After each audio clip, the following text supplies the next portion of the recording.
This saint was originally a prince, the first son of the king of the Saho kingdom in the eastern continent of Theanan, but Davy's fate was as unlucky as a small ball, with his mother poisoned and himself chased by his younger brother, shot in the chest, and falling into a coma. If it were normal, he would have died long ago, but since he is a man, of course he has to be a bit different. After falling into a coma, Davy's soul was thrown into a temple where the souls of great heroes gather, called the Hall of Heroes' Glory. A 10-year-old kid like you has gone through terrible things. If you are not satisfied, you will get punched. Once you survive and complete all your tasks, you will be thrown into the fire and told that is your next mission. Everything is for the benefit of others, which is what the boy was told. After 1,000 years of training, the young man was finally able to leave this hellish place. And that was also when the prince's body woke up, after 6 years in a coma, with knowledge and strength buried and battered by heroes over thousands of years. The first words out of Davy's mouth were, "I will reclaim everything for you, master of this body." Back in the present, it has been several days since Davy awoke, and the only one who cares for him is his maid.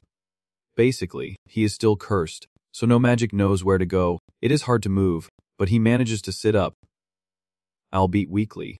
The first thing he does is check the date since he was shot. Davy looked surprised as he held the calendar in his hand. 6 years already. I can't believe it. He promised himself he would never let that happen again. And to prevent it, he needed to recover his body as quickly as possible. So the young man applied everything he had learned so far to cast magic. But nothing happened. Over and over again there was no progress. That power of the ruler of the world, a terrifying strength granted only to those loved by the gods, which he learned from Daphne, the girl accepted by the gods, and through her way of wielding her power, she finally achieved that strength after hundreds of years of hard work. Davy fears that after being paralyzed for 6 years, his body has lost all the experience he gained. But that is not the case. Everything is still intact down to the smallest detail. He tries to move his weak body so that even the simplest healing ability can work. But no matter what he does, it still won't budge an inch.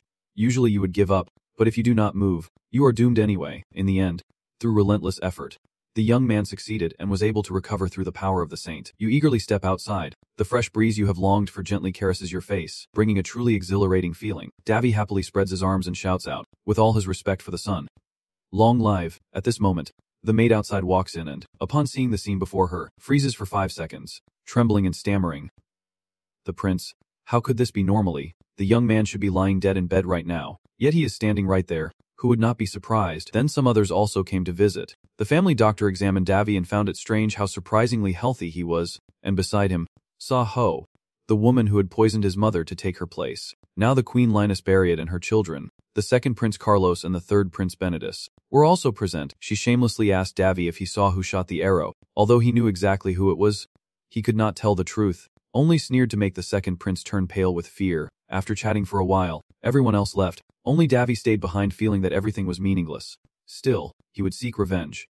For now, the most important thing is to stay calm and recover. Time gradually passes. 2 weeks have gone by since Davy's holy power awakened, and he is recovering quickly thanks to healing magic learned from his sister Haya, who studied the human body. However, despite his recovery, his daily meals are only porridge and more porridge, and the healing magic allows Davy to digest food 3 times faster than normal, causing the maid to panic when she can't keep up with the preparation, feeling her body gradually getting stronger.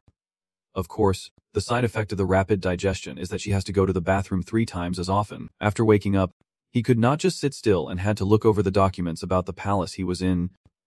Basically, Davy uncovered the horrifying truth that almost every girl would do. This is no longer the king's estate, but many kings have used it in the past, and now only a single maid manages this place. In the past, despite the hardships, I never had to worry about food. According to calculations, they should have received 500 gold each month, but in reality they got less than 100 gold.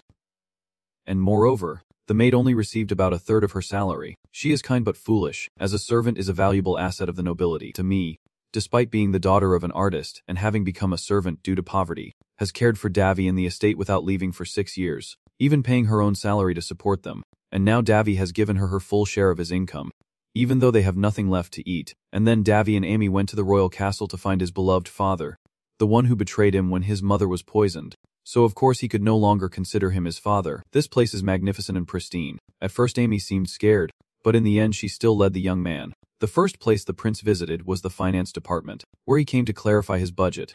But it seemed these people looked down on him because the prince had been unconscious for 6 years. Davy sat down in a cool manner and asked, clearly the amount of gold he was supposed to receive was 500, so why did he get less than 100?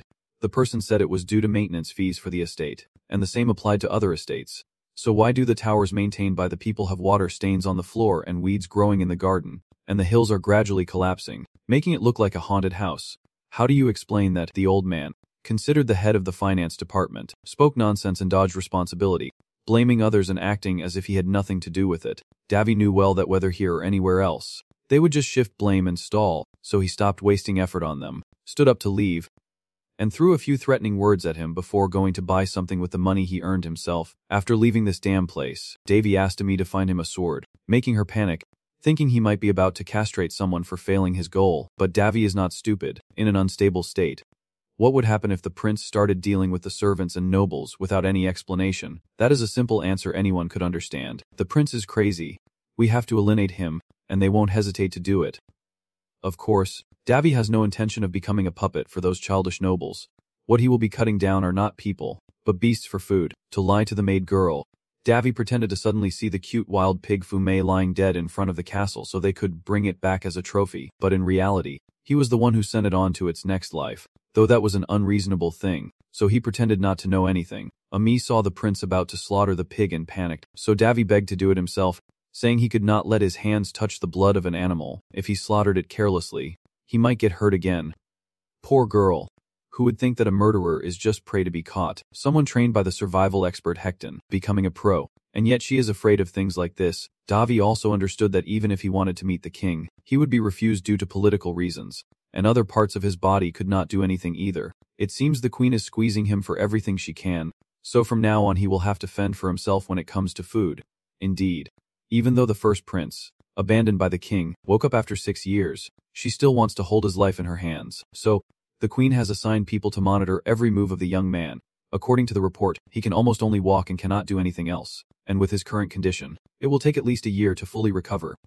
Over time, the relationship between Davy and Amy gradually improved. She used to panic over everything the young master did, but now she is gradually getting used to it, although she still refuses to sit and eat together.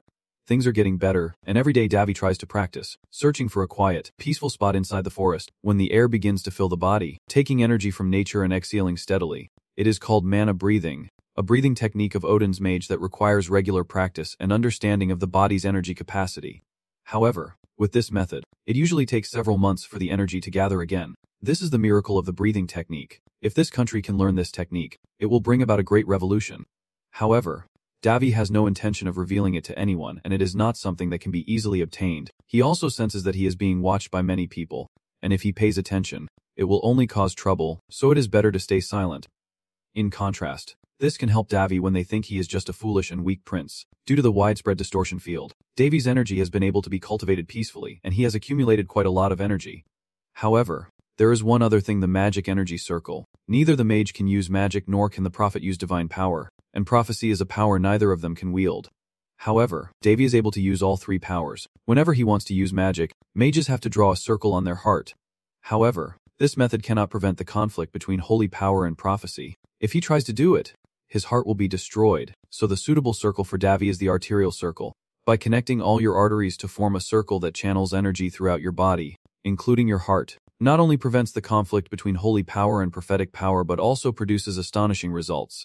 However, this is almost like repairing the body, so a small mistake could be disastrous, and that is why Davy does not want to do it. The last time he tried, he was almost successful, thanks to the 4 venerable masters, but now there is no room for failure. It is not worse than spending thousands of years in that temple. And now, you must begin immediately. I do not know how long it has been, but it is past dinner time and Ami still has not seen Davy return, so she is frantic, pacing anxiously. Fortunately, at this moment, the young man also emerged from the windmill forest, but his body was weak, and he embraced the maid tightly before passing out. The next morning, when he woke up, he was lying in bed, with Amy asleep beside him since some time ago, and the circle he had created was perfectly completed. With those 3 powers flowing through his veins, the entire special circle has no limits. Just moving a finger can activate any simple spell, including healing. 5 months later, exactly 3 months before the arterial circle was completed and the young man's life became more stable, someone brought food to the castle. At first, David thought it was the queen's plan, but there is no way she would be so kind without a reason. In fact, if he spread his energy around the castle to find out who it was, it would be an easy task. Anyway, those people kept their distance from Amy so as not to interfere with her daily life, so the young man also did not want to get too involved. Today, When the maid was happily receiving a large amount of food, David quickly helped her return to welcome a few guests. They are the Queen's agents here to check on David's health and treat him. But instead of healing, he says that since the prince has been bedridden for a long time, it is difficult for him to use holy power on him, so you should be grateful for what you have.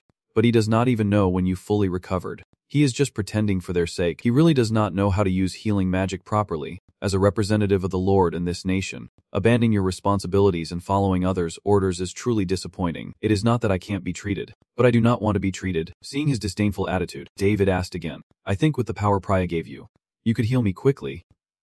That doctor, however, argued back arrogantly. Your Highness, you are saying that because you do not understand how to use it. Holy knowledge and power are reserved for priests. Even if you are a prince, you should not demand them like that. It is the truth. Seeing her master insulted, Maid Amy rushed forward and shouted. Priest Boris, be careful with your words when speaking to the prince. But after that comment, the priest immediately slapped her painfully across the face in front of David as if she was nothing, then threatened to make Amy escort him out. The young man was furious but could not do anything, knowing that revealing his power would provoke the queen's wrath, so he had to grit his teeth and watch his people be reprimanded. The old priest then threatened Amy to obey him and assassinate the prince. But of course she refused. He continued his persuasion, asking who in this city would stand with that useless guy. Who would dare to punish me? A close confidant of the queen and the heir of Briah. Right, ha ha ha. Just as he finished speaking, David had been listening from behind for a long time. When the pressure reaches its peak, people will do things no one can predict, and David is no exception. The rising anger surges through his body like a push for the upcoming drama. Boris suddenly collapsed to the ground when he saw the prince appear, especially as he was pointing a sword at him like an ordinary person. Even though he had been lying paralyzed on the bed all this time, David asked Amy about the punishment for blasphemy against the king, but she seemed panicked and had not regained her composure. It was not until David asked again that she finally spoke. And so, the priest's head fell. The punishment for treason. Immediate execution. Before his beheading, Boris left a final warning the queen would not let this go unpunished. David, now looking as cool as a gourd, replied to him, Thank you for the warning, but I assure you that those who follow you will also disappear. She angrily glared at David with a slap and threats. Are you crazy? How could you kill a disciple from the Holy Land? How dare you do that if you are not? I did not even get a chance to let the old woman show off a bit before the illegitimate son stepped in and said that the disciple threatened my life, so I punished him according to the law. What is wrong with that? It is ridiculous. Only when I was unconscious did this country's laws become so cruel. Everything happened and the king remained silent, doing nothing. But for me, who punished the blasphemer of the emperor? It was unreasonable, since when did the emperor's status become lower than that of a disciple? If the king is so furious that he loses control and insults Devisa's dead mother, then immediately after, she is confronted with Davy's words, who hints that he knows the real culprit behind the attack that happened years ago was actually the second prince. But he has not revealed it openly. If you do not want strange rumors to spread, you should repair this broken tower soon and prevent this from happening again. A few days later, after the priest was dealt with and the queen was warned, a rumor spread throughout the palace that the prince's head was troubled after waking up. Crown Prince Davy Run has gone mad because half of the people in the palace support Queen Linus, causing Davy's reputation to plummet. To me, on the other hand, remains unaffected, cheerful and full of energy because the amount of food sent by the anonymous sender today is incredibly abundant. Moreover, the chief steward, a branch of the Bestford's royal family, brought the guilty individuals under the order of the queen consort. They were those who embezzled funds from Davy's palace treasury and fled, with a few familiar faces. Even though they had previously claimed they were not under her authority, their punishment depends on Davy's orders, but usually involves executing them and their entire family. Hearing that they are about to be sent to eat roasted chicken, they wail and beg for mercy, forgetting what they have done. But since he was known as the bloodthirsty prince, Davy naturally ordered the butler to imprison them all and deny them water, then execute them after 9 days. Although he was not too happy about it because it was the queen's order, the young man still went along because things had become much more interesting. After that, the remaining positions in the palace were filled. Ami was promoted to senior maid, serving the prince exclusively, and her bonus was also increased. The only thing is, Davy still was not allowed to see his father. Whether it was because of the queen or himself remains unclear. Before letting the butler best force leave, Davy did not forget to thank him for regularly sending food, but the old man denied it, though I did not understand anything, only reminding the young man that a special guest was about to visit. Indeed, right after that, Amy rushed in panting, but before she could say anything, she was pushed out by Willie Run, the second princess of the Ron Kingdom, and Barrison Run, the fourth prince of the Ron Kingdom, who is Willie's twin, the current king of the Ron Kingdom. Chinzan Run has 3 wives, including the current Queen Linus Barriot and 2 concubines, Alice and Anissa. While the second concubine Alice supports the queen, The first concubine Anissa chooses to stay neutral and remain an outsider among the wives. Barris and Willie are her children, meaning Davy and these kids are half-brothers. The two young men, upon seeing Davy, immediately started arguing loudly, almost to the point of dragging each other out for exercise. Davy stood nearby, observing everything, not surprised because they were still the same, with no change at all, still close siblings who listened to everything he wanted to say. 6 years before Davy fainted and when the twin brothers were only 8 years old, they were sent to a remote and distant area. At that time, these helpless kids could do nothing else. And additionally, the concubine Anissa had sent her eldest daughter Tana to another country due to the scheming of Queen Linus. At least she should have protected the other two children, even though it was hard to accept. Before coming here, his condition seemed to be worsening, and after Barris learned that the state of the Kung Dine had deteriorated, he was furious, wanting to report to the king but was stopped by Davy. He said it will return to its original state soon because they have all been caught and there is no need to waste effort on such things. I can handle it myself. Davy was very happy because besides Anissa, there are still many people on his side. It is like a dream. The two kids also brought another surprise for Davy. Barris will participate in the continent's swordsmanship tournament, a competition held every 5 years, this time in the kingdom of Ballisti, aimed at fostering understanding between continents like Ol Imbus, Lin the mercenary and the royal family, along with many people from different social classes. Participated. The two twins wanted Davy to seize the opportunity to go out with them because he had never left the kingdom before, and Barris had also discussed it with their father, so it was approved, and I heard that Ballisti is a water city with many beautiful sights. Willie was even worried that his weak brother could not go, so he suggested that he would take him everywhere himself. Davy thought for a moment, and as Barris said, he rarely left this office, and enjoying an event in this world at least once would not be bad. Plus he could have a little fun. He looked at the two kids with a hopeful expression and replied, "All right, I can't do anything anyway." He could not refuse the twins' request. This made Willie and his brother so happy that they started planning all the famous places they needed to visit. A few days later, thanks to the Queen's orders, workers were quickly dispatched and Davy's palace became more like a home rather than a haunted house. Ami looked around every corner happily and said she could not believe this day had finally come. "I am so happy. It is wonderful to see everything getting better. It seems like the girl has been suppressed for too long." At this moment, the Willie siblings also arrived, and the princess gently asked, "Hein Nim, are you ready?" "It is time." "To me. You have packed everything." "Right, we are ready. So shall we go to the swordsmanship tournament?" The swordsmanship competition is an event that attracts the attention of the entire world, and its influence is enormous. Besides Barris participating in the competition, Davy also gets to go along, and it looks pretty tense. If Barris can achieve some kind of success, Prince Carlos's position will be shaken. For some reason, if the king agrees to let Barris participate in this competition, it is because she is certain that the boy won't accomplish anything, or maybe it is just her plan. The start of the contest is marked by the presence of the king, the ruler of the entire land, King Chinnithan Joel, who holds the greatest power. This is the first time Davy has seen him since waking up from the coma. The king has avoided him for half a year, and now he is calling the young man over. It is truly incomprehensible. He blessed his son before leaving and looked at Davy, then said with a smile, "It is good to see you healthy," which made the young man feel incredibly happy. He did not want to show his emotions in front of him. Even though he was the current king, the king no longer shows the confidence and heroic aura he once had. He has truly changed, a lion now completely exhausted by everything that has become so dull. And then the orders are given. "Listen, the involvement of Prince Barris is crucial. For this purpose, we will lift the curfew and start organizing the festival to ensure safety." Davy's 3 brothers are escorted by high-ranking royal soldiers on their way to the Ballisti kingdom. The mood inside the carriage remains cheerful as always, with Willie and Barris constantly bickering, and Davy thoughtfully prepared fine wine for everyone to enjoy. It is a precious thing that he would never have shown before, even risking his life, because he used to value everything his mother left behind as if it were his own life. The little princess was overjoyed to enjoy such precious things and exclaimed, "You have changed so much, have not you?" But afterwards, the kids moved past the sad story and continued their celebration, raising their glasses for a successful journey. Since it was late, they would rest overnight in the forest and set off again tomorrow morning, about a day away from their destination. Paris worried about his older brother, so he looked around and asked, "This is probably the first time sleeping outside. Are you okay?" Davy smiled and confidently replied, "No problem." He silently thought that his younger brother had no idea what he had been through. These things are just the tip of the iceberg. After chatting for a while, the two brothers parted ways to rest at the camp.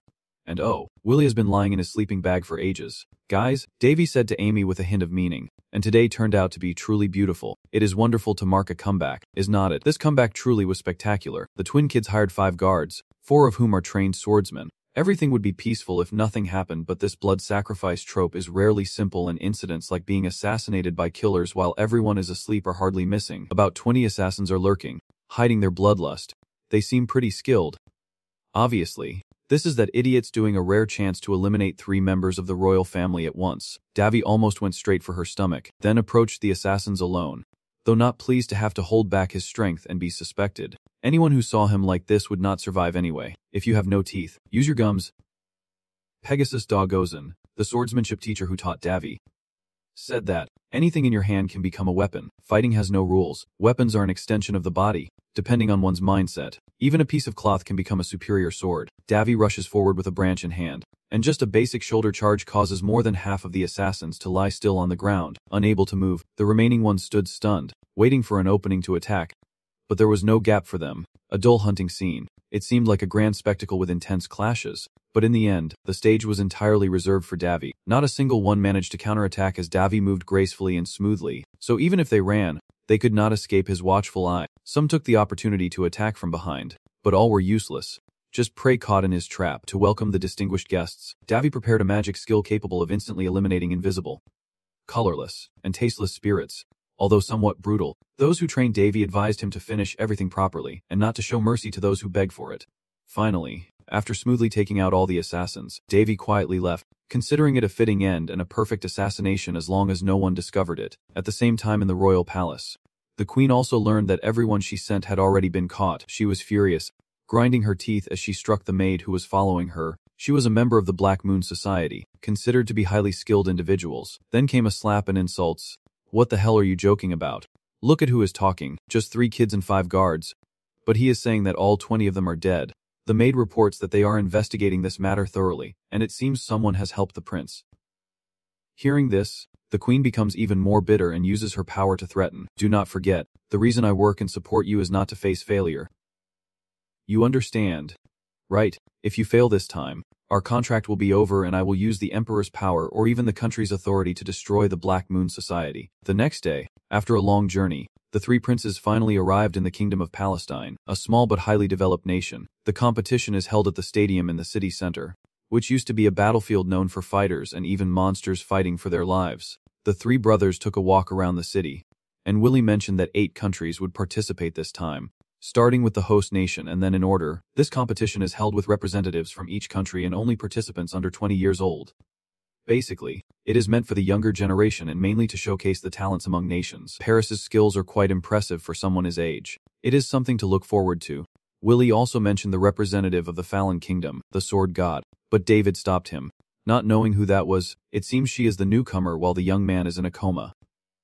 Elalaise Fallen, the first princess among the 9 princes, is the most loved by the crown prince and is famous for being the owner of the Holy Sword, known as the most precious sword, a masterpiece forged over 1,000 days and nights. David suddenly remembered his first teacher, the divine swordmaster Harris, a lazy man but with impeccable skills. Perhaps that is what he left behind. It is said that the Holy Sword has never been damaged and it has a consciousness that absorbs magic on its own. The consciousness of the sword comes from the soul and the love of its creator for it. And now, the owner chosen by the sword is Princess Alina. Harris, with a mysterious tone, said another reason why Princess Alina is famous is because she is one of the most beautiful people on the continent. That is the most attractive reason. No one cares that she is the owner of the Holy Sword. In the evening, a social gathering takes place. Everyone dresses in their finest clothes. Davy was also prepared meticulously by Amai because of his qualities as a royal representative, handsome with styled hair and all that, looking very noble and so on. Davy kept praising his little sister, who looked like a fairy, making him smile brightly like a flower, unable to keep his mouth shut. Then she was happy to have you as her escort. Harris, meanwhile, was bitter about being left behind and had to run after them, shouting for the others to wait for him. At the festival venue, a stunning and luxurious setting was arranged, with all the contestants present, young and full of passion, and the most famous among them seemed to be Harris, which was quite obvious because of his talent. Anyway, this party is a good opportunity to network and scout rivals. Not only Harris but Willie also drew some attention. That girl seems quite busy. The younger brother was suffocating from the girls surrounding him and desperately called for help. But the older brother ignored him and looked for his sister to dance a few songs together. Willie said he felt sorry for Davy, and if it were not for his health condition, he could have participated in the competition. But Davy just chuckled and denied it because at 14 he had not reached that level. And besides, he had been training for over 1,000 years, so things like this no longer mattered. While the 2 brothers were happily dancing, someone interrupted an oily-haired guy. The thug pushed Davy aside, took the princess's hand, and whispered, Can you give me a chance to talk? The girl pretended to be concerned but firmly refused, but he arrogantly looked at Davy and introduced himself. I apologize for my actions. I am Valarthium, the seventh son of the Bontis kingdom. Davy did not seem very interested and responded, and I am Davy Enrollment. Hearing the name Davy, he seemed a bit surprised and asked loudly what this young man was doing here. Even though Davy knew he was not a good person, he still calmly replied that he was here to see the opponents of my younger brother, not just to meet someone important. He then knelt down to sincerely express his intentions to Willie, saying, I will win this competition, please watch. Quite surprised by his arrogant attitude, disdainful of his opponent and his rotten character, Davy quickly pulled his sister away from there. But before he could even touch a single strand of her hair, Davy twisted his arm back and made him scream in pain, accompanied by a few warnings. Furious, Valentine removes his gloves and throws them in Davy's face, challenging him to a duel to restore his honor. At that moment, the famous princess with the divine sword steps forward, stopping the argument and demanding that the prince apologize for bullying a woman. Davy suddenly remembered the name of the envoy Harris, the ancient hero who discovered the Falan Empire, and who is said to be the first owner of the sacred sword Candaras and the creator of the claymore sword technique, known for swinging his sword like a tidal wave to display his power. Davy had no idea why he thought Harris was in the form of the princess and just chuckled to himself. Alina continued to press him and demanded that the Prince Felician apologize for his rude actions. But for a man with such pride, that was no easy task. Seeing the situation at a standstill, Davy suddenly agreed to a duel, shocking everyone. Harris, seeing that things might be getting out of hand, advised the young man to give up since he had only just recovered. But Davy reassured him with an unprecedented confidence. You look like an amateur. You would better not cause trouble and just kneel and surrender. Davy did not care much and just shrugged and started the match. It is quite tough for Davy because everyone thinks he is just a weakling who only got out of bed less than a year ago. If he wins this guy spectacularly now, it would not look good. So maybe letting him show some strength is not a bad idea. The game is easy anyway. Then ignoring Valentine's nonsense, Davy charged forward with a wooden sword. Just a basic strike, pretending to slip, and accidentally caught the opponent off guard, causing him to fall flat on the ground. Everyone around started to mock. It is so embarrassing. Look at him. What a disgrace. A greenhorn who has not experienced much life challenges a seasoned warrior who has trained for thousands of years. It is simply too easy. Valentine keeps getting up, but time and again he is struck down and falls to the ground. He was furious, unable to understand what was happening, while his opponent had strange stances and did not even know how to control his strength properly. So why did he lose? The rumors from the crowd only made Valentine angrier, and that is also why Davy learned this swordsmanship, called the drunken sword style.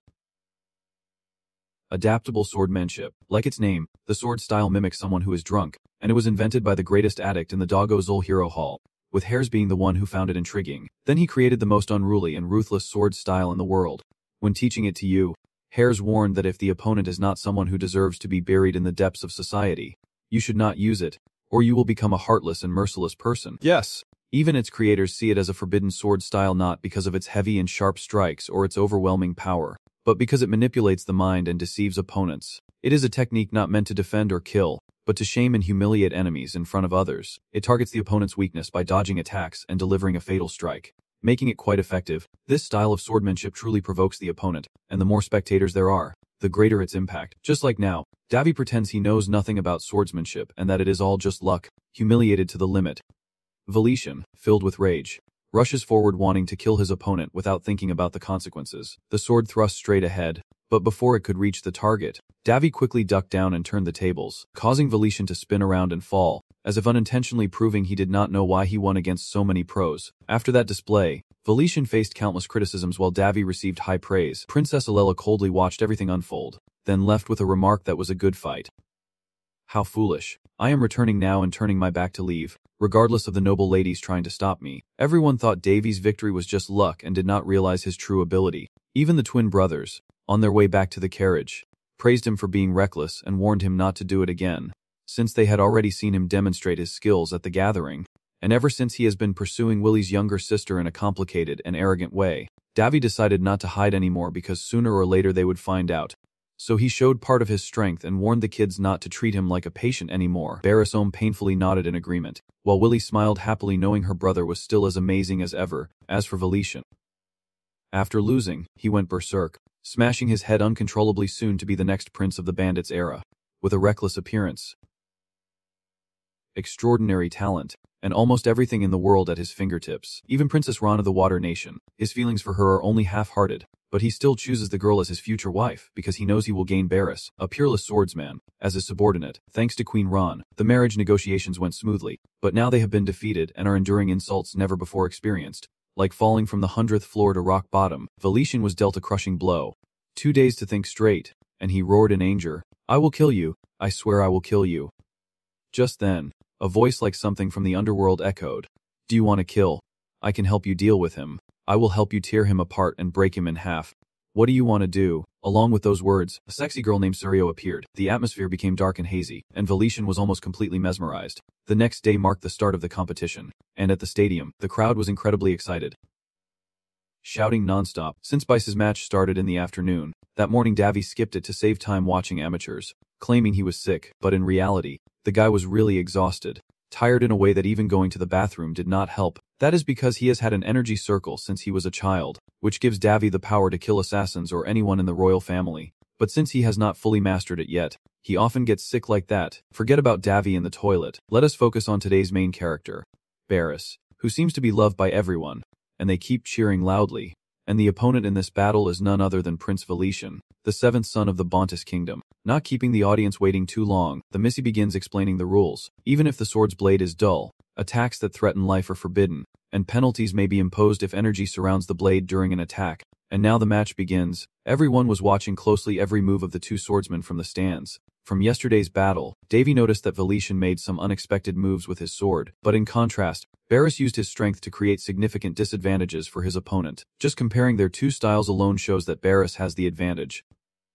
And moreover, Felician can't withstand such a powerful strike, so he will likely avoid direct confrontation. But we can't assume that from the start. We need to see how the situation unfolds. The battle is truly fierce.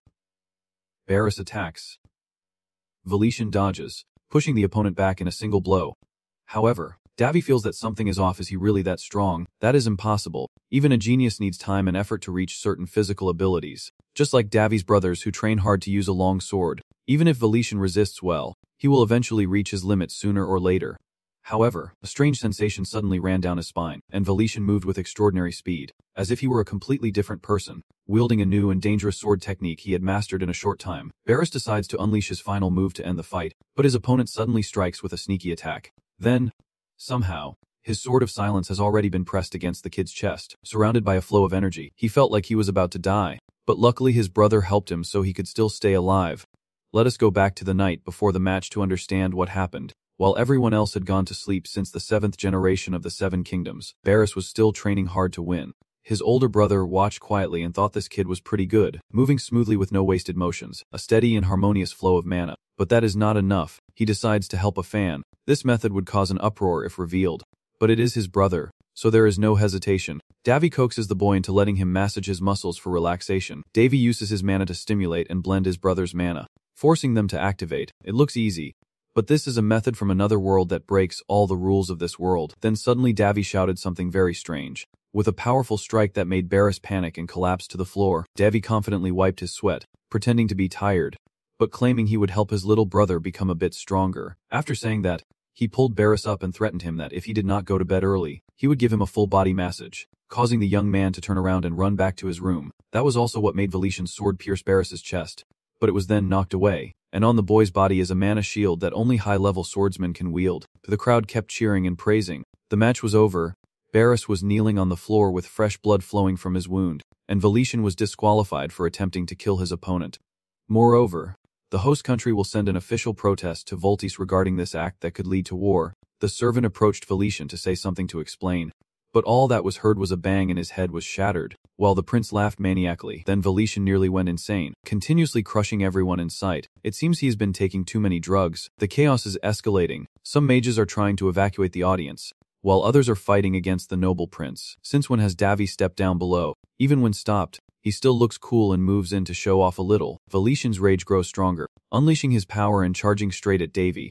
Just as the fingers were about to touch him and Davy was about to deal with him, Willie suddenly shouted out and everything became chaotic. If things continued like this, the girl would get hurt, and not knowing what to do, a sudden arm swept him up and threw him forcefully away. That is Princess Alina in the form of a female warrior.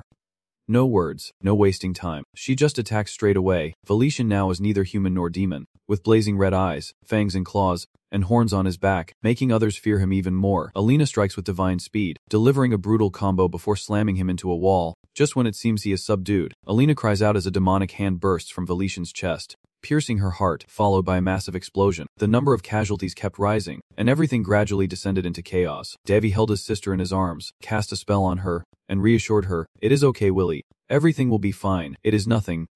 Rest now. After you wake up from this dream, everything will be back to normal." Once Willie falls asleep, Davy will officially begin the battle. The amount of mana inside you is screaming, wanting to be used, wanting to explode. It is tired of this.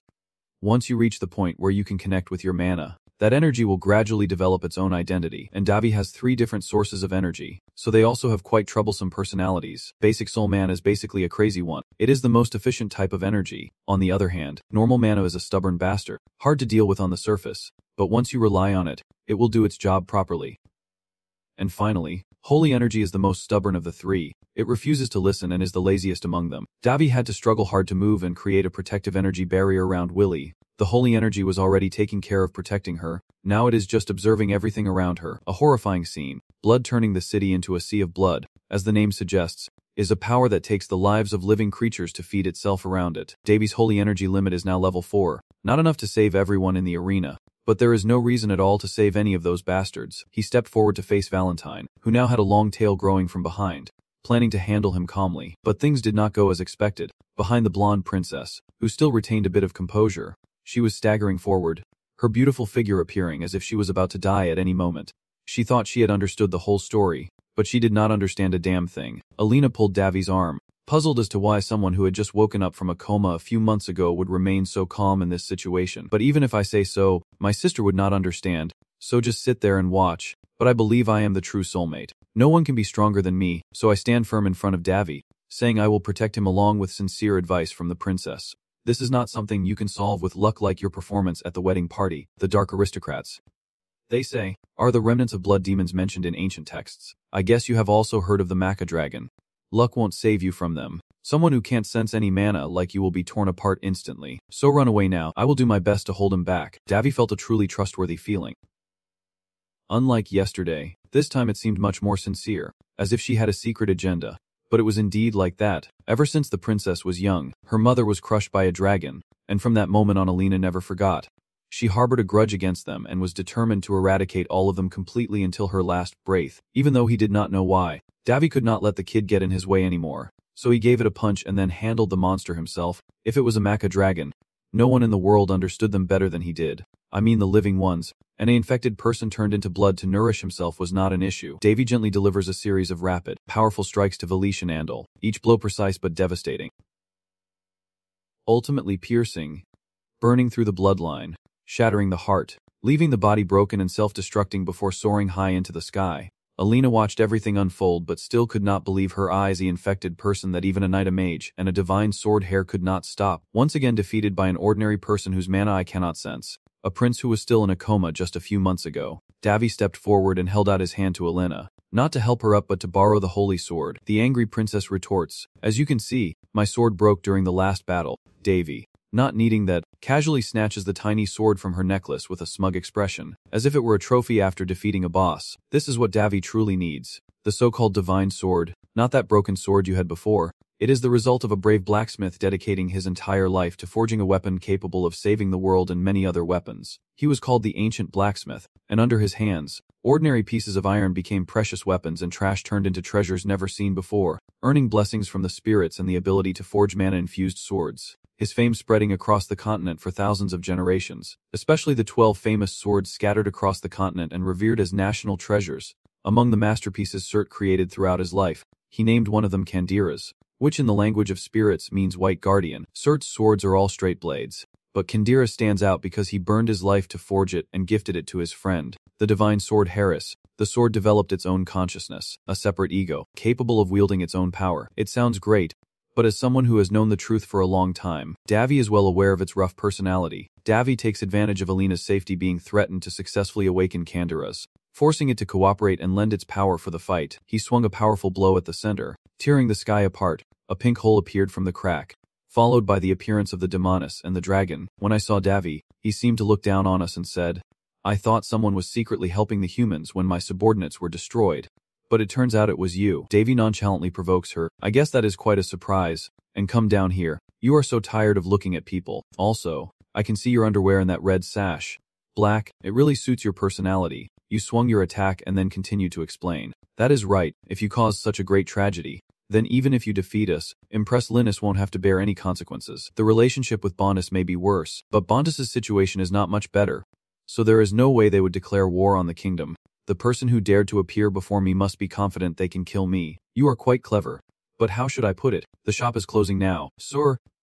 Frustrated, I attack, swinging my arm to create deep cuts and sending a barrage of sharp stones like arrows flying toward Davy. "This is so trivial. You have gone through this thousands of times." So Davy easily dodged it and even bought a refined machine. The sword god Harris once said that Lord Macandong is incredibly strong.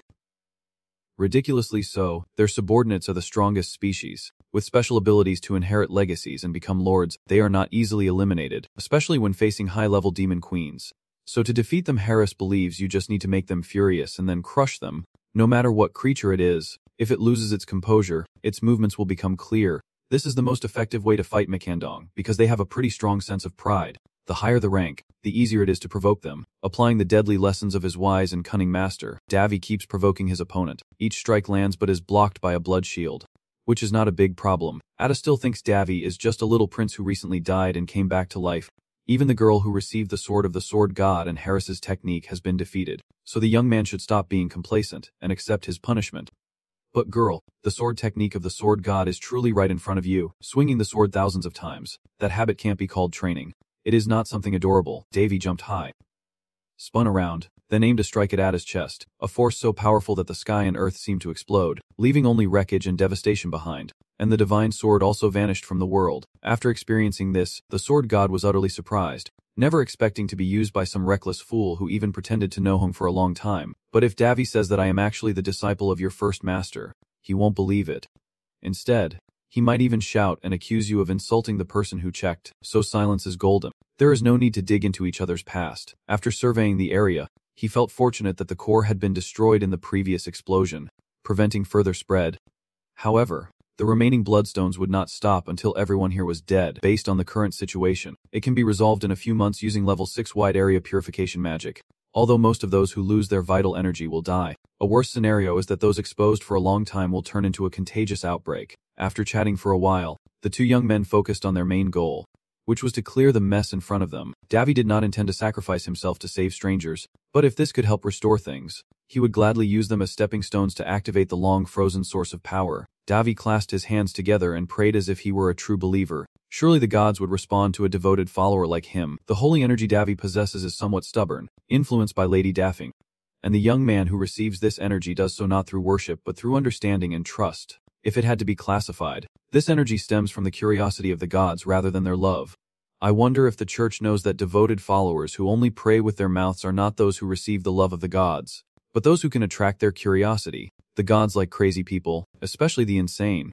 If it is said that there is no way to save those who have lost their vitality, that is wrong. It only needs to be replaced with a greater power. There is a spell created by the most skilled holy energy user in history, Daphne, the highest level of holy magic, which can only be used with the permission of the gods. Finally, through the sincere prayer of a proud believer, the highest level of holy power level 9 erupted, a sunlight-like beam pushing back all the dark gloom covering the city. Davy looked like a supreme being with 2 wings on his back. When the last feather fell, the remaining blood remnants vanished, and Davy fainted, unaware of the sky or the wind. In the Duke Paris to study, Davy woke up after 2 days in a coma, and Willie scolded him, saying she was very worried he would never wake up again. That day I had a dream that you saved me when the red fog surrounded us. Tell me the truth. Did you dispel the red fog? I found something when examining your back, a mark carved into it. Right, it is almost 3 hands wide. And the one who found it was a high priest who has been caring for you, because of it, causing chaos in the Duke's territory.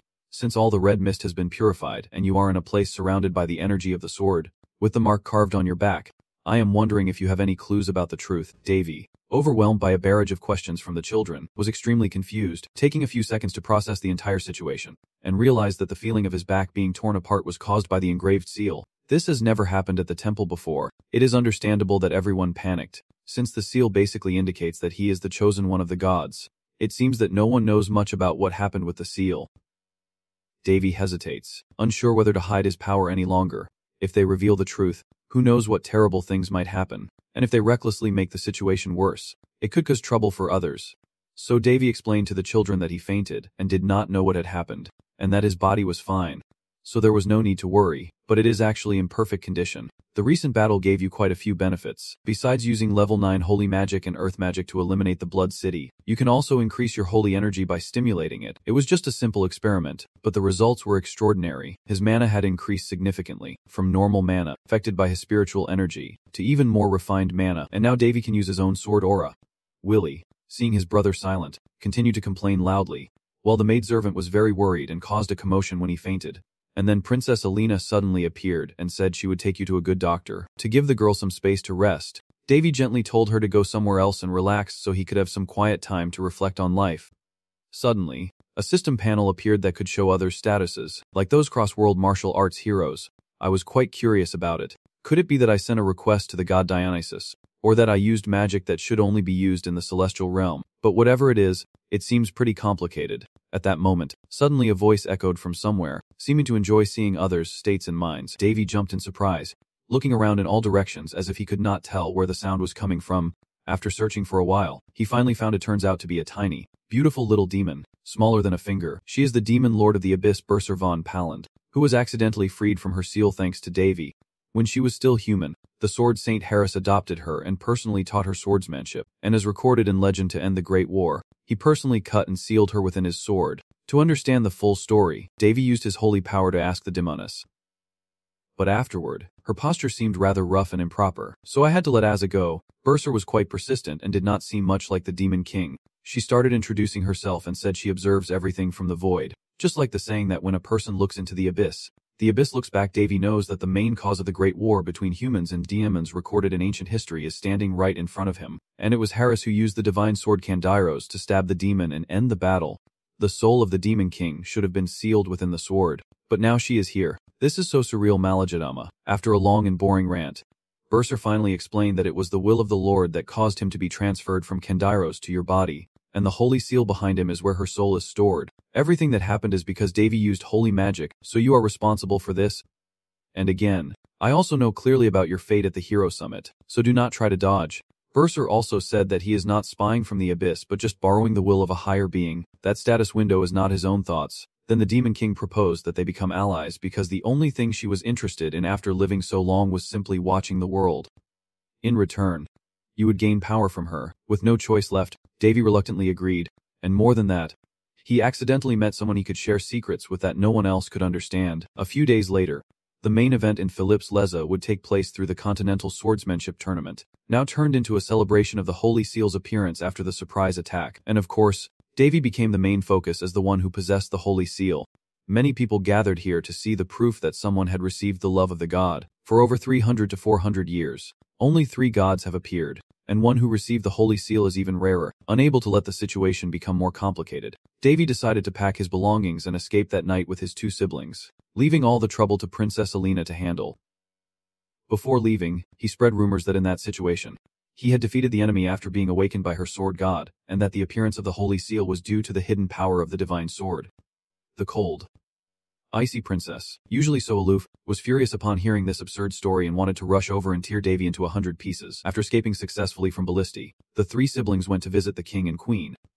The king, weakly sitting on the throne, not only praised Paris but also said a few kind words to the boy and congratulated Davy for receiving the Holy Seal. The queen beside her was very bitter but could do nothing, so she had to fake a smile and praise the situation, saying it was a blessing for her son and herself. The king then ordered Duke Paris to write a respectful petition letter, with a firm tone, to the alliance regarding the actions of the Prince of the Bontus Kingdom. He told everyone to go rest and let his son stay behind for a little chat. This was the first time in half a year since Davy woke up that father and son had a chance to talk. The king got straight to the point and asked Davy directly if he resented him, recognizing that Davy had changed a lot after his coma. Even though he himself did not feel worthy of being called a father, Davy was quite surprised by what the king just said, and the only thing he wanted to ask was how he truly felt after his mother's death, the feeling of abandoning someone he once loved. 4 years had passed, and when Davy turned 9, he discovered who killed both of them, but the king kept avoiding that topic despite his son's pleas, using her illness as an excuse, and your majesty chose the kingdom over his lost wife. then remarried the enemy. The king wanted to explain, but Davy did not give him a chance. He was not interested in hearing about someone else's love story right now. No excuses and no words. The king looked at him and replied, "Become a king. I cannot be a good king or a good father. I lack both knowledge and power. A king is not someone who can do everything. A king must make choices others cannot understand. So suppress yourself and become stronger, so no one can stop you." After hearing the response, Davy realized that this irresponsible king still had not completely forgotten his mother. He angrily argued back and stormed off. People say children often resemble their parents, but not in his case. If you abandon your family for the sake of the kingdom's ideals, and if being a king means that, then I want to walk a different path. A king, that glorious position that many desire, let someone else sit on it. Even if you give it to me, I won't take it.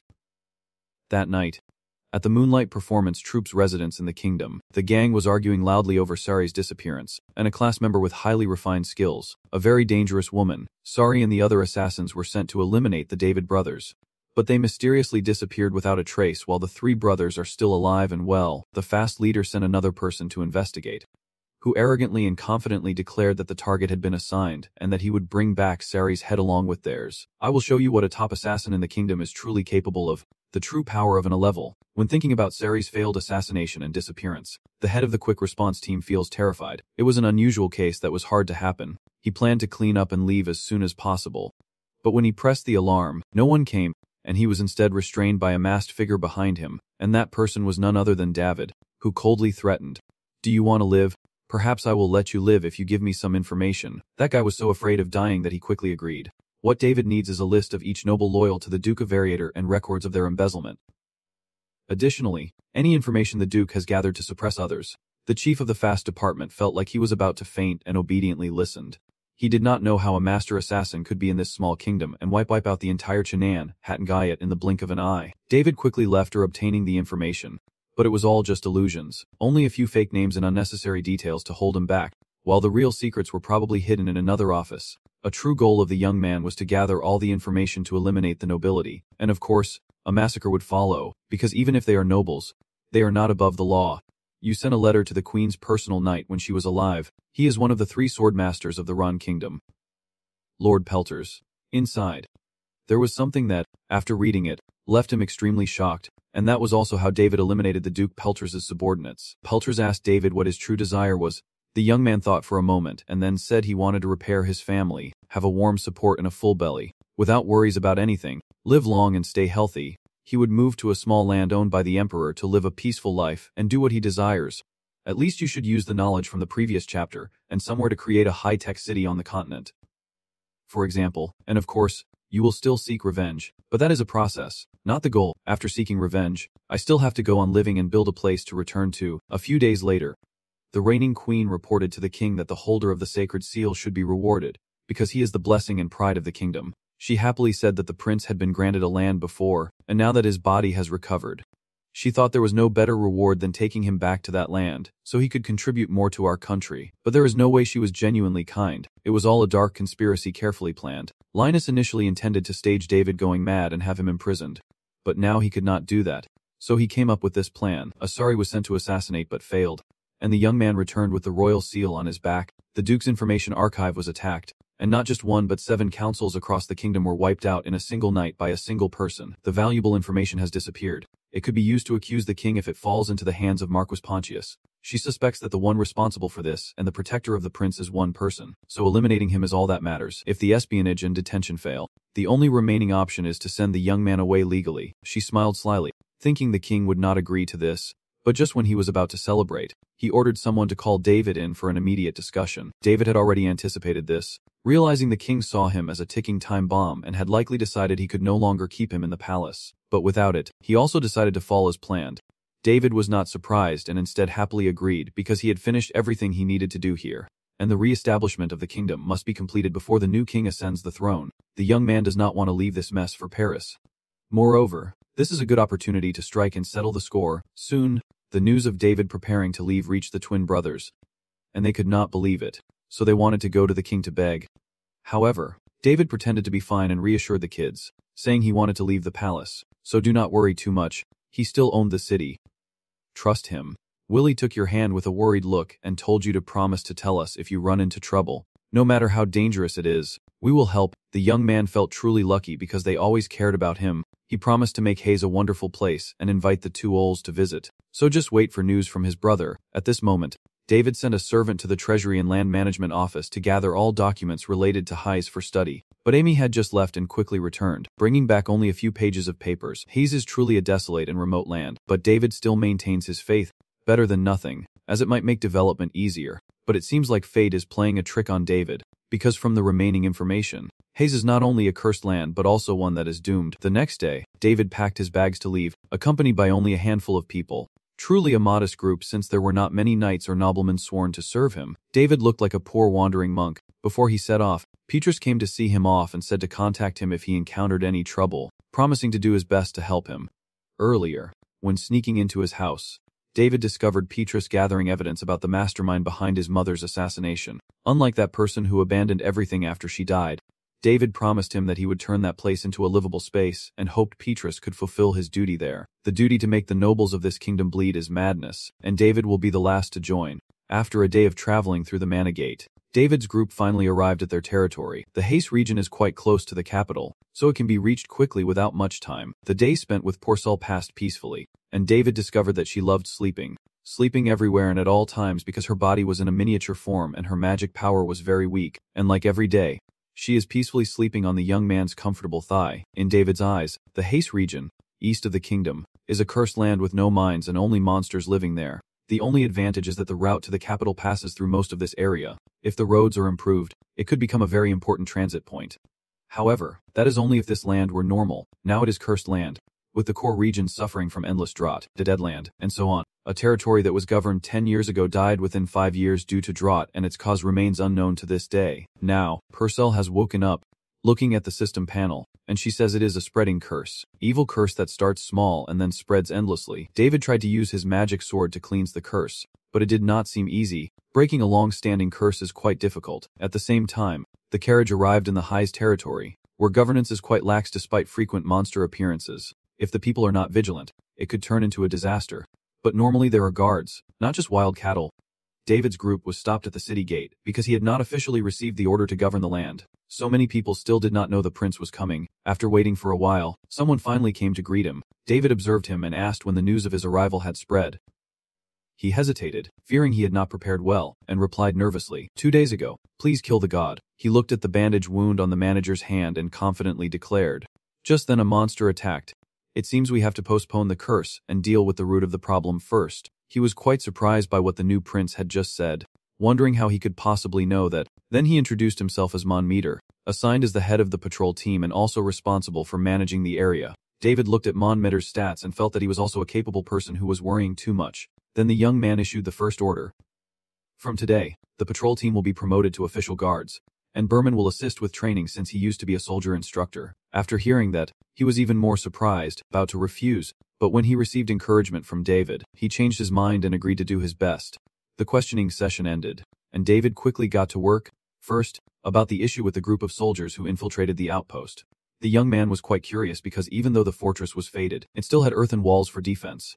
So how could they have managed to get through? Berman explained that our continuous invasion efforts have caused our soldiers to become increasingly injured and exhausted. Dozens of houses have been burned down and many civilians have been kidnapped. Next is the issue of internal affairs. According to the manager, there is enough food to last until winter, but due to a bad year, it is actually not enough. David considered using the gift from the royal family, but Perselk said it would only last him 2 years, not counting the costs of repairing the fort and maintaining the area. Feeling that it made sense, David suggested she become his personal assistant, but of course Perseluk would not agree.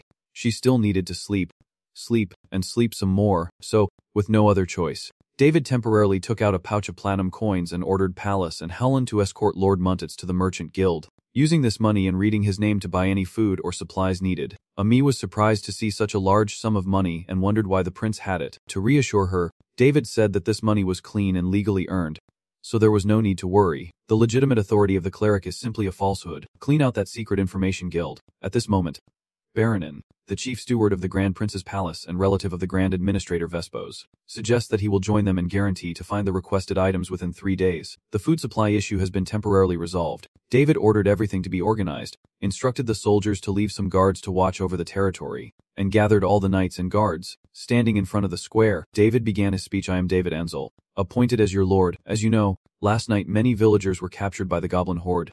I am sure some of you want to chase after them immediately. But there are also those who are afraid and want to run away. However, if we do not act, those green dwarfs will return to this territory, and I have no intention of letting intruders into my land live, which is why, before he could finish speaking, a few people already protested, saying going out with the remaining few was suicide, and they were the last line of defense. David continued to persuade, just not to fail, and he would go with them, so there was no need to worry, although they did not say it out loud. David still heard it through the system's indicators and understood why they thought that way. A young prince who only relies on bloodline and can't do anything significant. To reassure everyone, the young man continued his psychological manipulation. I am not a prince, but the Lord of Haze, and whether you are born noble or humble, you are all my people and family. I will not be the one to let my family die. If you still do not believe me, then trust in the seal that the Lord has given me. If even that is difficult to do, then follow me, with the belief that you are only being oppressed. I value life and will protect you, so do not think about anyone dying without my permission. And so, with his eloquent speech, Davi moved the people to join him in the Kwai forest to rescue the captives. Even though bringing along guards was exhausting and untrained for conquering the goblin, which was no different from risking their lives. Exactly 150 men. Definitely not strong enough to succeed, but Davi had his own plan. Perfect plan, so he had nothing to fear from any father and son. Soon they reached the goblin gathering place, an abandoned village. Even more so since Head Off and Goblin were supposed to be sworn enemies. But they are now together, enjoying themselves with dancing and singing, celebrating happily, seeing the enemies, those who caused their loved ones to sacrifice. The soldiers began to regain their fighting spirit to seek revenge. Following the powerful arrow signals shot by Davi, they surged forward, unleashing all their long-held fury as if waiting for a once-in-a-millennium opportunity to fight with the utmost enthusiasm and sweep away the goblin. Soon, the battle turned into a one-sided slaughter, resembling the rage of a madman. Well, if you want to know why a bunch of exhausted, poorly trained soldiers suddenly confidently attack and wipe out an entire monster village in an instant, you would better ask our Davi. To understand what really happened, we need to go back a few minutes before the disaster struck. Davi used all the knowledge and skills he learned from Apollo, a master of both offense and defense who also liked to flirt, to unleash his most powerful and precise arrows, causing the goblin to panic.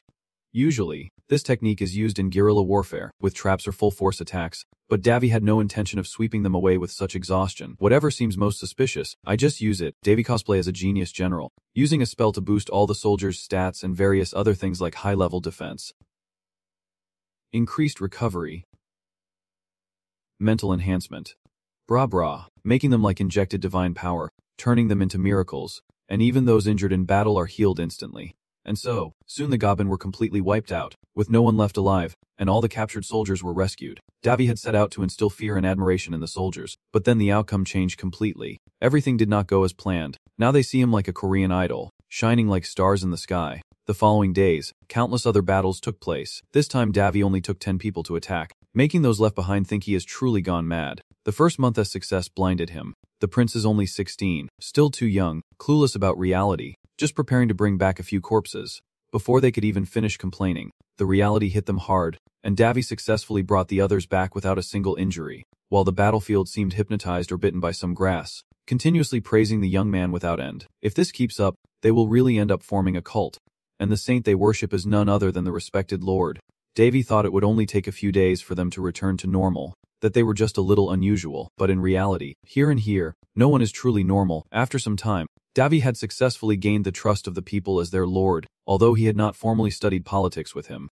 Some of the things he casually mentioned to Davi were somewhat related. Davi continued his path of cleaning up the kingdom, asking Purcell to review the remaining data and help him make predictions. The girl felt very suspicious. If the curse could be lifted and things were reasonable, the land could return to normal within 5 years. And in 20 years it would resemble what the young man envisioned, because this dead land would not recover immediately after the curse was lifted. Purcell, while controlling the book, continued to give his opinion that since this land lacked an underground water system, the water supply was terrible, and the crop failures had led to food shortages and unemployment in agriculture. The large amount of platinum coins obtained from the guild's report is only a temporary cure. The biggest problem is the lack of funds. Purcell's points are very reasonable. The region's profits have always been near zero, and if money is a concern, Davi has a solution. Anyway, there are a few young men in the area who survive by hunting monsters or small animals when things get desperate. The second is farming local specialty crops, but that is very difficult unless the land issues are resolved first. And the third way is the final method, trading grains for diamonds.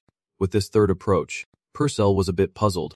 as no city would choose to trade with a place like this when there are no special products. But Davy said that trading partners do not necessarily have to be humans. We have to use what we already have. So, just in case, Davy took Purcell out to survey first. In front of you is a vast land that was once farmland, but after its owners lost ownership and left, it now belongs entirely to you. Hidden somewhere on this land is the intermediary where the original words were established. If it were in the old days, long ago, Davy could chant a holy spell to remove it, but given the current situation, no, never. In his mind, Davy briefly considered sending a request to Princess Alina to quickly borrow the Kandira's blade, make a quick diversion, and restore the lost energy. But that was just a thought, as everyone knows the princess is watching him like a hawk. Better to do it himself. And besides, Davy's 3 energy sources have been complaining about not being used, so now's the chance. Then, Davy put away his gun and began to recite the spell, a magic chant created by the Uck from another continent called the language of curses. Looking at what appeared before him, Davy was a bit suspicious whether it was really a curse or just a trap set up like that. After some tinkering and fixing, the young man found the location of the hidden intermediary objects.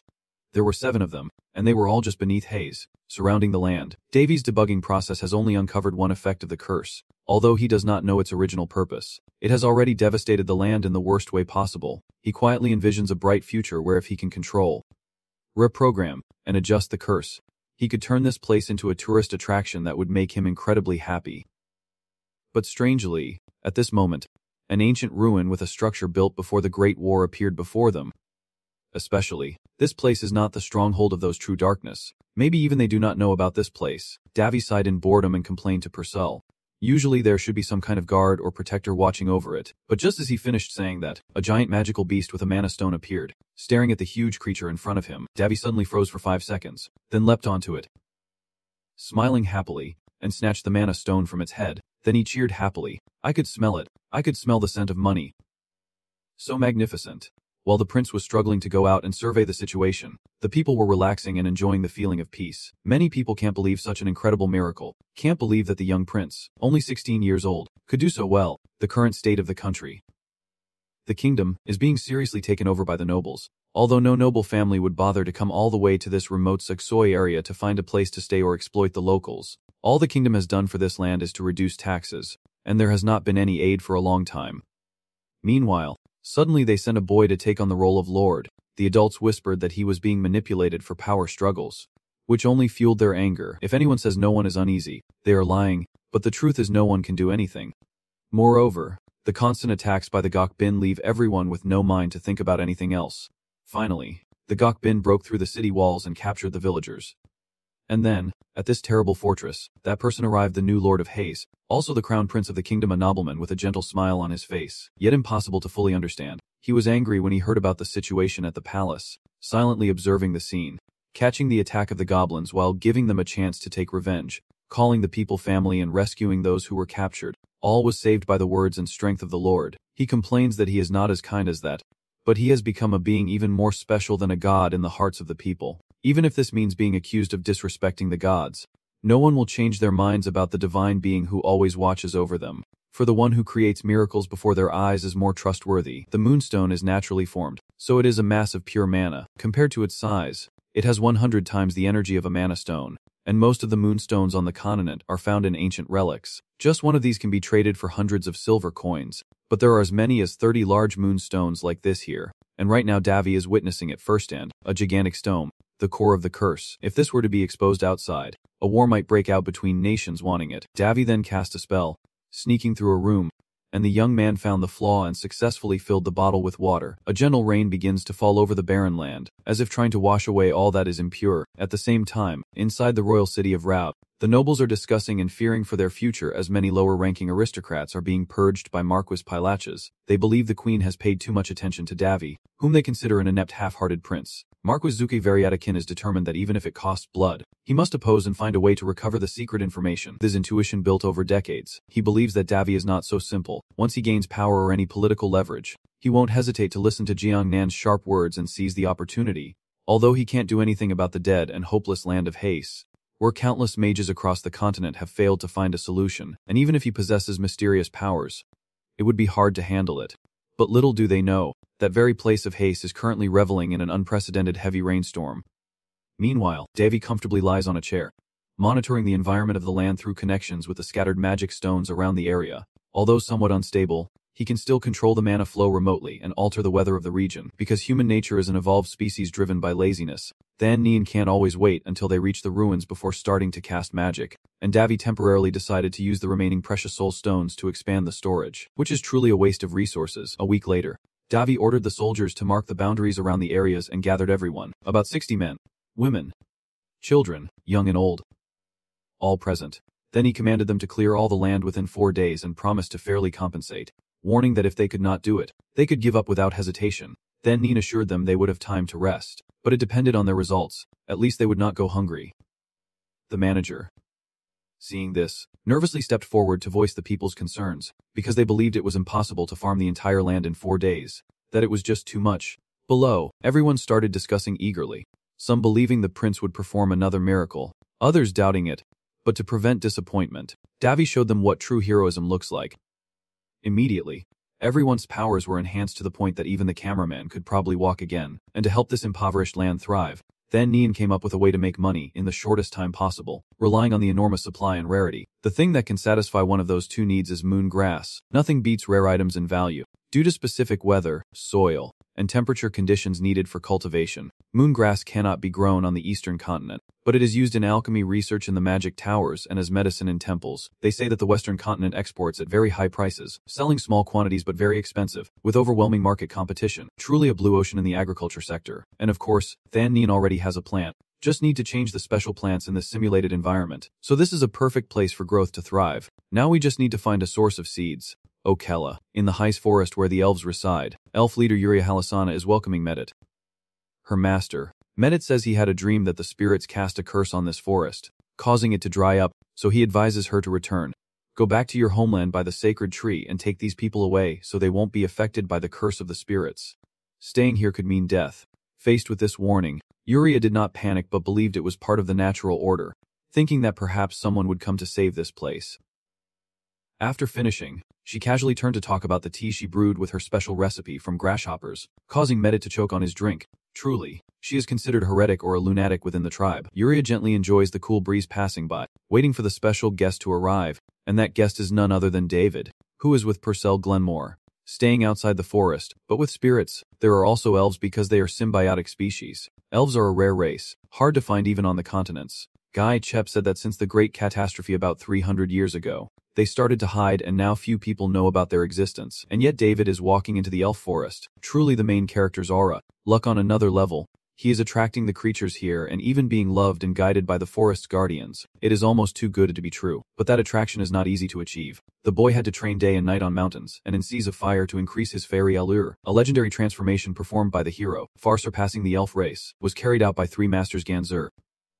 Queen Uriana, who softly made a wish with 13 fairy kings. David's goal here is to find the moon grass seeds, and he can't do it alone.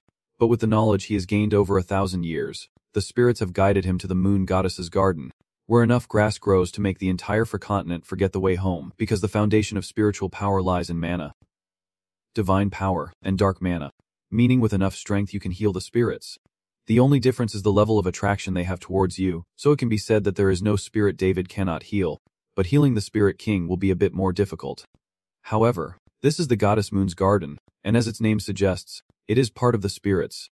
So if someone takes the flowers without their permission, a disease will soon follow. David now encouraged Pashok to broaden her horizons and see his special ability to communicate with his kind. So Bolo Balo agreed to let the young man take them without any hesitation. David happily looked at Pashok with an excited expression, urging her to hurry before the elves find out.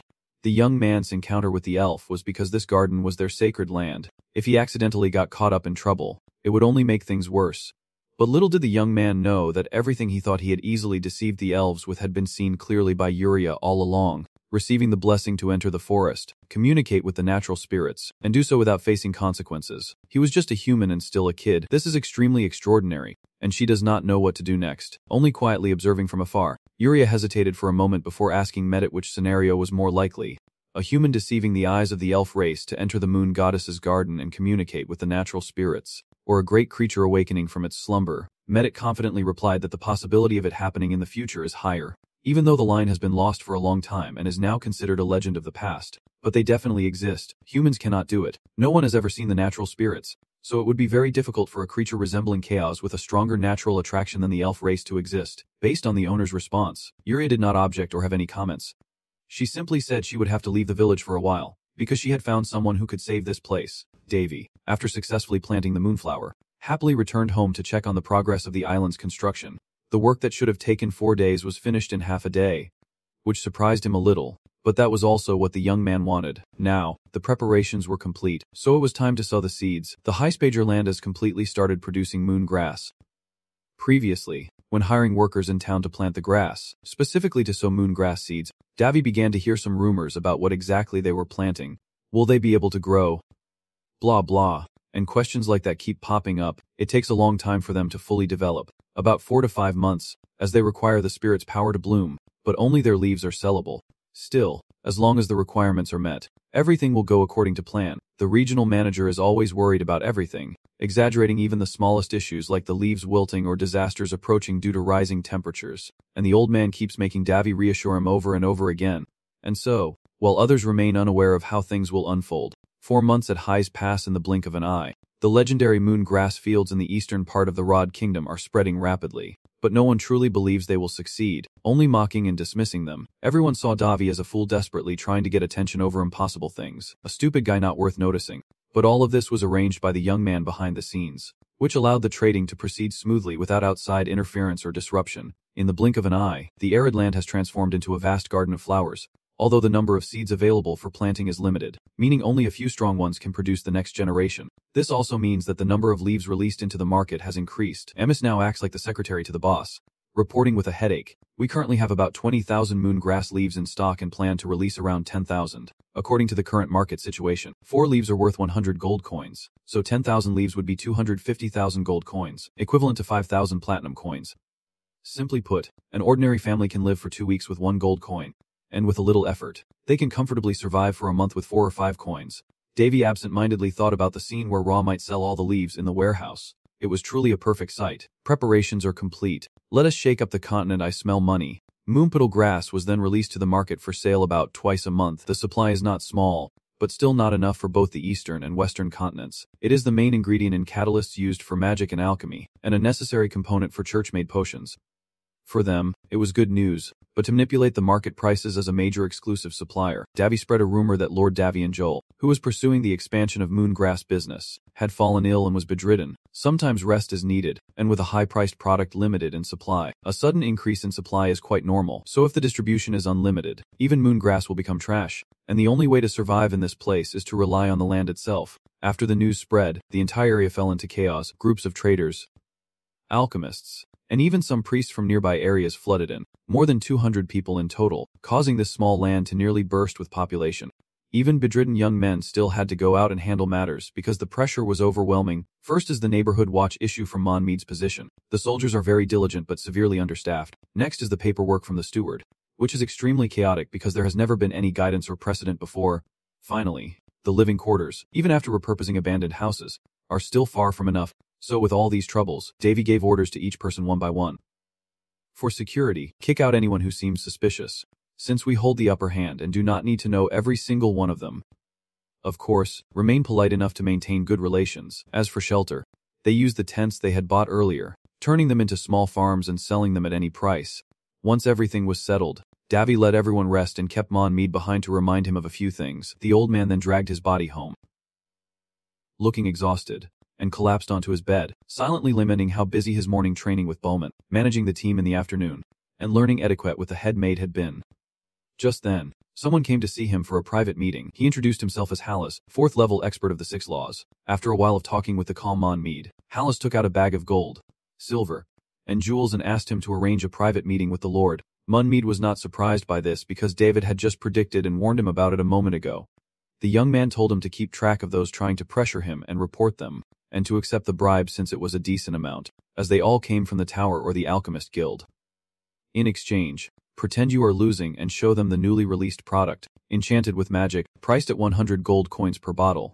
But do not actually sell it, just let them see it to spread the rumor. The ultimate goal is to maximize the product's value while keeping them on this land as long as possible. So, Monmead took out the item, presenting it as a finished product from harvest to packaging, and announced it would soon be launched on the market. Hala saw the top-tier item in front of him and could not help but be surprised. The highest quality grade. Something he had never seen in the Western continent. Hallis thought to himself that he must get priority to buy this, even if it meant bribing. Munmead continued to praise the product, saying our lord personally oversaw the production and most of the items are of this quality. The items of lesser quality will be thrown away as fertilizer. We already have 10,000. From what I hear, the lord plans to take the goods to the auction, though I do not know the details, but it seems he also intends to continue producing them. Hallis, excited with valuable information, plans to secure a priority spot at the auction. The next day, Munmead happily brings the money to Davy, recounting his recent experiences and constantly praising the young man as truly extraordinary. Looking at the money before him, Davy happily advised, consider this a bonus for the guards. You are the one who worked hard. Divide it up as you see fit. No need to get emotional or anything. You are just being rewarded for working hard. Anyway, most of the profit from moongrass production goes into my pocket, so building good relations like this is not a bad thing. Once the rumor spread, many people will rush in to do long-term trading. Branches will be established from many towers, and groups of alchemists and regional authorities will come seeking opportunities. Empty areas will quickly be filled and developed. Davy naturally benefits from the growing population and profits, and since moongrass makes this possible, it makes young people grateful for the ancient words placed upon this land. At the same time, somewhere else, the leader of the Ruby Tower, the wise Harrison, and Elder Eulis, the male expert, are holding a report and analysis on recent events in the Haze region. According to information, other magic towers are discussing the investment fund in the area, and Eulis also intends to establish a branch, but due to ongoing caution, no decision has been made yet. He still wonders why the young lord insists on auctioning when direct sales would bring in more money, as if he wants to get rid of them.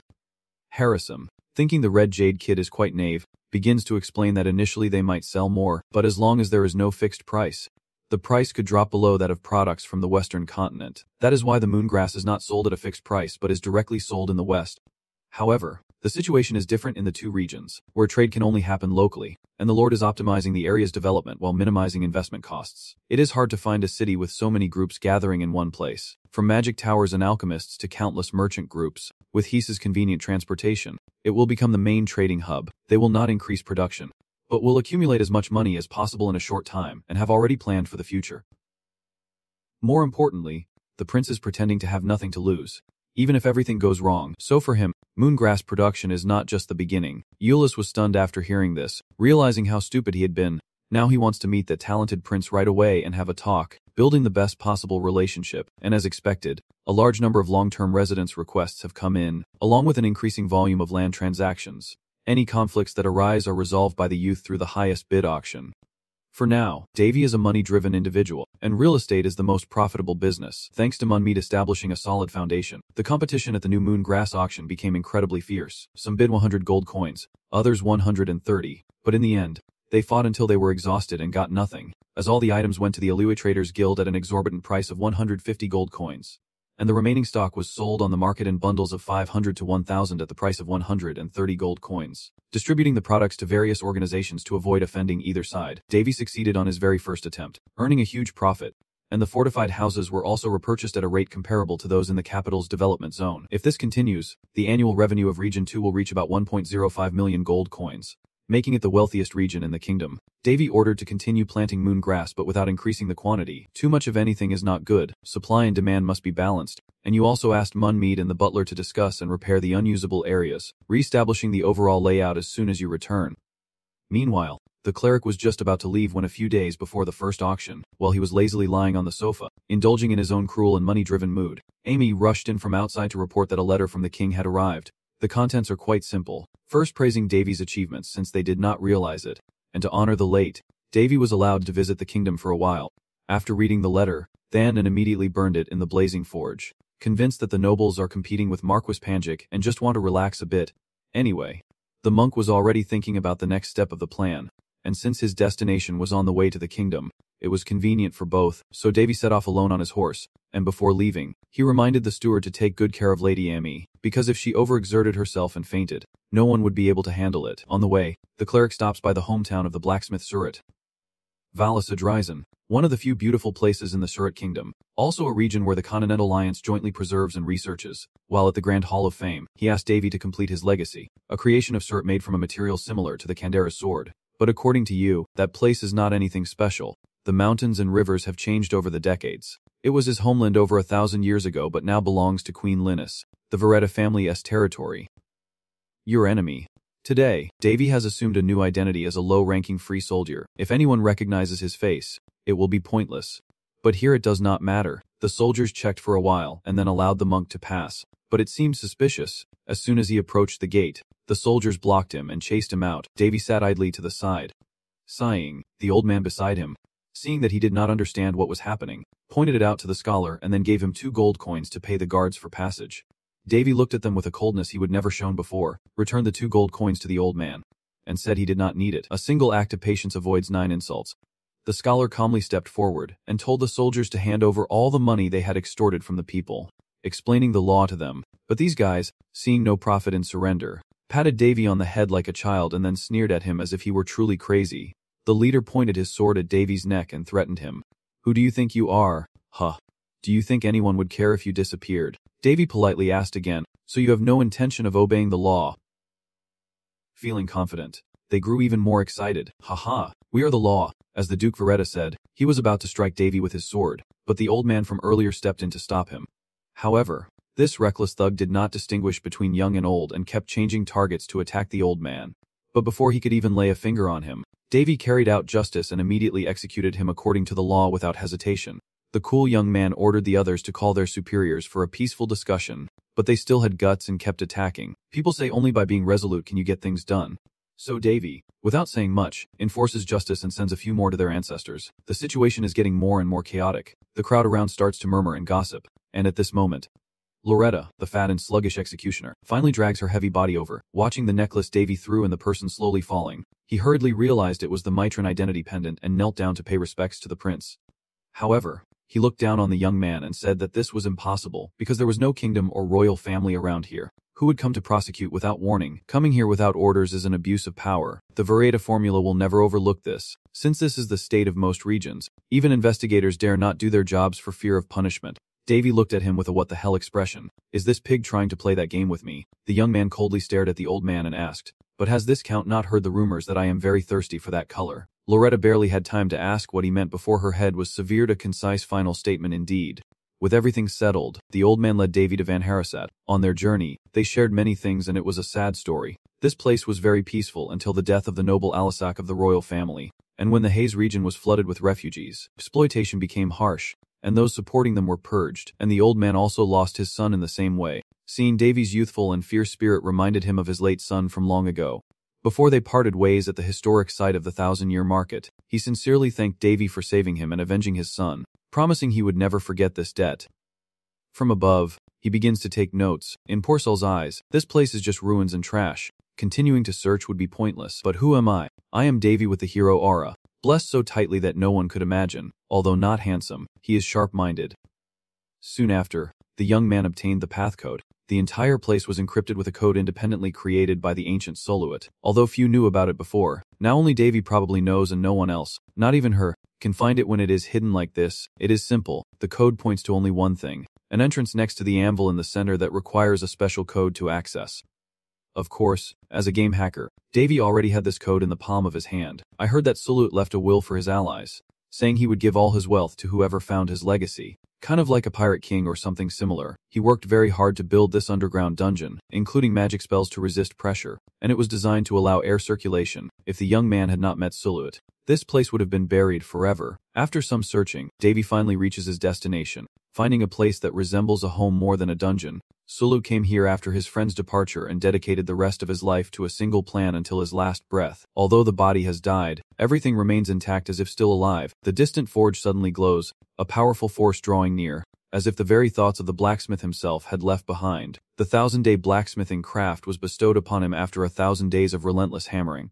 But his dwarf clan called him by a different name, the Devil S, the blacksmith of the devil. Unlike ordinary blacksmiths, those who take pride in their iron working, Sulut was teasing Mana to push beyond his limits and went too far, entering the realm of transformation. And this is the final work. He asked Davy to complete a pair of nameless twin swords. A red sword that kills the living and a blue sword that kills the dead. A sword with a soul like Candaris. The Candaris sword is the strongest weapon Sulut ever forged, but it is only suitable for swordsmanship and its owner Harris. And this pair of swords is a unique masterpiece created by a genius blacksmith. Regardless of the user, they are made to find their own master. Truly an extraordinary achievement. Davy will forge them with fire, but not ordinary fire that can provide heat many times over. The fire of the dwarves. It is hard to believe, But we have found it now. Let us head back to the palace. The prince is accompanied by Grand Steward Vespos, who, out of courtesy, has a few words of praise for the young man regarding his achievements. Then he told you about the situation in the palace. The secret documents were leaked, and the king was furious, with all the involved nobles stripped of their titles and scheduled for execution.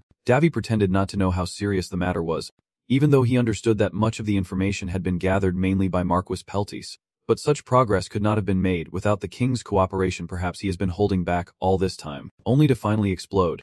Davy was planning to rest before meeting the king tomorrow, but then he ran into his half-brother, Carlos, who walks up to his brother, full of challenge. Look at you, acting so proud just because I succeeded in business. If an ordinary person like me can succeed, then anyone can get rich. Do not be too arrogant. I will just take what is mine tomorrow. Davy looked at his younger brother as if a few words could make him angry.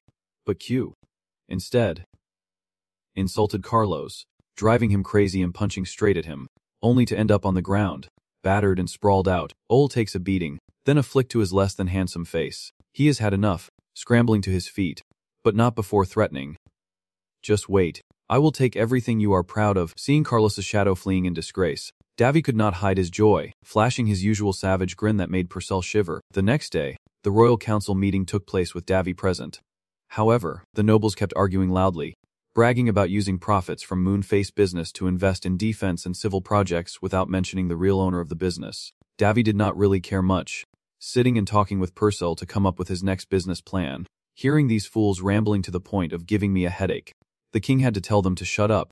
First, he praised his son for his contributions, then asked what reward he wanted. Davy felt that whatever he asked for would just be used as an excuse, so he decided to reply vaguely that he needed more time to think, a wise decision. As soon as the prince finished speaking, the nobles continued their nonsense, discussing investments in moongrass business. Truly a bunch of fools. At this moment, Duke Varieta, the leader of the demon faction, spoke up. You all are focused on the moongrass business, but should not we first discuss the most fundamental matter?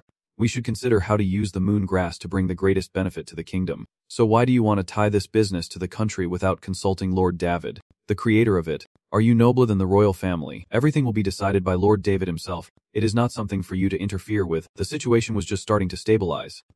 Outwardly, it seemed like he was helping David, but in reality, it was full of dirty tricks. Before the people could find peace, Varieta started causing trouble, pulling out a letter from her pocket and claiming it was from the high priest of the holy nation, requesting the prince to go to the holy nation to verify the holy seal on his back and bestow the holy title. So their point is that my holy seal is proven, and therefore I have to go to the holy nation. If I accept the holy title, then what? Will the holy nation protect our country or what? Before the crown prince's questioning, Minister Varieta acted as if he was very noble and replied condescendingly, Your Highness, you must see the whole forest, not just a single tree. That is your responsibility as a member of the royal family. Don't forget that. Provoking the holy nation won't get you anywhere. After hearing this, the nobles no longer cared about David and instead wanted to know what would happen to the Haste region and the face business. Varieta now revealed his true colors, saying that when the prince becomes a saint, he can no longer manage the area himself and must immediately appoint a new guardian.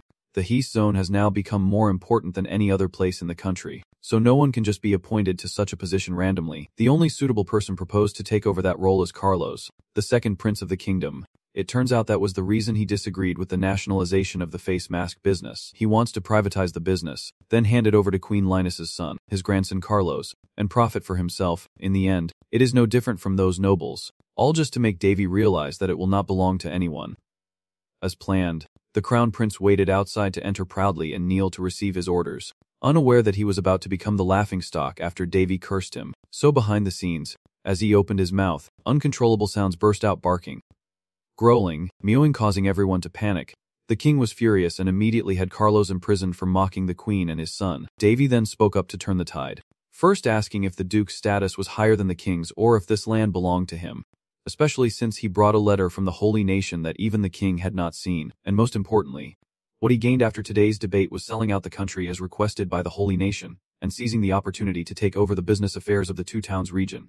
Hit right in the heart, Varieta could not even respond with a word. He asked back how he planned to solve the problem. Of course Davy had a plan. Asking that question was like asking where corn is grown.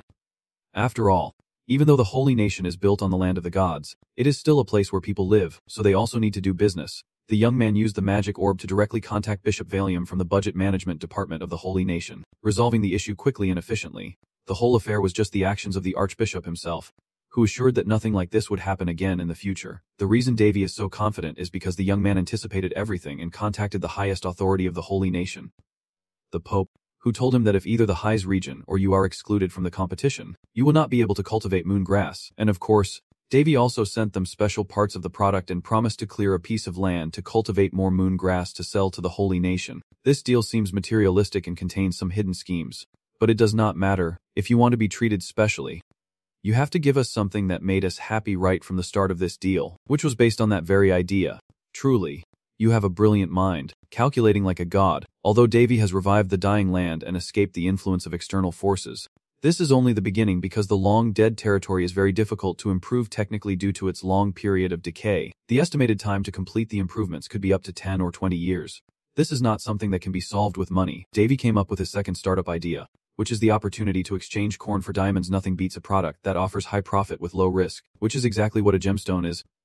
Previously, Davy proposed his reward to the king for his dealings with the lizardman. Although he obviously objected, he ultimately agreed, and of course, the nobles looked at him with suspicion, sending soldiers to oversee him. Soon, the group arrived at the Goldstone tribe, the dwarf tribe in the northern part of the kingdom. The dwarves are called incompetent engineers, with an average height of about 100 to 130 centimeters, and are famous for their strength several times that of humans and their high heat resistance. In other words, they are asked to become scribes. Unlike the elves, who are only known from legends, the dwarves still maintain contact with humans. They live in a tribe near a volcano and quarry stones.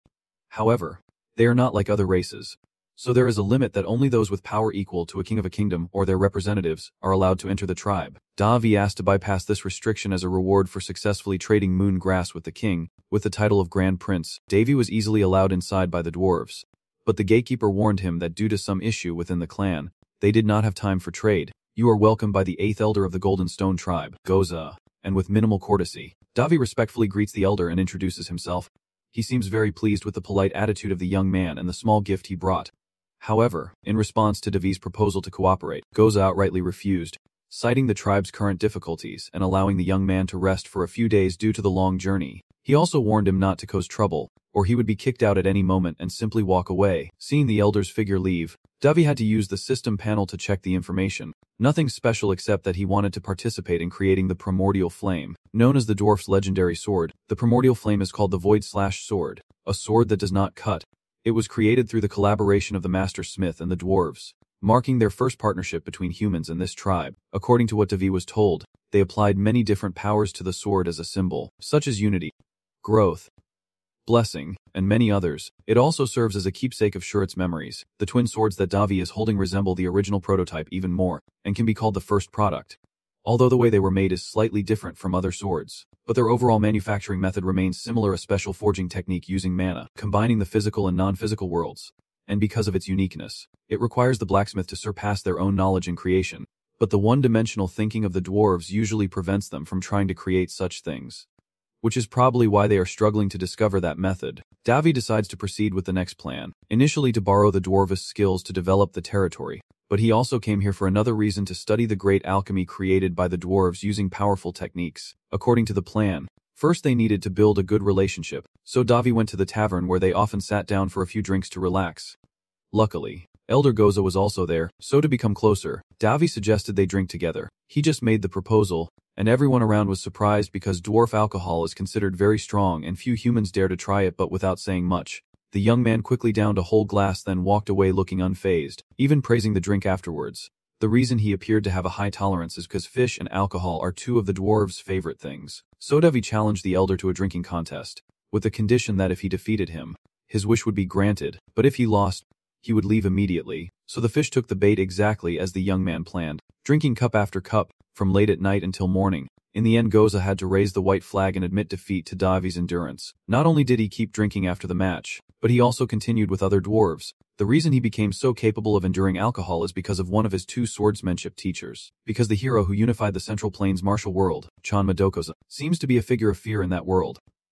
Even Daphne, an immortal who enjoys drinking, does not want to get involved with him. But the problem is that when Davy learned swordsmanship from Chan Madokozen, drinking alcohol became a daily habit. If he did not drink, he would not be taught anything, and if he passed out, he would be punished with 100 laps for 100 consecutive days, despite losing badly. Goza kept his promise to fulfill Davi's request and explained that the chaos in the clan was caused by the ancient protective sword of the dwarves being broken. It is a sword passed down to different clans in turn, and they promised to each take responsibility for its protection for a certain period. Goza's father was in charge of guarding the sword in this generation, but he died earlier than expected, so the duty was handed down to Goza and elder brother Buon Goda, Davi, who mentioned having some blacksmith skills, proposed to join the sword restoration project as an apprentice, and then the young man was taken by Goza to visit the Goldstone tribe's central workshop. Your presence seems to be disliked by others and they are strongly protesting. Even Elder Gungoda has spoken up, demanding that your younger brother clarify this matter. Finally, after everything was clarified and on the elder's authority, Goza asked to let the young man stay and observe, promising not to interfere with them. Before returning to work, Gungoda warned Davy that if he crossed the line, he would immediately crush his head. They are trying to repair the invincible sword, or rather the sword that cannot cut. A 2-meter-long great sword with a 30-centimeter width, more like a large decorative item than a real weapon. Davi knew that thing could never be repaired because it was not a finished item like the sword, so its lifespan was limited. Though it was unfortunate, that was the truth. You really destroyed the sword, and you did quite well for the ones who broke the item. Gungadi, I never liked involving you in this from the start, and it is not too late to hand it over to the Black Rock clan now. At least our blacksmiths are better than you. The insulted blacksmiths began to protest and fight back. But it seemed he was right because they had been working on it for a long time without any progress. Gungoda forcefully threw the hammer to the ground, silently watching as they prepared to take the broken sword away. At this moment, Davi stepped forward, picked up the hammer, and asked him, "Are you really an experienced blacksmith?" Seeing those confidence grow even more, Gungoda also advised him to step back and not get involved in this matter. However, Davy continued to speak regardless, saying that an experienced blacksmith would sense the soul in each piece and respect it. But Nige had already abandoned that way of thinking from the start, so he threw the broken sword into the forge and began hammering, leaving everyone watching utterly bewildered. Along with that, there is a moment of enlightenment explaining that the solution is like the young master. The elder, does Nge really want to solve this problem? Why does Nge keep acting this way?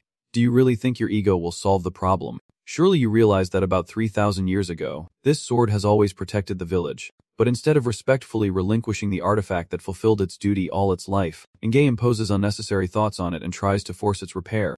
Do you dare treat the village's main pillar artifact like that and call yourself an experienced blacksmith? Since when did the Volium dwarves become so disrespectful? The best craftsmen on the continent. Yet they do not know the condition of this irreparable item. It is ridiculous. Seeing the sword thrown straight into the flames, they were all so agitated, demanding life or death for the young man. But this item was created by Davi's master craftsman, so it is somehow connected to you, and Davi could not just stand by and watch. Gorgoda, helpless and unsure what to do, could only scream in despair. Maybe they realized that the lifespan of the primordial flame had passed and trying to fix it was useless. But they still could not recreate it with their skills. They refused to accept that truth and finally justify that the item would be meaningless if it was not passed down through generations, which is the worst thing a craftsman can do. Though then questions whether you underestimate holy items because they have nothing to do with humans. Even skilled dwarven artisans cannot recreate it. Don't be arrogant just because you still can't create this damn holy item. However, Davi kept surprising them, showing them who truly could not do anything. Because Solu is a talented teacher, Davi's skills improved rapidly, becoming the most proficient among all the skills he had learned. Although he still lacked many things to keep up with his master's precise pace, but he had created countless items, with the primordial flame being just a prototype. Finally, after breaking the dwarves' imposed profit margin, changing the way they handled the flame, and combining various methods to create new things what they called sacrilegious artifacts, Davi succeeded in producing a layer of armor even more powerful than their primordial flame. He looked at the sword in front of him with great amazement and could not help but marvel at his talent. Davi then handed the sword back to them and said that this was the best he could do, because even the master smiths could only finish it to this level, and handed it over to the dwarves to complete. Guangoda was quite surprised and replied that they lacked the skills to finish it. The elder simply coldly said that if you do not know, you have to learn and he will teach. But there is a fee and he won't teach for free. Then he pulled out his twin swords to use as collateral. Seeing the sword Davi just took out, the dwarves immediately approached to observe, surrounding it with eyes full of curiosity and excitement, staring at it for a long time. None of them could hide their amazement, all exclaiming that it was a sword. Oh wow! Very impressive. Truly extraordinary. She looked at the group of dwarves and said in a tone full of disdain, "After showing them what you have, they all react the same way. If this continues you will be accused of blasphemy." Hearing her words, Davi replied confidently, with a calm and assured voice, "Do you really think I fear God's punishment after receiving the seal?" At that moment, "What is this sword?" Then, but understanding the incomplete meaning behind his words, Davi quickly interrupted firmly. He did not create it, But now I will complete the final step. His words changed the atmosphere, and the other dwarves standing around could no longer ignore it. They stepped forward cautiously and asked carefully, "So then, the blacksmith who created this sword?" However, Elder Gongoda had not finished speaking before Davy cut him off quickly, replying that he had passed away a long time ago. "It is like you are lost deep in an old memory," murmuring with a contemplative voice. "It has been a long time, maybe thousands of years." Hearing this, everyone's faces turned grim. This information hits like a bomb, causing everyone present to be stunned. They keep whispering and debating. Thousands of years ago. Could it be? Our protagonist listens to the gossip, then smiles faintly and confidently says, "Yes, it has been several thousand years." Davy gazes at the sword in thought, knowing that this relic has been hidden away for a long time after death, and because of that, its power has increased more than tenfold since it was forged. Sitting on Davy's shoulder, the demon purser's eyes widened as she quickly asked, "So the one talking about the swordsmith? But how?" Davy nodded slightly upon hearing this. A faint smile appeared on his face as he slowly replied, "When using this mana cultivation method, the sword must be processed within a certain period of time." Then he added that only the primordial flame can be completed after a few months, and the difficulty varies between different items. As he finished, many intertwined thoughts appeared in Davy's mind, and he silently thought, "That is why I was worried. How can I complete the final step for an item like this when Davy is lost in thought, not paying attention to anything around him?" Elder Gongoda, who has been standing nearby for a long time, suddenly speaks up, "Hey, do you have the materials needed to finish the last step?" This question pulls David out of his thoughts. He strokes his chin thoughtfully and replies, "Of course not. I am thinking of borrowing mithril alloy as material." At this point another idea comes to mind, perhaps using orichalcum or adamantine. But now I do not have many of those luxury items. But since this is a complete repair, I might be able to get a few high-quality mithril pieces. Standing behind, Lord Gongoda silently pondered, calculated, and considered, as if searching for a solution. After a moment, he raised his head, his face becoming more determined, and said sincerely, "Yes, if it is you, then perhaps." He has no hesitation in his plan. "You can use this workshop for your work. Although my skills are still lacking compared to yours, I guarantee I will provide good conditions here. I believe this workshop is sufficient for your use." Hearing this, David was surprised. A hint of astonishment flickered in his eyes, and he began to secretly consider. For craftsmen, their workshop is a boundary that others are not allowed to cross. I thought they would not even lend me tools to repay the new techniques I taught them. While David was still deep in thought, the little people around him started to get noisy, their faces showing frustration, and one after another, they spoke up. "Elder Gungunha, so that is how it is? Are you serious? Have you ever shown us even when we begged you?" David and Persuk stood there, both unable to hide their curiosity and confusion, silently watching his every move. When he opened the box, a strange object resembling a large bone appeared before David. The light from it seems to confirm that this object carries a mysterious power. The elder handed the box to David and said in a calm voice, "Take it." She kneels, with Persuk floating on David's shoulder, her eyes narrowing in doubt as she asks, "A piece of bone?" Meanwhile, David, overwhelmed by what he is seeing, his eyes wide with excitement, can't help but exclaim, "Oh my god, this is the bone of an anonymous fake dragon." Gongoda the blacksmith remains calm and continues explaining that you won't find anything as perfect and pure as it anywhere else. It is a family heirloom passed down from our first ancestors. We have kept it because no one is skilled enough to use it. But if it is you, perhaps you can ignore what I say. Our protagonist's mind is now filled with indescribable emotions, his eyes shining brightly, and in his thoughts, he wonders how crazy it is that he is seeing a dragon's breath in a place like this. It is amazing. While David is still marveling, suddenly from behind, a dwarf loudly calls out, "Look over here, Master." The call made David startle and turn around in surprise. "Master." Even Persuk the little demon on his shoulder could not help but marvel at how quickly their attitudes changed, as the dwarf kept approaching David while calling out softly, "If you take everything Elder Goja has, including the ancient cactus and his workshop, do not you think that would cause him distress?" Then he said with a resolute voice, "So I offer my factory for your use. Just tell me what you need, and I will find it for you." The dwarf elder shouted angrily, "Hey, do you think you are talking to someone else?" As soon as he finished speaking, the crowd erupted, voices clashing loudly, everyone eager to share their thoughts, shouting passionately. After a while, the dwarves suddenly gathered around our main character, eagerly presenting him with various precious items, everyone looking happy as they took turns speaking. "Although not many, I also have a few pieces of Ochan Kung, so I am very happy to gift the family heirloom, which is a medicine stored for over a century, 100 grams of adamantine. This is my clan's heirloom." Suddenly pressed by the enthusiastic crowd, David was caught off guard, his eyes flickering with confusion, and he reluctantly said, "Really? You guys, why are you so willing to give away such a family treasure?" Hearing this, the little men happily burst into laughter. They all waved their hands and said, "It is okay, I never really used it anyway, at least I can boast that it was used to complete the dead craftsman's work after his death." Seeing them say that, David silently sighed in his heart, "Sorry little dwarf ancestors." Transitioning scenes. After settling everything, the two of them look at the pile of precious materials on the roof in front of them. Borsa turns to David with a slightly sarcastic tone and says, "What was it you said earlier? That she did not have enough materials?" "You hear that?" Lean replied with a helpless smile. "I think it is no longer a problem." Truly impressive, the willpower of the blacksmith. Then, the dwarf blacksmiths approached, their faces full of hope, and asked, "So, does it meet your expectations?" "Sir," David slightly turned his head, gave a gentle smile, and replied, "Very good." Hearing that, the elder, though somewhat pleased, still looked a bit hesitant and then added, "I really want to help, but the blacksmiths must stick to their principles." A little dwarf behind whispered, "Stinny old man." Understanding Elder Gungoda's intention, David then thought to himself that he did not mind where the elder stood, and the clan leader continued, "Do your work comfortably today while we learn the sacred item forging process," he taught, and he replied, "Thank you." Soon after, the dwarves dispersed, and everyone returned to their work in the intense heat of the forge. David gently takes off his coat, hangs it on the rack, and carefully places the high mountain of materials in front of him, then rolls up his sleeves with a determined look and says, "I guess it is time to get started." The scene shifts to the past, on a stone-paved road lined with green trees swaying in the wind, where a blue-haired guard hurriedly chases after a blonde young lady, his face showing pleading as he blocks her path and shouts, "Hey, little bean princess. Move aside." The little bean princess, hearing this, her stubborn eyes full of anger, immediately scolds, "Who are you calling flat-chested bean? You bastard."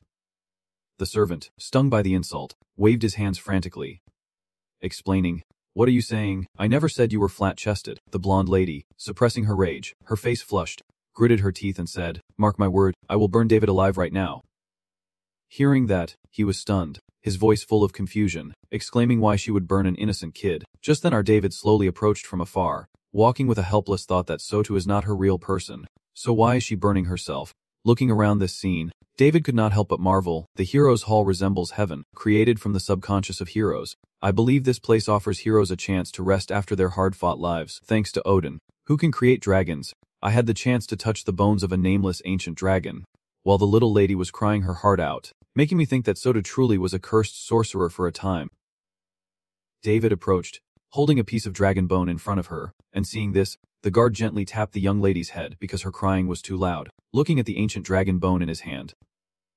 David murmured, "The dragon bone is one of the materials used to forge the holy sword." The guard chuckled, teasing, "I do not think you can do it," while the bean girl muttered angrily, "I will incinerate you." The guard added, "But just in case you find an ancient artifact, you should at least know how to use it." As David reminisced, he remembered how annoyed he was at having to use an ancient relic he thought would not exist in this world.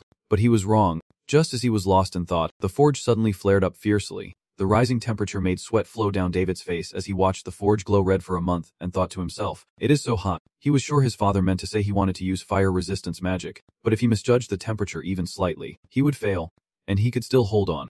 Then the sound of the hammer pounding continued to echo throughout the forge. Little Demon Berserk stood in a corner watching the sword forging process with admiration in her eyes. The holy sword with flashes of light occasionally bursting in front of her left her unable to hide her amazement.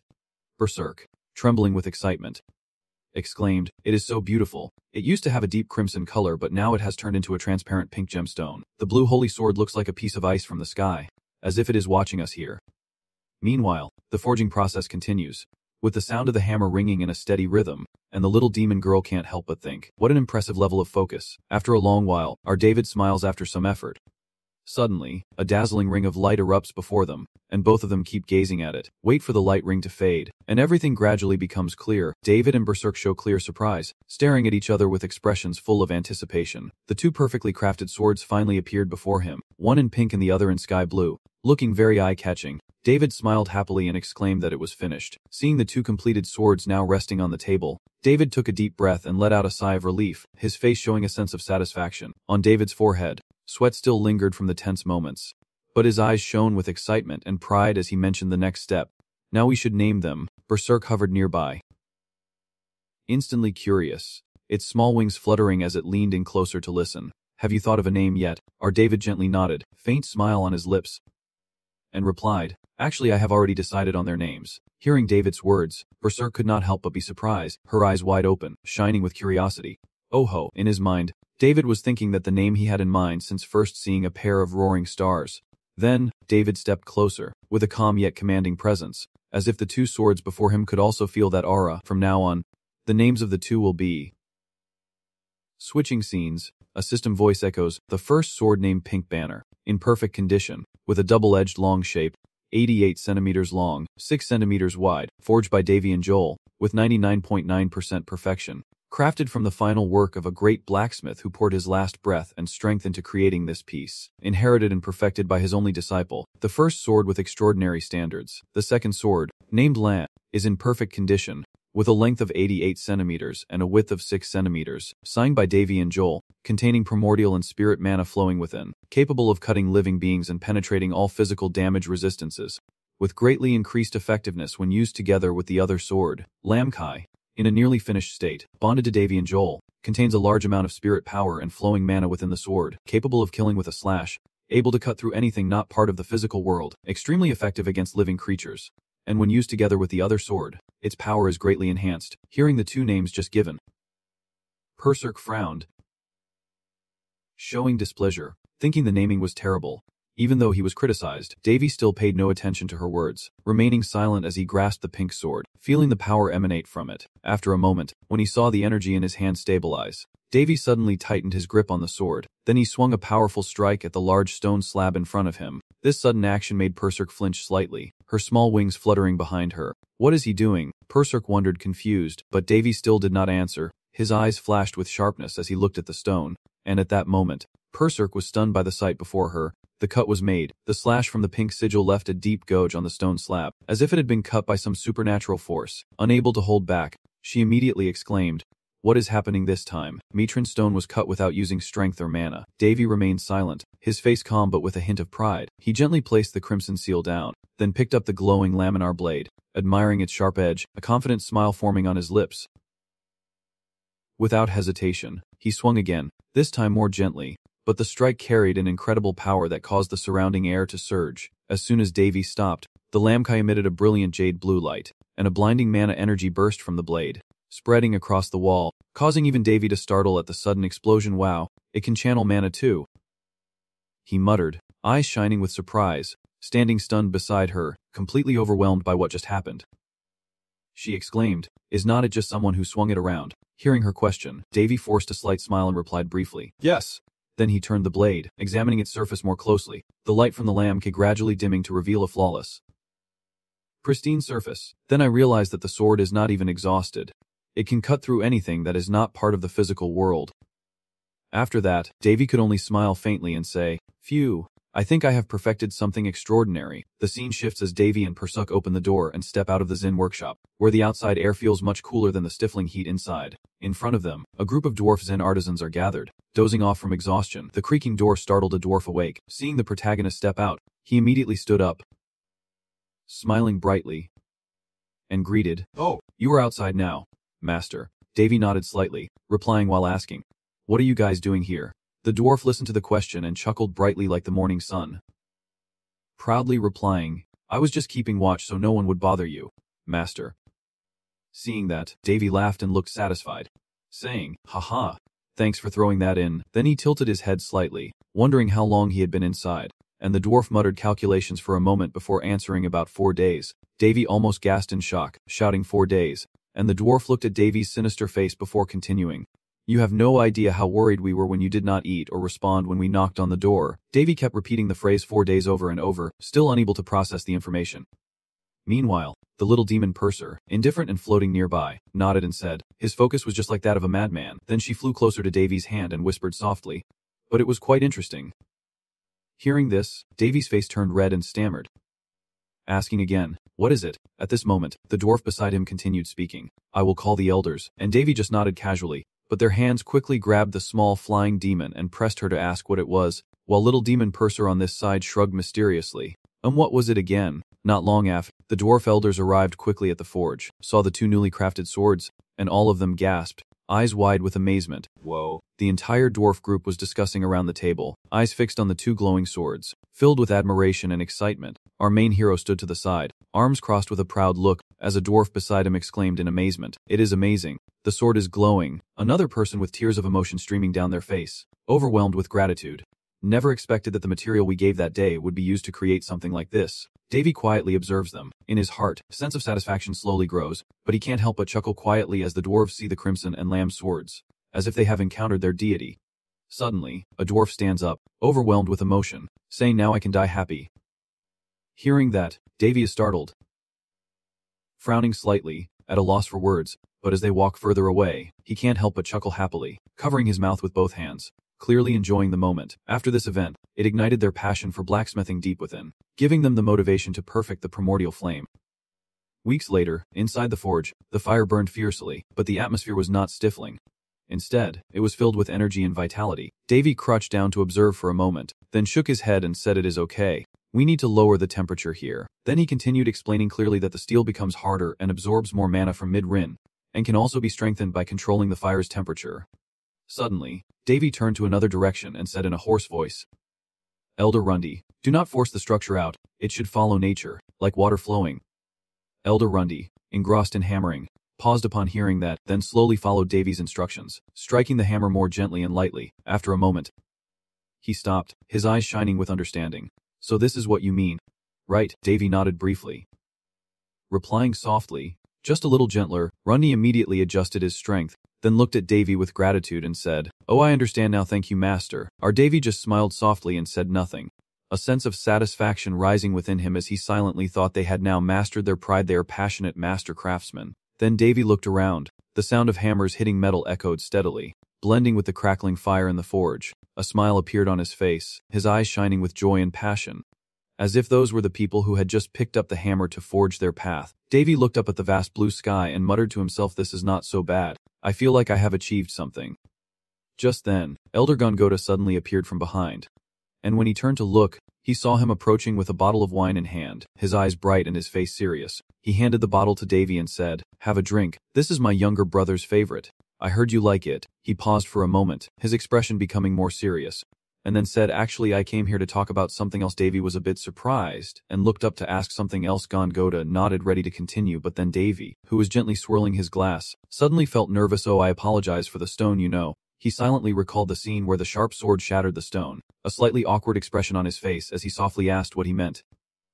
Hearing that, Gongoda blinked in confusion. "Isn't that it?" His harsh reply made Davy breathe a sigh of relief. "It is nothing. Really." He hid his nervousness, took another sip of wine, and appeared calm. Gongoda paid no mind to Davy's awkwardness and continued speaking softly. "I see from what I hear it seems you also want to revise our base to improve the work after your death." Davy exhaled in relief that he was not here to complain about what happened last time, then smiled and said, "Well, that is right." Elder Gongoda was satisfied, but his voice grew serious and solemn as he said, "So I will tell you this, we dwarves never forget to repay kindness. Although we are not as skilled as you, we will help no matter what you ask of us."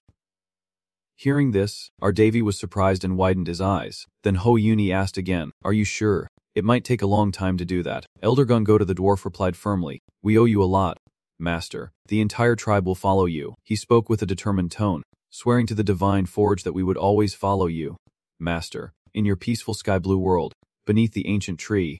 Our brother Davy officially gained a new dwarf disciple to accompany them. Then, a gentle breeze rustled by, and from afar, another dwarf's voice suddenly rang out, and Rundy hurriedly called out, "Elder Gungoda, wait for the person to arrive." Elder Gungoda asked, "What is going on?" Rundy hurriedly replied, "It is an emergency. An intruder has entered our village." Hearing this news, Gungoda widened his eyes in worry and asked, "An intruder? Right?" Rundy nodded and replied, "That is right." Gungoda was about to say more when suddenly, a sharp gust of wind from afar rushed toward them. Davy, extremely alert, quickly pushed the two dwarf elders aside to avoid the surprise attack. Then, with a horrified expression, he looked at the sharp dagger piercing his arm, and gazing at the deadly weapon, he could not help but exclaim in shock, "A red assassin's dagger!" The image of the castle tower appears, hazy and shadowy, with someone shouting loudly, "Ah!" The maids are trembling in fear because of the shouting around the fallen and shattered objects. The maids huddled together, and someone's voice shouted again, calling Davy. It turned out to be Kalos, and the voice echoed once more, "Davy, Davy." He stands amidst the wreckage, surrounded by scattered objects on the ground, shouting loudly and incoherently. Kalos seems to have gone mad, his head covered in a patch. With blazing red eyes, Kalos staggered forward, clutching his disheveled hair. Feeling ashamed, "Damn it. The maids behind all looked at him. Kalos covered his face, glaring at the enemy. Thinking Davy, it is definitely because of him. Then Kalos remembered what had happened and continued to think to himself. The strange animal noises he made and losing his hair all occurred after he met that lowly crown prince. Kalos looked back at the maids and asked, "So you must be very pleased." The maids, terrified, trembled all over, and one of them replied, "Of course not, Your Highness." Suddenly, Carlos grabs one of the maids by the hair, yanking her up as he shouts, "Filthy lowlifes." The maid screams in agony as Carlos drags her across the floor, and she can only beg, "Your Highness. Your Highness." Then Carlos grinned wickedly, sneering, "Even you look down on me." Carlos tightened his grip on the maid's neck, asking, "Don't you?" Carlos continues to torment the maid, throwing her to the ground and dragging her out of her shoes, the blood-red scene engulfing them both, until suddenly a voice echoes, "Well, what an interesting sight." Blood is spilled onto the floor, probably from the maid. Suddenly, a pale hand reaches up from the ground, and at the same time, Kalos looks up and sees that person. A refined man with a smile on his face appears, and Kalos asks, "Who is there?" Then the man licks his lips, with a handsome face, ruby-red eye, and shimmering silver hair.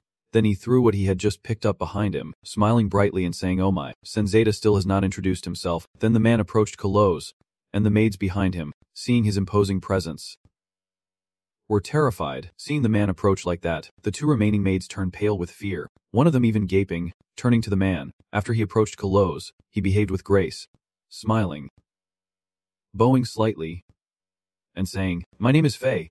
I hope you will remember." And then he added, "From what I have learned, we have recently disappointed you." Kalos quickly responded with a surprised look, saying, "Really?" as the maid seized the opportunity to run away. After hearing Kalos, Faye snapped his fingers, smiled, and said, "Exactly." The scene is very eerie now, with Kalos sitting on the neck of the maid, while Faye stands calmly beside him without showing any fear. Serial's image appears with one eye covered, surrounded by tightly wrapped thorns, and Kalos' voice echoes again, saying she belongs to the Empress. Then suddenly Serial's eyes lit up, and the thorns reacted accordingly.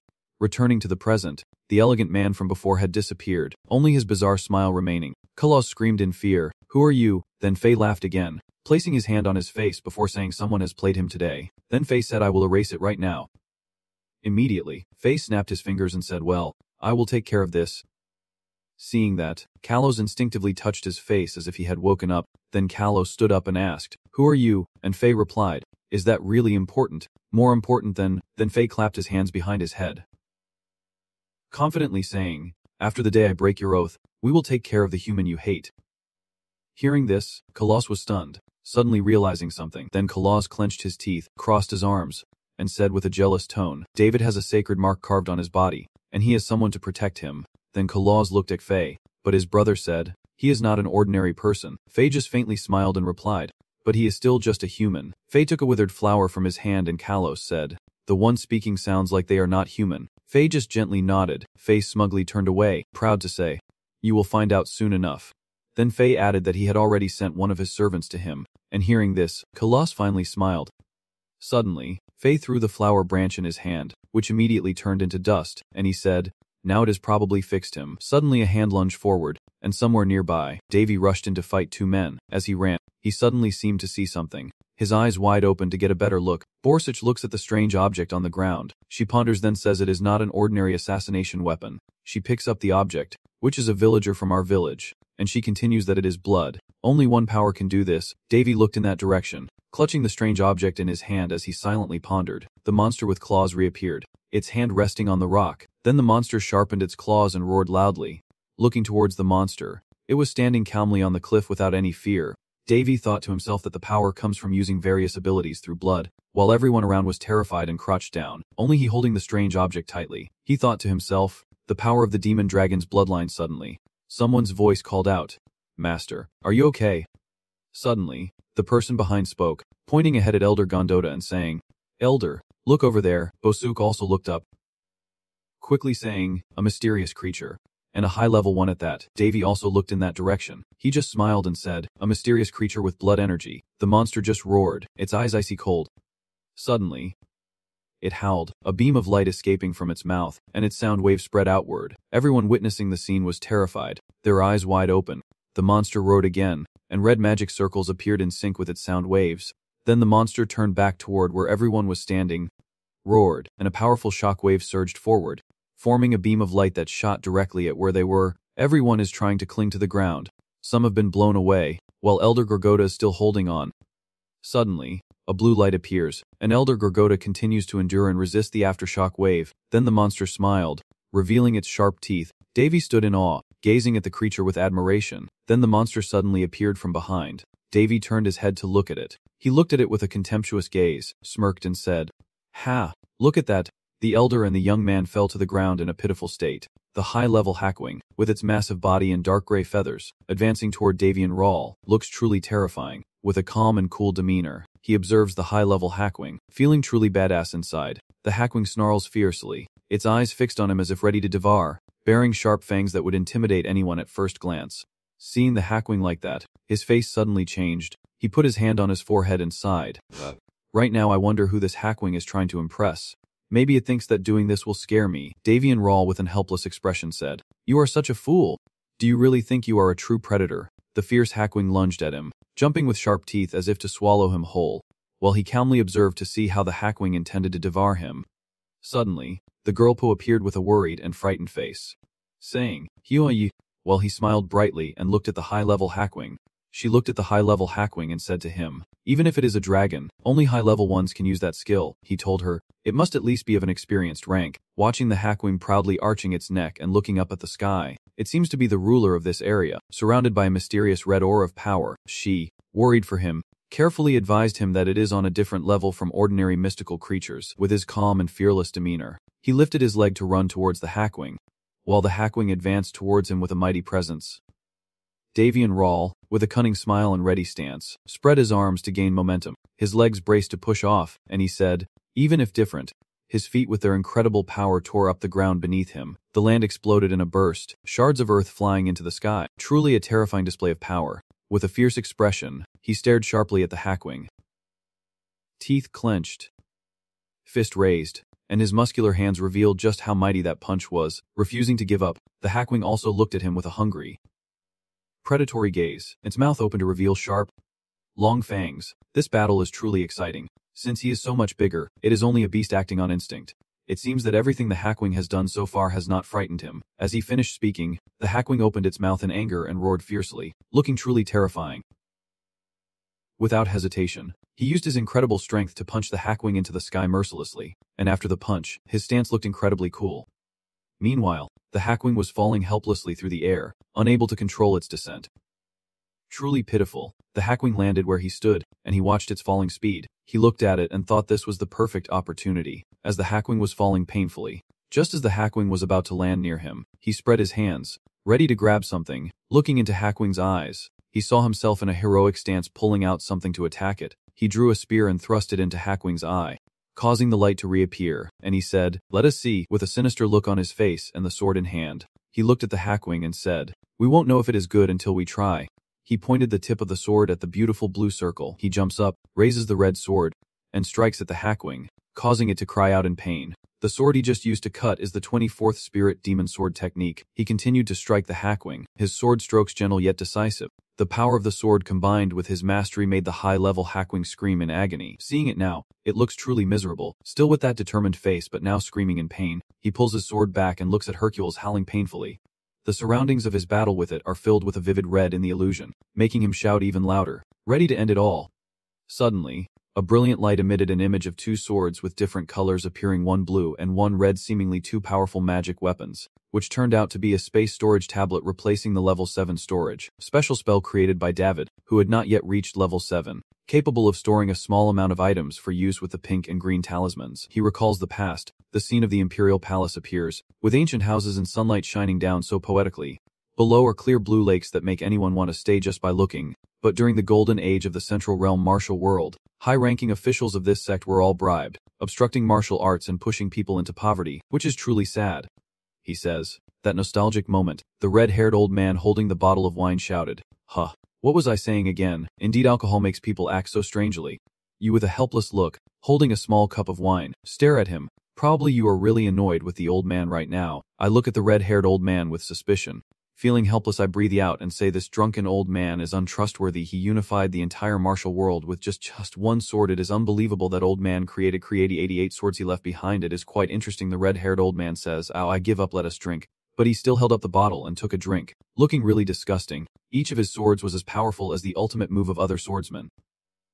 After speaking, he and the red-haired old man stood up to say goodbye. Their handshake was so heartfelt and meaningful. The old man shook hands with you with one hand and held the bottle with a smile, while your other hand was on the red sword, looking so majestic. They exchanged words, perfectly matching the holy sword Harris and evolving into their perfect form. Then they parted ways. He walks away into the distance, probably cold, so he hugs himself tightly. The red sword shines brightly, and there are still blood stains on it, making it look so mysterious. The rogue said, "Humans must use tools." Davian Rawl stands proudly by the muddy pond, having just fought, one hand gripping his cloak, the other carrying his sword with great dignity. He drew his sword and swung it forcefully toward the ground, shouting, "This is perfect." The bloodstains still remain beneath the surface, combined with the cracked earth in that eerie scene. He said, "This should be enough for Red now." Persuk, with a worried face, pointed at the monster and said to him, "This monster is not dead yet." He calmly looked at the monster and said, "I know." Suddenly, a bright red light appeared where the monster was lying, mysterious and intense. Yet he and Persuk stood tall and fearless, as if they had anticipated this scene. He looked at the monster with a truly terrifying expression and said, "A living tool of survival similar to the sea, hiding the source of their immortality somewhere nearby, capable of infinite regeneration as long as the origin is not destroyed." Now the monster's image is no longer intact but has transformed into dark shadowy waves rising in a mystical way, as if it could explode at any moment. I told her that to destroy them easily. Of course, if you cut them until they have nothing left to regenerate or kill them with holy power, they will die. But using this in battle is much more difficult than it looks. The image of the holy sword appears dazzling, and from its appearance, you can tell that this holy sword is not ordinary. Now, do you know how a mystical creature can have the immortality of a high-level Manga lineage? The girl with a cunning face said to him. From the beginning, its use of blood energy was already abnormal. We both look at the monster, deep in thought, and I sigh helplessly, saying to her, "Yeah, I also want to check, but I have no way to do it." And the scene has become more tense now. Why is it connected to such a beast? The beast lies there with its eyes closed, but a mysterious red blood still flows within its body. This monster looks really adorable, quite different from when it was conscious and fierce, looking very terrifying. He looks ahead at the scene of destruction, shattered land exploding, and in the distance, there is the image of a tree. It looks truly desolate, and he thoughtfully ponders, knowing he does not have time to investigate with the current situation. With a worried expression and eyes filled with sorrow, he raises the holy sword, contemplating what is to come, wondering if his next move will align with his predictions. He no longer hesitated and decisively swung the holy sword at the monster, unleashing a strike of blue light that formed twin figures of the creature, and the combined power of the holy sword and himself created something truly terrifying. He struck the monster so hard that the sword far away also broke in half, and the ground cracked into many pieces. That power was truly terrifying. My holy sword was covered in blood, and the scene was dark and mysterious. Below the ground, the monster's blood flows in torrents. Davian Rawl and Pesach look at the monster, each holding a sword, one green, one red, looking very cool. He asked her, "Have we destroyed the source yet?"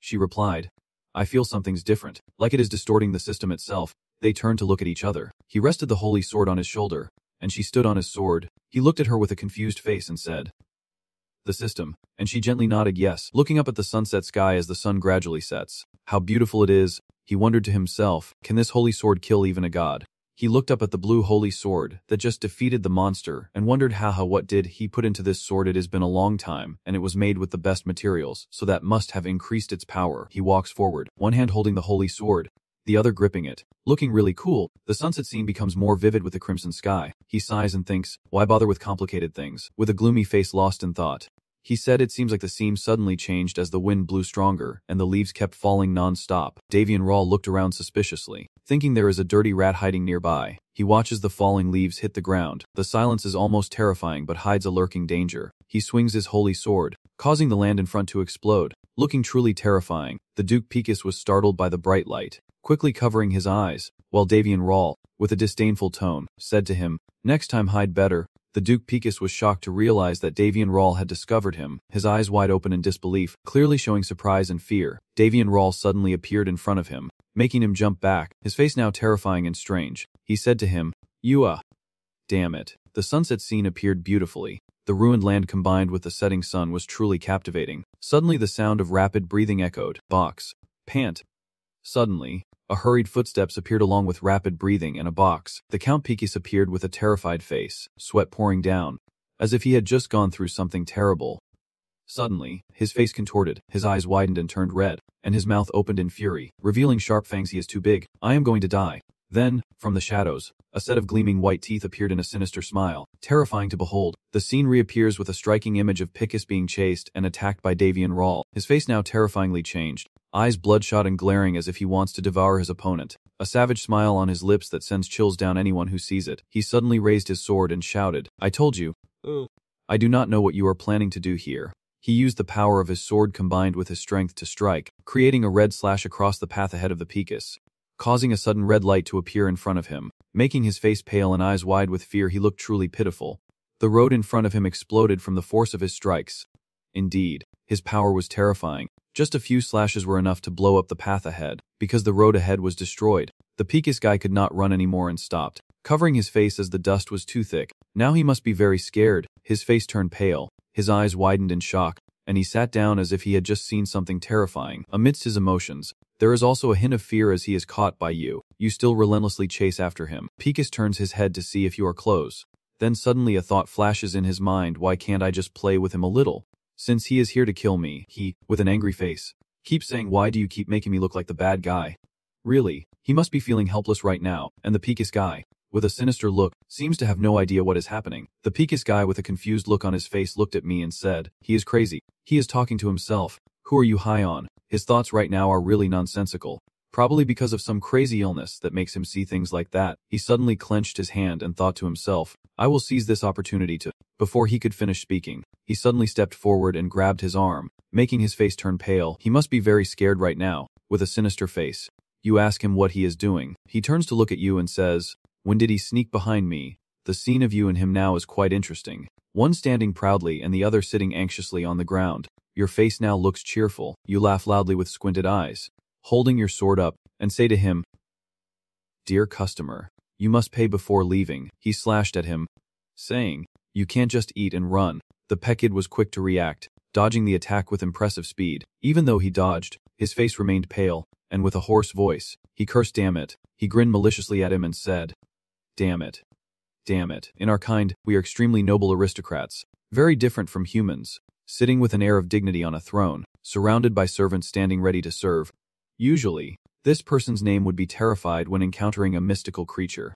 But he not only pushed us to the brink but also intended to toy with our lives until he was bored. The image of him fighting a high-level monster appears, standing very proud as if he has no fear at all. While ordinary people would definitely be terrified when facing this high-level monster, the proud-looking Pekid man, with the demeanor of a noble, smiles contentedly, holding a wine glass and enjoying himself, then suddenly shouts, Your Highness. His continuous strikes are met with a dazzling flash of light. Davian Rawl's strike across his neck filled him with terror, his face contorted, eyes wide, jaw clenched in fear. I think we underestimated him. Davian Rawl leaped to attack, looking cool while his opponent trembled, paralyzed by fear. The brown-shirted guy said, This guy is definitely not normal. Because of Davian Rawl's attack being too strong, a blinding light emitted from that spot, and he took control of him, helpless and defeated. He knelt, head bowed, a pathetic sight. Davian Rawl, straddling him, crossed his arms and remarked, finally willing to behave, Are you? The man replied with wary annoyance, I can't move, I sit still without resisting. It is a pity for him, a noble family member, to suffer like this. He angrily asked Davian Rawl what they did to his body.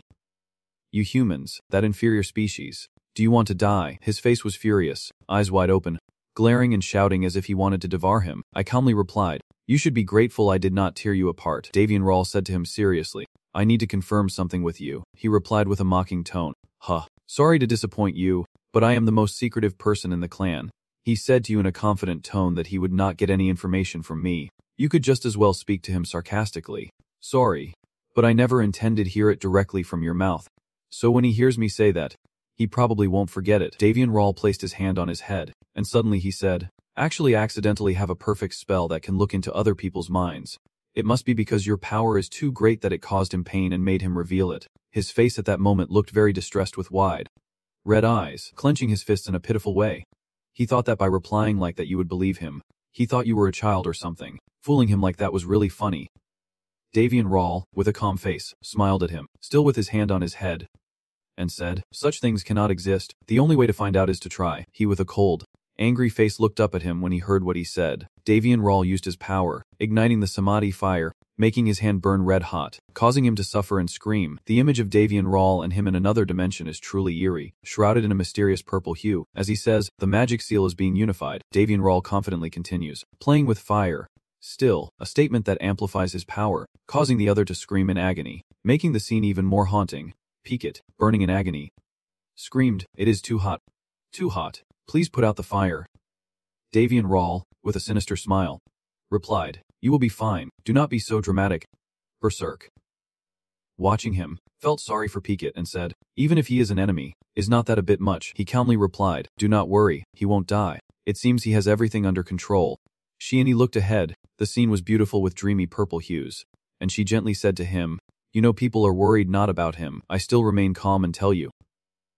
Queen Dimonus, "Do I really need to forgive the one who tried to take my life?" He shyly ruffled his hair and said, "Oh, really? Your kindness is pointless." He, with a tired face, collapsed on the ground because he had just gone through terrible things. Davian Rawl, with a serious expression, crossed his arms and told him, "I do not need to know too much about him, so let us proceed quickly." He looked shocked when he heard that, and his face changed, eyes wide open as if about to say something. Davian Rawl, puzzled, began to ask him, "First, who are you?" But the other person, unfazed, provocatively replied to Davian Rawl, "Thinking I would he really dares to say that to you." Hearing him speak with a heroic tone, I smirk and raise my hand, conjuring a mysterious purple flame, and say, "Want more?" Seeing this, the opponent trembles in fear and stammers, "I am Pikit." Account. Davian Rawl responds calmly, "Oh, so you are roughly mid-level." "Yes, I am quite sure I am your target, and it was because of the maid macaron last time." "Right. A person who is supposed to be tight-lipped like him is revealing things quite easily. Nothing can really challenge you. So this is the real question." Count Pikit asked him in surprise, including the mysterious beings from the past. "Why do you have the power of immortality?" He wondered deeply about that. Davian Rawl watched him, standing tall and proud, while the other cowered in fear. Looking pathetic, he glanced at him, wondering, he is still not moving. Maybe I should provoke him more. Truly, the cruel live carefree lives. Tearful, Count Pikit's face suddenly darkened with anger as if he had just endured something terrible. He clenched his teeth tightly, his eyes shining with determination. When Davian Rawl and Pesek saw him like that, both of them were extremely confused and puzzled, not knowing what he was planning to do. Count Pikit suddenly shouted loudly and decided to choose a drastic solution for himself: death. Davian Rawl and Pesek were shocked to hear him say that. He yelled, "What?" Seeing something was wrong, she shouted for him to take cover. Suddenly, Viscount Pikit's body swelled, enveloped in red, and a cage of light appeared around him. As the light beam shone so brightly, he quickly covered his eyes with his hand, tears welling up as he helplessly said, "I do not want to be like this." The bright light grew increasingly intense as Davian Rawl and the Demon Queen watched in shock. The Death Knight Pikit tearfully uttered his final words, calling out a name, and then his body exploded, leaving only a sea of flames behind. An utterly terrifying scene. Prince Davian Rawl stands before the ruins, a curse and its punishment nothing but death. He does not want it to be so, but perhaps that is all we can know. Bozerg Lingni says, "Sorry, it is my fault." Davian trusted her. "Do not worry. I anticipated that this would happen. When the curse is lifted, the one who cast it can feel it. What I mean is that one of the curses I placed on the loss has been lifted. Specifically, it has been rendered inactive. It should have been very difficult to find that curse. Yet they managed to do it. An act of immortality's limit. Surely the person behind this is quite powerful." Night falls over the bustling Dwarfland, everyone working hard to repair their homes. Zerglini feels sorrow for them. Just one mysterious creature running amok has caused this place to be so devastated. Davy walked past the busy dwarves, calling out to each other. Heading north. Yes. Hurry up. At this moment, Davy met Gozo and Gogoda.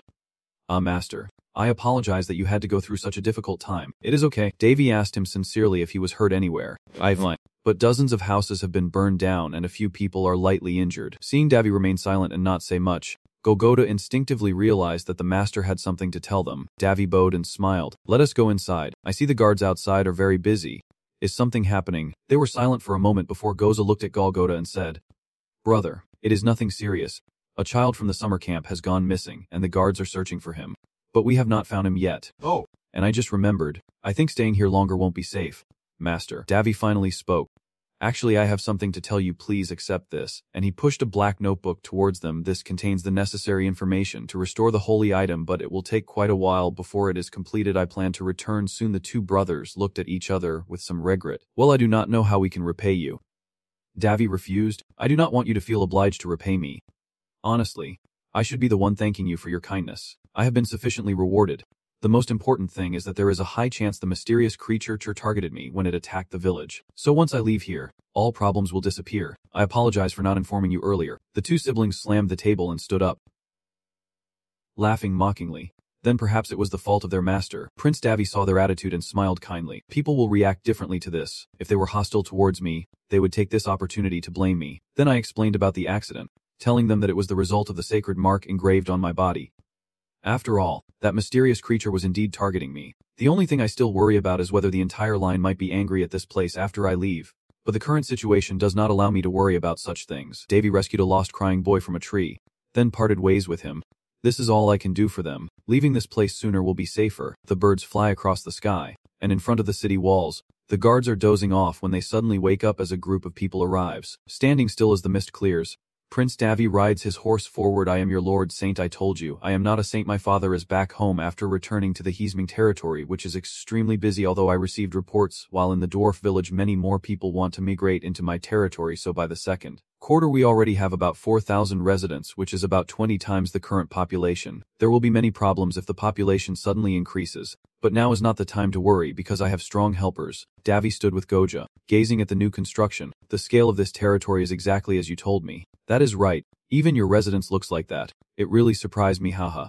Goja patted his chest confidently and said, this is my chance to serve you. Please entrust me. I will turn this place into a workshop, worthy of the title Master Craftsman for the entire continent. Please do not refuse my proposal, no matter how great your leadership is. If you do not take care of yourself, no one will bother to follow you. Davy happily replied, no, I won't stop you. In fact, I want to ask for a few more things. I think the other dwarves will like it too.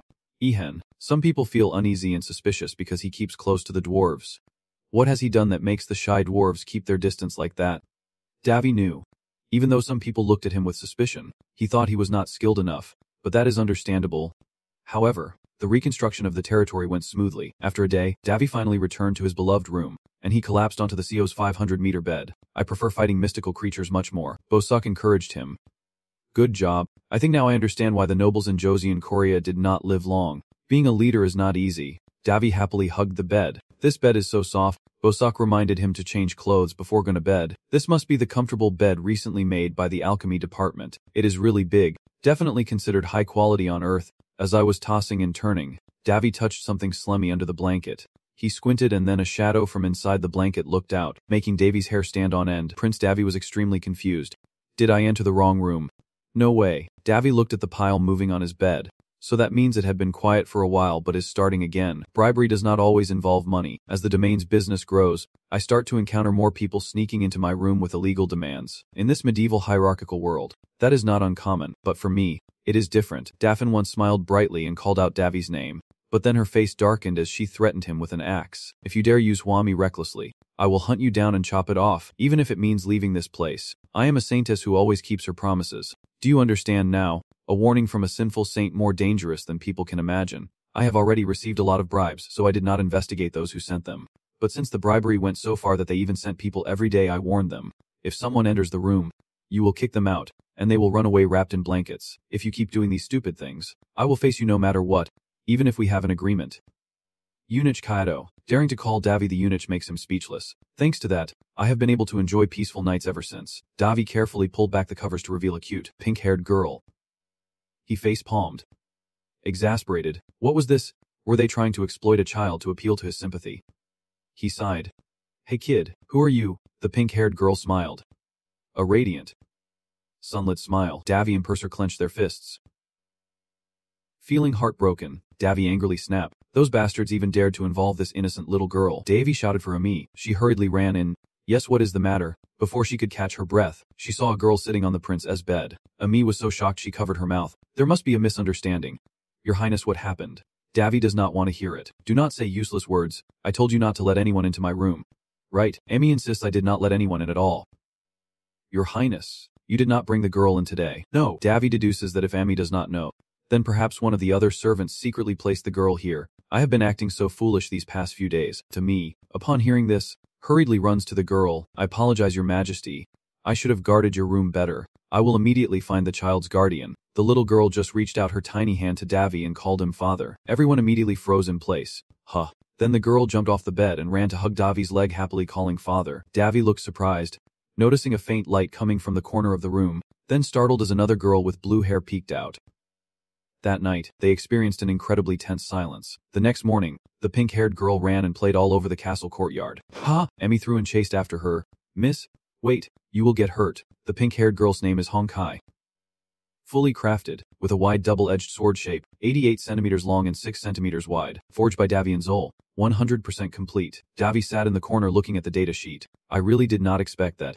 From the start you could check the girl's information, and I hope you feel guilty about what you have done. Davy felt helpless. He had already named them. How could he change it now? Who would have thought a sword could turn into a human? Actually, these two girls are two swords that Davy brought back, named Honkai and Lamkai, with perfect craftsmanship, broad double-edged blades. Note that they are conscious, awakened very early, so their awareness is still very naive, and they see Evan Zol, the creator, as their parent. Their awareness will grow over time. Warningly adorable. My wife is too confused. I told you I can't resist. On this side, to me, exhausted from dealing with Davy, now has to handle two children and has become more experienced in cupping. So she changed the plan from chasing after them to luring them with food. Miss, look at this cookie. Try it yourself. Anke turned around and ran towards her. Ha ha ha. Come on, Miss Lamb. Hurry up. Davy was amazed, so swords can eat too. These are literally people. Two tiny hands suddenly placed on Davy's leg. Little Lamkai collapsed onto the ground, and Davy reached out to her head. Berserk and Davy's hearts immediately stop. With such cuteness, they are really not good for the pulse. Davy takes Honkai and Lamkai out for a quick test to check their functions. Can Hong and Lam return to their original shapes? The two girls nodded at each other, seeming to understand what they said. They immediately flew up and quickly returned to being two swords as before. Davy held them in his hands, examining them, and their true form was still swords. They had no hesitation in returning to their original shape, as they transformed very quickly, almost as if it were their instinct. The internal power of the swords has also increased, and their awareness has made them stronger. Alright, you two can return now. The kids keep clinging to Davy. One calls him Dad, the other asks for cookies, and Davy is hesitating whether he should reveal that he is the one protecting them. The side stepped in and said, Are not they your daughters? In this case, they are your children.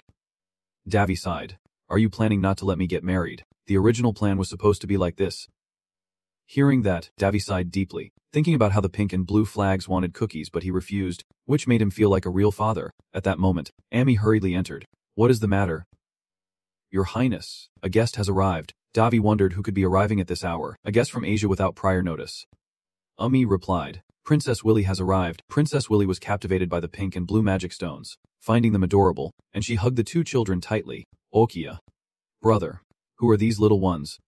Davy sighs. They are children I am looking after, almost like my own daughters. Willy's eyes widen with excitement. Oh my, every time I visit, I discover something new about you. I see. Princess Willy looked around. I was very worried when you said you would go to a royal land. You do not know how surprised I was to hear that your moongrass business was a success. And you have seen them now. The little people in that village really like it. I thought they would not appear in the outside world, but they have always helped you. It is wonderful. Davy seemed a bit regretful. I wanted to treat you well, but as you can see, the territory is in such a state. Willy shook her head, saying do not worry. I just feel relieved to see you happy. Dear. Davy looked confused. Really, you really are quite busy. I have not realized how busy I have been lately. Hong is probably right. Davy smiled and said to Willy, shall we go inside? Yes. Over here. Amy leads the guests accompanying Princess Willy to the resting area. Please follow this way. Willy is still chasing after the two pink-haired Lamkai.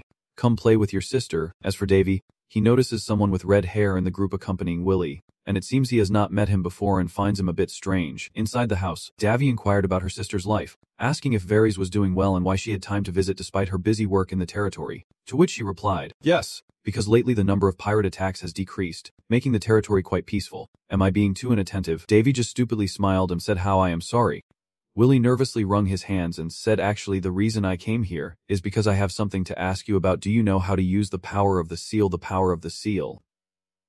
Willy stammered, I know I should not ask this while you are busy, but the only person I can rely on right now is you. Davy ran to her side, comforting her, saying listen to me Willy. Willy started crying. She cried, I am really sorry. I apologize. A while later, Willy was asleep on the bed. and the butler beside him reported that he was just exhausted, which must have troubled him for quite some time. He will feel better after a full rest. Davi looked at her sister with a pained expression, noting that this place and the night camp where Willie and Varys lived are quite far apart. The girl must have traveled for days without stopping, probably because the people are very important to her. Returning to the brothers' conversation, Willie could only clutch his hands and cry, "I am really sorry.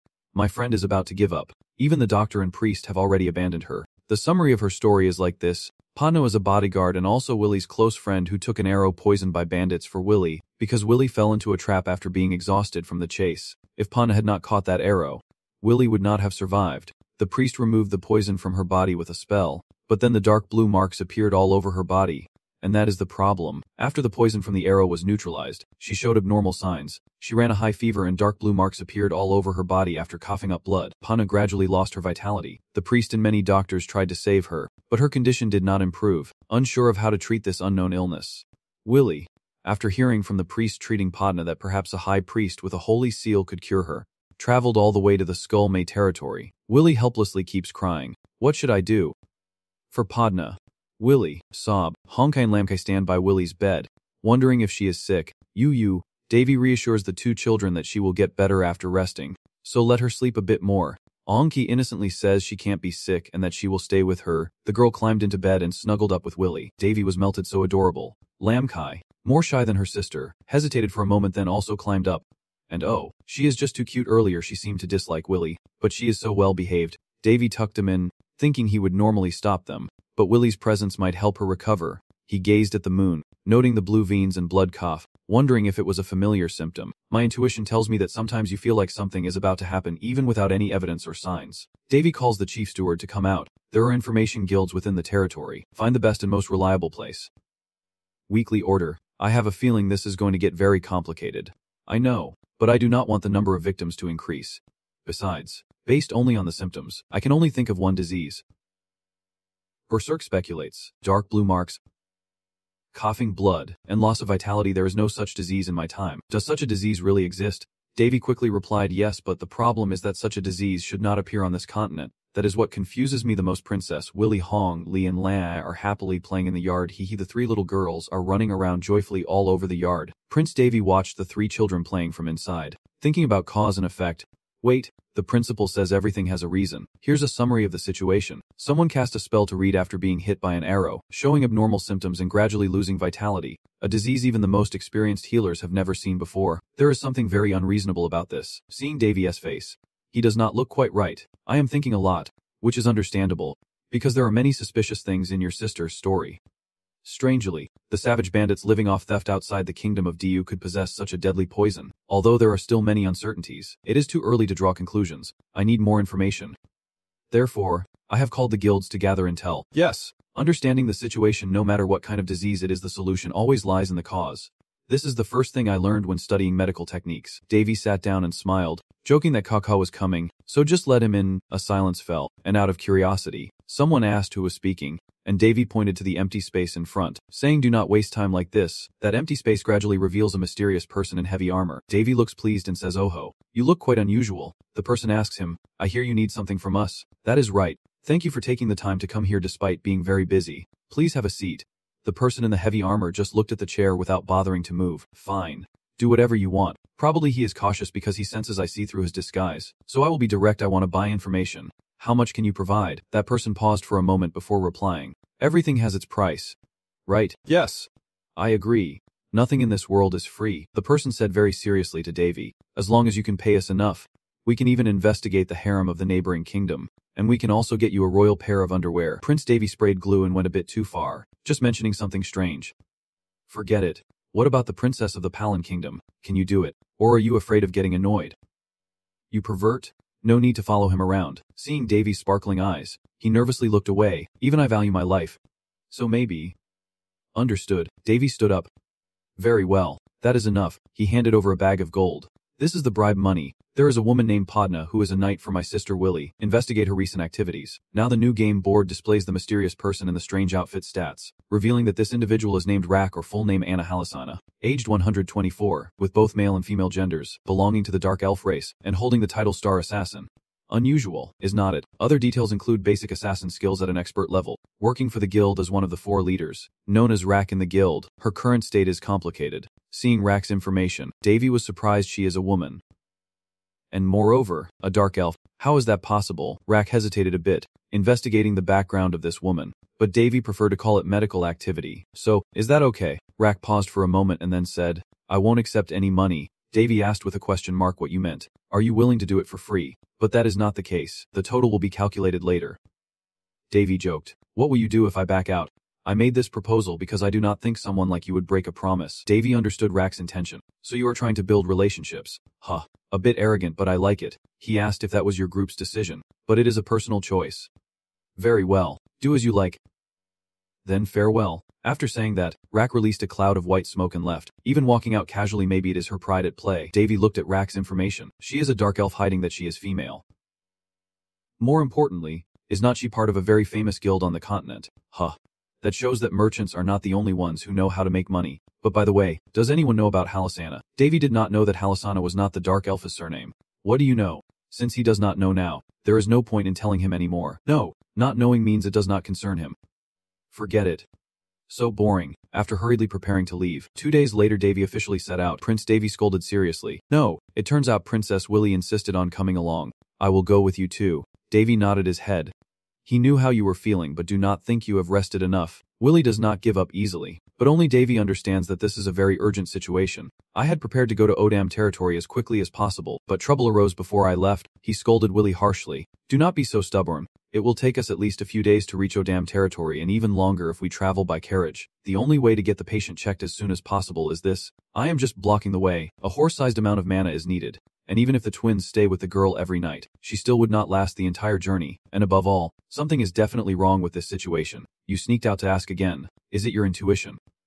Probably so. Willy still refuses to stay at home. You can come with me, but I do not love you. Right now, a stranger is approaching the two of them. I see you are in quite a troublesome situation. Oh Lord Ulysses, what is this strange aura of yours? He politely asked if he could inquire about what was happening. Then Princess Willy explained everything to him. Seeing those two smiling happily, Davy knew right away. His intuition could not be wrong. And now there is more trouble. The red-haired guy happily introduces himself. Very pleased to meet you. My name is Ulysses, a level 5 mage. Though someone like me might not be suitable, I work for the Crimson Tower. Prince Davy politely extends his hand to shake. I am Davy Angel. I have heard a little about you. It is an honor that you visited this small land. I am just smiling politely, but honestly I do not know him and I am not interested. And there is no reason for us to be meeting like this, no matter how famous he is on the continent. He comes from the Central Magic Tower, and knowing him would only bring trouble. Bora saw that Davy was overthinking too much. How could he know he was famous across the continent? Was it just intuition? Ulysses praised that this land is not small at all. It is the most expansive area in the eastern continent. And most importantly, Princess Willy has spoken a lot about this place, so I always wanted to visit. Princess Willy blushed and scolded Ulysses. How could you say that in front of him? Haha, why not? The two of you are doing this in front of Davy, making him angry. He is a very dangerous person. Should I kill him? Bora was so scared she ran back to eat again. Do not act rashly. You can show hostility towards him just because he is close to your sister. No, that reason alone is enough. Who does he think he is talking to? Based on what I know, he is called the genius of the Magic Tower, has a very good personality, and despite his young age, he is already a master, so his skills and background cannot be denied. His background, wealth, personality, appearance, and abilities make him an ideal person without flaws, but the question is why is he so close to Willy? Asking whatever comes to mind. Davy asked Alice, but how would someone like you know my sister Willy? Willy was startled. Hey, she is even more shy than Alice even though Davy did not ask her. Alice was not angry at all. I understand, and I would do the same. On my way to the Haste territory, I happened to meet Princess Willy and started traveling with her. Davy smiled brightly like a flower. Thanking Alice. And I do not know how to thank you for accompanying that girl, but I held back my fist so I would not beat Alice up. I can't stand this guy. I am going to take care of him right now. Alice replied it is not necessary. Actually she helped me more than I helped her. When I was attacked by the rescue team, Princess Willy used magic to save me. Actually, Davy looks quite tempting, does not he? Alice said so. So I want to repay her. I also know space magic, and I can create a small mana portal for transporting items. Hearing that, Willy was very excited. A small mana gate. Is it really that amazing? Alice happily replied. Of course, It is more portable than large gates that need to be set up, and it is a super high-level artifact that only a few people in the magic tower possess. You need to learn the theory of level 5 space magic to use it, and only mages with mana and level comparable to a grand sorcerer can access treasures of this scale. Willie just showed, see? Like this? Huh. I did not expect the Crimson Tower to have one. It was just a coincidence. I keep it simple to ensure it does not get damaged. Princess Willie kept praising Alyss, saying it was amazing that he could use 2 different types of magic, while Davy was evaluating everything very carefully. Barizik told Davy that was not that a good thing, since it is hard to teleport over long distances, and Davy sighed with a headache, thinking he would deal with him later. Prince Davy extended his hand. So I rely on you now. Of course. Then the two of them shook hands to cooperate. At the Princess Willie's domain, Alyss, Willie, and Davy had teleported there. Davy assessed the surroundings. Oh, so this is it. It feels a bit creepy. A heavy, acrid smell wafted over. Borsa pinched her nose. That smell is too strong. It must be the characteristic scent of burning protein. This smell is very similar to that of a living creature being burned. Another raid. Willie was also confused. No way. We just fought off the bandits. Then a voice rang out. Oh wow, is not this Princess Willie who has returned? A well-dressed man with a monocle approached them. Who is he? I am sent by the Central Disease Control Organization. The Central Disease Control Organization. Batuk Lane Tun. Batuk Lane Tun praised Willie, saying she was even more beautiful than he had heard. Probably the rumors have been exaggerated a bit. Seeing his suspicious look, Willie shyly avoided him. I apologize, but we are in a hurry, so I think we will continue this conversation later. As she tried to leave, knights blocked her path. Batuk Lane Tun said, I wish we could, but unfortunately, the current situation does not allow it. Knights surrounded the three of them. What is going on? Please, come with me for now, Batuk Lane Tun said. Princess Willie's pavilion has already been isolated with a relic from the Holy Nation. Please follow me. Then the three of them were led into the pavilion by Batuk Lane Tun, who sat in front of them to explain. First, I want to apologize for deploying soldiers without your permission, but please consider our current situation. Willie said sternly, the Lord of the Odium territory is Paris, but if he is absent, the authority is entrusted to me. Batuk Lane Tun calmly sips his tea. I understand that using force to seize something without warning is an act of violence, but as I said, we come from the Central Disease Control Organization, and I am sure someone of your stature knows exactly what authority we hold. Willie frowned. About that, the Central Disease Control Organization is an entity authorized by the Emperor to oversee the 3 kingdoms on the continent, including people from all 3 kingdoms holding special powers. Their main purpose is to provide medical aid across the continent, similar to a voluntary health organization on Earth. Madame Tucklin Tun explained, I am not sure if you are aware, but a terrible epidemic is brewing in this land, and within our organization, we call it the Blood Demon. With the Blood Demon, dark blue welts begin to appear on the victim's body, eventually leading to them coughing up blood and losing their lives. This disease is also highly contagious. Hearing those words, Princess Willie clenched her fists, remembered her friend Potter waiting for her, and suddenly raised her voice. Now is not the time to discuss this. We must take Potter. Sis. Tuck Line Tun paid no attention to the princess's feelings, removed his hat, and bowed to Davy, saying, Oh, sorry for the delayed greeting. Prince Davy, I have always wanted to meet you. I heard you received the sacred seal and successfully cultivated moon grass. Davy chuckles awkwardly, pretending to be polite, but it is just accidental. Nothing happens in this world without a reason. All those things are possible thanks to your greatness, haha, just thinking about it. All the famous people mentioned are gathered here. Princess Willie could not wait and slammed her hand on the table. I apologize, but Lady Tuck Line Tun, I think I need to go outside first because I have an urgent matter to attend to. She kept leaving and calling the butler, but no one responded to Princess Willie. Lady Tuck Line Tun announced, I am sorry to say that everyone in this building, including the soldiers, has been quarantined. Willie was upset. What are you saying? We have no choice but to do this. Blood demons spread easily. We can avoid the worst case scenario by controlling it. But just a few infected people could make this situation spiral out of control. Davy has no comment. Well, he is not wrong. Princess Willie is still stubborn. But this goes beyond his authority. Sis. Tuck Lan gave birth to a princess. So there is no way he is talking about these little girls. He is right. But as far as I know, this is an agreement of the Union of Kingdoms. Even the Queen of the Ron Kingdom has approved. In urgent times like this, exceeding a territorial lord's authority has happened before. Willie listened helplessly. What is going on? And unfortunately this disease cannot be cured. Holy power has no effect on it. No way. After saying that, Sis, Tuck Line Tun smiled. It is time to hand him over. That is why we are here. Please entrust it to me. We will definitely find a cure and bring good news. A moment later, Prince Davy Oran entered the treatment room to assess the outbreak situation. As he stepped in, he immediately heard desperate cries of pain. It hurts so much. Please save me. Cora felt terrified. Davy. This place seems more like a quarantine zone to prevent the worst from happening than a treatment room. Davy thought that although it looked grim, it was very practical. Bora covered his nose. This is horrible. I have never seen anything like this in my life. And what is that strange smell? An unpleasant odor permeated the room, likely emanating from the afflicted. Prince Davy approached a bed, the occupant's body unrecognizable, but a nameplate hung above, patient number 02155.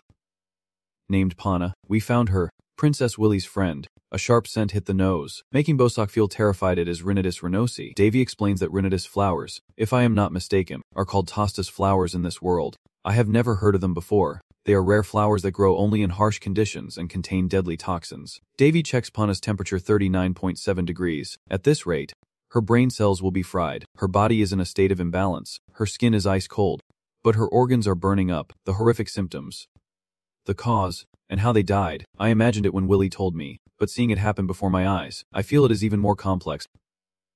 Davy muttered, I really do not understand why this disease appeared in this world. What do you mean by accelerated melting virus? The boarder stammered. It is the acceleration melting virus, a common disease in another world, and it was created for a specific purpose.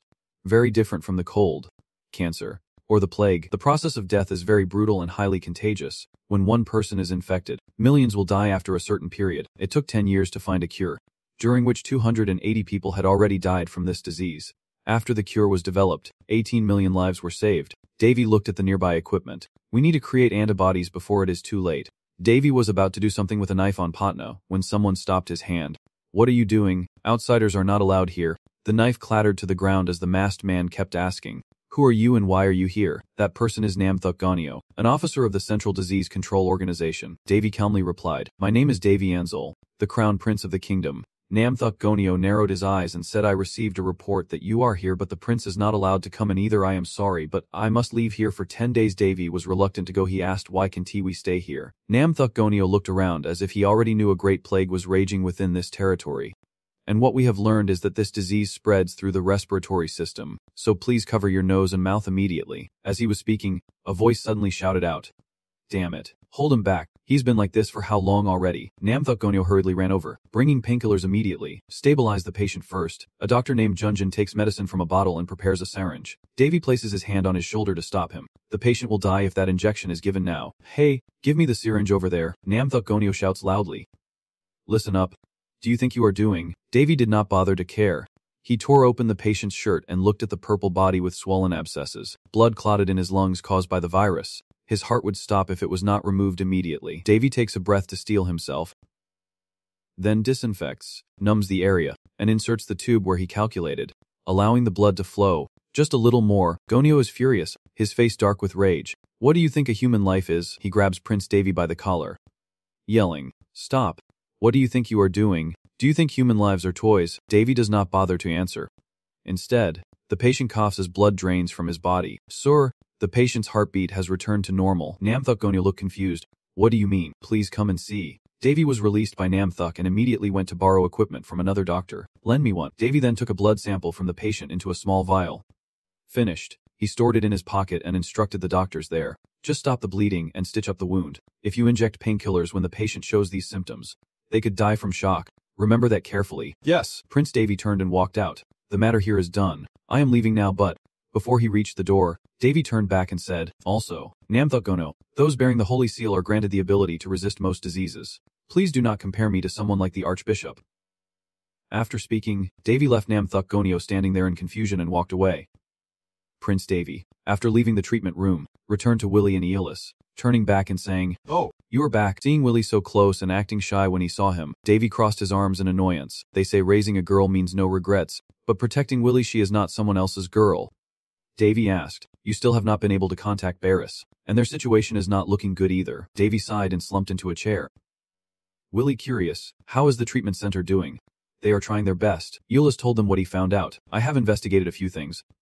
Currently, 2 officials from the Disease Control Organization have arrived at this territory. They are the Counts of Linton and Ganio, and he also informed them that their noble titles are a thing of the past. Now they are officials of the Central Disease Control Organization.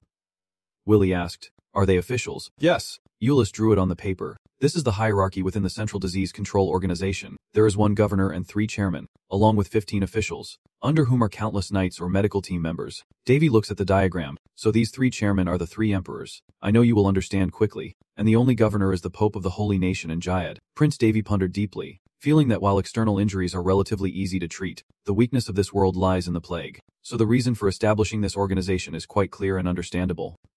Euless said. Most of the 15 officials are either highly accomplished individuals or those with excellent medical skills, but to eliminate any suspicion within this organization, the details about the officials have been concealed, and I can almost sense how crazy they are. The problem is that these authorized individuals are from the 3 emperors and the allied kingdoms, so what Count Lintun suggested also makes sense, as the kingdoms are always part of the alliance, and if we oppose this, we might make the empire our enemy and be considered traitors to the alliance, Euless said anxiously. But the people are very afraid. Euless also does not know what to do. They have only just arrived here, so for now we can only wait. But the knights sent here are elite, and their leader is Count Collio. Euless was quite surprised. Baron Collio means from the western territory of the Vandisa kingdom. Right. Yes. They are one of the royal knights. But only Prince David does not know who is who. It is Euless said that a few years ago he had retired. But it seems he has come here. I think it is not a bad idea to temporarily let them handle everything. Willie lowered his head in disappointment. If I had known there would be danger, I would not have brought the 2 of them here. Prince David reached out and placed his hand on Willie's, saying, "Do not worry, Willie, everything will be fine. He still sincerely cares for your sister to win her over, but I worry that you might be deceived, Euless." Not at all. Actually, the woman named Patna is a mage from Hongthep. I was just doing what an elder should do. The abyss appears to say he truly wants to help. David pursed his lips, already trying to dismiss it. Oh. So you are the elder of Hongthep. I know he is the diligent type, but why do I have a feeling he has another reason for being here? Bosak sighs, warning David not to trust the abyss too much, as it is just a game like status window. As night falls, Bosak asks why David did not stay at the treatment center to draw blood, but David replies that he would not get anything there, as the key is a vial of infected blood. David happily held it up to examine it. The disease control organization is trying their best to contain the outbreak. We need to create it while there is still time. Virus resistance. In other words, a vaccine. Bosak was confused.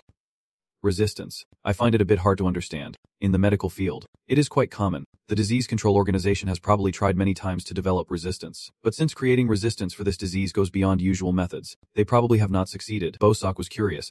But how could the one trying to create antibodies do it just with that? Since we are here, I might as well ask them to draw some blood. What are you doing? You should have said something when you arrived. At this moment, Rak appeared from a nearby corner. Annoyed. Really? You found me again because I can see you. Seeing she is probably not happy to say anything. Davy chuckled. She probably does not like that. Those tricks do not work on me. You do not know how much experience I have as an assassin. Rak handed Davy what he needed. Here's the information you requested. Yeah.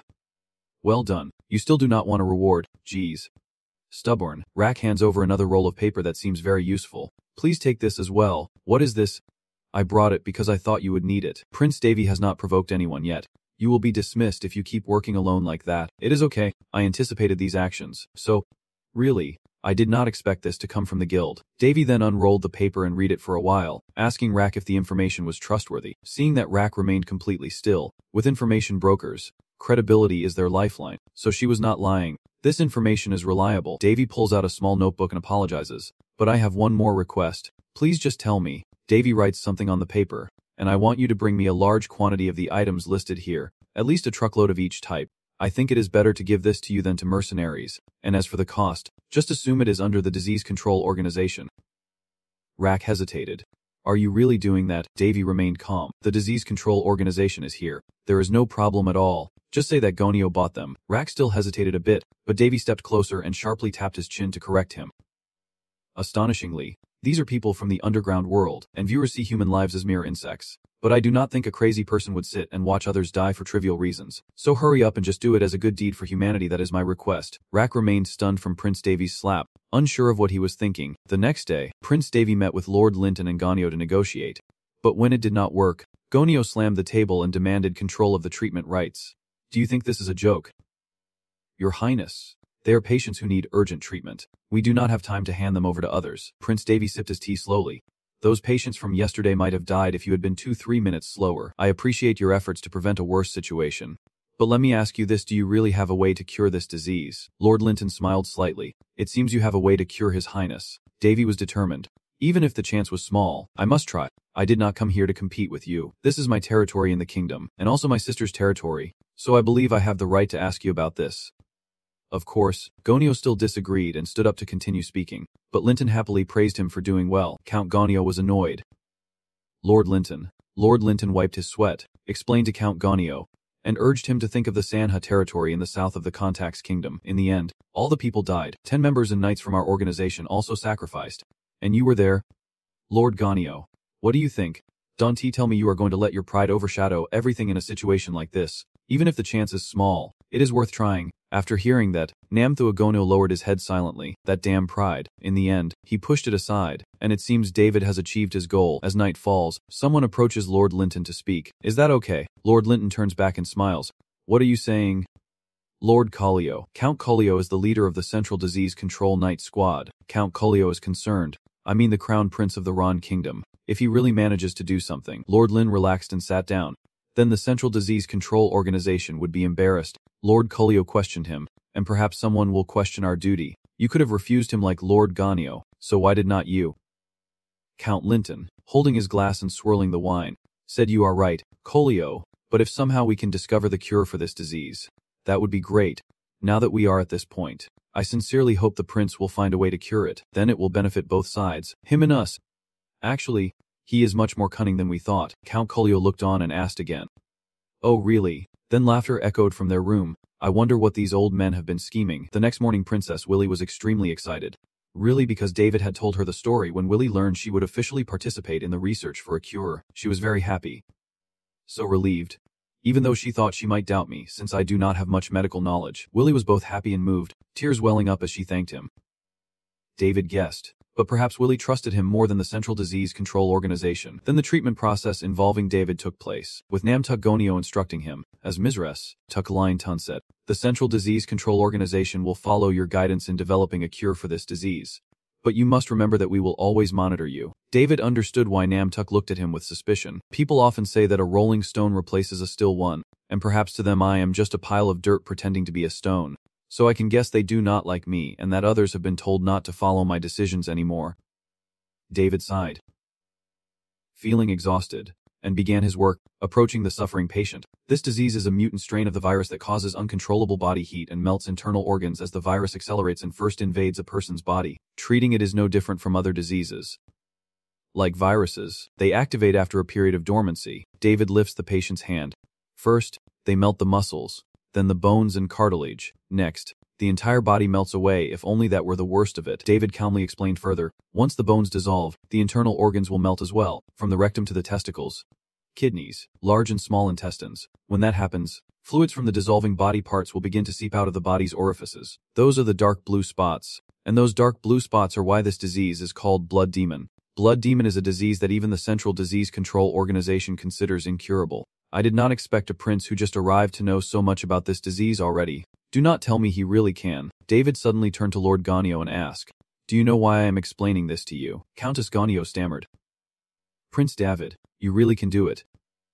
David nodded. Yes, I knew. It is called by a different name elsewhere. That place means. This is the important part. Usually when doctors see this disease, they try many methods before reaching a single conclusion. Medicine alone cannot cure it, and in the worst case, we must find the source and cut it out of the rest of the body. Count Ganio still could not help but marvel at what David knew. That is right. So what is the result? From my estimate, 9 out of 10 patients will die during this process, and the remaining 1 will die from the virus. Lord Ganio thought to himself. Does he know so much? The patient then whispered to David. Your Highness, I feel better now. David gently reassured the patient. I know it hurts a lot, but hang in there a little longer. If you have the will to live, I will definitely save you. Hearing this, the patient gratefully thanked him. Well done. At this moment, a shadow appeared behind Count Ganio, and David also asked that person, what about the items I requested? It is Jack. He came to report that I have prepared them at the place I told you, but Count Ganio does not know exactly where he came from. Where did he come from? David nodded with satisfaction and praised. Well done. Just record it as a debt for me. We will finish this in 4 days. 4 days later, at the healing camp, Punna looked in the mirror and saw her face had returned. Willy also jumps up happily. It is incredible. Her skin is healing. Amazing. She is recovering so quickly. Willy can't hold back and rushes to hug Punna tightly. Punna, I am so happy. Even now, Count Ganio still can't believe what he is seeing. How is this possible? David is very confident. I told you, we will finish it within 4 days. Ganio sat down heavily, muttering in disbelief that none of the medicines we used could fight the virus. The antibodies are just antibodies. Anyone trying to develop a cure has given up on creating the first antibody. David also agreed with him, saying that solving this problem certainly would not be easy. Count Ganio sighed and said, 3 years, that is how long we have been trying to find a cure for this disease. Who would have thought it could be cured so easily? Seeing his despair, David offered to show him something. Baron Ganio, would you like to hear something interesting? David produced a tray containing a liquid blood he had collected from patients. Now I will add the cure for your sister to this blood. This is the medicine used in the vaccine for her. As soon as the vaccine is injected into the blood drop, the diseases are pushed aside, and it moves so quickly it is too early to be surprised. Let us observe what happens next. At that moment, the blood in the tray instantly turned from black to bright red, a color the human eye should not be able to perceive. Prince David explained that the accelerating dissolving virus was actually a living organism. What? Oh, so that is it. Exactly. It is a conscious parasitic biological weapon that attacks the human body according to a strategy. So before doing anything, we need to drain all their energy, and that is how we do it. We need some herbs and poisons never used in medicine. The world calls them by other names, so they are hard to find. David leaves Nam-tuk in the room, instructing him that 1 vial is enough for 50 people, and the ingredients are in the backyard, so help yourself. Nam-tuk excitedly asked, is that okay? Because I owe them a favor. Princess Willy is very proud of her brother, calling out to him with shining eyes, praising Prince David. Do you know what people are calling you? They are calling you a saint, a true saint. Yura is also joined in, saying it is wonderful. I did not know you were so skilled in medicine. Your Highness, David modestly replied, I am only average. Honestly, I do not want to be called a saint here. As for Berserk, they let out a sigh of relief, as it seemed like a miracle to them. David did not expect the treatment to progress so smoothly. I developed the medicine in 3 days as promised, and the patient's condition is starting to improve. Although no medical staff doubted me anymore, I decided to hand over most of the treatment to Lord Ganio. David trusted the Count completely. It is hard to find someone truly as sincere as him. Truly sincere. He seems to be a very generous nobleman, but I can sense a strange feeling behind his smile. Just a gut feeling. Ulysses immediately shook his head dismissively. Thinking gut feelings should not be used to judge others based on something unscientific, David felt and truly believed that he looked more like a researcher than a doctor. On the other hand, although Count Gonio was very stubborn, his sincerity in treating patients was what made him respect the profession. Maybe that is why I treat him well even when he has been cold to me. At this moment, Ulysses interrupted David's thoughts. And Prince David, is there anything I can do to help you? Willie also looks very pleased. Right. Brother, we just watch you do everything. Let us help out too, seeing them beg so earnestly. David softens. Such high hopes. Then control the temperature of this heated solution since both of you know magic. It won't be too difficult. Keep the current temperature using fire magic and go check Lord Ganio in the treatment room. Then hand over the potion to us. Later, Princess Willy and Ulysses sit beside the scattered bottles, using fire magic to keep the medicine stable. Ulysses asked Willy, who really likes her older brother. Right. Willy felt proud and said of course. He has always been wonderful. Always. Even though we are from different mothers, he has always been by my side and treats me like family, although a bit hot-tempered. Varies, and I will never forget the warmth of our brother from that time. I still remember the story about the moon and the sun he told us when we were young. Ulysses smiled faintly. I am very jealous. Ulysses watches the happy princess, and a slip of the tongue almost reveals his intentions, but he quickly recovers. Excusing himself, Ulysses turned away and let out a sigh of relief, almost revealing himself. Only Princess Willy remained, happily staying in the palace. Hee. I will bake some cakes for my brother once things get better. Ulysses, after running outside, found an open place to contact his master. His master asked, Yes, sir, how is the situation on your end? Ulysses recounted, Yes, Prince Davy is a very extraordinary person. I did not expect he could solve the organization's difficult question in just 4 days, so, I am not feeling well, just a feeling from my master. Ulysses did not forget to emphasize one thing to his master, but the most notable thing was his confidence. How should I put it? That confidence only comes from someone with a lot of experience. A young person so confident must mean there is something about him we do not know. The teacher agreed. If you see it that way, then it must be right. Yes, as I said, he has a lot to learn and you are already 5 years old. Ulysses' master was puzzled. Them Nam. Yes, if it is that person, then maybe we can become real friends without caring about age or benefits. Master laughed loudly. Ha ha ha. You must have met a wonderful person, someone whose greatness is not measured by age. Even a 3-year-old child has things you can learn from. Remember this? Ulysses, listen carefully to your master. Yes, sir. And also, I have investigated the story you told me. Did you find anything? He told Ulysses yes about the people in charge of the special project in the disease control organization. Most of the information was lost, but somehow I managed to investigate. I will go straight to the conclusion or follow your prediction. He must be a rare talent in this era, but the companion is probably different. That person is, I do not know what Ulysses' teacher said, but his face looked incredibly shocked as he talked to his teacher from behind. Making strange sounds, Ulysses suddenly stood up and looked into the distance, where the medical tent behind him was engulfed in a huge fire, burning fiercely, and he also remembered that Princess Willy was sitting there. Ulysses immediately left without a word to go save the princess, his master on the other end of the line only able to call out in vain, What is going on, Ulysses? Elder Ulysses. Ulysses headed straight to the table where they had sat, holding his nose as he ran into the blazing fire, shouting loudly for Princess Willy. The master does not seem to be okay, so Ulysses uses magic, conjuring his staff to form empathy, focus, and a whirlpool. The room is immediately flooded. And Ulysses, panting, looks around from one side to the other. She is not here. Ulysses kneels to examine. What is going on? He suddenly realizes, do not tell me it is just like what the master said.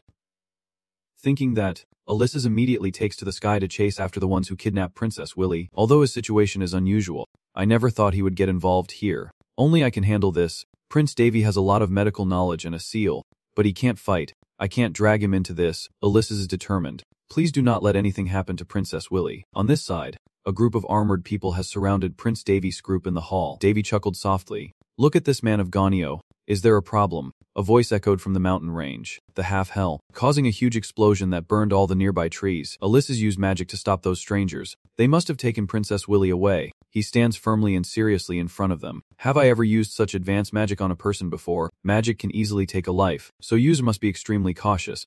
That is what I was taught. But now is not the time for that. I learned magic to understand mana and protect others. If I do not use it when it is most needed, what is the point? Thinking that Princess Willy is waiting for me to save her, Ulysses becomes even more determined to attack the place where they are hiding. Ulysses looks around and mutters to himself, I never expected them to build such a place inside the palace grounds. This surpasses everything I heard from my master. At this moment, someone from a nearby cliff steps forward and looks down. Ulysses looks up in surprise. Lady Golio, where are you holding Princess Willy? The scene shifts back to Prince Davy's location, where Nam Golio and a few doctors are surrounded by masked people. Nam Golio looks confused, not understanding what is happening. What do you all think you are doing? One of them steps forward, saying, we have no personal grudge against you. We are just following orders. Golio, we need you dead here, and Prince Davy, we need you to come with us. Everyone was extremely confused. Why are they doing this? The man with the sword approached the two of them. Do not resist uselessly. Doing so will only make you hurt more. After saying that, he jumps up, ready to take Golio's life, swinging his sword down at the pirates. But Davy quickly blocks the attack. Just with his bare hands, Davy split the knight's sword in two. Oh, I see. Prince Davy. Davy smiled. Are you hurt anywhere? Oh, is that it? The knight is trembling in fear while Davy holds his sword tightly. Right, that guy really pissed me off. But he is dumber than I thought. I did not expect him to do something like this. Davy tightened his grip on the sword. Then with his other hand summoned lightning and struck straight into the chest of the defeated knight. Lightning without hesitation. That knight did not even have time to close his mouth and was burned black. Davy looked at him fall to the ground, and if you plan to kill someone, you should know that you can also be killed. That is the minimum preparation when you want to take someone's life. The remaining knights immediately became more alert, drawing their swords, while a servant stepped forward to help Lord Ganyo up, fearing and worried. Davy reminded the prince that he should not cause bloodshed in a place like this. Davy did not make anyone bleed. That is why I did not use a sword. Because of the book's annoyance. I did not mean it that way. But Davy just kept using lightning to burn all the knights to ashes. After the fortress was cleared of charred corpses, Prince Davy summoned Jack, who appeared instantly. Guard these bodies and strike down anyone who enters. Jack's eyes lit up. This will be added to your tab. Of course, it seems he prefers favors over money. Davy nodded his finger in approval, and it was confirmed. Before leaving, Prince Davy told Namtuk Ganyo to stay here and focus on treating the patients. Namtuk Ganyo was furious. But what about you, sir? I think I will go destroy those inhuman creatures. What do you mean, sir? Davy teleported out of the fortress, rushing outside like Flash, passing all the knights guarding the fortress.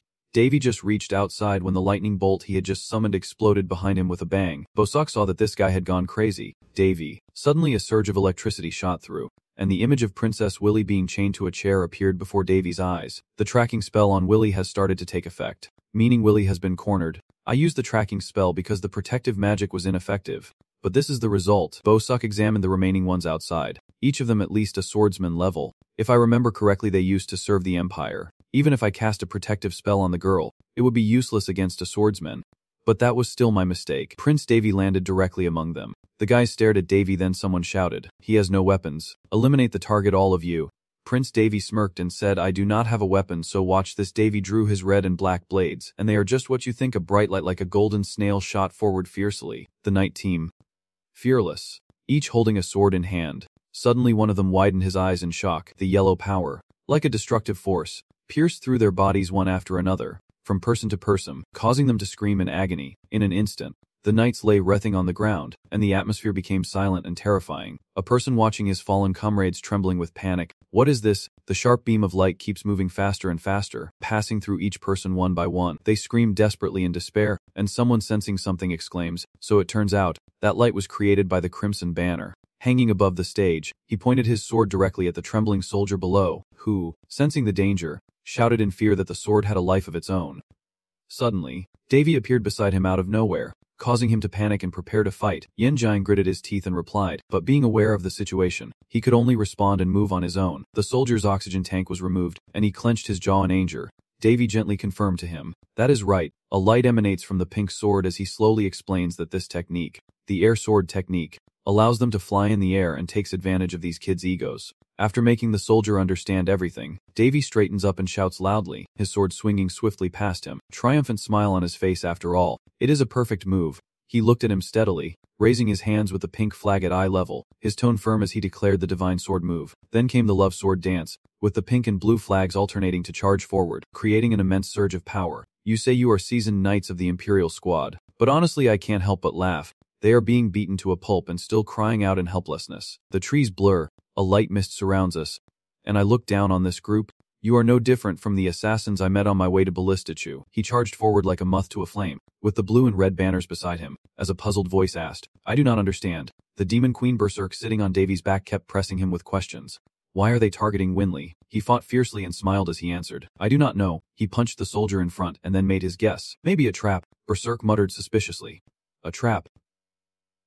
Without hesitation, he confirmed to her, right, my slash is sweeping across the battlefield. Those soldiers are no match for me. I suspect they can't ignore us because we have a signal. I quickly finish my attack and grin happily as I explain. Euless is the elder of the Red Lotus, and I am part of the royal family of this country. If something happens to us, they will definitely investigate. The best cover-up is if we are attacked by bandits or monsters. I think that if it is within Odam territory, it won't be a problem.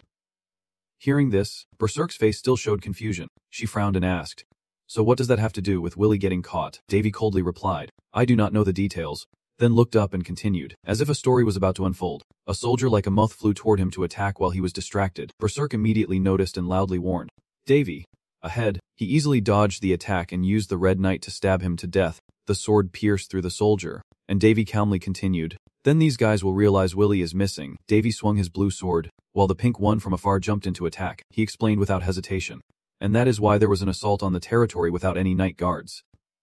He thought, well, if they do that, they might avoid responsibility. Hearing this, Berserk nodded and said, I understand. As the pink sword was climbing onto his neck and playing happily, the lush green forest suddenly lit up with a lightning-like streak, and screams echoed loudly. After a moment, Davy continued climbing higher up the mountain as Berserk flew beside him, constantly asking 1,000 questions. But I still have doubts. And you are ready to answer Ben's question about what exactly? Berserk crossed his arms and asked seriously, if that is the case, do they really need Willie? Can they handle everything themselves? Suddenly, he stops, and Davy and Berserk look down to see cows below skeletal remains submerged in terrifying test tubes. And there are not just one but many, all soaked in some kind of liquid and carefully sealed. Berserk's face turned panicked as he exclaimed, oh my god! Davy calmly continued, do you remember what the Night Squad just said earlier? He repeats what he just said, that they asked us to follow them and execute Count Ganio. He stands tall and confident, pretending to be indifferent because they are doing this, so they won't let anything stand in their way as long as they have a rare high-level wizard with a seal. In another place, Euless is learning to bleed. Whispering something, Euless is badly wounded, standing upright with difficulty, and the person opposite speaks softly, saying you will hold out longer than that. Count Ganio with a cunning face continued, you should not have come here from the start. Euless, unafraid, replied firmly, I came to protect someone. Count Ganio, hearing this, looked curious and asked steadily, protect whom? Princess Rona, or the people on this dying land, or Prince Davy about to be dragged here? What are you talking about?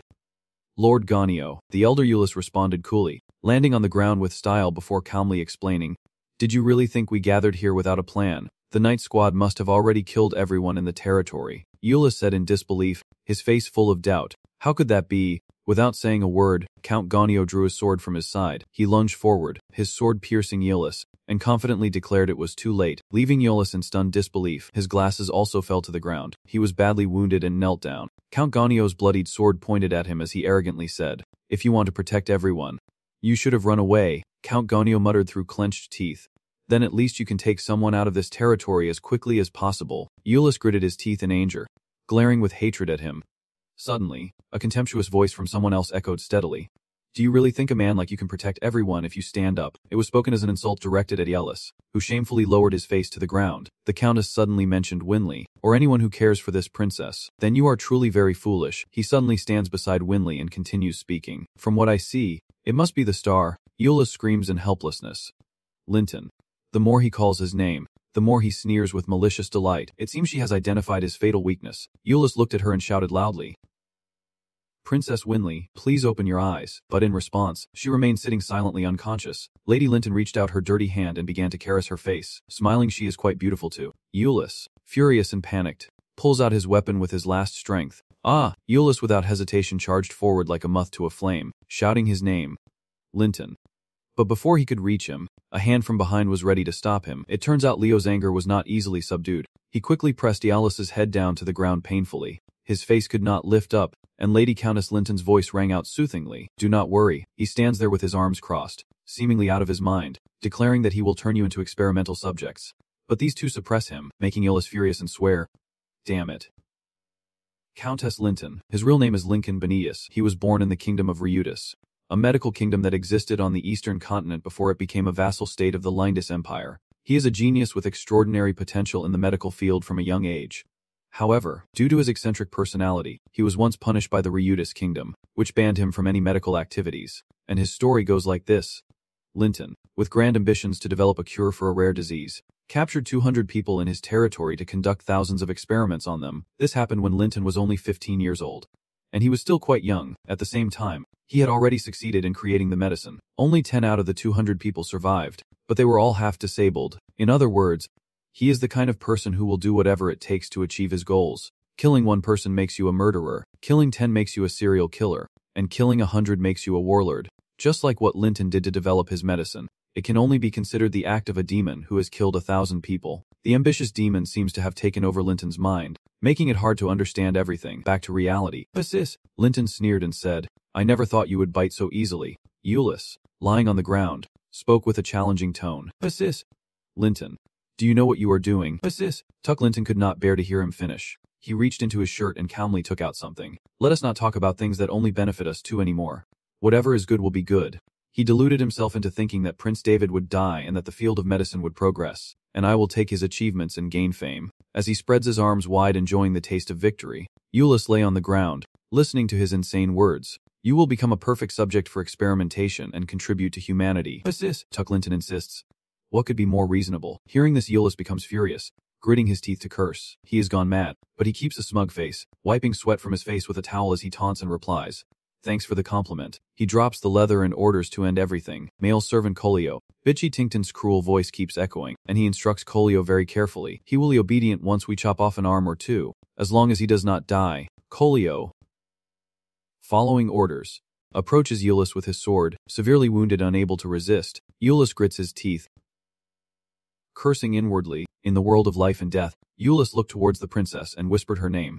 Winley. He also remembered his revered teacher, Iulus, his master. Iulus's helpless hand clenched, and in his mind he silently thought of Prince Davy. Lady Tuck Linton stood proudly on one side, laughing triumphantly, while Colio was also ready to swing his sword down. He said that in this world, there are disasters that no individual can do anything about. Sis. Tuck Linton pointed at Iulus happily and said that the mistake of people is realizing this too late. The sword strike begins to fall powerfully as the triumphant louder echoes. Ha ha, while Iulus stares with wide eyes in helplessness, silently praying, Please forgive my mistake. While Iulus was face down, waiting for death, suddenly a familiar voice rang out. You are wrong, you disgusting bastard. It was Davy who appeared, boldly pushing Colio back, the disasters that a helpless person cannot do anything about. As soon as the words leave his mouth, he grins maliciously, while Iulus behind him is also stunned by his impressive appearance. Davy clenched his fist tightly, turning red as in legend, and slowly continued speaking, in the style of the Demon King Yu.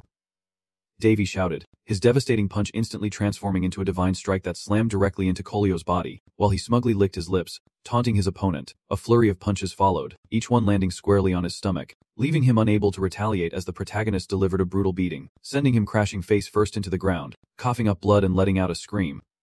Meanwhile, in a luxurious place, suddenly a group of soldiers lying scattered on the ground after being beaten. Gonyo is kneeling on the ground, his eyes showing shock as he asks what happened. He glanced at Ina Helisana standing nearby with her weapon ready, questioning what she was doing, while Namthua Gonyo hesitated and could not speak, and Ina Helisana calmly replied, "I do not conduct transactions half-heartedly. Do what needs to be done." Hearing that he hesitated and could not finish a sentence for a long time about that, Namthua Gonyo said with a tense face, pointing around and asking, "Do not you really see anything wrong with this situation?" He keeps scolding, "How could you act like that in this situation?" But instead it is Ina Helisana's indifferent attitude. Right, his tone became impatient and urgent. "Are you planning to abandon the patients because your soldiers caused trouble?" Ina Helisana tried to explain. "That is not the case."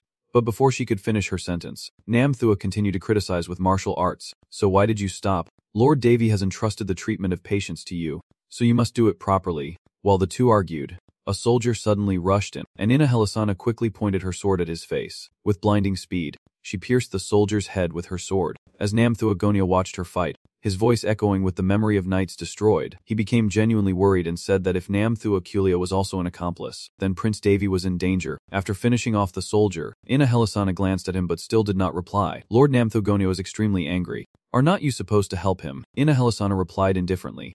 Questioning who you are really worried about, she slowly explained to him that of course, each knight is highly skilled, and their leader is a very famous swordsman. "I understand how you feel because he faced those enemies alone," Ina Helisana calmly continued. "But let me tell you," Namthuak listened intently in surprise. She calmly frowned and asserted that worrying about that person was the most useless thing in the world. Returning to the main scene, Davy clenched his fists to block Namthua Kolio's attack as a burst of light exploded. The two powerful forces collided, creating a loud explosion that darkened the entire sky. With Davy standing firm in front of Eolus without any sign of fear, the loud explosion shook the ground around, causing even Thuak Lin by standing above to be affected. He staggered and nearly lost his footing. He finally knelt down, astonished and marveling at the incredible scene. Davy retracted his move, his hands still tinged with pink energy, surprised by his own strength, thinking to himself that even he did not realize this attack was so powerful. If that old man ever discovered how to create this technique, it would probably mess him up psychologically. Suddenly, the Demon Queen Purser appears, glancing at Eolus who is calling out in pain. Davy, indifferent, turns back and responds, "Yeah." Eolus lies exhausted on the ground with wounds all over his body. Eolus gently opened his eyes and softly, respectfully called out, "Prince Davy." Davy teasingly replied, "Even now you still call me Prince. There is no reason to be so respectful." Davy nodded with a gentle smile, then sat down to treat Eolus's wounds, who gratefully said thank you. Davy cast a divine poison spell. "Your little bell requests a task, borrowing powerful blessings. Your prayers are truly unique." As soon as the words left his mouth, blue divine light descended from the sky onto Eolus, and Davy shouted loudly, "7th level Holy Magic Sacred Temple." In an instant, Eolus was restored to health, and Davy happily exclaimed, "Wonderful, indeed the bearer of the Holy Seal. I always repay kindness with kindness."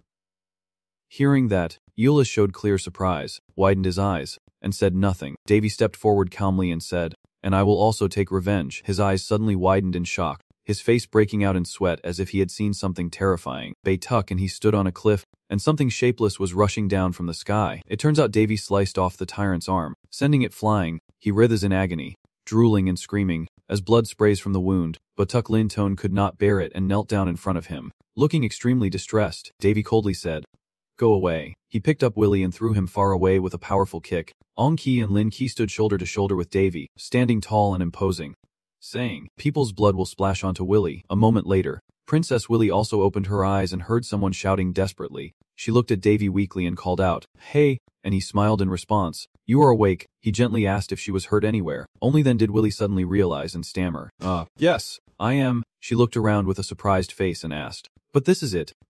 Suddenly, Willy's eyes widened as if she saw something dangerous approaching. So it turns out Namthuk Kulio is attacking Davy from behind. Willy shouted in panic, "Watch out behind you." His eyes were filled with intense determination. Bright light flashed across his face. Anka quickly parried his attack with practiced ease. The two swords clashed, producing a sharp ringing sound, and Namthuk Kulio shouted angrily, "You bastard." He glances intently at Honkai, only then realizing that he has a magic sword. Davy remains calm and confident, smiling confidently, as if the sword master wants to attack from behind. Doing things like a ghost is just too much. Does not he feel ashamed? Namthuk is struggling to fight Honkai, swinging his sword wildly but unable to hurt him. Onkai and Lamkai escorted him as he flew down. Eolus worriedly asked, "Prince Davy, are you okay?"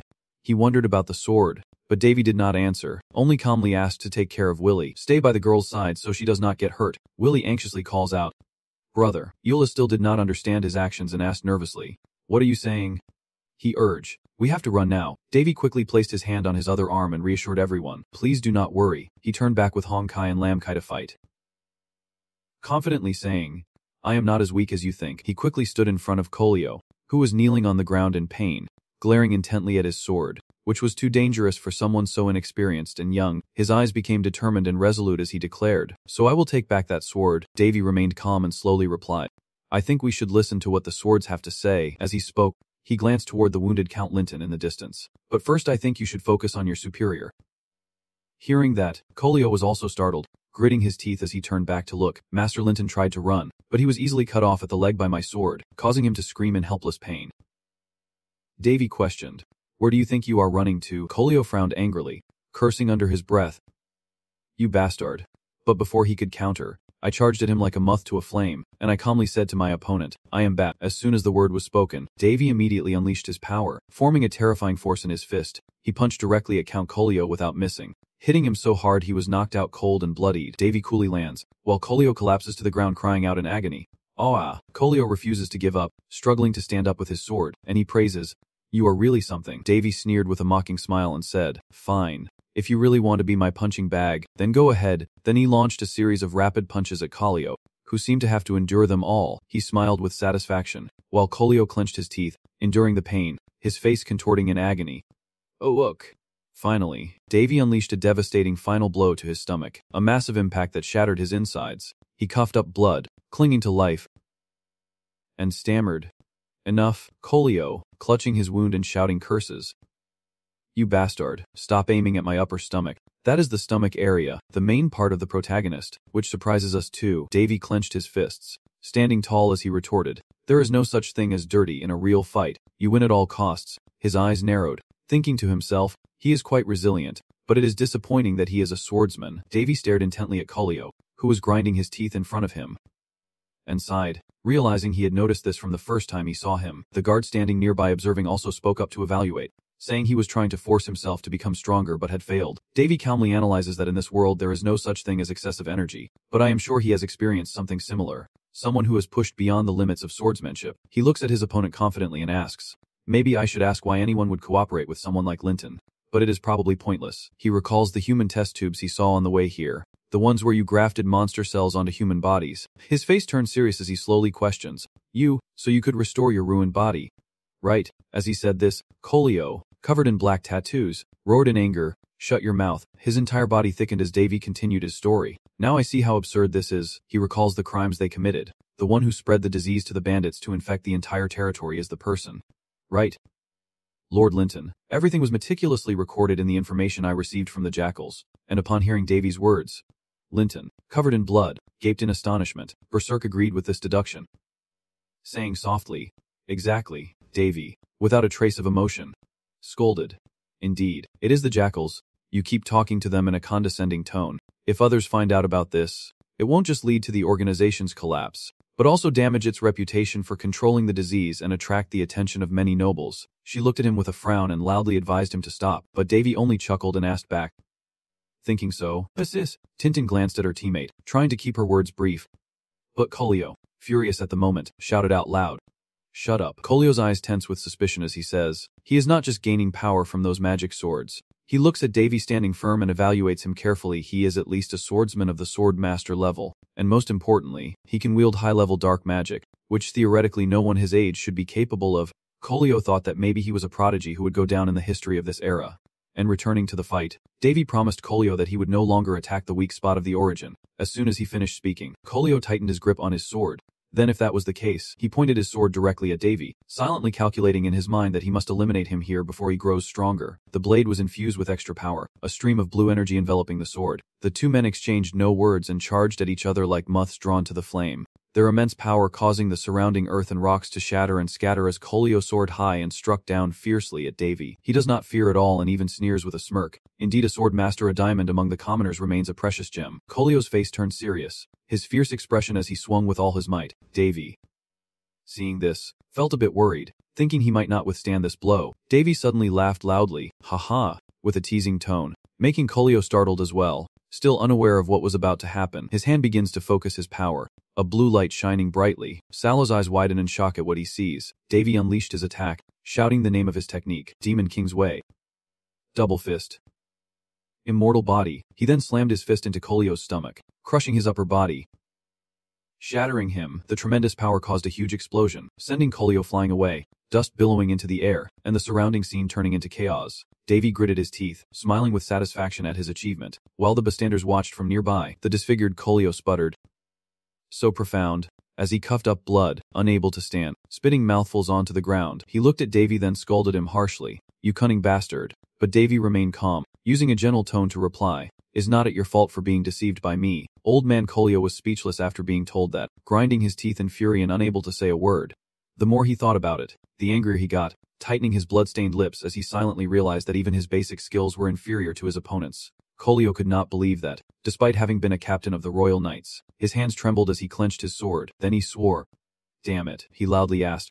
What the hell are you? In response to his question, Davy remained expressionless. Before Davy could answer, Kolio succumbed to his injuries and collapsed. Seeing his opponent's last breath, Davy marveled at the fact that his body remained intact. I am the one who should be surprised. That final blow should have torn him to pieces. Just how dangerous was that? Old man. Suddenly, Willie's worried voice called out from behind. Startling him, you worryingly asked Willie, how are you feeling? She gently replied, I've fine. Eula stood beside him, scratching his head nervously and saying, I really caused trouble for you today, did not I? I never thought you would be so strong. I am so embarrassed, and you trusted me to handle this. Not letting him finish speaking, Davy interrupted to reassure, do not worry, it is because I was too reckless. Euless. Hearing that, did not understand and asked back, what do you mean by that?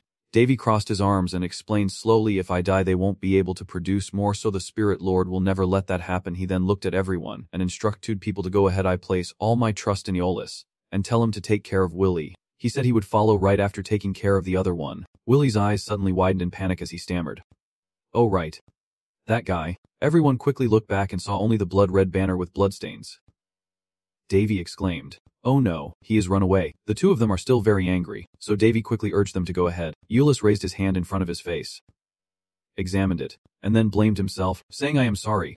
I thought my current mana condition would not allow me to chase after him. Davy was unfazed and calmly said, Stay there. As soon as he finished speaking, a very special beam of light suddenly appeared where they stood. Willie and Euless stared in shock and asked, What is this? Looking at Leo's male form, Davy ordered, I will let the Red Tower deal with him. Hearing this, the two were even more stunned and exclaimed, Don't tell me. Prince Davy. Euless suddenly asked, Can you still use advanced magic? Davy smiled in response, thinking to himself, the mana gate Euless possesses is just enough for his mana level to control and use. I knew would be useful, so I had already tinkered with it earlier. Thinking quickly, he grinned and made a V sign with his fingers, cheerfully saying goodbye. As soon as he finished, Davy also disappeared, and the white light gradually faded away, all in an instant. He arrived to find only a patch of dried black blood on the ground, and exclaimed in disbelief, he really underestimated my kids and ran away. He stood there for a long time as if contemplating something. Davy's eyes turned furious, and he angrily said, Really, how dare he involve Willie in this, surveying the hellish scene before him. He vowed, Don't expect an easy death. Linton, he grits his teeth and says, Monster. Davy, looking cool with a red flag in hand, slowly responds, I do not know, between you and me, who is the real monster here. He swung a powerful strike directly at him, creating a blinding flash of light that made Linton fearfully sit down and raise his hand to block. Davy suddenly looked amazed, as if he had seen something unbelievable. After Linton's last strike, he was still alive, and in front of him was a transparent barrier with incredible strength, saving him from death at the last moment. Linton nervously had a blank face, then suddenly changed his expression to sneer and chuckle. Ha ha ha, he pointed at Davy with a triumphant smile. Ha ha ha, so you always have to keep your final plan ready, finding the situation more complicated than he thought. Davy frowned, thinking, this is strong, it feels like the air has been solidified. He looked around. Calculating, the barrier was created by forcibly concentrating a significant amount of mana in one place. He must have spent quite a bit to create that. Suddenly, Linton pulls out a remote control, presses the button without hesitation. Beep, then sarcastically says, being self-willed is also good. You monster. Linton, but the trap releases the remote, trying to stand up and hide behind the barrier. Just as Leon realized his true intention and warned Davy that he was trying to escape, he stepped forward, grabbed the remote, and laughed triumphantly. Ha! I have won. He confidently introduced himself, saying this is the mana gate I found among the relics. although it is a bit slow. Once activated it can take me through this dimension. He looked at him and challenged. So why do not you try cutting it with your damn magic sword? Davy listened and just calmly watched him cause trouble. Linton, gloating over his plan, threatened, I won't easily forgive those who interfere with my experiments. Just wait, I will capture you and put you in a test tube. He emphasized, just wait and see, but Vuasak and Davy calmly watched his delusions of grandeur. Linton confidently unbuttoned her shirt to reveal small test tubes filled with blue liquid inside. And he chuckled happily, I now have the formula you created. Everything you have done so far will be wasted. His eyes grew wild, and the more he spoke, the more confident he became, lost in his own ambition. Linton laughed triumphantly mocking Davy. You will never save anyone, not even now and in the future after I am gone. Davy remained silent, calmly resting the crimson spear on his shoulder. Linton's body is gradually disappearing. He confidently waves goodbye to you and continues to taunt. So what do you think? At least I will listen to you one last time. Davy sighs deeply and tiredly asks, are you done talking? I am getting bored now. As the words ended, he reached out and grasped the lamkai sword firmly. Then without further words, Davy swung the lamkai to cut through his barrier and coldly declared, farewell. At this moment, SSS, Linton was still able to smile. He had not yet sensed the approaching danger, and only after a moment did Linton react and exclaim, what? The barrier quickly shattered into many pieces, and Davy stood proudly watching with amusement, tears in his eyes. He sighed and looked at the lamb sword, thinking that the mana barrier of the two gates did not matter, because he knew the lamb sword cut through things that do not exist in the physical world, and there are still many ways to kill someone. Davy gripped his blue key, standing tall as he watched everything crumble before him. Berserk glanced at the motionless Linton in the blood mist, sighing. He is just another corpse. Without a shred of pity, Davy declares it a fitting end for his inhuman acts. Then, with a touch of regret, admits he did not intend for such an easy death, but it was all his doing. Davy had not finished speaking when suddenly the surroundings trembled lightly. Everything became blurry. Bosak anxiously asked, what is happening? Davy sneered and broke out in a cold sweat, then looked toward the corpse of Count Linton. Cursed by heaven. That bastard. Is he planning to erase the evidence? It seems he has figured out his true purpose, and in the end, he remains a thorn in everyone's side. Elsewhere, horses' hooves are hurriedly pounding down the road. Someone with an extremely commanding voice orders the troops to search the entire area. The 1st and 3rd Night squads will be responsible for capturing Count Linton and Captain Collio.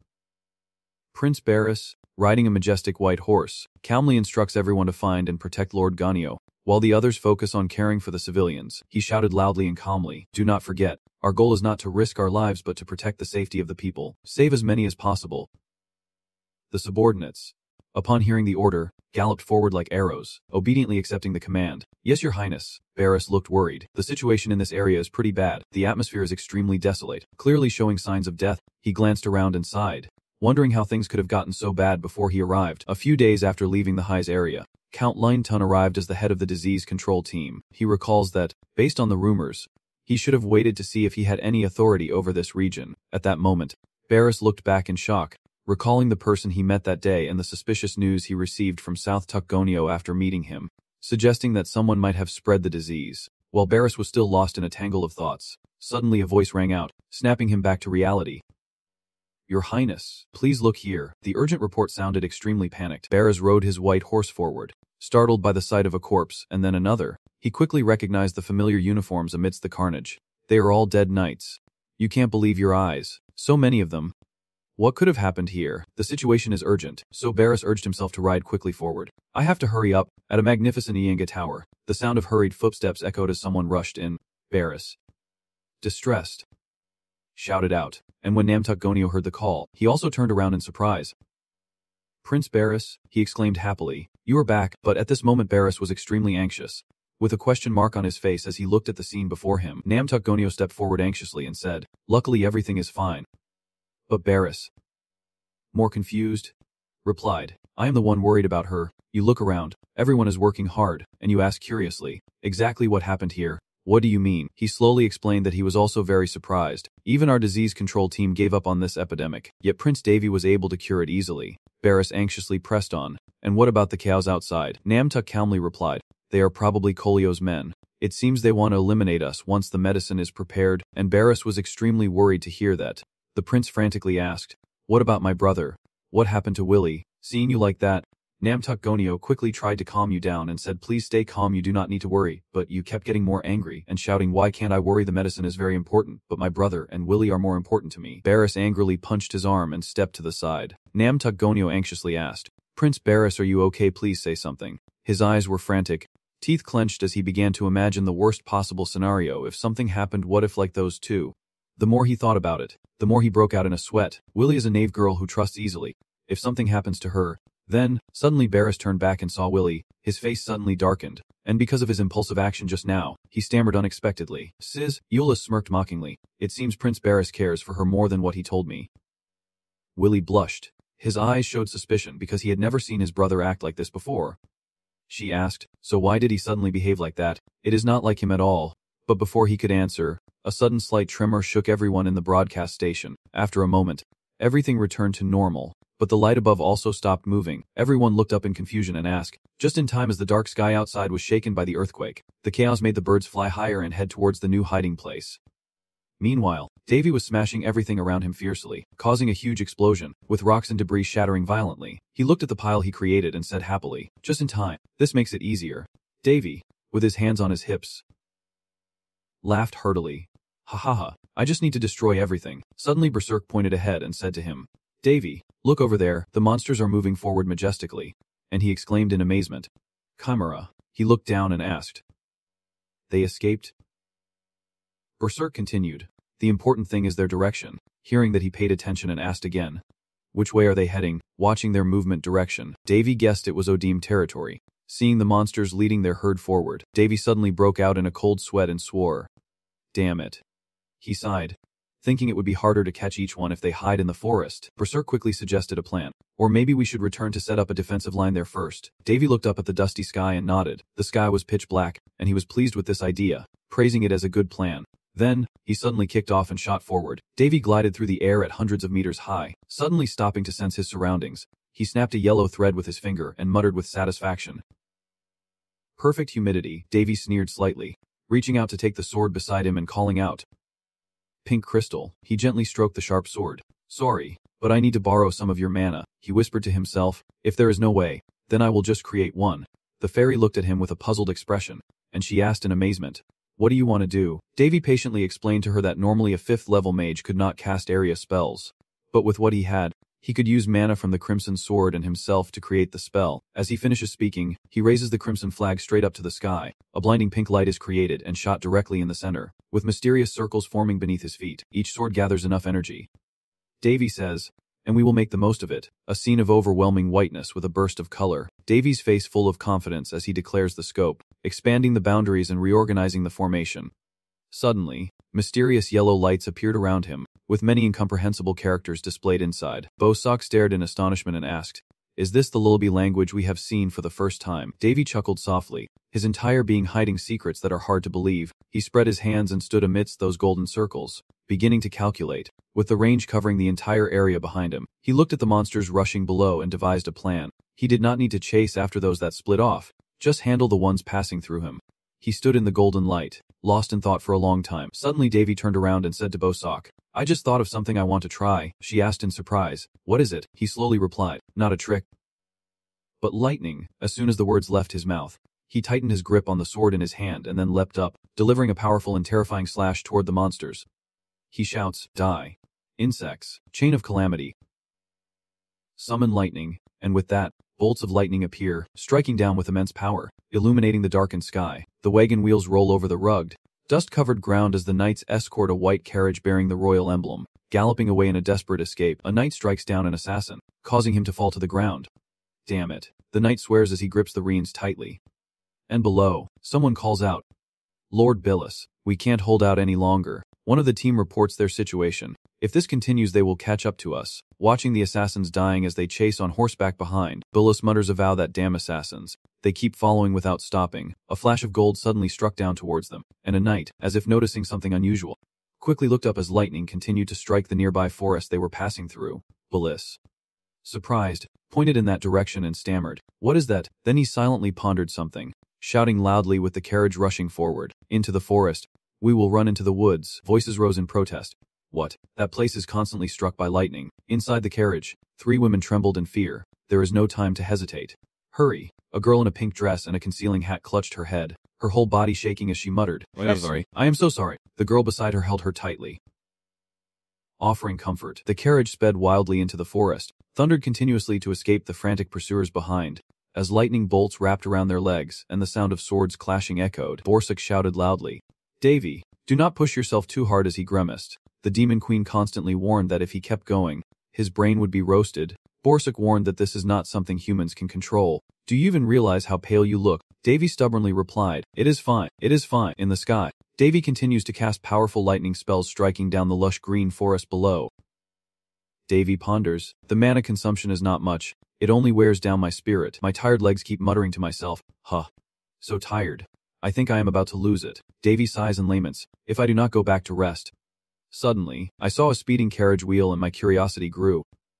From above, I saw that the carriage was stopping at a tree trunk. Thinking to himself, "A carriage," Davy exclaimed in shock, wondering why there is a carriage here, as it is a symbol of royalty. The Demon Queen and Demon King responded, and the carriage was painted in platinum.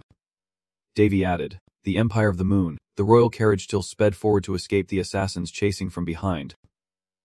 Davy pondered, "It can't be the Tat from the west thousands of kilometers away, nor the Lindis Empire from the Polano continent to the east." Bursar hurriedly intervened, saying that if they were involved, the enemies would not be ordinary foes, but Davy remained silent, warning that if they suddenly got caught up, the danger would be even greater. Under the tree canopy, through the carriage window, the girl with the pink hat is clutching the side of the carriage. Davy touches his chin and looks down, noticing that the girl inside the carriage seems to have realized someone is staring at her from the middle of the road. Eyes wide as she sees the young man. Davy sniffed again as a gentle floral scent wafted past him. He closed his eyes, calmly inhaling the fragrance, feeling the soothing clarity in his mind, feeling like being in the midst of a gentle green garden at dawn. This is the refreshing sensation of a spirit mage. Davy gazes intently at the royal carriage from above, silently using his magic. The intricate runes with delicate patterns glow above the assassins' heads as Berserk gazes in amazement and Davy. Spell flashes with a powerful spark. Everyone was amazed as rocks and dust flew everywhere after a huge lightning strike.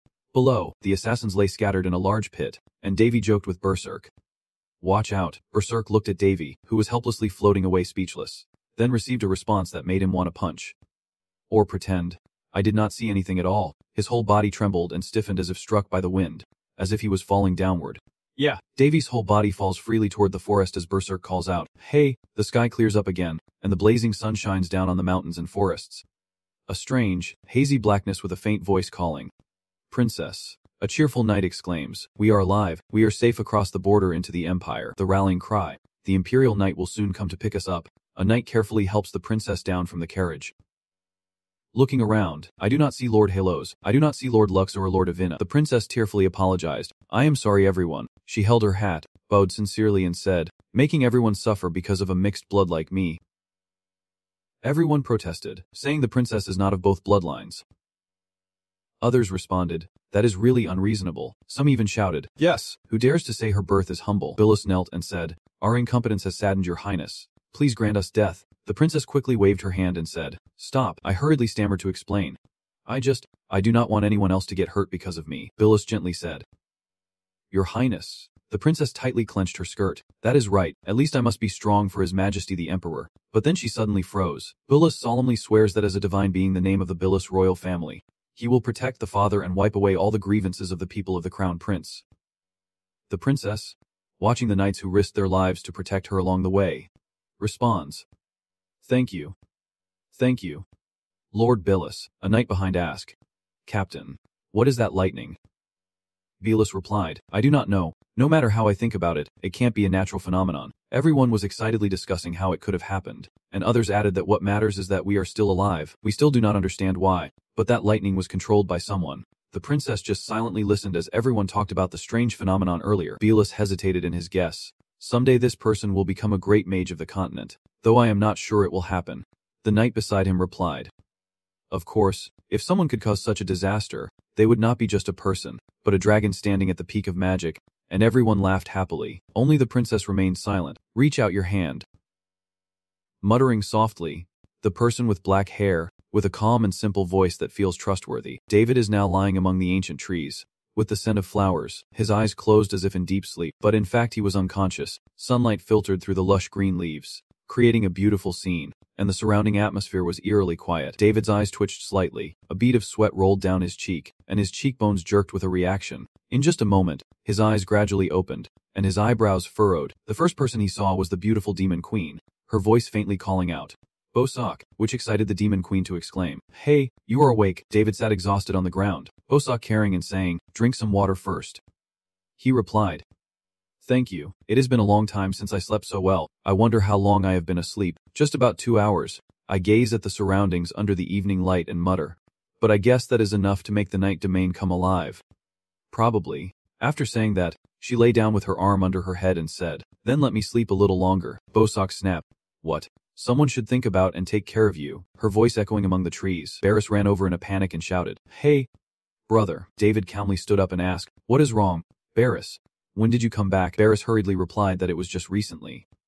"But first," David asked, surprised when he heard that. Barris looked around, checking him from head to toe, then from front to back. Luckily he was not hurt anywhere. He sighed in relief and said, "I did not know how worried you were when I was left alone in the hideout of the old man." David silently thought, overly protective indeed. Barris looked around and said, "We tried our best to form a rescue team for Willie and Ulyss, but they could not make it, entering the forest with hundreds of rays of sunlight that seemed to pierce through. Considering Barris's personality, it is a miracle he was lost for 5 hours.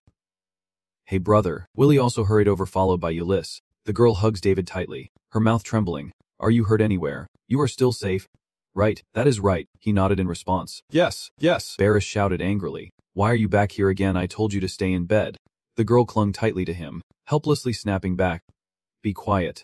Do you want me to stay comfortable in bed while he is missing?" Ulyss looked at David with a smile and said, "I think you are very loved." David patted Willie, who was snuggling, and said, "Do you think so? You look great." David asked with concern, "Did anything happen after you two returned?" Ulyss replied, "Not much. It seems you have completely eliminated them." Ulyss recounted that without you, we would have been in great danger. Prince David is the elder of the magic tower, and this situation is truly shameful. And the medicine as well. Ulyss felt guilty inside. "I am very sorry about that." David asked, "Do you mean this?" David shook a small bottle containing a blue liquid. Ulyss was surprised and exclaimed, "How is that possible?" "Linton, that bastard hid this very carefully in his clothes." David smugly looked at the vial in his hand and thought, "I stole it from him before we escaped, so do not worry, just go back inside." Then he turned to look at Ulyss and Willie, who were watching intently. "Although first aid was given, proper treatment is needed for both of you." Quietly, I call out, "Prince David." As night falls over the palace, I listen to Paris recount everything that has happened up to now. It is nothing special. SSS. Tin Linton is behind everything, and the outbreak started when he used the pirates to spread it. It is him. Gently placing the small vial on the table, David examines the small bottle, a symbol of the disease control organization, and receives the answer that they only found this after searching the bandits' hideout for several days. They had claimed ownership and pretended this place belongs to them. Paris angrily clenched his fists. Paris said that the boy used the disease as an excuse to escape the territory and find evidence. Gonio then began to protest everything he had done in this territory. Maybe he did it because he did not want to deceive outsiders like me, David thought sadly. I feel a bit sorry for him. Now it is your turn to speak. Paris interrupted his thoughts. Hey, David paid attention to his younger brother asking him, "Can I ask you a question?" Paris sat upright, answering seriously, "Sure, it seems like you have a lot of questions. It is only natural since I have still been telling them everything so far. If I had just participated normally in this, there would be no problem. But what I have done so far is hard for them to believe." He used a sword in the swordsmanship competition, with combat skills high enough to defeat a swordmaster, carrying a holy seal and possessing unknown medical knowledge. I had to use a level 5 technique to bring Willie and Ulyss back to the territory. David sat quietly drinking tea, truly amazed by the abilities of a boy under 20. Even Alina Jeff Phelan, the prodigy princess of swordsmanship before she took up writing, had not reached the level of a sword master. Even Ulyss, the most talented prodigy on the continent, is still far from master level. I never expected a 17-year-old boy, who was unconscious for a third of his life, to surpass them so easily. David lifts his cup, lost in thought, and even he knows this is almost impossible, so he offers a sad smile. But I have been through everything, 1,000 long and bitter years. Paris snapped at Willie. Stop it. You fool, as if we are interrogating him. Do not be so rude. Willie snapped back sharply. But I was also curious. Ulyss added. Actually, I still can't believe you can use magic without incantation. So Willie exclaimed in surprise. What? Stay calm and add more. David sipped his tea while listening to Ulyss. The man I sense from him today is that of an ordinary person. How is that possible? Maybe he is curious about that, because in theory, using magic without incantation should not be possible. Looking at the demon queen, David silently thought that he should be grateful they did not think he was the one behind the thunderstorm in the forest. But he simply said softly that it was because it was simply impossible for that to happen. He placed the teacup down on the table and, since the three of them leaned in to eavesdrop, David calmly smiled and replied, I have been diligent. The three of them said in unison. What do you mean? And David calmly replied, "As I just said, I have been very diligent for a short period of time." He leaned against his cup of tea and whispered that basically he was not lying. That period was very short. Even 1,000 years would not be enough to learn everything. David recalls the days of strenuous mountain climbing training from dawn to dusk, suddenly sitting up in confusion, sighing as he wakes up and reflecting on his achievements during the intense practice. David looked at his bandaged, wounded hands and sighed, recalling how he had exhausted himself to the point of disgust for those heroes.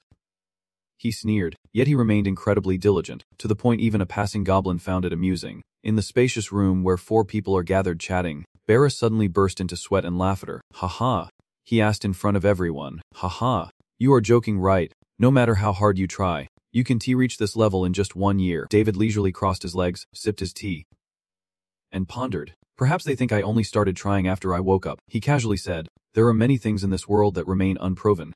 Moreover, David hesitated for a moment then continued speaking. He never said it only took him a year, and Barris stared in amazement, his mind swirling with questions. David and Raoul looked at his friend's expression with satisfaction before continuing, just as Yela said. At that moment he could only sense a normal amount of mana from him. So how could he create a sword filled with such dense energy? "Is that what you are wondering?" Barris asked directly about his doubt. Quickly replied, "That is impossible." "Right," David forced a knowing smile, sighed softly, and said gently, "Someday." He stood up, adjusted his coat, and clarified, "Someday, at the right time, I will tell you everything. You, Barris, are full of questions and do not know how to ask him." He suddenly stood up, silent and contemplative. David and Raoul looked at everyone in the room, and thought to himself that he could not tell them about the hero hall yet, even if they refused to believe him and demanded the truth. For now he could only say that he had worked hard to reach this level. There is only one person who knows the truth, the beautiful and seductive demon queen, always appearing sleep-deprived. She glances at David and says, "Hey, lend me your knee," and he sighs. That is enough. He looked at everyone in the room continuing to chat about happy stories.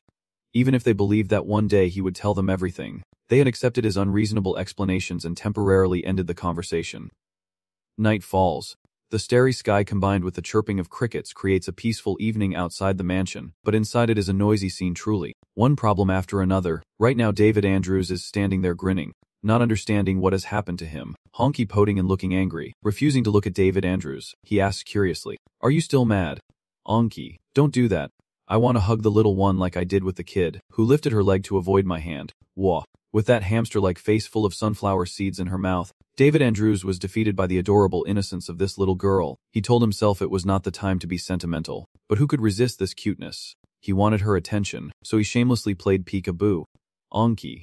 "Look, peekaboo." He worries that Kandarash is the same. Whenever a weapon with a mana-embedded ego runs out of mana, it will start to malfunction. Wah. Maybe Kandarash's ego grows and becomes stronger over time. Unlike Honky, who is less than a month old, the mana used up in that chain of disasters must have been enormous, and in response to his teasing, Onky peeked out happily. Suddenly he exclaimed, "Damn it. I can't do this anymore." Suddenly Lamke appears, hugging Honky and acting cute. "Stop it." Davian Rawl pulls out a fragrant cookie in front of Honky. "Here you go," he continued sweet-talking. "Here's your favorite cookie. It is really delicious. Do you want to eat it?" Honky and Lamke's eyes sparkled like stars as they stared intently at the cookie in his hand. Seeing that the two kids did not say anything, he pretended to sigh regretfully. "Oh no, you do not want it." But inside he secretly smiled. "I know you want to eat it," but the girl still pretends not to notice him, and he continues to say, "It seems you are very angry." Onky. He knows that she wants the cookie, but can't take it because she is upset, and he finds it adorable. Davian Rawl held up the cake and said with a regretful tone, "I guess I have no choice left." He emphasized once more, "If you do not want it, then I have to eat it myself," and without hesitation, he put the cake into his mouth and chewed happily. Davian Rawl keeps teasing. "So delicious. So greedy." He puts the cake in his mouth and chews happily, praising himself in front of the two eyes about to cry. Now in Honky's eyes, he is a demon with horns and a forked tongue. Suddenly, the side of the bed moved abruptly with anger. Full of rage and foolishness, she shouted angrily, scolding, "What are you doing to a child? I knew you would do this." Then suddenly something streaked past Davian Rawl with flowing hair, trying to catch her attention by playfully teasing her. "Come here. Come here." She coaxed, then looked at him in amazement. Davian Rawl, stunned, could not speak, and the demon queen looked at him coldly and said, "So, after so much effort, you can only say one thing. You can enlarge it." Borsig usually looked at him and replied, "Enlarging it is no problem." Then she looked at the two children and said to him with a smug tone, With our magic power, I can change any outfit I want. Davian Rawl bites into his cake and ponders. Maybe the two bodies with magic power have a special connection. Bosok pats the two kids' heads and says, "Good children." Suddenly the two kids shouted out calling her mom, and she almost fell back in shock. "What, Mom?" While Bosok was still stunned, the kids kept calling out, "Mom, Mom." Davian Rawl clasped his hands and looked at the joyful scene before him, then said to her, "The one who made the girl cry." She was panicking and flustered, only able to hold and comfort the two kids. "What is wrong?" Hong Kong like he suddenly shouted. "My daughter." Davian Rawl stood there helplessly then laughed. "Ha ha." Bosok held her close and comforted her. "Do not worry. Mom is here. Do not be afraid." Outside, he sighed deeply and reflected on this girl. Indeed, she is the former Demon King. You really are good at adapting. Currently on the continent, demons are known as cruel creatures that only appear in ancient legends. But looking at Bosok, perhaps everyone has misunderstood. Thinking about it, he sighed deeply in admiration. Davian Rawl snapped out of his thoughts and then, as if by magic, pulled out some precious cakes and held them out to Hong Kai in a flattering manner. "I have more of these precious cakes." Hong Kai, Hunky coldly refused Davy, and Berserk angrily snapped, "Davy, sometimes I really want to sew your mouth shut." He sadly shoved the pastry in his mouth, tasting its flavor. Pastry, Davy. Gloomy. Bitter. A few days later, the clear sky returned. Everything was peaceful again. Outside, people were rushing and bustling, continuously shopping as usual. The incident has officially ended, and we have begun distributing medicine to the people in the territory. Of course, we did not stop there. We also established a vaccination system to prevent future outbreaks. Even though treatments are available, we can't do anything about the viruses already present in the territory, but the rest depends on Lord Paris's decision. From this incident, over 300 people have died in Odim, he replied lightly, so fewer than expected. The masked broker wondered if you felt nothing. Davy tapped his hand on the table, smiling and saying, "I am only grateful that the deadly plague did not get worse." Thinking about how many people live in this territory, Davy's face darkened as he pondered. That is the disease that killed tens of millions on other continents. If I had not come here and it spread to the neighboring territories, turning Odim into a hotbed, half of the eastern continent would have been harmed, and things would have been even worse. That is why what Linton did was excessive. So I can't help but be grateful that we were able to stop it with only a few hundred lives lost. The masked broker asked again, "So you must know about this plague?" "Your Highness." The prince sighed and replied yes. The broker continued to ask, "How much do you know?" He sneered. "Huh. Does this count as a waste of time?" The masked man calmly responded, "I am an information broker. I calculate everything for the final cost." He continued, "Of course. Converting points. You are too self-centered." Davian Rawl put on a face pretending to listen to poetry, saying, "I won't need to give my organs to anyone." The sweating broker responded to his joke, "I must respectfully decline any proposal. I value my life very much. I really can't understand what you are thinking anymore. Is not it about time you told me what you want from me? Just tell me straight." Facing Davian Rawl's resentful expression, the man calmly replied, "No, I still need to earn more points. I must ensure you have no choice but to meet my demands." He looked at the man with a wary expression and said in a resentful tone, "I do not know what kind of request this is. If you are just going to do that, why not work for me?" He stepped forward and ran over to the two kids who were pale and exhausted. "Will you accept me then?" Davian Rawl looked at the man with contempt and chuckled mockingly. "So you think I would accept someone like you?" He ruffled his hair and sighed in frustration, secretly thinking, "I do not care about your past or connections. But if you really want me to accept you, at least take off your coat first." Davian Rawl with determined eyes. He also wants to know who the other person really is. He stares blankly and opens the drawer of his desk, a crystal communication device, deep in thought. "I wonder who it could be. I can't think of anyone who would contact me." As he wondered to himself, suddenly a face appeared in the sphere, and he exclaimed in surprise, "To me." The scene unfolded beautifully with a blue sky and white clouds below, ancient and luxurious buildings, and when Liz and Willie arrived, Willie waved excitedly and called out, "Hey, brother." When Davian Rawl heard someone calling, he turned his head with a confused expression, and a voice announced that everything was ready. He remembered that a week had passed since then, and after destroying the fast virus, most patients could return to normal life. At this moment, everyone looked healthy and bustling as they went outside in the lively scene. However, because that virus was quite strong, of course, a few people had passed away after succumbing to it. But overall, it was okay. Suddenly, a wreath of daisies appeared. Suddenly, a boy jumped onto Davian Rawl and placed a wreath around his neck. Shouting loudly, he exclaimed with joy that Odam had returned to its original state. Hearing this, he waved to everyone, and those around him cheered happily. Everyone cheered and shouted, praising the saint. When Davian Rawl heard everyone calling him the saint, he blushed deeply and said, "I wish they would not praise me like this." Everyone continued to cheer. "Saint," and seeing this side, "I also feel shy." Davian Rawl stepped out from the crowd and approached Willie and Lillis, making the girl happy.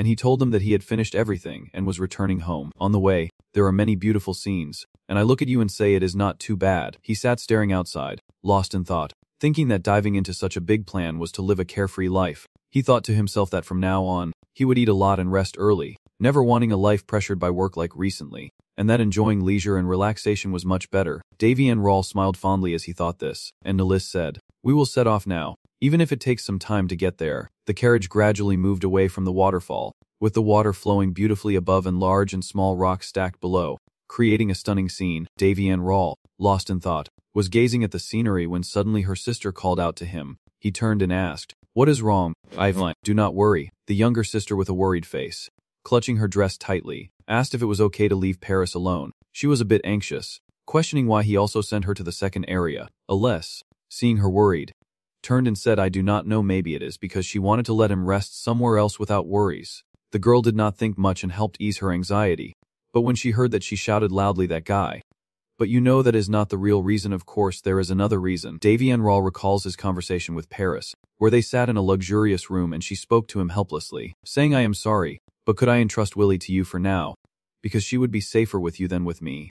When he heard Paris say that, his face looked puzzled, not understanding why. He asked, "You seem a bit off. Is something wrong?" Paris hesitated and spoke softly. After a moment, Paris also said, "There have been some disappearances. Some children from the orphanage run by the territory have gone missing." As she spoke, her face grew more worried. "The news has not spread yet, but if Willie finds out, I do not know what she might do." He thought to himself that Paris had every reason to be worried, and he remembered Amy mentioning a few days ago that similar incidents were happening in the Hayes region, with a beautiful blue gem appearing. After calming his sister's worries, she and Elis finally paid attention to the scenery outside. The younger sister said, "It looks completely different outside. It seems we are about to reach Hayes," and she was very excited about this. When Davy and Rawl heard them excited about arriving soon, he said in a dismissive tone, "Yeah, I want to get there as slowly as possible." When the two of them heard him say that, they became very confused, and the younger sister asked him what was happening there. He, with an awkward and embarrassed face, replied, "Well, I heard that a rather troublesome person is there."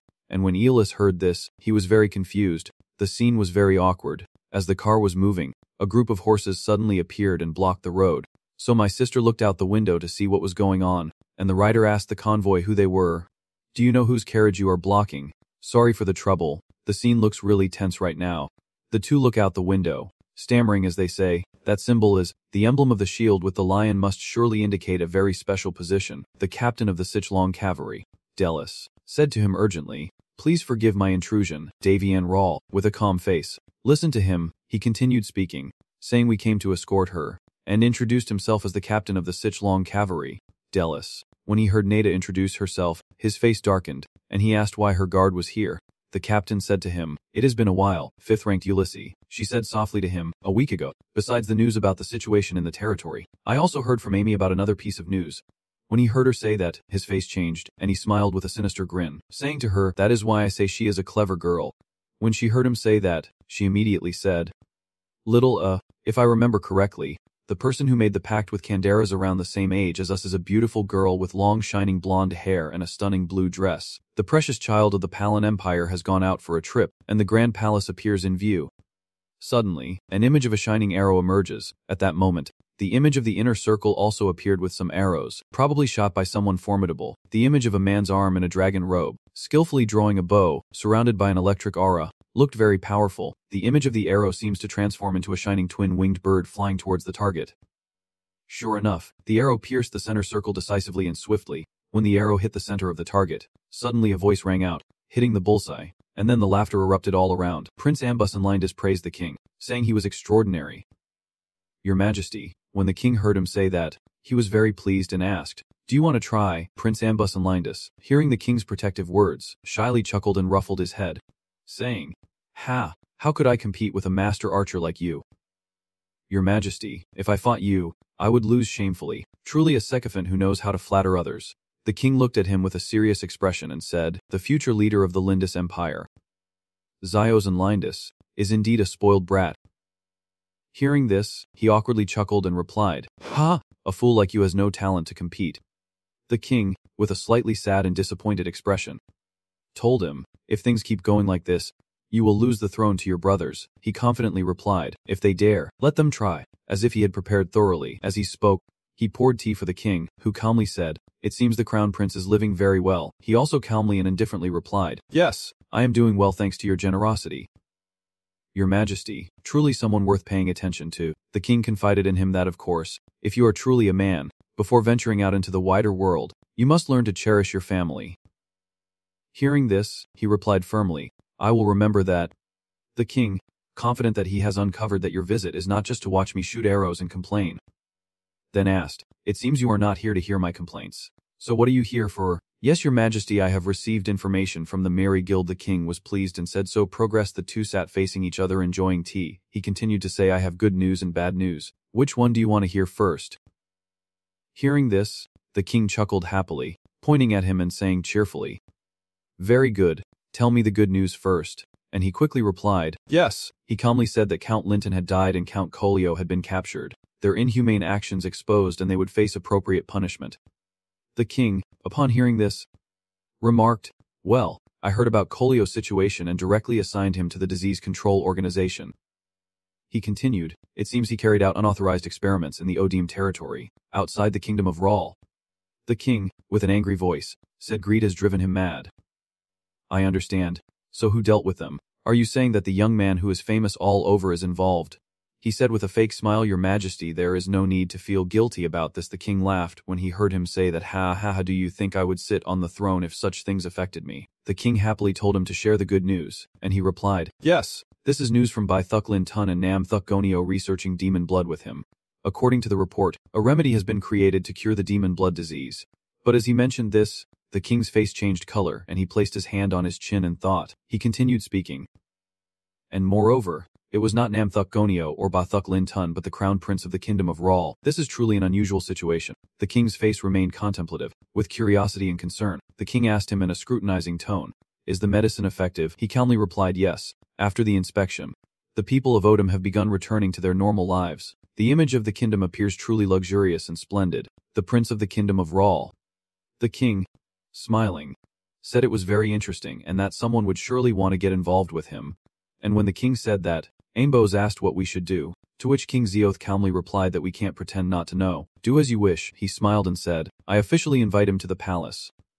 The king, hearing this, agreed and said, "Not bad." While King Zeoth was discussing his plans, suggesting that if he accumulated enough achievements, a marriage alliance with a royal family member would be a good idea, Princess Aria Antinous happened to arrive at this moment. What a coincidence. When the two were chatting happily, Princess Aria in her gorgeous pink dress and her two maids approached. Upon hearing what the king just said, her face immediately stiffened, looking quite amusing. Her eyes flicked a glance at the king. Very clever. Aria bowed to the two and said, "Honorable guardians of the empire."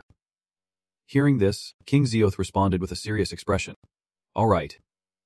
Hearing that, she stood up with a blank face.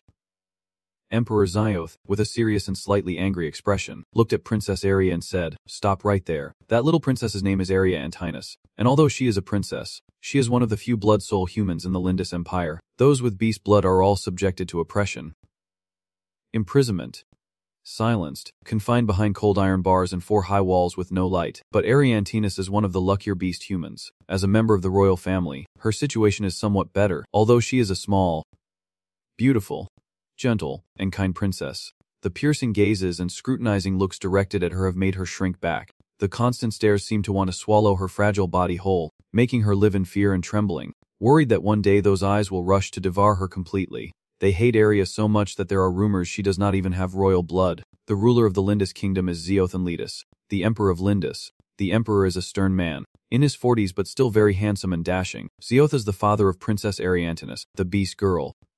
And today, on a beautiful morning, he asked little Princess Aria Antinous in a calm and indifferent manner why she did not call him father. And faced with this difficult question, she simply remained cold and silent. Arianis hesitated and stammered, looking as if she was afraid of something, and she said, "The people around her will spread the rumor that you are close to a lowly beast like me."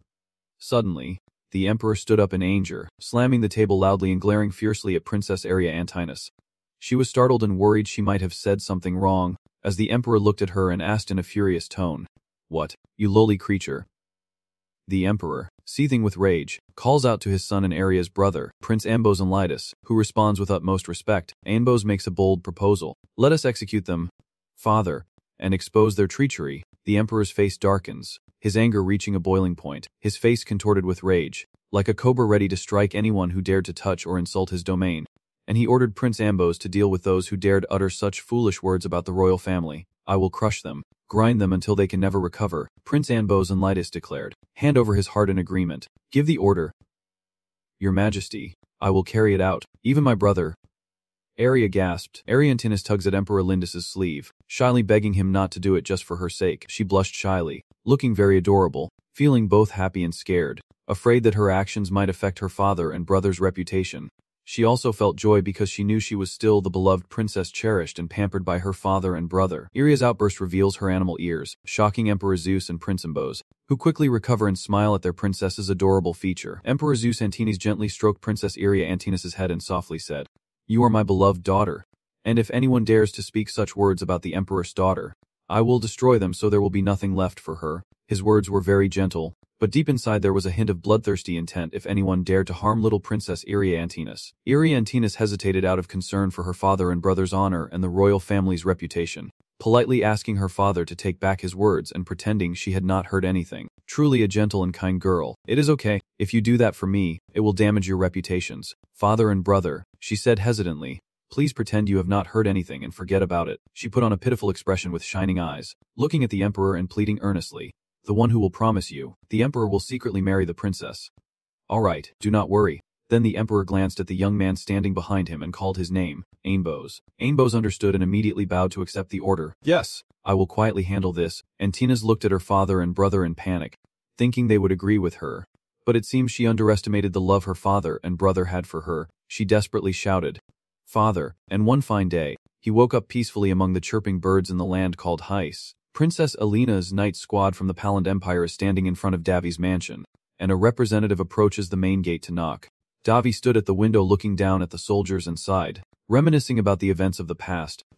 He recalls that when he left the Ballisti kingdom, he blamed everything on that girl and walked away. If it were me, I would have immediately chased after them and torn them apart, so it would definitely take some time, he thought with a sigh of regret. But now that it has come to this, Emmy suddenly calling him broke Davi's train of thought. She gently addressed him, "Your Highness." Seeing Davi was displeased, she bowed low and reported, "Princess Alina of the Palan Empire requests an audience." Davi looked at Amy with a sneer and laughed mockingly. "Haha, a request indeed." A mummy looked at him with an expression that revealed nothing of what he was thinking, and she could only politely ask for permission, saying, "The goddess will take you to the reception room." Davi stared at Amy intently, deep in thought. Regardless of what she said, she was nothing more than a big mouth in his eyes. He continued to ponder the High's territory, about the girl waiting outside to meet him, contemplating its economy and political influence, and wondered whether, no matter how developed High's was or if it was a star of the domain, it was still too early to bring the nation's precious youth from the strongest country on the continent, Palin. Of course, even considering Euless as an exception, Euless Farway keeps singing nonsense, and the girl is wondering which young master is causing trouble. Returning to Davi's thoughts, he thinks, of course, even if Euless is an exception, the influence there is what truly matters. Davi sighed, turned around, and told Amy to refuse her. Amy looked at him blankly, slightly surprised by his answer, and hesitantly replied, yes. But unnecessary. Seeing Amy standing there speechless and muttering to herself, Davy, sitting on the sofa reading documents, wondered what was wrong and asked her, "What is going on?" Amy, hearing his question, replied, "The god will inform her," even though she wonders why the prince refused to meet Princess Alina of the Palan Empire. But no matter how much she questions, she dares not ask him again, quietly bowing and leaving Davi's office. Suddenly, two heads of Honkai and Lam Kai popped out from somewhere, looking at Davy with sparkling eyes full of curiosity and wonder. Purser also appeared, standing behind Davy with his arms crossed on his shoulders, pouting as he looked at him and asked with a puzzled tone, "Hey, are not you afraid something might happen?" Davy looked at the beautiful demon girl beside him, then picked up her report to read aloud, casually smiling as he spoke to Purser. "Onki," and Lai, saying, "I do not act recklessly." After hearing Davi's response, Purser frowned and looked at him with an unsatisfied expression. After that, even after refusing once, Princess Alina's nightly squad continued to request a meeting with Prince Davi. Whether they suddenly got angry or not, they kept coming and demanding as planned. Every time the Princess Alina's squad requests to meet the prince, Amy feels more pressured by the tension between the two sides. The prince and the knights. I do not know what Davi is planning, but I keep refusing them.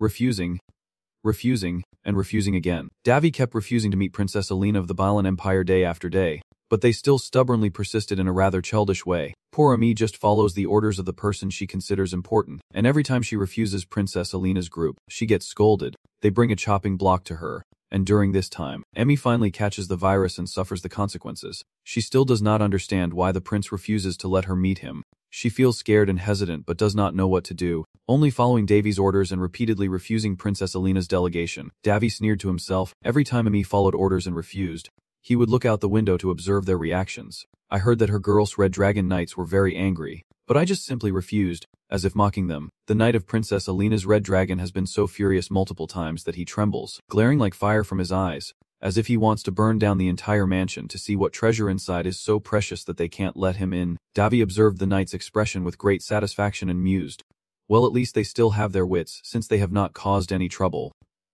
Night falls. The sky is starless and moonless, with no mischievous frogs or crickets chirping. Tonight is unusually quiet, as if signaling an unexpected encounter. Davy stepped out of the office, acting cheerful and relaxed, then loudly exclaimed, "Ha, this is great." Borsuk, walking beside him, looked puzzled at Davy's smug happiness and asked, "Perhaps," but she did not finish her sentence before Davy chuckled confidently, "Ha, let us raise the price a bit while we are at it. Ha, Duong Dong Tume." In his mind, this is what you call viral marketing strategy. Davy chuckled as he walked, explaining his plan to Bosak. This time it is the princess. You know, Bosak looked blankly at him, unable to say a word. He was pleased with her expression, then continued saying there is no better news than that, especially now when the Information Guild and high-level people are focusing on this. Davy shouted comfortably. We can hear it, the domain's stock prices are rising. Bosak, watching Davy smugly from behind, helplessly questioning with a dot, thinking he has gone crazy. After a moment of thought, she warns him to be careful. Life is not a game. But seeing his expression, she sighs in despair, realizing he truly fears nothing. Borsa continued to voice her doubts, questioning why they would follow someone else's plan and wondering why he was so arrogant, warning Davy to be careful. Davy ignored her words, crossing his arms and looking up arrogantly as he replied, "It is just the princess, so it will be fine." He looked up at the sky and said to Bosak as if to himself, smirking triumphantly, "Haha, just wait and see. While we do this, the reputation of Zone 2 will soar high and far." Haha. As he was laughing triumphantly, suddenly outside the mansion window, a slender figure appeared out of nowhere, gliding past Davy and Bosak. Based on the faint light outside the window, it was clear that the slender figure was Alina, the princess of the empire. And Lan, the person who had been trying to find Davy all this time. "Maybe you have already found me." Alina pointed directly at Prince Davy's face and loudly declared, "Listen here, Prince Davy."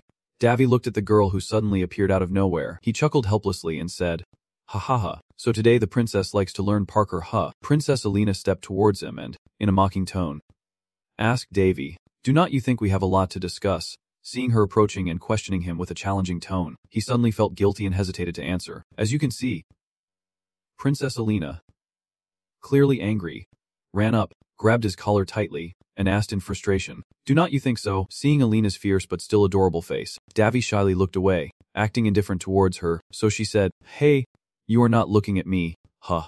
Where are you looking this time?" She was truly angry now, her frustration showing on her face. Seeing this, Davy calmed down, seeming to realize that her temper had become unpredictable after the time we had not seen each other, and he quietly sighed in the corner, helplessly watching Davy as if he were a bored creature. Truly the night was quiet enough to make room for the noise of these two people. Returning to the Lindis kingdom, the sky outside remains clear. The story of the Zeost and Lindis family continues, and the Emperor, knowing Alina's sudden arrival must be for a reason, gently asks if she has anything to say. "Do you have something to say?" She lowered her head, her hands twisting together nervously, hesitating to speak, mumbling on and on, wanting to say something but not knowing where to start. Actually, suddenly, driven by some force, she raised her face and softly said, "Father." The Emperor, holding a teacup, took a sip before gently replying to his little princess. "Just keep talking." Alina Joestar shyly whispered about our long-standing promise, her hand still twisting nervously, showing her worry. Nervously, her expressions could not escape the Emperor's sharp eyes. He pretended to be surprised and said, "A promise." Alina hesitated.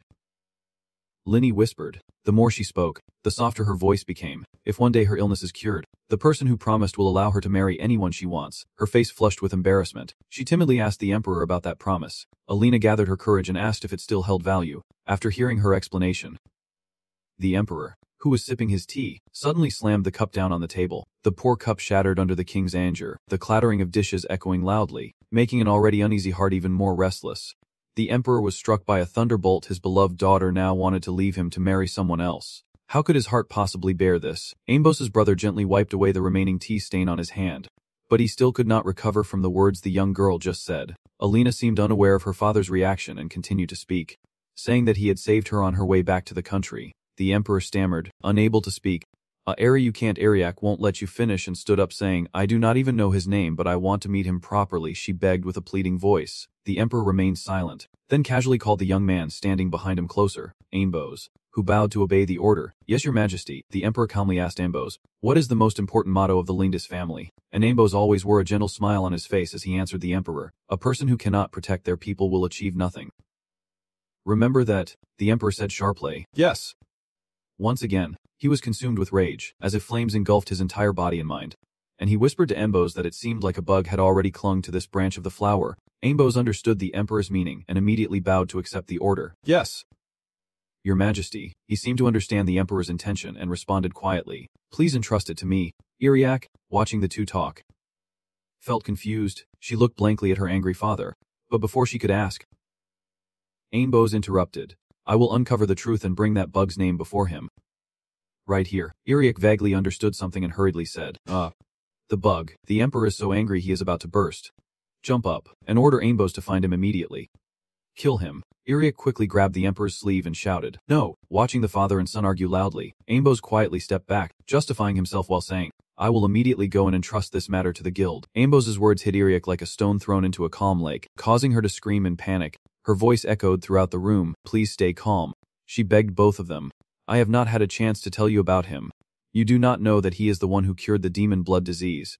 And they also did not know that he was the one who freed Princess Iriak from the curse. The day they meet again is still a distant story in the future. In the spacious arena, a strangely shaped golem is emitting a piercing scream, its entire body like a massive piece of scrap metal. It sped forward at hundreds of miles per hour as if attacking something. Suddenly a flash of light appeared in front of it, and then a loud, intense burst of light accompanied by the deafening sound of metal clashing, with such force that the surrounding earth and rocks exploded outward. Dust billowing. If you look closely, within the chaotic scene there is a girl fighting the golem with her sword. She has blonde hair and is swinging her sword above the giant golem, making a shrill screeching sound. That blonde girl is none other than Alina, the princess of the Palin Empire. Even while fighting the golem, her face remains very charming and adorable but also strong and serious. She closed her eyes, took a deep breath to regain her composure, then summoned all her strength to leap out of the golem's reach. The sword in her hand dragging along the ground with a heavy sound. Alina looked at the sword in the zealot's hand, then pondered deeply. Holding the sword, which is limited in use due to its slower attack speed compared to other melee weapons like a single sword or a long staff, but delivers devastating blows, she clenched the sword tightly, took a deep breath, and poured all her strength into her hands holding the sword. She unleashes the absolute power of her sword, delivering relentless strikes to the golem. Every blow Alina lands moves the audience deeply. Awe-inspired by her beauty, her sturdy figure and long hair enhance her strong and brave beauty. Alina poured all her strength into her attack, closing in on the giant golem and delivering a heavy blow. Alina's final strike aimed directly at the center of the golem's head, using her inner strength to leap high and deliver a decisive blow. But suddenly, the giant human's feet emitted a red light accompanied by sparks and a buzzing sound. Alina looked at the golem in front of her with surprise, not expecting it to still resist after being thoroughly defeated by her. The golem roared in anger and swung its hand, knocking Alina far away. Thanks to her deep internal strength, Alina was still able to maintain her stance after the giant golem's strike. Looking at the distant golem, she was still stunned, panting heavily and seeming exhausted. She looked at the golem surrounded by lightning, panting as she said, It is the last one. Alina looks at her trembling hands, thinking, it is tougher than she thought.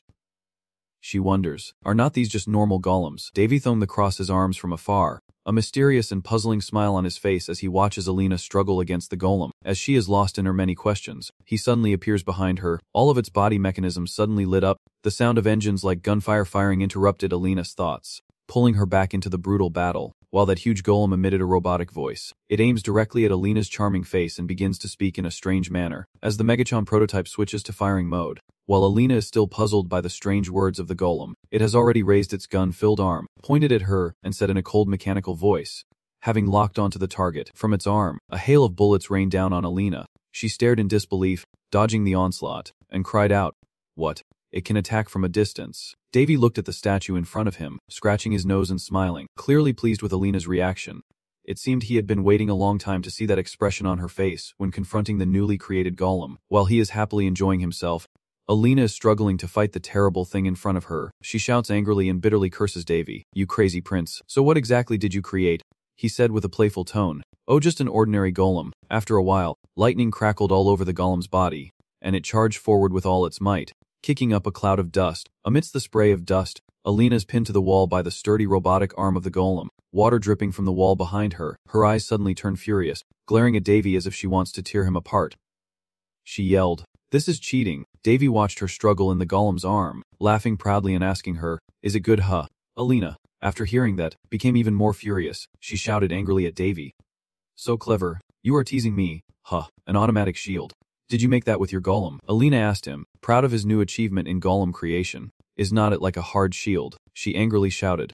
"That is why this is cheating. What kind of golem uses magic with more than 3 circles?" Ignoring her screams, Davy pats and praises his golem, then turns to Alina, saying he will release her now. She wonders if he is planning to create a weapon capable of destroying an entire country at once. But Davy just gives her a dry laugh in response. After Alina was released, she sighed in relief, tidied up her hair and clothes, and ignored Davy. He helplessly apologized to her, also exhausted from the power of the newly created golem, saying, "Well, I placed the magic stones inside it. It should be capable of that much. Do you know how many stones I put inside?" Alina sneered, shooting a sharp glare at Davy. "I have no interest in talking to you anymore." Willy and Yola stood outside witnessing the argument between the two. Willy quickly ran over to the princess, clapping her on the shoulder. "You did very well." Suddenly, a luminous talking creature appeared beside Davy, criticizing Alina, saying she is a weak owner, and watching Alina's back, it resolutely spoke. "I won't lose, no matter what." Davy sighed heavily, speaking with heartache, but it was not a good experiment. He looked at the golem, riddled with injuries and sparking erratically, then thanked the creature beside him. "Thanks to you, I got some good data, but it seems like the one who needs the most repair is Alina, the arena master. And the golem just fought. This place is my private workshop, outside the villa." The old, dilapidated image remains, with peeling paint, cracked walls, and overgrown vines as evidence of time's passage. Until now, the mansion I lived in was where the entire family of Countess Alicia and my mother had lived for generations. When I arrived here, I decided to build a new building because it had been abandoned for so long that it was very difficult to repair or add more floors. After some time, the old dilapidated mansion was replaced with a new, taller, more beautiful, and more magnificent appearance. Now it will be my new home. Returning inside the arena, in the basement, Alina's breathing heavily, her face pale and exhausted, while Davy stands behind her, deep in thought. At that moment, the princess, the jewel of Palin Kingdom, was fighting the golem I had designed. Suddenly, Alina slumped down, shouted, "I do not feel well," and Eolus and Willy beside her looked panicked. Patting her back, he asked the princess if she was okay, and Alina replied in a very exhausted voice, "I feel like I am going to vomit." Seeing the scene before him, Davy immediately threw all thoughts aside, rushing quickly to Alina, running while calling out her name. "Hold back." But it seems it is too late. Alina has gone to see Hugh. He sighs and reflects. Everything started when she came here. Returning to the scene from the evening, Alina sneaked into the mansion to meet Davy. A few days earlier, in the quiet night, Alina's questioning Davy truly. "I did not know that you rarely have free time." The two of them sat facing each other, a steaming cup of tea between them.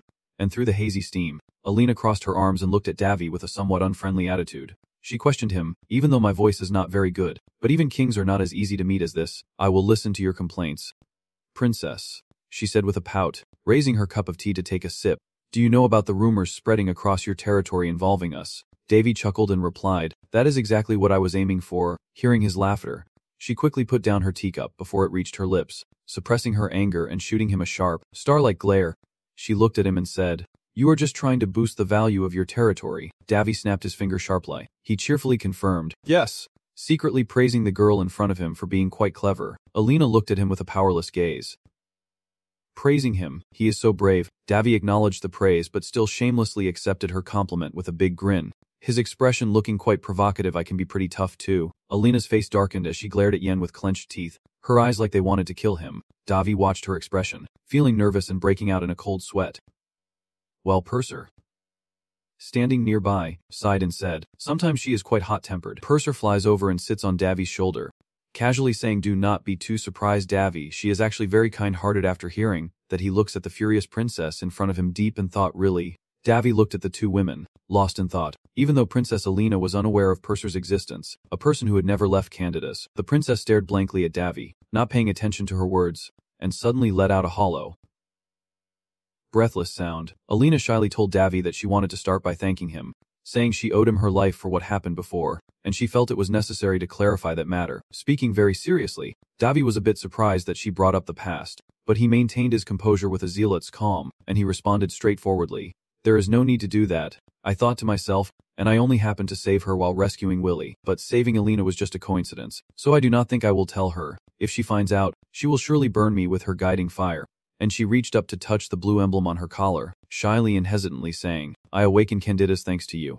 The emblem with the eagle symbol shining with a sparkling blue light. He looked at the sacred sword, then at her, deep in thought, and upon reflection, although Alina was the one who made the pact, she was simply the owner of Candidas and could not awaken it in the form of a sword. The more the sword shone brightly, the more surprised he was, because he never thought she could revert to that sacred sword. He inwardly reasoned that there must be some reasons behind that sudden awakening. Looking at the beautiful Alina in front of him, he continued to question himself, wondering if she had become much stronger after that event, or if the image of little Egwene Candidas suddenly appeared in Davy's mind, making him wonder if Egwene Candidas was somehow connected to awakening Princess Alina's Trongkium. Suddenly, Egwene Candidas appeared out of nowhere, grabbing his collar and shouting loudly with a resentful voice, "Davy, you bastard!" The girl cried and yelled, constantly blaming Davy for all the suffering she had endured because of him. This is the adorable little girl Egwene Candidas. Davy, feeling helpless but unable to do anything, he chuckles and consoles this annoyed little girl. All right. Are you sleeping well?" Davy looked at her thoughtfully, waking Candidas up more easily because she was temporarily weaker.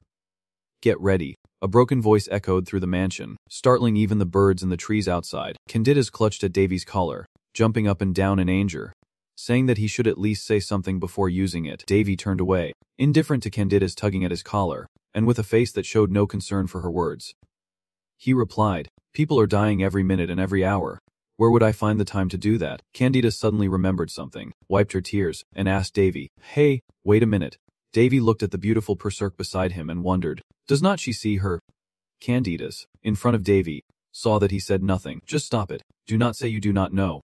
Berserk looked at the scene in front of her and did not know what to say, only crossed her arms and sighed helplessly. Davy comforted the stubborn girl Candidas. "Do not worry, she is still fine." Davy hesitated for a moment, then continued, "She came to my side because the sacred seal appeared." After hearing Davy's words, Candidas was furious once again. "You bastard Davy." Candidas looked around and then called out to Berserk in a trembling voice, "Poe, he has not done anything to her, has he?" Candidas looked at Davy with a pleading gaze and asked again, "Are you still okay?" The stubborn Candidas kept shouting and calling Berserk, "Poe, please answer," as she cried and yelled in front of him, along with her words accusing him of being a scoundrel. "You are worthless."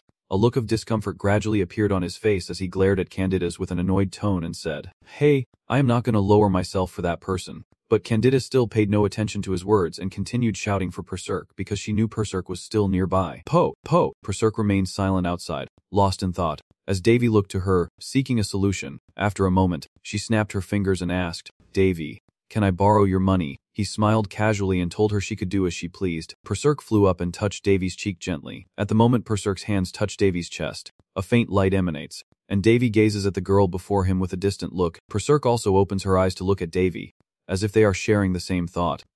From afar, Candidas saw a familiar figure gradually appearing beside Davy. As the figure became clearer, she widened her eyes in surprise, and her gaze grew distant. The girl sobbed loudly, looking at the adorable face with teary eyes, making it hard for anyone to want to hurt her. When that figure finally appeared clearly before Candidas, the girl trembled and called out to Berserk. Berserk gently looked at the teary-eyed girl and said affectionately, "It has been a while now, Candidas." Candidas suddenly reached out her small hands, wiped her tears, and hugged Berserk tightly, crying uncontrollably as if she carried all her sorrows. Everyone was crying for Berserk, and seeing that, Berserk also looked confused because she did not expect the little girl to hug her so tightly. Candidas kept crying in Berserk's arm, looking at the girl snuggling in her lap, gently patting and comforting her, feeling sorry for this little one. Alina looked at Candidas, who was acting strangely in the middle of the courtyard, and asked, "Candidas, what are you doing alone in the courtyard?" Davy looked at Alina, then at Candidas, smiled, said nothing more, and continued sipping his tea. Seeing Alina still curious,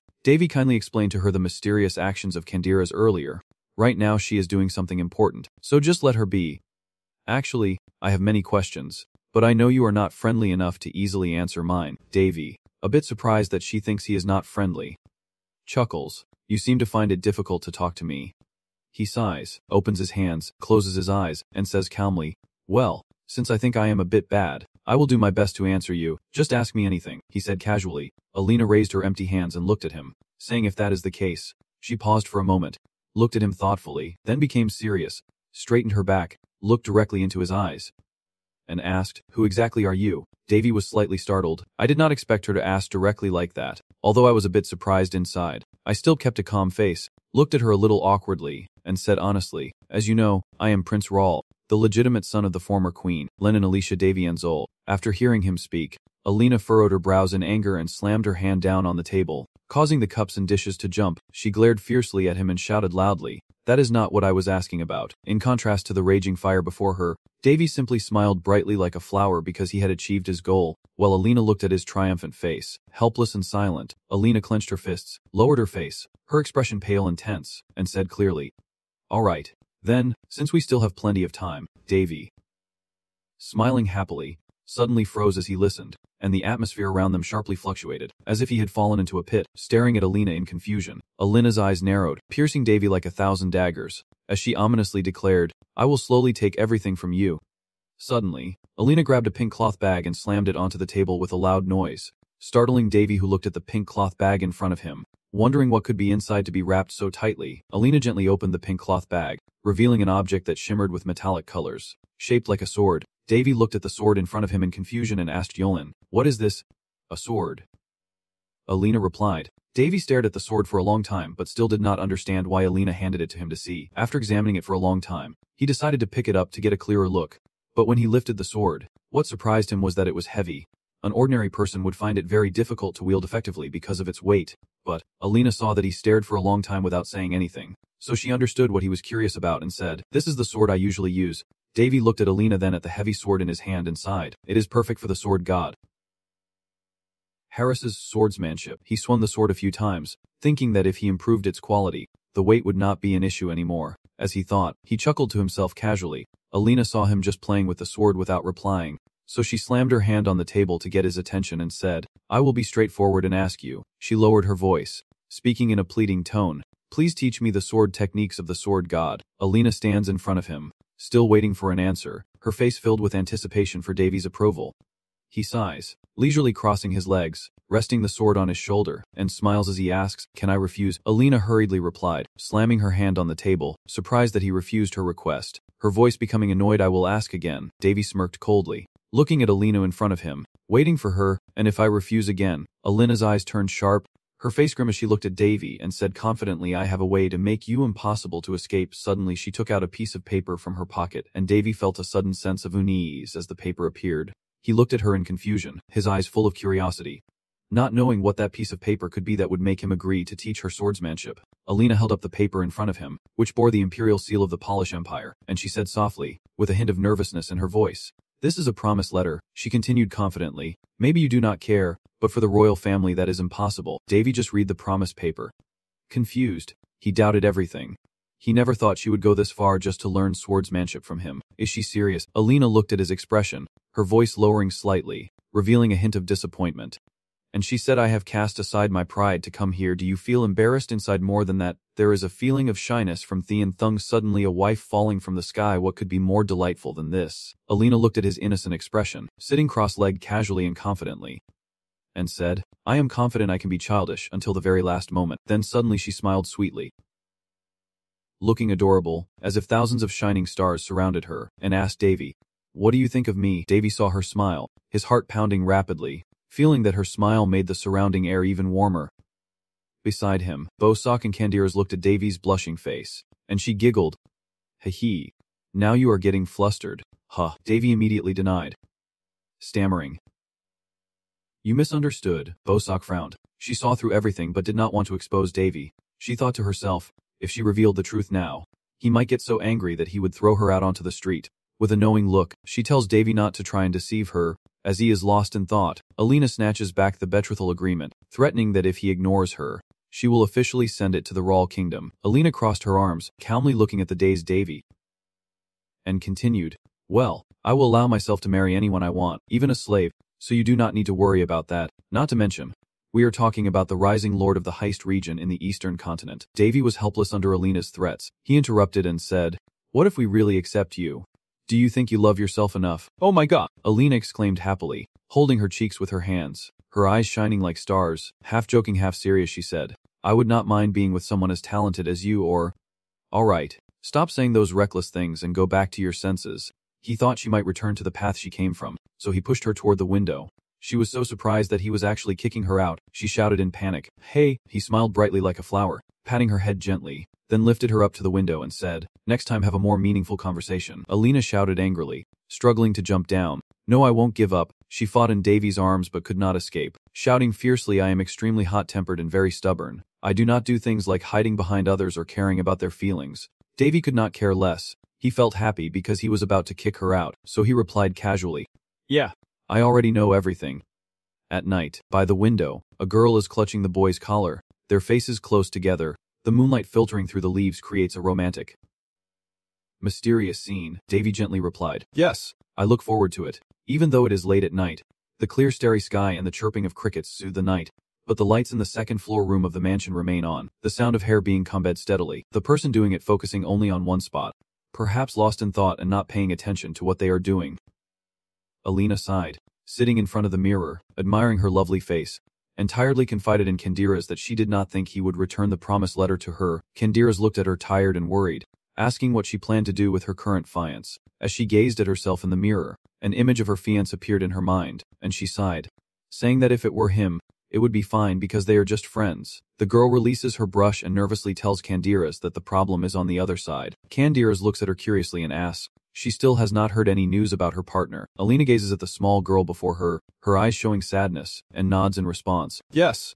She looked out the window at the lonely moonlight filtering through the leaves, just like her current state, and sighed saying, at this point I have no choice but to try to persuade him at any cost. She looked at Candiras, then gazed up at the dark sky, then smiled faintly, as if reassuring or encouraging herself.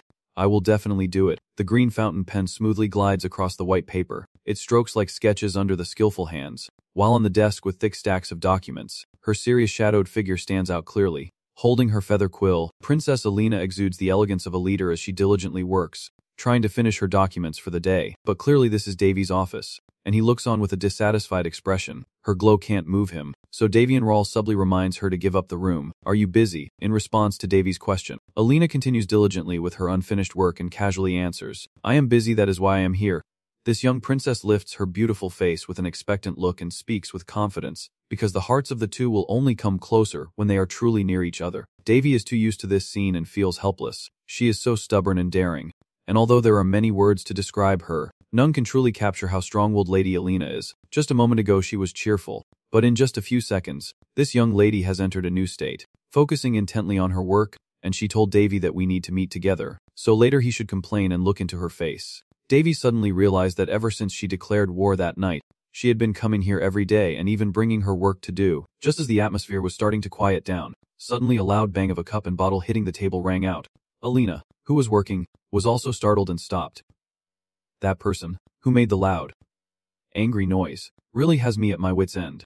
The person who is upset is none other than the girl in this room, Willie. She is extremely annoyed. Does she think this makes sense?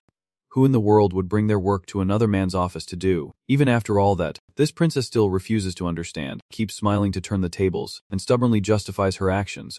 Oh my. Princess Willie, he is not a stranger. I heard close friends often do things like this. It is obvious these things are completely unrelated. Yet Alina acts as if her actions are entirely justified. Like the Prime Minister of the kingdom, Duco III, often visits her. She is so furious, she can't stand these damn excuses. Willie clearly overheard and showed her attitude. Huh. Since when did she become like my brother, thinking she is so important? Alina chuckles casually. Haha. So what? Then I will put an end to all this. Is this woman seriously delusional? Willie gets angry just because she acts like that. Talking to her is like talking to a wall. Watching these two women fight, I can't help but look down on her. She has been spun around by Alina like a beetle. Davy and Rawl also forced out a few awkward laughs. Haha, and indeed, in this current situation, it seems Willie is the one being controlled. After defeating the annoying bug and restoring the peaceful space, Princess Alina lifted her teacup to sip and prepare for the next person. Her mischievous eyes flicked to where her friend was drinking water before speaking. But more importantly, her gaze was fixed on where Eulis was enjoying his tea. Alina began to suspect, wondering why Eulis was here. Sensing he was about to become the main target of the princess's words, Eulis calmly set down his teacup and prepared to respond, pondering to himself, I do not want to talk about it, But once I say something, I mean every word of it. Euless caught her earlier and rebutted. Since I am a close friend of Lord Devi, there is no problem with me being here. You two are so shy, so embarrassed you are turning into a mess. Alina shouted loudly. Since when? When she asked him like that, Euless remained very calm, blinked playfully at Devi, and joked, I do not know. Since when did that happen? Devi is about to be pulled into this argument, and partly he does not even know about it, so he pretends to be clueless. Why are you asking me about that? At this moment, Alina looked dissatisfied, stretching out to question him as if she was a lover who was less important. Wondering why he did not want to be near her but was fine being with him, she stepped closer to Devi, arms akimbo, asking repeatedly why. What did she do wrong? Unhesitatingly but still avoiding his intense gaze, Devi glanced away and expressed his own opinion. I think if I stay close to her, I might become enemies with some people. Hearing his answer, she pretended to be helpless and pouted. It is okay, let us be friends and talk normally. I find it annoying when the princess does such unpleasant things. Devi also forced a stiff laugh. Ha ha ha. Clearly everything has gone beyond what he expected earlier. Oh dear, now it is a complete mess. Returning to the two people exhausted in his office. It seems they are quite familiar with each other, so Davy and Rawl ask. Thinking back, you and Euless seem quite close. Do you know each other? Willie, who was nearby, was a bit surprised that his brother did not know anything, then jumped in and said, You do not know, our relationship is quite famous. They always act jealous of each other. But according to Willie, there is actually a lot of gossip about a marriage alliance between their two families. Even though I look at you that way, I have actually attended a few formal social events, so I know a little about this, Princess Alina said with a slight frown. We are just friends, and Euless agreed. Yeah. Probably, and so Alina started digging up trivial matters to criticize him, for a senior who keeps fooling around here. I truly worry about the fate of the Pink Tower. Euless still paid no mind to her arrogant words, and I do not think those are words you should be saying. Your Highness. Seeing how tense the situation is, David beside her looked uncomfortable and did not know what to say. Whenever I speak, I get rebutted. Alina refuses to be defeated. It is not that I do not like you being here, but Lord Euless, do you really need to visit the Red Tower? I think it is almost finished building. He picked up his cup to sip and replied. Actually, I do not need to do anything at all. After finishing, Euless's evasive gaze shifted to David to justify his presence. Moreover, I have some matters with David, such as those related to magic, which remain unchanged. Davy and Rawl avoided eye contact and fake laugh. Ha ha ha. Thinking to himself that when it comes to magic, he probably meant the silent spell. David, if you need help, just send and so's signal. Euless' expectant gaze kept fixed on David, making him feel a bit awkward, though he could not quite understand why. Among the other charms I showed him, I think Euless most interested in the silent spell, even though I gave him a little hint. If he is confident he can discard all the mana circles he has, the success rate would only be 10%. It is not something an ordinary person can do easily. Euless's determination makes David uncomfortable. He has not given up yet. Right? Yes. Indeed. Euless hopes. We sorcerers always see obsession with learning as a compliment. He was helpless, but could not reject him outright. So David just sighed and muttered to himself, Haha. It seems I should be glad that he understands his position and helps keep his abilities secret from the magic tower. Trusting smile spreads across his face, an expression more reliable than any other, which is what makes David place his trust in him. And I am grateful for that. In the office, while the three of them were engaged in a tense conversation, a loud call from outside suddenly drew everyone's attention, and the princess completely captured the room's focus. Amy entered the main room with two other maids, respectfully reporting that the items requested earlier have arrived and been stored in the underground warehouse. David and Raul received the report and said, Oh, so it has finally arrived. This scene completely shocks Alina, who is standing nearby, and she stammers, maybe a lady in waiting or not, while Willie seems excited. Teasing Alina, Hey, Amy is a close lady in waiting to my brother. You can't judge her by her clothes, at least not when we are in the Heast territory. The more Willie praised her, the more Amy blushed with embarrassment, as she has recently been granted the title of Viscountess, and Alina found it a bit hard to believe. Saying really, while Amy was shyly turning red from the compliments. To avoid this awkward situation, Amy nervously looked for a way to escape. Excuse me, I must take my leave. It is already impressive for a lady in waiting to do this, which is why Alina exclaimed, and Davy and Rawl nodded and explained, The kingdom is in chaos right now, so I can't pay attention to everything here. Because David understands best that there is currently a political struggle within the royal palace between two opposing factions led by Marquis Palacios and Count Barrietta representing different noble classes. And I have also received news that Count Barrietta has secretly taken action in his territory. I am trying to predict what will happen in the near future. Well, I was planning to observe a little longer.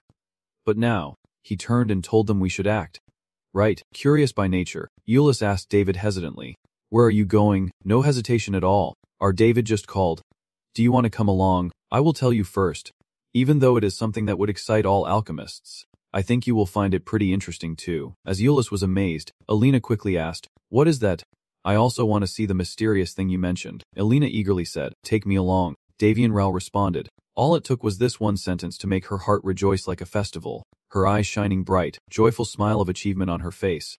And so, as Davian Rao took his step, the whole group began to follow him, with Alina leading the way, trailing behind like a mere tail. As soon as they arrived, a grand and magnificent tower appeared before their eyes, and the Luan traders along with their friends warmly welcomed them. He greeted him. "Oh, my master. Welcome." Looking up at the towering tower they had just entered, Davy expressed satisfaction and said to the trader, "It seems this place is much higher up." Compared to him, my skills are not as great, but they are good enough. I like them." Standing before these traders, Willie was surprised and blurted out, "Whoa, Loon." Alina also could not help but be surprised. "I have never seen anyone like this until now." Suddenly, the familiar hand reached out to Willie, and Davian Rao introduced her to the traders. Saying she was his sister Willie, the trader warmly welcomed her, saying, "Oh, this is the girl your uncle is very proud of," and Willie felt shy at the compliment. Shyly saying hello, the rough hand of the trader grasped the small, delicate hand of the princess, clearly showing the stark difference between them. He shook her hand warmly and praised her sincerely, saying he had heard many stories about her from my master. Also praised that she is a very elegant girl, which made Willie blush deeply. She looked back at her smiling brother and responded to his compliment, thanking him. The arrogant attitude combined with the boastful introduction of the Red Law Elder, Euless, and Lady Alina of the Palin Kingdom. Unlike before, this time they responded indifferently. Both are highly respected individuals. There is no point in that. He does not like that arrogant attitude. So he just said it straight out. "Well, it does not really matter to me," but hearing that surprised even the two eavesdroppers. They whispered to each other to comfort their shattered spirits. Alina forced a smile, saying, "This is the first time I have felt embarrassed in a place," and Euless agreed. "Me too." The dwarf then got straight to the point. "Our elder also wants to meet you." David hesitated and asked for confirmation. He was talking about Elder Gondar Dassault, who said the spirit creature is almost complete. "It is amazing. What you mentioned is a wonderful magic sword, a new spirit linked to the flame of beginnings. I only handle the basics and leave the rest to the dwarves. It seems it will be completed as a pure pink light without any issues," to announce his upcoming masterpiece to everyone. The dwarf, loudly cleared his throat to attract attention. He then suggested to David, "I will show you around here." Davian Rao is also looking forward to it. "Actually, I came here because I heard the materials have arrived at the underground workshop." With just this statement, he realized, they are talking about the giant warrior. "Alright, I will tell them you have arrived." The three of them standing there clueless, frozen like statues full of questions. Giant warrior. After being taken on a tour by the dwarf, what truly appears before their eyes is a giant robot, shines brightly and exudes an intimidating aura, and those standing below look up in awe, feeling so small. Euless was amazed and exclaimed, "Lord Davy, what is this?" Davian Rao replied, "It is a guardian." Hearing Davy's words, Euless looked incredulous. "A guardian? That is a golem, looking just like a giant battle machine, its dazzling appearance making everyone here feel awe." Davian Rao stands with his hands on his hips, gazing at the model which is nearly 5 times his size, murmuring that embodies resilience and raw power. In fact, some countries even use squads of golems in warfare. Ulysses, with his shining orange hair and glasses full of experience, hesitantly told Raul that with that boss, it is a top-tier golem, and maintenance costs will be very high. Raul tilted his head slightly and looked at Boso. "Is it really that fragile?" The Megachan material is an ancient magic golem. It serves as a guardian for those who carry curses that caused a drought in the Highs region. And this golem is not expensive because it has been recycled for reuse. Initially it looked just like a giant stone. In addition, I built a workshop to make this happen, so the cost does not matter. Raul lifted his head proudly. Lady Demon Persic flying nearby just smiled faintly, helplessly, and simply said, "It is just showing off that I have money." This statement leaves Raul speechless, frozen in place, as he looks at Persic with a very awkward expression. Where did she learn that from? Then he justifies himself. "Hey, having a huge workshop of my own is every boy's dream. Do not make me look bad." Raul, feeling excited again after a moment with Persic, approaches his golem to start training the formations as loud shouts echo through the room. The orange-haired boy wearing glasses stands with Willie, watching Golem perform the movements, clearly excited and impressed by the praise. "Oh my god! This is the first time I have seen such movements and the ability to recharge magic," and the admiration is clear in the praise. The room is still buzzing with compliments. "Is there anything you can't do, baby? I should do it properly because I have decided to become one." The princess with blonde hair saw this and could not hide her surprise and admiration, her eyes showing her amazement. Raul looked proud as he approached the charming Princess Alina. "What do you think, Princess?" Seeing his proud face, Princess Alina said nothing, while the princess remained silent. A suggestion was made. Since we have come all this way to see this, would not it be fair to let us watch it fight? Rawl, leaning on his golem, asked Alina again. Will you fight it?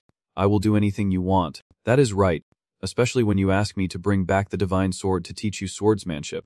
All right, the clear sound of the auburn-haired princess happily agreeing. Then suddenly she hesitates. Remembering something. Oh! Alina falters. But it could be destroyed, Rawl gently responds. If it were to be like that, it could only do so much. It is okay. Just go ahead and do what you want. Gradually approaching the golem, tapping its leg gently, making a bong-bong sound. Whoa. It looks quite expensive. Rawl once again affirmed that it would not be that easy. While Princess Alina carefully examined the details on the golem, Rawl still confidently stands by to affirm the durability and strength of his creation. Alina looks at him skeptically. Then she prepares for battle, raising her magic charm high above her hair. Alright, after changing into the princess's fluffy dress, the princess with her orange blonde hair now wears a tight, seductive combat outfit, clearly different from her earlier gentle demeanor. She now looks powerful and commanding, full of confidence, holding her sword ready. Then the golem also began to move to fight. Its heavy steps kicking up dust, Alina clenched her large sword and said confidently, from now on, do not regret it. After a while, Princess Alina's sword was driven straight into the ground. And when it was embedded, the battle was over. Alina sat back with her hands supporting her. Breathing heavily, covered in sweat and dirt, exhausted and thinking she would be defeated by a pile of debris, Rawl approached Alina and extended his hand, saying, Come on, let us go. Thanks to you, we have gathered many good materials. I would be limited if I did it alone. Princess Alina felt annoyed and was about to curse. Something about this just did not sit right with her. Then the two of them shook hands. Okay then. As promised, you will grant one of my wishes, right? Rawl did not hesitate to reply.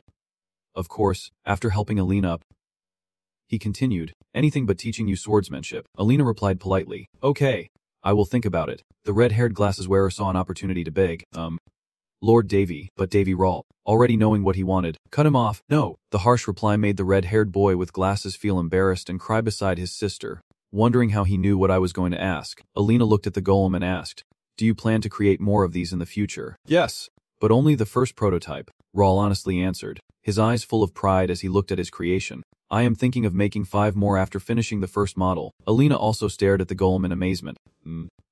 With you, it seems promising. So back then, you would have given me one. Right, Davy? Hearing that, could only smile. Davy, with a sly smile. Do you know how expensive it is? Don't you see that Lord Alice was just rejected? Alina crossed her arms and looked annoyed. I see. Petty. I never said I would give it to you for free. Hearing that, Davy changed her tone to more cheerful. Oh.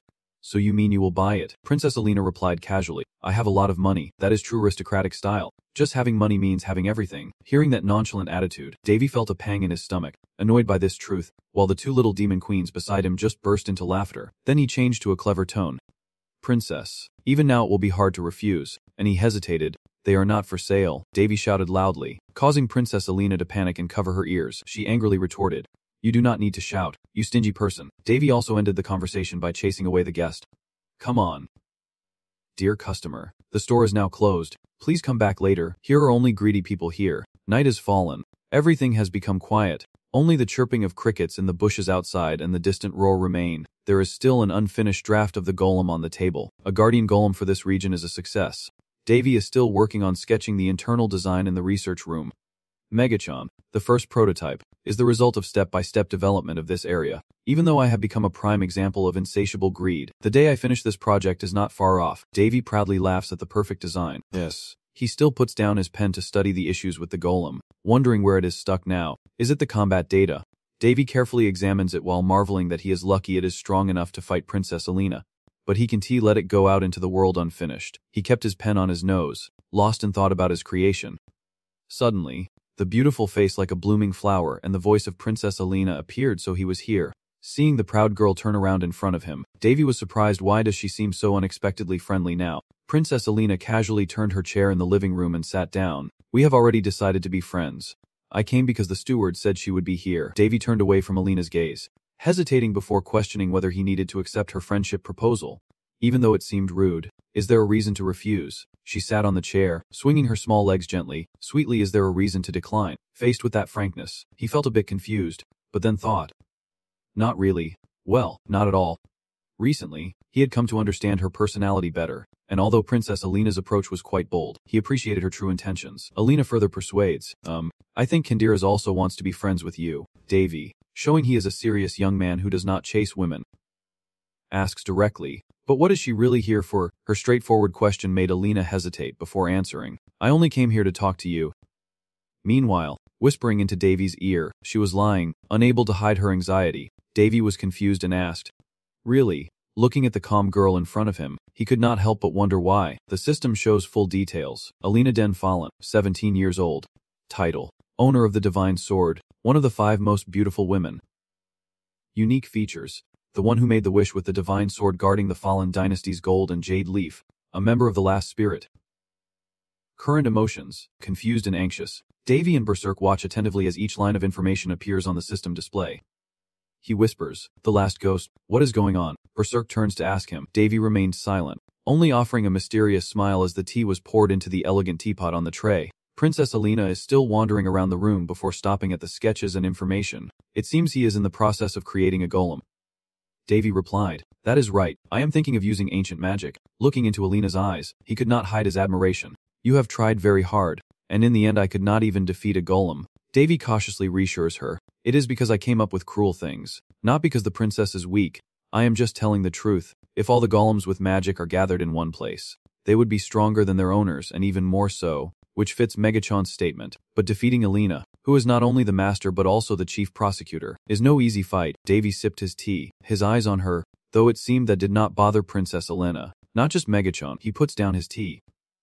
Speaks calmly, experience is what matters. Now is not the time for this. Let us go. Davy's words confuse Alina, so she turns to ask, I do not know when Davy put on his coat.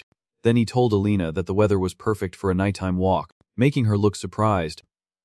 Come outside. The night sky is clear and the breeze is cool, the moonlight illuminating the poetic flying forests. Rawl takes Alina to a patch outside the mansion, pulls out a wooden sword, slings it over his shoulder, and stands facing her. Alina frowned and asked, is not it true that you said you would not teach me swordsmanship? Rawl smiled and said, I just wanted to see for myself. Just think of it as a change of atmosphere. You do not want to, Hearing that, Alina shook her head and said, of course not. I wish I could just die.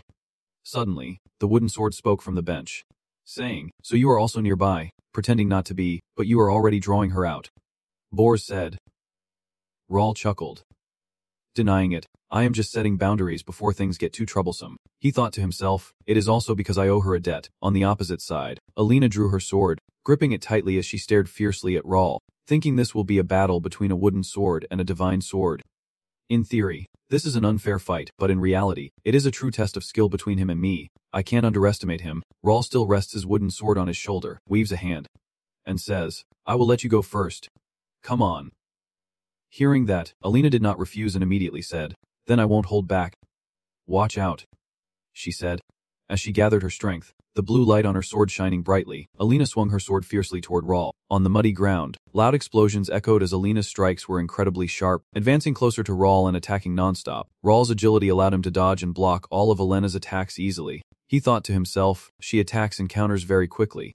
Moreover, with the tremendous weight of the god's sword, just looking at it made me dizzy. Thinking this, Rawl began to counterattack, swinging his wooden sword forcefully towards Alina. This move was so powerful that Alina could not defend against it and had to retreat, landing on the ground, clutching her stomach as she glanced at Rawl, silently wondering when he had delivered that finishing blow. On the opposite side, Rawl spun his wooden sword and smiled. Yeah, it is the sword of God, but it is pretty light, is not it? Alina, hearing this, clenched her sword tighter and thought, none of my attacks can hit him. So how is he doing it? Is it just because he is too fast? I can't figure it out. Rawl thought to himself, I think this is going to be a bit troublesome. Alina looked at Rawl across from her, wondering how he could easily dodge all her attacks. Alina grits her teeth, gripping her sword, and unleashes a flurry of powerful blows, each strike carrying immense force, determined to leave Rawl with no chance to evade. This attack from Alina is quite powerful, forcing Rawl to use all his strength to dodge.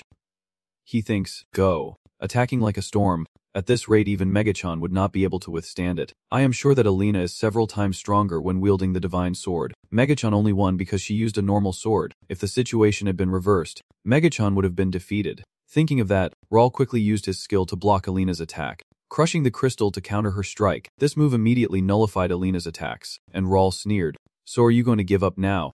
I do not think you will win, Alina. Hearing this, angrily shouted, "If I had given up like that, I would not have stubbornly kept coming to see you." Without hesitation, she charged straight at Rawl. Alina launched her move while thinking, everything is useless.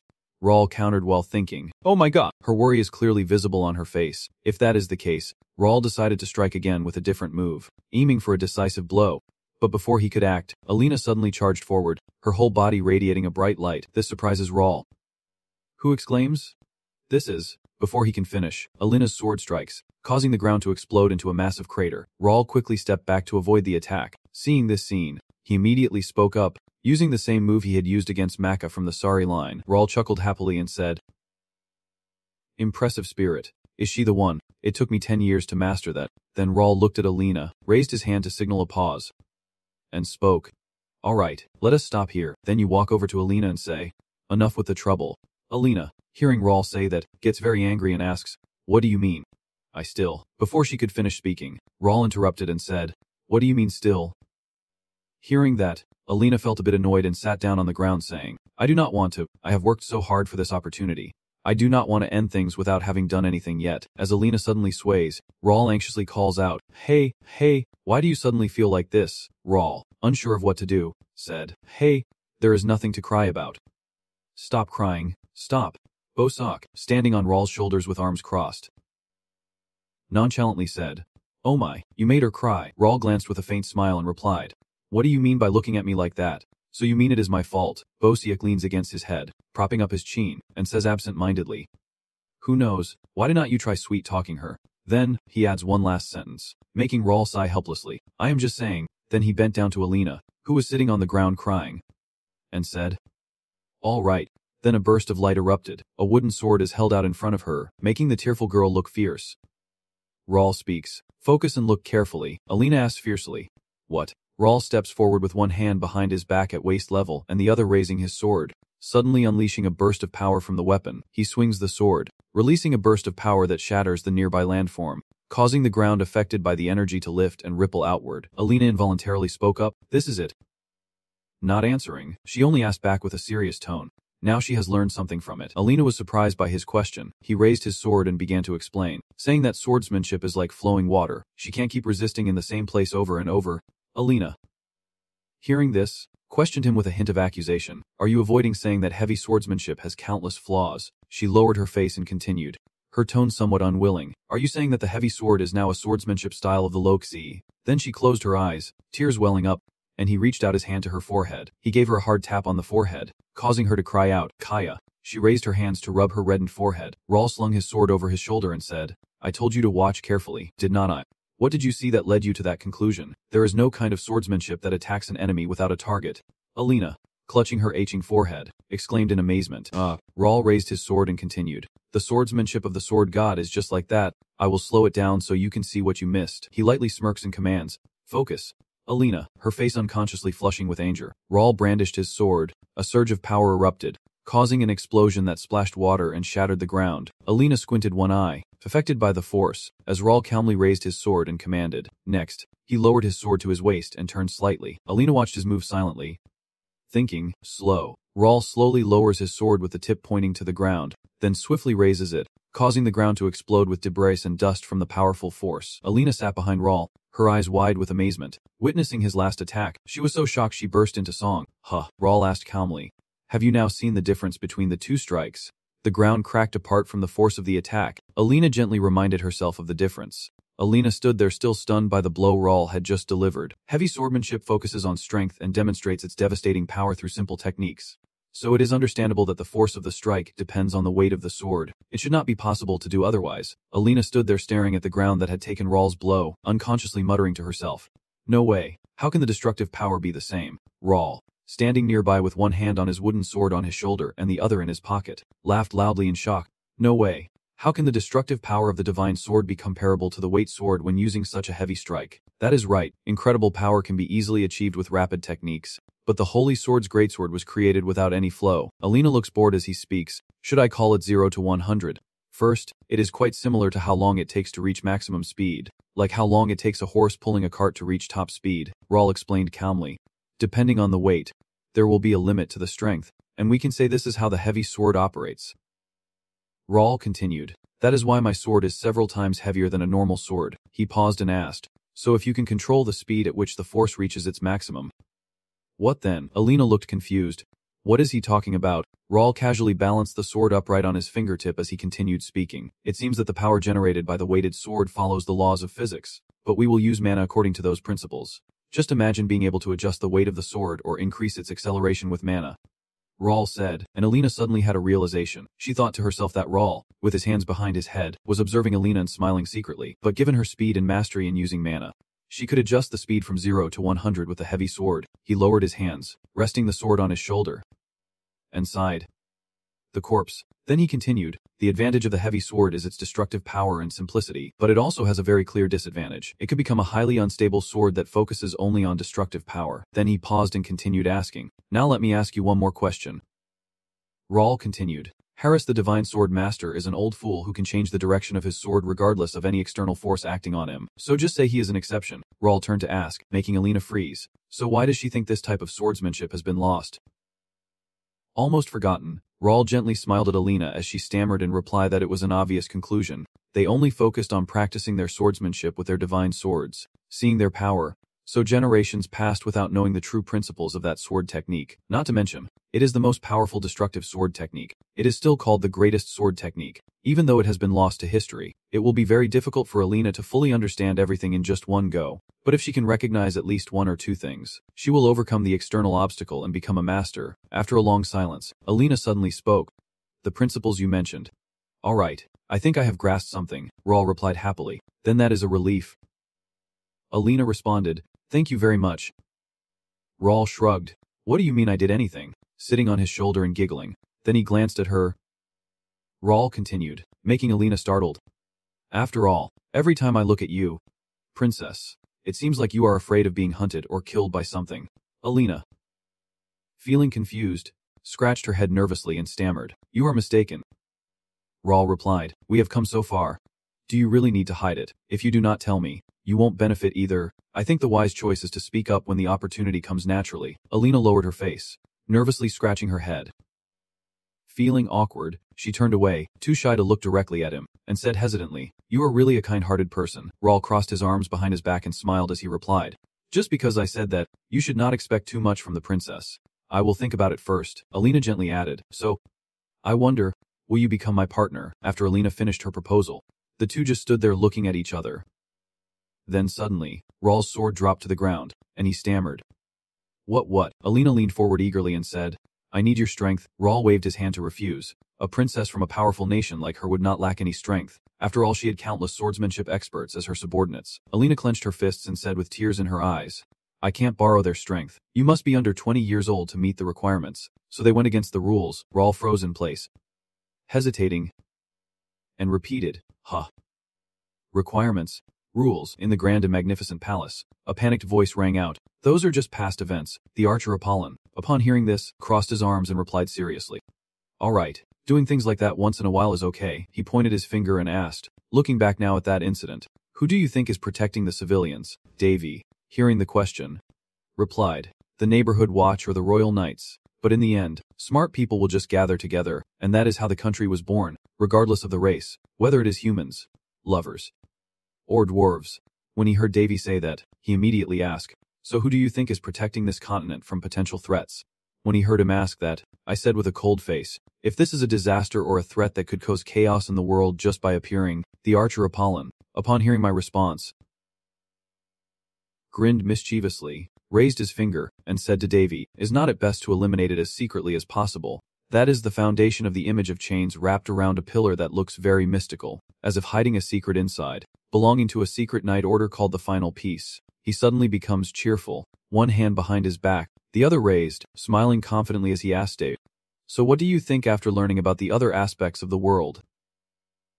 Very interesting. Unlike Apollon's confident attitude, Davy just sat there silently, and this scene is truly humorous. In his mind, he thought that usually he would ignore Apollon's assertions, but the story he told this time was surprisingly genuine and quite captivating. The last fragment, although it is called by many names, is a secret society of knights aimed at secretly eliminating threats to the realm. Peace was established after the sword of Harry's killed the Demon King, when suddenly the image of Berserk appeared, lying curled up holding a blue orb that looked very mysterious. possibly revealing the secret role the knights have taken on.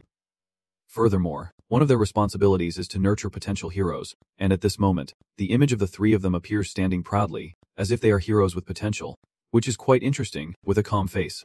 You ask, so what do you mean? Davy, standing straight with his arms crossed, looks at Princess Alina and continues. Since you are missing a teammate for the trial, do you need someone to help you?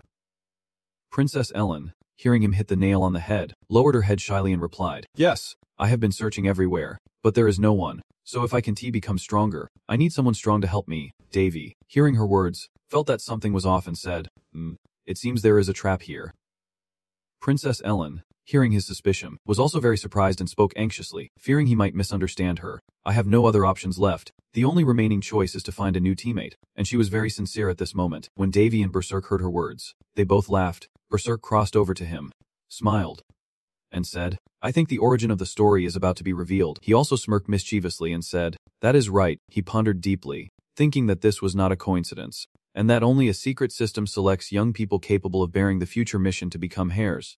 He knew that as a member of the Knights' secret society, Alina was always learning to become stronger, and her image appeared shy, eager for him to agree with her idea. Davy's face was thoughtful, wondering why she would put herself in such a dangerous and unfavorable situation. It was truly hard to understand. When she saw that he was still suspicious and thinking, she quickly told him, You must be very confused. If you want, forget about this matter. She really knew how to play on people's minds. Princess Ellen turned away with a hint of sadness on her face and told him, Today I learned something quite important. Thank you, that is enough now. She was probably very sad.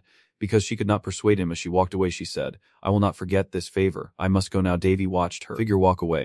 Bosak, looking at Alina like that, sighed and told him that a knightly order fighting against the world's hidden dangers would surely face more peril than the current situation, and Bosak was very worried. Bosak then continued to Davy that he might feel guilty towards Alina, but refusing her was the right choice. Whoa. This thing will be okay. Right, Davy? He continued, Let us do it. Alina was shocked, her face a mixture of disbelief and bewilderment as she asked in a confused voice. Davy, maintaining his sly grin, crossed his arms and said, I said, Let us do it. The Knight's challenge or something like that. Hearing him say that, she immediately got very angry and shouted at him, You.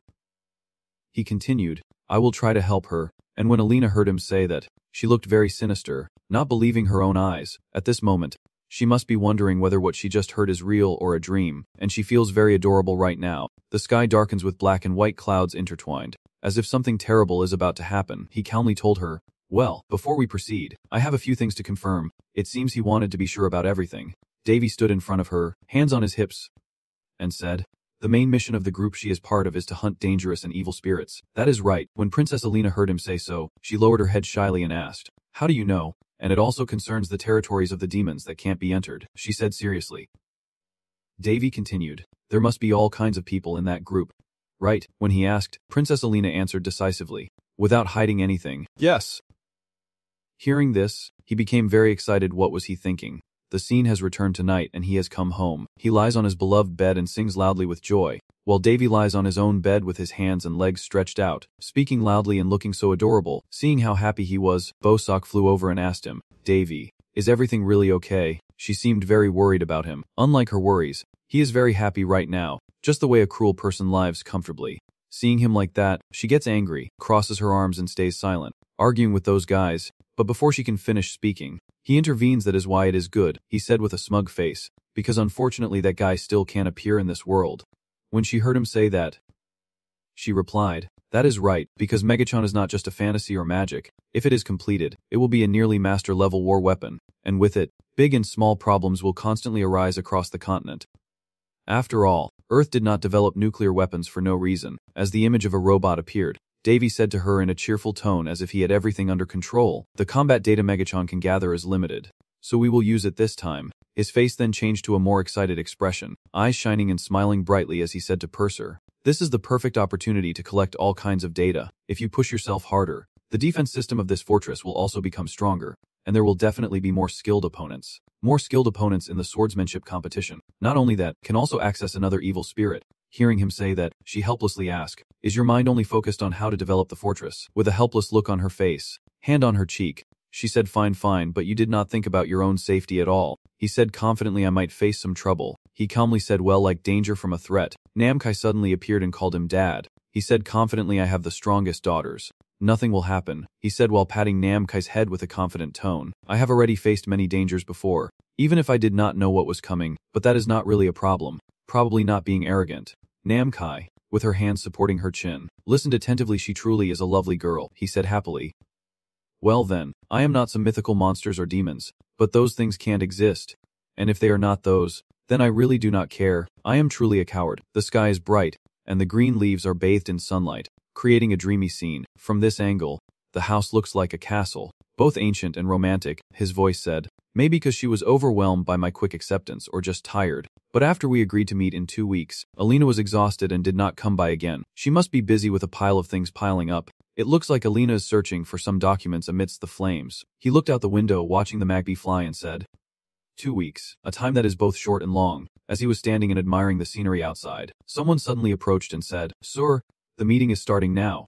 And he, deep in thought, but that does not mean I have time to be sulking at home. He went into the office, sat at the desk with his arms crossed listening to Amy present, describing how person used force and person drew a weapon, apparently over a minor insult. After she finished, she asked him what he would do, and he picked up the paper, looked at it, and angrily said, because they fought, they should all be imprisoned. Unlike the residents who have adapted well to this territory, I am about to go crazy dealing with the complaints and demands of the new arrivals living nearby. Ami continued to hold up the book and report, then made a request for a ruling on the custody rights between the two women. They both insisted that they were the child's biological mother. Hearing her report, his face darkens, and he slams his hand down, saying, do they think this is Jerusalem or something? To me, hearing him say that, thought for a moment and asked, will you really do that? He calmly replied while pouring tea, of course not. The Alchemy Society said to contact them if we needed help, so tell them, and he told her to keep talking. Then, Ami continued flipping the book and said, Pirates merchant sent you a gift. They planned to buy a large piece of wasteland. Hearing her say that, he angrily said, since when did I become a real estate agent? Just throw it away. At this moment, the scene seems very tense. Suddenly, the butler stepped in and said, clearing his throat. And it was not just the butler who entered but also Yuri appeared. Yuri put her hand over her mouth to hide her sinister smile and said, oh, I apologize. Please forgive me. I failed to discipline her properly. Seeing Yuri like that, he was very surprised. Amy must be very scared right now. Yuri shouted loudly at Amy, what are you doing? Chase her away immediately. When he heard Yuri say that, he sighed and said, no, do not be like that. Amy just listened silently without daring to speak. He raised his hand towards the butler and Yuri and said, she is allowed to smile. Do not be too harsh about such things. The butler, upon hearing him, bowed and said, I apologize. Your Highness. He then looked at Yuri and asked, so you are Yuri? Yuri looked up in surprise when he asked that. Clearly quite confused, he smiled warmly at her and said, that drink is quite good. I like it a lot. Thank you. Hearing this, Yuri was overjoyed and replied, I am so glad you liked it. Her face lit up with happiness, but the butler cleared his throat, signaling her to stop. Yuri, seeing this, said to him, I will take my leave now. Hearing that, he felt a bit embarrassed and told the butler, you are too strict. The butler, with a calm expression, replied, it is my duty as the head steward to train the ladies. When he heard him say that, he sighed in helplessness. He thought to himself, do whatever he wants. I am too tired to give any advice anymore. Yuri, do not stay timid in one spot. She thought to herself. Smiling contentedly, he said, the palace maids seem quite talented now, and Yuri clasped her hands behind her back as she walked away. She looked at him with a confused expression after hearing what he said. His face darkened, with a faint shadow but a bright light. David, with a satisfied expression, tapped his hand on the table and said, I made a contract with a high-ranking witch. The scent of a witch. Sitting on his shoulder, she pondered helplessly. He, with a contemplative expression, continued. Suddenly Yuri's image appeared behind beautiful flowers, and he sighed, saying it is not bad. David put down the papers to look at what he was talking about. To me. Tell me, do you know what the next issue is? To me, upon hearing him say that, replied yes. Then a report from the captain of the Royal Guard team followed, and he sat in deep thought about Amy's words, and so on. I have spent time managing my territory. David, with a cheerful face, picked up the papers and read. The image of the magnificent glass castle appears, and he says the 2-week appointment has passed faster than expected. Inside a private office decorated with mahogany and warm oil lamplight, our main character is talking to someone. Warm but slightly sharp voice echoes out, seeming to say you got lucky. Turns out it is Namtuk Ganyo communicating remotely with David through the communication orb. He added that members of the royal family shed blood in the Odim territory. David stared intently at the communication orb in front of him, silently admiring the shadow of Ganyo inside the orb, thinking how wonderful it was to see his face after such a long time. After facing many challenges upon returning to Hanzer territory, Namtuk Ganyo finally stayed in Lindesi due to his duties with the Central Disease Control Team. The shadow of Namtuk here. He is sitting upright, continuing to speak. Do you need help? On the day a lightning storm appeared in the forest near Odium, a member of the Lindesi royal family sitting in a carriage was saved from attack by it. Even more astonishing, the storm killed all the assassins there. I mean, how could that happen? David just listened silently, seeming unsure of how to respond. He continued, explaining that the carriage remained intact, but the assassins' bodies were burned to ash, hindering the investigation. Beside him, Berserk was speechless. While David, after a moment of shock, laughed and thought to himself, sorry, that mistake was my fault. Oh, Namtuk Ganyo here breaks the silence with a gentle smile. Actually, I came to the Lindesi estate just to impress the little princess. And when our work is done, I plan to let everyone know about your achievements. David was momentarily startled and alarmed when Namtuk Ganyo said that, but he quickly forced a nervous smile and said in a slightly awkward tone, you do not need to worry about that. However, Namtuk firmly declared no and then showed an annoyed expression, his eyes blazing with fire as he continued. The king has no idea how great your achievements are, and you deserve recognition for that. Sensing the situation was becoming tense, David quickly waved his hands to calm her down. Please stay calm. But inside, he could not help but sigh to himself. I mean, I do not like making a fuss. I do not need that kind of trouble. It just makes people more wary of me. For my future life, it would be better for me to live quietly. But with Namtuk Ganyo, a naturalist with knowledge of medicine, he would not understand that day. Namtuk finally regained his composure, his eyes a bit more sober, and said with a steady voice, then I look forward to the day we meet again. The conversation ends, and Namtuk Ganyo's image gradually fades within the sphere. Our David leans back in his chair, lets out a tired sigh, and says, looks like it is going to be noisy again for a while. Suddenly, a faint sound came from the window. David looked up and saw the window wide open from outside before he could react, a figure quietly climbing through the frame. That is Princess Alina, sitting on the windowsill looking relaxed. Then she quickly spoke. David? That night, David looked at her in silence, his face full of helplessness, while Alina did not wait for his answer and continued asking curiously, so I heard you were talking to someone. Who is it? David did not want to answer and deliberately shouted loudly to scare her. Then the palace guards. Alina saw this and was frightened. No, then she quickly rushed over to cover David's mouth and asked with a curious look, are you trying to stop someone from getting married? What are you planning to do if the rumors get out? David chuckled at her expression, thinking to himself, this is the second week since I agreed to help her. Alina then stammered. Flustered, I swear, but David cut her off, not letting her finish. And you did not even reply to my letters, he said, looking at Alina. His eyes showed both disappointment and evaluation as he wondered to himself whether Alina felt indebted to him or not, but she kept asking if I needed anything. From my perspective, I agreed to help her not because of her, but because that matter was not important to her. Alina then straightened her face, her voice becoming more confident. This is the last time you can refuse if you do not want to do it. David chuckled softly, with a hint of teasing on his face. Then asked, before that, there is one thing I want to confirm. Would it be okay for that secret night society to send a random person like me to the exam? Alina then answered her question, saying there was no problem if it was about that. Then she laughed, placed her hand in front of her chest, and confidently said, because I plan to take advantage of this opportunity. David frowned and said cautiously, the opportunity? Alina did not answer immediately but leaned back on the chair and explained that the basic rule of the organization is probably to keep its methods secret, but maintaining the organization must be the top priority. That is why a member can bring someone in, like a disciple, only once in their life. David was surprised. A disciple.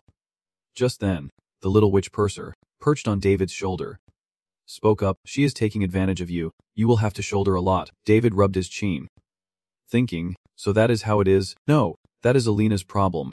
Then, he turned to prepare, ignoring Purser's words, and said to Alina, okay, since I have no more questions, we can get ready to leave right away. Then David picked up a cube-shaped object from the table and said, I do not need to bring much. Alina looked surprised and asked immediately, wait, what is that? David shrugged casually and explained in a calm voice that Mangacap 2 is a golem guardian he fought earlier.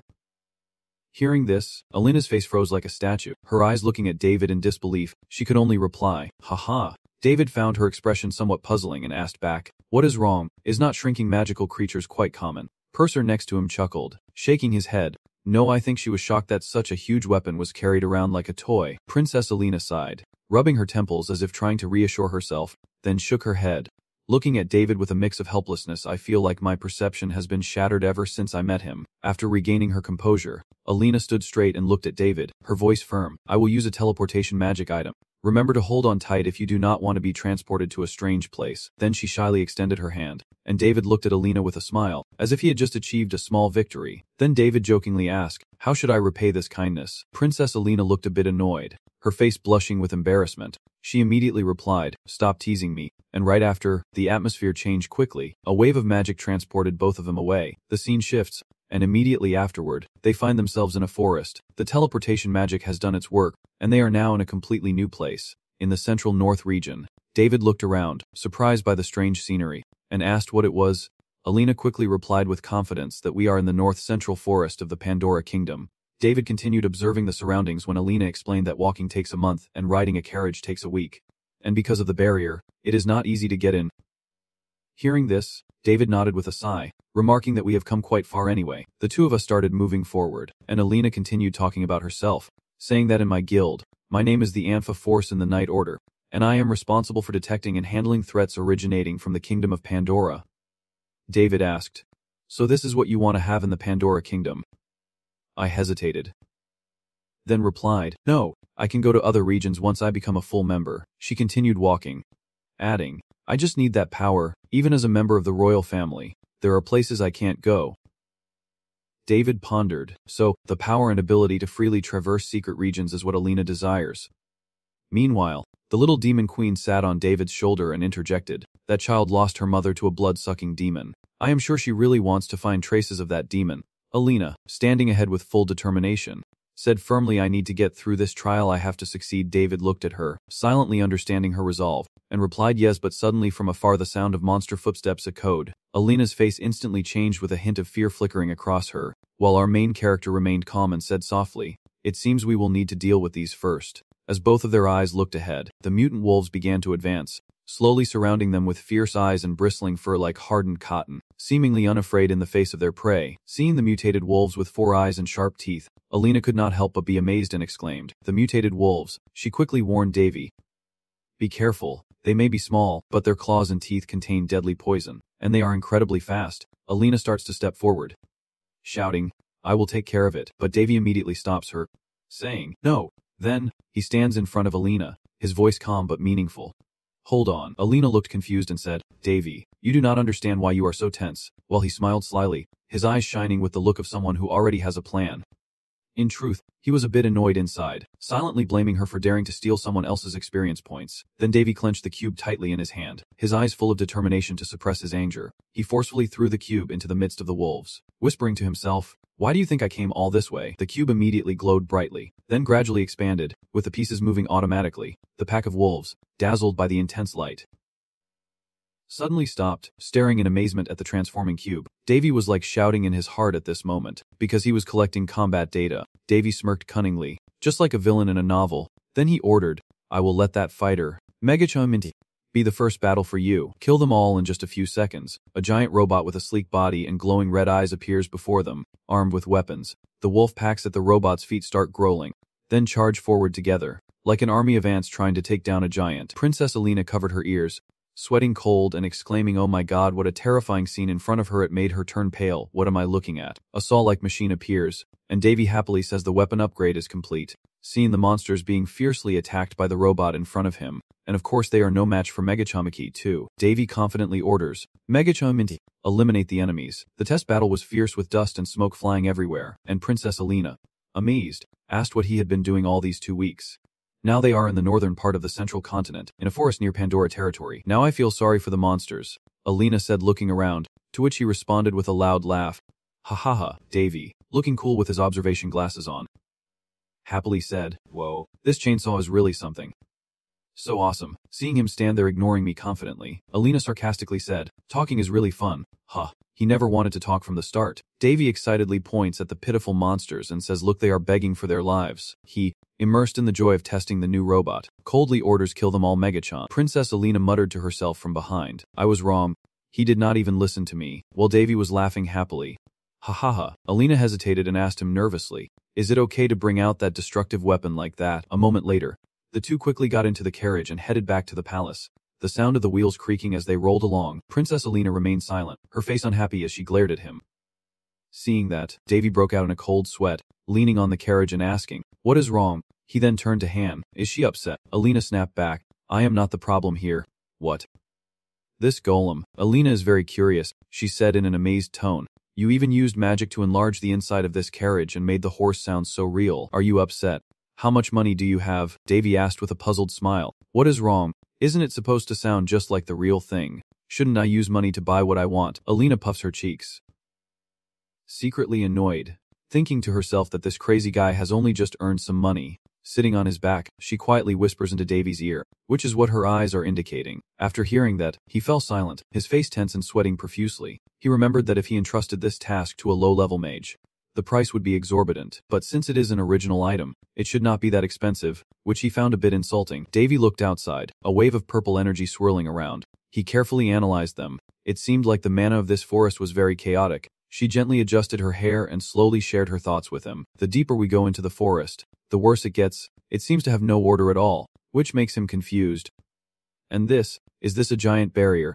While he was still wondering, the carriage had already gone deep into the forest, and that purple energy kept appearing. At this moment, Alina responded, "Yes." To hide the Alpha Force's base, they created a barrier to avoid detection, which is why it is so hard to sense man around here. She glanced outside and explained in detail, "You have no idea how nervous I was the first time I came here, as this area is being meddled with by several powers." Davy listened intently as Alina continued, saying, "That is why I think this forest has a different mana flow from the outside. You seem to sense something and ask. It seems she really likes this place." Princess Alina suddenly became shy, nodding softly. "Only when I became a member did I understand that most of the guild members, including the Alpha Force, had set up such barriers around these areas." Davy asked curiously, "That barrier must cover the entire forest, right?" He continued, "So how do the members get through?" Without waiting for him to finish, Alina pointed to her hand and happily replied, "They do it with this." The shining gold ring on her middle finger surprised Davy, and as the carriage continued forward, Alina openly told him everything. "It is a sacred object unaffected by the barrier. I do not know what magic it holds, but they say it helps the wearer by cutting through the waves." Davy took Alina's hand, his face thoughtful, then exclaimed with interest, "Oh, that is quite fascinating. She told me something important. If you become a member, the teachers will give it to you." I asked curiously. "The teachers?" Alina nodded and said yes. "Actually, they are my superiors, and the secret society uses quite a unique method to maintain the organization." Outside their carriage, a pair of legs hovered above the middle section, secretly observing Davy's group. She was rubbing her ring as she spoke, explaining that they select talented children early on to support and adopt, though I was accepted quite strictly. Before she could finish her sentence, the carriage suddenly shook violently as it hit something, then tipped over directly into a ditch with two people standing and watching from above. They watch coldly, unsure if she is an ally or an enemy of the main character Davy. Princess Alina's head with her blonde hair peeks up. She blinked and asked, "What is going on?" At this moment, she was lying on top of Davy, and the person standing above her ordered to go outside. The other side was also surprised and called her name, Alina. She was also taken aback and exclaimed, "Sio." Alina angrily demands to know what he is doing, to which he coldly replies that he is eliminating an intruder. Sio coldly crossed his arms and said, "Alina, bringing an outsider here, what are you doing?" Feeling furious, he scolded her, "I brought him here, but even if I did, I do not think you have the right to do this. Is that correct?" Davy finally speaks up, looking embarrassed as he says, "Sorry, Princess. Could you let me go?" Sio sneers and responds, "Unfortunately, you do not have the right to ask me that, Alina. Right now, it is clear you have broken the law, so you are just getting the punishment you deserve." Hearing that, Alina was so furious she nearly lost her mind and completely ignored releasing Davy, leaving him helpless on the ground. Another person stepped forward to report to him. "Sio, there is no one else in this area," he said with a grim tone. "Luckily they are not stupid." Sio looks down Alina and continues, saying that if she brought anyone else, they would be executed, regardless of rank. Alina angrily retorts, "Don't make me laugh." She drew her weapon and, her anger boiling over, shouted in his face, "Who are you to punish a senior member?" Sio was also unreserved, drawing his sword and glaring at Dav. Everything was for the organization. Alina, now truly enraged, began to unleash her power, ready to strike at the slightest provocation. Threatening, "You are overstepping your authority. If you do not back down now, you will pay the price." The two hostile eyes clash with fiery hatred, neither willing to yield to the other, until a bird suddenly appears on Sio's head. He raised his face to look. Sio just received new orders. The person read the announcement. They said to bring Alina and the civilians in, which made Seo extremely angry, and he clenched his teeth tightly. Then she turned away and walked off, daring to tell Alina that today was her lucky day. The princess sadly and earnestly apologized. Davy, I am sorry, I did not think things would turn out like this. He gently strokes her head, comforting her. It is all right. Davy quickly jumps up and lands with a flourish. Seo hears the noise and turns to look. Davy mouths to him, you have made quite the opening act. He made him call out, punch him, and made his face grimace in shock. Huh. Davy brushed past Seo and patted his shoulder with a smile, explaining, I mean, you should be careful. There won't be a next time. His words sounded normal but were actually a threat from Davy. Seo was furious, clenched his teeth tightly, and glared up at him. Before he could shout out in anger, a hand suddenly grabbed him. Enough now. Seo, a man with blue hair and blue eyes, with a tense expression, steps forward to stop Seo. It would be troublesome if he forgets that everything has rules. We do not always have to resort to spears. Then the two of them silently watched Davy walk away, a smug smile on his face because these guys did not dare to do anything to him. Suddenly, in the dense green forest, a voice of anger erupted. But there is no need to complicate things. Everything still follows its natural course and cannot be changed, just like the birds in the sky soaring freely. Afterwards, the people from the territory brought Davy safely back to their fortress. The road in front of the magnificent ancient fortress looked truly impressive, and Davy could not help but be amazed and delighted. Well, this is exactly what I wanted. It seems to be an old building but very well maintained. Bosekvan Palin was also very excited. Of course, this is a Western-style building from the time when Bonnie L was still alive. When we get to the door, Alina will stand in front of Davy. I will take him to my quarters and report back later. Of course. Jeff disagrees. No, Alina, you come with us. Sue becomes more hostile towards Davy. Jeff leads this outsider to the outside dormitory. Remember to wait until there is a verdict. Jeff raises his hand. The outsider asks to raise his hand. Davy extends his hand forward, but Jeff suddenly restrains both of his hands with something. Is this dark magic? A usually invisible cord binding his hands. Alina, do not worry. Everything will be fine. Davy reassured Alina with a smile before heading to the dormitory with Jeff. It is a very clean and comfortable room. Come on in. Davy obediently entered and sat on the bed, humming a tune, as Jeff warned him that staying put would be in his best interest, because he did not like using force. He was not threatening him. He could kill him with words. But not to worry, he would not use it on humans. Davy relaxed and lay down on the bed as if he did not care much. Finding it interesting, he glanced less at Jeff, a person with special abilities. According to the standards from his previous world, they are among the most powerful beings. Actually very hard to consider them as human because they were not born from humans. Davy did not know how long he had been in this room until Joe Howe and Jeff returned to open the door and told him to follow them. The masters then led Prince Davy and Joel to stand in the middle of a grand and bustling hall. Davy observes the unfamiliar people around him, a mage and two swordsmen who seem to be masters, while Alina is also brought forward for judgment in front of everyone like him. Then, a red-haired master asked her, so, we will confirm once more, trainee Alina Jeff Fallen, you broke your promise and brought outsiders here. Do you acknowledge this is true? Alina, overwhelmed, tried to explain herself, but she was only asked to answer the question. She clenched her teeth in helplessness and finally reluctantly nodded. Another master asks if she acknowledges disregarding a member's authority and refusing his orders, to which Alina reluctantly agrees. Another master crossed his arms, saying there was nothing to consider. Alina would be disciplined, the outsider's memory erased, and if he resisted, he would be executed. Alina's finally allowed to speak now, but before that I want to say a few words. The guild's rules state that outsiders are not allowed here. That is correct, but what if he is not an outsider? What did she say? He will join the Night Order, which means I will use my rank's authority. The master reminded Alina that this was a one-time opportunity. Did she want to use such a precious chance on this man? Alina affirmed. That is precisely why she brought David here. They tried to nullify her exam results, but she would found a way around it. Another warned Alina that her teammate's identity was still unknown, and not to rush. But she had thought it through. The master asked if Alina, as a trainee, could even teach anyone. Alina remained steadfast, declaring that it did not matter. Master Celia, what mattered was that she was using her authority, and David fit the criteria. She glanced at David, adding that she did not know why they were so wary, but Alpha's power existed to protect humanity. And this was all unfair. Someone who has been bitter all along is Seo Hao, who stands up and yells at her, be careful with your words. Alina, we cannot accept a stranger. Alina could not care less. That is not your decision to make. Do not be so naive. Seo Hao also ignored what she said and sought to align himself with the masters he followed. The masters all respect her and speak nonsense. It seems like Alina is only telling the truth, but she is trying to hide her two mistakes. A master had to remind him to be quiet since he was making a fuss. But our CEO still has not allowed him to speak. The CEO kept talking even more harshly. We do not know if he is responsible or if he has any special talent or ability. That is a reminder from my CEO Hao. I can't sense any mana from him. The rules state that only those who are observed and confirmed by at least 2 masters can join the guild, but no matter how you look at it, this person is just an ordinary civilian, nothing more nothing less. Davy just stood there watching them argue back and forth like happy dogs. Xiao Hao kept talking suspiciously, but in reality he might be a spy sent to steal information from Alpha's forces. Suddenly, someone attacked directly at Xiao Hao, causing it to explode. Alina smiled at him. You should not speak just because you can talk. Xiao Hao, even though you are a detestable bastard, I do not want to kill you, so shut your mouth. Xiao Hao sneered arrogantly. You think you can look down on me? Alina could not care less about this punk. Stop acting up. Do you think you are special now because you have received mana blessings? Then you are very mistaken because I have never said I look down on you. Xiao Hao, fighting Alina, looks over her shoulder, seeing Prince Davy smiling at them. The anger flared up even more. What the hell is that guy looking at? The masters, seeing this chaos, immediately shouted to stop them. Orderly. We are conducting the trial. Apprentice Alina.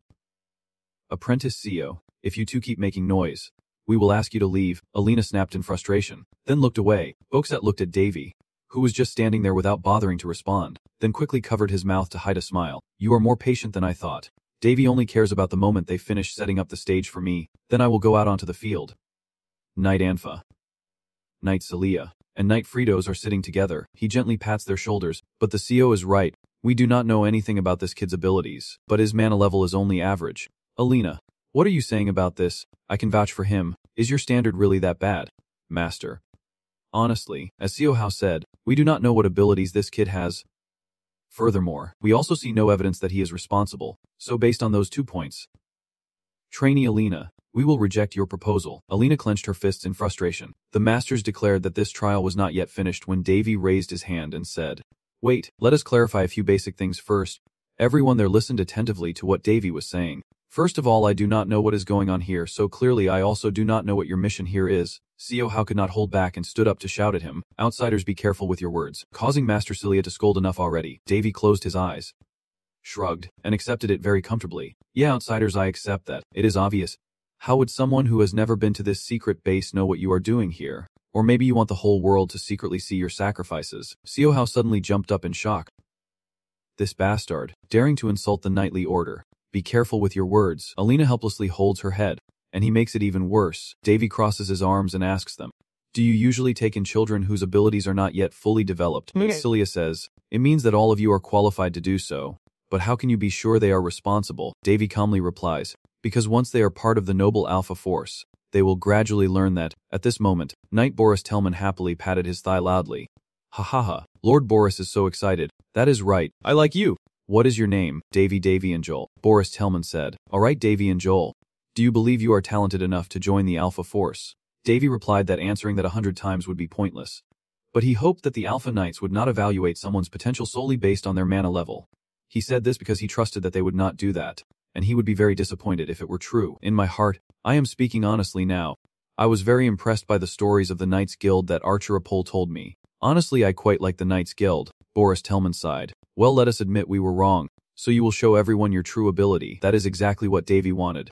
He smiled slightly and said, I hope you won't talk about the abilities of the apprentices up there.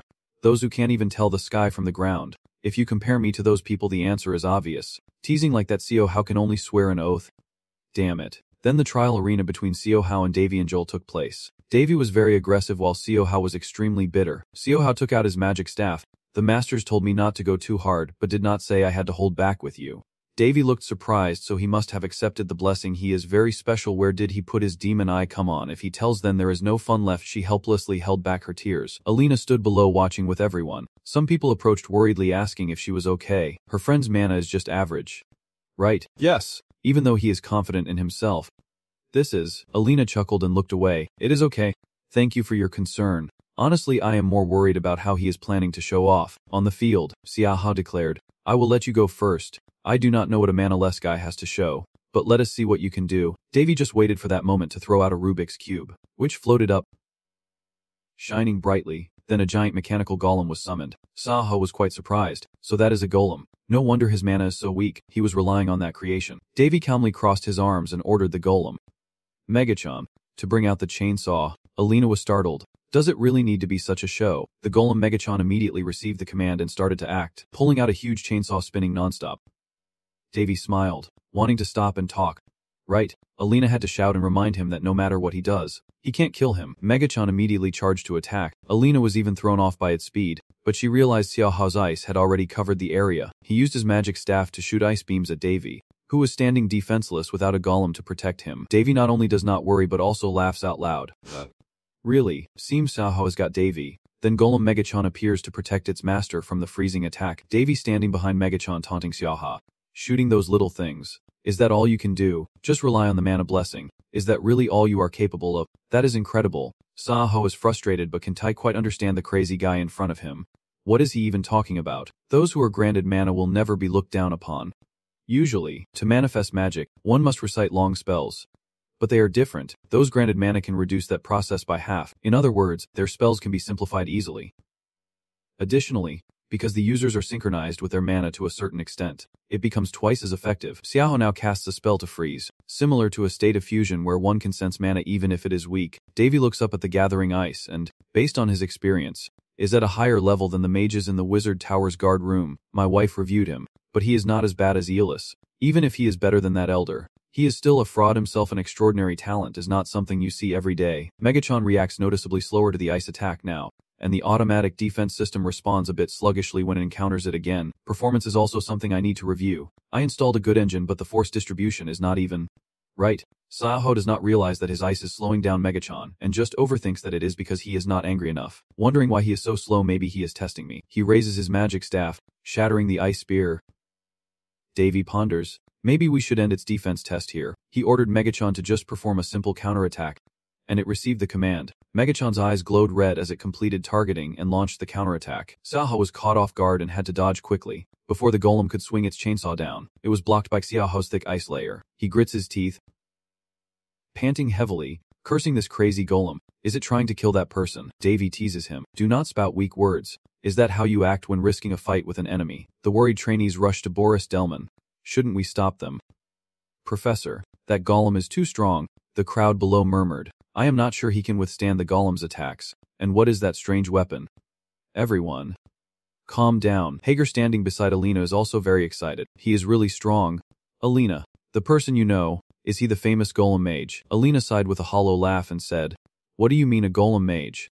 He is a monster who could destroy this place if he wanted to instead of playing with that bovine. Even though that bovine is already a creature far beyond normal. She sighed again, making Hager completely confused. Knight Fritos and Celia watching the match also nodded.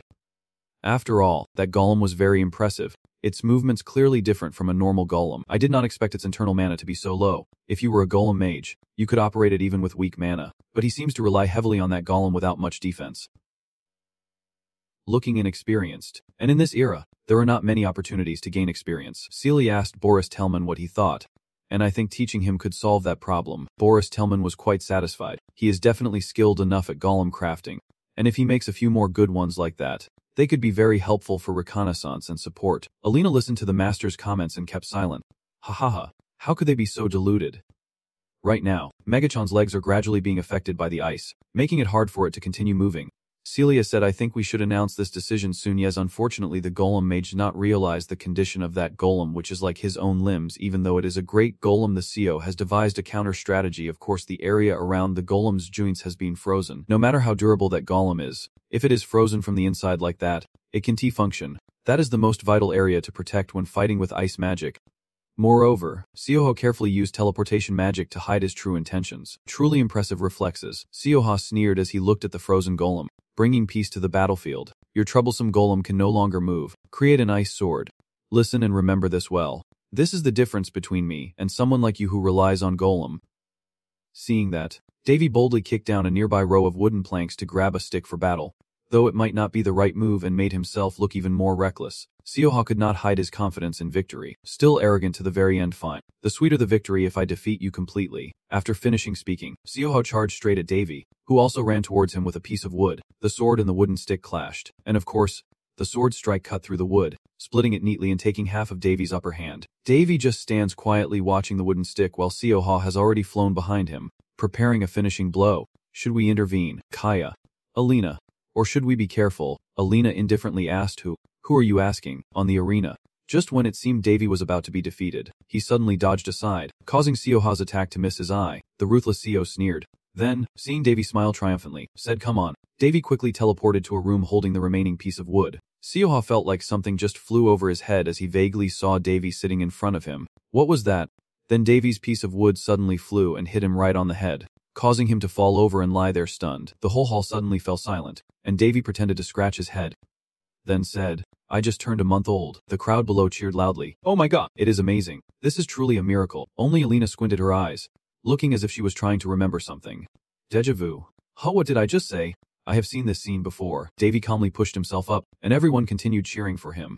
Amazing. The three masters standing above to watch the match. Fritos also nodded in agreement. So it is a perfect match. Boris Tiemann laughed loudly. Haha, luck is also a kind of talent. Boris Tiemann said to Davy, alright, since you have promised, you have to do it. I will acknowledge your skills. It seems Xiaohao has been lazy with training again, so consider today a lesson and train harder. Xiaohao sat there grinding his teeth and shouted, it is impossible. Are not you all seeing his swordsmanship? Relying only on the strength of the golem does not count as a victory. Alina could not stand this annoying guy anymore. Come on, Xiaohao. Do not you remember who created that golem? And also, support spellcasters are usually positioned at the back of the formation. Doesn't it seem unfair that a support mage golem has to stand in the middle of the arena and fight directly? Usually the only opponent they face is the golem itself, so can someone explain how Davy's attack works? Xiaohao was silenced and could not say anything. Then he was frozen with a hardening spell. Knight Fritos clapped his hands to get everyone's attention. Apprentice Alina was right. Xiaohao, what is the 8th rule of the Alpha Lion Squad law? Xiaohao hesitated before answering. Knights must always do their best and learn from both victory and defeat. That is what the law says. Knowing this, just stop here. Alina runs over to congratulate Davy. Great job, Davy. Xiaohao, though being helped off the field by others, still tries to say a few more words to Davy. Consider yourself lucky. If it were not for that connection to that person, you would be dead by now. Alina no longer feels sad or angry but just helpless. So stubborn. That guy really went all the way. Huh. Alina pats her head. He is truly bad, but you can pretend to be calm, though you also know you are very wicked.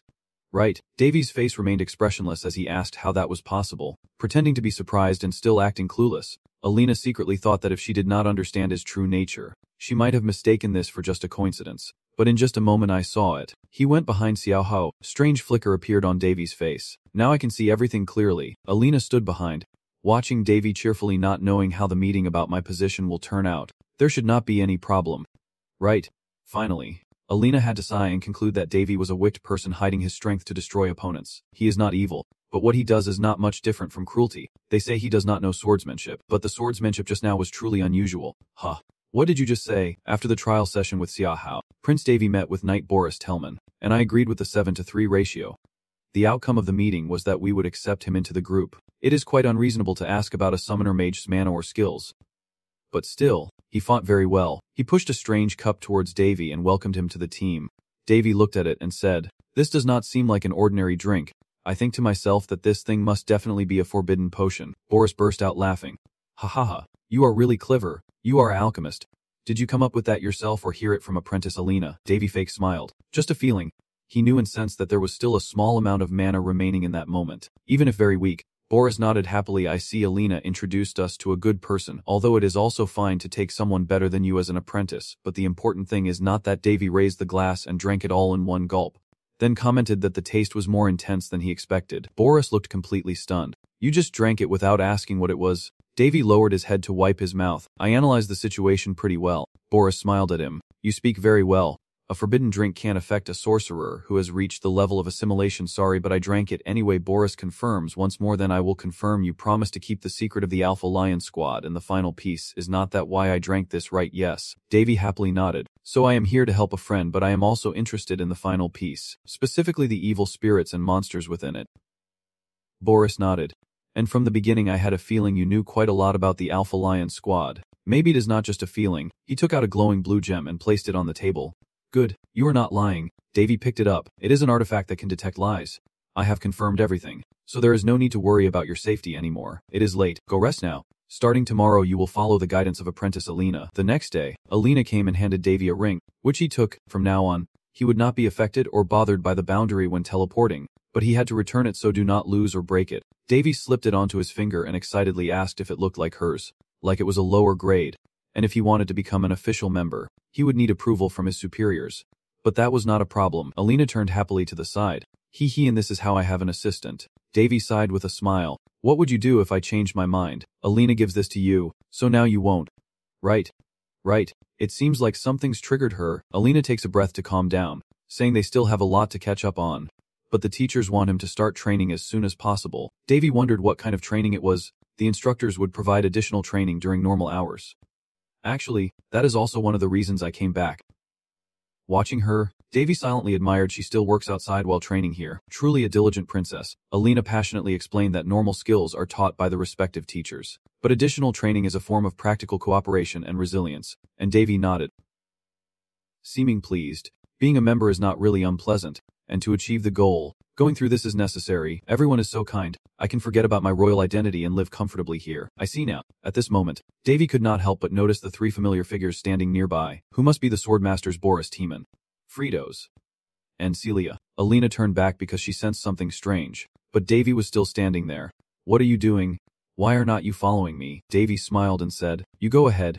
What did your aunt say? I will follow you later. Go in first. Alina did not know what this guy was planning anymore, but she did not care either. Do whatever you want. If you say so then you can't be careless. Okay. Davy still kept a smile on his face, standing there waving at her, and as Alina walked away, he teleported to a wall near where the three knights were talking. So with just a golem, it is too dangerous. Filled with fear and worry, Davy signals for silence, wanting to hear more. Later, as Alina stretches, Prince Davy returns. Perfect timing.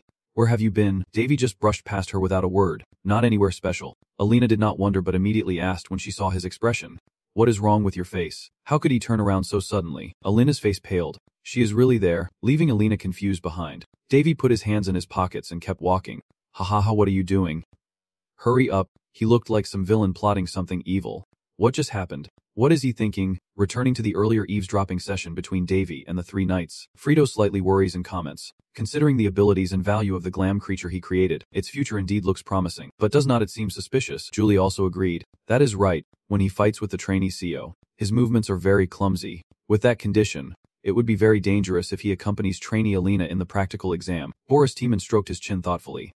He needs to practice a bit more. He has to learn how to fight monsters before he can handle people. Bosuok looked out and listened, then told Davy. That is what they are saying, Davy. Davy seems a bit angry now. Haha, when he humiliated the CEO he lost the trust of the teachers. Instead of earning it they even said he is quite suspicious. It seems they do not understand the influence the Golem Mage in a war, so I have no choice but to show them what I can do. Davy, with the fire of revenge burning in his eyes, strode forward boldly. This time I will be smarter and show them clearly. Ha ha ha. Alina, used to killing, finds it normal. Today, he is a bit more frightening. Then the training battle took place. Kia helped me wait a moment. This trap was set when the two trainees were struggling in a pile of rubber traps when a series of strikes from Megachan rained down repeatedly across the mountain. Alina walks around. In any situation that Golem is dangerous, she says into the walkie-talkie, I can't just sit and watch anymore. After training is over I will destroy it. It is too dangerous and should not be released. Davy calmly, if it works. It works. What a hassle that is. Davy smirked with a twisted satisfaction. An easy victory. I still rely quite a bit on strength even against a newcomer. I can imagine the surprised looks on those teachers' faces. They can no longer suspect me. I feel sorry for the kids being used as sacrificial pawns. Davy radios Alina. Focus up, Alina. There is a team trying to escape at 2 o'clock. Okay. A true alchemist knows how to control the situation from behind the scenes. Even if not flashy, it is effective and durable. That is how an alchemist fights. Well, it was indeed a good experience. Immediately after, an announcement was made to stop.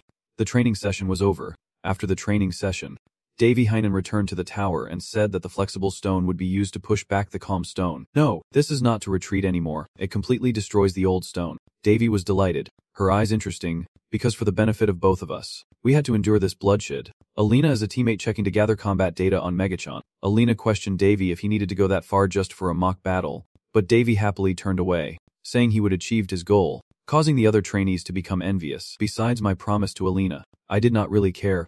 But even though I thought so, not everyone was the same. A hand from afar suddenly raised, and the intern cheerfully called out Alina's name. Alina is here. Here, Lindsay. This girl is named Lindsay Pella. She is also an intern, and she greets cheerfully. It has been a few months since we last met. How's the outside world doing? You have a good companion, Alina. What is your name? Davy politely responds. I am Davy Angel. Nice to meet you, Davy. Lindsay introduces everyone to Davy, saying I am Lindsay Pella. Hello, and these are my twin sisters Renda and Fendi. Renda, that fool Hager. He is our age, so is it okay if I talk to him without formal language? Davy replied casually. Whatever's fine. Okay Davy, come sit here. Come on. Davy felt a little worried that her friendliness was a bit too outgoing. She seems quite sociable. Right? She does not seem to care much about training. Lindsay cheerfully chatted with Alina. After all, she arrived just at the right time. We have a lot to do outside, especially in Haste territory. Alina is a free knight, so is Davy also a free knight? Davy asked. Free knight, Heese interjected to explain, refers to knights outside with external connections beyond the continent. The Free Knight Order consists of knights whose mission is to gather information and bring back valuable items as they travel around the continent. On the other hand, knights who have no connections to the outside world to protect and maintain this place are called fixed knights. I just wanted to explain. Davy listened carefully, realizing that there was a problem with the system, while Purser thought differently, saying he found the system quite good. Surrenda asked Davy what he did in the outside world, wondering if he was nobility or part of the royal family. Alina glanced mischievously at Davy and said even though he is like this, he is still a prince and a lord. What does she mean by that? Surrenda's eyes sparkled with admiration. I can't believe I get to see a real prince. Anyway, you are truly impressive, so you created that golem yourself. Yes. I did not expect those magic bullets to suddenly fire out of nowhere. Davy quietly thought that it would not be strange if she grabbed his collar and demanded training. All those things she simply accepted and did not recognize everyone's power. Alina heard something. Everyone over there is crazy. I find it strange how he keeps scanning like that. Well, actually, I am a bit worried, but Alina just turned to the other side. The atmosphere here is still better than over there. Turns out, Sioha was burning his eyes out over there. Agreed. Alina also told Sioha that he is a true fixed knight, so he does not like free knights because free and fixed knights are always in conflict. Davy frowned. Really foolish. The reason the Alpha Lion Squad can continue to be one of the main spearheads is because of the two factions, free and fixed knights. I do not know if they understand the true importance of the division between the two. I can't stand Davy's emotional outbursts anymore. Even distinguishing factions should have some logic. Right, that is right. Renda glanced at Alina, whispering to each other. Yeah, there is something strange between you two, is not there? Lindsay's eyes lit up as she stood up from the table, and only now did I realize that Alina had never spoken about Davy before. Alina looked confused and said, Oh. About that, then Lindsay asked her, what is the relationship between you two? Alina blushed and glanced at Davy, who wondered why she was looking this way. Then she asked, what is the relationship between you two? Davy and Rawl thought for a moment then said, what should I say? Our relationship is the first one I ran away from after defeating Elena, and then she was so angry that she punished me. She followed me all the way to the clown's domain. It was pretty amazing, was not it? Just like Lord Paland angrily saying something. Princess Alina Jeff Fallen shyly said he is the friend who knows my secrets. Then she blushed shyly and sat there with a red face. Suddenly a voice said, oh dear Miss Alina, friendship does not exist between men and women. It turns out to be Lucia Selman. She cheerfully greeted everyone. It has been a long time since we last met. Oh. All of this is like a blessing from Daphne, the first saint. Princess Alina Jeff Fallen does not understand what she is talking about. Davy and Rawl nervously says it is not Priam's but the Saint Daphne's. Right, Lindsay Pelenkong whispers softly into his ear, saying she is also a fan of that saint.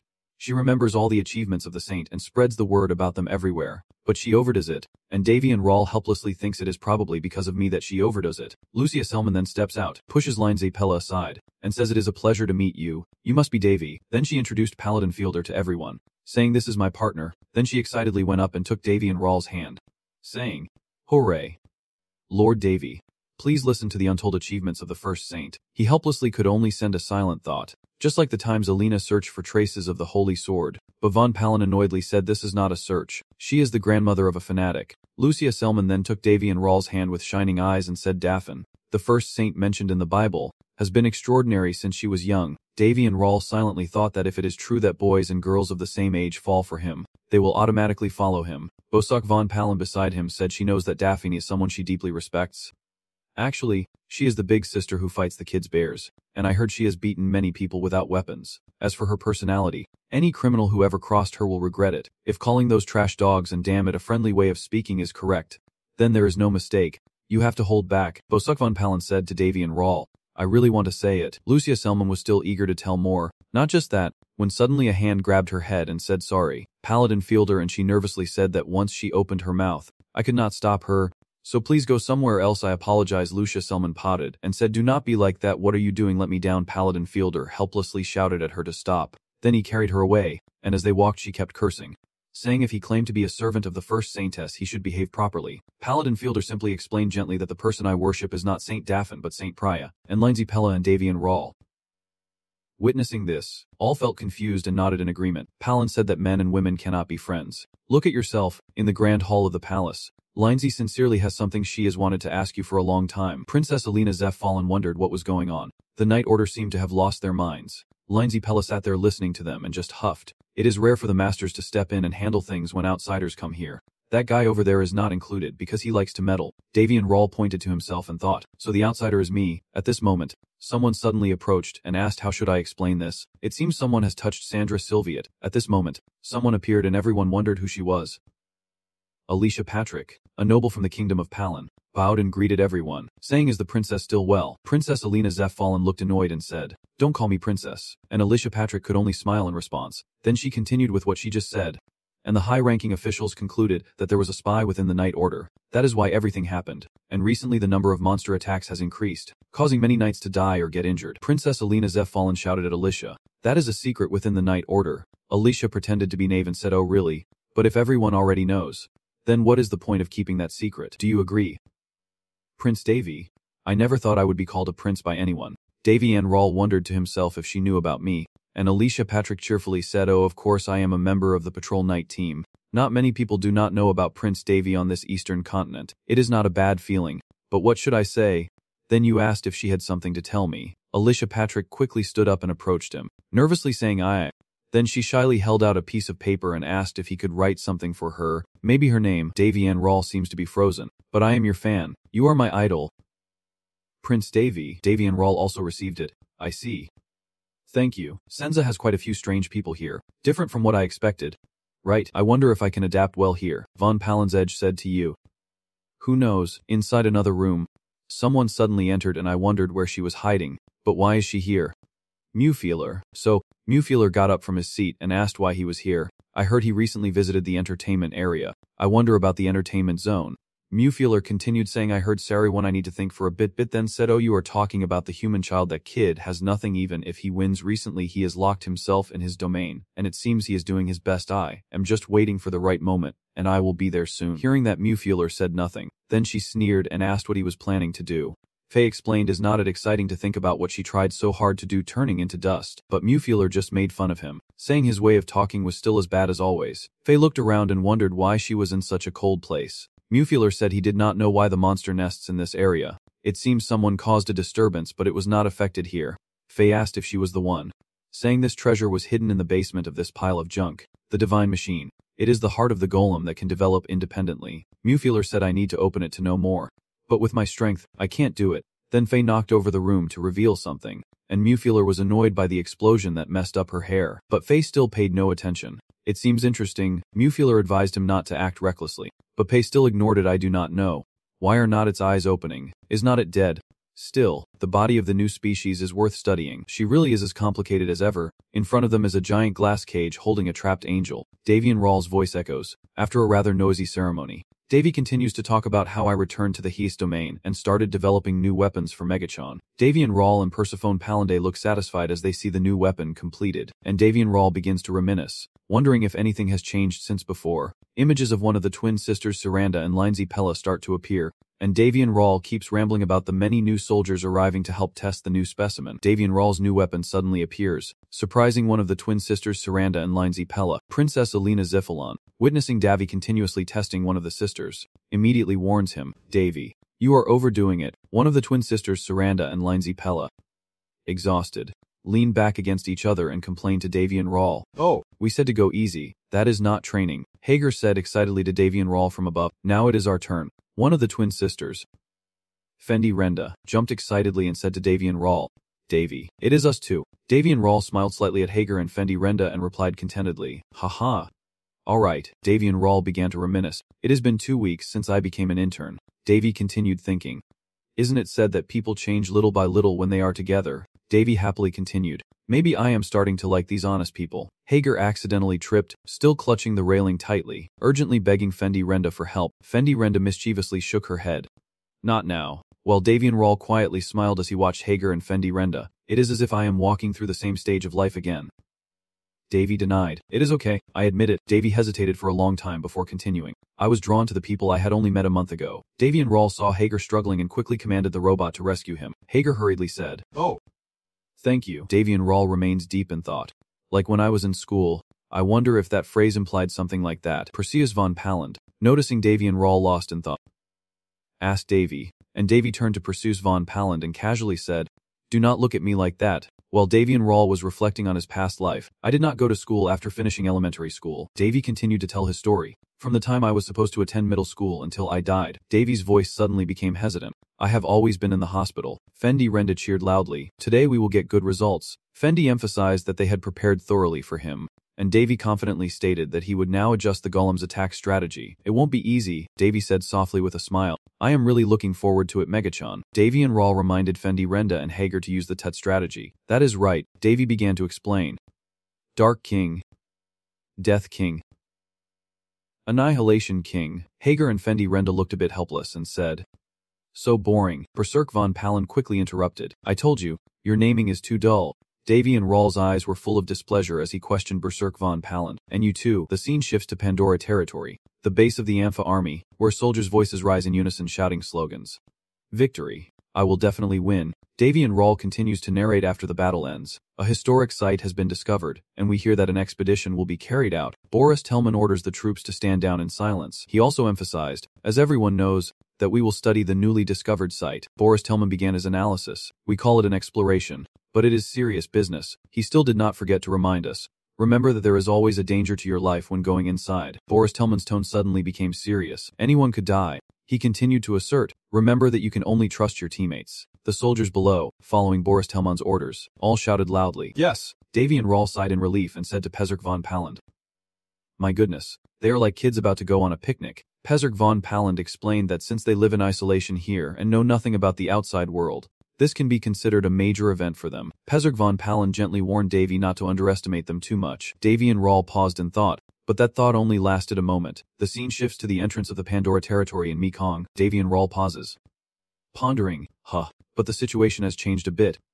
"Hey Davy, is this your first time entering the Mekong?" Davy and Rawl's eyes suddenly became serious and he replied, "Yes, this is not an experience we often have." "So," Davy thought to himself, "that is not the reason I was surprised." Berserk von Palland interrupted Davy's train of thought. She softly said, "This looks quite familiar." She hesitantly continued, "It is a little different, but it closely resembles the ruins in the Haze territory." Davy and Rawl confidently affirm, "That is right. This is the Pandora territory, located in the north of the central continent." He started to ponder whether there could be similar achievements despite the great distance between Haze and the Rawl kingdom, then asked Berserk von Palland with a doubtful look. "Should I?" Berserk von Palland said with a slightly hesitant tone. "You," Davy and Rawl continued analyzing. "There are many things sleeping deep within the ruins at Haze territory." "Keep going. It is just a guess, but with such a large ruin, it seems there are many things waiting to be discovered." Davy's eyes suddenly brightened with excitement as he considered the resources to form a special team, and Alicia Patrick's voice rang out, saying that this place has a total of 3 floors. Alicia, seeing Davy look surprised, greeted him. "Hello Lord Davy, I am Alicia." Davy and Rawl shyly replied, "The 3rd floor, huh." He thought to himself, "Every time I meet her, I am feeling tired again." Alicia Patrick said softly with a slight smile, "Yes, we will only study the low-level monsters on the 1st and 2nd floors." Alina Zeppelin, hearing this, was surprised and asked, "So you have not been to the 3rd floor yet?" Alicia Patrick replied without hesitation, "That is right, Princess." Boris Delman's voice echoed to inform the soldiers, "We will only explore the 1st and 2nd floors." And he continued advising, "We will stay here for 4 days." Alina Zeppelin softly asked, "It seems there are many dangerous monsters on the 3rd floor." Alicia Patrick thought for a moment and then replied, "I am not entirely sure about that either." Alicia frowned angrily and said, "But they did say there were no creatures on the 3rd floor." Davy and Rawl looked quite confident and said, "No creatures at all," while Boss von Palland smiled triumphantly and looked at Davy. "That is right," Alicia Patrick said with a sly smile, "which means there is nothing alive there," she added pointedly. "But there are rumors that there might be golems there." Alicia Patrick continued casually, "No matter what, it is definitely a place that has never been explored." Alina Zeppelin could not help but doubt Alicia a little, asking how she got this information. Alicia smirked and said, "I am good at eavesdropping." Alicia Patrick looked at Davy and Rawl and asked with a big smile, "What do you think, Davy? Is it useful?" Before Davy could answer, Alicia hurriedly continued, "I think you would be interested in news like this." Davy nodded. Probably so." Alicia Patrick happily said, "Thank you. I did it." Davy and Rawl whispered with a small smile. "Really?" Alicia turned to Princess Alina Zeppelin with a smirk. "He said I was useful." Davy looked at Alicia with a hint of helplessness, thinking to himself, "I am starting to feel worse because she is so naive." Davy looked at Alina and wondered why she was dragging her like that. He continued to think. 3rd floor. It is a maze with some mysterious elements. A soldier's voice rang out. Hey, you, do not break formation. Yes, sir. Davy and Rawl began to walk cautiously, thinking as he moved, but the expedition has only just begun. He reminisced. I did not realize at the time. From afar, a weak voice of a girl kept crying out for help. Davy and Rawl's thoughts continued. What situation will unfold because of my arrogance? The scene shifts to the lowest level of the first floor of the ruins, and Davy and Rawl's thoughts begin to resurface. Just as Alicia said, the first floor has nothing but some ordinary Nelmorphs. He continued analyzing in his mind. But even with Nelmorphs, if we go in pairs to seriously confront them, there is nothing to worry about. Davy kept thinking, and if everything went according to plan, nothing would change on the second level. The third level will have a magic golem suddenly. A loud noise interrupts Davy's train of thought. But he continues to think, there will also be places where our team cannot attack. Davy and Rawl analyzed in his mind.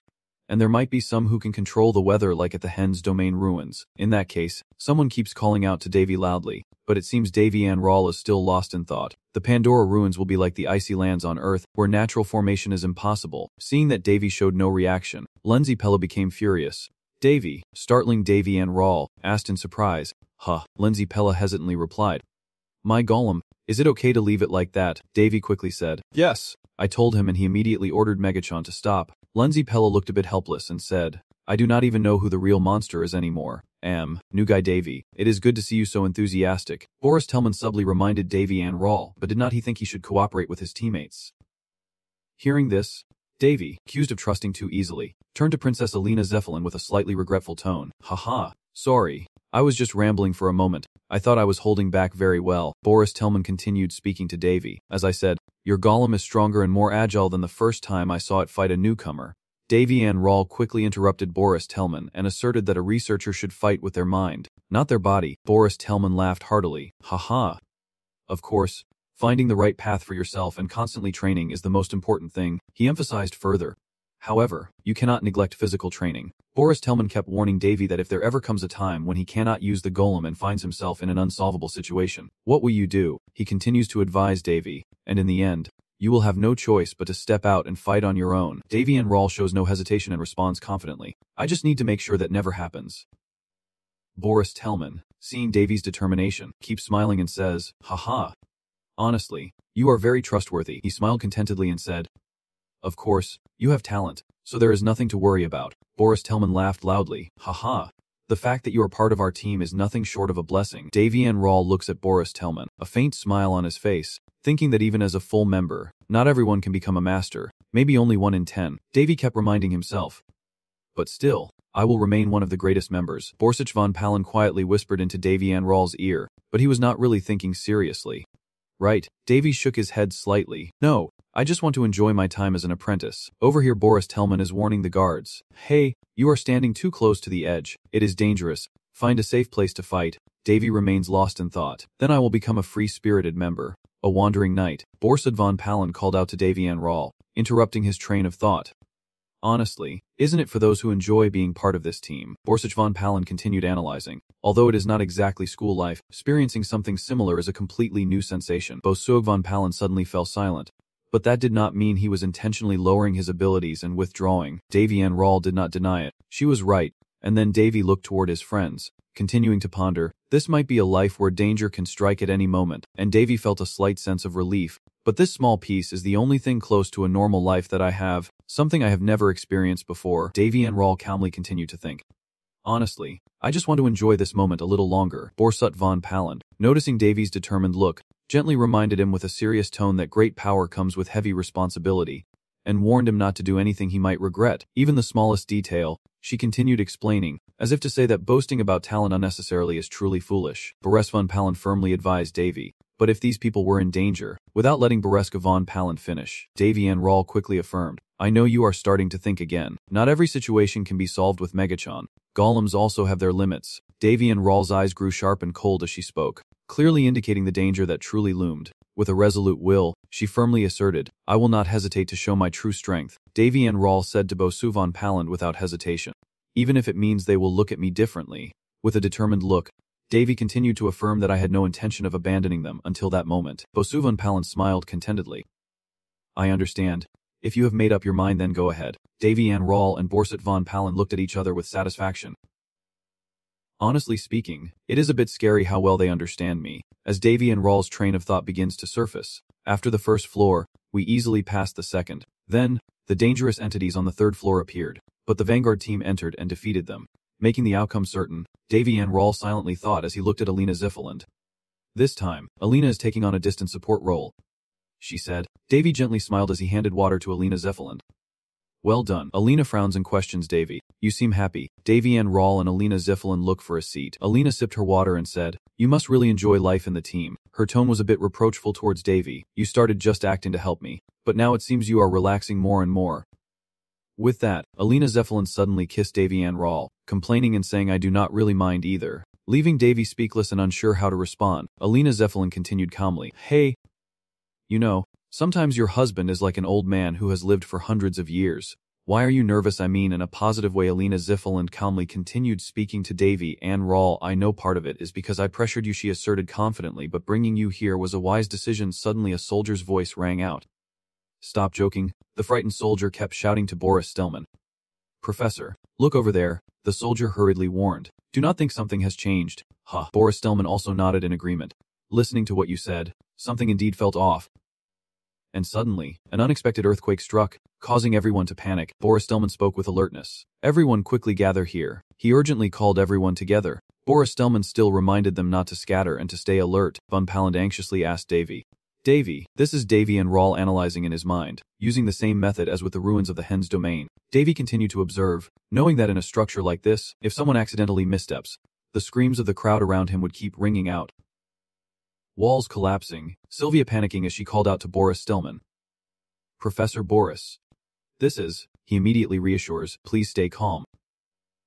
Professor Sylvia, Davy and Rawl analyzes. Then, this kind of thing will happen. The ground begins to crack and split into two halves, causing the surrounding crowd to panic and fall freely before they can react. Davy and Rawl saw the situation turning against him and quickly wiped his face to save the others, then ordered Megachan to restore power.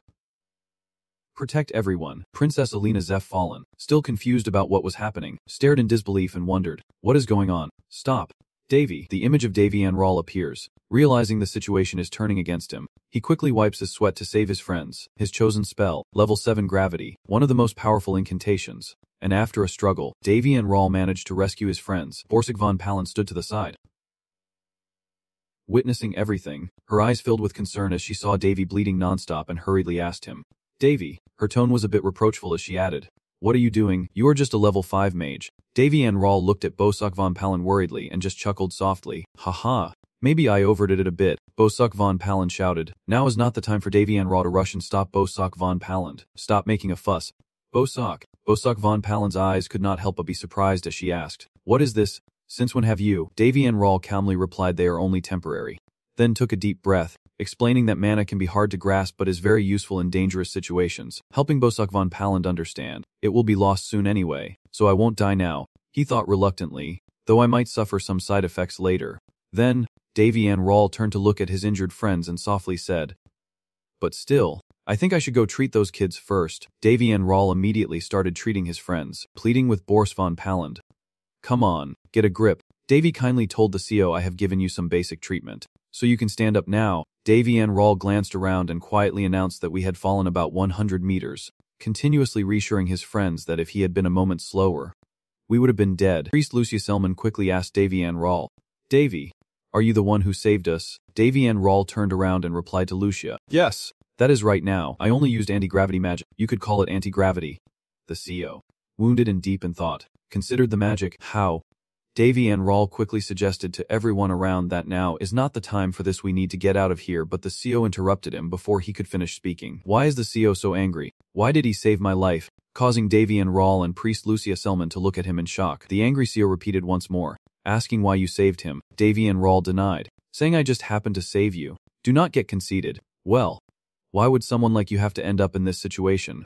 The CO, hearing what Davy said, did not believe it and questioned him. Unable to accept, he kept voicing his doubts, saying I can't sense any mana from you at all. So what? With the magic at that moment, Davy and Rawl calmly replied that it is why you should have at least one friend who is a mobile knight. Davy's tone is a bit sarcastic, even though he already has someone like that. Pris, Lucia, and Selman standing beside him, all with puzzled looks. He has no interest in anything other than the female hero. Davy and Rawl, while wielding his weapon, told the CEO not to trust too much in what he believed to be true. Davy was ready to analyze. You learn new things by seeing them firsthand. With a single sword strike, Davy Enroll split the stone in front of him into many pieces, leaving the CEO stunned, his sword dripping. Unable to believe what was happening before his eyes, Davy Enroll turned to look at the CEO with a smug tone and asked, "Do you think my mana is weak?" In front of the CEO's menacing glare, Davy added, "If it really were weak, then that is all you could see," and he cautiously warned everyone, "We do not have time for this. The ruins are changing again," and Davy still reminds the CEO that if he stays there, he will become a rat pressed flat against the wall, said Davy Enroll. I wonder why there are so many guards here, Berserk von Palland, sensing Davy's excitement, questioned him. Noting his enthusiasm, Davy Enroll sheepishly admitted, "Hemph caught me," unable to contain his excitement. He exclaimed, "There is no way I could pass up a feast like this." Berserk von Palland politely warned Davy not to overexert himself, and without hesitation, Davy quickly activated his flying sword technique. Then he launched a swift spear attack at the guards, continuously unleashing blood magic to strike the guards' bodies. And finally, after Davy's attack and the finishing blow, the guards shattered into pieces like stone. Brist Lucia Selman's eyes filled with admiration as she exclaimed, that was amazing." The CEO also recognized the overwhelming power of Davy Enroll, as Davy was riding the wave of his momentum. Suddenly a headache struck, forcing him to hurriedly retreat. "Damn it. Oh, my head." Berserk von Palland stared intently at Davy Enroll and anxiously asked about him. "Didn't I tell you not to overexert yourself?" Davy Enroll said with a knowing smile. "But at least it was very worth it." Brist Lucia Selman, with a determined look in her eyes, called out to Davy Enroll, "Davy, wait." When Davy Enroll saw Brist calling him, he was so surprised. Why did not you stay behind?" Brist Lucia Selman's tone is full of determination as she affirms, "I am still that nun." Brist asks Davy Enroll for permission. "Please let me use healing magic on you. I can also use spiritual magic." Brist Lucia Selman still insisted on healing Davy. "I learned that there is a difference between using magic on oneself and having someone else cast it on you," Davy Enroll said in a somewhat humble tone. "You are quite stubborn, are not you?" "All right then." Davy Enroll nodded in agreement and said to Brist Lucia Selman. Brist Lucia Selman could not hide her excitement and exclaimed, "Let me handle that." CEO immediately interrupted the conversation between Davy Enroll and Brist Lucia Selman, stammering as he asked Davy, "Can I ask you something?" Davy Enroll did not refuse to answer CEO at all. It is up to you, CEO. I waited for a long time." Then suddenly CEO shouted loudly to question Davy, "If you are skilled enough to use your tongue to control aura, why did you pretend to be surprised at first?" Davy Enroll. "At first," CEO continued to ramble on, "I was talking about the graceful movements back then." "Oh, you are talking about my swordsmanship style." CEO frowned in confusion and asked. Davy Enroll did not keep CEO waiting and immediately introduced his swordsmanship. "It is a swordsmanship style that moves like a drunkard leaning." Without hesitation, Davy described his swordsmanship to CEO. "It looks just like that, does not it?" Davy continued explaining. "It is a traditional swordsmanship that outsiders see as elegant." Davy Enroll then turned to stare intently at Xio and asked a question. "You know what?" Davy's face looked a bit embarrassed as he said, "I use it to take you down quickly." "Jia has swordsmanship like that," Davy Enroll quickly introduces. I came up with part of that swordsmanship myself." Priest Lucia Selman looked quite pleased and kept asking questions. "Seems pretty easy to do." Acting as if swordship that tricks others is easy to master. CEO's face darkened with anger at Davy's teasing. "Damn it." Davy Enroll still looked smug. "Does he think he has the right to judge me?" CEO still hesitated and asked Davy why he did not use magic during training. Davy Enroll chuckled softly and said there is nothing wrong with wanting to get along with others. Davy confidently affirmed that if someone wanted to destroy his golem, he might just show them his true power. CEO, hearing Davy Enroll's words, looked terrified and asked him, "Are you even human?" Then, Davy Enroll suddenly remembered something, her eyes full of hesitation as she spoke to Priest Lucia Selman. "Oh right, Lucia." Priest Lucia Selman nodded softly. "Yes." Davy Enroll continued, "I wanted to tell you this earlier." Davy was really angry with Priest Lucia Selman. Even though everyone seemed perfect on the outside, Davy emphasized that she would never truly understand what they are like inside. Her voice suddenly grew serious. "If she could only remember this, I am sure it will be very helpful later on." Priest Lucia Selman responded cluelessly. "Yes." Davy Enroll realized the priest still did not understand what he meant and silently felt helpless. "Gosh." Speaking without really saying anything, Davy Enroll sighed. "Is this what it feels like to serve an irritable emperor?" The scene shifts to a strange room where Davy Enroll, Priest Lucia Selman, and Sia look around cautiously. Davy Enroll begins to inform Priest and Sia. "I think this is the last room. They are all floating." And Davy Enroll was surprised to see a girl imprisoned inside a glass cage. Paladin Fielder's voice kept ringing out, saying we can't just sit here doing nothing. And he kept begging his teacher Boris Tellman, "Please let us go and find them too." "Sir," Boris Tellman did not hesitate to step in and stop Paladin Fielder. "Do not be so foolish anymore. Boris Tellman kept explaining to Paladin Fielder that he understood they were worried about their friends. But only official knights are allowed to go down there. And not only that, this curse's blessing has also changed, he warned loudly, so it will be much more dangerous. Paladin Fielder still could not accept it and hesitantly spoke. But in a corner, Princess Alina Ziffelin looked worried, perhaps feeling anxious for her friends Davy Ann Rawl and Priest Lucia Selman. Suddenly, the voices of the twin sisters Saranda and Fendi Renda rang out, asking for a moment. Alina, Saranda softly asked Princess Alina Zeffelin, "Are you okay?" Alina Zeffelin looked visibly surprised as she looked at the twin sisters Saranda and Fendi Renda. The boys, Saranda quickly reassured Alina Zeffelin. Well, at first we were a little surprised too. Saranda continued to reassure Alina Zeffelin, but now we think nothing bad will happen. The twins Saranda and Fendi Renda chime. That is right, so do not worry too much, Saranda adds with a cheerful expression. The professor went down there, too. He will definitely find them. Fendi Renda quickly agreed, saying that among those who fell there was also Davy, and then she added with a slightly teasing tone. That guy, he is stubborn but his skills are undeniable, while Hagar on this side kept mocking Davy and Rawl. If we are talking about skills, how could we overlook Davy? Right, Hagar happily continued. Davy is definitely one of the strongest among the young fighters. Hagar then turned to criticize Lindsay Pella, this foolish woman, and angrily added, those golems here, do you all forget that I am a golem expert? The sound of Davy Ann Rawl's golem engine kept ringing out, leaving Hagar and Lindsay Pella somewhat helpless and wondering.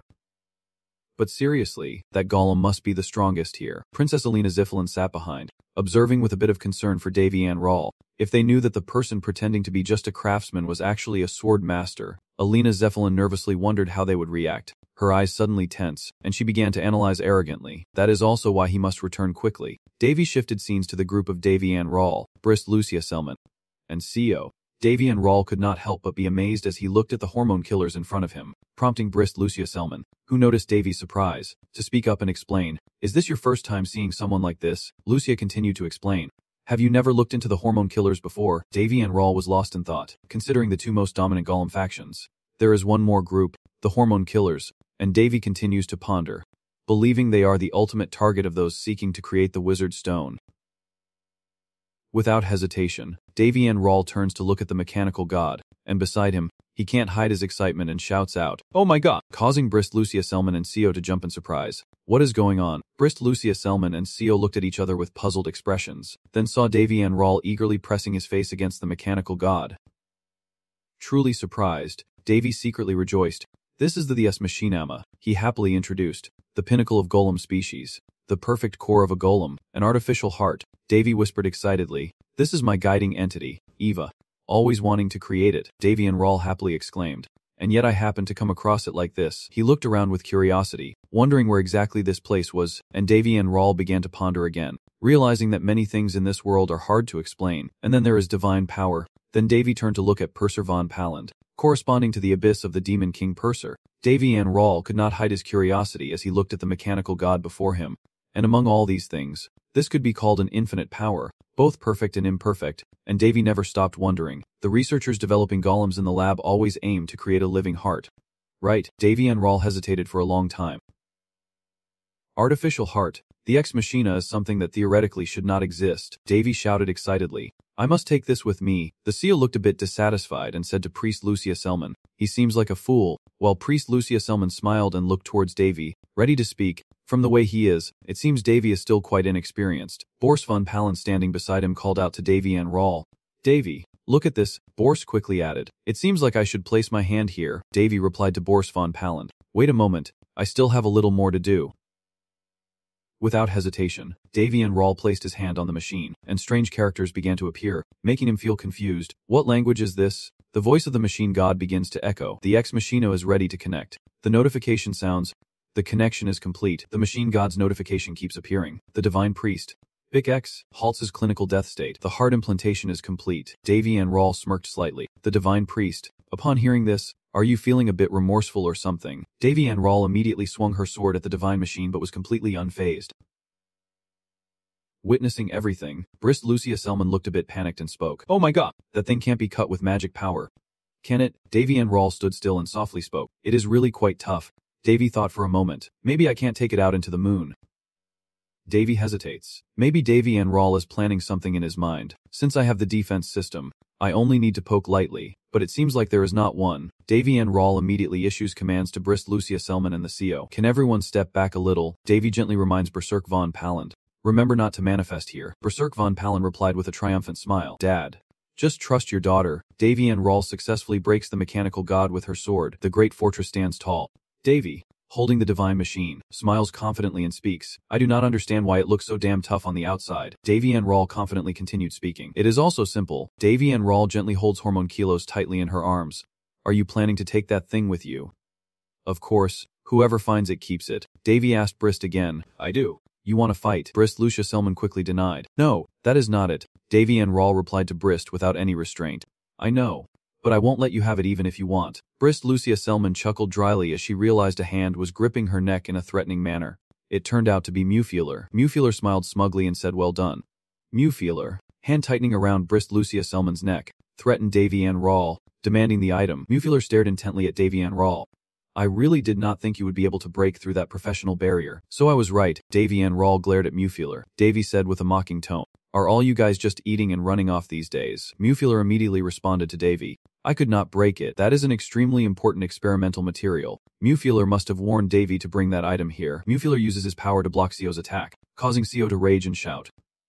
You bastard. Mewfeeler quickly neutralized Davy Enroll's attack. I do not like killing people at all. Mewfeeler introduces himself. I am Mewfeeler. I am Davy, and I respond to Mewfeeler without any fear. Mewfeeler looked at Davy in shock.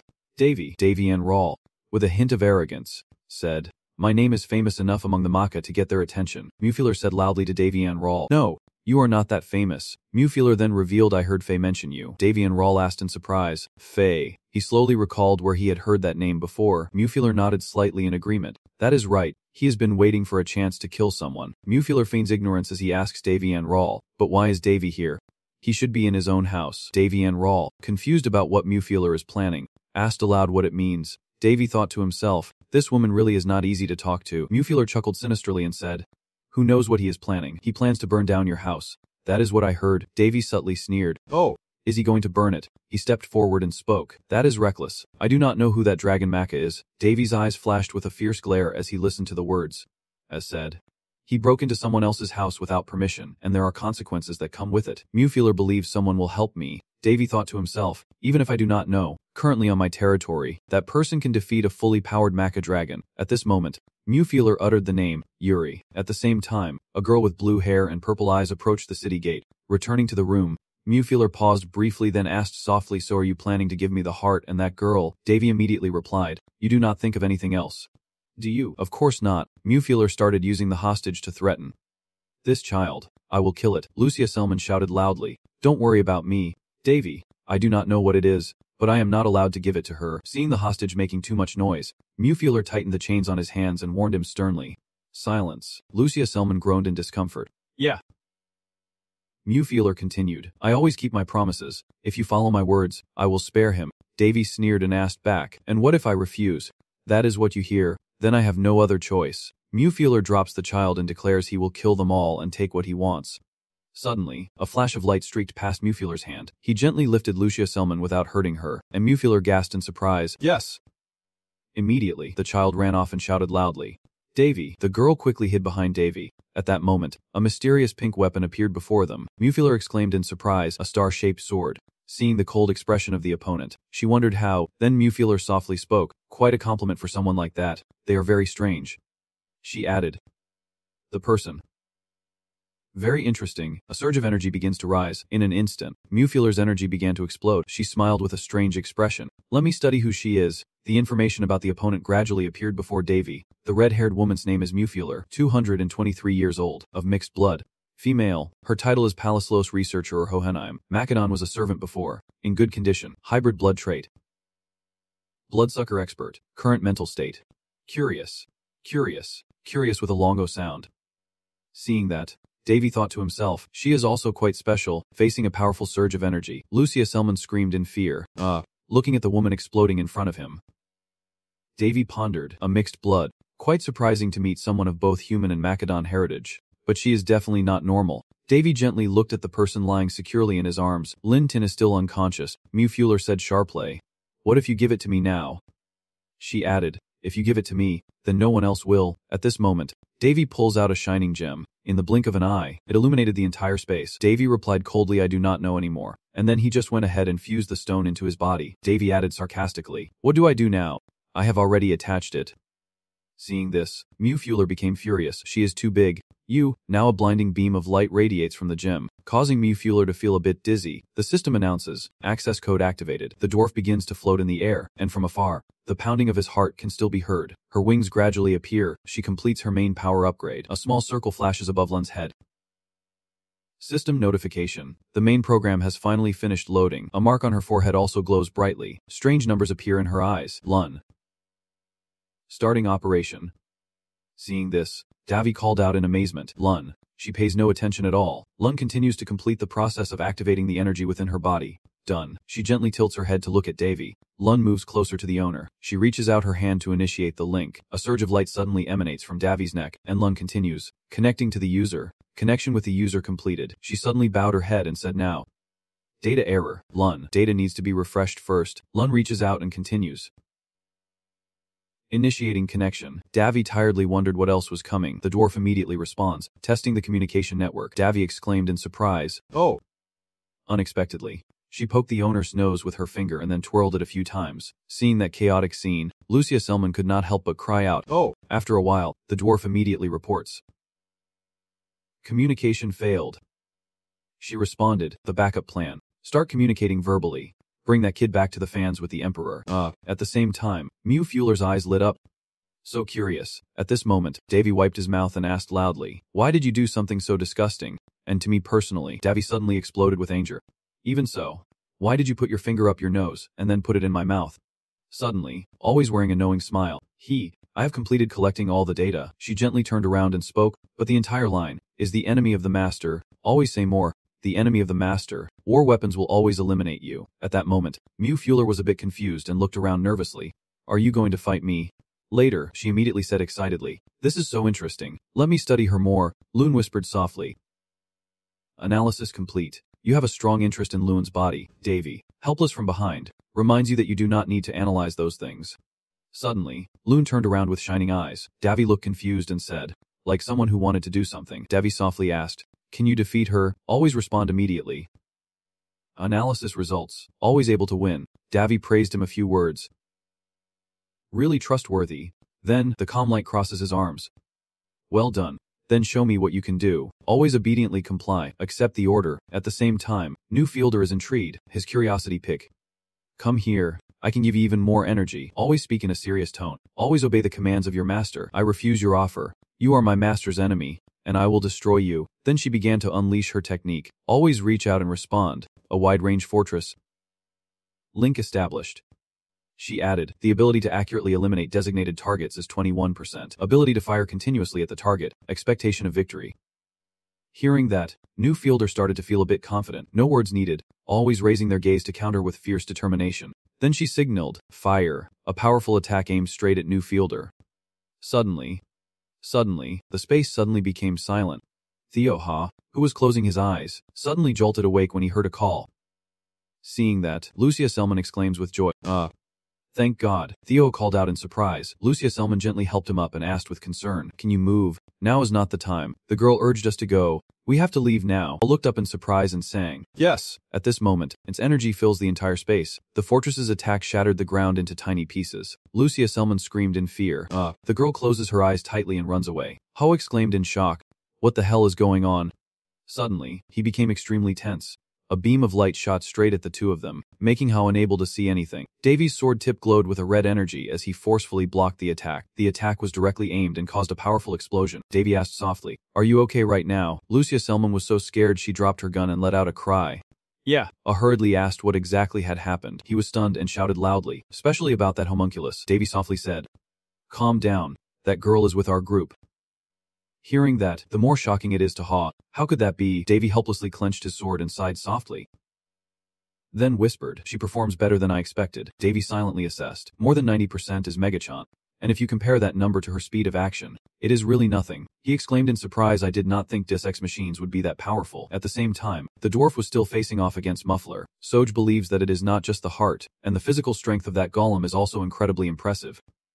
Davy replied, it is no wonder they call it the mechanical heart. You can see large water stains starting to appear on the ground. Davy felt that she must have at least reached level 4 mage. She has even reached level 5. With such power, she can completely crush anyone who has not reached the peak level right now. Muffler gently leaps into the air. Davy usually assesses. She is truly impressive. She really is impressive. The equipment is top-notch.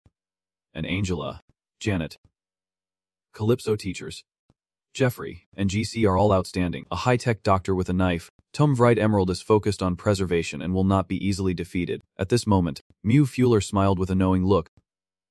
Davy wondered, is this due to lack of experience? He muttered to himself, well, there is no rule saying I can't interfere in a one-on-one fight. Now, Mew Fueler is so agile, she throws one side and then rushes to the other. Then, another powerful explosion erupted. Mew Fueler chuckled in delight. Haha, the firepower is truly astonishing. She was extremely excited, which only made me want her more. Davy said, curiosity is a good thing. Then he also leapt behind Mew Fueler. Davy sternly declares that it is already clear that the item belongs to him. As Mew Fueler senses her opponent behind her, flicker of surprise crossing her face, Davy calmly warns, do not get distracted. He gracefully deploys a sword technique from above. Not stopping there, Davy activates the Moonshadow sword, swinging his weapon in a perfect arc. Mew Fueler, in pain, collapses to the ground, coughing up a mouthful of fresh blood. Mew Fueler painfully clutching her wound, cried out, Ku, and at the same time, Davy gently landed. Mew Fueler stammered, the Misa spear. That spear is deadly to us. Seeing Davy's exquisite weapon, she silently thought, the one that destroys immortality. Mew Fueler forced a smile and said, that is also very interesting. I want it. I want to study it. Seeing the opponent so stubborn, Davy was extremely annoyed, especially after being beaten like this and still hearing such words. At this moment, Mew Fueler kept coughing, calling out Granny Granny. She wiped the blood and then said, or the Ex Machina. Mew Fueler muttered to herself like a lunatic, the sword that destroys immortality and this strange human too. Seeing that, Davy only cast a contemptuous look at her while also landing on the ground. Mew Fueler kept speaking quickly and nervously. Unable to give up, she suddenly let out a sigh and said, but I do not want to die either. Mew Fueler gradually faded away with her words. Fine then. Davy realized she chose her life over her goal, pretending to be scared as she whispered from behind. That was a smart decision. Now, as Hao approached gently and asked, so it is all over now? Davy replied briefly.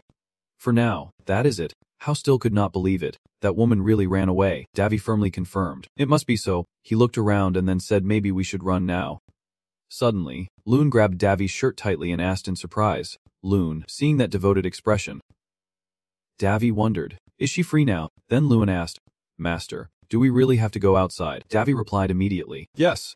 The nearby edge quietly guessed that maybe it was because you chased away her enemies instead of her doing it herself. Davy wondered, is that why? He hesitated and asked, should I destroy it? Hearing that, Davy was a bit surprised. Can you do it? You think that if you destroy it directly, it might fall all the way down, so you should only create an escape route. Hearing that, the system begins analyzing. After a while, Lung announced an error message. Analysis of the structure failed. Reanalyzing. Measuring thickness. Measurement failed. Seeing that, Hao and Lucius Elman just looked confused and clueless because they did not understand anything. Loon continues to reach out. Connecting. Finally, the connection is complete, and a green weapon appears right before his eyes. Loon announces that the heat beam has been selected. She sternly advises the owner to be careful and to stand still behind Loon. While Davy, somewhat suspicious, wonders if it is possible to cut through it with a sword, which indeed could be done, but creating an exit route is another matter. Loon straightened up. Failure twice is not an option. Thermal beam. Lose operating power is at 50%. After this, a significant portion of my system program will crash. She turned to confirm firmly that the owner Loon would recover. And Davy replied casually, of course I do not think you will just abandon her after using her up. He said reassuringly, you are lighter than you look, so there won't be any problem. Hearing that, Luan smiled contentedly. She pointed her hand toward the foot of the house and continued, using the heat beam effectively. Loon muttered to herself. After this, Loon will be highly appreciated. With that, she unleashed a devastating attack, accompanied by earth-shattering sounds. Observing the result, Davy remarked, that is a big hole, and it is crackling with powerful electricity. Davy quietly thought that maybe she was so stubborn that she caused this. He scratched his head, guessing that perhaps because he had defeated the opponent in her name, she misunderstood something. She stubbornly created this huge hole in the foot of the house. At this moment, Teacher Loon.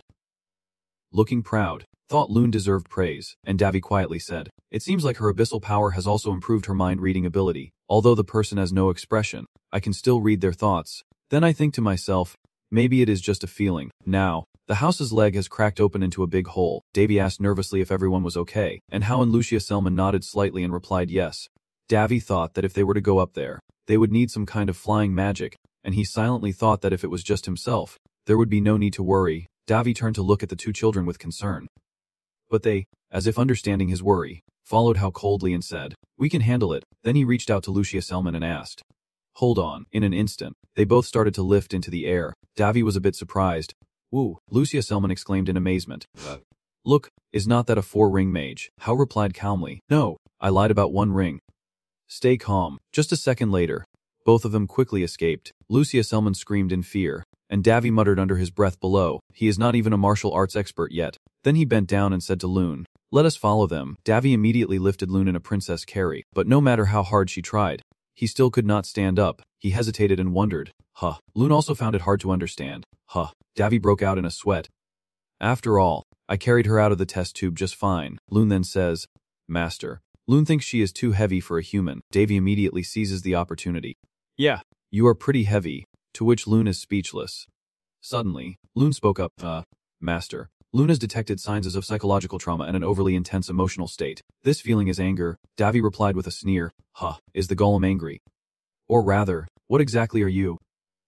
Davy continued, "Earlier, save the river and strip this owner of their title first." Hearing that, Loon was a bit confused. She continued, "Loon, sensing that the decision-making process was flowed, is in love and needs a reason." Davy softly replied, "I do not really like being called that. Unfortunately, I prefer a more straightforward deal." Loon asked confusedly, "A deal with what?" And she quietly suggested that the owner come up with an appropriate name. Davy looked curious. "So a suitable name." Now, Lady Sora happily said, "Based on your way of thinking, I can think of a few names." Davy was too helplessly in love. "What are you thinking about?" he calmly replied. "Forget it. Just call me Lord Davy from now on." Loon heard that and replied, "The temporary title." Successfully remembered, and the three quickly escaped from there. Now, the students, losing patience, started to make noise. "We can't wait any longer.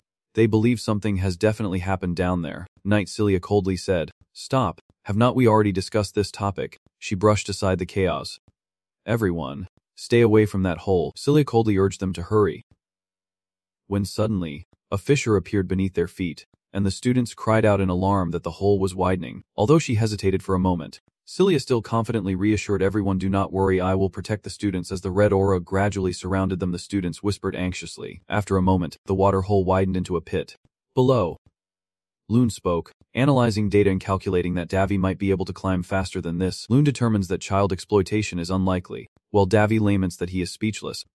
He teased, "The one created a long time ago. I think he is probably older than me." Hearing that, Loon nodded and replied, "Yeah." She scolds Loon, with her emotions clearly heated. This is definitely anger to the point of madness. Up above, the students hearing the familiar voice can't help but look up. Wait.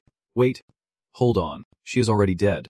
Suddenly, powerful explosion erupts right in front of Sylvia, and at the same time, Davy and Loon shoot up into the air with very strange postures. Davy shouted angrily, "Hey, you bastard." But Loon still did not care. Davy yelled loudly, "Calm down. Look at this scene." The students just stood there in silence. Alina looked utterly helpless, wondering what trouble had been caused this time. Meanwhile, Davy and Loon paid no attention to the world around them, only criticizing each other. Alina could not help but say softly but with a hint of sarcasm, "How silly." Things gradually return to peace, and birds and beasts freely soar in the sky. The fortress stands quietly facing the gentle breeze, and the Jeek investigation quickly concludes without any casualties.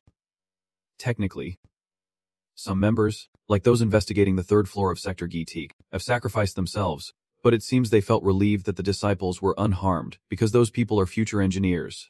And no matter what happens, there should be an analysis from the side that tried so hard. Davy silently thought that since we were involved in this incident, Lucia Selman, according to Hong, and I had been summoned by the higher authorities of the swordsmen, it was only proper. He continued his tangled thoughts, but I simply gave them a brief response, and then headed straight to the Heast territory. Davy thought that since there seemed to be a mouse in the territory, he would eliminate it and then return. Hearing this, he could not help but laugh at himself. "Haha, unless they were crazy. I already knew that. Davy felt that, whether it was good or bad luck, because I am a wandering swordsman. Everything eventually passed smoothly. Now, in the meeting room of the great swordsman led by Alpha 5, a voice suddenly rang out. Haha, it is really you. Boris Tiemann quietly said that it was obvious he was a very talented and intelligent disciple, but he also had a lordly attitude, causing everyone to chuckle softly. Haha, haha. Boris Tiemann continued. A detailed report would be provided by Alina, so how to treat him was under consideration. And the thoughts kept echoing. Haha. The great knight leading Alpha 3 tiredly spoke up. Enough already. That kid Davy is clearly a promising wandering knight. We do not want to keep bringing up wandering knights' affairs. And it is not just a territory with a few residents, especially since it involves thousands of lives. Another person nodded in agreement. And we understood their point. They thought we would end this matter here. And upon hearing that, Boris Tiemann let out a soft sigh. The great knight leading Alpha 5 quietly spoke. That Davy guy is clearly one of the most promising apprentices. He became curious about what kind of person he really was, and Boris Tiemann replied, that is right. Even though he has only been with us for a month, it seems he has already joined the top group while other trainees have not been able to do the same. Boris Tiemann assured us that I can guarantee he won't fall behind even when compared to the official members. The great warrior leading Alpha 5 looked intrigued. Really? Vut was full of excitement. Unfortunately, I really want to meet him once. Boris Tiemann burst into loud laughter. Ha! When he comes back, I will definitely introduce you to him. The great swordsman leading Alpha nodded in satisfaction. Yes, I am really looking forward to it. Over here, Davy felt a bit itchy and wondered, is someone talking about me? They clearly caused such a terrible mess. How could they not talk about it? Davy sighed and then confidently said, I was given permission. He sat on the hill, enjoying the cool breeze and thinking to himself, it has been a week since I returned to the territory of 2. We originally came back after Alina's inspection, but we could not ignore what Macedon Mufiler said in the underground ruins because a real attack from Macedon by the Whitestone tribe had actually occurred. The information surrounding those people is too vague, even though I wanted to eliminate those bastards back in the Palisades Kingdom. The man in black once said, I have nothing to protect. Davy pondered, and I also received reports that something serious happened within the royal family. And I, thinking about this, felt even more contemplative. Davy closed his eyes to feel the cool breeze and continued his wandering thoughts, unable to suppress the feeling that he was gradually approaching the end of his filial duty in the name of sonship by suppressing his emotions. Footsteps approach from behind as a voice chimes in. That took longer than I thought. Davy Andrew turns to see who it is. Then mutters, I should have just flown in and killed all those gnats. Princess Alina Jeff Fallen, confused and not understanding what he is saying, asked again, flying because of the crash. Then both of them fell silent, exchanging glances as they pondered the scene before them. Am I just imagining things or are we really being watched by the enemy? I have not seen any attack yet, but I can't stop defending. Honestly, after finding out that everyone was involved in this, Alina disregarded her status and went with me. At this moment, her inner voice quietly reminds her to value herself a little more. Princess. Davy Andrew, with a darkened face, glances aside, about to say something, just a little. Oh. What are you making there? Princess Alina Jeff Fallen curled her lip, commenting that he was always making strange things, and asked if he was going to try to make it fly. Davy Andrew awkwardly explained that he was doing it on purpose, shocking the princess, who never expected him to be so reckless. He gave Alina Jeff Fallen puppy dog eyes, wondering if the princess did not think he could do it. Alina Jeff Fallen was at a loss for words. At this moment, from afar, a pair of angel wings appeared, and Alina Jeff Fallen's voice continued to echo. A person determined to succeed, always highly regarded, her words just spoken immediately manifested. Princess Alina Jeff Fallen raised her voice and continued. Oh right, I have something even better. She exhaled. Pondering, Alina's aura was not weak, she was the owner of the Holy Sword, and even Candaris' swordsmen or a few golems would not stand a chance against her. But it was always the strongest golem ever researched, and seeing Alina Jeff Fallen's focused gaze on him, he tilted his head in confusion. Princess Alina Jeff Fallen recalled their training sessions. A swordsman from Candaris, Alina was overwhelmed for 3 minutes. Von Palamini crossed his arms over Davian Rawl's shoulder, observing his every move and silently pondering. Why does it seem like the one creating golems is only driven by greed? He awkwardly chuckled a few times, trying to brush it off. Princess Alina Jeff Fallen crossed her arms and said, Davy, let us consider that I am trying to improve Megachan and create a new golem. Or whatever, but she is the one who was awakened by you. Right? Davian Rawl paused, then looked at Alina Jeff Fallen and replied, What do you mean? Princess Alina Jeff Fallen looked annoyed and continued, I feel like you are very happy when I embarrass myself in front of everyone. Davian Rawl pouted and covered his face. This princess really likes whatever she likes. He asked cautiously if there was something wrong, and Princess Alina Jeff Fallen looked at you from head to toe, shook her head and said it was her outfit. Davian Rawl repeated confused.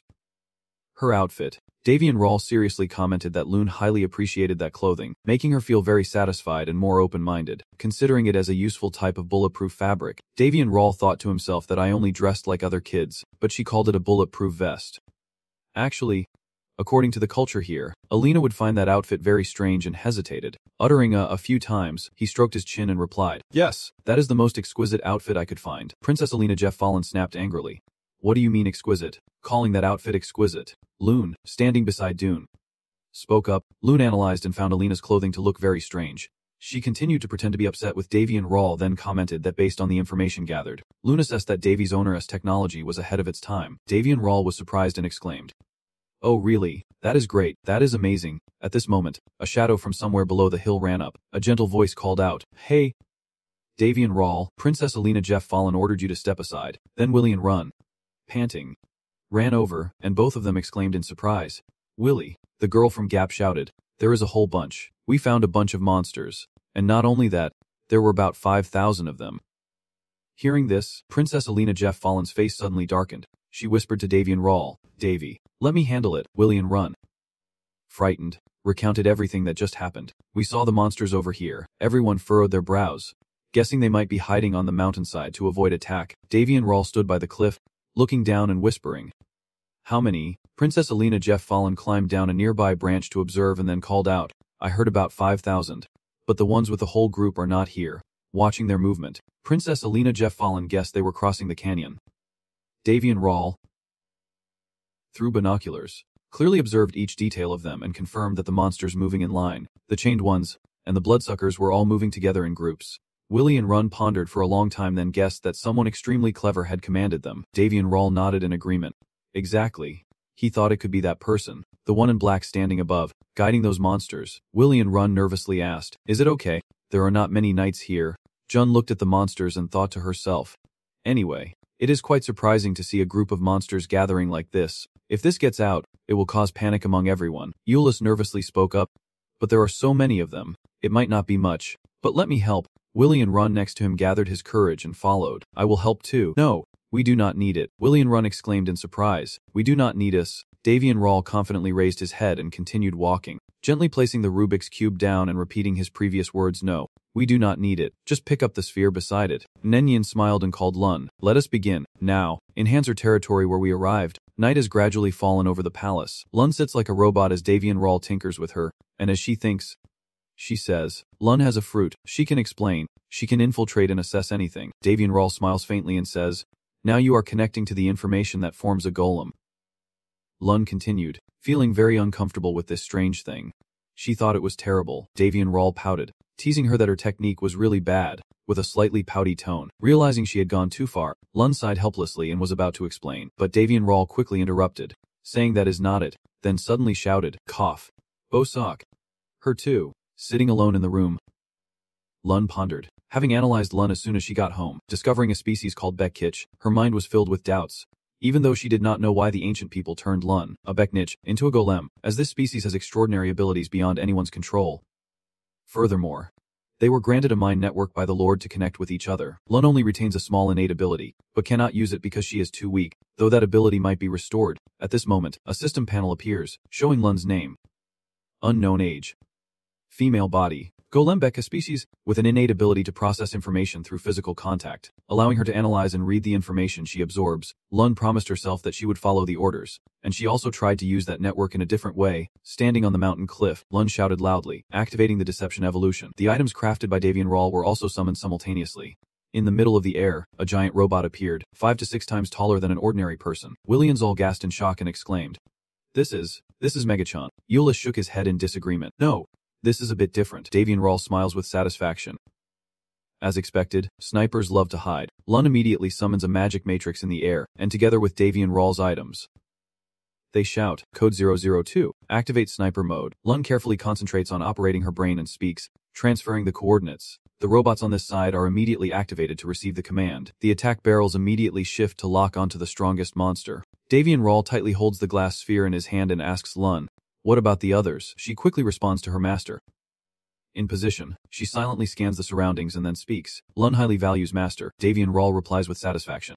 Good, then let us have some fun. The attack point immediately descends, aiming the gun directly at the monsters, and the system quickly chooses a spearhead strategy. Lun shifts direction to give orders to the owner. Davian Rawl here immediately receives the instructions. The system is ready, and immediately opens fire. The barrage explodes, painting the sky red. Euless and Willie stared in shock, then turned to Lun, while Davian Rawl behind them chuckled proudly. The boy cheerfully told the two, "We can still watch the commander's actions from here." The first shot was fired, piercing through the air and causing the rampaging monsters to freeze in place. Davian Rawl stood on the cliff, focused and deep in thought, successfully increasing firepower by channeling a large amount of mana.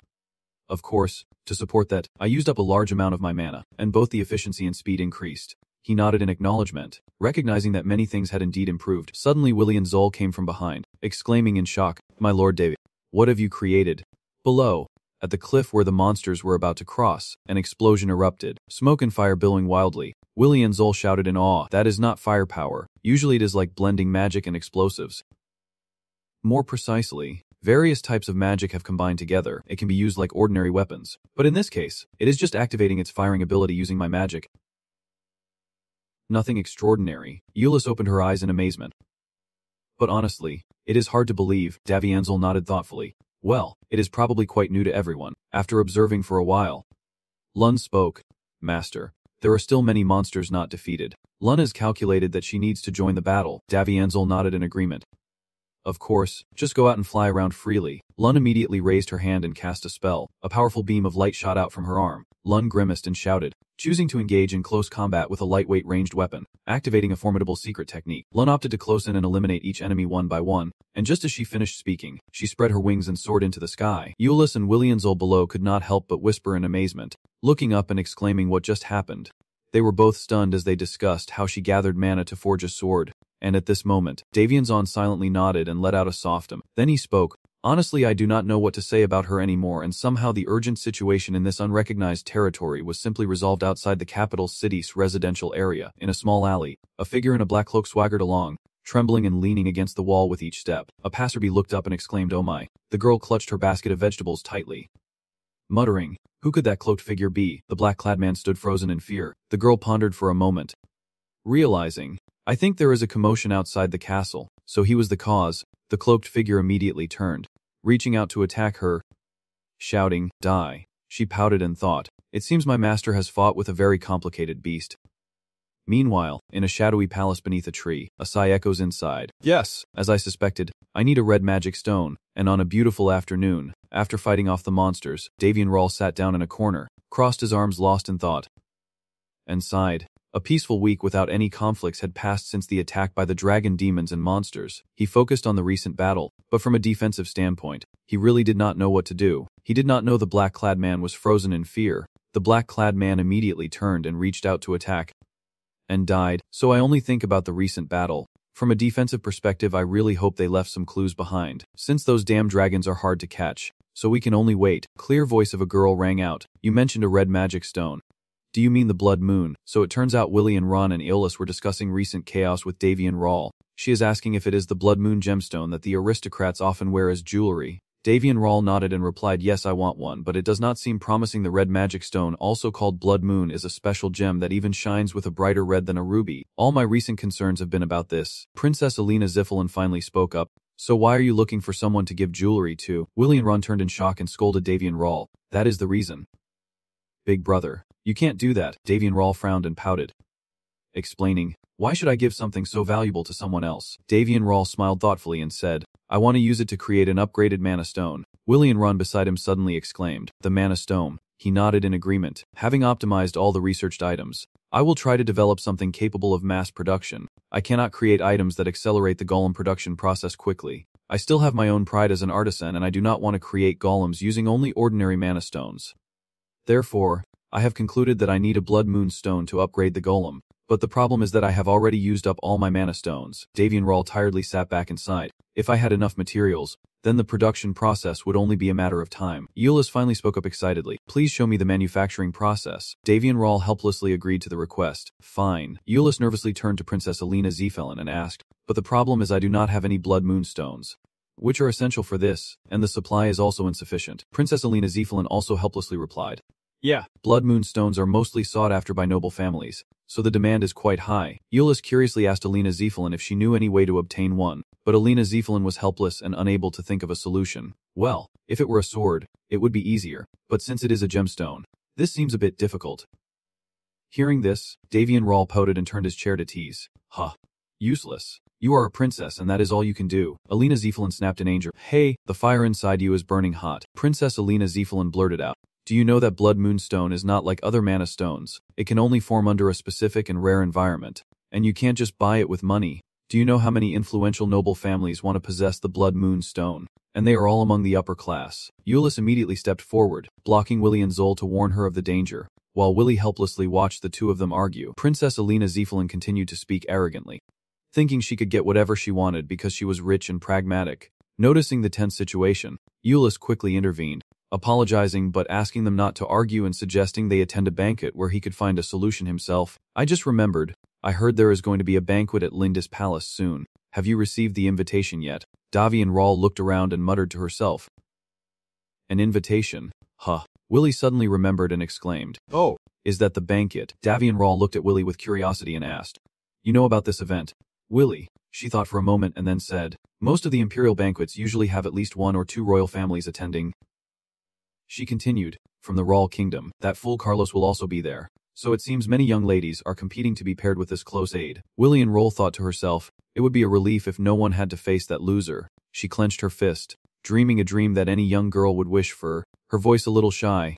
Honestly, I have always wished to attend one of those parties, but organizing them in chaos. Suddenly, Davian Rawl remembered and hurriedly searched through a drawer then exclaimed, Oh, I have an invitation. Hearing this, her eyes lit up, and she quickly turned to look back. What do you mean? Willy suddenly exclaimed. Really?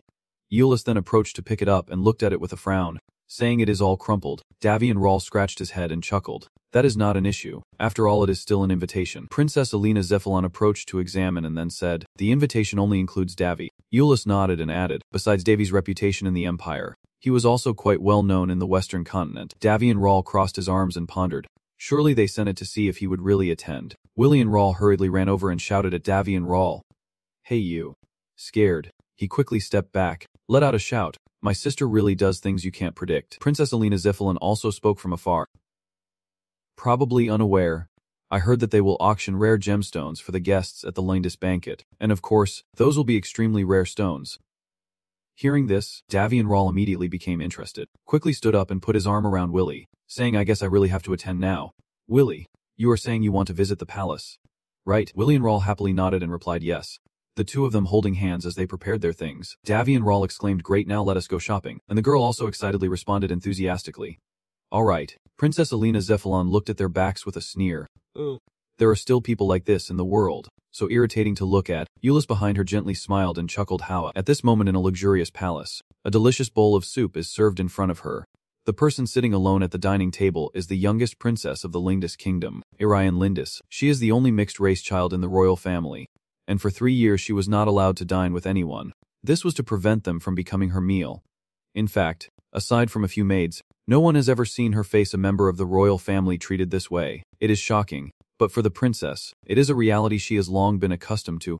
Everywhere on her body was covered with protective gear because others believed she was suffering from a terrible and deadly disease. So she had to do this to avoid people's scrutiny. When the princess was 13, the disease was named hemolytic fever, or another name, decelerating virus.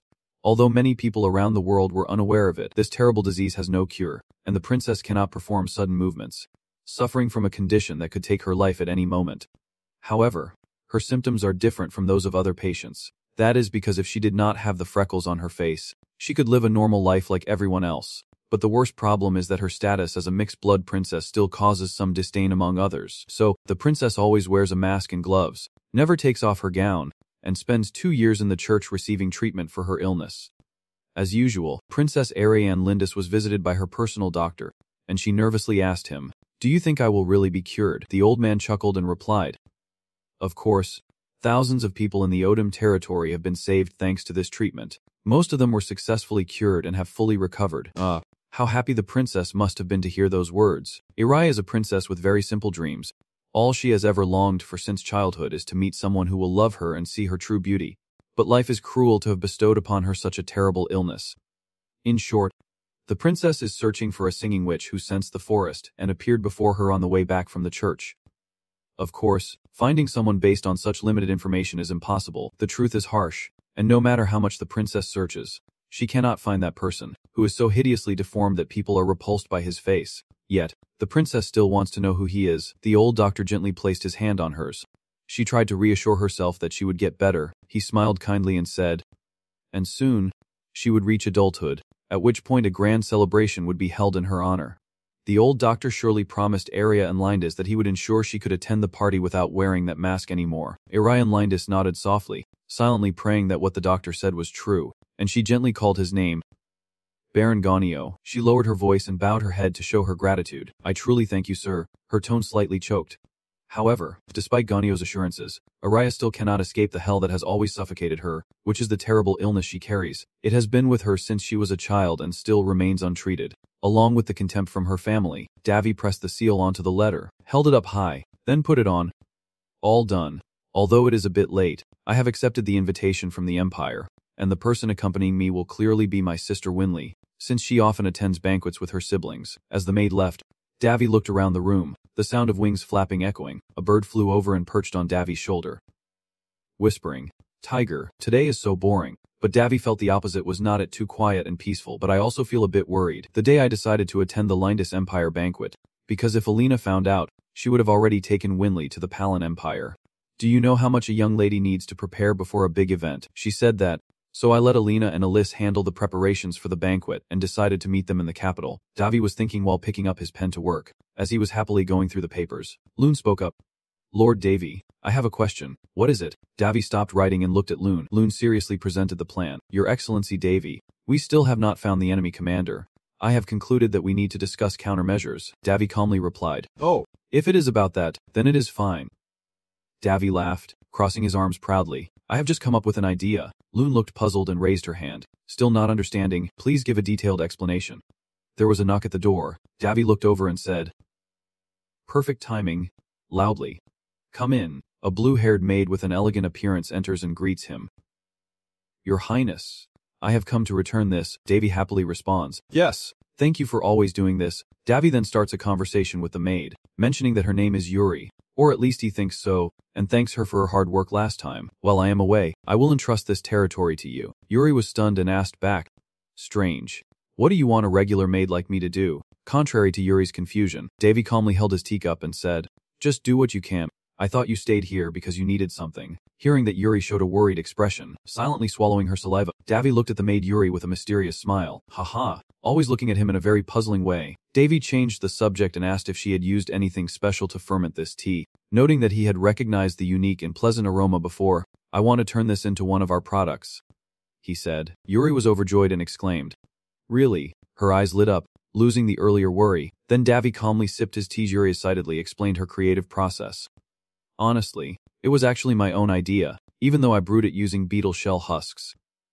Hearing this, Davy choked, spat, and coughed. He suddenly stood up, slammed his hand down hard on the table, causing Yuri to jump and then turn to stone from the shock. The fact that Yuri is the supreme spirit Urina, even though Davy knows this very well and also knows she was the one who defeated the dragon after the attack, he still took a moment to realize that she has a very creative way of brewing tea. And Davy struggled to hold back his vomit from all the water he had been drinking for so long. Bora. Yuri still looks at her master with a very innocent and expectant gaze at the Mana Gate in the imperial capital Lindis. Unlike the Kingdom of Rawl, a small country in the eastern continent, the Third Empire actively uses mana gates for instant teleportation. Large mana gates have been installed in most territories, maintained by experienced mages. Thanks to this, traveling from the highest territory to the imperial capital Lindis does not take much time. Oh. Davy gazes at the capital and sighs. This city is truly beautiful. He observes around and marvels, accompanied by Bosuok and Luna. Borasuke also could not help but be surprised. She jumped off Davy's shoulder in shock. No way. Have the northern countries of the eastern continent developed this much already? Davy, seeing her reaction, asked, is this your first time in the Lindis Empire? Bosuok remembers her master and smiles. She replies that it is because the lady owner of the Holy Sword never leaves the Palin Empire. Davy is extremely shocked. Really? Davy looked across the space and asked, and you, Luna, Do you remember anything? I have concluded that everything is new and exciting. Based on that conclusion, Luna requested an explanation of this new information, pointing in a certain direction. Luna spoke with the tone of a scientist, analyzing the current situation. There is a strange smell that stimulates the senses and quickly affects the emotional flow. Davy looks over and sees a juicy, sauce-covered skewer that looks incredibly delicious. Luna keeps rambling, saying this will lead to deadly mistakes in future battles. Davy feeds himself the skewer and chuckles. Just say if you want to eat. Ha ha ha. The shop owner watched Luna devour the meat skewer with sparkling eyes and chuckled, praising, "Your sister's reaction is adorable. Are you two out for fun?" Luna, nearly choking, stuffed the rest in her mouth, pointed the stick at the owner, and declared, "Davy's property." The owner was stunned. "What? Property?" He glanced at Davy with a hint of animosity, clicking his tongue. "So, she is your slave?" "Brother, it is strange for me to say this, but you should not be so open about her being your slave, especially in this country." Davy was taken aback. Yen explains that Luna is his sister and apologizes for any misunderstanding, saying her personality is a bit different. He says that, living in the Empire, there are many things I hate about slave owners. You heard what I said, right? Don't say things that cause misunderstandings. I always wonder, I never understand, people with power. Before she could finish her sentence, Davy quickly covered her mouth to stop her from speaking any more, and the shop owner chuckled and said, "Haha, your sister is really interesting."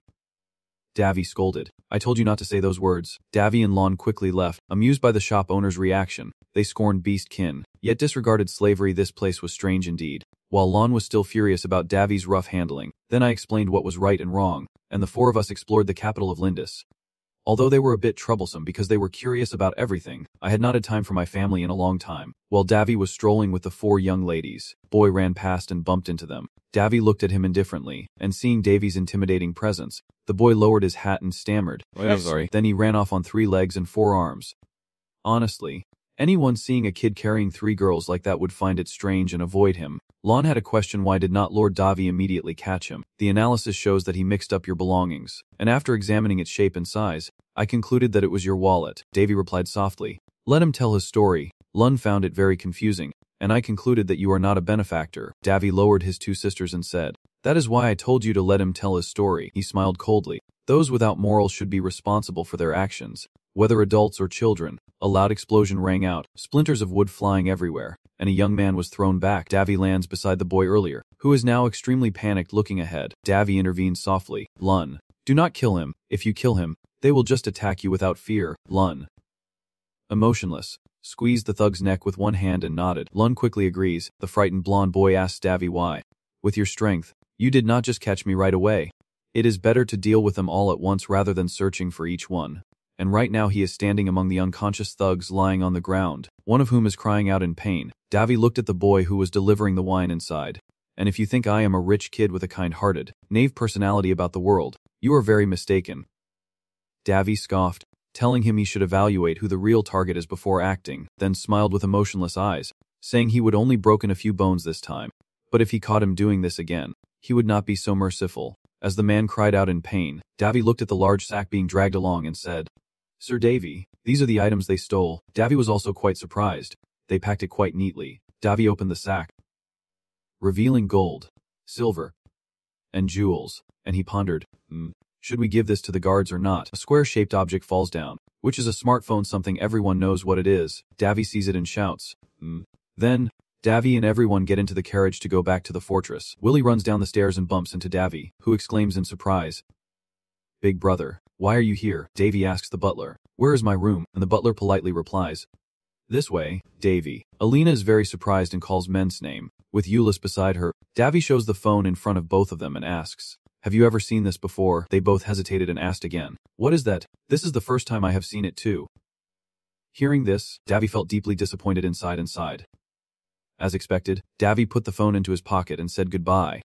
All right, I am a bit tired so I will go ahead. Alina asked loudly, what was that? She hurriedly called out.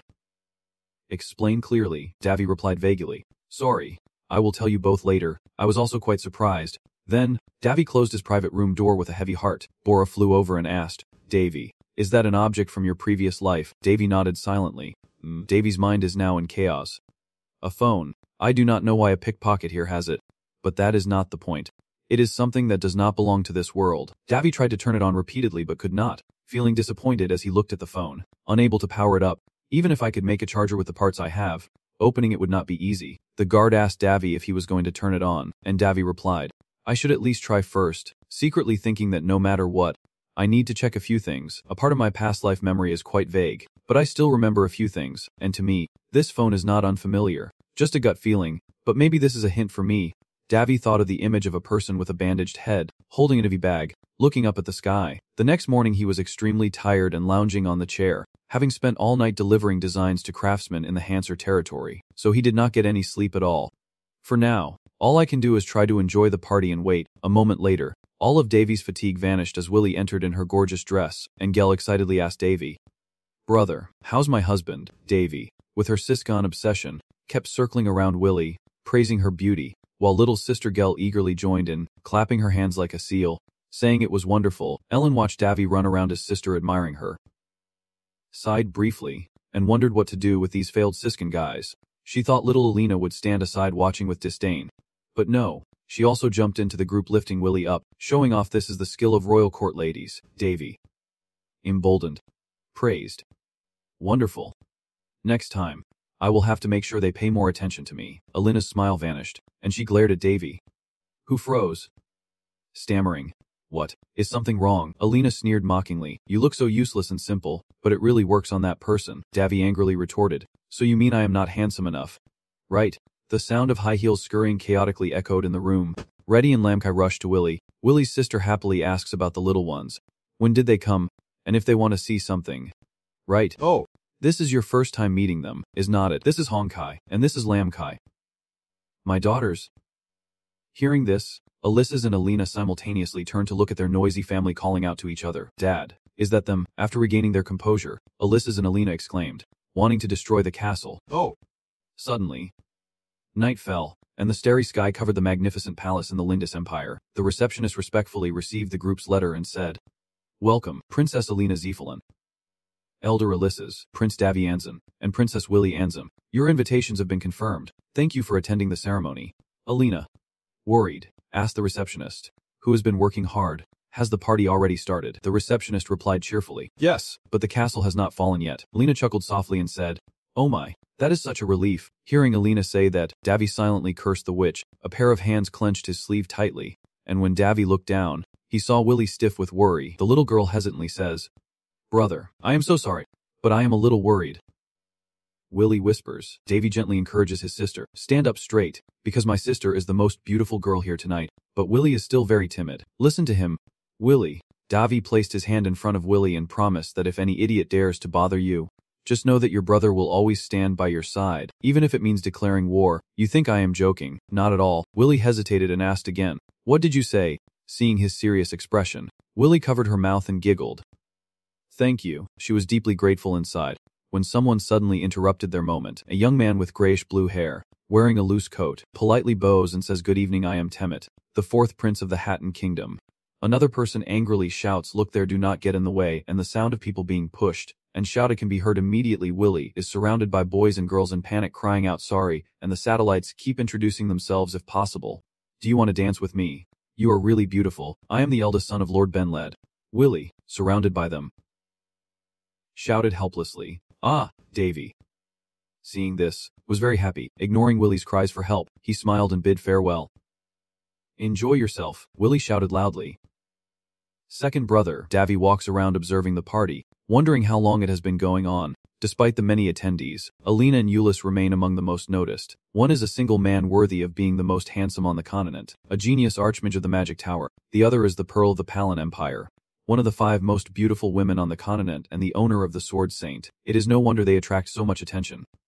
Of course, many people have not taken their eyes off them for a moment, and Davy looked up at Alina and Euless on the upper floor, lost in thought. Compared to them, thanks to this anonymous face, I can still hide away in a quiet place, feeling happy and free, all alone with Purser flying beside me, holding a glass of wine. Davy marvels that the most surprising thing is Willie, who was just very confused not long ago, has now become extremely famous. Whoa. That girl has a stunning beauty recognized even by the royal palace, so they keep bothering her like you see, and Davy quietly watches the luxurious feast, enjoying wine with Purser in a peaceful place. After a while, Willie leaned on her legs as she walked, exhaling tiredly. Phew. So exhausted, she slammed the door shut and began to complain proudly. I never thought I would have to jump so much. A sharp voice shouted, Looking at these country bumpkins gathered together, it is making me so annoyed. Willie glanced over. That was a blonde-haired man dressed in a regal red suit with an arrogant face, sneering as he asked Willie what someone like her was doing at this high-class party. Willie was surprised and called out Carlos, but Carlos mocked Willie, saying even a little girl like you was invited to a place like this. Willie immediately retorted firmly, do not make me look stupid, I came here without any support from anyone, do you really think we are the same, let me go, Carlos's shout and Willie's cry echoed into the party. Everyone looked around in panic. Davy also went downstairs, scanning around to find his sister. Outside the door, Carlos boldly grabbed Willie's arm and shouted in her face, telling her to return to the kingdom before something terrible happens to her. Willie angrily shouted, Carlos was kicked away 100 meters. The brat shouted in pain. There, Davy stepped up to Carlos and said softly, it is best to use your fists when talking to those bastards. Everyone around gasped in shock as Prince Carlos sat up and cursed under his breath. Davy stepped closer and asked him, still smiling, if he still dares to act arrogant in another kingdom. Carlos, clutching his face with a bitter look, Davy, you damn idiot. Murmurs spread around, and Davy looked at Carlos in confusion, pointing at his hair, and Carlos looked at himself in confusion. The coughing around him grew louder, and Carlos hurriedly reached for the pile of blonde hair on the ground. Ho ho. Carlos muttered. A bright glow like a star flickered above his head for 97 seconds. This glow is caused by the refraction of light from the chandelier onto Carlos's shiny head. Carlos, embarrassed beyond words, quickly ran away with Leon clutching her wig, while the pink-haired girl called out, Your Highness. The girl kept chasing after him, calling out as she ran, Your Highness. Carlos shouted up high, do not follow me. Ha ha ha. Everyone at the party burst into laughter watching him. Davy tried not to laugh out loud. He even had a bright sun shining around his crown. Ha ha ha. He almost burst into tears, the curse of the lower people still tormenting him to this moment. Then everything returned to normal. The party continued, even more lively with Carlos's clowning, as Willie and Elis danced together in the palace hall. Davy, leaning on the balcony, looked at his sister with a serious expression. Alina approached with 2 glasses of wine and started a conversation, seeming a bit annoyed. Prince Davy quickly responded, enough with the act. Princess. Alina snorted in frustration, dropping her false exterior to be more outgoing. Then the two of them also finished their drinks and chatted. Alina asked loudly, he is quite good at holding back before everything is considered, is not he? And Prince Carlos, are you really going to let him leave like that? Davy replied, of course not. Ben laughed cruelly and said, we will corner him and then make him ruin himself. Alina looked at Davy with hesitation. Why is he confronting someone with dissociative identity disorder like that? I suddenly feel sorry for him. Alina asked about Luna. So what about that silver-haired Gollum girl? Davy replied that she always wants to explore around, so we let her go. Alina asked nervously, are you really letting her go alone? He casually replied, does she have the ability to hide herself? It should be fine. Probably. Alina listened in silence, glaring at Davy in warning and anger that made him stubborn out of fear. Then Davy quickly changed the subject, and just remembered, the main character of tonight's party still has not arrived. Right. Alina still kept a neutral expression and replied, her name is Princess Aran Lindis. I clearly remember her name was even written on the invitation card. Then the two of them headed to the hall together, and as they walked, Alina continued, the youngest princess of the Lindis Empire this year will be coming of age. Davy asked Vover if he had ever met her before. Alina thought to herself and replied, I think I met her when I was little, but it seems she has stayed mostly in the Holy Land all these years because such a grand funeral is rare there. As Davy was listening to Alina, he was suddenly drawn to the sound of the door opening. A stunning girl in a large pink dress enters. Alina continues, there will be a tiger joining if invited. The girl walks in with a cat ear and long turquoise hair, wearing a mask on her face, and the host exclaims, Her Royal Highness Princess Aran Lindis has arrived. Davy looked at Oriel's 2 animal ears and was deeply shocked, whispering to himself, that girl. The messenger flew over to tell men that it was that very illness. Davy whispered, yes, this must be the person Baron Gonio mentioned, but why has not she been cured yet? The messenger looked at Princess Aran surrounded by others with great suspicion. Alina also could not help but wonder. The girl in Davy's hands asked, is not it true that you said you had cured this disease in Odom territory? You can't cure her either, Davy calmly replied. It is not that I can't do it. So, Alina hesitated a bit. Before she could finish, Davy interrupted with a mocking tone. So you think I can just walk up to someone and say I can cure the princess? Alina's eyes widened in understanding. Oh. Davy told her she would just brush it off and dismiss it as nonsense. Alina still felt uneasy. Even so, Davy lowered his head and explained, I can cure her, but it would seem like pity. Yet on the other hand, we can't let that disease exist in this world. In his eyes, a deadly virus is following Princess step by step from above Davy as she walks around greeting and admiring the palace. Then, among the crowd, a man quietly swallows his saliva. He wipes forward like a robot and bumps into Davy. And man is confused about what he is rushing to do. Suddenly, he runs over to Princess Era. Shouting bravely, Princess Era could not react in time as he approached, so her mask was torn off. The room suddenly went pitch black, and everyone panicked and shouted, "Why did it suddenly go dark? Princess, are you alright?" The two maids in the darkness carefully call out to Era. Meanwhile, Era collapsed on the floor, too frightened to scream. Davy cast a spell to channel magic and light up the room. The second magic support ritual releases the accumulated light source. Davy wraps his arms around Alina, causing her to blush and cry out. Wait, Davy. About this, Alina gets more panicked when she sees men holding his hand in front of her. Davy says, "Sorry, Alina, I have to ask you to clean up the scene again." Alina shouted in confusion. What? The wide bright shield shone intensely. Magic was cast, illuminating the room, and the promise to attend the party echoed loudly. "Oh, my eyes are wet." Euless, standing in the special protective circle, asked with a puzzled look, "So this is how they all react?" Willie simply shrugs. "I give up." Behind them, Alina is frantically running away, clutching her dress. A cracking sound echoed along with ragged breathing in the long corridor. It was Princess Alina, desperately running away in panic. The sound of water splashing echoed through the empty corridor, accompanied by the constant shuffling of shoes. Suddenly, the princess was grabbed by her dress and fell to the floor. The princess, exhausted, collapsed on the floor, crying desperately. "It is over. I did not even want to reveal myself." She shows her face to no one, the princess painfully holding her face as she keeps crying. Alina's never taken off her mask, not even in front of the emperor. The only person who has ever seen her true face is Baron Gurneo. The doctor in charge of her treatment also acts as her escort. This is Alina's only wish. Once she is cured, she wants to meet the person who saved her and thank them, although it was a bit strange. She wanted to date and then marry the man who made her fall in love at first sight. Her father initially reacted coldly but eventually approved and gave his blessing. And even the doctor who declared he would cure her came to see her. Everything seemed to be going very well, but at her coming-of-age ceremony, someone jealous tore off her mask, revealing her face in front of everyone. Era clutched her dress tightly, tears falling and soaking a spot, gazing sadly into the distance. "It is over now. Everything is gone. This illness can't be cured as I hoped." It all stemmed from her father's advice. Her status as a princess would be announced as soon as she entered the social season, and the princess, who had always been hidden away in the palace like a ghost, was powerless to stop it. Era slammed her hand down on the floor. But now what does it all matter? With this face, this body, it would be better to die. A voice asked Era, "Are you planning to commit suicide?" Era peeked out from behind her hands, recognizing a familiar scent. "What troubles her so?" The man gently inquired. "It is Davy." So unlike his usual indifference, now a knight in shining armor reaching out to Era. The princess stares in wonder at the man before her.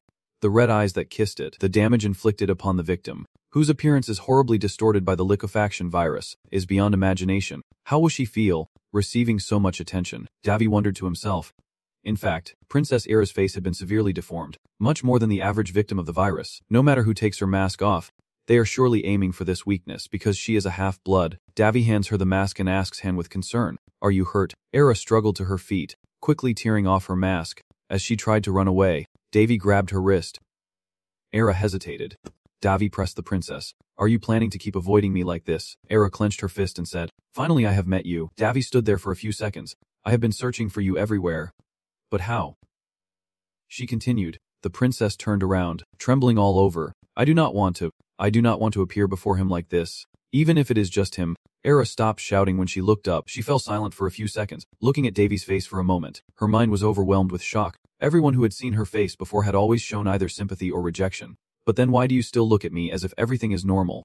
Davy was very happy to hear that the princess had been searching for him for a long time. He immediately suggested, "I can help you cure that terrible disease.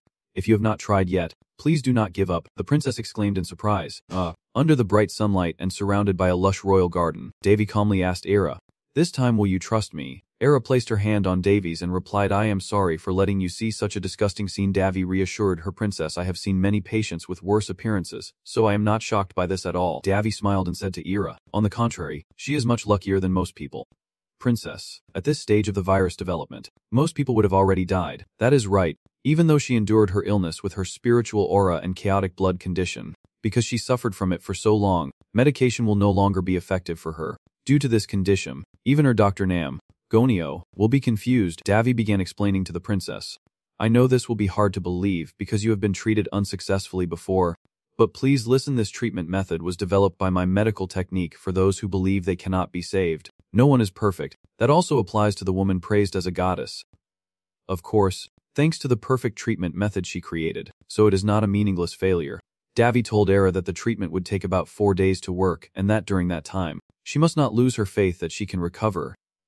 Your Highness, if you can hold on to that faith, you will surely recover. The princess sobbed for a long time before placing her hand and replying to Davy. I will trust you. Era looked at him affectionately and said once more, I trust you. Davy felt a breeze of spring love filling the air. Knowing that the princess's mood had calmed and improved, Davy smiled gently, braced Era softly, and said good night. Your Highness. Davy held the princess in his arms as the attendant's voice called out. Your Highness. A group of soldiers surrounded Davy. He looked around and sighed, just in time. Before he could explain, a deafening explosion erupted in front of him. Dwarf lands like a warrior ready to fight. Dwarf still with a robotic voice shouts. Dwarf. Warning. Stay back. The girl's hands release 2 streams of energy. A crab hits the head of a person and knocks them down. Davy shouts, Lun. Do not make things worse. Step back. The soldiers shout out. You bastard. Do you think you are holding someone? Let her go now. Davy anxiously looks around. This is the Empire. More than half of these guys are swordmasters. The most skilled among them is... Just as he thought of them, a commanding voice asked what was going on here. Davy looked at the old man in gold in front of him, his face serious, eyes deep and inscrutable. This man. Davy recognized him as Emperor Lindis, Diordan Lindis. The Emperor asked Davy who he was, and he respectfully introduced himself, expressing his sincere respect for the 2 heads of the Empire and apologizing for meeting him in this manner. First, could you withdraw all your soldiers? I understand this may be impolite, but the safety of the patient must always come first. Your Majesty. The guards, hearing this, became furious and shouted, How dare you speak to His Majesty? Step back immediately. The king raised his hand to stop them and gently said, That is enough. Soldiers. Fall back. The soldiers, confused about what the king wanted to do, stammered but still addressed him as Your Majesty. The banquet interrupted by the snake was quickly resumed, and after that, a rumor spread among the nobles that a prince from a small kingdom was treating Princess Yulia. Someone suddenly rushed into the emperor's office, shouting loudly, Your Majesty. Lindis then sweat nervously and said, The princess has not eaten anything for 2 days because of that treatment method. You can't just leave it like this. Then you can trust him when even the man in front of Ganyo could not do it. Lindis quickly put down his pen and firmly stated, I still stand by my opinion. Your Majesty. The envoy loudly called out.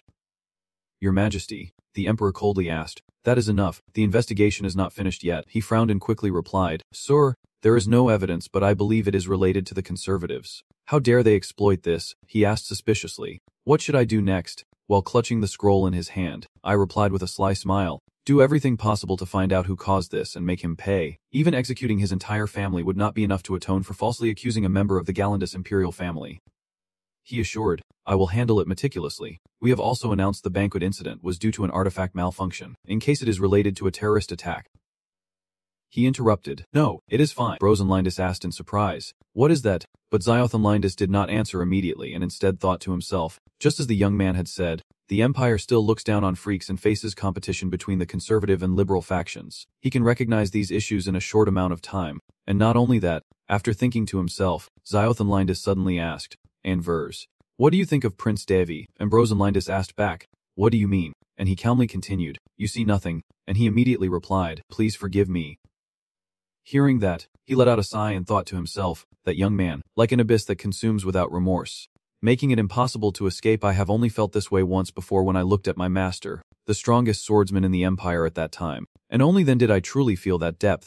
It has been so long that I probably won't feel that way again when I see him, but I do feel it with a young man in his 20s that can only be this. After thinking quietly, Lindis suddenly spoke up. Hey, most of the trouble at yesterday's banquet was caused by him, and the reason was to prevent Alia from encountering deception. I am starting to like him. Maybe I should keep watching him. Perhaps he can still come up with a way to heal. Someone suddenly pondering silently. I was afraid he would touch his face when he saw that arm coming closer. How long has it been since then? Even though I was sleeping, I could still hear the voice. I did not know what they were saying, but the voice was cheerful and gentle, and making me feel relaxed. This person suddenly let out a soft sound. Then continued to think to myself. Warm sunlight. In the room, there is a soft bed with a gentle mattress, and she happily sighs, feeling very comfortable. Suddenly, a female servant enters cheerfully and says, Princess, you are awake. Hearing her voice, Lindis immediately shouted out, My mask. Then she quickly lay down, kneeling, and loudly ordered, Bring me my mask right away. She hurriedly reassured her, It is okay. Princess. Lindis hesitated and asked again, This voice is Alinda. She immediately confirmed, Yes, this is Alinda. Your Highness. She slowly sat up and hesitantly asked, How long have I been asleep? Alinda replied. 2 days already. She could not help but ask in surprise. 2 days. My body feels so light, Alinda said happily. Hi, hey, that prince is really amazing, she asked suspiciously. The prince, she then explained. The person who healed the princess is Prince David. He is Prince David El Ral, the crown prince of the kingdom of Ral. As she hesitantly raised her hands to touch Arian Linus's face. David and Ral. I understand now. About that person. For some reason, Alinda suddenly sighed and said, oh my god, oh my god. No one imagined the princess was this beautiful. She mumbled, I was always wrapped in bandages. Alinda smiled.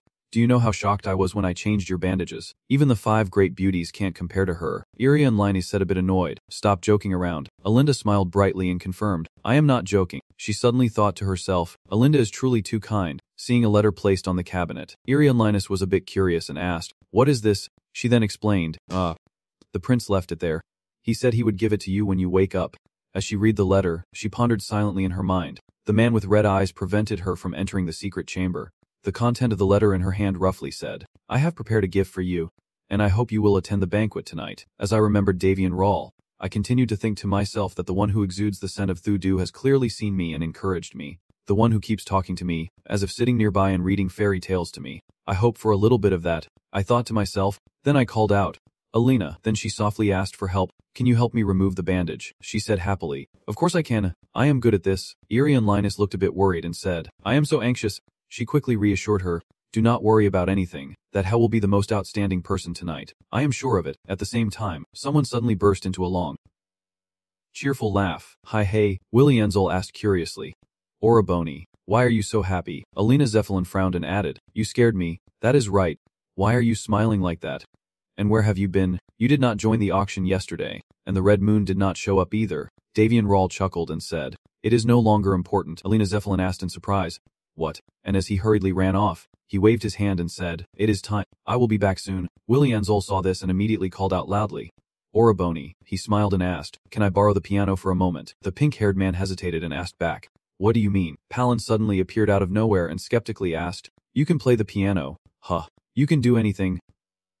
But singing? You are terrible at singing. Just as Davian Ral sat down and prepared to play, someone suddenly announced loudly that Princess Elia Enlidisi had arrived. As he performs the magic spell on the keys, he smiles and says, now let us show her. It will be a mysterious magical melody that does not exist in this world. This piece is canned variations, and the melody will be a bit fast. When she finally woke up from the nightmare. Princess. As soon as he saw her, the chairman immediately exclaimed in surprise, oh, in a long string of astonishment. As soon as Davian Ral played the melody, the crowd immediately gasped in amazement. Willie Enzel was so excited that he exclaimed, the melody is amazing. Ellis smiled and added, it feels like Mana is reacting to the music. Alina Zephelin, a bit jealous, muttered to herself, he has too much talent for no reason at all.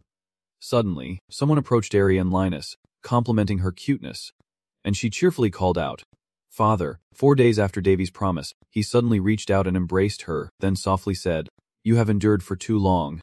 At last, after 3 long years of waiting, Diradan Linus finally saw the face of his youngest daughter. Soon after, in the emperor's office, Diradan Linus solemnly said, I do not ask for any more than this. I trusted you and you kept your promise to me. The person sitting opposite then continued, even though the princess's illness has been fully cured, ensuring it does not relapse is also very important. As I handed him the medicine bag, I said regretfully, I have prepared the prescription. Please ensure the princess takes it once a week for at least a month. He coldly responded, thank you. I will inform the imperial physician. Davian Ral suddenly fell silent, pondering something for a moment. Then he quietly asked, forgive my rudeness, Your Majesty, but is that really someone you can trust? Diradan Linus asked in surprise. What do you mean? He calmly expressed his thoughts, saying that from what I observe, it seems the members of the conservative group believe that Princess Aria is the threat to this country. Hearing this, he could not help but doubt and asked, so you mean they are targeting Aria while I am still alive and well? He calmly replied, have not they already tried once before? Moreover, it seems the Emperor still has not gathered all the information about the conservative group members. The best way to assassinate a royal is with poison, and now is their best chance to eliminate Princess Aria, as her position is not yet secure. In fact, this may be their only chance. And if it were them, I would have already set the plan in motion. His face suddenly darkened, and after what you just said, he suddenly chuckled coldly. Ha! Then he laughed softly and said, so haha, a young man who has only lived 20 years on this earth is already so bold. I like it. Fine. Since this makes sense, I will handle it. Davian Ral immediately broke out in a cold sweat. Honestly, I am not really interested in the power struggles of the Lindis Empire, but I do not want to see my patient, who just recovered, get involved in such matters. Zeost and Lindis calmly continued. Well then, the only thing you asked for is the red moon, which is not very big, but we do have a red moon up for auction.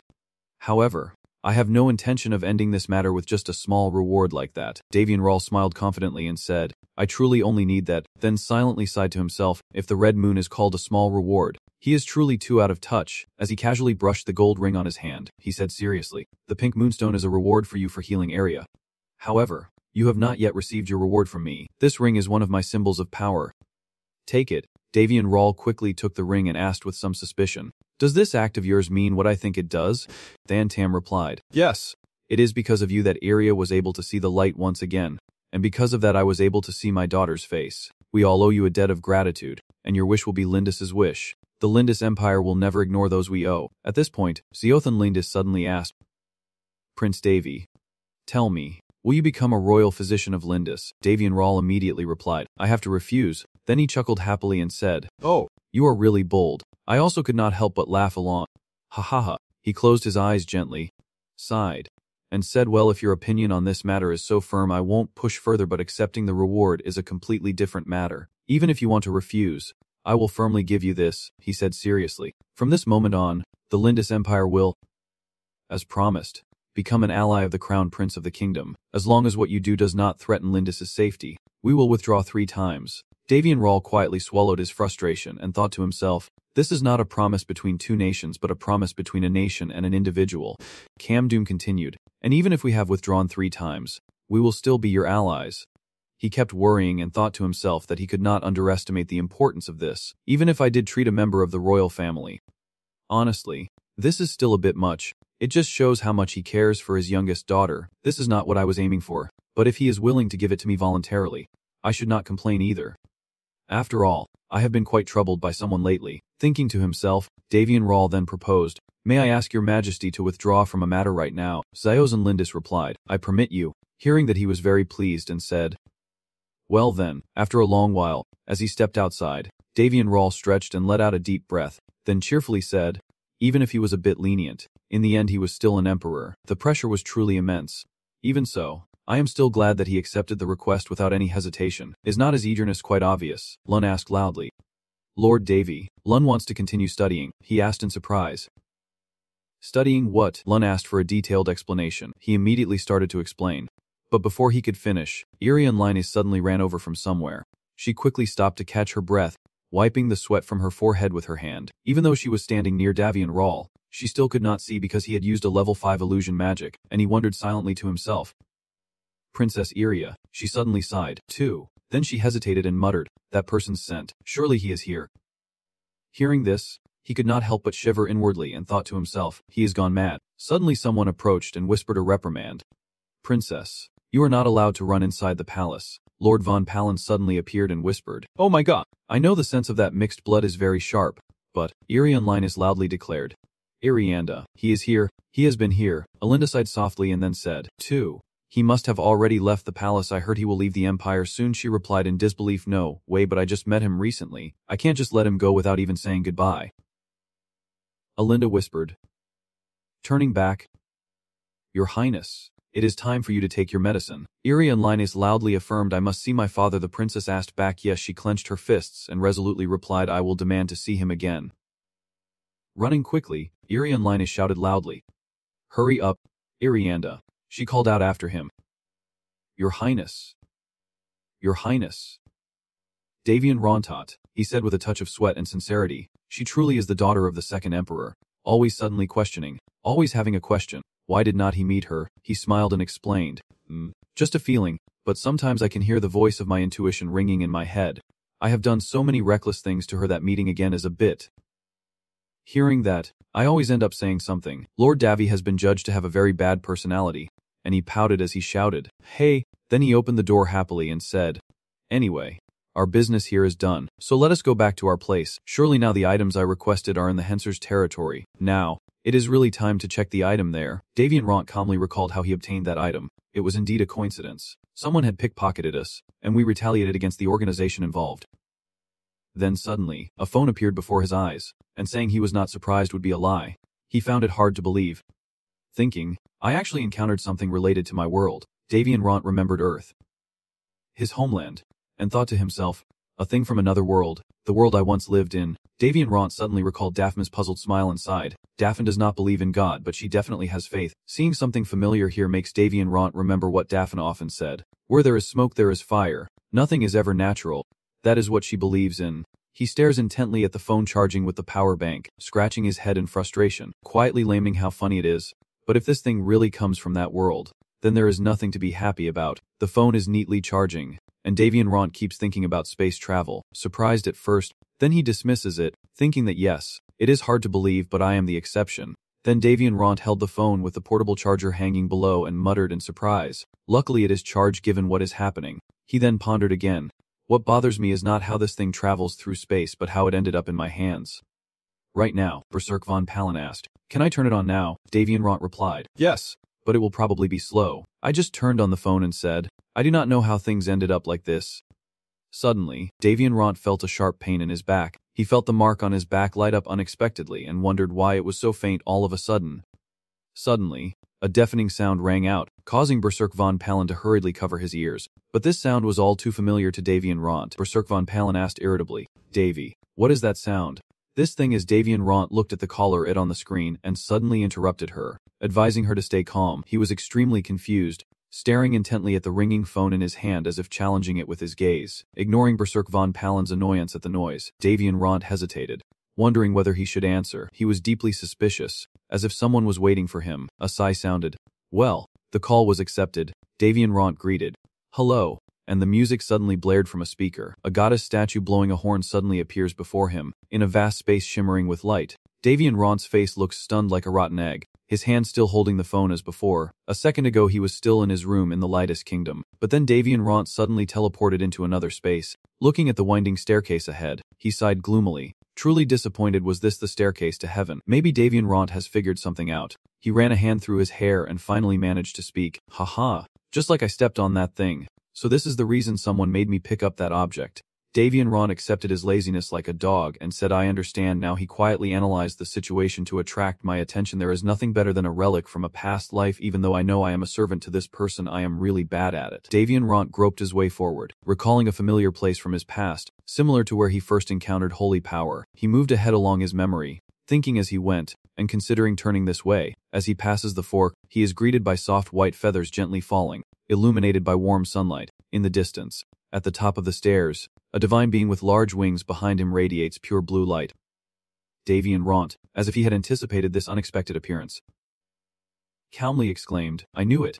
But the fact that the being was sitting so close in front of him seemed to be beyond his expectations. As Davian Ront had just narrowly escaped this turn of events, then the divine being silently raised its large hand above his head. A blinding light also engulfed everything in front of him, and a mysterious glowing box had already been in Davian Ront's hand without him noticing. He looked at it in amazement and asked, what is this? As a beam of light appeared beneath his feet and then a deafening scream rang out. Von Palen anxiously asked Davy, what is going on? You just fell down. Davian Ront gasped for air as if someone had just sucked all the air out of him. Still not responding, Von Palen anxiously asked, are you okay? As Davian Ront gasped for air, clutching the glowing box given by the god earlier, he suddenly chuckled loudly and said, haha, I have gone so far beyond what I could imagine. A disjointed statement that left Von Palen completely confused. Then Davian Ront, ignoring his image, lay exhausted on the floor, sweat streaming down his face. As he reflected on what just happened, contrary to when Daphne supported me in my soul state, Davian Ront expressed his inner feelings, feeling like he had just run dozens of kilometers. Now, seeing Davian Ront lying on the floor again makes Von Palen even more worried. She called his name,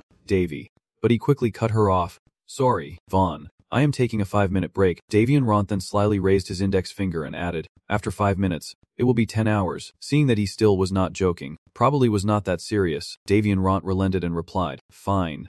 If you want to sleep a lot, then sleep. It turns out our main character finally woke up. Davian Ront stretched and sighed. What a lucky break. Then he recounted what happened after he woke up. When I was still groggy, the phone had completely disappeared. Davian Ront did not feel much regret, he thought. But he did not lose much either because the important item was still here. Davian Ront looked at the information of the item he just received. The details appeared one after another. Lantern. Sacred item that allows the user to be resurrected once if their body is destroyed. The number of resurrections is 1. Contraindicated. Avoid using it against opponents at Super Viet level or higher. It activates automatically. After reviewing the information, Davian picks up the lantern and says, "It seems like I should keep it near the bed, like a nightlight." But this idea is immediately rejected by Purser von Palland, who insists it is true. He brought it close to his eye to observe the glowing worm inside, repeating the system's information that allows the user to revive once if the body is destroyed. Davian quietly made a bold guess. "So this is a rare item that lets me revive even if I die." I reflect on what just happened. I not only dreamed of a holy vision but was also granted a sacred item. Why are they suddenly so kind? Yet, setting aside my doubts for now, Davian puts on his cloak and steps out onto the windy balcony, silently declaring to himself, "I know where to use it now." Davian decided to regenerate his body, like a chrysalis transforming into a butterfly. This is an essential metamorphosis. Remembering the mark on his back, he could not help but sigh and think that thanks to the seal he obtained in the Ballistic Kingdom, he was now unable to use any transformation magic. Moreover, the consequences of the seal are even greater. Davian analyzed. I can draw the Araza sword but cannot regain my former strength. So is there a better opportunity than this now? He also said that this plan was devised by my master Auden, not me. Remembering how he looked like a kid but came up with this crazy plan made Davian give his all, and he thought that is what made him so terrifying. Looking up at the 2 crescent moons in the sky, Davian analyzed each possibility. If he failed, he would die instantly, but even if he succeeded, he would still have to die after all. Death was inevitable. Davian's hair fluttered in the wind as he calmly smiled and said to Persephone Palin, "This is the perfect moment to use this, so why not seize it?" Davian considers further. In a land full of super divine gods where even a burst of power is no big deal. Pandora, home of the Lion Gate Knights. Persephone Palin still tries to persuade one last time, saying Alina would strongly oppose if she found out, and Davian questions her about her fate. "Only Alina," Persephone Palin finally gave, muttering and scolding, "You are too stubborn." Davian carefully considered each step in his mind, performing a transformation similar to destroying and regenerating the body. He gazed at the rising sun, confident in his decision. Death and rebirth he would accomplish it himself. Remembering the girl with the makeup, Davi thought to himself that he was a bit worried about Princess Araya. But because he sensed that the foolish and rude daughter of the Emperor would not let him go, he avoided meeting her. Euless and Alina are no longer with me. They have bid farewell to Davi, and we will visit the Heast domain right after the Magic Tower meeting is over. Although they cling to me like Sam, they are also the most important elders of the Red Lotus and the princess of an empire, and they also have matters to attend to. It has been 2 weeks since we returned to Haste with Willy and Loon, and during this time, I was not just idling away. Looking at the pile of goods stacked high like a mountain, Davy happily exclaimed, "The items we have been waiting for have finally arrived." He widened his eyes in surprise. "More than I expected. How could he move around here?"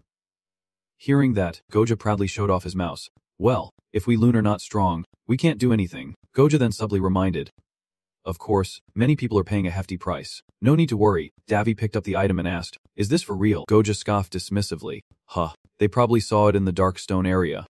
And they say if you can insert that gem into the sword, it will unleash its full power." The weapon in Davy's hand gleams with a blue aura, and he softly marvels. "Indeed, precious material I never expected to have." Davy slung the sword over his shoulder and struck a cool pose. "The next step we need to take is to access the weapon warehouse built by the Loon." Davy wondered to himself if he could sell it by doubling the market price. Of course, the answer was yes. Any mercenaries or knights would do anything to get these weapons. But they are not the main clients I had in mind. "Now," Goja softly said, "with this amount, you could even declare war on an empire. Based on what I have heard, people always try to prevent war." Davy nodded and agreed. "That is true, but war can't be stopped either." He turned his head slightly and whispered, "Because where there is demand, there is supply." And hearing that, Goja thought it made sense. That is right. At the same time, a tense meeting was taking place.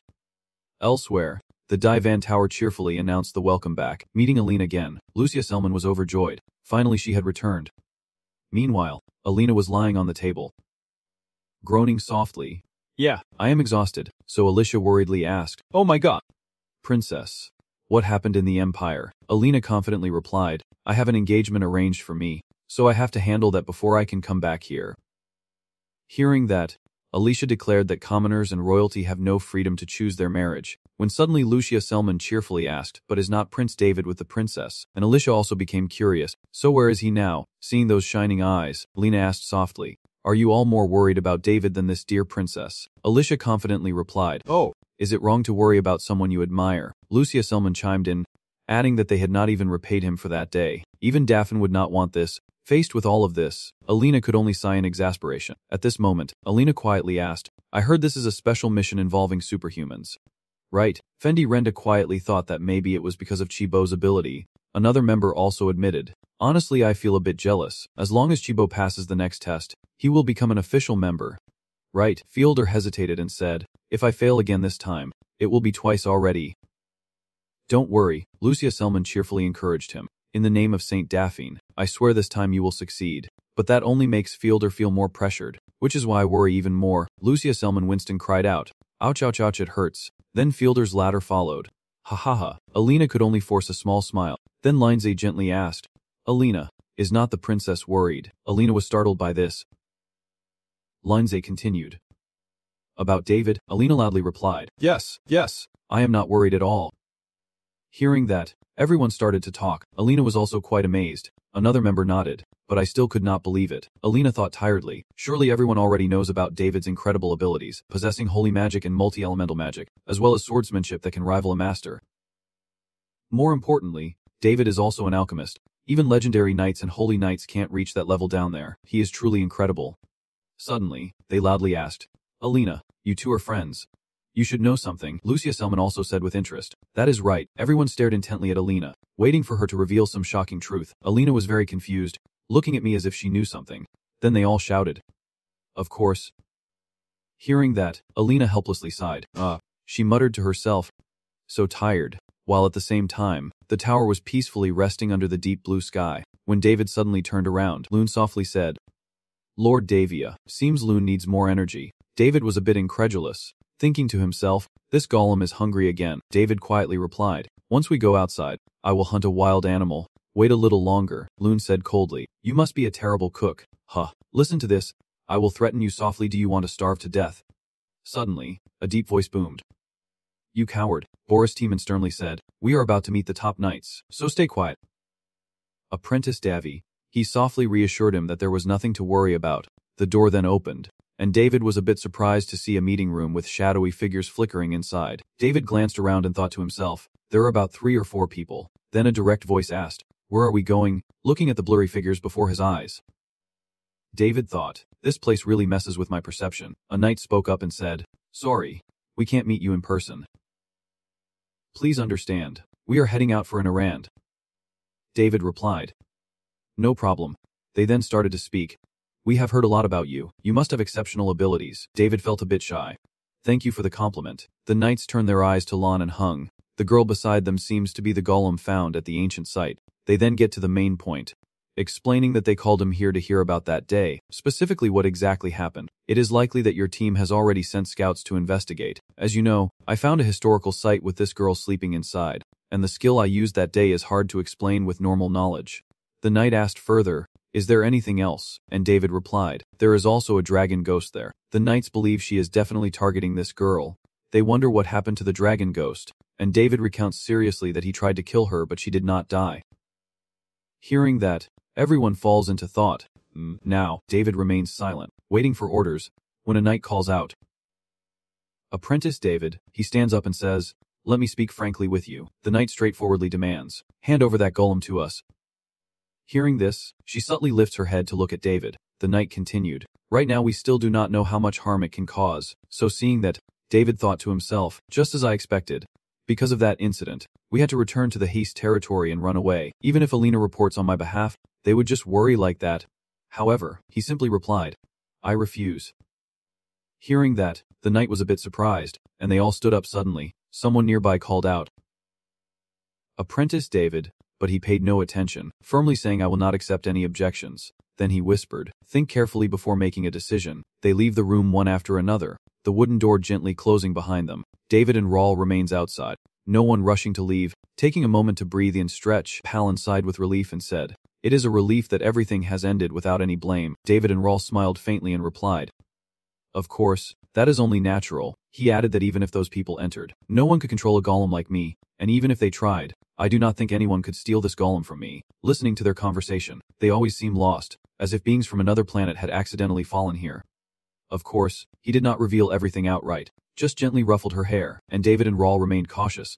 But there was one thing that slightly bothered me. At that moment, I raised my own question. May I ask you something? The authorities responded, and then David and Rawl straightforwardly asked how much the Night Council knew about the ruins. After a moment of hesitation, they could only stammer that they were not sure. Then he explained further that due to restrictions, The knights could only go to the 3rd floor. Going deeper might cause personal issues.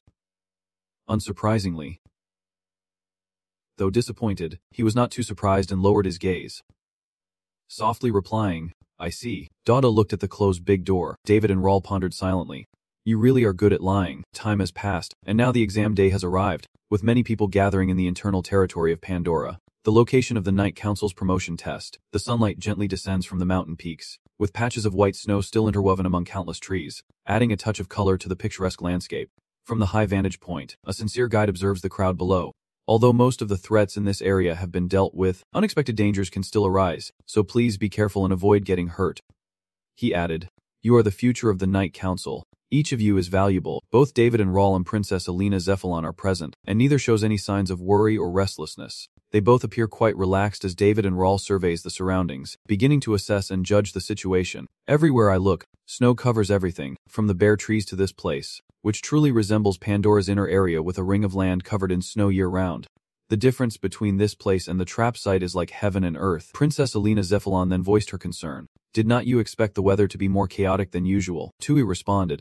Probably due to the disturbances in the ruins and the movements of the supreme beings being not significant. Alicia Patrick walks right behind, excitedly saying, Then we do not have to worry. During this exam, the number of seniors protecting us will be 2 or 3 times more. She is so happy that it almost blinds others with her boundless joy. Alicia Patrick adds, and since it is not the snowstorm season now, there is nothing to worry about. Davy and Raul just glanced back without saying a word, and beside him, Princess Alina Zephyllon looked worried, asking where he got that information from. But she did not want to dampen the group's spirits, so she added, Well, if what you say is safe, then that is fine. I wish you all safety and see you at the next rendezvous point for instructions. Everyone cheerfully responded, Yes. From here, they split into different groups. Weave goodbye, and go their separate ways. Opening the exam paper, Princess Alina Zephyllon quickly absorbed the information. So the first task was to go fetch the goods and deliver them to the next point as soon as possible. The 3 of them, Davy and Raul, Princess Alina Zephyllon, and Lun, formed a team, with Princess Alina Zephyllon leading actively, and they all seemed quite relaxed. As she held the question paper, Princess Alina Zephyllon explained simply, though the organizers did not hide them like treasures, keeping a cool head and calm judgment was still necessary.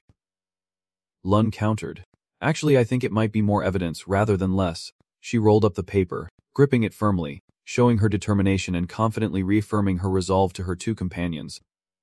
Don't worry, I won't let you 2 get your hands dirty with the dirty work. After all, this is my test. Now, let us move out like a storm. Trust me, I will lead the way.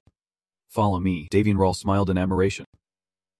Truly dependable, while Lun still seemed to be lost in a dreamlike state as if wandering in some sky. Now she also reacted a little, her mouth slightly open, as if in hesitation, as Princess Alina Zephyllon prepares to move actively with her commander. A few pure white snowflakes fall gently onto Davy and Raul's cheek, successfully catching his attention. He turns his head to look at the leafless, snow-covered tree branch, and a thought stirs in his mind. In the sky, thousands of tiny pure snowflakes appeared, increasing in number, and Davy and Raul sensed something was wrong. This is it. Davy and Raul sighed heavily. Surely he had already said that now was not the time for this. The small snowflakes are gradually moving on her hair, covering Princess Alina Zephyllon's cloak with a thin layer. She called out to him, Davy. Quickly, the steel golem was recalled by Davy and Raul, who made a decisive decision. Lun, deal with this as quickly as possible. First, find a place where we can avoid the cold. Lun obediently replied, Yes, sir.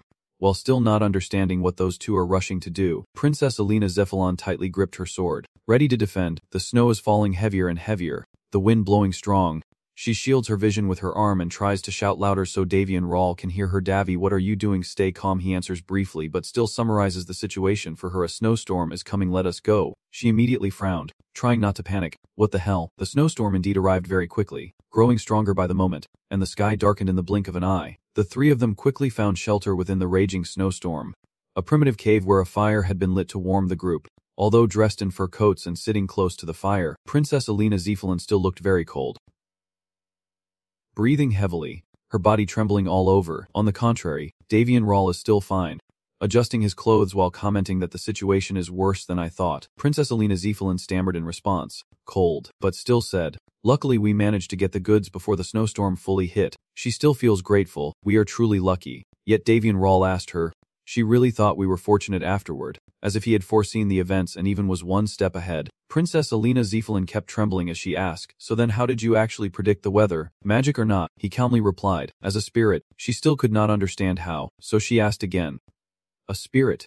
He patiently explained to her that spirits are most sensitive to changes in nature and the environment, just like animals and insects that tend to flee before an earthquake occurs. Remembering the scene immersed in the white of the snow, he continued, "In this freezing place, the spirits are trembling from the cold.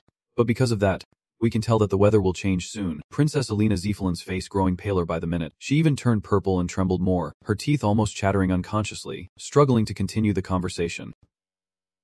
"More importantly, I am wearing warm clothes and sitting near the fire but still feel this cold. How can I cope with such a snowstorm?" Davy and Rawl joked, "Probably because she bought it at the market." And she snapped back, "What?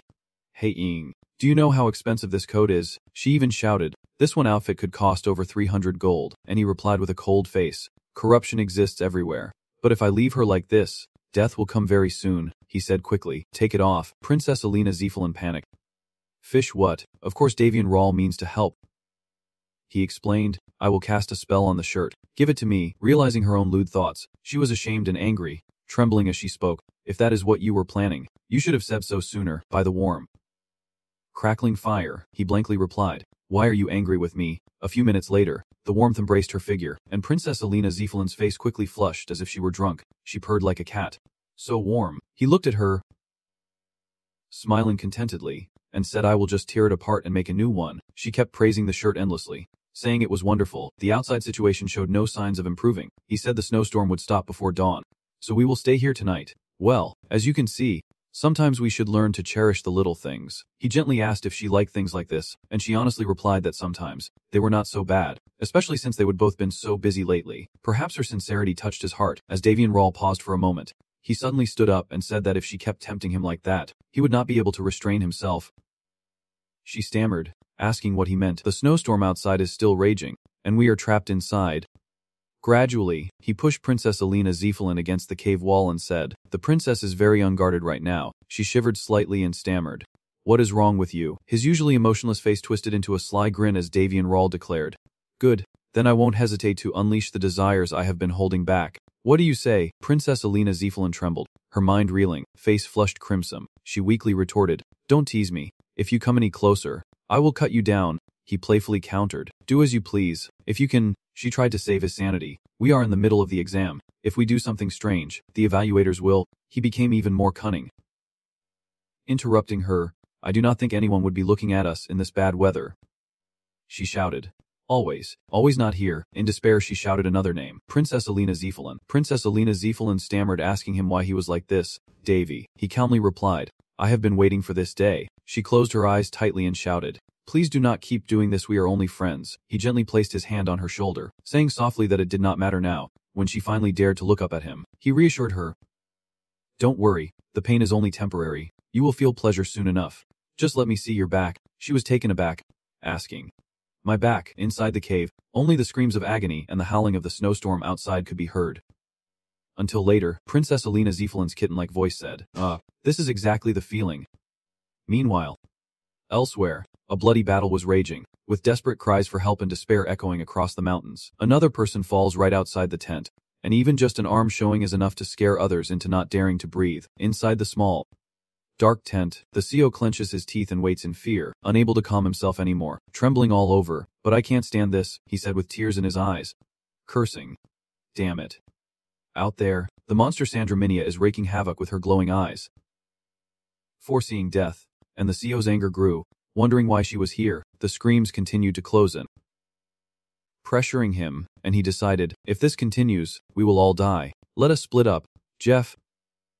Looking outside, many people have lost their lives, and the CEO says we must report this situation immediately. Finally, he hands Jeff something and reminds him to stay alive. Receiving the order, especially when holding that thing in his hand, Jeff's face grew paler, a red liquid soaked into it, and the CEO warned him to be careful. The green eyes looked even more troubled as the CEO made up his mind, and he boldly stepped outside saying, "Let us go." The snowstorm seems even more brutal this season, covering every corner in white ice. Elsewhere, crowd gathers despite the cold, all wearing hoods, with one standing atop a higher ledge than the others, who are kneeling, as someone calls out, "Commander," he asked if there were any errors. To which the other replied, "Of course not." Continuing his report, he said they had erected a wide barrier and begun hunting the transcendents, and had already succeeded in controlling minds. He smiled contentedly, saying, "Good. But Commander, is this okay?" He replied, "Using the internship institute as a sacrifice is a bit, but it is necessary." He continued, "We can control the superhuman with their blood, and that will bring us closer to Pandora." Then he ordered the subordinate not to fail, a command like a thunderclap, making him swallow nervously and fear the pressure to succeed. That person is the commander of the 5th Night Unit. Guran, with a gentle face, long gray hair, and a long scar across his nose. He explained that because we have placed the future of all of us on this matter, the traitorous subordinate, and then another figure appeared behind. That person is extremely mysterious and enchanting, asking for the commander's name. Are not there a few talented ones among them? They won't become wild cards, right? Garen sneered. They are just innocent kids. They can't ruin our plan. However, a man of his experience would never allow such a basic oversight, he declared, adding that he would deal with them personally if necessary. Amidst the raging blizzard, Garen smirked, eager to see how long they could endure the transcendent pain. Inside the hidden cave, Davian Rahl is massaging Princess Alina Zephelin's back, while Hedel and Etro watch. He is very focused, muttering quietly, not holding back at all. Davian Rahl muses that women are indeed much softer than Merisma, though there is pain, brings a pleasant sensation. As Princess Alina Zephelin continues to moan softly, hearing her moans, Davian Rahl focuses even more, thoroughly enjoying his work. He glances around, saying, "This scene is quite inappropriate." Princess Alina Zephelin, always so firm. "Sir Davy, you should not tease me anymore," she whispered. "But I can't help it. My hand keeps moving to that spot." Princess Alina Zephelin moaned. "Help me." A short while later, Princess Alina Zephelin was deeply drunk beside the warm fire, while after her misfortune, Davian Rahl leaned against the wall. "Take a deep breath," Boris von Palin quietly asked. "Are you worried?" He smiled and replied, "No matter what, we have to face the Super Viet." Looking at the sleeping girl, he thought to himself that Lena might find it a bit troublesome, but once the test reaches a certain difficulty, it will anger the superhumans. By the campfire, those still awake chat with each other. He spoke up, but the name sounded very familiar. Boris von Palin asked, "What do you mean?" I sparked the fire and replied that there are beings with special abilities in the heavens, including a fake named Sanskrit from another world. I described the old man, born as an ordinary person, who has the ability to recall pre-evolved monsters. He thought of the fierce and savage monster. Then continued, one of the monsters he had a pact with was named Sandra Mine. The Earth Overlord. Boris von Palin stroked his chin thoughtfully. The Earth Overlord's name was quite something too. He calmly added that there are 2 more. Usually one can form a contract with a single beast, but sometimes up to 3. She asked, "But what exactly is a transformed monster?" He also pondered, it is very hard to explain. Then he calmly explained to her that they are creatures that evolve by killing opponents and absorbing their power, changing depending on their environment and circumstances, usually originating from a finger-sized larva, like a biologist and archaeologist combined. Davian Rahl enjoys describing them. They kill their opponents, then evolve and perfect themselves. Even though they are simple creatures, their ability to evolve makes them very hard to deal with. Are they that powerful? He just pointed his finger and said, "Yeah, it is basically a top-tier monster, just with a bit of the power of a hero from heaven." I remember the first time I faced them myself. We were thrown into a forest full of these to gain real combat experience. The Palin family books are connected in a way that suggests Sandra the super elite is. You understand what she means. He blurted out, "No, it must be something else." He explained, "The Sandra mine we know would turn the entire northern area into a lifeless zone. It is not just Pandora. That insatiable worm won't be satisfied with such a tiny patch of land. The northern wind still blows fiercely outside. Winter has deepened, and I add, also, Sandra mine has a fire attribute. So if it were that, this place should become a volcano." Receiving this new information, Piesik von Palin was a bit stunned. But then she quickly asked another question, which was what she was curious about, and Davian Rahl smiled kindly. So she asked him, "The poet who is like a child, the paradise he once belonged to, who is the strongest hero there?" This made Davian Rahl recall his own past. You once asked a similar question, "Who is the strongest?" when I first arrived in heaven. But that vague question of mine started it all, and everyone there looked at me with both annoyance and contempt. Before he could understand what was happening, they had already started fighting just like that. I do not want to think about it anymore. And of course Piesik von Palin could not be satisfied without an answer, so she ran to Princess Alina Zephelin. He asked who was winning, but Princess Alina Zephelin, weak and unsure, refused to answer and asked Davian instead. At the same time, Boris Tellman was furious and shouted, "What do you mean by saying the Supreme Sandra is going back to the Challenge Forest?" The key member nervously spoke up, "It is not over yet. We seem unable to contact any of the personnel responsible for the students' safety." Boris Tellman punched and shouted loudly, "Damn it." The principal calmly said, "Calm down, Boris." But Boris Tellman became even more furious. At this point, Do you think I can stay calm? Losing patience, Boris Tellman loudly declared. The kids are still in there. Damn it. Ambush or not, does it even matter? The principal calmly said. We are still searching for an appropriate solution. He continued, I know you are upset, but we have to trust and wait. Now Boris Tellman has lost his mind. How can he say such irresponsible things? The principal, tired, asked. All right. Do you have any way to save them now? At this point, Boris Tellman finally begins to sober up. In the city, the principal calmly analyzes the situation. The surrounding spell that stops the challenge is not from monsters. Hearing this, Boris Tellman can't help but be amazed, so the principal immediately responds. Exactly. You can be sure that the general is definitely human. One of the knights who has endured hardships with us. The principal calmly said, I am sure their goal is to corner Sandra. Maybe they have allied with some external force to do all this. Boris Tellman snapped angrily. Damn it. Boris Tellman silently thought they were talking about spies but did not expect such an incident to happen at a critical moment. The principal believes we must dismantle this barrier first, but if we interfere with it, it might cause something inside to happen. In your opinion, the best solution now is to contain Sandra as much as possible, and then find a way for the other members and students to go outside. Hearing this, Boris Tellman clenched his fist to suppress his anger inside and replied briefly. Understood. Boris Tellman turned away and said I will act alone. Hearing this, the principal shouted out loud Boris Tellman responded. If there is a barrier, there must be a wizard nearby watching everything. Boris Tellman gritted his teeth, his eyes blazing. I need to find and kill that bastard first. He was always firm on one thing. No one touches his students. He would not make the same mistake twice. He would not let anyone get hurt. Following his words, Boris Tellman quickly left. The headmaster anxiously called out, Do not worry, let him go. The headmaster also hurriedly left, unable to hold back alongside. Boris Tellman believes that excessive desire will only cause more serious destruction. So why should they try to control and fight right now? Sandra, the king who fought fiercely, appears for the last time in Pandora, alongside the Silent Kings. The roar of the earth was louder than expected. At the same time, your classmates' weapons kept firing. The monsters still fiercely surged forward, snapping their jaws and howling loudly. Watching the situation, Alina quickly reminded Davy that all three of them were heading toward him, and the other side responded. Understood. Davy calmly commands Rujaknot to proceed with a shoulder-to-shoulder formation, and Rujaknot immediately obeys and salutes. The second trial is to capture as many level-appropriate Lamb Cho as possible, monsters living at the entrance of the challenge forest. Although they are weaker than the other Lamb Cho, they have better regenerative abilities and are often used by knights to make healing potions. Each one screams loudly and yells Kia after the battle with the monster and successfully obtaining a vial of potion. Davy said, All right, let us stop here.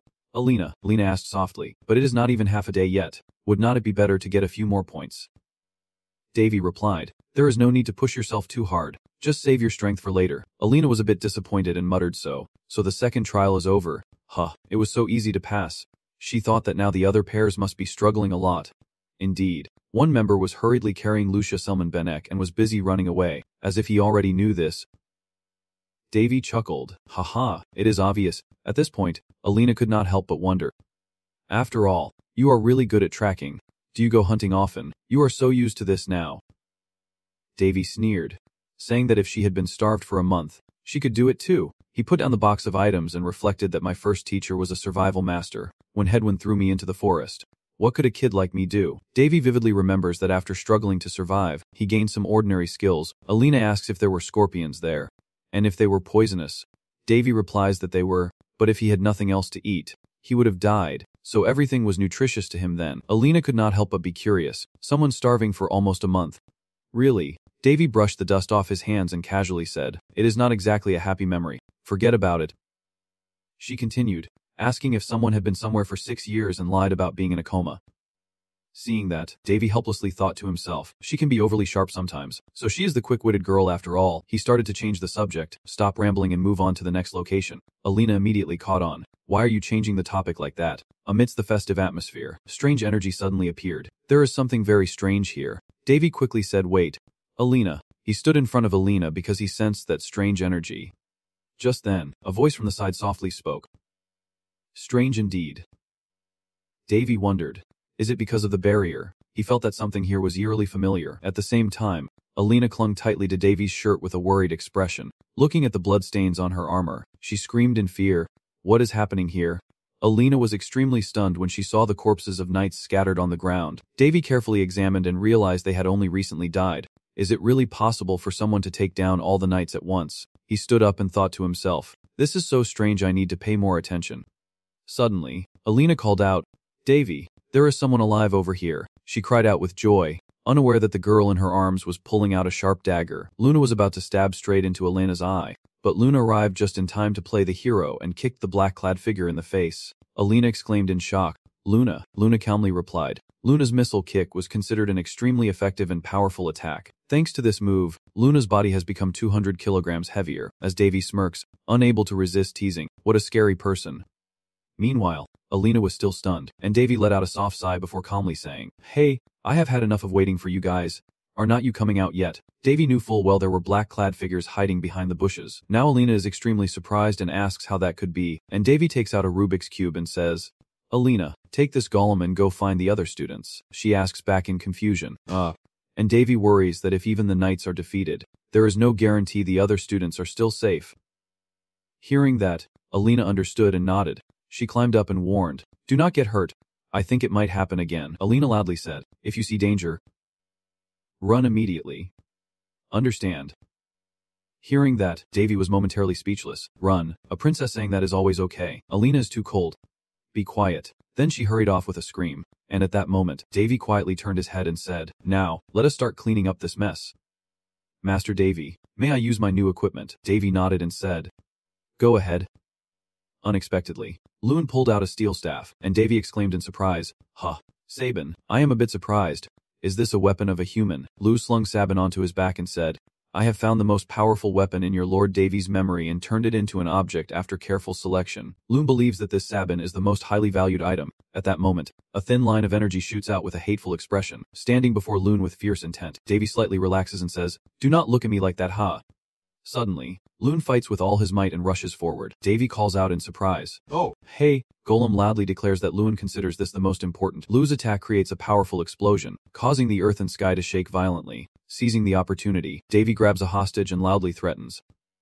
Stand there. Davy sternly warned that no one was allowed to move, or else he could not guarantee the safety of this bastard, causing the black-clad figures to momentarily startle. Then he quietly asked if they were taking hostages, believing he needed to buy enough time for Alina to escape. Now, Loon confidently thumbs up with a proud look, believing his new control method is very effective. While the Snake Master looks on with a stern expression, Davy gently reminds, people should not do such things. He grabbed the opponent's collar tightly and asked to confirm something. The hostage stubbornly replied, Huh. Do you think I will tell you? With a look of contempt. Davy sneered. Yeah, right. At first, no one would say otherwise. Everyone has their own plans and pride. Hearing this, the hostage is a little confused. Huh. Davy casts the true Samadhi fire, dragging a stream of fierce energy behind the hostage, and threatens in a low voice, before they are beaten half to death. Now, the hostage has been caught in a dark magic spell, Cursed Seal. A spell. His face is bloodless, and he screams in fear. What is this? The Shadow Flame Assassin immediately envelopes the entire body of the hostage, and he screams in pain. Davy calls this technique interrogation fire. You secretly muttered in one side. Too cruel. I realize this is a skill used by the dragon Manga that attacked Hongthech village. Seeing the hostage still stubbornly resist, Davy loudly said, Just endure it, that dragon Manga won't last even 5 minutes.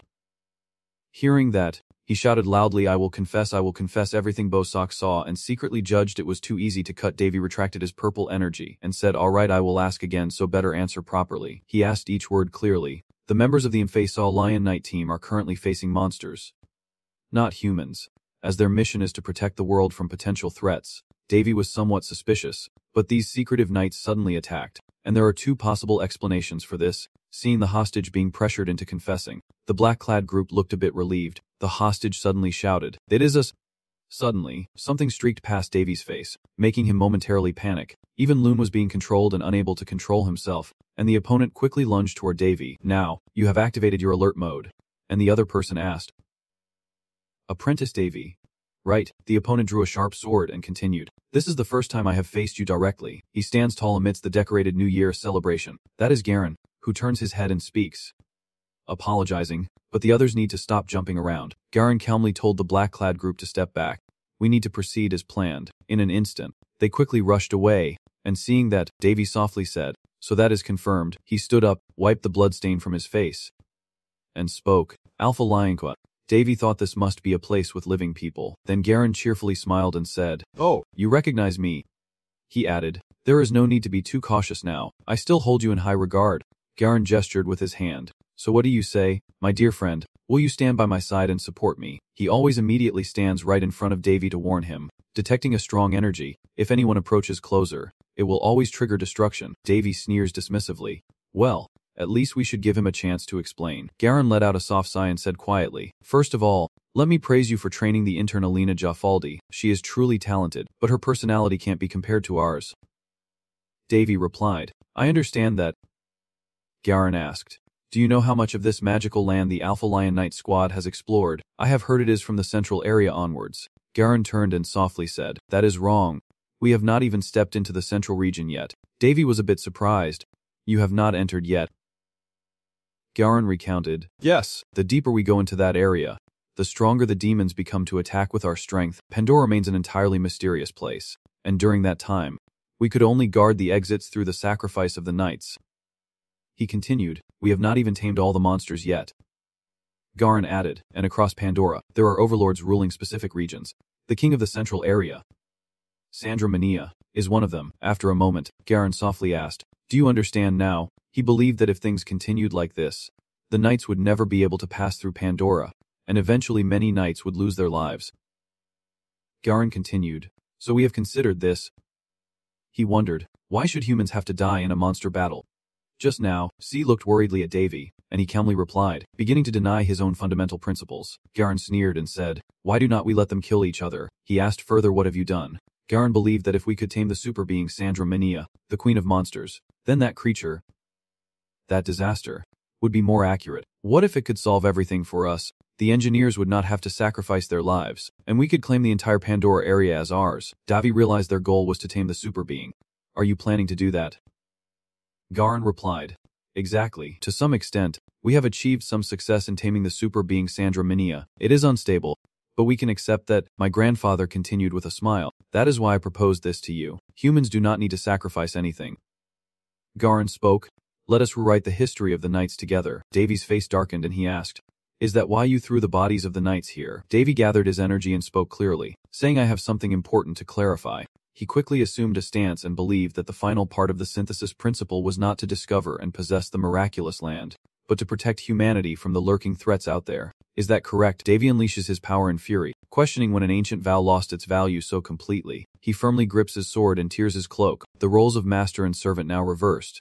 How can you think about the sacrifice of the knights when you yourself are desecrating their corpses? Davy continued, have you ever heard of double standards? Now Garen begins to change his attitude. Too bad. You are so wise that I thought you would understand our great ambition. Davy raised his hand calmly and said, but let me tell you, that is not the reason I refused you. Then he prepared to respond with fierce determination. Because you attacked me. If you only aimed at my face, you should have apologized first. Your thing, he declares judgment, saying it is too bad, and there is nothing he can do. Davy calmly reminds him that he will die here, and he should fight like his life depends on it. Garen still hesitated and said, it seems I thought you were just a strange kid, but that sword is definitely not ordinary. Now, his sword suddenly glowed with a mysterious blue light. Garen continued, I will tell you something before you die. Garen softly asked, are not you curious how we managed to tame the super divine being? Hearing that, Davy just let out a contemptuous sigh and simply replied, I have known for a long time. The spell immediately reveals the opponent's true form with the sword, and instead of the old blonde-haired man, it is a young boy with a green mushroom-shaped head. Jeff asked in confusion, how? And Davy straightforwardly replied, I told you from the beginning, the mage is too powerful. To be precise, it is the ability to deactivate the senses. Even if you might not realize it, he said confidently, I guarantee it. But these crazy plans will just fail anyway. However, Jeff still acts arrogantly.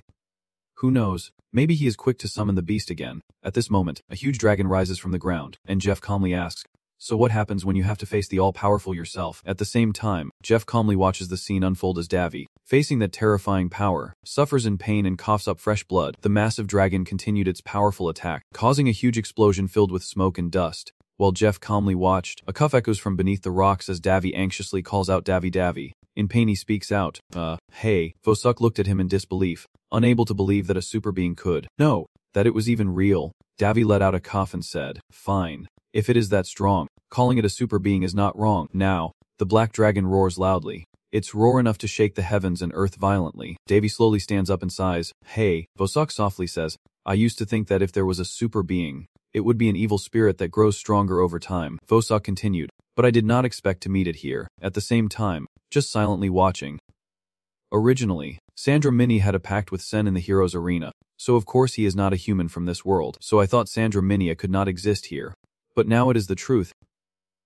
Davy whispered, we have no choice but to accept it. He looked towards the great river and thought to himself, it is right in front of us. Vosok quietly asked, Sandra Mini has already arrived here, has not she? Davy looked at the superhuman and thought that it seemed only a part of Sandra Minia's essence appeared here. But if it is in such a destructive state, even without the full embodiment, it is already at a level comparable to a catastrophe. Now Garen asked softly, is that divine power you are using? He sighed in admiration. Impressive indeed that you survived an attack from the super being. In that case, Davy firmly declared that you will regret this. Garen added, you know, Sandra Mini's overwhelming and unassailable power is something you cannot resist. Seeing Davy's defiance, Garen sneers, calling out, Jeff, then. Garen commands, kill him. Immediately, Jeff prepares to attack. Replying, as you wish, Garen quietly said, I truly underestimated you. Apprentice Davy, unfortunately leaving me no choice. He continued, I must now offer my condolences. Farewell, now, Davy has seen and judged, Too powerful. Always whispering, always wanting to chase the owner's enemies. Suddenly, Davy stared in shock at the scene before him. Sandra Mine roared loudly, with a powerful beam of light emanating from its mouth. Immediately, that energy swept through the entire forest. Powerful explosion suddenly erupted, sending everything flying away. Jeff raises his hand to block that powerful energy and tries to keep his eyes open to assess the situation. Now, a hill has been knocked over. Fresh blood gently drips onto the white mucus layer. Davy said, just as I expected. It is incredibly powerful. He holds his wound on his hand but still tries to smile. Vosok anxiously calls out, Davy, your hand. She urgently asks why do not you use Lam Kai to block that attack. Davy tiredly replies not all powers are omnipotent. Davy confidently said I can block its destructive beam with Lam Kai, but if I do I will run a mana Lam Kai. Worriedly called Baba. Davy continued, besides that Davy looked at the superlative being whose eyes were blazing with fury and malice. I knew the destructive beam would be released, but by the time I realized it was already too late, so there is no point in preparing anymore. Sok anxiously asked, so what should we do now? Davy calmly replied, or we could run away. The best strategy is to run. Sok surprised asked again, why? Davy softly said, just joking. Davy took the sword and thought that with an opportunity like this, he could not run away. He firmly believed that he would seek out the standing super being after this battle. He subtly smirked with confidence, even if it was only a remnant of its power. There was no reason for him to flee when its avatar was right in front of him. Sandra growled fiercely, but when she suddenly felt her opponent's overwhelming aura, Jeff was a bit confused, wondering what was happening. Now, Davy snapped his fingers softly and confidently said, first, we will eliminate this bastard Sandra ourselves. Vosok was stunned and shouted, why? Davy activates his reckless mode and punches the super entity directly. Thinking to himself the most important lesson he has learned from this survival battle is that there is nothing humans can overcome. With that ideal and belief, Davy has no intention of backing down. He spun in the air. Davy thought to himself, it is just a matter of ability and determination. Then, he launched a kick at the upper body of the super entity. Sandra May angrily growled a few times. Davy believed that even as just a fragment of the entity, it was still a super being, harboring the terrifying power of Sandra Mai inside. Watching the dragon scream loudly, Davy thought to himself, and its residual strength was still quite formidable. A feast laid out before him, how could he possibly walk away? He continued his thoughts, wondering whether Sandra Mai, the supreme being and ruler of the central Pandora region, was a fairy or a demon. And after a series of attacks, the giant still stood tall. Davy from behind spoke, knowing it had already weakened before the fight, but this battle was still incredibly tough. Suddenly, Jeff spat blood, huffing and puffing, as he contemplatively stared at the blood on his palm, despite losing an arm. Davy taunts, haha. You okay? You are not having an easy time either, are you?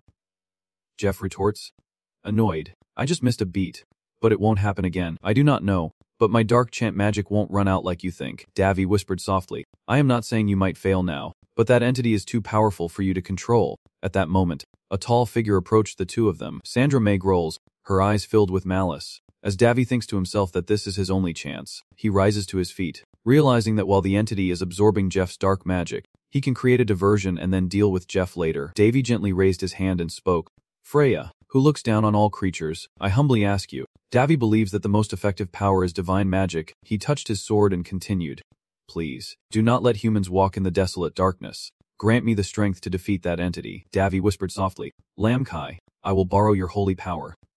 Davy added, that power is now. Jeff feels a shiver and quietly swallows his saliva in worry. A pair of golden wings immediately appeared behind Davy, and he continued, now the real battle begins, as he quickly cast a 9th level holy magic spell to restore his wings. Witnessing Davy and Raw's transformation, Von Palen's brow slightly furrowed in admiration, his voice tinged with surprise. I never thought I would hear that prayer again. Davy and Rawl looked at his opponent and softly made a remark, still far behind Candiro's, but never mind. Whatever. His eyes were filled with determination as he loudly declared, I am ready. Sandra Minienzo's giant foot, carrying a blazing golden energy, crashes down on Davy and Rawl with terrifying force. Unfazed, he raises his 2 swords, channeling all his strength to withstand the fierce attack. Feeling the tremendous power, Davy and Rawl shouted loudly, confidently challenging Jeff, then charged forward. His sword gleamed brightly as the master sword technique merged, and was followed by the triumphant swordsmanship. Those moves created fierce attacks that illuminated the surrounding space. Watching the next scene unfold, Jeff was so stunned his mouth dropped open and his eyes widened in disbelief, standing behind silently, staring up in amazement as Davy and Rawl soared into the sky and unleashed a fierce attack that snapped Sandra Minia's head back with incredible force. Amid the agonized scream of the beast, his hand was covered in its blood. As he landed, Davy and Rawl muttered with a disgusted tone, it smells really horrible. Holding the Palin's edge in his hand, Davy and Rawl heard her ask, are you really planning to devour it? Hearing that, he could not hide the uncertainty in his heart and replied, yes. As he finished speaking, suddenly rocks behind Davy and Rawl exploded outward, causing a powerful shockwave. He could not help but feel fear, immediately reacting by turning around with a vigilant gaze, ready to face any sudden danger. Seeing Sandra Mini arise, its body gradually gathering the immense power within its mouth, Davy and Rawl muttered softly, filled with anger and frustration. Damn it. In just a moment, blinding beam of light suddenly erupted, causing Von Palen to scream in panic. Davy and Rawl did not let her finish. The fierce light from the monster's mouth like a storm of energy compressed its terrible power into a single point. After witnessing what just happened, Jeff knelt on the ground, coughing up blood, and quickly wiped the blood from his mouth and weakly said, I used too much power. Jeff looked towards Sandra Minia in the distance, encouraging himself, but at least the mission was complete. After resting in Zealot, Jeff got up despite being exhausted, refusing to let weakness defeat him, and Hen told himself, I have to reach the next critical point to support everyone. As an apprentice of Jeff's knights, Han's life is very simple, just following the orders given to him. For Han, there are no more options worth considering, because Han has been following someone else's orders to grow since he became aware of his surroundings. But right now, Han feels extremely overwhelmed by the current situation. Han calmly carries out this mission and kills his teammate not to feel like this. Seeing Lunar standing still without moving, Jeff loudly asked, What are you doing there? Lunar turned his head back but did not respond to Jeff's question. Seeing that, Han coldly continued, The owner is dead. Han has turned to dust and blown away with the wind. As if unable to believe what he just heard, Lunar raised his hand and pointed forward, denying that what was just said was true, refusing to accept Jeff's statement. Lunar reaffirmed that she was certain Davy's master was still alive. She stood firm, pointing her finger, unshaken by Jeff's words as if in her heart, Davy was still alive and had not yet perished. Hearing that, Jeff tilted his head in question, voice full of doubt, So why did not you do anything? Are not you supposed to hate me? You should have killed me. But Loon just stood there in silence for a moment before replying, That is Lord Davy's duty. Loon believes that doing so would exceed his authority. With that, Loon silently listened as Jeff continued, He is dead, is not he? You only say that because you do not believe he is gone. As soon as he finished, Jeff turned away, leaving behind a mocking remark. Childish. Then, he leaped onto Sandra Mini's back, leaving Lunar standing in silence. Jeff turned to look downward with a cold gaze and softly said, In the end, they all died. Then he simply uttered a short sentence, You and me, in another place. Alina Defa was trembling with horror as she looked up at the sky, unable to believe what had happened. Softly whispering, Davy. Suddenly, a voice called out to her from behind. Alina. Hearing the call, Alina happily shouted Lindsay everyone Lindsay, who was standing below, waved back and smiled at Alina. She jumped down from the machine and told everyone we can't stand still now. We have to go. Lindsay nodded in response. That is why we gathered here. The followers of Lindsay all secretly marveling in their hearts that the princess is still safe, standing in front of Alicia Patrick. Alina curiously looked at what she was holding in her hand. What is that? Alicia replied with a hint of sadness, thanks to Sihao's follow-up shot. Even for a brief moment, we received a signal from Boris, the owner.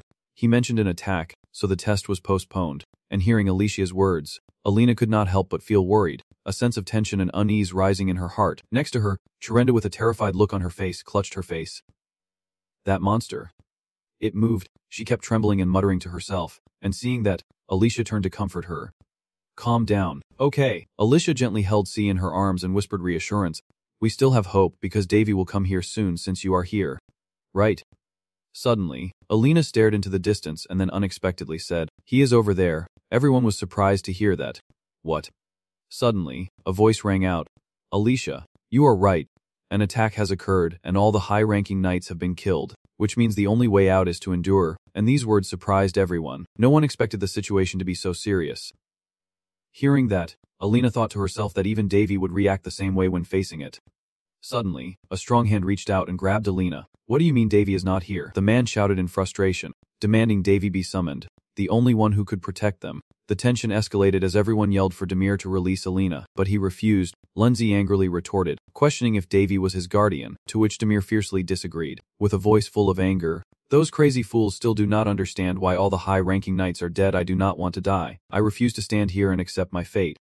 Suddenly, from nowhere, a powerful fist swung out, causing everyone to panic. One of Demir's group members stepped forward, apologizing nervously, saying Demir is still too naive, and the others could not help but sneer at this crazy guy. Seeing no reaction, everyone around grew anxious and asked, "Davy still has not arrived, so what should we do now?" Hearing those words, Alina just stood silently. After a moment, she spoke, surprising everyone. "Davy has already gone to deal with the enemy. If we stay strong, even that monster won't be able to find us easily." Hearing her declaration, Lunzi and Alicia were overjoyed. Alina stood majestically on the machine, her voice resolute. "Let us move forward. We will use our strength to hold out until the masters arrive." After her powerful declaration, a voice interrupted. "Sorry to say."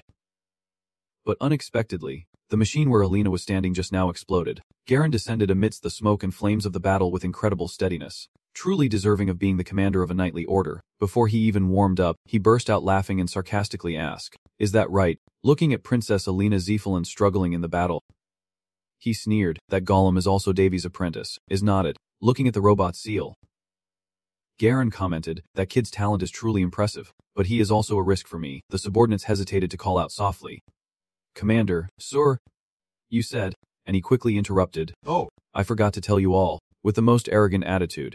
He looked down at his trembling subordinates and said, "You must prove your importance, everyone." Upon hearing this, they all trembled and dared not look straight. He reassured them calmly, "Only a few of you need to participate." Princess Alina Zephyrin clenched her jaw tightly and said, "I told you those people were saved by Davy."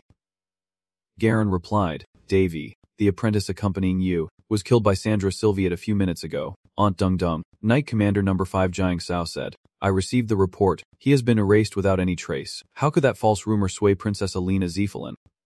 "You Helen, do not lie. He is not letting go yet, keeps reinforcing the information. That is terrible. That little brat must be your last hope." Princess Alina Zephyrin gritted her teeth, betraying no emotion, as Alicia Patrick anxiously whispered, "Princess."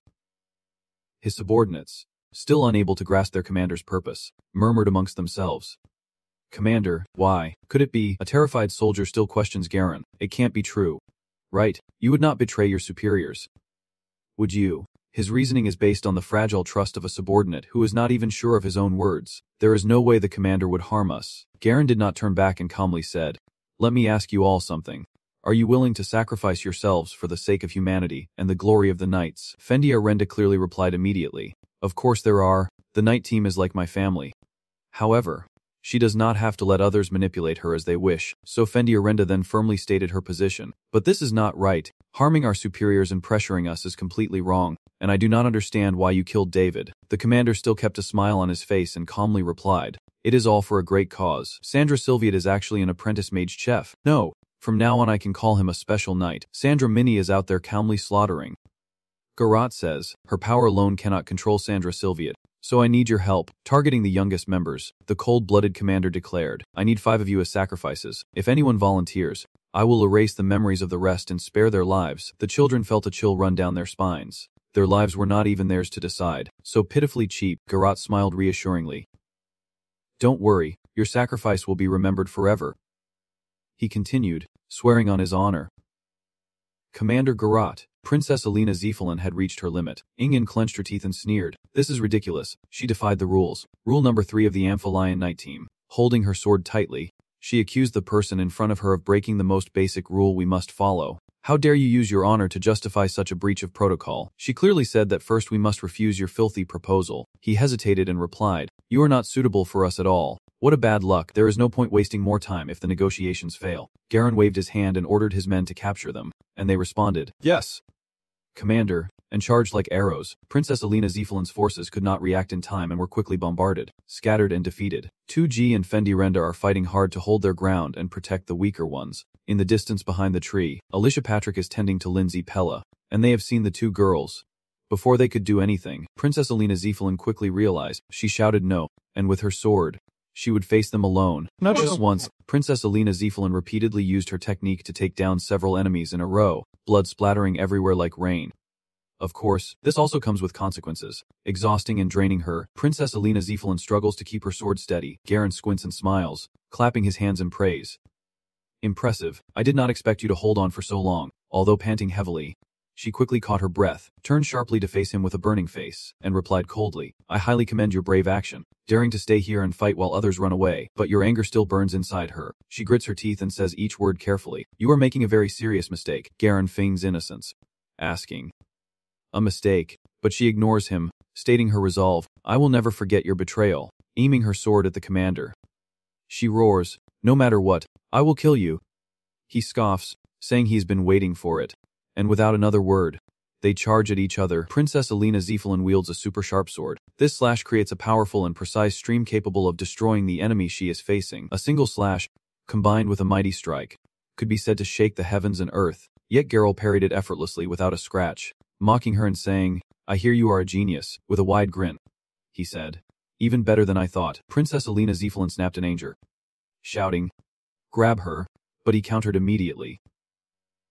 Still inexperienced, when suddenly his subordinate appeared beside her. Focusing all her mental strength on her technique, she momentarily dropped her guard, and in that instant, they seized her. A flurry of hands reached out amidst Geralt's wretched taunts. Life is not so easy. They forced her face into the filthy ground. Two men held her tight, forcing her to kneel at Geralt's feet. Grasping his sword, Geralt plunged it into her back, causing Princess Alina Zephelin to scream in agony. Hot blood flowed, carrying her marrow-deep hatred. I will kill you, though pinned down.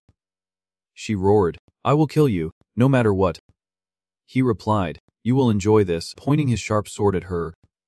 Geralt said, if you want to see that brat so badly, I will reunite you too. But before he could strike, a subordinate stopped him.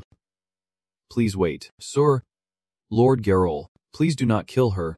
He explained with a smirk that she is one of the descendants of the Sword Saint, the one blessed by the spirits, and her blood is the purest of them all. He looked down at the pitiful girl coughing on the ground, a sinister smile on his face, commenting on her as if she were a commodity, saying she would become a haunting knight.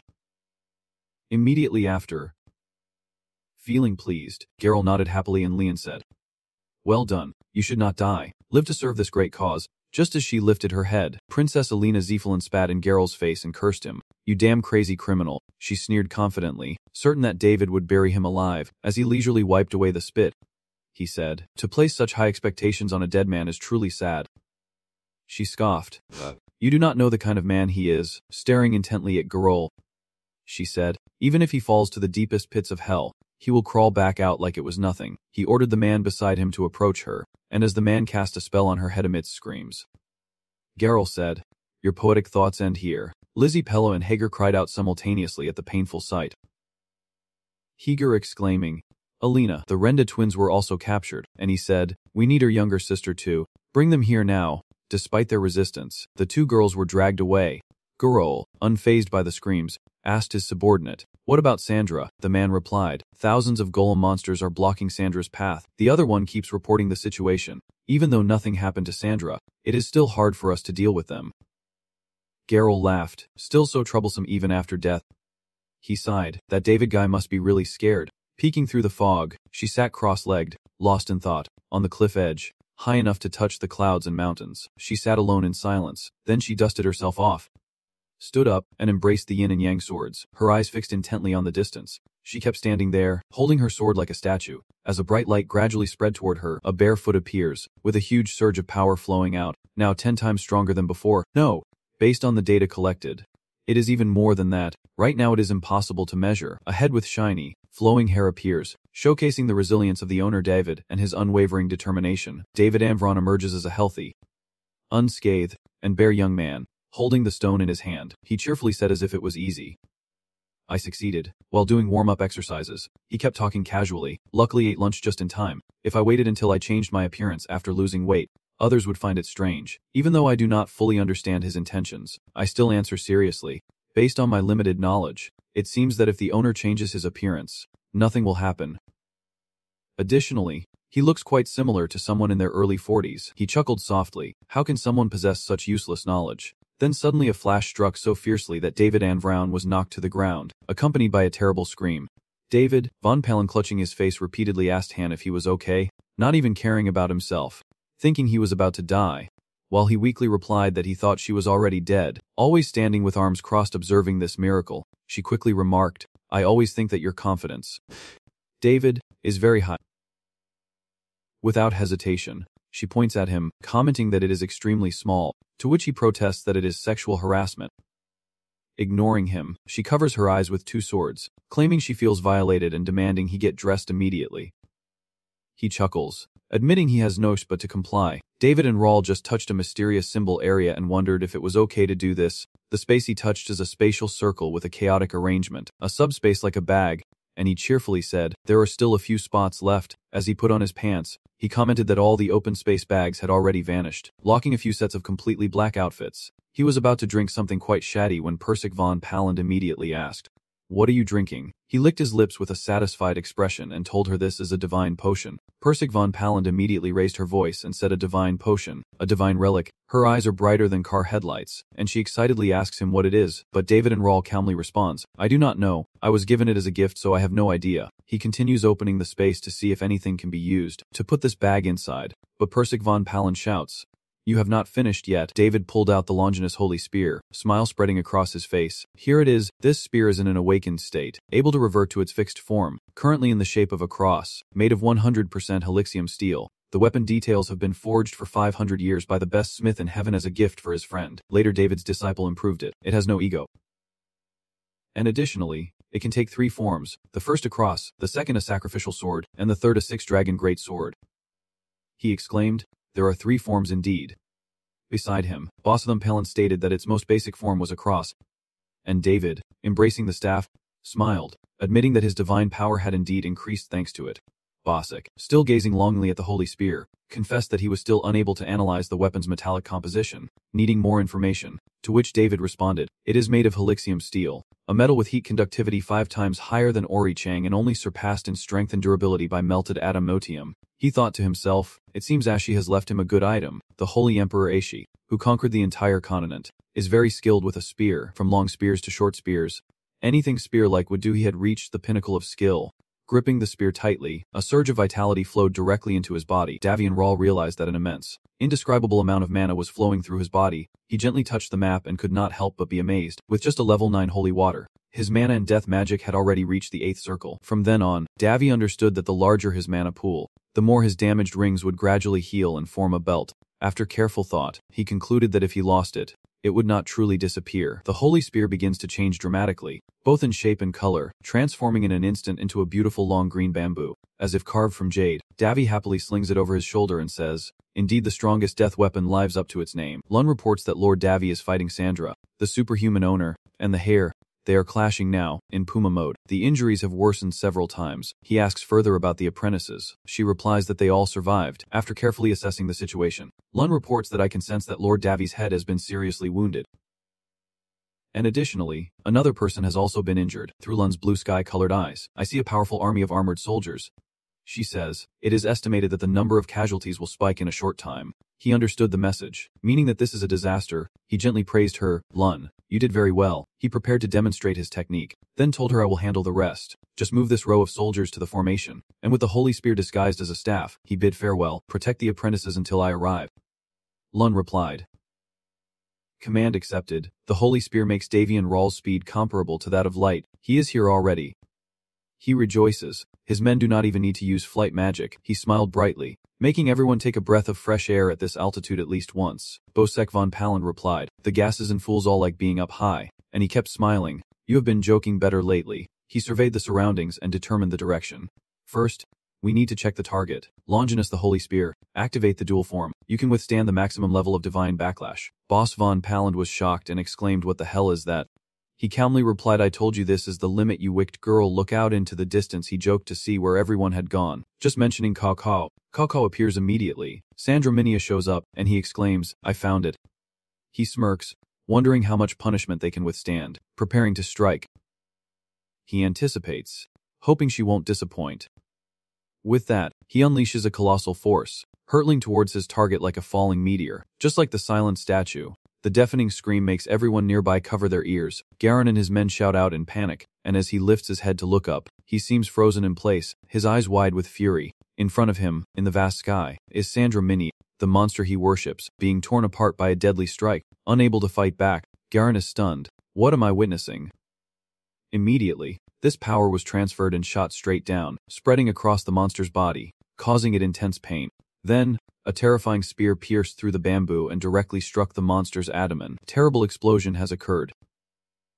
Witnessing this, Davian Rahl exclaimed, Look at that. Davian Rahl happily asked Perseus von Pallant, What do you think? Hearing that, Perseus von Pallant's face showed admiration as she stammered, Yeah, it is big and beautiful, Davy, pleased by Pallant's compliment. Happily replied, You have good taste. Immediately after, Davian Rahl led Pallant back to the masked men, leaping down suddenly, catching them all off guard. At this moment, seeing Davian Rahl return, the two sisters Singzarenda and Fendarenda shouted together, Davy, I just left for a moment and you caused trouble already. Then Davy looked at the surrounding wreckage in confusion and asked, What is wrong with it? Immediately, Davian Rahl called Loon out and asked about the status of Deception Arrow, and Loon quickly appeared from behind to report that 3 of the 5 robots could no longer fight. Then Loon glanced and added that analysis shows the remaining 5 need to be protected. Magatron and Snip have sustained serious injuries but are still operational. After hearing Loon's report, Davian Rahl quietly thought that facing Sandra and being in this state was already good. It can still be fixed. Right. Loon looked at the wreckage and confirmed, I will use the lower tier one that can move. The others will be repaired by Loon right now. Then, Loon immediately flew into the sky and obeyed the order, and Davian Rahl turned around and said, All right. Thank you, Loon. Suddenly, someone calling Davy surprised him as he turned his head. So you are the great soldier leading Alpha 5. Garen, who looked at Davy with disbelief and said, How are you still alive? Hearing that, Davian Rahl cheerfully replied, Oh, luckily I found you. Then Davy pointed behind him and asked, Do you know how much this costs? Garen the technician looked worried, and Davian Rahl continued, You would better treat me well. Seeing Davian Rahl alive and well, the noble Alicia Patrick cried out in joy. Lord Davy, and at his side, Higer teared up, shouting, You bastard, you are alive. At that moment, the Alpha 5 Knight Garen said, I do not understand. I received a report that Sandra had taken you down. I am very grateful. But that is just your guess. But thanks to that, now, the Knight Garen was utterly bewildered and confused, and Davian Rahl continued, I have recovered a great deal of my strength. Suddenly, a yellow light appeared.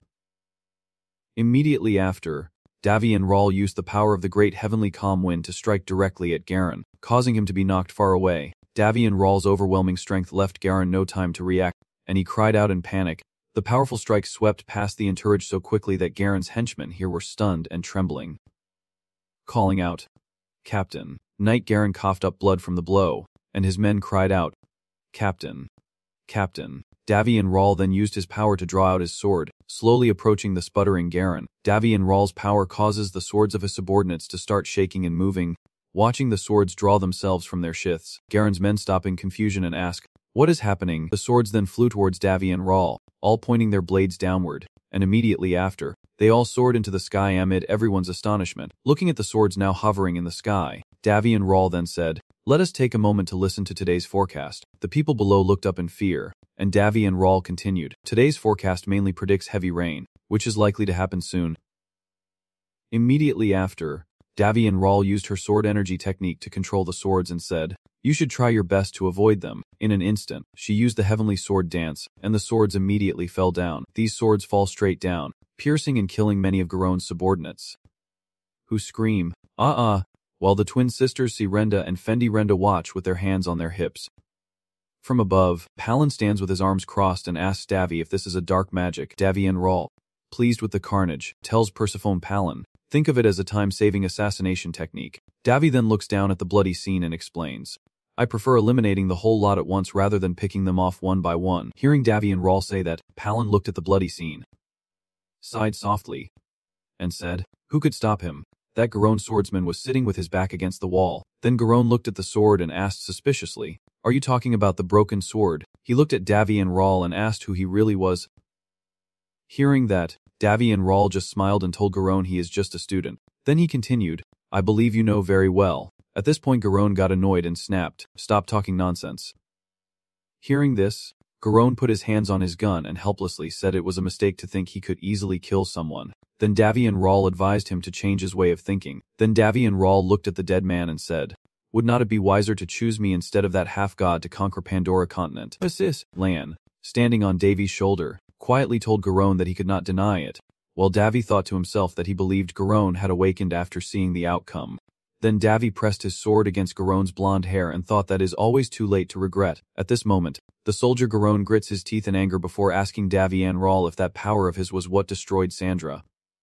Hearing that, Davy and Rawl immediately sighed and replied, "Well, your denial is not more unusual than that." Hearing this, the soldier Garone looked confused and stammered, saying, "What you just said." The moment Garone uttered what, Davy's blade cleanly severed his neck. Davy, proudly gazing at his kill, Palin sitting on Davy and Rawl's shoulder, asked, "I am sure he has his own reasons."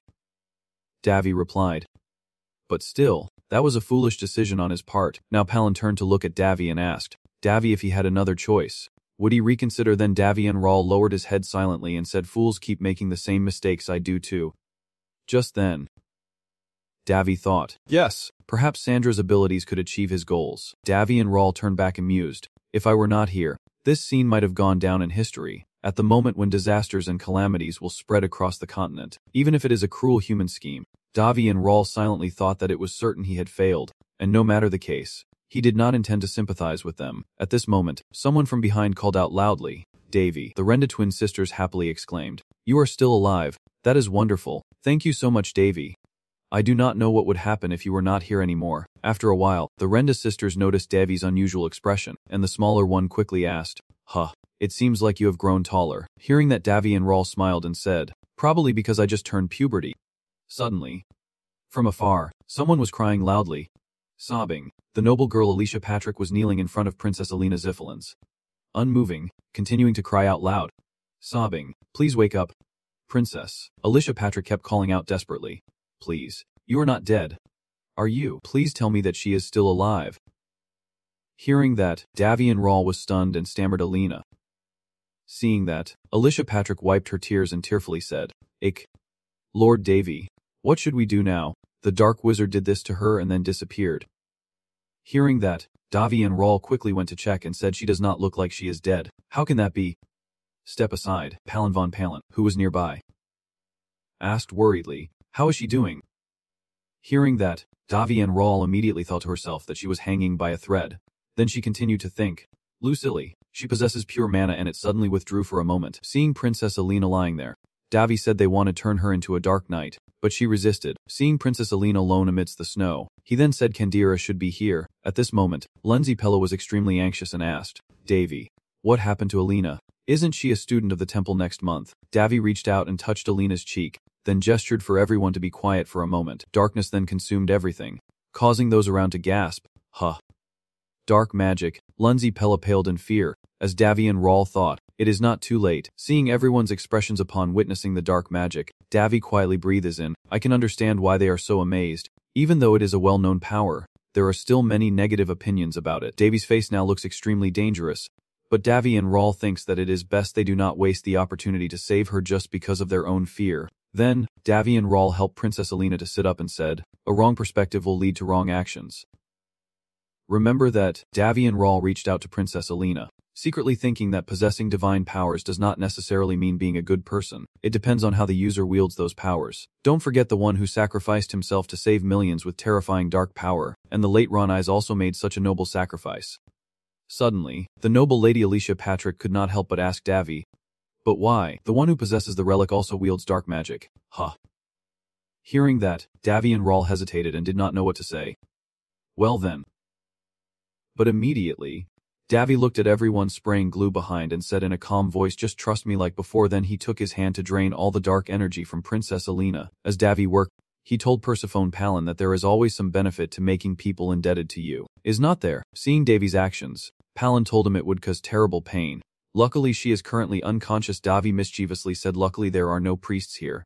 If they treated her, a terrible scene would happen. Alina's body would be destroyed. Davi thought to himself, if I have to heal her with divine power, Elena will become a bomb and turn everything into chaos. Divine power and dark magic are completely incompatible. Their combination brings no love at all. After a while, Davi finally finished healing Princess Alina and said, it is done. Seeing that Princess Alina still had her eyes closed, Davi told everyone that she would return to normal after resting for a while. After hearing that, Alicia Patrick happily ran over and hugged Princess Alina tightly, singing loudly, Princess. Davi then reminded her, I have enhanced her natural healing ability, so just let her rest. Then Davi left immediately, prompting Lindsay Pella to turn around curiously and call out to Davi. All she saw was Davi and Rawl raising her hand, then using her power to unleash a series of lightning bolts that exploded somewhere, causing it to blow up.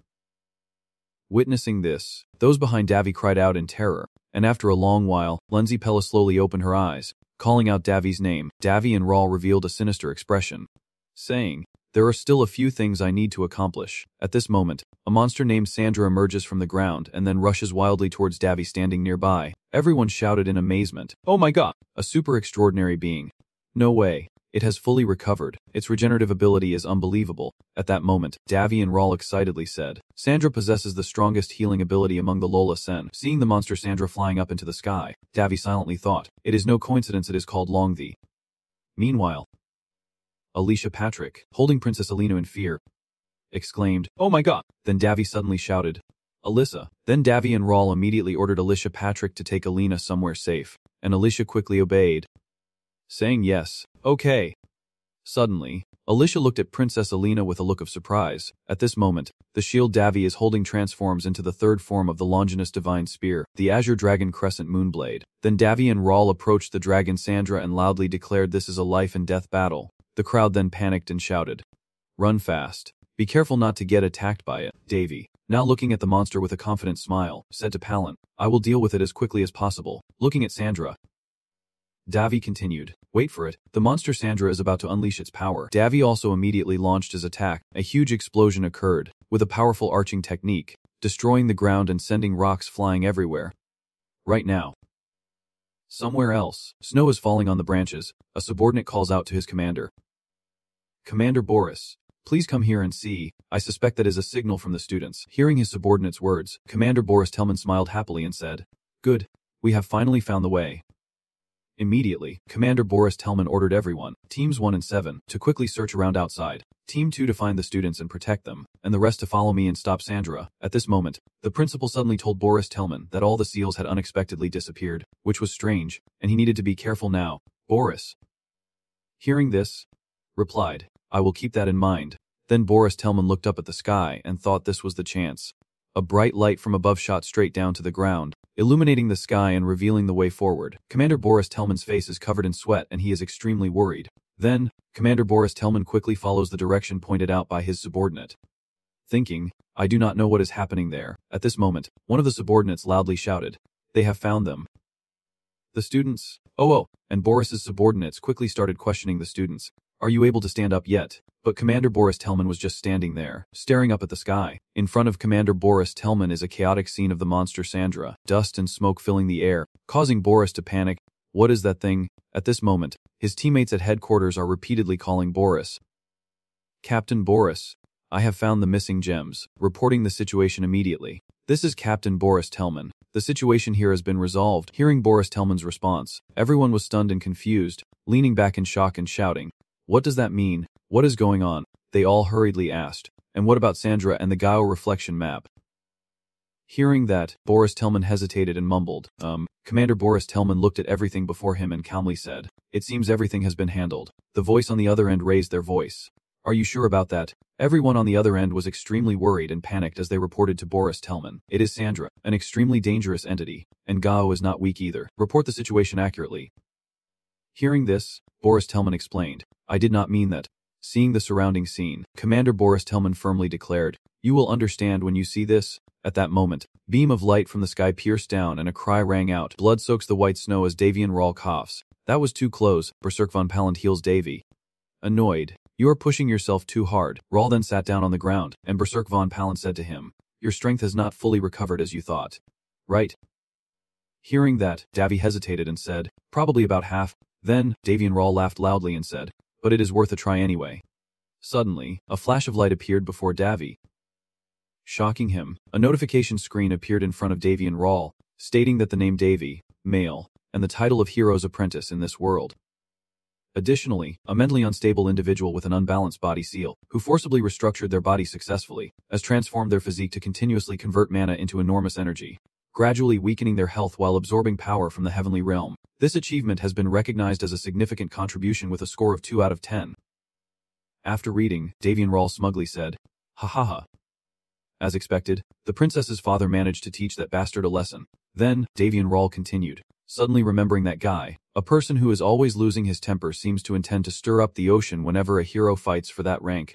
Right, Davy and Rawl thought to himself, the traitor Garen is dead. Seeing the green-hooded man being led to trial, Davy silently thought that all his henchmen except Chibo had been eliminated. This matter is considered over with Sandra, a super creature, being killed by his own hand. Looking at Paladin Fielder and Priest Lucia Selman, Davy thought that although the Academy team suffered serious losses, there was still hope because many members had been rescued in time. The place where Priest Lucia Selman was sitting is where Sia was being masked, and she was crying her eyes out in grief. Davy and Rawl's emotions were quite conflicted. But in the end he calmly thought that the frontline Alpha Knights owed him a defeat in sight. Seeing the heartbreaking scene here, Davy continued to think that even though he was just a trainee, but if she were just an ordinary student, how could she handle this situation? This will serve as a lesson for them. At this moment, in the resting room, Princess Alina slowly opened her eyes after a period of rest. Davy and Rawl, sitting and reading a book, happily said, "Oh, you are awake now." Then, he immediately asked Princess Alina if she felt better yet. Princess Alina rubbed her forehead and frowned, saying, "I am a bit tired." Looking at this unfamiliar room and everything different here, she asked Davy, "Where am I right now?" At this very question, Davy and Rawl immediately replied, "It is the headquarters of the Night Squad." Princess Alina blushed, glanced at Davy and Rawl, and then smiled knowingly, thinking, "I knew it. That guy could never kill someone," which made Davy look a bit surprised and confused. Princess Alina looked around and, feeling her body grow cold, asked Davy if he had healed her, sensing a strange energy flowing inside her. Suddenly, Princess Alina reached out her hand, then jumped to embrace Davy and Rawl tightly and sobbed loudly, tears streaming down her face as she spoke softly and emotionally. "Thank you. I am relieved now that you are safe," Princess Alina whispered softly. "Even though I know you are very strong, I still worry a lot." Princess Alina recalled everything that had happened and still felt a lingering fear in her heart. Said this was truly too dangerous. Davy also smiled and hugged Princess Alina, secretly thinking I knew it. In his mind, images of the monster Sandra appeared, and he thought that was a super creature. It was not simp. Although Alina and Eolus always claimed they were strong like monsters, I proved that when facing Sandra Minia's incarnation, I could not quite win. At this moment, Davy and Rawl closed his eyes, buried his face in Princess Alina's shoulder, and called her name with a touch of emotion. "Alina."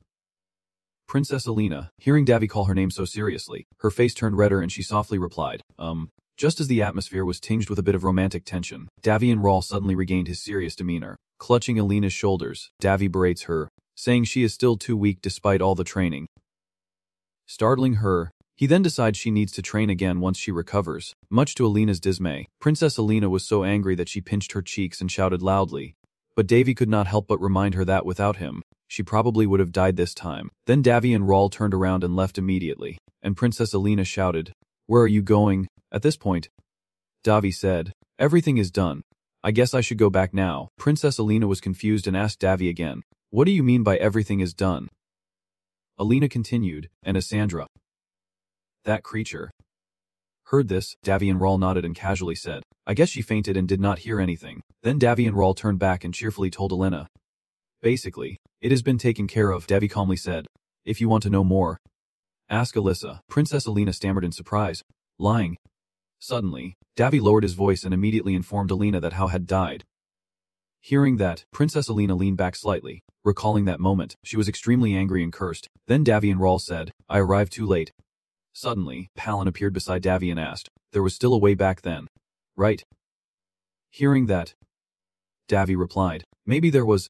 Then Davy pretended to be calm but secretly said that it was simply sacrificing a few years of her life and throwing away the once-in-a-lifetime opportunity. Hearing that, Palin shrugged and said, "I guess I won't say anything then."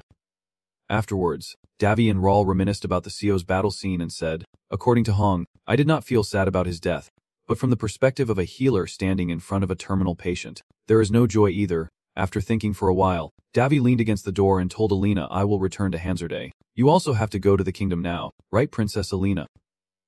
Hearing that, she got really annoyed and asked why.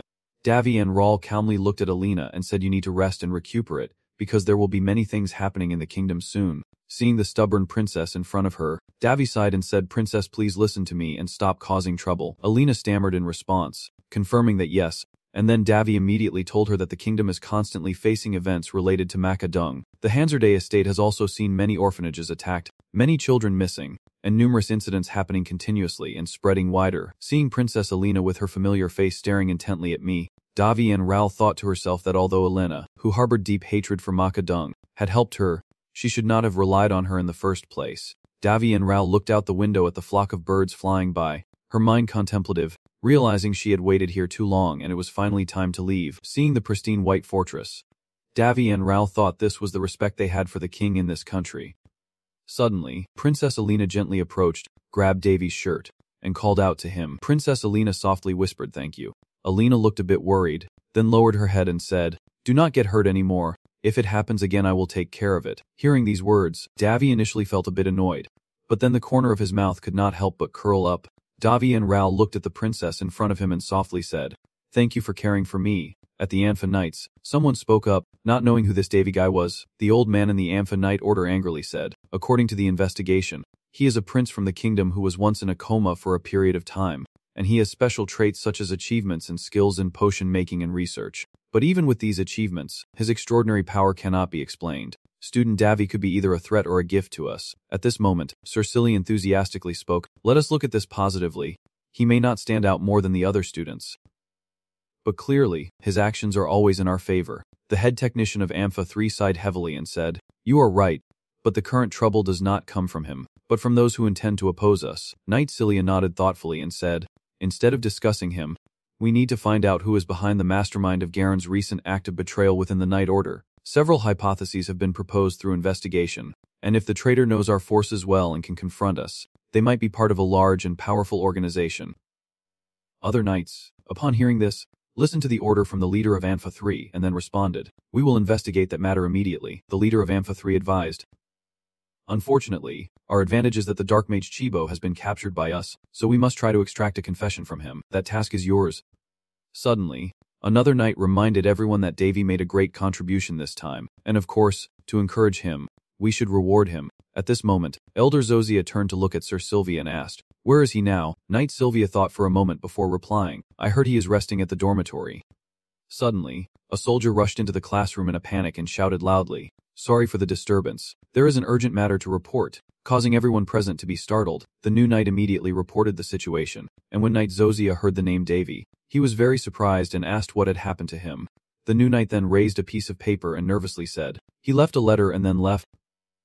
Hearing this, everyone was shocked and shouted loudly, "What is going on?" Knight Sylvia nervously snatched the paper from the soldier's hand and said quickly. Everyone in the room wondered what he had written inside. Knight Sylvia read the paper and stammered, "In this matter, Davy and Rawl wrote in the note that he was withdrawing his application to join the Knight Order." Everyone read the contents of the letter and wondered together why he did that. "Can't we do anything anymore?" The scene shifts to Hanser territory, where everyone enters Davy and Rawl's room and asks together, "You called us here?" Davy and Rawl replies, "Yes." Looking at Amy and Vernon, Davy called out, "To me, Grand Minister Vernon." Grand Minister Vernon immediately stood still and listened to the command, "Yes, Your Excellency." Davy and Rawl clasped his hands together and smiled. "I have an important task to complete." Vernon anxiously asked, "Yes, Your Majesty." "What do you mean?" Davy immediately interrupted Vernon and said, "You understand my meaning." Looking at everyone in the room, Davy calmly said, "I have done enough over the past time, and I have waited for this day for a long time. The most important thing is that no matter what happens, we must keep Hanzo territory secure." Vernon listened for a moment and then replied, "Yes." Then Davy turned to look at Mon Mead and pointed. "Mon Mead, go to the place I mentioned and meet the person I indicated." Mon Mead hesitated for a moment but then obeyed. "Yes, sir." Davy and Rawl saw his reaction, so he sighed and thought to himself his composure is still the same, a bit slow. Suddenly Davy looked around the atmosphere, then calmly asked Jiak, "How is the task you to handle going? How did it go?" "I did not know where Jiak suddenly appeared from." "I have found them." Jiak reported very seriously that the kidnapped and missing persons were found in Vontes within the Vereda territory. Mon Mead was still stunned when Jiak looked at the mysterious name Den CC beside him and asked loudly, "Why do people keep appearing suddenly?" At this moment, Davy and Rawl looked at Jiak and asked, "Can you find out any more details?" Jiak reports that this is all they have been able to uncover so far. Tracking people is not his specialty, but the bodies found in the river were covered in blood-sick bastards. Davy and Rawl sighed and leaned on his hand, saying that is good enough for the investigation information. Munmead interjected, wondering if anything else has happened there. Davy and Rawl smiled and said now is the time to find a solution, not to seek the truth. Jia continued to have people search for more detailed information for us. Then Davy took off his cloak and said he would go to the palace. Jiek was startled to see Davy want to use the teleportation gate, and Munmead, seeing him leave through the gate, said that the mana teleportation gate is currently unavailable. Davy and Rawl simply said softly, I will find my own way. You and Lun step into the teleportation circle, then smile brightly at everyone in the room and remind them to just do their jobs, because there will be a lot to do soon. I will be back soon. Everyone stood there staring after Davy's figure disappeared. Jiek stunned and said, how could he do that back then? David and Rawl just chuckled bitterly and said fine, do whatever you want, just remember to act gently. Lun, hearing this, turned away with a look of confusion. Suddenly, the frantic voices of the butler and maids rang out. Prince David, David and Rawl sternly ordered, open the door. The butler anxiously looked at David and stammered, the prince is too young to enter freely without permission. David bowed his head, cold and firm, commanding quickly to open the door, his icy and fierce aura making the steward and maid shiver. Suddenly, a voice from inside the room said, it is okay. Startling the steward, King Rawl of China continued to say, just open the door. The door was opened, and David and Rawl sternly looked inside, only to see King Rawl of China sitting on the bed as David entered. The Chinese king smiled and said, long time no see. David and Rawl bowed and respectfully presented, hoping the son of the kingdom would endure forever. David bowed again and continued, please forgive my suddenness. The Chinese king still gently looked at his son and then replied to David, it is okay, feel free to go ahead, I do not mind these little things. David and Rawl still knelt and said, it is natural for me to respect you, is not it? Hearing that, King Chinese and Rawl fell silent for a moment, then covered his mouth to stop coughing and said, between father and son, there is no need for words like that. I heard that you recently visited the Lindis kingdom. Is that right? So I guess you also met the lords there. Right. Suddenly, David and Rawl gently called out, Father, you probably do not know the reason I came here. I have something to discuss in the middle of the night in this crowded street.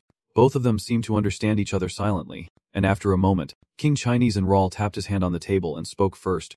David, can you finish this? The Chinese king suddenly announced his departure, saying I won't have much longer to live. Then, the gaze of King Chines and Rawl darkened with a hint of sadness and he softly said, you can't listen to your father's final request and stop. Can you? David and Rawl was a bit surprised and thought, the final request, then clenched his fists and angrily thought, who gave him the right to say that? Looking directly at the Chinese king, who was also his father, David and Rawl calmly continued. Your Majesty, I want you to hear me out. The Chinese king nodded and replied. Go ahead, David immediately said coldly. It seems you have forgotten but your Majesty still have not atoned for all your sins yet. Please do not wish for death on your own terms anymore. You won't die until I give you permission, and even if you try to do so, I will still bring you back. King Chines and Rawl listened to that and felt a bit confused inside, calling out David. David and Rawl did not let his father speak.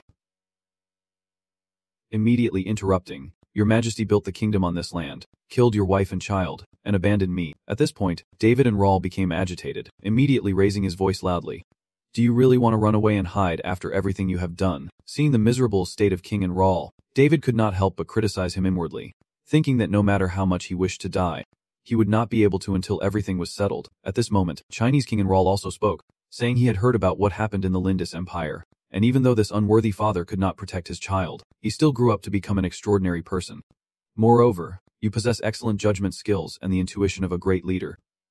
Furthermore, as King and Rawl of China spoke, he stepped down from the bed to David and Rawl, took his hand, and continued, you have been bestowed the Holy Seal and recognized by the sacred land, along with astonishing medical knowledge. You have achieved truly incredible feats in treating the princess, and your influence in the Lindis Empire could even benefit you in the future. Then the Chinese king clenched David and Rawl's hand and excitedly said, if you want, this position will be yours, but the path of a ruler is not one where you decide everything alone, and I am no exception. That is just your excuse. Chinese King and Rawl gritted his teeth and said seriously, a king has too many things to protect. Do you know how many people live in this kingdom? David, more than 5 million. 5 million lives mean one person. 2 people, dozens, and thousands of citizens. Do you understand what I mean? At this point, the Chinese king's body trembled with emotion, still clutching David's hand tightly, emphasizing that it all depends on the emperor's single decision. The lives of 5 million people could be at risk, so the emperor cannot make a decision lightly, and sometimes he must ignore certain situations even though he knows he should not. So go ahead and vent all your anger on me. If you, the unworthy, have grown up with outstanding talent and can follow my path, then even if I have to die by your sword, I would be willing. David and Rawl could not bear those words and coldly interrupted with a fierce tone. Lower your voice. Then David and Rawl jerked his hand away from the Chinese king's grip and continued. That won't happen. Did not you say from the beginning? Then David and Rawl spoke up, surprising his father, and asked to be allowed to handle the investigation himself. As he turned to leave the room, he said, I will deal with the noble faction. Upon hearing Chinese king and Rawl call my name, David turned to look at him and said emotionlessly, it seems you still do not know that the Varieta territory has long been allied with the Macedong and has always sacrificed thousands of civilians as offerings. Do you know about this? King and Rawl of China was now panicked and could not believe his own hands. The Chinese king anxiously asked David what that meant, and David and Rawl explained that first. Queen Linus, though she might not know the truth, was actually always supporting them, and those cowardly bastards knew about this but still continued to make things worse. After all this, do you still have to protect them from those side issues? Is that the path of an emperor? Is the path of an emperor to stand still and ignore both me and the thousands of people being killed to save those 5 million lives? David and Rawl's words at this moment pierced straight into the depths of the Chinese king's heart, making him feel both ashamed and terrified inside. Without hesitation, David and Rawl looked at his father, who was trembling, and spoke with contempt. In the kingdom where your younger brother Varys was chosen to be the heir, I would rather die than let those ignorant bastards bleed this land dry. If that is your decision, send the royal decree to Heiser territory, that is all. Your Majesty, do not get involved in this any further, if you are thinking of using Yidis' strength to resolve this mess. Forget it, that approach will never solve the problem. It only gives them a chance to hide their actions. Do you really think I can stand by and let them do that? I will handle this myself even if it means committing treason. King Chines, annoyed by David and Rawl's words, shouted loudly. David and Rawl still did not pay attention as he left. Ningyanjiang said, if it must be done, I will do it. David and Rawl, who was once your son, is like this. The Chinese king, upon hearing these words, finally regretted his actions. Outside the king's room, David was always waiting. In his heart, David and Rawl secretly thought that in the end, it would not be the Chinese emperor or Marquis Pouchus who held the authority in this noble conspiracy. I will be the one to put an end to it. I have restored my power just to do this. As David and Rawl left, he immediately followed him out of this royal territory, returning to sit and review documents. David and Rawl kept thinking. He finally understood that his determination would not be shaken. A week after declaring war, he had finally gained the position of investigator, despite past relationships with his mother, whether with the Chinese emperor or Queen Linus. The current noble faction had exceeded all limits. Pouchus von Paland appears beside David and tells him that, in the end, he will have to resort to the most drastic measures or there will be no other way. David and Rawl, after hearing this, smiles and says that even so, considering the truth that was told to him, he won't let it go because this is a serious insult no matter what. At this moment, in the Varieta territory on the mountain, a foot suddenly kicked open the door, causing chaos inside. Someone is there. David and Rawl walked over and arrogantly responded. David and Rawl, the people earlier were about to kneel and salute you. Huh, Bow to your highness the prince. David and Rawl looked up for a moment and then asked the steward, is this an abandoned warehouse? The steward nervously replied, yes, that is right. Then the steward explained that it was originally a storage place for imported goods from other territories, but now it has valuable items. So, before he finished, David and Rawl cut him off and said, I have a pretty good idea already. Then the steward chuckled and fawned, rubbing his hands, and asked what reason brought you to this small territory. David and Rawl challenged him. Why not? The manager stammered. Investigate what? David quickly drew his sword. I spread the word that I was appointed as the investigator. I believe you know that. David raised his sword and slashed, tearing the trap apart, leaving the manager in shock and disbelief. David looked down the stairs with a smile and said it seems like someone was very dedicated to setting this trap, but at least they should know who their opponent is. David and Rawl snapped his fingers, helping his followers equip blessed holy shield armor. Then he said the people inside probably realized the trap had been destroyed. David looked at the servants and ordered them to rescue the survivors first. The knights obeyed the command. After everything was arranged, David and Rawl turned back to the trembling steward on the ground and threatened him. So now what do I do with you? You knew what was happening downstairs, did not you? David and Rawl turned to the butler, a sinister smile spreading across his face. All right, let us do that then, the butler cried out in alarm. What? Without another word, David and Rawl swung his sword, decapitating him without hesitation, and watched as the butler's head rolled across the ground. David and Rawl, now satisfied, said, the one who wishes to die shall have their wish granted. Lucky you, do not always rush. I have not even started yet. The weak are shattered by the light, and the battlefield is filled with chaos and screams. David stood majestically alone, with two subordinates approaching to report that the gods had found about 30 survivors. Your Highness. Upon hearing the report, he immediately gave instructions. All right, Quickly bring them to the temple and perform a high-level purification spell on them. I will cover the cost of the purification. Hold the blue radiant gem in your hand. Little demon girl standing on your shoulder. David, Loon, report the situation quickly. Look into it and tell me the damage so far. Loon, standing at a high position, gazes down at the burning house engulfed in flames, her voice emotionless. Loon, aside from the combat weapons, there are no other damages. In the desolate landscape, ragged women and children huddle together in fear. We will send them to the gathering point soon. Excellent. The last storehouse is clear, so you can use it now. Rough hands with sharp claws tear at the ground in bitter resentment. Damn humans. Not just one but two dragon demon beings are constantly screaming. The great king will tear you to pieces into 100 images, you lowly humans. This is utter contempt, and since it is not a single one, we only caught 2 low-level dragon demons. And little demon girl is a bit worried. I do not know if no high-level dragon Maka participated in this battle or if they sensed the escape and fled already. Very calm man appears on the hazy screen, and even if we try to gather more details, it is clear that several forbidden spells have been cast upon them. The low-level Maka dragons knelt, listening in bewilderment. Finally understanding. From a predator's perspective, eating humans because they see them as prey is understandable, so I will forgive you. What? All of them obediently begged for mercy, sobbing and pleading. Fine, then let us go. She sneered, gradually retract the red energy, her face indifferent. But I wonder what my cute little girl will think. From his hand, a long staff appears, still surrounded by blazing red energy. He grips the middle part tightly in his palm. The low-level dragon Maka monsters are confused. What does he mean? With a decisive strike, he swings the weapon in his hand to kill all the low-level dragon Maka monsters in front of him. The polished staff reflects the image of the massacre, and with a cold tone, he says, "Too bad. It seems my crimson flag can't forgive you." Launton's little girl runs after him. "Are you doing well? We will hang their heads in the capital square." 2 soldiers, following Davy's instructions, add, "We will also write their crimes on their bodies and hang them where everyone can see. Because they are so used to living according to their own desires, they will definitely resist like crazy." So the guards immediately sound the alarm and issue orders. In a place where 2 crescent moons appear in the night, one with a sinister red glow and the other a gentle blue, there are still words spoken. If we do this, I wonder if we should reveal those hiding behind the shadows. In the cursed place, carved stone faces hang suspended on beams, with voices praying for the divine swift judgment upon the second prince. In the stillness of the night, a ghostly curse rises repeatedly, urging for his downfall, demanding his punishment. The sound of shattering porcelain fills the air as a white plate falls to pieces, followed by an angry shout. Damn it. A fist clenches tightly, and both slam down on the table, unleashing pent-up rage. How dare those lowly, filthy humans demand my death? A mid-level person in the room feels uneasy, as if losing control, and blames everything on you. Fee remains silent, looking calm while listening to the other curse, saying if you had been more careful and discreet, this would not have happened. Suddenly, your side's mouth twisted into a sinister smile, as if David knew all too well about our noble deeds. The bald man broke out in a cold sweat and looked over at your side. He began to question the group attentively. You know what you have to do now, right? The group nodded, calmly, as if having a clever plan. Of course we must crush those ignorant pests who do not know what the sky is. His eyes suddenly flashed with red pupils, his face darkening with danger. Enough time has been wasted on a fool like him. The half-bald man could only step back, watching as his fear quickly dissolved into the dark.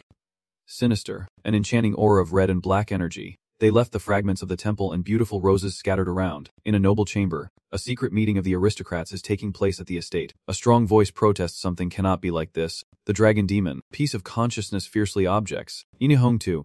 I suspect something foolish has happened that we are unaware of. The crown prince ponders deeply, raising his hot cup and contemplating. So everything has become this complicated. He thinks, according to his calculations, the Varia formula is not a fool. Carlos' short figure leads the way, followed by Prince Nee's suspicious gaze, and the nameless one who has been trailing Carlos lately. A strange existence, freely displaying its power, unlike the maids beside his daughter, our Varia formula, leaning on his cane with a serious, aged demeanor, immediately recognized that person as a dragon demon, but he still accepted him because he had once said he would support Carlos. The red spider's web spread out. Even though they had to supply the blood of the people, the death of a few did not affect his future at all. Considering the ultimate power of the Maka dragon, this is not a losing investment. The kingly figure takes on a human form to bring his successors closer, and our Varia formula continues to ponder deeply. In the future, even if Crown Prince Devi is the one to ascend the throne instead of Carlos, everything can still be resolved if they can harness the power of the Maka dragon. Because now the relationship between the royal faction and the noble faction has reached a point of no return. On the candlelit table, a few people sit silently in stillness, and everyone present here has basically been involved in the major plan. Do you think you can escape from the noble faction, just because you want to withdraw from the plan now? Borletta crossed his arms and seriously convinced everyone to be discouraged. We just need to do what we should do. If we know the war will happen regardless of anything, we should prepare measures to ensure victory for our side. Right, she slams her hand on the table and asks Bonce, how is the military supply process progressing? She continues speaking as if they are desperate for money, selling all their weapons cheaply while we have bought them through various channels. Another person mockingly shouted where the Luna products came from, and the buyer's answer surprised the formula from the heist territory. Ho, Prince David really is a fool. The weapons he sells will end up killing him. Suddenly, he stood up abruptly, panicking and wanting to ask the other person again. Wait a minute. You said where the buyers of the weapons are from, the territory of Haste. Right. The other person was a bit startled but still confident. There is no need to worry. The durability and sharpness of these items are much better than steel swords. He suddenly grimaced on his aged face, overwhelmed by a headache, while the other person kept explaining, so we could finish all the preparations. Right, in his mind, he truly believed that Prince David would never let something like this happen. He moved closer, his eyes now dark with the second prince's intensity, revealing his concern that this was nothing less than an attempt to ignite a rebellion. A man paying attention to his expression then asked, "What is wrong?" And suddenly he realized something, that it was a trap. He started to grind his teeth, his thoughts becoming more focused. I am sure it is a trap, but everyone else in the room is paying close attention to him. While he keeps pondering deeply, we cannot let our guard down in this situation. He began to reassess each event and image, as if he were the owner and control of the power. From the moment corruption fell into his hands, everyone knew a civil war was inevitable. He clenched his fists, his lips pressed tight, his expression unstable and full of chaotic worry. As everything unfolding now will have countless repercussions later, his hands gripped tightly, and the true identity of the owner will eventually be revealed. Time passed quickly, and the flag of a kingdom fluttered in the wind, marking 1 month later. The formula stood atop the empire it had initiated, and the flames of civil war had ignited as the Variata family, leading the high nobility, rebelled. All the soldiers gathered tightly under the command of the formula's empire, with 3 rebel armies, swordmasters, and most of the dragon maca from the nobility among them. A large number of people have been called to gather since the formula took half of the military power. Lord Belich's leading the royalist forces does not waver much, but there is a time difference. The royal side's fighting force consists of only 10,000 soldiers and Lord Belich's. The 10,000 soldiers they have are mostly young men angry at the nobility for colluding with the kingdom's dragon maca. The tents are being set up in preparation, clearly indicating that the unfavorable situation is leaning towards the royalist side. Colin pulls the curtain aside to report. Prince, our troops are ready. I just felt a slight movement of your finger, a satisfied smile. Well done. He stands with the female demon flying, his face full of determination as he looks outward. At least that is how he appears from the outside. Adjusting his cloak, he steps forward, ready to declare war and head into battle. Today is a great day. 500 soldiers have been dispatched to Haste territory. Only 500 soldiers will have to fight against 10,000 in this civil war, most of whom were guards before enlisting. These newly recruited soldiers only know about Lord David, the leader of the territory, a prince rarely seen in public. David Enroll stepped onto the highest platform and addressed all the knights below, saying he was pleased to meet everyone. I know many people are angry because I neglected the territory, but I am grateful that everyone has gathered here today. Meanwhile, the country is in a complicated situation, with nobles draining the nation's life force and starting rebellions. They have a total of 30,000 soldiers, a swordsman, and other henchmen. At this critical moment, they are using their authority to turn innocent civilians into shields for their own benefit to storm the palace. Some of you might wonder why you should fight for a kingdom that has done nothing for you, whether you should risk your lives for such a cause. Hearing this, some below muttered that it did not matter. They owed the saint, and would follow him no matter what. Then the whole group echoed, "That is right. If you told us to die, we would gladly jump into the fire. Please command us. Our lives are in your hands." Davy and Rawl sighed helplessly and said, "Those crazy evangelists again." Then he continued, "I know some people think that way. Right, they immediately react that we trust you, whatever happens with these people. All right, whether you believe me or not depends on everyone, but I will make this clear to you all. We are not going there to save this kingdom. Honestly, I really dislike the current royal family. I would be happier if they were destroyed, but I can't let the kingdom fall into the hands of those rotten noble bastards. That is why we are armed, for our own benefit. This civil war will become a battle to protect ourselves and our families. For me, it is for the people in Barris, who will be the future king of the country, and to end the unpleasant relationship with those people. As I promised everyone before, sooner or later everyone will be a member of the Heist domain, and as the leader of this domain I will never abandon anyone and I will protect everyone. The only thing everyone needs to do is move forward. My view is that protecting the people is not a choice to sacrifice others' lives because this has been a major decision from the beginning. All troops prepare your weapons, we will start this great battle at the Inkless fortress located on a main road between the Ral Kingdom and the Belita Grand Territory. It has a massive city wall 30 meters high and 10 meters wide, and it existed even before the kingdom was established. It has never allowed any outsiders to pass and is called an impregnable fortress. Another one adds that what will happen next. I heard that the royal family has already abandoned the castle and fled because their forces are only 3 times stronger. Which is not enough. I see those damn nobles celebrating their victory down there. One of them comments, "You sure know a lot." Then Han angrily threw his weapons aside, refusing to accept his fate. This damn world. He could not abandon the castle and escape because the enemy's strength was not 3 times greater. I see those damn noble bastards celebrating their victory down there. That guy sitting there, furious and wondering if anyone outside can break through this city wall, is really crazy. The city gate is the weakest point. It would take 50 level 3 mages casting powerful spells to destroy it. One of them muttered, "You know a lot, huh?" Then Han, furious, threw his weapon down and refused to accept his fate, cursing this damned world. The others saw this and tried to calm him down. It would not be good if we got seen. As soon as he said that, the soldier felt like something had brushed past him. Han turned around and asked what the guy in front of him was doing. The guy nervously replied, "No, I was mistaken," while the other guy kept ranting on like that. Damn hellish hell. I really wish someone would come and break down this wall so I could run away. Then someone suddenly said that, so I ran. David and Ral suddenly appeared, causing them to startle. "Who are you?" "The monster." David and Ral just smiled and said thank you for your hard work. They still did not understand at that time. Later, you used teleportation magic to bring the guy who was whining earlier down to the ground. "What is this? Why am I on the ground like this?" Another person asked how you managed to jump from that height. David and Ral just stepped out of the city gate and replied, "We will be ready to attack soon. They say a man will not look back once he moves forward." Then he transformed into a sword combined with some magic to break down the city gate. A moment later, thousands of soldiers poured in to attack. Our target is the commanding noble. The surprise has them frozen in their tracks. David and Ral leads the charge, declaring that those who pillage and murder civilians will not be spared. The gate has fallen. Charge! Brave soldiers. We will show them what hell truly is. Everyone responded in unison, following the order of the sage. Then they all charged and gained the upper hand. Because they were confident that the city wall was impenetrable, only 5,000 warriors protected the fortress. Most of them were citizen soldiers forced into action, so the assault succeeded easily, and the supposedly impregnable fortress fell within 2 hours. The city gate has fallen. The knights kept praising David and Ral. The king, saying that the prince from back then truly succeeded. In their hands, a victory notice, the walls have fallen. Let the invasion begin. At this moment, someone suddenly knelt and begged for mercy for the prince. David and Ral, standing in front of him, said, "Lady Ritas, you made a profit by selling the army's weapons outside. And it was the one who used the power of the Belita formula to cover up this behavior. Because of the kingdom's shortcomings, taxes on the people increased, adding more burdens on them." Lady Ritas hurriedly said, "You truly are damned." David and Ral then transformed into a cold sword and said, "If you have said that, I will help you." Lady Ritas suddenly sneered. No matter how thoroughly Veda analyzes this battle, she still has no chance to win. Although we knew the nobles would rise up, the most surprising thing was that Prince David threw fuel on the fire and made it worse. Still, with only 500 soldiers, they achieved such an impressive result. It is truly astonishing and proud of that day. "Your Highness, at the Palatine Marquisate, I surrender to serve you. Please have mercy."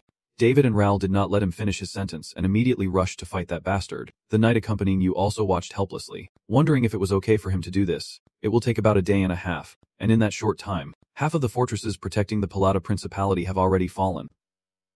Then somewhere, did he call me? I miss him so much. Did he hear what I said? Suddenly, there was a loud noise in the meeting room. That makes no sense at all. The 5 forts fell in just 4 days to only 500 enemy soldiers. A knight then spoke, saying, "I think we have underestimated Prince David's divine authority, the divine power he possesses. If it is not that, then what is it?" Varia seems very angry, and everyone else seems to think so too. There are records from the past indicating that the high-level holy magic used by the Pope of the sacred nation can rival the magic of the great wizard Du. Only for that reason could the fortresses have fallen. But what about the speed at which those 500 soldiers are moving? Suddenly, a messenger rushed in to report one of our last remaining fortresses, Alice Mountain Fortress. Before I could finish speaking, everyone in the room already guessed it was impossible. Varia ordered that if they come here, we have no choice but to fight. Inja immediately stood up and took on the mission. "I will personally stop them. Even if Prince Devi's strength exceeds our control, as a swordsman, I won't be easily defeated." Everyone started to discuss that if it were Inja, he could definitely do it. While I was busy holding him back, "Please continue your advance towards the royal palace. As long as we leverage our advantages, our army can move forward there." Carlos immediately stood up and bowed, saying, "I will go with you. I will confront Prince Devi with my own hands," Varia said with a grimace. Prince, please stay here. Then he looked at someone and said, Hey, is not it about time you do something to help us? If there is any hesitation, at least let us know. These tricks also started because of the person who asked us for help. So standing in that corner, he just smiled without saying anything. Then he suddenly rushed out to try to grab Varia's face. He grabbed his collar and said, Are you angry, sir, you idiot? My Varia. That bastard. Regardless of the guards around, he still pushed his collar against the wall. You bastard. What are you doing?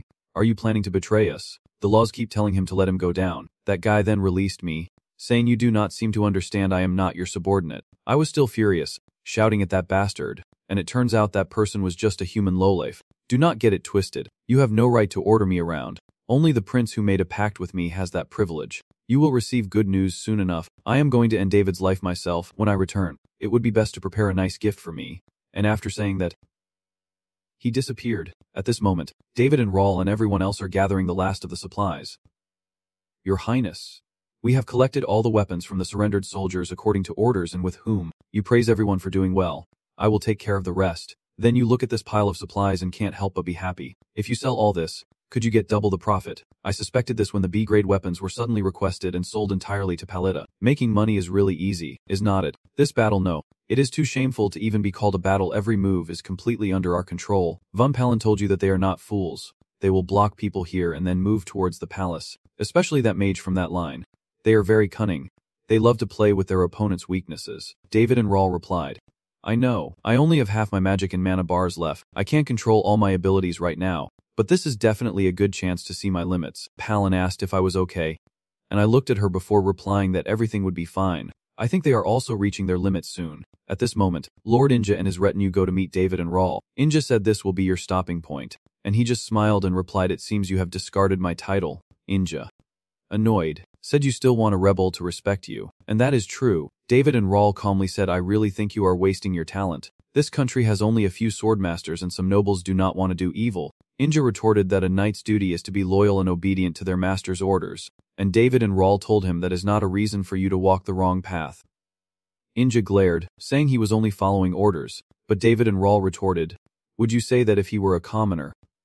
Of course, even if he were a slave, he would accept and adapt. David and Rawl thought, realizing this was the problem. A person born only to obey the law may be utterly loyal, but in the end he serves the Belita formula. His thinking is simply to follow what the scribes have set out. You sigh for a moment and then say, Talking nonsense like this only hurts us more. Now David and Rawl finally notices Faye and looks at her, so they call her Faye or something like that. Right, is this the first time we meet? Risking your life to curse me like that? Huh. The big guy over there, the one who seems to have real strength, Faye said to you. Keep struggling arrogantly while the others look down on you. I will burn your country to ashes soon enough. As night fell over the castle, Willie anxiously gazed out the window, longing for something. Euless approached to ask, The princess is very worried, is not she? Lord Eolus. Willie closed her eyes and said yes, because he always pushes himself too hard. I know he is no longer as weak as before, but I still can't stop worrying about him. Hearing that, Eolus could not help but feel heartbroken. Princess Willie. He took Willie Owen's hand as if to say, Do you want to go for a walk? Moving your body a little might also improve your mood. If Lord Davian Rao knew you were worried like that, he would be heartbroken. Hearing this, Willie softened and agreed. Just as they were feeling tender, suddenly something attacked from outside, smashing the castle window, and Willie looked on in shock as it struck again. So you must have some scheme against my hands or territory, Prince Davian Rao. Faye forced a polite smile just to let you sense a hint of our aristocratic anger. If you think the previous attacks were our true strength, you will be even more surprised. Davy found it amusing. So controlling 5,000 monsters and sending them to my hands or territory was just a joke. He then smiled happily. Well, it is not a big deal. They are not enough to surprise me. But you guys are different. After falling into my trap again and again, you still think you are in a position of power. Feline Mac. Hearing this, could only remain silent. Prince Davy continued. How is that red-haired girl doing? She really is a master of escape. Haven't you heard anything from her? That anyone who enters someone else's house without permission will face serious trouble. McAfee kicks the ground, sending shards flying, and he sneers. You are the one who does not understand anything. You really think that just a high-level spirit can block Maca, a master of the upper tier, at Davy's side. When Yuri ran over, she saw the building under attack. She is very proud and brave, but she is also too arrogant. Prince Davy and Faye immediately clash in battle, as Faye maniacally declares he has been looking forward to this, eager to tear Davy limb from limb and drain the blood of his loved ones before his very eyes. Davy just chuckled mockingly and pushed him away. Faye asked in surprise, Are you still so calm? I already attacked your tower. Davy really has no worries at all. Do you understand where you went wrong? First, I won't die here, but you will. And second, within my territory, I think those Maka guys will meet my subordinates. I really look forward to seeing how that will turn out. Faye does not understand what he is saying at all. What the hell is he talking about? Well, Davy has already planned dozens of steps ahead. Davy has met with Emperor Zidal Lindus, and I will tell him my conditions. First, I want you to promise me that this is not a diplomatic issue between the two nations but simply a transaction between you and me. Of course, this will not cause any pressure or political problems between the two countries. Emperor Lindus agrees. Alright, go ahead. Just tell me and I will borrow the sword masters for your cause. That is why right now at Prince Davy's castle, sword masters have appeared to help them. Euless and Willie stare in amazement. Who are you? A master swordsman laughs loudly. Kah. It seems we arrived a bit late. Sorry about that. He is the royal palace's master swordsman Lindisi. This old man has been a bit too cheerful in hiding. This territory is full of energy and joy. Coming here to protect the savior's land but acting so lazily is strange.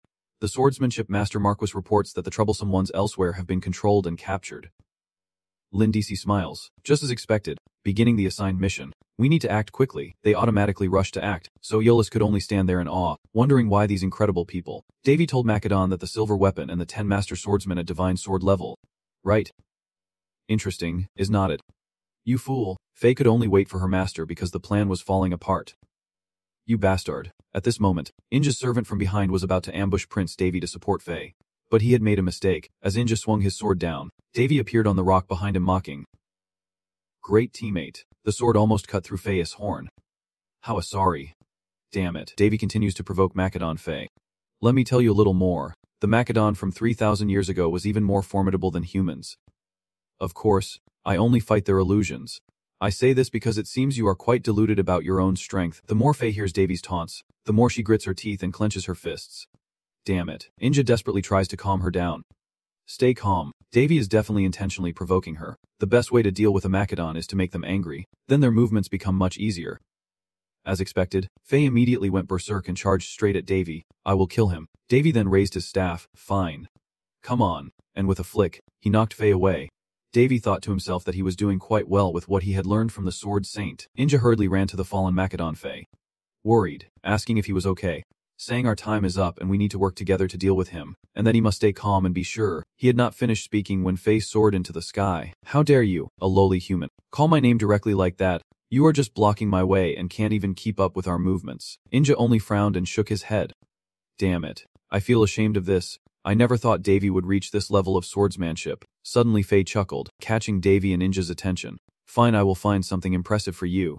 This is not something I should show here, but it will reveal the true power of a Macedon noble and why you should fear us. Count Inja was confused. What is going on? Faye, the Maka lineage, suddenly swooped at Inja's people, biting into his neck and draining his blood until he withered away instantly. Prince Davy horrified, covering his eyes. What a disgusting sight. After draining Count Inja's blood, Maka Faye releases him. The smell is terrible but her power is truly impressive. He will soon regret not stopping me from drinking that blood. Hee. Wings slowly sprout from Faye's shoulders, a pair of wings unfurl, and Faye gradually transforms. He laughs excitedly throughout the transformation. Ha ha ha. Prince Davy and Purser still stand there, not bothering to care, just watching Faye's form. This guy is transforming to fight me. Yes, I think so. What will you do now? Davy immediately called Honkai and Lamkai over. But my answer is that I won't attack them while they are transforming. Davy also flew after us, so I probably won't need to stand still and watch them finish transforming. Davy finally stopped after chasing for a while, flying far away. Purser looked at Davy and sighed in frustration. Can't you wait a moment? It is really impolite. But not for him. Faye is impaled, coughing up blood, calling Davy a coward. Davy hums, saying he was going to show her something even better than that transformation. Faye confidently said, too bad you will never be able to kill me. That blue sword is quite dangerous, but with just that little strength you can't defeat my immortal power. Lamkai immediately felt more hurt and sulky. Lamkai can do it. Davy is deceiving the girl. Yes. Our Lamkai is skilled. You are underestimating Lamkai. She has not even shown her true power yet. Actually, I am more surprised by your regenerative ability. That really is a great power. But that is all. Davy grinned from ear to ear. But no matter how invincible you are, you can still feel pain. Right, Faye. Faye was confused. What the hell is going on? Prince Davy opened his hand. Great magic. Faye knew she was about to be defeated, so she tried to pull out her sword, but it was impossible to escape. Before she could do anything, Davy had already placed his hand on Faye's arm, activating the 5th holy magic spell, the Sacred Cannon. The spell made Faye dizzy and she staggered to the side. Coughing violently, he went into a rage, so I, Davy, reached out and cast the 6th holy demon magic. Holy cannon. Macadongfei's face immediately burned. Hakan Sao is enough for you. Davy grabbed his collar and pushed him down again, casting the 7th and 8th holy cannon magic. Refined. After taking several hits, Macadongfei still lives, only coughing up a little blood. He laughs loudly. Is that all? Is that all you can do? Do you think that holy grade magic can stop my transformation? Now watch as my body continues to transform. Once I am complete, someone like you will be nothing. Davy is not worried. But I am not finished yet, am I? Fei immediately changed his expression. Trembling. What is this? Davy raised his hand. I still have one more move. The 9th holy demon spell. Fei gasped in horror. Wait. Divine art. Holy cannon. With that 9th strike, Prince Davy had officially killed Macadongfei. News of the defeat of the Sword Master and the general spread, greatly boosting the morale of the rebels. The royal army quickly gathered Prince Davy and Jiao to advance and crush the insurgents. Meanwhile, the rebels had sent most of their forces to the royal fortress, leaving their camp completely undefended, and even with reinforcements continuously besieging the fortress, most of their troops surrendered or were defeated. Varietta muttered to himself, where could I possibly go? Yes, he went berserk, smashing everything. This land, everything we have, these rebels are all I have. Where could I retreat to? The servant sank to the ground in confusion. Thung Hei, Varietta clutched his face. We should not have lost this battle, even without Macadong's support. With that many troops and his strategies, he should have won easily. Suddenly, a loud sound shook the entire base. The grand hall door opens, and a tall figure enters, still standing firm. This space belongs only to Prince Devi, and for one person, everything else becomes meaningless. Varietta glared at Prince Devi with a look of hatred. The one who should not have woken up from that coma. Devi shrugged and smiled. Maybe this is his last chance. Bit unlucky. Sir, there is a saying that no flower stays red forever, which means nothing lasts forever. They once used that as an excuse to chase me away and tried to make Kalios, the leader of the Heisland mercenaries. The ruler, how long do you think that will last? I know you understand what I mean. Like everything else, everything has an end. Prince Devi smiled softly. I hope you will cherish the last flower you have, and today is that day, the day of the end. Congratulations. Perhaps Prince Devi could foresee what would happen and prepare for it. At this moment, Kalios rushes in from outside, shouting that Devi, that bastard Len Chia, and Prince Devi, the bastard who ultimately brought deception to us. Devi sneers and says, to be honest, the only one causing chaos is not me but you. Your foolish actions have plunged the kingdom into this chaos. And when you shot that arrow at me, you refused to change. Benedict. The boy, now sneaked from behind with a spear rushing to attack Devi. You and your brothers will pay for your actions. Just one punch to Devi's stomach brought down the useless Benedict, along with Varietta and your foolish little brother Benedict. Don't think that any of you will have an easy death. Carlos's hand, holding the bow, trembles. Devi is going to die, and shot an arrow at him, but Devi showed no worry and simply smiled, causing the arrow to turn back and pierce Carlos's eye. Foolish to rely on those weapons to attack me from this distance. Such a waste. The bow falls to the ground. Carlos screams in pain, clutching his eye. My eye, and at the royal tower in the topmost room. Cold tears keep falling. Linus is here. You have someone coming for her. She turned away. Your Highness. The weak emperor approached Queen Linus. My queen. The emperor stepped closer. Impress. But Linus shouted, enough. I do not want to hear anything anymore. I do not want to hear what you have to say. Impress. Linus clenched the bed sheet. I did not love you that much. If I knew everything would turn out like this. The emperor could only remain silent and then say I am sorry, as he drew his sword and said David will push her into the depths of hell. I have no right to stop that, so let us go together, go and beg for forgiveness. Linus, hearing her weak husband dare to say this, grits her teeth and begs for forgiveness. She stands up in anger and points at the emperor. You do not understand. Do you? I despise both you and Alicia. Do you know how I felt when Alicia took the poison in front of me? Do you think I would just forgive and forget because of that? If only, but the anger inside me keeps boiling over. Tell me, who should I vent this hatred on? Alicia, who betrayed me and died? Or you, who only care about this country? If not the two of you, then the one who made me this way. My father. After a moment of silence, Linus broke into a manic ladder and sobbed. I hate you all, you. Alicia, who betrayed me, and my father, who callously murdered my mother before my eyes. She approached the emperor. We have gone too far. If only Alicia had not taken the poison. If only this resentment did not haunt me. Perhaps our lives would have been different. The emperor screams in pain as he watches his wife die before his eyes.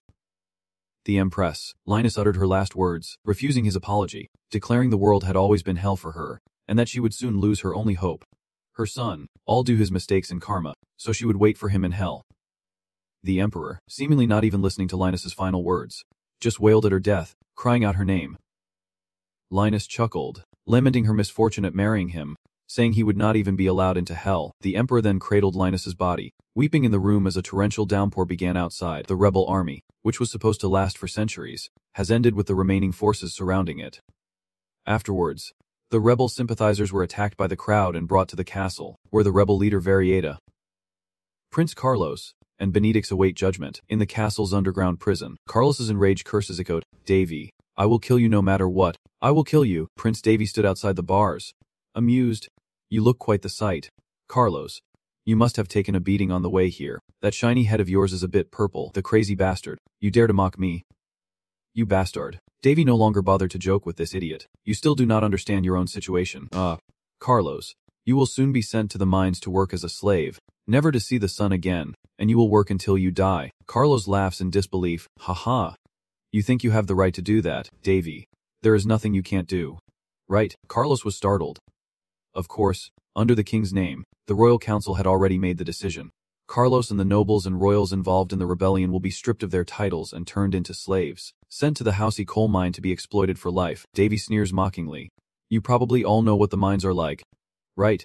The ones who sent so many people there just because they did not like them." Carlos could only feel hatred biting into his soul and clinging to his brotherly bond.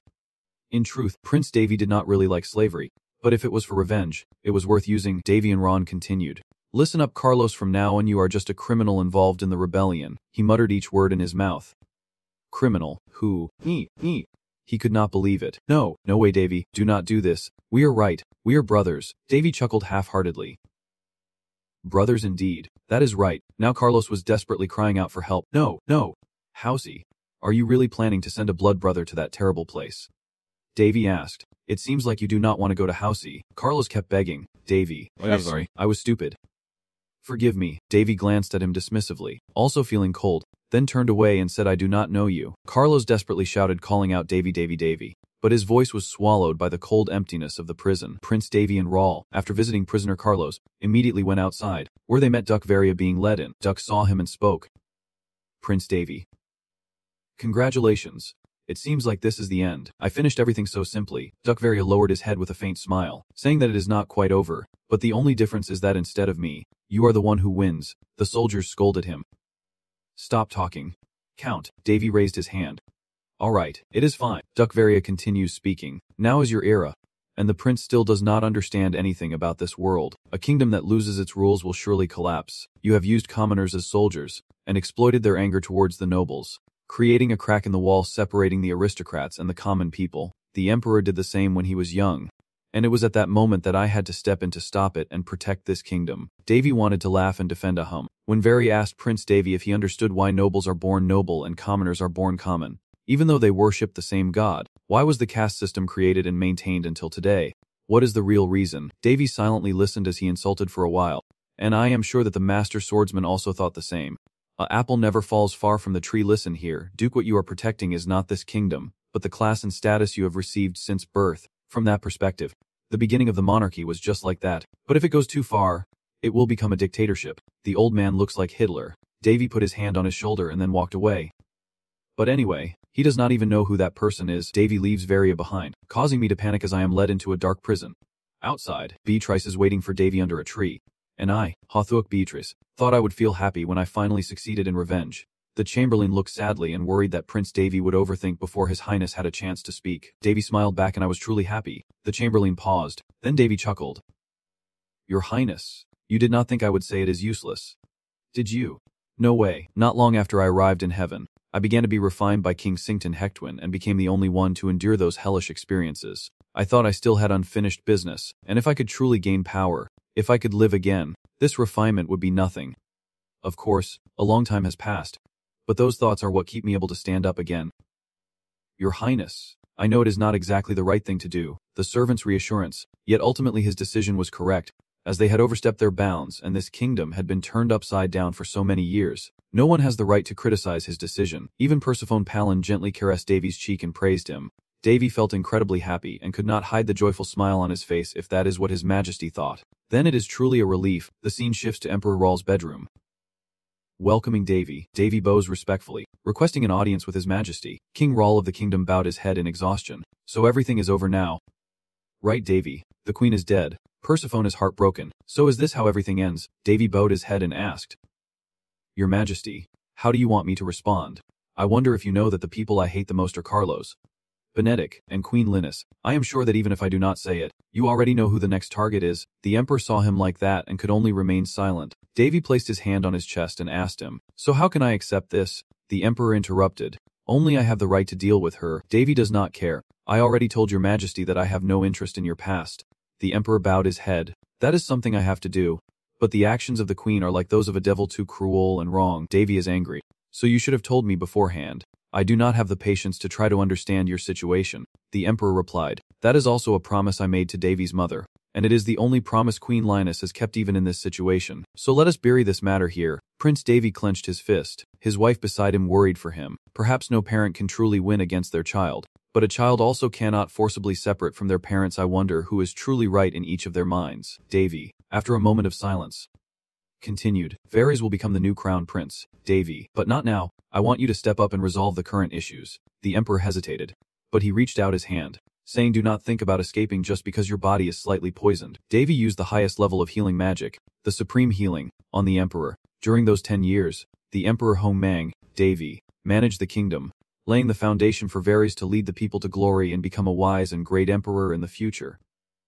Davy continues, with a solid foundation. All he needs to do is sit back and be recognized by the public. The emperor asks, Is this your revenge against me? Davy does not think so. I do not want my conscience to be troubled. But if things like this happen again, I won't use such reckless methods anymore. And do not leave a mess for your fourth child. The emperor looked at Davy, who nonchalantly walked out. As it is the duty and responsibility of a crown prince, it is shameless to say such things today. I will declare my power and strength as the heir apparent. This is a perfect escape plan.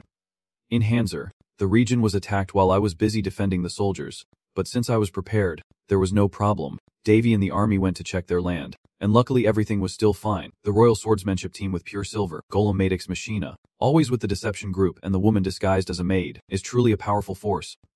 Of course, there were also changes, but in the end, all the ghosts of the line were either killed or escaped. Good job. Davy shook hands with Lindisi. No, we are just doing what the emperor asked us to do. I have been looking forward to meeting you. Davy was surprised. Yes. I wanted to thank you. You helped our princess recover from that illness. So I wanted to ask you. Boss said he is the knight of the princess you healed. Oh, I think I remember now. Anyway, he is quite loyal. It would be good to have someone like him too. Borsuk whispered to Davy that Hanzer now has many talented people. You know that. I know. For example, this man here, Eula said excitedly. Everyone knows about the heroic deeds of Lord Boris in his youth. Davy does not know much. I guess he is very famous. It seems Davy Day does not know much about these things. He is not just famous. The meeting would be more natural if I were there. I have to go back to Hongdap that day. Willie saw that he seemed a bit regretful, so he spoke, but he was very polite. These two are very excited, just like Davy's expectations. Ho ho, just like your expectations. Right, Davy did not seem very excited, a famous and gentle person. Huh, I am feeling a bit pressured now. Bosak whispered to him, but are not those heroes more famous in heaven? I do not really know what to say about them anymore. It is quite hard to call them heroes of an era. They seem more like children. At this moment, the wandering Goja enters. The hidden damages from the attack have been repaired. You no longer need to work in the bedroom. That was quick. Well done. Davy stood up and asked, So now shall we focus on this land? Goja. Do you want to check the construction of the residential area? Prince Davy and Rawl excitedly said. Then I can finally use it. Euless and Willie wondered. What construction? What to use? What are you talking about? Davy cheerfully opened his palm. This shimmering purple gem is an artificial mana stone from the pink moon, and now I finally have a chance to use it. Prince Davy then led Rawl, Euless, and Willie to tour his underground project in Hanzer. Willie looked around, waiting for him to reveal when he planned all this. He had always wanted to do it. Currently, Hanzer lacks the essential elements for management, such as food and regeneration, food and clothing where the hideout is. He has decided to create a living environment with the 3 essential elements of life, and he believes the most important factor among them is water. Princess Willie looked down at the clear water. Worried. The common items used by the people in this world are very prone to causing disasters and often lead to epidemics. That is why Prince Davy wanted to create this new water source. Prince Davy led Willie and Euless to the end of the tunnel, where there was a star-shaped magic circle. Euless excitedly touches it. I have never seen this type before. A star-shaped king magic circle. It is the first time I see it. Prince Davy is proud. Gojo was in charge of those magic circles. Euless asked, but can you really control all of them? Davy smirked. Do you see those numbers? There are over 500 magic circles. But controlling all of them only requires an activation process that can take up to 6 months depending on the effectiveness of each circle. And since half are linked magic, I do not need all 500 sources of energy. Oh my god! Prince Davy touched the wall, and this control room is what makes everything possible. It is the system that can control all the magic circles. Euless marveled, wow, that is amazing. Prince Davy inserted the artificial magic crystal into the system. Feeling a bit disappointed, what are you two so excited about? What are you planning to show us this time? Prince Davy reminded them. Could you step back a little? Of course Euless and Princess Willy stepped back, and a storm of magic electricity was unleashed. After leaving Prince Davy and Rawl's construction site, Euless and Princess Willy went outside to watch the children play by the water fountain. The kids are joking around. Haha, I want to do that too. Me too, me too. And these two are completely pale and stunned because they can't believe what Davy just showed them. Willy said blankly, I know he's very talented, but is this really possible? A ceiling stone inside a small space and even 8 magic circles. Perhaps Willy does not care. Davy is actually the greatest mage on this continent. The two of them both sighed deeply. Amy approached from behind and asked, it seems like you saw something really amazing down there. To me, do you want some tea? Euless asked, you have been by Davy's side the longest, have not you? To me, has he always been like this? Amy thought to herself, maybe that is right. The first meeting was full of chaos. Amy immediately remembered and smiled. It seems he knows. Everything he does brings great benefits. I believe that in the future, everything will be fine. Euless looked at her, to me, and Amy continued. Besides, he has always brought interesting things.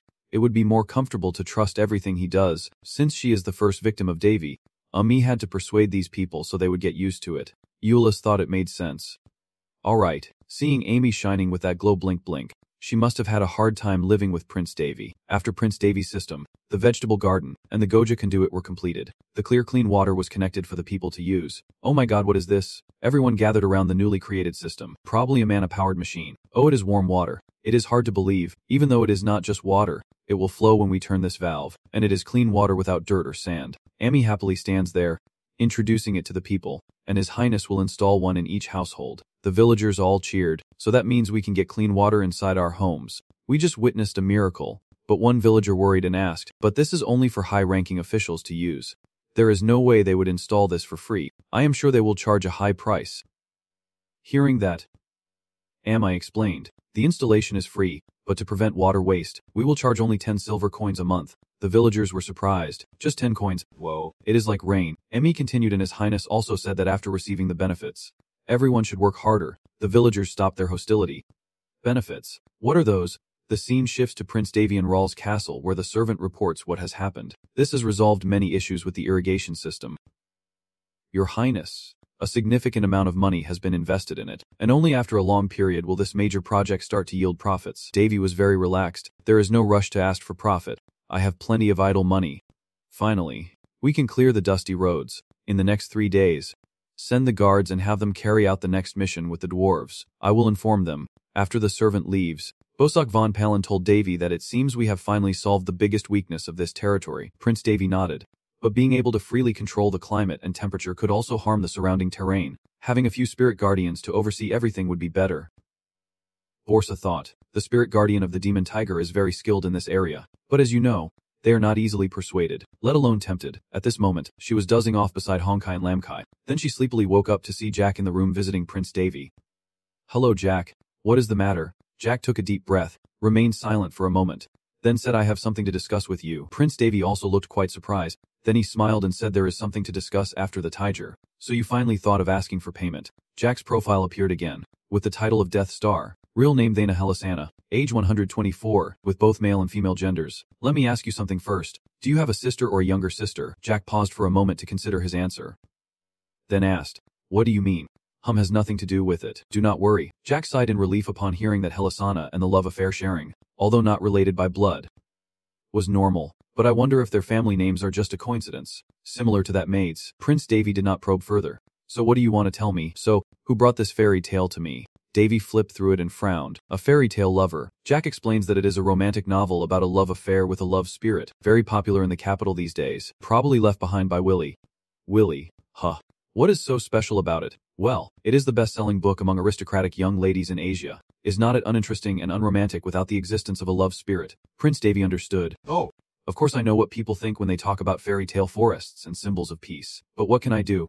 Davy replied with a smile. I hate love spirits so much that I want to be beep beep and beep them if I meet a love spirit in real life. The dark, but still smiling face of Davy sent a chill down everyone's spine, and the two fell into a long silence. Borsuk looked out and wondered if he was being too harsh. He looked so stiff. Davy smirked. Yeah, I do not like their hands anymore. Borsuk begged. Is that all? No other reason. Why do you hate them? Really, Prince Davy said calmly. It is just because that damn flirt abandoned my first love right in front of me. The archer Apollon died suddenly, and my fantasies about love were completely shattered by that high-ranking love spirit. Giz, the death god, was my first love. Because I was practicing dark magic, I went to find Giz and saw the two of them go into the bedroom, which made it impossible for the alliance to think clearly for many days. And that night, who knows, maybe I burned with rage.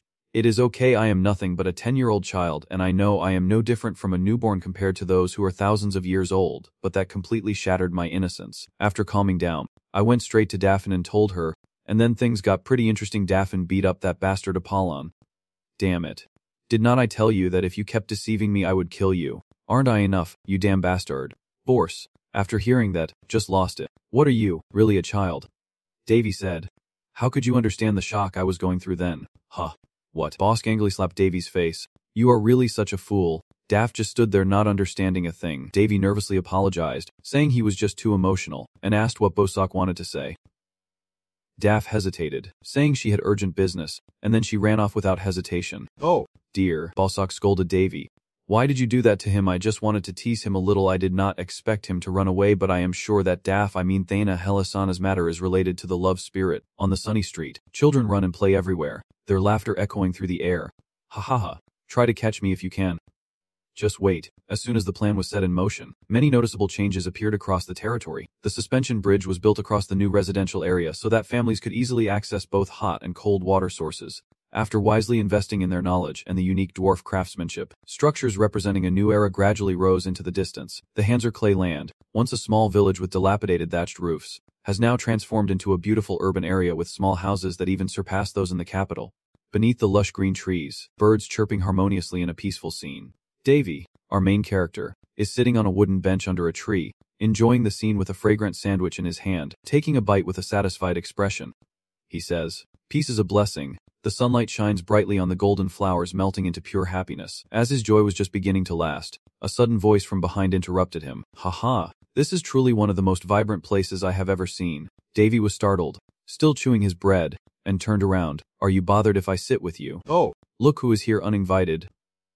Immediately, Davy recognized this person and forced a casual smile, thinking to himself why he was here and why he looked so ordinary, like the old men living nearby. Harrison sat down next to Davy, full of excitement, and said, I have traveled through many territories but have never seen a place full of life like this. Davy. Hearing that, he asked loudly, it seems you have traveled quite a lot. Old man nodded and smiled, then said, Ho ho, when I was young I loved to wander. I only carried a long sword and a gray cord, a hat and a few other trinkets wandering across the plains. Davy sitting beside listening to him tell the story so vividly that he could picture it. Then he paused for a moment before continuing with admiration. It seems the lord of this land is quite talented. I heard that he was already a noble prince before he was 20. Have you heard about that person before? Hearing the description of himself, Davy felt a bit shy and awkwardly smiled, saying, well, not exactly. The demoness purser sat there watching, leaning close to Davy with a playful smile, as everyone in the capital imagined too far ahead. Just as they were talking, Harrison suddenly spoke, saying it was fate to meet like this, and asked if he wanted to play a little game with the old man. Our Davy looked puzzled and asked, a game? He nodded and said yes, a very popular traditional game in the Farron Empire. Called Davy knew a little about this game. He let out a small sound and thought to himself, it is like chess from Earth. Harrison then asked again, do you know how to play that game? And Davy nodded sincerely, saying I really enjoy that game. It is great. Hearing Davy's response, he squinted in admiration and then smiled. I like this young man. I trust you. Choose freely. Do you want to play by the Eastern rules or something else? Davy asked after a moment of thought. Can we play by the Herman rules? Hearing Davy's choice, Harrison nodded and said, I did not expect that. That way of playing is very ancient. Davy sitting beside him smiled happily and explained, because I am very interested in that history. But deep down I secretly admire that I only know how to play that one rule.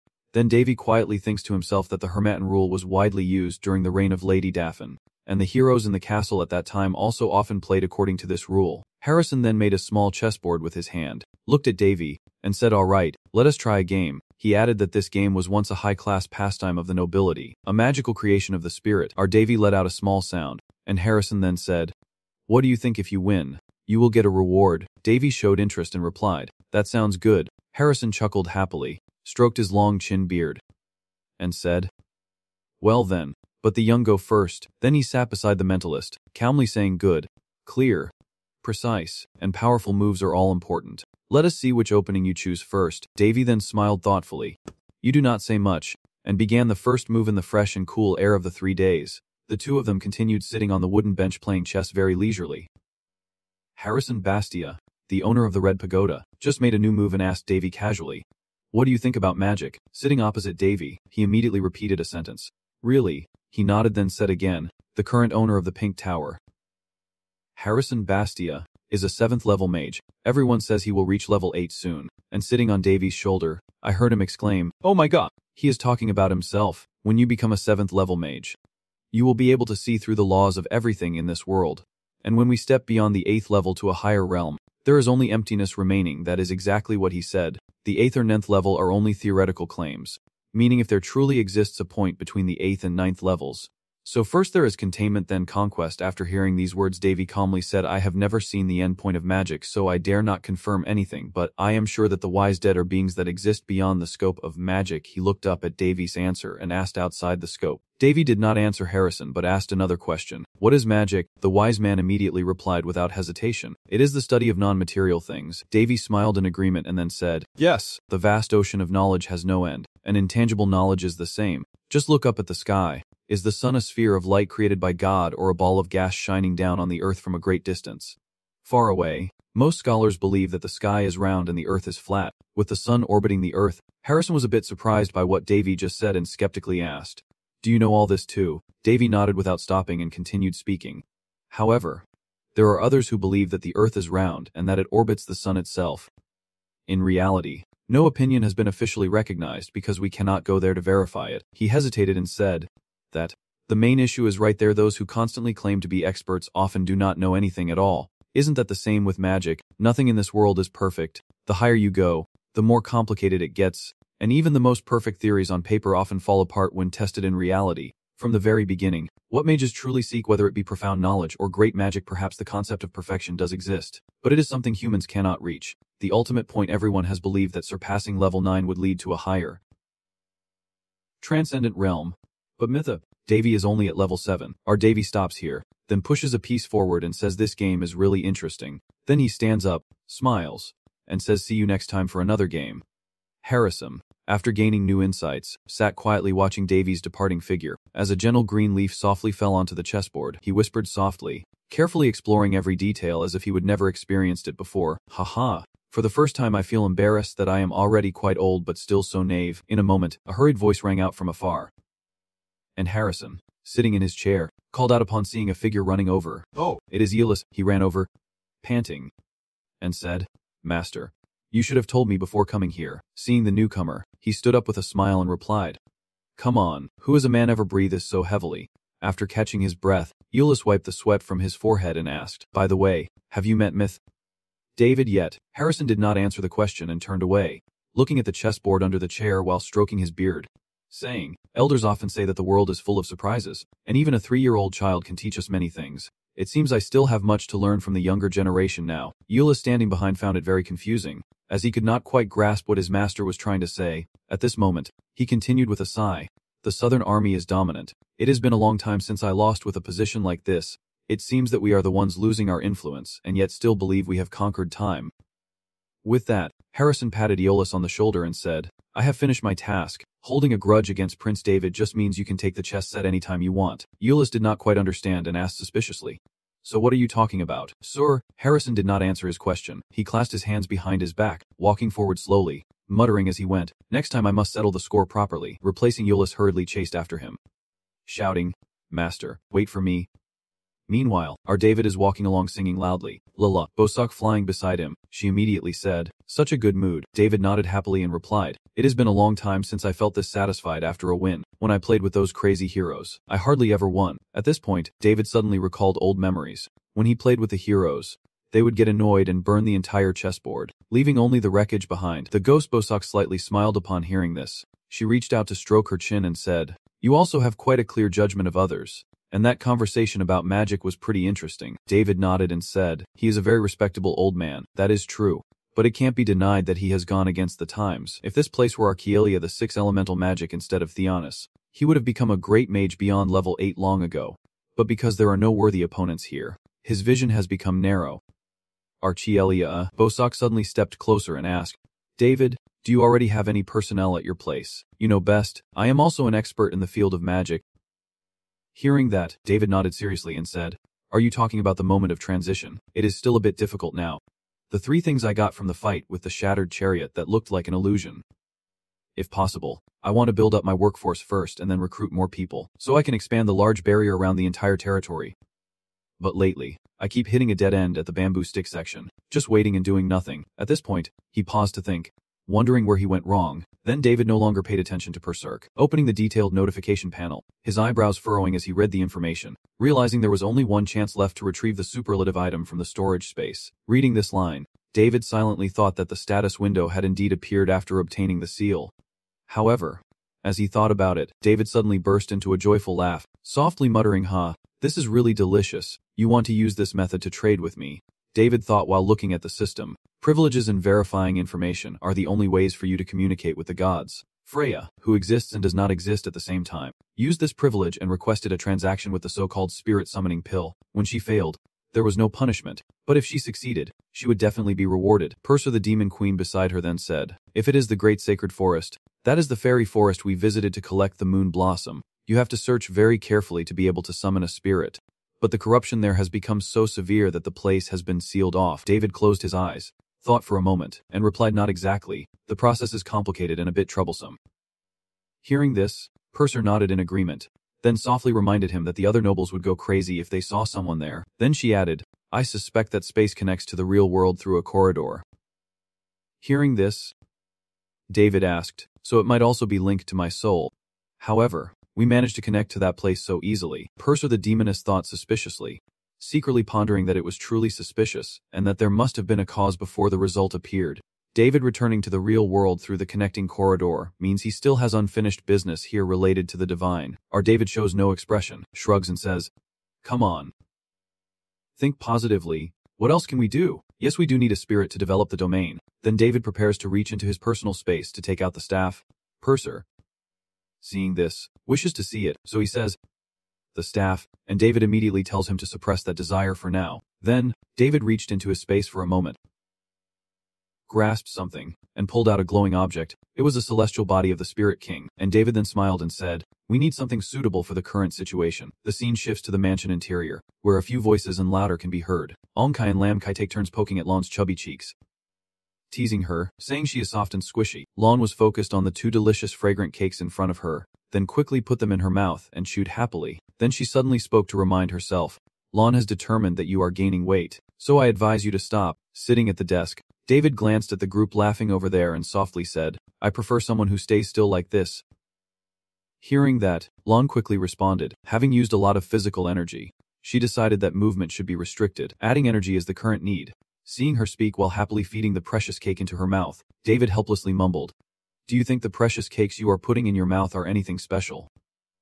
Hearing this, while still chewing the cake, Lon replied, "Lon has an extremely efficient ability to store energy. Adding more energy is necessary." Seeing through this sneaky eel, David was speechless. Just a hamster. Really just to show off. At that moment, a few knocks sounded at the door, and someone entered, bowing and introducing himself.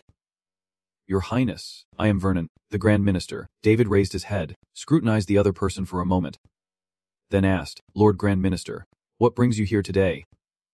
Hearing this, Vernon immediately responded, "Your Highness, please forgive my rudeness, but may I offer you some advice?" David hesitated for a moment, then nodded and said, "All right. Go ahead."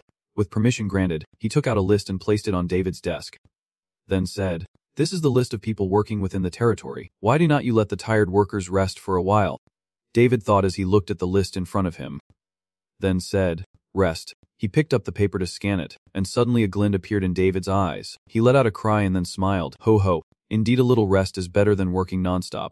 Then David picked up a pen and thought for a while. David held up the list and smiled, saying to Vernon, "All right, let the people I crossed out in the list rest first. Let the remaining people take a break once the first group returns to work, and we will let everyone rest according to the rules. Oh, and while you are at it, remember to cover their expenses." Vernon took the list and looked it over before Ngok spoke. "These kids. But, Miss Dinah, there are also some servants called Yuri who were only recently assigned to the task." David nodded as if he understood and then explained his purpose. "They come from the village, and I want to encourage them because they have done a great job. I understand how they feel, so please reward them as well." Vernon nodded in agreement and said, "I understand now. I did not think it was that deep." Berserk sat quietly to the side, crossing her arms and exhaling softly, thinking to herself, that was truly a heartfelt words. Vernon did not leave immediately. He took out a handkerchief to wipe the tears from his face, then looked at them with admiration and said, "Vernon has seen a new light within you, Lady Dinah." The demon Berserk suddenly remembered something and asked, "Are we going to that fairy realm?" David did not answer and just smiled to himself, thinking, yes, there are already guests waiting for us there. Berserk then spoke up, saying we might find many things in the forest, while a maid overheard the whispering voices in the room, unaware of what was happening. Then David told Vernon again that he would also leave because he had just come up with such a unique plan. And when Vernon was praised like that at this moment, he was extremely excited. He stammered with joy, "Your Highness," while David sat quietly nodding without saying a word. Transition. 2 days after the new workers were sent back to their hometowns. Outside, it is a beautiful day with blue skies and golden sunshine, birds chirping happily. David, our protagonist, leaves the castle, walking along a wide, open road, along with Berserk and Loon. He silently thought that he had been waiting for that to happen before leaving the castle with Loon. The Great Jungle, a destination not far from the territory, is filled with many monsters and steep terrain, so there are very few traces of humans here. Feeling the atmosphere here for a moment, David suddenly exclaimed, my head, has it become heavier than last time?" Loon, walking beside him, nodded and said, "Maybe," noticing no reaction from his sense of smell. Then she looked at David and said, "David's owner has a strange sense of smell." David, who heard this, covered his nose with his hand and replied, "Of course, people can't sense it because they do not have the ability to resonate with spiritual creatures." Hearing this from the opponent, she clenched her teeth in anger and argued back. Loon has an impressive memory and calculation ability, much better than David. David was surprised and replied, "Huh, what do you mean? That is strange all of a sudden." Loon now covers her mouth with her hand, pretending to speak softly. David's score against Loon is 35 wins and 43 losses out of 78 matches, so of course David has lost 43 times. Suddenly being compared like that, David was momentarily speechless and could not say a word, feeling annoyed as he muttered under his breath. Then he remembered that his 35 wins were because he had tricked her during their chess game with Loon, trying to distract her with a cookie. So Loon pulled David back to the present and continued speaking. Loon is very smart, so the master must listen to Loon. David at this moment felt a bit helpless and did not want to say much, so he nodded in acknowledgement. "All right, you are really amazing, truly." The two of them continued talking as they walked forward, but not long after, David suddenly stopped. They arrived in front of a huge stone gate, and David exclaimed, "We are here, we have reached our destination." He reached out to touch the gate, sensing a source of magic flowing through it. Thinking to himself, this gate leads to the fairy forest. It changes position and shape each time to protect Lang. This gate is like a shield guarding them. The floating edge behind. "To Moo?" asked. "We already entered last time." And hearing that, he smiled and said, "That is because we have the key to the locked door. It is a secret infiltration, but this time, since we need to find all the nobles inside, we should knock gently and call them." Right, then he slowly rolled up his sleeves, always standing to one side. He mechanically kept speaking, constantly and arrogantly praising himself, completing his assessment. Hearing her words, David suddenly burst into a satisfied laugh and loudly praised, "That is right. Very good. You are doing very well." Then David clenched his fist tightly, spinning it to warm up, while warning everyone around to be careful not to fall. And after saying that, he pondered that with this destructive power, he could break the gate with a single strike, the Demon King's destruction fist. Then he confidently smiled and said, "This door knocking, a bit stronger." David shouted loudly, "The Azura King fist." As soon as this fist was thrown, the earth and mountains trembled. A dazzling flash of light erupted, making it impossible for anyone to keep their eyes open. Then he shouted loudly, "I bring good news." Under the lush green canopy, the clear sky with sunlight filtering through the leaves, a sweet voice rang out, "Miss Yuria," the image of a beautiful long-haired blue-haired girl approaching, with the silhouette of another girl with blonde hair in the distance speaking. Finally, she is back. It turns out that the girl with blue hair is Yuria, and upon hearing the blonde girl speak, she replied, "Everyone is still well. Yuria has returned." Everyone happily gathered around her, and the girl with blonde hair asked, "How was your journey?" Yuria smiled and replied, "It was truly very interesting. I gained a lot from it. It is no longer just an ordinary trip. The girl with blonde hair looked annoyed again and said, but you still have to be careful with that human. Even when disguised as one, her beauty still cannot be hidden. It turns out that the blonde girl is the guardian elf of Manga Lam. Her name is Maya, and the young man standing beside her with a teasing expression is a resident of Guyat Lam. Named Verdict. Verdict then spoke up, that is right, I heard that humans are extremely cruel. Verdict continued, they buy and sell us like slaves, and Yuria still smiled as she explained everything to them. She said, of course I can't say that all humans are good, but on the other hand, not all people are evil. Yuria's memories flood back as she recalls the past, when she was in a bustling, prosperous town, and she continued, the place I went to had a prince. Although he held a very high rank among humans, he did many things for the lower classes. It turns out that the person Yuria is talking about is Devi. Even from an elf's perspective, he remains a very admirable person. Hearing this, Vodit was extremely shocked and immediately exclaimed, is there really such a person? Yuria just smiled gently and replied, of course, not all humans are the same. They are all different. Suddenly, a foot stepped forward, holding a wooden staff, and the person spoke. Forgive me, Miss Yuria, it turns out to be the elder here. She stepped forward and said, but all humans are worth causing trouble for, followed by other women behind her. The elder here clenched her wooden staff tightly and spoke in a very harsh tone. It would be very unfortunate if you forgot why we, the elves, turned our backs on the world 300 years ago and have hidden our traces ever since. Even if we have to find a way to save the forest, your decision is still very foolish and dangerous. The elder continued, her tone full of mockery. You have not forgotten what your mother did in the past. Have you? Maya, unable to hold back her anger, rushed forward and shouted, be careful with your words. Elder, while Yuria stood there, her face darkening, facing the elder, Mia raised her hand to protect Yuria, furious that Yuria had used the blessing of the spirit and would not be tracked. The elder here still won't let go. She continues to say, do you really think that blessing can last forever? That is why the young people nowadays are all fools. Tesketsk. What did she say? Miss Yuria. Yet Yuria remains calm and says this is the will of the spirit gods in the world tree. The elder here, hearing this, speaks up again, saying that this happened because you went against the will of the world tree, so stop being stubborn and beg for the forgiveness of the world tree. Hearing that, Yuria's face immediately darkened, and she could only hold her head and say, really? Suddenly, the ground trembled, and everyone was filled with fear. Suddenly, breaking through the clear blue sky, a voice suddenly rang out. Excuse me, I have good news to share.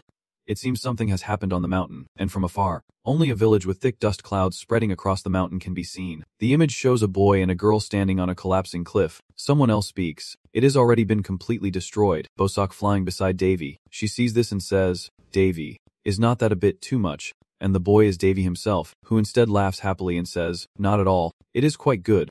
Suddenly, an arrow was flying towards them, and the familiar atmosphere seemed to tear apart. Nay, with her swift and agile body, lunged forward to counterattack, causing the arrow to be deflected away. Davy looked at the arrow stuck in the ground, smiled, and said, I told you I was here to deliver good news. I even revealed the motive. Loon's face turned pale, and she said, warning Midra Davy, there are many hostile people approaching. Loon attack now. Davy, standing with his arms crossed behind, responded when he heard Loon say that we did not come to fight. Just take them away. Mai and the villagers here are extremely scared, already holding bows in defense. Then Davy's voice rang out again. Hey! Listen up. Right. Take me to your village. Davy on this side is still boarding the boat and says, I have a few things to say to your leader. Looking at Loon's expression beside him, it is truly speechless, with a smug face. Davy continues, go and tell that leader that her employer is here. A group of people has captured Davy and Loon and are standing in the middle of the small village, surrounded by villagers on all sides. Everyone is silent and grim-faced. Then a voice rings out. I have brought him here. Miss Yuria, a villager who is also a guard, shouted loudly. Kneel down. Yuria quickly shouted, stop. It is okay. Then Yuria added, take that off. The villagers hesitated a bit, but then the blindfold fell to the ground. Yuria shyly and somewhat awkwardly smiled and said, I feel a bit embarrassed asking you this way, Davy. Now unblindfolded. Gently asked, so how was it? Did you enjoy your holiday? While Loon stood beside her looking uncomfortable and pouted, pressing his cheek against her, Yuria felt a bit embarrassed, sighed, and then said, I already knew you had recognized who I am. You came here because you also have something to discuss with me, right? Yuria continued, but you came here in a completely different way than before. Davy replied casually, this time I did my best. No one noticed that behind. The elder here had a darkened face and was so angry he trembled. And Davy, looking innocent as ever, said, but are not you gonna laugh at me? I am the landlord of the owner of this land. and after saying that he raised his tied hands. She screamed, "Silence. Human, I will kill someone right now." Yuria replied, "Please stop. Elder," ignoring the elder's protests. Yuria continued, "Maya, escort these people to my house." Maya, in a panic, exclaimed, "But, Lady Yuria," despite the old master grinding his teeth in anger, Yuria still said, "It is okay, I do not know about others but I trust him." Inside Yuria's house, simple yet beautiful hanging lamps adorn the ceiling. Putting the steaming cup of tea on the table, Yuria said, "Here, please have some." Crossed arms, he smiled and said teasingly, "Do not tell me you are fermenting again." Yuria then covered her mouth to laugh and replied, "Oh my god, I was just testing it out," while everyone sitting around was very serious and emotionless. Yuria introduced, "This is a type of tea made from Slim's essence that has been fermented for a long time. It is very delicious and extremely good for his skin and hair." Davy licks his lips and takes a deep breath before saying, "Well, alright, I guess I can drink this. I just do not like to drink it, and I am actually healthier than you think because my stomach has been trained in the hero hall. This is good. It also helps improve my mana flow." Right, its effect is incredible, but why is not anyone drinking it? While Davy praises that drink, everyone else is gagging and turning green from drinking it, their faces showing pain and suffering. Davy sitting across continues to praise that drink. "Maybe you can make me some next time. The easy way might be a bit too much." Yuria, happy to be praised, smiles brightly and says, "Oh my god, I did not expect you to say those things in a situation like this. But fine." While the two of them are happily chatting, a furious hand suddenly clenched the other's shoulder from across the table. It was Elder Davy's daughter, who stood up angrily and shouted, "Yuria, I can't listen to this anymore. Actually, she is communicating with this dangerous species. It feels like her mind has already broken down. She still won't let go." And Elder Davy points at Davy's face and shouts loudly, "What are you all doing? Drag this human out and throw him into the prison immediately. We will kill anyone who knows how this place was found." Davy was confused, crossing his arms with a blank stare. Yuria stepped in, saying, "Stop it." Elder Davy, seeing this, slammed the table and yelled. She still does not understand how serious this situation is, and because of her childish actions, all the yokai here are facing the danger of being sold into slavery. Suddenly, the atmosphere in the room turns tense, making the young Davy flinch, and Yuria's stern voice says, "Please." Yuria had been holding back for a long time, and she said with a helpless tone, "Stop." Then she forced a fake smile and said, "Could you please not stop me from speaking anymore?" Davy sat comfortably drinking tea, thinking to himself, "Not bad." Then he added, "She was born with innate power after all." Seeing Yuria smiling, Davy thought, maybe it will be fine if someone like Yuria, the leader, continues to speak for the demons. After finishing her conversation with the elder Davy, Yuria turned to smile and said to Davy, "Our conversation has been interrupted, has not it?" The teacup on the table was now empty, and Yuria continued, "Now you can tell me, why are you here?" Davy without hesitation replied frankly, "I think you need me to help purify the corruption in the forest." Right, at this moment, an image of Davy touching a deer with flowers on its antlers appears.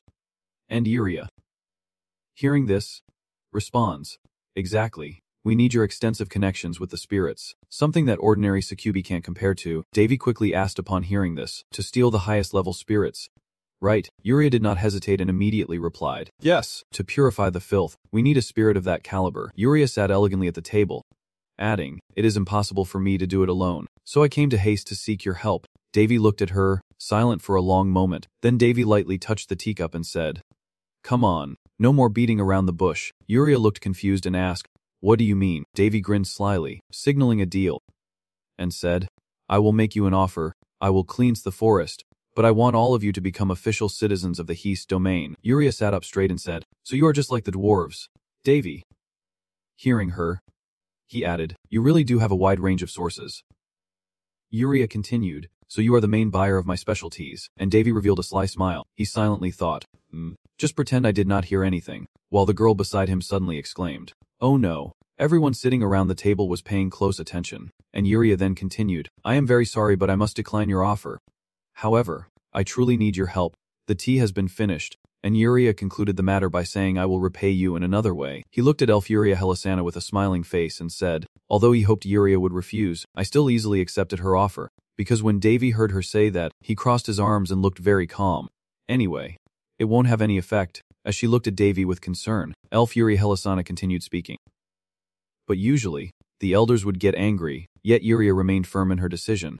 When the elder was still here and heard that, he stood up and slammed his hand on the table, looking at Elfuria Helisana. The old elder's face turned angry as he stood up as if to say something. Elfuria Helisana thought to herself, but who knows if that is good or bad? Then a grand stage appeared looking very luxurious, and suddenly a pair of legs appeared. It turns out that was Davy's footsteps. As he stepped here, the scene became gloomy, and the trees seemed lifeless. The trees looked dried out, their leaves withering as if they were about to die. Davy approached the leader Elfuria Helisana and immediately asked her, "Does the pollution start from here?" Elfuria Helisana calmly replied, "Yes." Inside the moonlit forest area, the soul pollution is like a disease gradually corroding the entire forest. As they walk and observe their surroundings, there are cries of pain. "Help me. Help me." When Davy hears these screams, he looks at Elfuria Helisana and says, "This is terrible." The cries for help rise again. Normal pollution is like a system error caused by multiple overlapping coincidences. Davy looks ahead and tells Elfuria Helisana, "But the pollution here is happening much faster than I expected." The scene becomes increasingly desolate, with trees almost dying. In heavily polluted areas, patches of green appear as if they want to spread across the entire region. Davy looks around, resting his chin in his hand, pondering and saying, "I know only high-grade starstones can purify the forest, but maybe there is another way I do not know about." Davy was thinking if there was a faster way to save this place.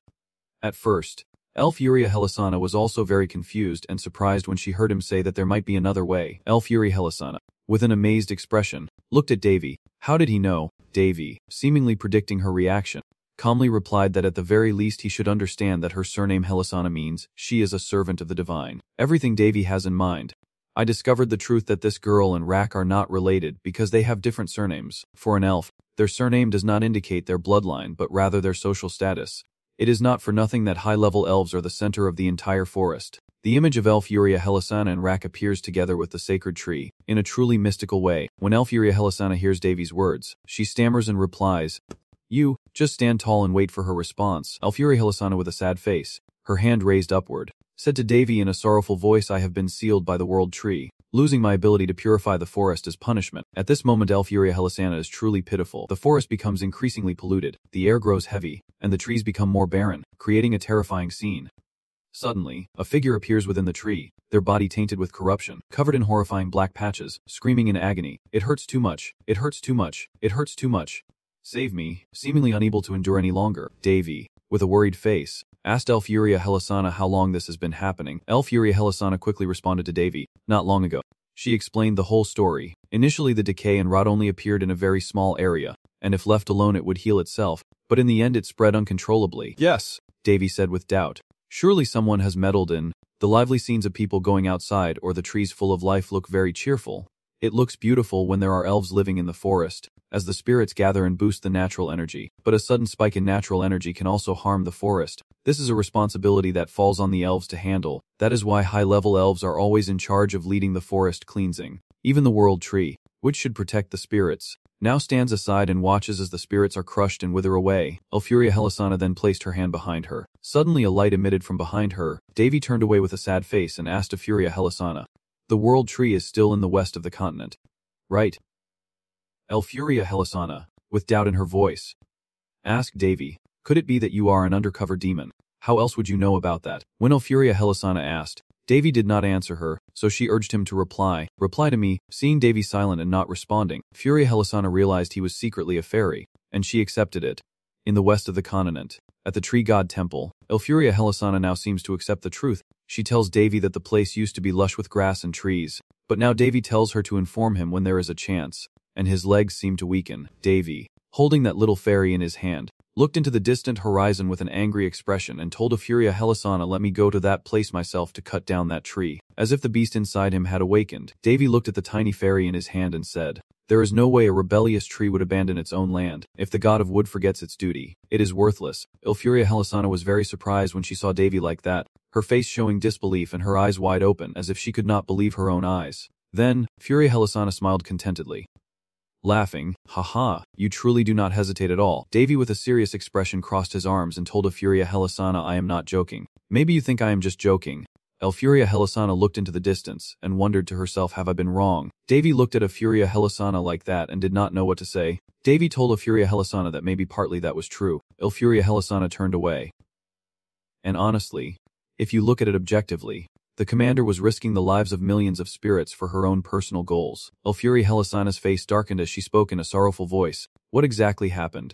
Davy watched her figure, Elfuria Helisana blamed herself for refusing the partner chosen by the world tree herself, which is why she had to endure the punishment, and so the consequences followed immediately, leading to the current situation. The image of the world tree looked so beautiful, but how could such evil be possible? Elfuria Helisana touched a tree and said, "This is the last chance. If it does not work this time, I might have to send my people back to the divine forest." It seems that Elfuria Helisana also desperately wants to save the forest, but because she is under punishment, she cannot do anything. At this moment, her face is full of hope that this time she will succeed. Davy, upon hearing that, asked, "And what about you?" Elfuria Helisana turned to look at Davy and said affectionately, "My temple is still here." Elfuria Helisana told Davy that if the forest was so severely polluted that it could no longer be saved, she would burn her own soul to purify it. True to the original agreement, Elfuria Helisana was truly brave, willing to sacrifice herself to save the forest, and her spirit is truly admirable. Beers looked at Elfuria Helisana with concern and called Davy.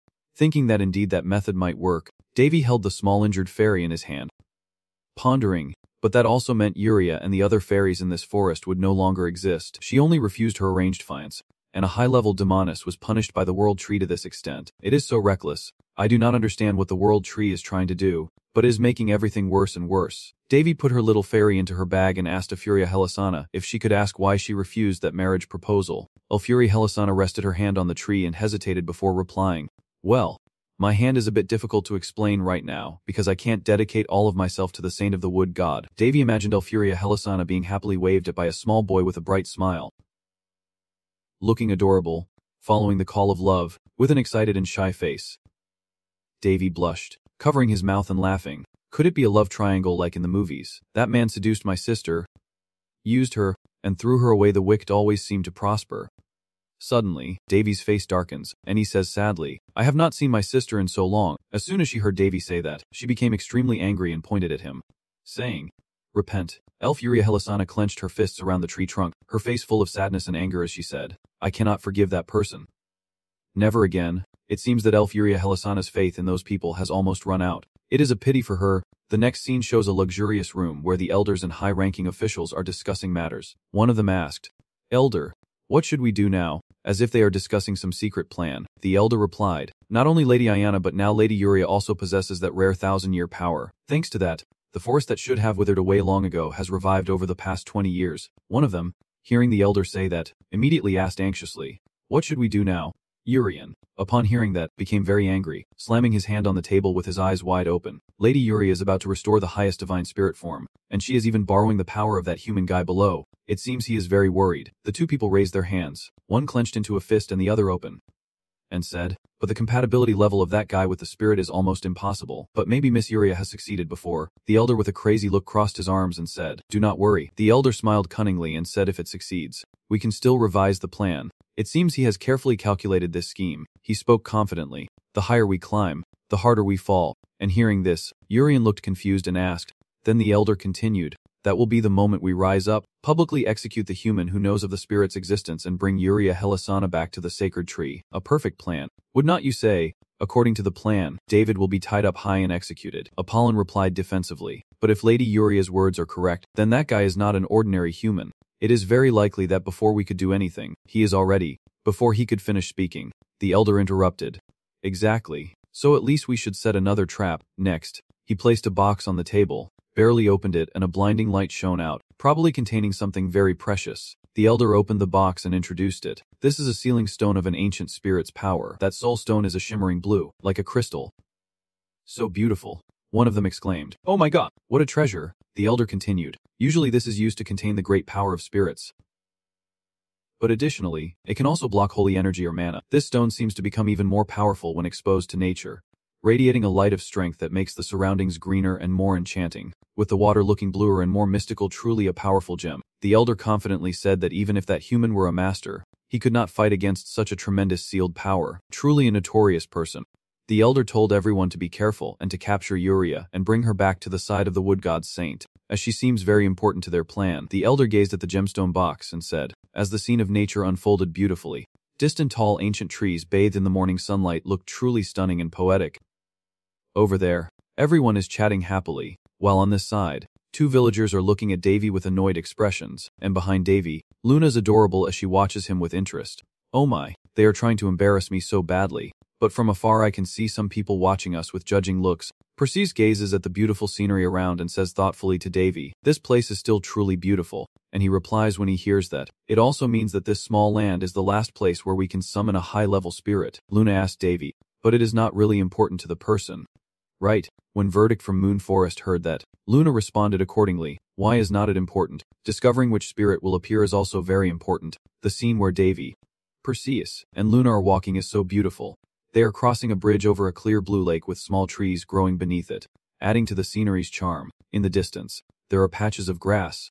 Behind the three of them, Verdict was following, and Davy continued, "Even among lower-level spirits there are differences based on bloodlines and related impurities, except for the Spirit King, which is the only exception." When Davy arrived, he placed the pot on the ground, and the plant was gradually growing new branches, as if its life was being revived. Davy sat down to look at the potted plant, and the fairy cried out in pain. He smiled gently and told the plant to hold on a little longer. Verdict, standing far away, watched Davy talking to the plant with a guarded expression, arms crossed and leaning against a large tree. The small, fragile fairy said to Davy, "I believe you, human," and he touched her injured fairy with his hand. Suddenly a beam of light from the fairy shone so beautifully. Davy said, "Level 5 Holy Magic Purification," and the fairy screamed at this moment. "Hey Verdict. Seeing you call out like that, your face looks so adorable when you get flustered." Davy looked at Verdict and said sarcastically, "Is holy magic so interesting? Keep staring, you are just a mediocre human mage. Do not pretend anymore." Davy stood up with a serious face and asked Verdict, "Have you signed a contract with a spirit?" Verdict crossed his arms and looked at Davy, speaking clearly. "Yes, a mid-level spirit named Undine." When he heard Verdict's response, he felt very pleased and said, "That is great. There are a few things I want to check. Could you call her out?" Just like Davy had some plans in mind, when Verdict agreed to summon his spirit. This spirit was a cute blue fairy, and Davy told Verdict to try cleansing the tree with the spirit's power, using all your strength. Verdict replied with a questioning tone, "How can I?" You calmly told him it is just a quick check. Just do it. Seeing this, the little spirit obeyed, and she approached the pot to purify it with her power. The little fairy points at the plant pot and casts a spell. Now the pot is enveloped by a stream of blue light. Davy stands with his arms crossed, watching everything. How beautiful is the green surrounding the plant. At this point, the plant pot is no longer surrounded by the blue light. It has turned purple and looks very mystical. Davy and everyone else are stunned when they see this scene. Davy crossed his arms, resting his chin on his hand as he looked into the distance lost in thought. He told Verdict that the pollution had absorbed the life energy, and so many more. When Verdict heard him say that, he was confused and asked him, "What does that mean?" Davy asked Verdict if anyone in the village had gone missing or recently died. Verdict, upon hearing him ask like that, was quite surprised and then said, "What?" With a serious face, he asked loudly, "Is it important or not? It seems related to what I am thinking." Verdict told Davy that recently there have been some accidents, and I heard that they happened when patrol teams went out to deal with monster groups invading our territory. But hearing Verdict's words, he asked, "How did you hear that? Are you sure?" Davy asked to confirm the information. Verdict, "Where are the bodies?" Verdict told him that they were probably burned on the spot and returned to nature. Hearing Verdict's response, Davy asked loudly, "Is that what the conservative elves have been saying?" Verdict, enraged by Davy's words, clenched his fist and roared, "What do you mean? What are you trying to say?" Davy calmly replied, "I am just wondering. I just hope it is not what I think it is. The pollution is spreading rapidly after absorbing life energy." At first Verdict seemed about to attack him, but when he heard him say that, he understood and gradually calmed down. The plant pot was now turning darker. Suddenly, the red plant pot glowed strangely, and Davy said, "The source of the life energy is obviously no longer worth mentioning." Davy enters the forest, his hand touching the tree with the blue gemstone cage, and he says there are a total of 7 sources of pollution. While waiting, I broke the barrier and spun mana into the source of pollution to temporarily stop the flow. It is like using tape to stop water from leaking out of a broken cup. Davy, with a thoughtful look, glanced at the blue gemstone cage and said, "With this level, it will take 2 months, maybe 15 days more if necessary." Davy looked up at the sky and saw 2 moons, a large pink moon named Sirith and a smaller blue moon called Kryeth. Davy said, "There is not much time left before this place turns into a dead forest." After 2 days, the elves stopped paying attention and started to relax. The lively village scene appeared with lush scenery. Davy lifted his head, looked up at the sky, and sang loudly, "Why-ho," as if he was detoxifying. Turns out Davy is not detoxing. He is just lying on a hammock in the tree, gazing at the beautiful scenery and calling out. The girls sitting below, startled by his words, suddenly sing out, looking very funny.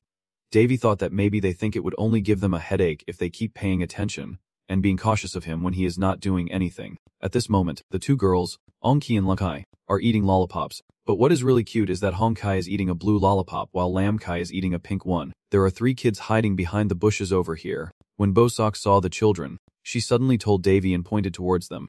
Look, there are some kids. Davy, seeing the kids staring, smugly tells Bosak, Hey, I knew it. Even though I am human, they are curious about my good looks. Bosak, annoyed by his arrogance, hits him, saying, they are staring at the lollipops, with a disappointed tone. He said, I knew it. Kids get excited when they see lollipops, and their saliva drips everywhere. It looks funny. Davy suddenly appeared at the hiding spot of the kids holding colorful lollipops, and smirked. He said to them, Tata, do you want some?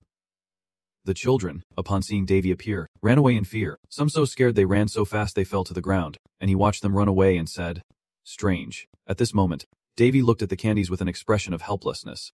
Suddenly, a girl appeared behind Davy, pulling his shirt as if she wanted to say something. He turned around and smiled at the child, saying, Hey, so the girl pulling his shirt is Mia. She looks very cute with her blue hair and fur, and purple eyes. When Davy held out the lollipop and asked if she wanted it, she suddenly ran to the corner and hid, as if Mia was afraid of something. She asked suspiciously, Is the uncle a human? Davy, with a straightforward face, replied to me, Yes, I am human. When Mew seemed to no longer sense any danger, she approached Davy to take the lollipop, and he looked at her, thinking, this clumsy kid, what is wrong with her? Just lick it instead of biting. As Mew eats her lollipop, she exclaims that it is delicious. Her expression suggests it is the first really tasty thing she has had. Davy, seeing her reaction, feels very happy and says with a big smile, That is great. So delicious. So good. What is your name? The EU. When Davy asked, she happily replied, The EU. That is what my mom named me. When Davy heard Mew call him uncle, his face stiffened as if he was thinking, How can I be called uncle when I look so handsome and youthful? Davy and me head towards the rock to sit down, and with a sincere expression, he asks Mew to call him brother instead of uncle. The EU, with a mischievous glint in her eyes, calls him grandpa. Davy's face falls, and he says with resignation, Fine. Call me whatever you want. The EU, while eating her lollipop, tells him she will show him a treasure, leaving Davy bewildered. At this point, everyone has entered a forest surrounded by lush trees with the evening sunlight shining down. Along with Davy and Mia, there is also Loon, who runs ahead, waving his hand and calling him, Uncle. Here. Sit here. I was also very surprised because this is the first time Davy has been here. I said I did not know there was a place like this inside that village source. Mew was holding a stone in her hand. This stone is very beautiful. It sparkles with many colors like a precious crystal. Mew chiefly says, Tata.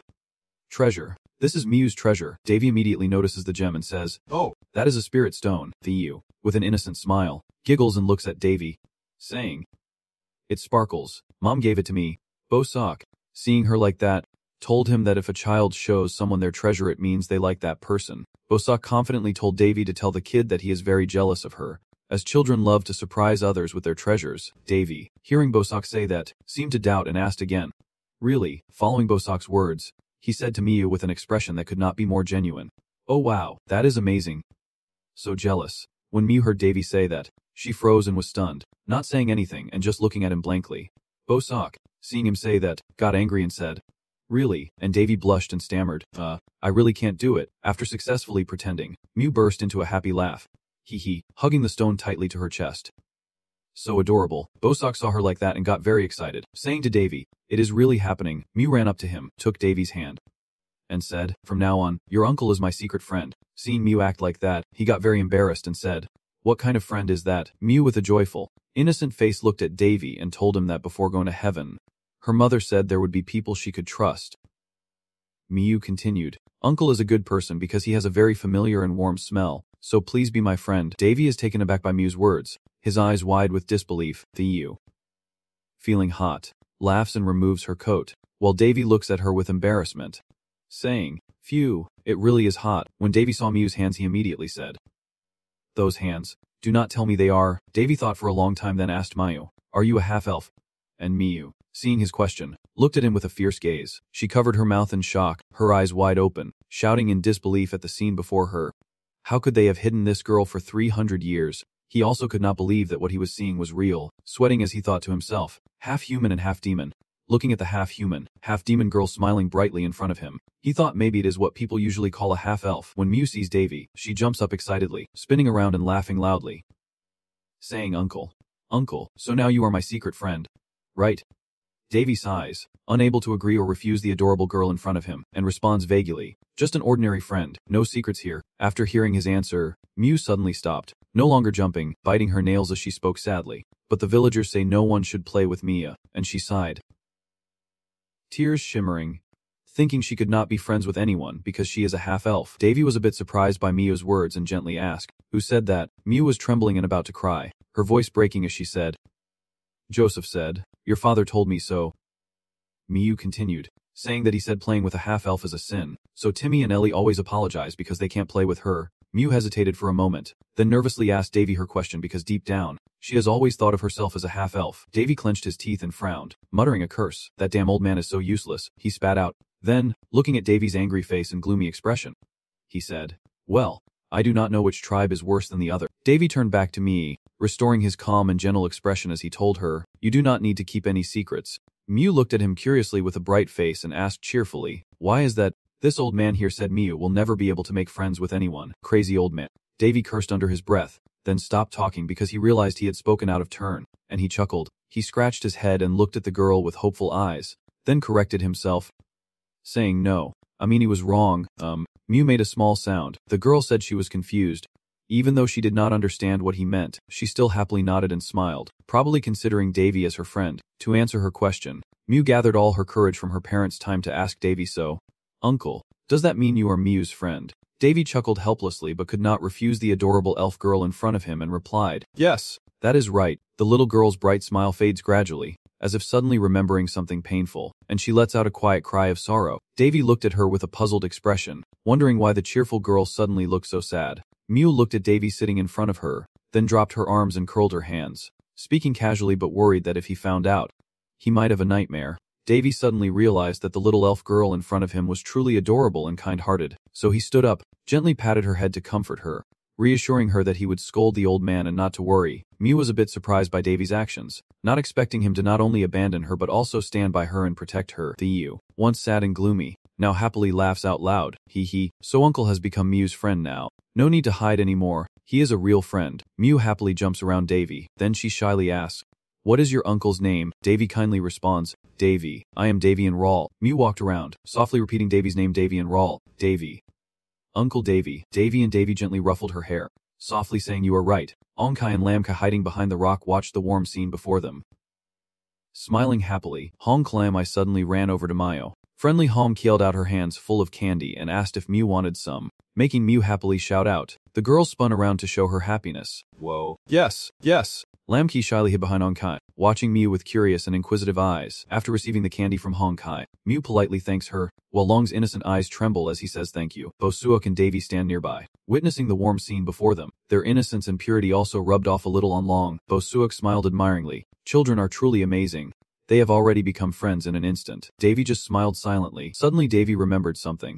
He liked to think that giving a gift would be nice for this little girl, so he turned to Miu and called out loudly, "Miu, do you want me to show you a spirit, to celebrate this special day when we became friends?" Miu paused her play with Hongkai in surprise, unable to believe her ears, then shyly asked Davy again. "A spirit is a tiny friend." After confirming Davy's words were true, Miu happily shouted, her smile even brighter, "Those friends are so adorable. I want to see them too." Miu happily jumps and spins in circles. Bosuok looks at Davy and asks if it is okay. Davy gives Bosuok a reassuring smile and says, "Now that we have everything we need, summoning a spirit friend is no problem." Davy finds a spacious empty patch of ground, kneels down holding a small stick, and begins drawing strange straight lines. After a while of fumbling, those lines finally form a mysterious magic array. He stands up, dusts off his pants, and from nowhere, a familiar figure appears beside him. He takes a deep breath, then smiles at Miu and says, "Now come and repeat after me." Miu, surprised by the magic circle in front of her, exclaims, "Wow." After stepping into the circle, Davy gently places his hand on her back, his hand emitting a soft glow. In front of Miu's astonished eyes, he began to recite the spell as a blue light gradually enveloped her entire body. The Great Will exists from primordial breath, the spirit that rules over nature and all things. Miu was overwhelmed by one surprise after another. Still in awe, Junjin echoed Davy. "Oh Great Will." Davy closed his eyes, pondering what to do now, and prayed for a sacred ancient vow. Miu. Davy then asked which type of spirit you wanted to see. Miu quickly replied with eager eyes, "A small earth spirit friend." And Davy seemed to understand something. In his mind, a earth-type spirit appeared. He made an ox sign with his finger, so the kid wants to see a gnome. Right. Davy prepared to cast a spell for Miu to see the earth spirit. But before he could, Miu shouted and turned to tell Davy, "Miu, no. I want to see no." Davy frowned, looking at Miu happily smiling in front of him. secretly thinking that this little girl knows No is the king of spirits. Although he was not pleased inside, he still prepared to explain to her that they can't meet No now because they are very busy, but he would let her see him someday. Miu hears him and suddenly looks disappointed, her face showing displeasure with Davy's answer. She crosses her arms, turns away, and puffs her cheeks in anger. What is going on? Davy is a liar. After Miu scolds him, Davy fluffs up his feathers and chases her around quickly. This girl. The resurrection of spirits happens step by step. After reviving a low-level spirit and increasing its favor, you can then revive a higher-level spirit. When the favor reaches a certain level, you can revive advanced spirits. The time each person needs to increase favor in their spirit contract varies depending on individual ability, but everyone must follow this process. After helping a low earth level spirit, Miu happily exclaimed with joy, "Low earth level spirit fur. So cute." Miu held the adorable spirit in her hand and went to show Hongkai and Lam Kai. The three kids excitedly gathered around the spirit in Miu's hand, staring at it, suddenly feeling cramped. Miu lifts the little spirit high and cheerfully says, "Long, be my secret friend." "No, just a friend." "Okay," pretending to be scared next to Davy, clapping and praising Davy, a young demon who has not gone through his first growth yet, and you have already helped him make a contract with a spirit. And now you have done something even more wonderful. Davy did not respond to Purser's compliment but silently acknowledged it as he approached Miu, who was happily playing with the little spirit. He crouched down and whispered to the kid that if she wanted to summon Lam, she just needed to hold the spirit stone tightly and call his name silently in her mind. Lam will appear again. Miu was so happy she stopped crying. The girl shyly said, "Now I have so many friends." Miu ran over and hugged the pink and lime spirits tightly, proudly saying, "Here they are, Pink and Lime, and also Davy and Lam." Miu is so well behaved that her parents in heaven sent her many friends. Watching from beside, Purser's beautiful face welled up with tears as she sniffled and cried softly, speaking to Miu with a voice full of sorrow. Sigh. How lonely has that little girl been all this time? Davy looked at Purser crying and felt a bit amused, but he decided to let it go because he did not want to argue with her. Suddenly, someone leapt down from the tree behind him, the rustling leaves catching his attention. Davy turned around and looked at the beautiful fairy in front of him, saying, "So you are here, Lam." She is holding a basket of fruit. Her name is Yuria, a fairy. Yuria sees Davy and smiles softly. Then she gently greets him. "Hello, sir." The scene shows children playing happily under the lush green canopy of an ancient tree, with birds singing melodiously, creating a picture full of warmth and innocent childhood. Yuri and Davy sit on a nearby rock, watching the children play together. She looks at me with a warm and joyful gaze and softly speaks. "It has been a long time since I saw that girl laugh and play so freely." Yuria lowered her face, smiling bitterly. "I have nothing left to say." Her voice was sad as she explained to Davy that elves were not always treated so badly in the past, but recently the treatment has become unbearable. Mayu's mother is an elf, her father is human, and she belongs to the group of messengers who go beyond the forest to deliver messages between villages and exchange goods. Suddenly, Yuria paused for a moment, sighed, and continued, saying she was killed on the way back after completing her mission due to an attack by monsters. That was the first time her father and mother met. She continued to tell with a sad voice that Mai's father saved her mother. Yuria gazed into the distant void, recalling the past. She could have lived normally among humans, but it seemed the village where they once lived had been taken over by bandits. Mao and her mother barely managed to reach the world tree. Suddenly, David interrupted Yuria and asked, "Where is her father?" After asking, he suddenly realized something, let out a long sigh as if he understood everything, and decided to drop it. It was all too clear now. Yuria looked at him, smiled, and said he was right, but the sadder part happened afterward. Yuria lowered her voice and recounted calmly, recalling the image of Mayu's mother and child embracing while suffering the punishment of the world tree. Mayu's mother, accused of leaving the forest, loving and marrying a human, and having a child, could not avoid punishment from the world tree. The only thing we could do then was hide Mayu's innocence, and Yuria sighed warily. Most of the forest's inhabitants were also tired of the oppressive and half-hearted rule of the world tree. If they had the power, they should have been able to let Mayu have a normal and happy childhood. David said, raising his empty hands and asking her if it was because of the hazy elders. When he mentioned those old men, her expression changed, her face became irritated, and her tone grew sharper. "Those old men are too revengeful. The world tree sent only 3 elders here just to control me. In fact, not many people here support those 3 old men." She continued, "Maybe only a few spirits still praise them." David looked at the sad Yuria, deep in thought, but those old men still wield power thanks to the world tree. If anything goes just a millimeter beyond control, the world tree will definitely intervene. Yuria crossed her arms, fiddling with her fingers, and said, "I almost could not stop the remaining elders from trying to kill Mayu, so I built a house on the edge of the forest. Are you afraid that the world tree will punish you?" With a hint of dissatisfaction, she said that the people of this forest are all thorns in the eye of the world tree. Then she chuckled bitterly and continued, "The traitors who abandon humanity. but she paused for a moment, looked up at the sky, watching the free birds soaring across the vast sky, and smiled. Maybe the world tree still has not found a convincing reason to send troops to destroy us. That is why we live so quietly and still died. Until I managed to summon the highest spirit, Yuria proudly said about her abilities. She looked at Miyu, who was still happily playing with Honkai and Lamkai in front, her eyes shining with warmth. She looked at Miyu and said, "In fact, everyone here knows that Miyu, the poor girl, has always had to face everything alone. But they were afraid, so they could do nothing but secretly help her, knowing that although Miyu is an elf, the people in this forest village still love the pitiful girl toyed with by fate. Everything so far has been the opinion of the majority. Now this is my personal request." She stepped forward to Davy, kneeling on one knee, and Davy was taken aback by her action. She knelt down and pleaded earnestly, "Davy, please help me." Before Yuria could finish, Davy knew what she was going to say and replied, "I am already casting my net." Yuria was taken aback by his words, looking up at Davy, who was smiling calmly, ignoring her bewildered expression. He continued, "The bait is not ripe yet.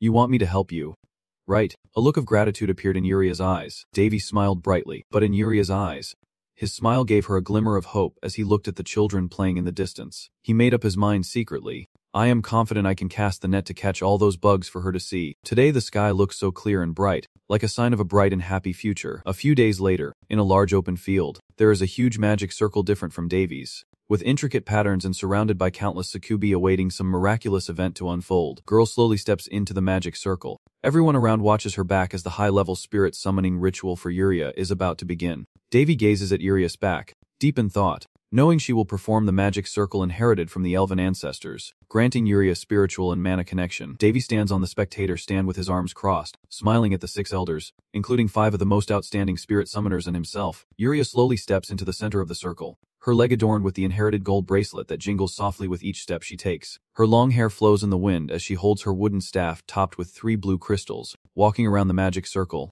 When she reaches the center, suddenly she raises the staff high, and the 3 blue crystals emit a brilliant light. Yuria's aura, now radiant like a goddess, descended to earth. She closed her eyes, took a deep breath, and gently moved her body, beginning a high-level spirit dance. Her movements swift yet graceful and pure, watching Yuria dance beautifully and skillfully. The crowd around could not help but marvel and kept praising her. They stared with their mouths open in disbelief, their praise for Yuria echoing nonstop, the creator blessing them.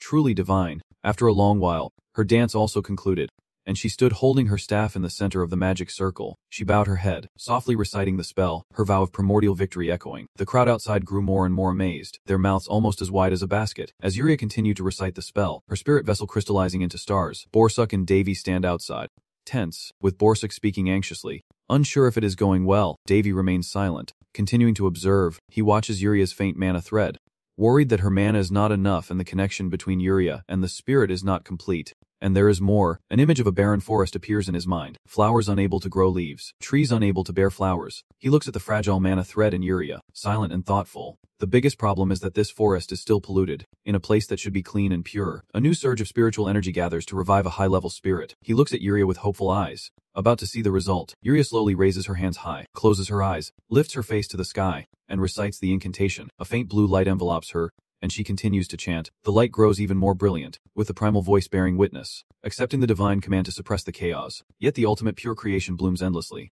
Before the world's longing for your divine presence, please reveal yourself. And after she finishes the incantation, she gently taps the staff 3 times downward. Suddenly, the light on the tip of the staff begins to gather into a sphere, inside which faintly I can see the shape of the spirit. Yuria is emitting a huge energy and calls out a strange name. Eulustra. After she finished reciting the mantra, the glowing sphere grew larger and larger, swallowing Yuria whole. After a moment, the sphere transformed into a water dragon circling around Yuria, which was the high-level water spirit Eulustra. The crowd around, seeing this high-level spirit for the first time, was in constant amazement, repeatedly exclaiming, "O divine!" The sea dragon spirit Eulustra then circled once above the central area before stopping in front of Yuria. Everyone around kept talking excitedly about this rare sight, unable to believe it. I saw a high-level spirit with my own eyes. Yuria looked at the water dragon in front of her, feeling moved, and Junjin's voice urgently pleaded, "Please grant it." I did it. The spirit heard my call. Yuria was lost in joy and happiness. But soon the crowd outside started to panic. Someone shouted loudly, breaking Yuria's train of thought, "It is not good." Another demon ran toward the crowd, shouting as they ran, "Pollution has broken the barrier and is spreading here." The other spirits are arguing loudly, creating a noisy scene. as a confused voice questions should we run away, insisting that contamination is impossible here since this place gathers the purest spiritual energy in the forest. How could pollution spread here when everyone is arguing loudly? Suddenly strange faces appear out of nowhere. A hoarse voice says the child who disobeys will surely be punished. An old demon woman in disguise holding a staff, with demon guards following behind looking very imposing, smiles at Yuria and says, "The child with the dirty human bloodline has been in this village for too long."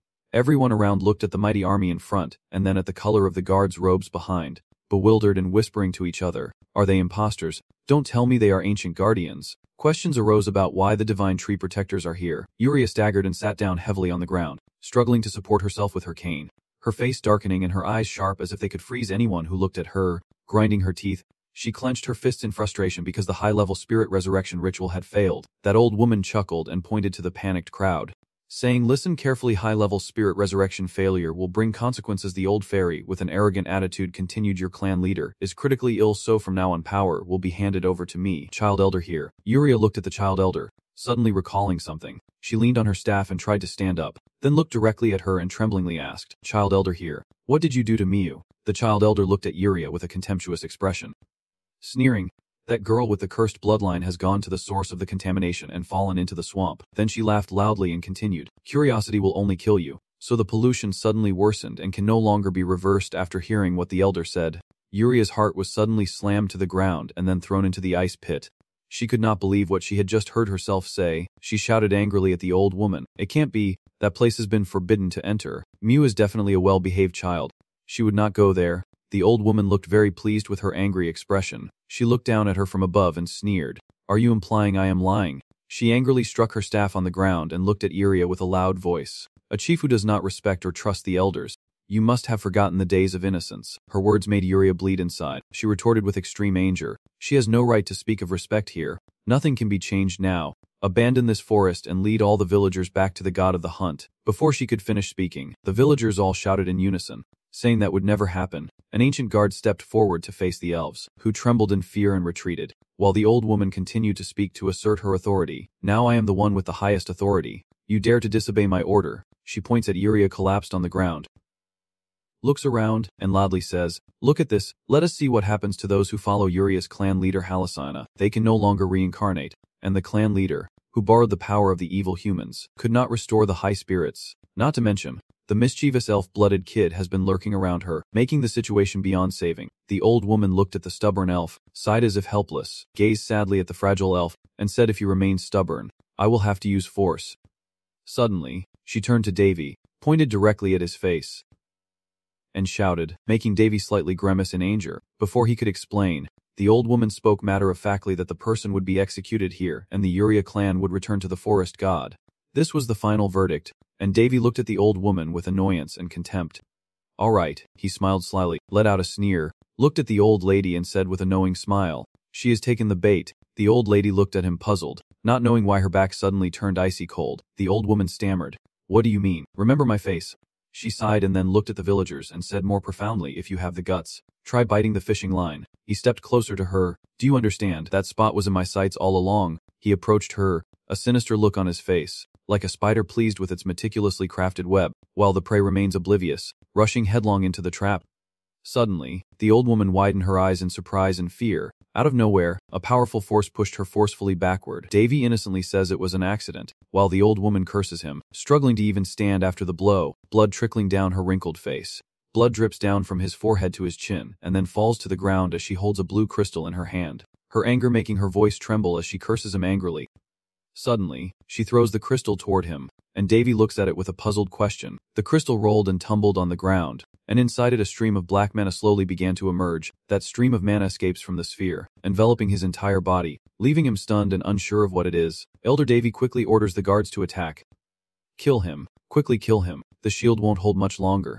Go now." Her guards are still rushing forward, but Davy remains calmly standing in the black smoke. He casually says, "That thing can counter her mana and holy power. Looks like she is quite prepared." Tears in his eyes, he looked at the approaching guard and spoke, "But you know." Suddenly, the guard became panic-stricken, eyes wide with fear. I smile slyly at the guard in front of me, knowing this will only strengthen my mana and spiritual power. Suddenly, a mysterious inner circle of mana appears beside me, and I give a knowing smile to the lady. She has helped me boost my vitality, so I must make the most of it. Davy pulls out a sphere from the mana circle, which is the eye of the Spirit King, recites the spell, and opens it.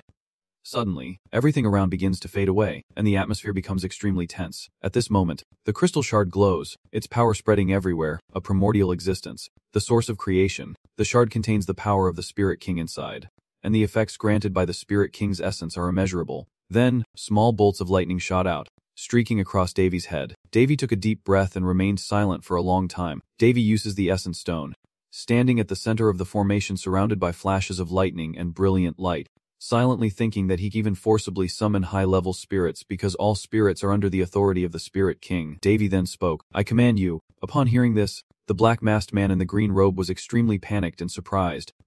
Suddenly, a beam of light emitted from the hand of the masked man, and he silently thought, "My power is being drained." Davy used a burst of light from the essence to attack the masked man, who was knocked back by Davy's power. With a loud bang, he was thrown behind the elder, causing a huge explosion with flashes of light, and the elder was now so frightened that he sat frozen in place. The old master was stunned and turned around, eyes wide open. But surprisingly, the black-masked man in the green robe still remained standing on the ground after being pushed back by Davy's power, although the ground was now a pile of debris. Meanwhile, Yuria collapses, exhausted, her mana reserves dwindling. Davy approaches, holding the essence, and commands her. Davy continued speaking, "Stop." Suddenly Yuria's whole body shone brightly. A wind rose from nowhere, causing her hair to fly wildly. Then colorful beams of light appeared around him like a rainbow. "Good job, Yuria, now you can rest." Yuria continued, "Then I will leave the rest to you." With that, she collapsed onto Davy's shoulder. Her power released as motes of light and radiant streams floated into the air. Old Master Davy standing behind suddenly shouted, "What is happening?" Hearing that, Davy slowly stood up with a serious expression. And at this moment, Old Master Davy was a bit startled by his tone. Davy continued to speak loudly, recalling the oath he took to create during the chaos. And as the nearby villagers heard this, they hurriedly hid. Then the sword appeared, and she called out, "Davy." But it seemed that at this moment Davy was both casting magic and quietly thinking that he needed 3 things to revive the Spirit King. Davy thought about Yuria wielding the power of a high-level spirit, believing that to revive the Spirit King he needed to form a contract with a high-level spirit, synchronize completely with it, and possess a pure will. Seeing Yuria exhausted and lying on the ground in despair, Davy still pondered that what he sensed in her was a pure desire to be supported by spirits. Then Davy closed his eyes and said, "I wish to bear your noble name and continue to uphold the oath. My name is Davy Enroll. Your name is the source of the earth." Surrounded by tiny rays of light rising around him, the small glowing particles continued to rise, and Davy's voice seemed to echo across the mountains, saying a name bestowed by great will. "Note." Hearing this, suddenly a villager shouted out, "Note," he said, "is that the name of the Spirit King?" And everyone around was stunned in surprise. Hearing that, the elder was so terrified he fell silent for a moment, trembling all over, his face pale, and hesitated to say, "What are you doing?" After Davy finished speaking, the earth and sky seemed to shake, and a brilliant golden light radiated around him. Everyone present there was so surprised they could not speak, but the elder was so scared he collapsed to the ground. Still, the elder was stubborn and shouted, "No way. Did you really accept that day? It is not over yet." Davy said, causing the elder to panic and ask what. The elder was extremely surprised by the scene before him and could not believe that a glowing magic circle had appeared on the ground. As his hand touched the surface, he suddenly exclaimed, "A magic circle." The elder's face turned pale now, and he instinctively exclaimed, "Is this a new type of magic?" Davy at this moment smiled, thinking to himself, "Look carefully. Around me are powers radiating a dazzling golden light. This is how I captured the Spirit King." Then Davy raised his hand as if controlling something, saying, "Soon my will become his will, and his will become mine." The magic circle beginning to change with each word Davy spoke. Then his face darkened. Davy used his hand to cast a spell and said, "I crave your power, and you will desire my presence." Suddenly, Davy shouted loudly, and Note appeared from underground. It was the Earth Spirit King Note. Davy's small figure stood there, performing magic majestically. The Earth Spirit King slowly rose up, and rocks and dirt were swept along with it. All that remained was the shadow of the elder sitting there witnessing this unbelievable event. Sitting right in front of the Earth Spirit King's feet, the elder raised his head and asked aloud, "What is happening?"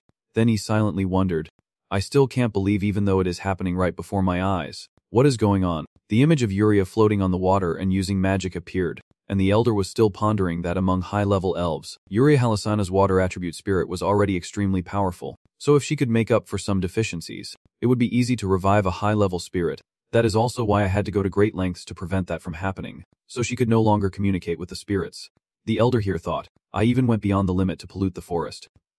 And indeed, the trees have withered and risen as strange smoke into the village. Staring at the Earth Spirit King before him, the elder son could not stop pondering and questioning himself. My plan is perfect. But why? Seeing the glowing eyes of the Earth Spirit King, he wondered if, without the widespread pollution of this forest, could he still recover the Earth Guardian, a mighty being never even recorded in ancient texts. Seeing the scene before their eyes, the forest villagers were all very surprised, and I said, "The forest." The image of withered flowers suddenly appeared. Then I continued, "Is being purified, which is very good. The entire area is blooming with beautiful and fragrant flowers." Davy wiped the sweat from his forehead, then looked at the fairy and said, "My goodness, you work so efficiently." Seeing the Fairy King glowing brightly as he floated up from the ground, Davy spoke again. "I propose we form a contract." "Noad." The Earth Spirit King looked at Davy, then fell silent for a moment, pondering silently, sensing the pure aura of a demon. Yet he was different. Watching Davy standing there defiant, the Earth Spirit King thought to himself that you lack a pure will and have no contract with lower-level spirits. It seems I have been deceived. It looks like Davy heard what the Earth Spirit King was thinking in his mind. He continued, "Do not even think about running away. This magic circle must be very familiar to the demon lords." The magic circle suddenly lit up again, and at this moment the Earth Spirit King used his regretful consciousness to tell Davy that the Demon Queen, "I am sure she is not present in this world. So how do you know about this kind of magic?" Hearing that, Davy burst out laughing. "Ha." Then he said, "I am her disciple, the Demon King of the Earth sighed and said, 'It seems like a demon has raised another demon.'" "Damn it." Davy continued to ask, "So do you agree to make a contract?" The Earth Spirit King replied, "If you are my disciple, what other choice do I have?" Davy just smiled and said, "Of course not." He then added, "No, because if we do not make a contract, you won't be able to return." The Earth Spirit remained silent, offering no response. The Earth Spirit then communicated with Davy through telepathy, saying, "You cunning trickster, fine, I agree to make the contract. You dared to use deception to summon me, but truly it was my fault to be fooled." Davy then smiled proudly and said, "A wise choice." Then Davy silently thought to himself that each Spirit King demands something similar but with slight differences. Remembering the image of Queen Uriana, Davy secretly marveled at how the post-Uriana Spirit Queen was able to recall all 13 Spirit Kings. She was just fooling all of them. Elsewhere, Queen Uriana happily muttered to herself as she walked, "The hot spring really works." Then the Lord of the Earth Spirit asked again, "Tell me, Oathmaker, what is your wish?" And Davy immediately stated his desire. "I want you to fulfill my first request now." Davy's face was extremely cunning as he pointed to the ground and said, "Eliminate all the enemies." He added, "Oh, and that trembling old man over there." Hearing this, the masked enemies all stepped back one pace, all of them terrified. As soon as Davy finished speaking, the Earth Spirit immediately said, "As you wish," then punched the ground where the enemy was standing. The smell of blood filled the air, corpses scattered everywhere, and a witness to the scene had to exclaim, "Oh my God, how cruel," then called for help. "I will make my second request. Noad, cleanse the corruption spreading through this forest." Davy continued to make his demand. "And additionally, when you revived him, you also revived the soul of a random elf. Please cleanse the curse and the reverse influence harming her." "You can do that, right?" The Spirit King looked at the girl lying still on the ground and deduced, "Is this the curse of the world tree? Are the divine beings angry now?" Davy exhaled heavily, holding her and saying, "You think so too? Right." Davy's gaze turned to the girl. "I also believe she has gone mad." As soon as Yuria opened her eyes, everyone recognized her and called out, "Yuria, Yuria, you are awake." The two familiar faces, Mia and Vadit, were right in front of her, tears of joy streaming down their faces. They burst out crying, saying they were so happy to see her awake. Yuria slowly sat up and felt something fall at the same time she sat up, then looked down. "This is the land of the spirits. Look carefully." "Yuria," Mia excitedly said. "What are you looking at?" Yuria is still half asleep and still quite dazed. Maya says, "Now everyone is still alive." Yuria still does not understand what you are saying. The forest has come back to life, and hearing that, she looks around. Beautiful scene unfolds, flowers flying everywhere, spirits dancing and playing. Everything is truly wonderful. Those two are extremely grateful, and the person Yuria brought here has already succeeded. Yuria slightly bowed her head, feeling a mix of emotions she could not quite describe. The two thought she was about to lose herself again, but Yuria suddenly burst into tears and smiled happily. "I am so happy. I am truly so happy." The two of them comforted her on the fragrant flower field. The Spirit King raises his hand to the sky, causing all the trees to come back to life and grow. Davy is panicking, holding onto a tree to keep his balance. "Davy, are you okay? That damn brown Spirit King is always using his power to block my strength." Davy shouted angrily, "Are you going to eat with me like this, little Fairy King?" But the Fairy King paid no attention to him. "Master." Yuria stepped forward. "You are awake. Are you feeling better?" Yuria was captivated by the enormous sight before her, gazing in admiration. The Earth Spirit King, now at Truly succeeded. It is amazing, is not it? You won't see anything like this anywhere else. How you are really overdoing it. Davy explained to her that the brown elf has neutralized the influence of the reverse path, but she won't be able to revive the spirits in this world. Yuria simply shook her head, saying that is all she wanted, and more importantly, she did not know how to repay him. Davy cautioned her not to let her guard down, as things were about to get serious, then threw someone down, sending him sprawling, saying it was time for punishment. He furiously shouted in Davy's face, "How could this be a lie from a lowly human? Why is not it the recovering spirit Yuria herself? But that human, and she is even a spirit king, this is just ridiculous." Yuria looked at him calmly and asked, "Are the evidence clear?" Davy confidently replied, "Of course, I always have plenty of ability. Very trustworthy, haha, it is so good to have an underling who is both adorable and talented. There is something even more ridiculous than this." Yuria stepped forward. He pretends not to understand. "What do you mean? The elder is still here?"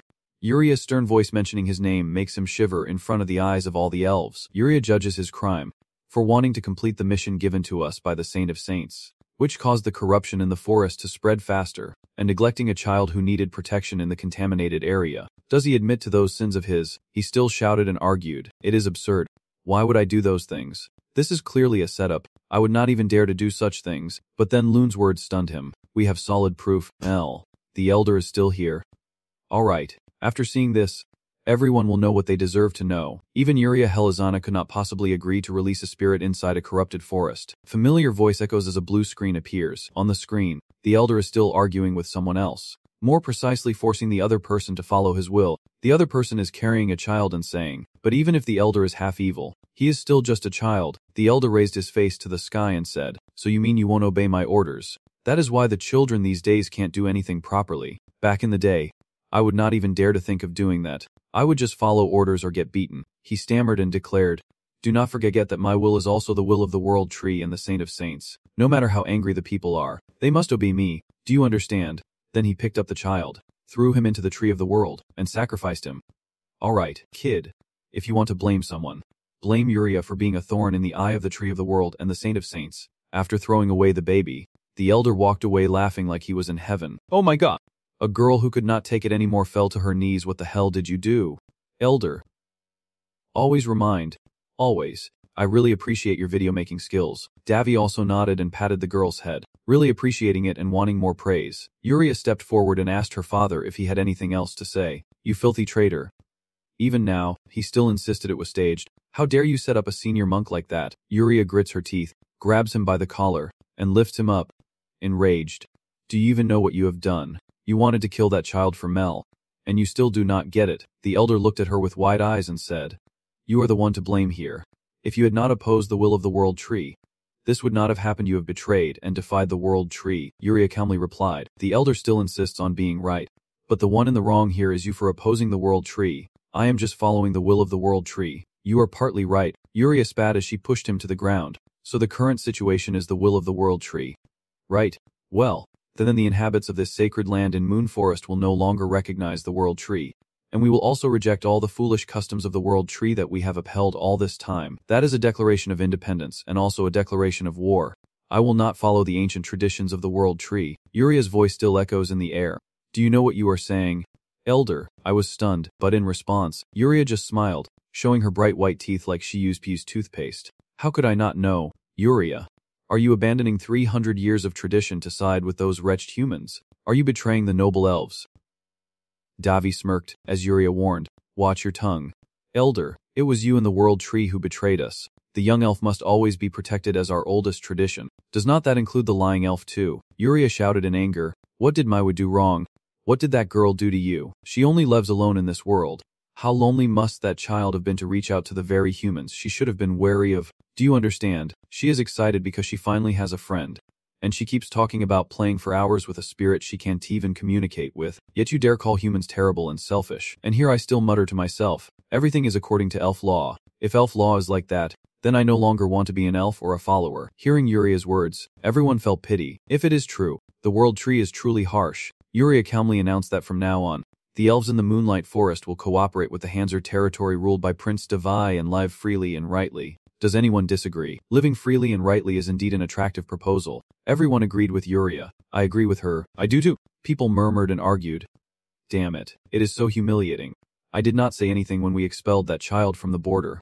but it was a bit too much. Everyone stood up and said, "We are proud elves. We follow Lady Yuria because we hate those who blindly follow tradition. If the world tree selfishly ignores the problem right in front of us, we will let humans go." Hearing this, the elder looked at the crowd with admiration. "I agree. Indeed. Who else should we trust if not the one who summoned the Spirit King, the former Demon King, having witnessed the scene?" Praised her, saying, "She is a wonderful girl. It seems she trusts people more than I thought." Davy smiled brilliantly and agreed. "Whoa. I did not think she would accept my proposal like that. Truly amazing, Miwu." Yuria rushed, and the room fell silent. Davy gently pats the girl. "She has lost some vitality already. She has always been reckless. If we delay any longer she might lose all her strength." Yuria collapses in tears, and Davy comforts her. "It is okay. Magic can restore this vitality. She just needs to rest a little." Looking at the girl sleeping peacefully on the bed, Davy thought she felt guilty towards Miwu, but it was all for her and Yuria's benefit. When she grows up, she might resent her. Yuria held the girl's hand, tears streaming down her face. "I can no longer keep my head high in front of Miwu. I know it is very dangerous, but I turned a blind eye to catch those traitors. Sorry. I am sorry, Miwu blinked softly. "Why are you crying, Miwu? Miwu." "I'm sorry. I knew you would face danger, but I still dragged you into this dirty battle." The girl tried to wipe the tears from her eyes. "Do not cry. Whenever Miu cries, I always pat her back. Then you stop crying." Seeing the girl smile brightly, Mu and Yuria burst into tears with emotion. The girl hugged her comfortingly. Mu really likes her, so it is okay. The former Demon King sniffles beside Davy, leaving him speechless, so sensitive. "You are the cold one." She retorts with disgust. Davy reminds you. "Did not you say you wanted to see Note?" So her eyes light up. "Note, that is right. Just enjoy looking as you like." Whoa. Mu happily runs over to the Spirit King. "One Note wants to make friends." "Right, Note. Truly a pure soul." The Spirit King responds, reaching out his hand to take the girl. "This world always welcomes pure souls." Seeing that, Davy also had to be surprised and lean back. "You are so biased." Whoa. Mawu sitting on the Spirit King's head shouting, "It is so big. So big. Hey, do not move around too much." Davy complains, "It is wasting mana." "No. How can you not endure it? You are just causing trouble and complaining." Wishmaker. Davy is frustrated but can't do anything. "So annoying. Here." Wishmaker. The Spirit King returns Miyu. "Everything you wanted has become reality." "Yeah. Good job, Note. She still looks really happy. Next time, appear smaller so she can look up at you without straining her neck." There are no signs of anyone making a pact with other spirits, but the person can still summon me. It is all thanks to the spiritual essence the Spirit King Queen gave me. I thought she was joking, but she actually did it. That is exactly a character created in heaven after her death. It would probably be better if the fairy queen Uriana, who is still alive as a spirit, did not let him know. Uriana was surprised and found it hard to believe that such a thing exists. The world would be thrown into chaos if this got out. Yes. Luckily I used it this time. Yeah. I wonder what would happen if this got out. Whether her life would blossom or fall apart. There are 13 types of spirits in the spirit world, and with 13 spirit kings, it means there are 13 more spirit core kings in her space pocket. Seeing Uriana's innocent expression, Davy silently decided that it was probably better not to tell her after all. Phew. It seems we have truly become independent from the world tree now, Uriana said as she watched the sunset with Davy. It is too late to regret now. I do not regret it. I trust the boss. No. The savior. Uriana pushed Mew forward, saying he would protect us. The two sparkling eyes looking at Davy made him blush and stammer. It is up to her. Uriana chuckled and said, "Please do not let us down." In Uriana's moonlit forest, she pushed a purple crystal sphere in front of Davy, secretly containing the crystal of an ancient unnamed spirit. This is the thing that old man threw that day. It has the power to turn all of an opponent's energy into mana spirits. Uriana said seriously, "I did not expect him to possess something like this. It is almost a way to contain him." Davy picked up the crystal ball and said casually, "Maybe so." As soon as he held it, a sinister laughter echoed in his mind, gasping for breath, then coughing violently. Haha, chaos. Destruction. Annihilation, hee ha ha. Davy saw it and quickly threw it away. "Hey, do not touch it. Forget about that crystal." Davy turned back to Uriana. "Uriana, how many types of spirits do you know?" She replied, "If we are talking about types, then it is about the 6 attribute spirits, with 4 basic attributes along with light and shadow spirits. Among them, I am bonded with 2 spirits that have light and water attributes." Davy said it is chaos. Chaos. Uriana picked up the crystal ball again. Not quite understanding, Davy explained that high-level chaotic spirits are called chaos. I do not know who, but someone sealed a living spirit inside the crystal she is holding. She picked up the crystal ball and approached Davy. Do chaotic spirits like that exist? He crossed his arms and said, "There are a total of 13 types." Uriana straightened up. Another surprising piece of information. "Take your time." Davy reassured her with a comment that did not sound like reassurance at all, saying someday that foolish thing inside would be released. Uriana looked as dull as an owl. Stupid. When she has the ability to revive a high-level spirit, she will be able to hear it herself, so go ahead and verify why I call it that. Hearing that, Yuriana looked down at the crystal ball in her hand, feeling a bit excited. The uprising of the conservative faction in the Goblin Village in the Moon Forest ended quickly with the revival of a Spirit King and the disastrous defeat of the ancient Guardians. The remaining elders gradually lost their will to fight and obediently followed along. Our hero is welcomed everywhere Davy goes, being hailed and greeted with cheers. Someone hands him a bunch of fruit. This is called Kala fruit. It will cleanse the bloodstains on you, and it is also a specialty of our forest, so take it. My mother told me to give it to you. Davy hesitated but still took it, though everyone else did not have to do this, but they still insist on taking you away. Not elves. No, the residents of our moon forest will never forget your kindness. And moreover, you are the one who saved Lady Yuriana. Davy sighed bitterly. The person who always called himself a benefactor. Now love itself has given him another slap. Girl said, I heard from Lady Yuria that the conservatives are the ones who want the pollution to spread. They are the ones who have been polluting the forest all along. She sniffled as she spoke. In other words, the elders' choice was simple. After staging the disappearances of forest residents as accidents, they dumped the newly deceased near the contaminated area. That is what we wanted to say. They explained, and Davy felt the atmosphere grow a bit heavy. They continued, I want to apologize for being suspicious of you just because you are human, and thank you very much for avenging us. Oh, it is nothing, I did not do anything. I think everyone is thanking the wrong person. Hearing that, everyone looked at each other and chuckled. How he is so modest. Those words about humans being inferior and selfish are all lies. Davy helplessly muttered, those words are true. An elf brother looked at Davy with a caring gaze.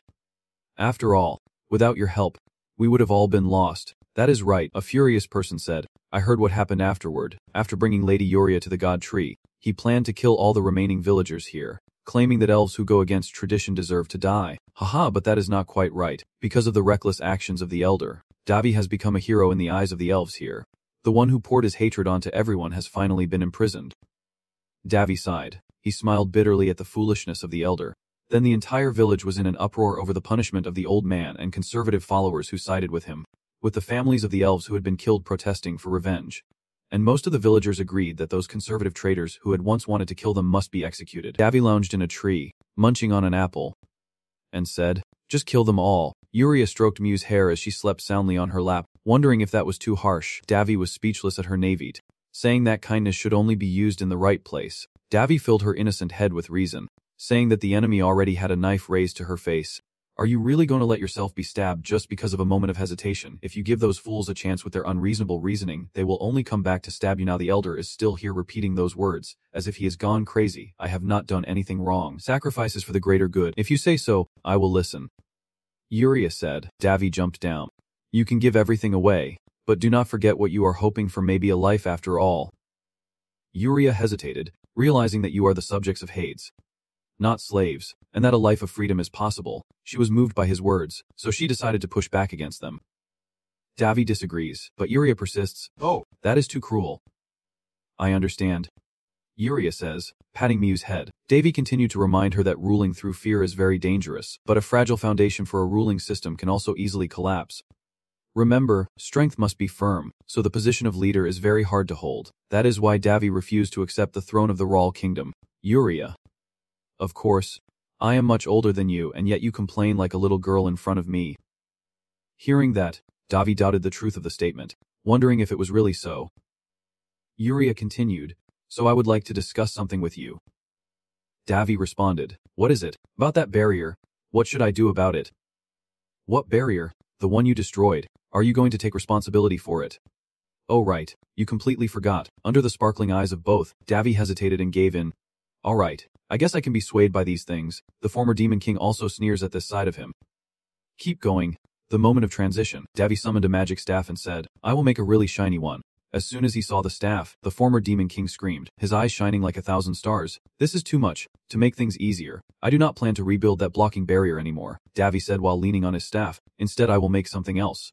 What do you think? Yuria dotted her long ears and asked him to repeat. Davy, puffing out his chest, said maybe I should add a spell to block meteors or build a lively cathedral, or do something powered by spirit mana. Wait a moment, Yuria said confusedly. Did I hear that right? Davy confirmed. No, I think you heard correctly. Choose one. Any is fine. Today is a day to hurry up. I still need to create a teleportation gate connecting Heist territory with this forest. This needs to be discussed properly. Yuria panicked and ran away. Davy was stunned. Wait a minute. Hold on. Despite the circumstances, a new resident has arrived in the highest territory. A figure staggeringly walks through the darkness, approaching a large, oddly shaped tree, and kneels down.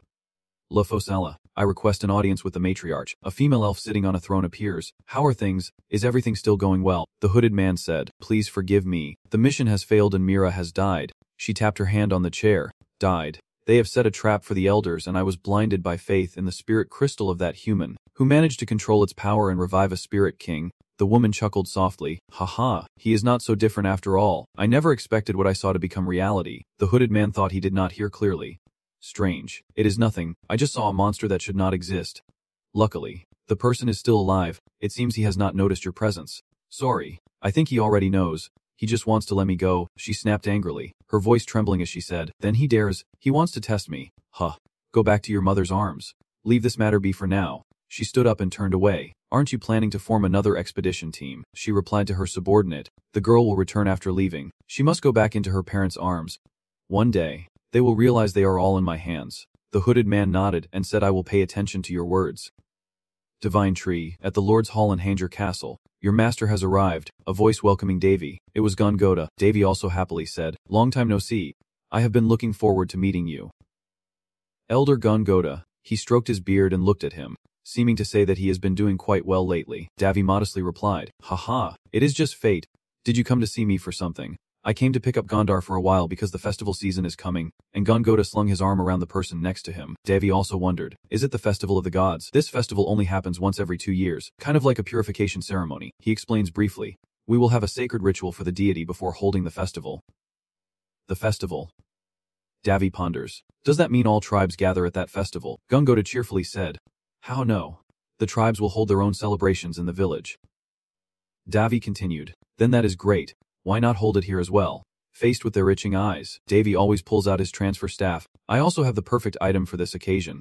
I am thinking of creating a portal linking Bythach village with the Hansel territory. The two still stared with wide eyes at the teleportation gate. This is different from a mana gate, so not everyone can pass through. Both the dwarves and humans live on the Hansel territory. But the dwarves are few in number and this is not their homeland, so conflicts between the tribes are inevitable. Gongoda whispered to Davy. But it also served as a way to ease the tension between humans and dwarves. He just smiled and brushed it off, treating this as a celebration for those who helped build the territory. Davy's intention was to create a place where lizardmen, humans, and elves could live in harmony. Of course, the elves inside the moon forest may not want to reveal themselves. They might no longer follow the commands of a god. But there are still those who cannot let go of their worries. You said to go inside and talk, but not long after, I heard that this worry became meaningless. 2 weeks after leaving the forest, there are rumors that the elf race from the western continent is moving towards the east. Lord Davy, have you heard about this? Euless chuckled and said, You must have heard about it. There are rumors of elves seen in the western continent. Willie stood there wondering. Elves, aren't they just part of legends? Even in ancient texts no one has ever seen them with their own eyes. Davy took out a book and nodded towards the fairy race. Meanwhile, Wanda said, Fairies are real. I heard my father say that before. But he always mentioned the tense relationship with the elves. Those two excitedly said, Really? And did they say anything else? I am also curious if you do not mind. Sir, Wanda smiled under the shining gaze of the two, saying how I have never seen them with my own eyes before, but it seems I have fulfilled your expectations about their story because the relationship between the dwarves and the elves is not good for Cam. And I do not know much about those little ones either. At this moment, the exhausted dwarf walks in Davy's day. I guess today she collapses onto a chair, and I wonder, Lun, why have you become like this? The dwarves are struggling. I have calculated that the energy and the pink crystal weave surpass even the dwarves' expectations. She whispered, The children's energy is limitless. Davy praised the dwarf and then said, The chef has prepared the food in the kitchen. Go and eat. Oh, and the person said I have a guest. That is Yuria. I have not forgotten my responsibilities. Euless and Willie were stunned in shock. Oh my god, that is a fairy. Even the two dwarves were caught off guard. Oh yes. What an unexpected guest. Hey kid. Mew ran over and hugged Davy tightly. Who has been growing up? Huh. Davy patted her head. The girl giggled. I have not gained weight. Me's just made some friends with Gnome, Timmy, and Ellie. Willie looked pale and said, Big brother, do not tell me that. Davy was speechless at her overthinking. She did not mean that. Yuria said, I came to tell you how we handled the elder son and the conservative faction. By the way, the streets here are really lively. No wonder you took a whole month off after that day, stealing the cucumbers. Really? Seeing the two of them talking and laughing, everyone was stunned. What was she talking about, I wonder? Yuria smiled and said, Elder Guna, do you remember the tea I brewed? Gunda gradually guessed. Could it be you? Let me formally introduce myself to you. I am Yuria Helisana, a high-level enchantress and the chief of the Moon Forest, where I once served as a maid named Julie. Then she said to Davy, who was holding Miyu, my benefactor, I heard you were planning to hold a festival together with the dwarves gathering. He replied, yes, that is right. Our moonlit forest will join in too. It is the Qingming festival and a good chance to clear the chaotic atmosphere of the village. Are you planning to attract attention? But this time it is our idea to propose the Fruit Tribe Festival of Love and Fasting. Do you girls know what happiness is? Oh, then I am even more excited. But smart people are often attracted by new things that we can't grasp like the dwarves, but we still have simple yet vibrant entertainment culture. Hearing that, Gunda slammed the table and stood up. Oh, you really get me excited. Yuri also happily said, Davy, I am also very looking forward to participating in the festival with the dwarves. The two of you are starting to get carried away. Gunda challenges you, just wait and see at this reunion of the three tribes. We will be fully supported. Yuria also does not hold back. Oh my, our spiritual festival is also famous for its unparalleled beauty. The former Demon King was speechless with these two. It seems another battle of wits is about to happen. At this moment, Davy spoke up. Hey, what do you two think you are doing? Hearing Davy's voice, the two of them were startled. Our master might have gone a bit too far. I apologize. Benefactors, I have overstepped. Do you know that in this continent, our humans possess the strongest power? You two do not understand what he is trying to say. Are you feeling embarrassed? It turns out Davy is even more arrogant. If we compare which clan festival is written more, humans will definitely win. As for the master, we won't show mercy either. That is right. The former Demon King realizes that Davy's intention is to add fuel to the fire. Davy smiles evenly. How could he resist the profit from tourism? So we have to make it as grand as possible, organizing a big festival with specialties from everywhere. I say, let us give it a try. I wonder if this festival will go smoothly. I am really worried too. And the two of them look up at the clear blue sky. A cheerful voice exclaims, ha ha ha, so the princess has fallen in love. The scene shifts to the Linda's royal palace, where the shy girl says, hey, do not tease the dog named Katerin. This cute girl with green hair is Princess Iria Ann Lindis of the Lindis Empire. The one called Katerin keeps poking her. Oh my, the princess is blushing. How have you hidden this expression from me all this time? This is the grand sorceress Katerin Carabella, the green fire phoenix. Katerin keeps teasing the little princess. Look at this smooth skin. The rumors about her spreading across the kingdom. Even the famous young ladies have to line up to meet the princess. Iria was made to laugh. Oh, stop it. That is too much. Katerin gently cups Iria's face and laughs softly. Ha ha ha. Now you have this expression too. I am so happy. Princess. Iria softly calls out. Katerin. Katerin stroked his chin thoughtfully so he stole the princess's heart and then left. I was just talking about the noise from eating vegetables. The crown prince of the Ron kingdom, instead of being able to heal the princess, even if the whole kingdom is helpless. I am more interested in this guy. Iria shyly blushes and says no, that is not it. Katerin wonders. It is nothing. Iria mumbled. Well, I do not like him just because he healed me, but because he saved me once before, which is very important. Katerin chuckled silently. Ha ha ha. What should I do with this adorable girl? I really want to take her home. Katerin put her arm around Iria and asked, so, you like him? I know the secret to making any man fall for you. Wanna know? Iria eagerly replied. There is a secret. Katerin, feeling helpless, wondered who he was that the princess had to act this way, then gently said to Iria, listen carefully. Princess, I guess that prince might be very kind or maybe not. It can only be one of the two, so the first step is to use the usual method to attract him. Then, Katerin thought again, but more importantly, the king, who loves the princess very much, would not agree to such a foreign marriage. She continued, but there is still one way. Iria pressed, I will do anything. Tell me. Katerin replied, all you have to do is rebel. Iria paused. Confused, Katerin looked dangerous. Go ahead and take him, even better if there is a child. When the princess bears his blood, he can't chase her away. She is a princess of a foreign land. Iria was a bit scared. What the hell? Katerin continued to persuade Iria. Princess, love is hard to force. Catching the eye of a noble is everyone's goal out there. And you are even beautiful. If it were me I would jump right in. Iria felt helpless. Katerin Carabella, one of the most powerful people in the Lindis Empire, the great Duke of the Fire Tiger. Her pure love lesson was too much for Iria to bear. Iria shouted. Stop it. And someone still remains unaware that their innocence is being discussed behind their back. Crown Prince of the Kingdom of Ron, Davian Rawl, 17 years old, is focused on organizing a grand festival. In the study, Yuria spoke first, saying that to possess Monica, there would be a price to pay. He really knows how to put his money in the right place. Davian Rawl replied, So you also set the prize as the treasure of the elf with the soul tears. Yuria chuckled softly. There are many reasons why such things have to happen. Davian asked her. Is it because of the world tree? Yuria calmly replied. You have heard the news, right? Davian pondered. She is preparing to make a public appearance. Yeah. Yuria tells him she is a little surprised she reacted faster than expected, adding that her master, Midas, is watching carefully and would have heard soon enough if the world tree has made its decision. All the elves in the 6 kingdoms will appear within a few months. Davian is waiting for her, but if she forces them, she can. Yuria smiled and said, I heard that becoming the first is very important for humans. And the bigger the festival, the greater the effect. Does it have anything? Davian immediately replied, Yes, yes. Of course. Welcome. Suddenly, the window burst open and a figure appeared. Princess Alina Zeph Fallon of the Kingdom of Fallon excitedly said to Davian, Davian, I have come to tell you an important news. Davian snapped irritably. Use the front door. Alina did not care and kept talking. Oh my, we are so close. Why bother? Oh right. Hey Davy, I heard some important internal news of the kingdom. Do you know how nervous I was? Facing this young man's voice, Davy calmly replied, Once it is settled, it is fine. And what is the important news you mentioned? Alina suddenly remembered and said, Do not be surprised. I heard my father say that it seems true that someone saw an elf in the south. Davy casually asked again. Really? Seeing that he still remained so calm, Alina was a bit surprised. What is with this reaction? She suddenly got angry. Not surprised at all. He is an elf. An elf. Those fairies only exist in fairy tales. Beautiful and noble creatures. I heard they live in Candiras. But it is hard to believe. And is not it true that the one who wants all the same race to live equally? I gave you such valuable information. So you should thank me. Maybe with a swordsmanship skill or something related to swords. Davy pointed at Yuria sitting there drinking, ignoring her excitement. I do not need that precious thing. Yuria burst out laughing. Ha ha ha.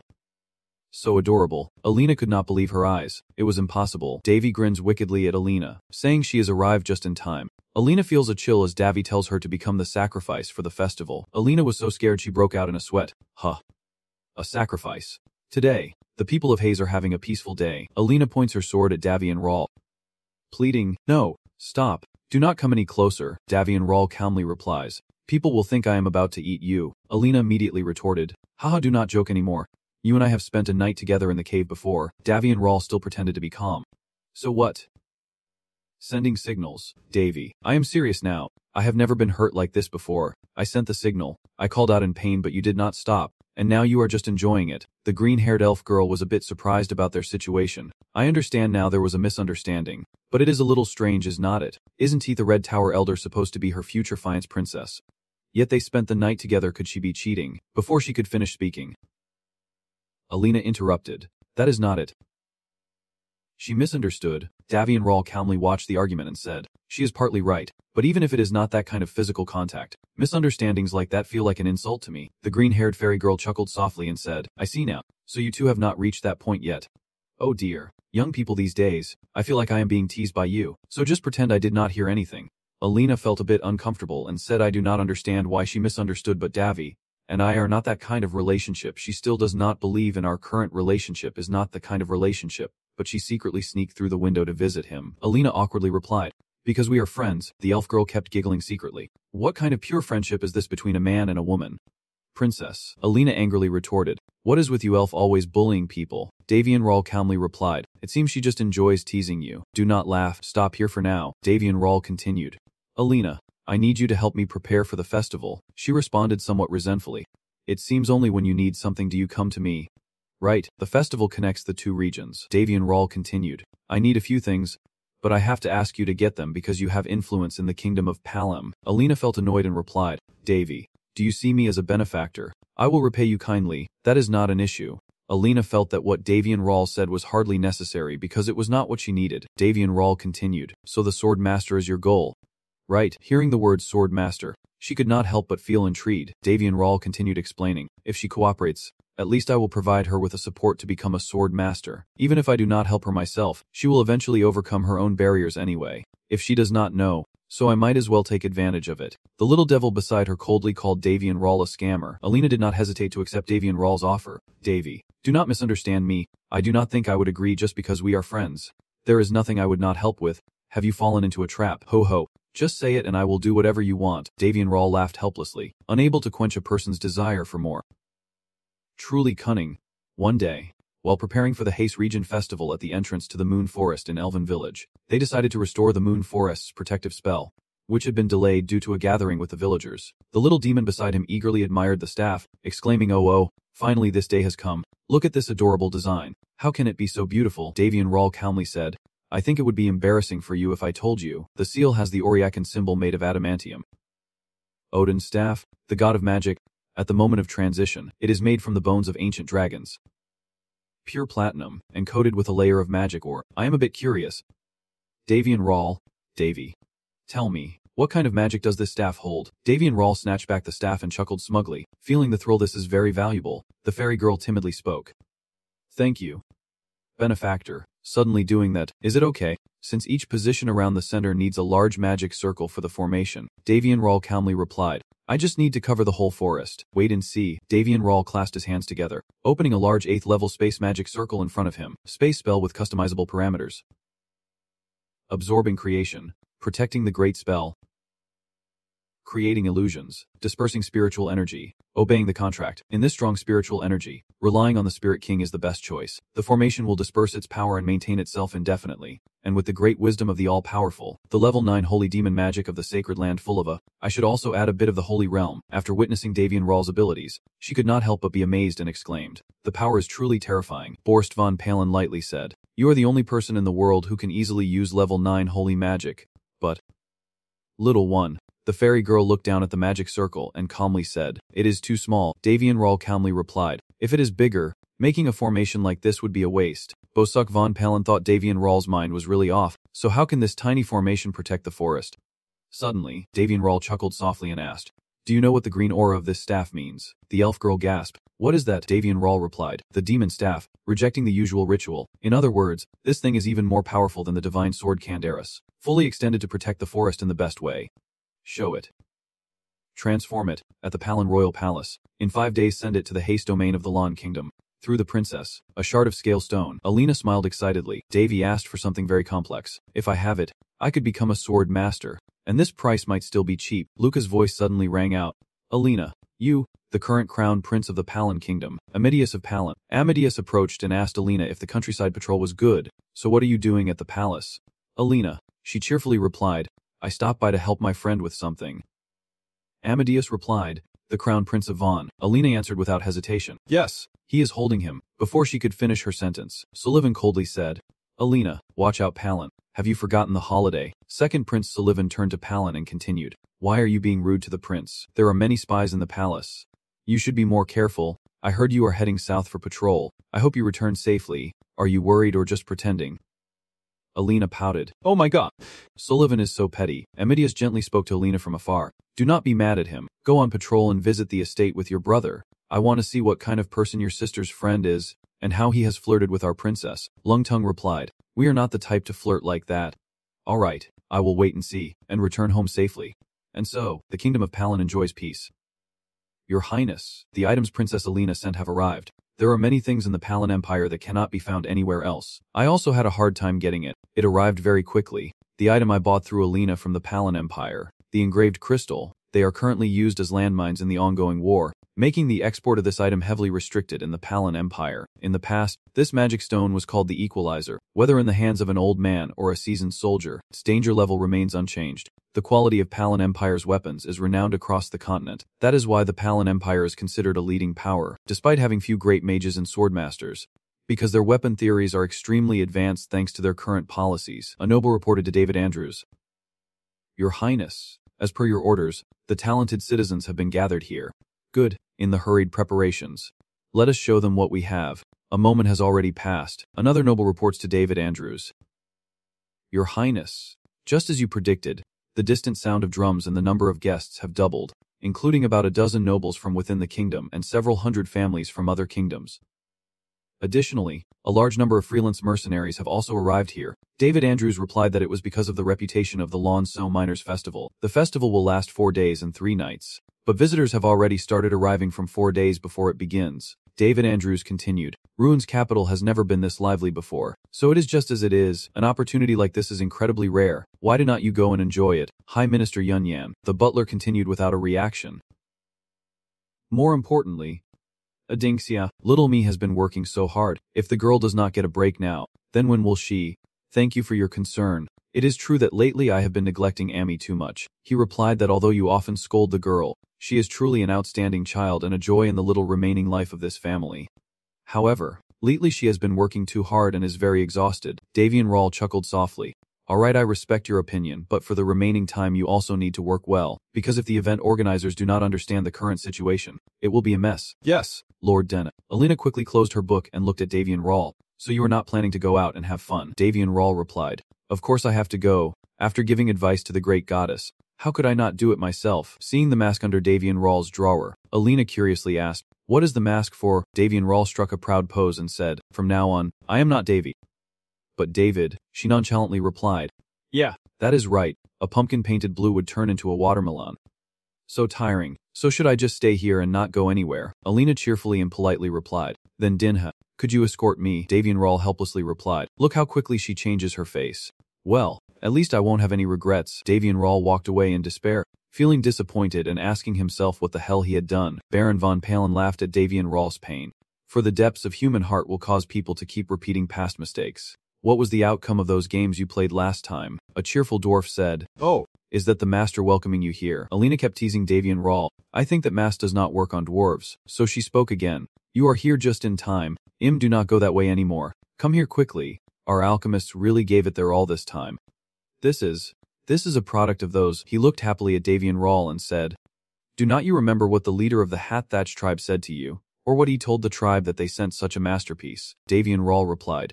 It seems quite different. The Hadash tribe really is something else. Haha, you truly have an eye for trustworthiness. So next time why not show us a masterpiece of your own?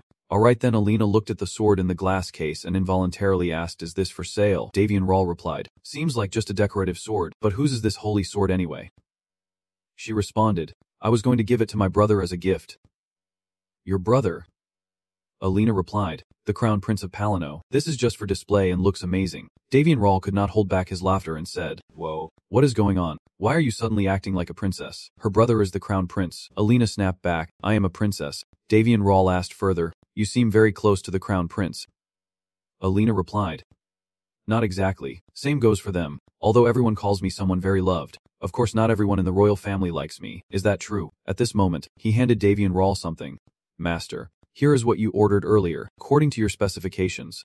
We heated it continuously for 152 days at a very high temperature before quenching it. So, this is probably what you intended to give to that beautiful princess.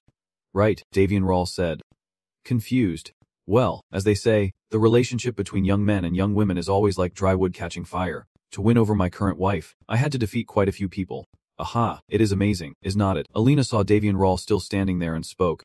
David, you have seen everything already. What are you still standing there for? Ha ha ha. Good luck, it is nothing. She stepped closer, took his hand happily and said, we have many more things to see. Let us go. Davian Rawl chuckled softly and replied, take it slow. At the mountain summit, a group of people appeared with cold smiles. Finally arrived. Yes, this is the place. Looking at the stunning scene before her, Alina could not help but gasp. From up high, the sparkling lights below looked like millions of stars stretching out. And Alina was thrilled she could see the entire kingdom from up here. I am not sure about this place, but why is no one else here? David whispered softly. Because only I and those I permit can come here. He held his phone and gently said, it is time. Alina stopped hesitating and asked, time for what? David subtly smirked, saying it is time to use what I borrowed from you. Alina still did not quite understand firecrackers. Perhaps. Then David finally revealed that he agreed to her request because she said she was willing to be his mentor. But he still could not grasp her true intentions. Alina secretly wondered who would use a weapon during a festival, then quickly changed her tone and asked, so what is next? How do you plan to use that explosive? David coldly asked again. What do you mean by that? He hesitated for a moment. Then said, of course, let it explode now. Loon is already ready with the signal in hand. After Loon waved the flag, a bright spark shot straight up into the sky. Then it spread out into dozens of other sparks, creating a spectacular fireworks display. The people below all looked up with delight as, in an instant, more fireworks shot into the sky, adding to the festive atmosphere. Now, Alina could not help but exclaim while she happily watched the sparkling lights in the sky and softly said, is so beautiful. I did not just use fire engraving crystal. He stepped forward and handed her an item. Here you go, Alina exclaimed curiously. In David's hand was a jewelry box containing a blue necklace. He softly said, this is a gift for you. It will help you control the flow of mana in your body. David continued, Although it looks like just an ordinary sapphire on the outside, it is actually very precious. Alina gently lifted the necklace, and after inspecting it for a while, she became cautious again, wondering why he suddenly gave her a gift. David replied honestly to win her over, secretly thinking her protection still means a lot to me. Facing that smiling face, Alina felt a bit confused. She glanced at David and teasingly said, "What are you waiting for? Are not you going to put it on me?" David immediately responded with a teasing remark, "Find a boyfriend and then ask him to put it on you." This one has successfully driven Alina crazy. Are you joking? David? Who in the world would ask their boyfriend to wear a necklace given by another man? While putting the necklace on Alina, David suddenly paused. Oh right. And on the other hand, Alina looked annoyed. She whispered that it would be better if it was someone who was not mentally ill. David immediately retorted that a stubborn girl like her was not his type. Alina, hearing that, suddenly went crazy. Saying what? As if someone like her who is mentally ill is his type. David gazed at the fireworks and said, "Recently the palace has been searching for someone to marry, but I will refuse if it is that person. Thank you for your concern." Your Highness. Alina bit her lip in frustration, unable to leave or take her away. Then she softly said, "Well, but if the palace can't find someone good enough to marry me to that person." She softly hinted that the person. Suddenly, the ring on Alina's finger glowed brightly, making her jump in surprise. It kept shining non-stop. Alina gasped loudly. Startled, she softly said, "A family member sent a message." "Sorry, David. I understand now," David casually said. "Just go." Hearing that, Alina was a bit surprised. "Oh," David nonchalantly replied. "Just go. I still have things to do," he urged impatiently. "Go quickly." Hearing that, Alina replied, "Fine. I will go. The festival is still tomorrow, so maybe tomorrow I will ask Winry if she wants to hang out or something." After saying goodbye to Alina, only David stayed at the castle. He sighed in disappointment and said, "What a grand celebration, but those guys are causing trouble." David irritably looked towards the forest and whispered, "Maybe I should just uproot the world tree." At the same time, a few figures were rushing through the woods. One of them raises two swords to form an X shape right in front of him, his eyes full of fierce intent as he faces the opponent. At this moment, the two green armor bosses come to kill and chase. They both rush forward, and the black armor man can't hold back and let out a cry. They keep switching sides, and his weapons clash to create a bright point in the beautiful fireworks display. Now, the black-clad man somersaults down to the ground. The blue-clad guards shout, "Get out of here, human." They advance, adding, "We do not want to spill unnecessary blood." The black-clad figure coldly replies, "I am not leaving." He replied, "Ancient guards, I cannot let you into the kingdom." The man in black continued to hold two swords aloft and firmly declared, "If you take even one step closer, I will be forced to kill you all." Hearing that, the guards subtly sneered and said, "Oh." They continued, "I was just wondering where my stupid daughter who ran away from home is now." Now, the man in black is a bit startled. A woman with white hair softly speaks, "So she is here. She is the world tree, Jygrizel's physical body." Now, the man in black still insists, "I am human." Hearing that, Jygrizel could not help but laugh mockingly. "Haha, human. You are so rude." She called out a name, Anna. And now the man in black was utterly stunned. Jygrizel gently stroked his hair and continued, "I wonder why you and your sister keep hurting me like this." Hearing that, Anna exploded in anger. "Enough already, you two-faced bastard." She roared, "You brought this on yourself. Because of you and the world tree, I became dead to my sister." Anna gasped. "Be honest. What is your purpose here?" Jygrizel chuckled. "Haha, I came because I wanted to. That human who stole my two daughters amuses me." Jygrizel extended his hand and said, "While I am in a good mood, you should retreat. Even if you leave your homeland, you will still be a child of the forest." Jygrizel launched an attack and said, "I do not want you to sacrifice your life just to protect a selfish person." Now, Anna coldly replied, "I refuse." Then she quickly rushed towards Jygrizel, determined that I would not let you harm him. The guards immediately seized Anna. They push her head down at Jygrizel's feet, and the physical body of the world tree believes it is not too late to turn back. Jygrizel sits down and gently says, "I know that lands can change easily, but true nature is hard to leave. But if you admit you are wrong now and come back to us." Hearing that, Anna feels even more absurd. Admitting she is wrong, Anna clenched her teeth and said, "When I was with Davy, I realized his methods are boundless, but he speaks and acts sincerely. She believes he is different from you." So, she boldly flipped Jygrizel the bird and shouted, "You all should die." Anna unleashed a strike that shook the heavens and earth, but as the dust settled, she retreated. Anna turns and whispers, "I hope you all die." After a moment, she breathes a sigh of relief. "Phew, glad I got away." Suddenly, a spear flew in from somewhere, heading straight for Anna. With a single thrust, it pierced through her body. Anna stared at her spurting blood, regretting her carelessness. She thought to herself, They must not find out the world tree is here. At the same time, Anna's shattered facial mask revealed her face, the main culprit being a man in a blue armor, one of the ancient guardians. Struck by a fatal blow, Anna could only lie helplessly in a pool of blood, her hands too weak to move. Anna trembled with pain as Gaigersol called out her name. Now, the ancient guardian softly asked, "What should I do with her?" Gaigersol sternly ordered, "Let it go." Gaigersol reminded the guards not to kill her yet. Hearing this, the guard in the blue armor put away his sword and sheath. Gaigersol approached and thought to himself, Lena Helisana, originally considered the most talented child in the holy land of the Tree of Gods. It has been 30 years since she betrayed the forest and became a dark elf. Suddenly Gaigersol saw Anna glaring at him, and he thought to himself, her eyes are still the same. Gaigersol quickly turned away. No more wasting time and effort. Let us move on. The ancient guards obediently followed the order. Yes. Understood. Suddenly, someone cast an 8th level dark magic of fear, and a darkness instantly enveloped the entire space. The ancient guardians panicked and asked each other what was happening, until one suddenly spoke up, saying that it is said the eye color of dark elves changes naturally. Gaigersol paused briefly. The ancient guardian exclaimed in surprise, and the other continued, "But she must be very stubborn because her eyes are still clear when they should be darkened." Davy drew his familiar sword and added, "Even though she is an uninvited guest, she is still here to watch the festival, so I cannot help but welcome her." In just a moment, an ancient guardian was taken down. They panicked and whispered to each other, protecting the world tree, setting an ambush. The ancient guardian asked loudly, "Who are you?" Davy looked down from above and softly replied, "You arrived just in time for one last event, but it was so exciting that I changed my mind." Losing patience, the ancient guardian reveals his face. Davy gently laughs and removes his bare mask, saying, "You all." He stands gracefully on the treetop and continues, "You like haunted houses, do not you?" Now, Davy's sword shone brightly in the darkness. In an instant, the screams of the ancient guard echoed throughout the forest, and lying sprawled on the ground, Anna anxiously asked, "Are you still alive?" Davy softly said, "Well, should I call her Anna now?" Anna was a bit surprised and asked, "How do you know?" Davy gently lifts Anna and says, "I have never seen a fierce death spirit sacrifice itself to save someone like you before." A spirit quickly shouts, "Do not touch her. Go away." And Davy flicks it aside, then tells him, "You should leave now. You only know how to cast illusions. Do not be stubborn anymore." He then infused Anna with energy, and a vibrant green light quickly enveloped the space. After a moment, Davy sighed in relief. She is stable for now. Right now. Gaigredo spoke. "You are just a child who surprises others," and Davy gently reminded her to speak correctly. He scoffed and said, "A child? How ridiculous. Is not it you who just changed the inheritance?" Gaigredo calmly replied, "The last time I transferred the inheritance was 300 years ago. How could a lowly human who only lives 100 years know that the divine tree's inheritance lasts for thousands of years?"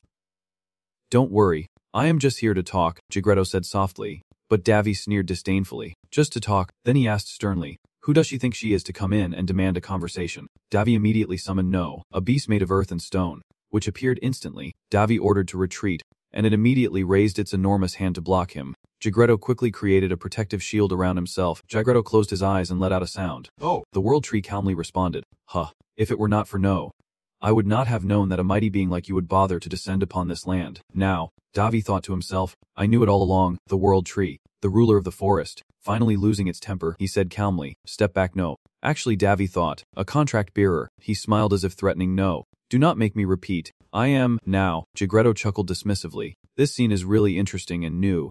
Then, the world tree suddenly spoke up. "I will be direct." Gaigredo whispered softly, "Do you know why I made an exception to come here to see you?" Davy coldly replied, "Who could know?" A nearby flag whispers a warning. "The power you borrow from me won't reveal her information." Davy mutters to himself, "Is using that power the only way?" Now, Davy replied to the world tree, "I do not know. What is this? Is it a riddle?" Gaigredo chuckled as he left. "Hoo-hoo. Why do not you try to guess?" Davy coldly said. "What is the point if it is not necessary? Then I would just look like a fool." Gaigredo had to speak up. You are really a useless cautious kid. I will tell you myself," Gaigredo softly said. "Yuria, give me that child." Davy subtly smirked. Hearing her say that makes people think I kidnapped her.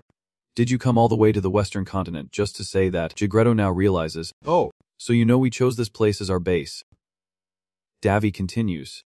"I have also heard and learned more than you know." Then Davy honestly said, "So my answer is no. Yuria is now a citizen of the Hanser territory and no one can touch her. Even the world tree or the king." Gaigredo was slightly confused. Then this is trouble. Do you know about the existence of the Demon King?" Davy raised a question. "The Demon King?" Gaigredo replied, "Yes. 3,000 years ago, the Demon King caused the entire continent to live in fear and destruction." Gaigredo continued, "His name is Perserk. The supreme demon who turned this continent into a sea of blood is about to awaken again. The World Tree sternly said that no one can stop the hatred of the Demon King who has longed to be reborn. Hearing this, Davy was momentarily silent. Then muttered, "She is talking about the Demon King Perserk," and Perserk also had to admit, "The one she mentioned is me." Now, a gentle breeze blows, making the green leaf dance around. Perserk and Lan burst into laughter. Ahaha, tears streaming down their faces. Davy and Rawl glanced at Perserk with a mischievous look and, feeling playful, asked, "You are hated that much?" Perserk, still unable to hold back her laughter, burst into even more laughter upon hearing his question. Ha ha ha. Davy and Rawl also had to hold back his laughter, trembling from his own joke, because the World Tree, seeing their antics, asked them what was so funny. Perserk's loud laughter with Palin still has not stopped, but regardless of what they say, she keeps laughing first. Davy and Rawl chuckled and responded to the World Tree. "No. Nothing. My answer remains the same. Yuri is a resident of the Heast domain." Davian listened for a while, laughing and saying, "I do not care about the Demon King," but deep down he thought differently. Even if Perserk were resurrected, she had no reason or purpose to start a war. Thinking quickly, Davy and Rawl waved his hand back, immediately dispelling the enchantments on the elflin, who opened their eyes in shock. Someone shouted in panic, and he sternly said, "I won't even look back." Enough warnings. As they scrambled to their feet, Davy and Rawl spoke. "If you are looking for Yuria, aim for me." Perserk chimed in. Blee. Davy and Rawl continued his threat. "Assuming we can't come to an agreement." He bowed his head, smirked, and finished his sentence, then resorted to violence. Hearing Davy and Rawl's boastful words, the World Tree asked, "Do you not know the times? Or are you confident you can withstand the wrath of the Demon King?" Davian naturally responded with another question. If she already knew the outcome, why insist on prolonging this conversation? Not satisfied, he added a deadly remark. "If she is afraid, she can just disappear," which made Gigresso furious. The group of elves seemed to feel a certain power piercing through their bodies into their minds, causing them to stare in horror. One of them, confused, looked at Gigresso and asked, "The World Tree," while she raised both hands and muttered, "Forgive me, I am not capable of convincing this child." Then Gigresso cast a spell and boldly declared, "Davy and Rawl, I do not intend to kill you right now, but I won't let you go either." With that, warm green energies immediately enveloped and restored the elf swordsmen. This magic called the blessing of the World Tree. They stood up and drew their swords, surrounding Davy and Rawl, ready for a bloody battle. Bold Elfguard pointed his sword directly at Davy and Rawl and declared loudly, "You will pay for daring to resist us." He paid no attention and just looked at the suddenly appearing sword in Davy and Rawl's hand and muttered, "Maybe I should just compromise a little." At the same time, another guard suddenly felt something missing from his side and shouted, "Hey!" Then he looked at the thief confidently wielding the sword he just stole and yelled, "My weapon." The bald-haired elf soldier angrily questioned Davy and Rawl, "How dare you, you lowly human, use an elf sword? Since when has the spear been exclusive to elves? I won't cast a spell for you to talk like that. Now step back and do not fight back." Davy and Rawl kindly added, "You might not lose your life, but I doubt your precious advice will reach those foolish elf soldiers." They furrowed their brows in anger. Then, all of them rushed forward simultaneously, weapons raised, angrily shouting, "You stupid cats!" In the blink of an eye, Davy and Rawl had already leapt behind the elf holding the necklace. The impact to his cheek and Davy and Rawl's speed surprised him, but he sneered, "You are still just a human." Little did he know, both his shield and body had been cleaved in two, blood splattering everywhere. Davy and Rawl boldly stands there amid the sky-shattering shouts of the soldiers, under Sola's command, repeating what he had said before, "I told you not to attack." Meanwhile, Rizzo is hiding behind a dirt shield, observing the situation outside, but another voice echoed in her mind, the World Tree. She had no time to falter. Knopf brought his massive fist crashing down, declaring himself her true opponent. Seeing that, Davy and Rawl felt somewhat relieved and told himself that he probably did not need to pay attention to her anymore. As he finished speaking, an elf guardian, who had just died, suddenly lunged at him with a sword. The sword was less than a centimeter from Davy's handsome face, but he still managed to dodge skillfully.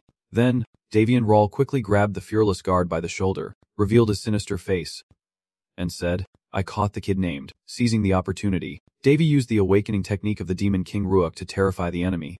Then, Davy and Rawl silently recited the awakening, turned his head, and slammed his own head into the opponent's, causing a loud cracking sound that generated a shockwave, sending rocks and debris flying everywhere. Palin's side also felt a headache from the shock. She nervously said, "Go ho. Just looking at it hurts." Not stopping there, Davy quickly grabbed a nearby guard. He used his own body to block the arrow aimed at him, causing it to pierce straight into the unlucky guard's head. The one who shot the arrow, witnessing his comrade die at his own hands, could not accept it and shouted, "No!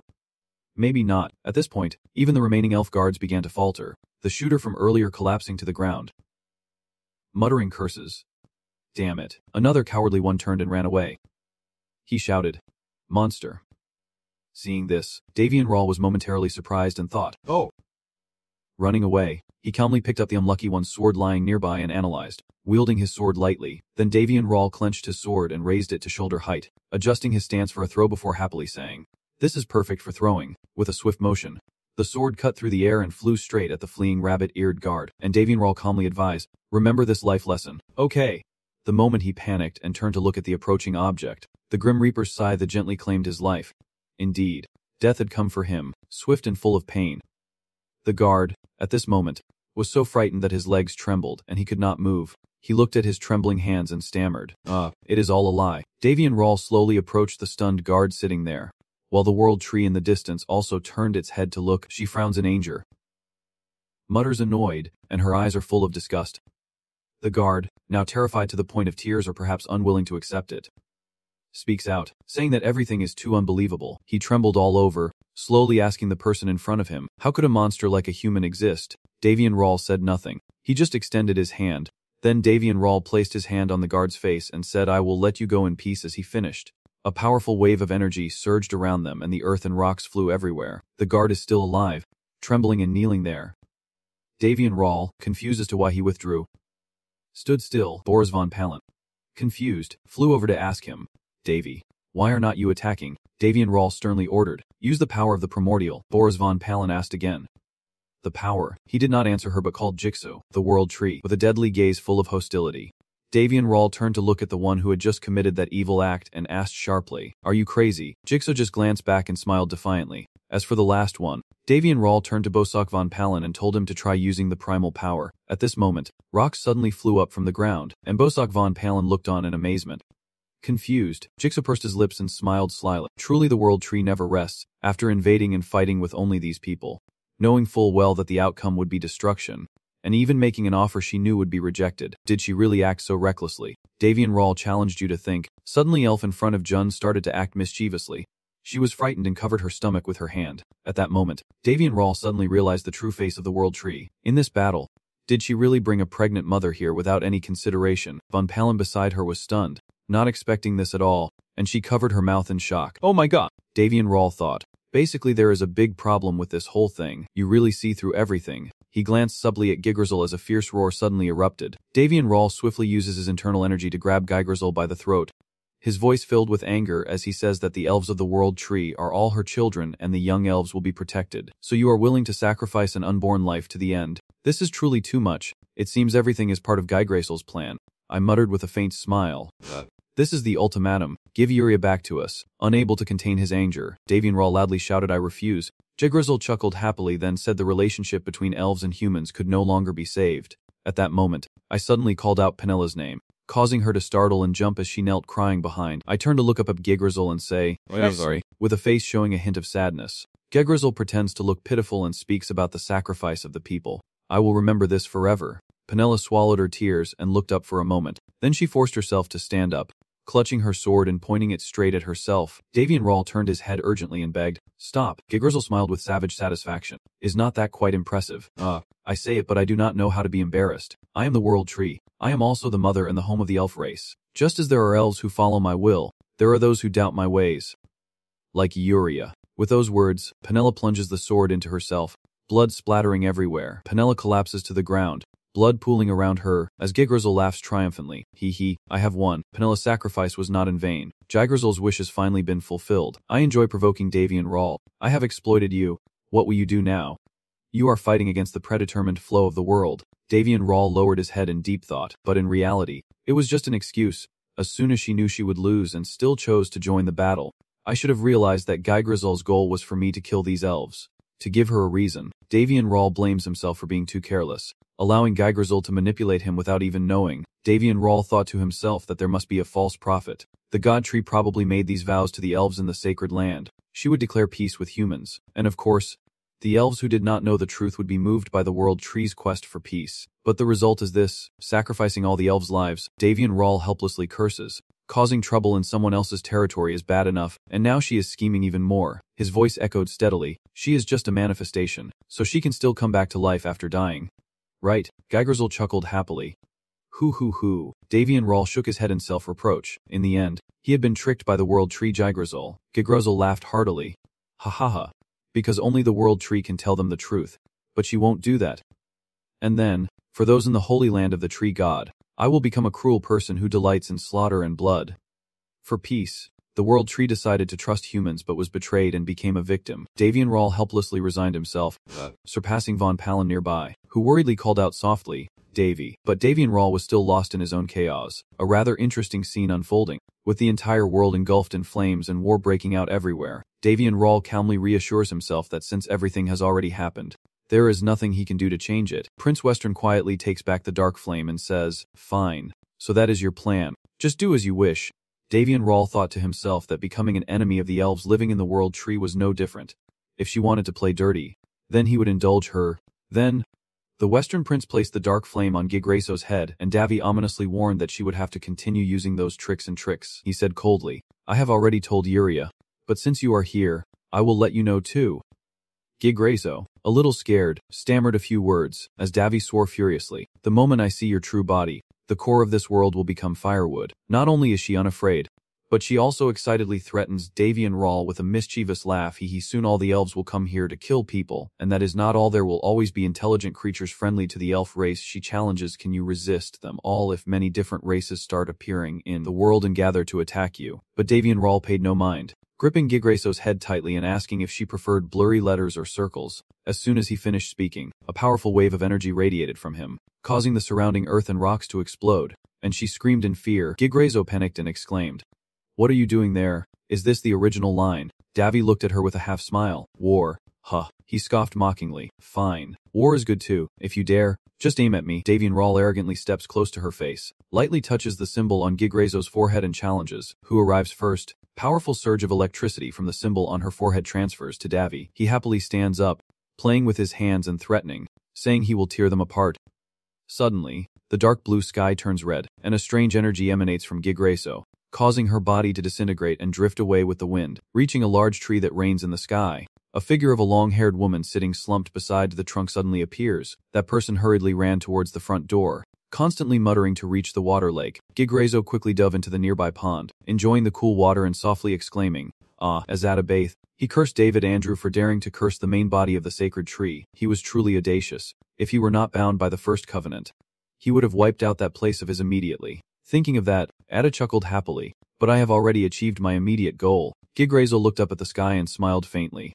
I could not bring Yuria back, but I managed to unite the previously divided powerful factions around a common goal. That statement is true. An enemy of an enemy is a friend from now on. The extreme and moderate factions will unite their endless rage against the young human.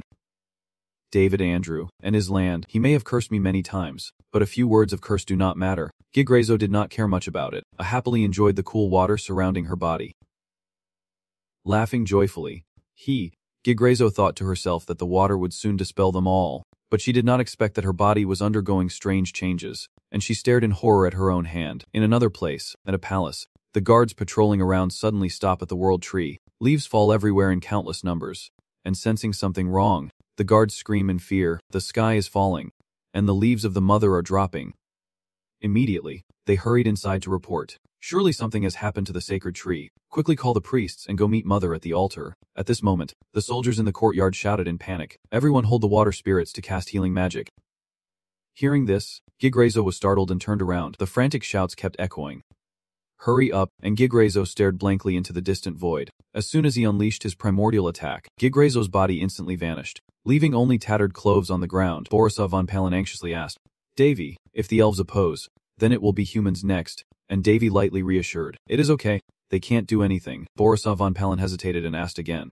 Really? Davy shrugged indifferently and replied, The explanation of the primordial words was lost to her nearly half a year ago. He remained silent, pondering. The teachings of the primordial god mainly serve for self-defense, but I had no intention of using them. Yet in that situation, I had no choice but to do so. Davian Rawl tilted his head and looked at Bosak von Palen, asking, So what do you think about the sect wanting to revive you?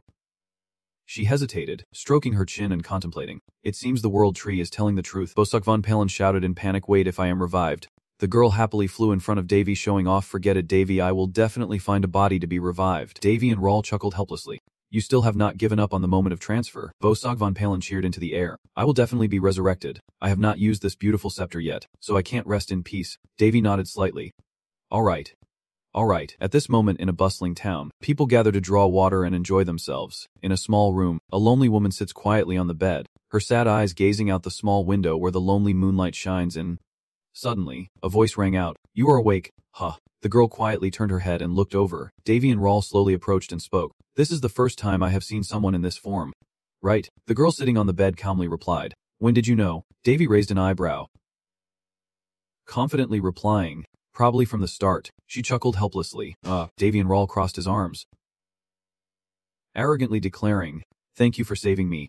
You should be grateful. That settles the debt. I've never seen anyone thank like this before. The other person is left speechless, not knowing what to say. You should be more considerate, Davy and Rawl said mysteriously. I brought you here because you wanted a quiet place, so why keep running away?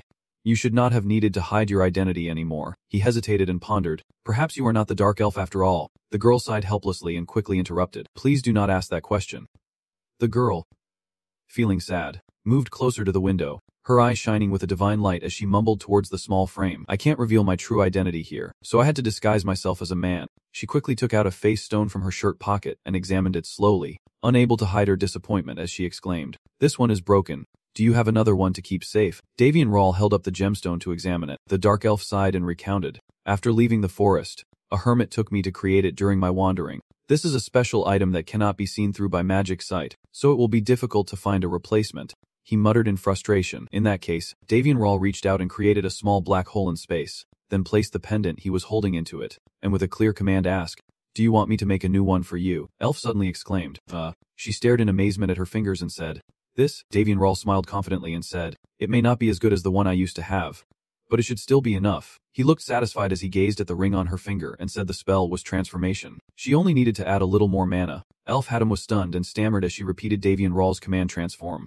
She concentrated her strength, closed her eyes, and her lips trembled as she whispered, transform. She nodded her hand in amazement, constantly exclaiming how terrifying it felt. And Davy and Rawl warned that mana sight could detect it and that a gentle tap could shatter it, so one must be careful. He then lowered his voice and said this should be sincere enough. Are you ready to hear my proposal now? Davy and Rawl said with his hands on his hips. Try me. Yuria took out a small insect fragment from her coat pocket and said to Davy and Rawl, this is an island in the south of the eastern mainland. He exclaimed in surprise. An island? Palantir's coast. The group of people approached and said, stopping here has turned into a land of living shadows. Davy and Rawl looked puzzled, staring intently at the piece of parchment and asking, so what? Are you planning to go there to hunt for treasure or something? Yuria nodded in response. Almost like that, she was determined with her own thoughts. What we want is proof that it exists there. Proof of the betrayal of the tree god. The one who borrowed the power of the living dead. Davy and Rawl hesitated, thinking, another battle with the tree god. Considering this fight, Davy and Rawl firmly refused. Then Yuria suddenly shouted, The room felt suffocating in the silence. Their eyes met. Davy and Rawl shyly glanced at Von Palantir's side, and both of them remained silent. Not knowing what to say, Yuria helplessly let out a sound. She pretended to be sad, tightly crossed her legs and shook them back and forth. With a pitiful look, she cried out, is not that what you wanted to hear? Seeing Yuria like this, Davy and Rawl could not help but stare and said he would change his decision. Hearing this, Yuria happily exclaimed, whoa. She chuckled softly, wondering to herself if she had misheard. Davy and Rawl, helpless, pouted, surprised that the forest leader was so stubborn, silently confirming to himself that he had indeed made the right choice. As night falls, Davy and Rawl tiredly heads back to his room, looking up at the sky and sighing, damn those troublesome elves. The next morning, the sun rises like a giant fiery ball slowly emerging from behind the mountains, illuminating the entire sky. Davy and Rawl tiredly stretches out to the balcony to soak up the sun, so the festival was a success. No one in the territory detected the attack from the world tree the night before, and the festival ended safely. Davy and Rawl pondered deeply, but to me, this was a failure. Before dawn, we had buried those elves alive, especially the elf named Fionella. I do not mourn her death, but the loss of the baby inside her makes me feel a bit sad. The burial was not approved by the guards, and Anna completely refused to build a grave for them. She said there is no need to respect those who harmed her, but I still built a grave for them. I have my own reasons no one else can understand. Davy and Rawl sighed helplessly. That night, Alina also returned to the kingdom 3 times, probably in a hurry to leave without leaving a message. Davy and Rawl silently thought to himself, suddenly appearing and then disappearing again, I will definitely meet her again someday. And hearing this, then felt a bit sleepy. He yawned and rested his head on the shoulder of the person beside him, sighing, I just want to sleep a little longer. Do you think I should take the twins to visit the festival later? Finally, he is here, and the twin girls just met and immediately took a liking to him. Whoa. Their cloaks are so beautiful. Davy and Rawl gently stroked their heads and praised them. Whoa. They are very cute. I wonder who raised them so skillfully. Suddenly remembering, Davy and Rawl tilted his head and asked, Lon, what about Miu? The girl lazily lying on the bed replied, with 3 people, it is very difficult. Lon suggested giving up. In reality, she was feeling very annoyed by the appearance of these 2 kids, exhausted and helpless. She surrendered and said, they said Miu is with Elfuria. Seeing the worried look on Lon's face, Davy and Rawl quickly suggested, fine, I will watch over these 2 kids today, go ahead. Lon happily nodded her head and kept cheering in her mouth. In fact, after the incident with the elder, I am extremely protective of Miu towards Elfuria. Surely she is just trying her best to love Mayu with the affection she never received. Enjoying it, whether that is the only reason. Davy and Rawl stroked his chin, lost in thought. While Davy and Rawl was deep in contemplation, the 2 young girls chirped and hopped around happily, and seeing that scene, faint smile also appeared on Davy's lips. Just then, the 2 girls turned and waved, calling him father, and Davy and Rawl thought to himself, their true forms may be swords, but if their mother can care for them, that is all that matters. Davy and Rawl tilted his head. Amused, your type must be cute, Princess Lindis, Davy and Rawl mumbled. Embarrassed, he tilted and asked her again, what about the old man? Bosak, she hugged her belly and laughed loudly, saying, I am not interested in someone 1,000 years younger than me. Davy and Rawl frowned slightly in annoyance and replied, really? He pouted and showed his attitude, wondering what it would be like when he comes back to life. Borsavan Palin is not someone to be underestimated, and he arrogantly replied, yeah, you think I am afraid? At this moment, Davy and Rawl suddenly spoke up, I will let you borrow the moment of transition to surprise Borsavan Palin. Spinning around, she feigns a sweet tone, saying that he is exactly her type, as Davy and Rawl thinks to himself how quickly she abandoned her dignity. Back with the twins, Davy and Rawl lovingly hoists one onto his shoulders, as she excitedly points and asks for this and that, and he gently agrees. The little girls chattered away, playing one game after another, constantly asking Davy and Rawl, Daddy, can Hongjian give birth? He lovingly replied, of course, both Hongjian and Trungjian can give birth. Suddenly, Hongjian called out, Daddy. Davy and Rawl was confused. He looked up to see Princess Ariana Linus and Alicia Patrick approaching. Just remind Kakao. Kakao is coming now. Davy and Rawl could not understand why the princesses would go so far to visit. Davy pondered quietly. Actually, I have always avoided nobles and royalty visiting the estate. But it is inevitable because if I meet each person one by one, I do not know when it will end. From that perspective, the princess in front of me should not be an exception. But this case is different. The reason Princess Ariana came to visit the estate was not to enjoy the festival but for a routine health checkup, and she sighed softly, saying, I wonder how things will turn out. Rawl, sitting opposite Princess Ariana, said, yes. I apologize. Ariana hesitantly asked, do you find me bothersome? Davy gently replied, not at all. I am just observing how you are doing. It seems your condition is no longer serious. Ariana shyly replied, oh, I see, thank you very much, I truly appreciate it. I was not able to properly greet you before meeting you like this. I am very happy to see you. Boris looked at Ariana with a worried expression and said, oh my. Her ears are turning red. Davy, how can someone be so adorable? Davy replied, I am actually quite surprised. Just let me know and I can prepare to welcome you properly. Ariana hesitated slightly and apologized, saying it was her stubbornness that caused the trouble. While behind the fire pit, they enjoyed tea and smiled at Davy and Princess Ariel, who thought that was probably a lie. Someone definitely encouraged the princess to come here, he said with a smile. It is okay, please enjoy the tea. It is quite good. Princess Ariel raised her cup to taste it, then placed her hand on her cheek, her face glowing, and said, wow, the tea is really fragrant. Yuria smiled brightly and said, the tea is brewed from eriso leaves, a rare herb that is hard to find even in the elf tribe's forest. Davy spread his arms and said, come here, and hearing that, Hongji and Lamji jumped into Davy's arms, but not believing what she heard. She asked, why do the kids call him T? Davy immediately said, ask them Lam Kai Hongkai, this is Princess Ariel, the kids call her T. Ariel suddenly jumped up and said, I love this so much. Prince, may I ask you something? Davy replied, go ahead. She clasped her hands together and said, the children are the biological child of the future day. Davy froze for a moment upon hearing that and asked about the children again. Davy replied, it sounds a bit strange, but I am still focusing on these 2 girls. Hearing Davy's answer, Ariel let out a sigh of relief. Davy looked at Ariel's expression and sighed. She is really interesting.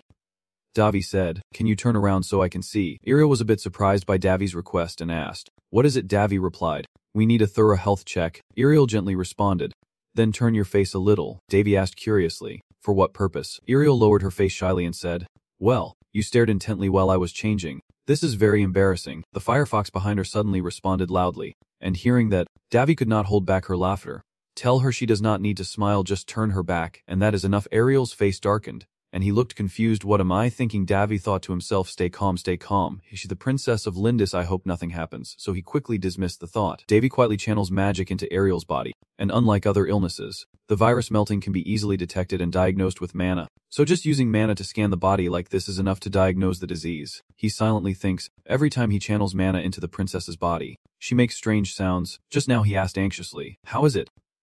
Davy replied, "Not fully recovered but no longer emitting the virus."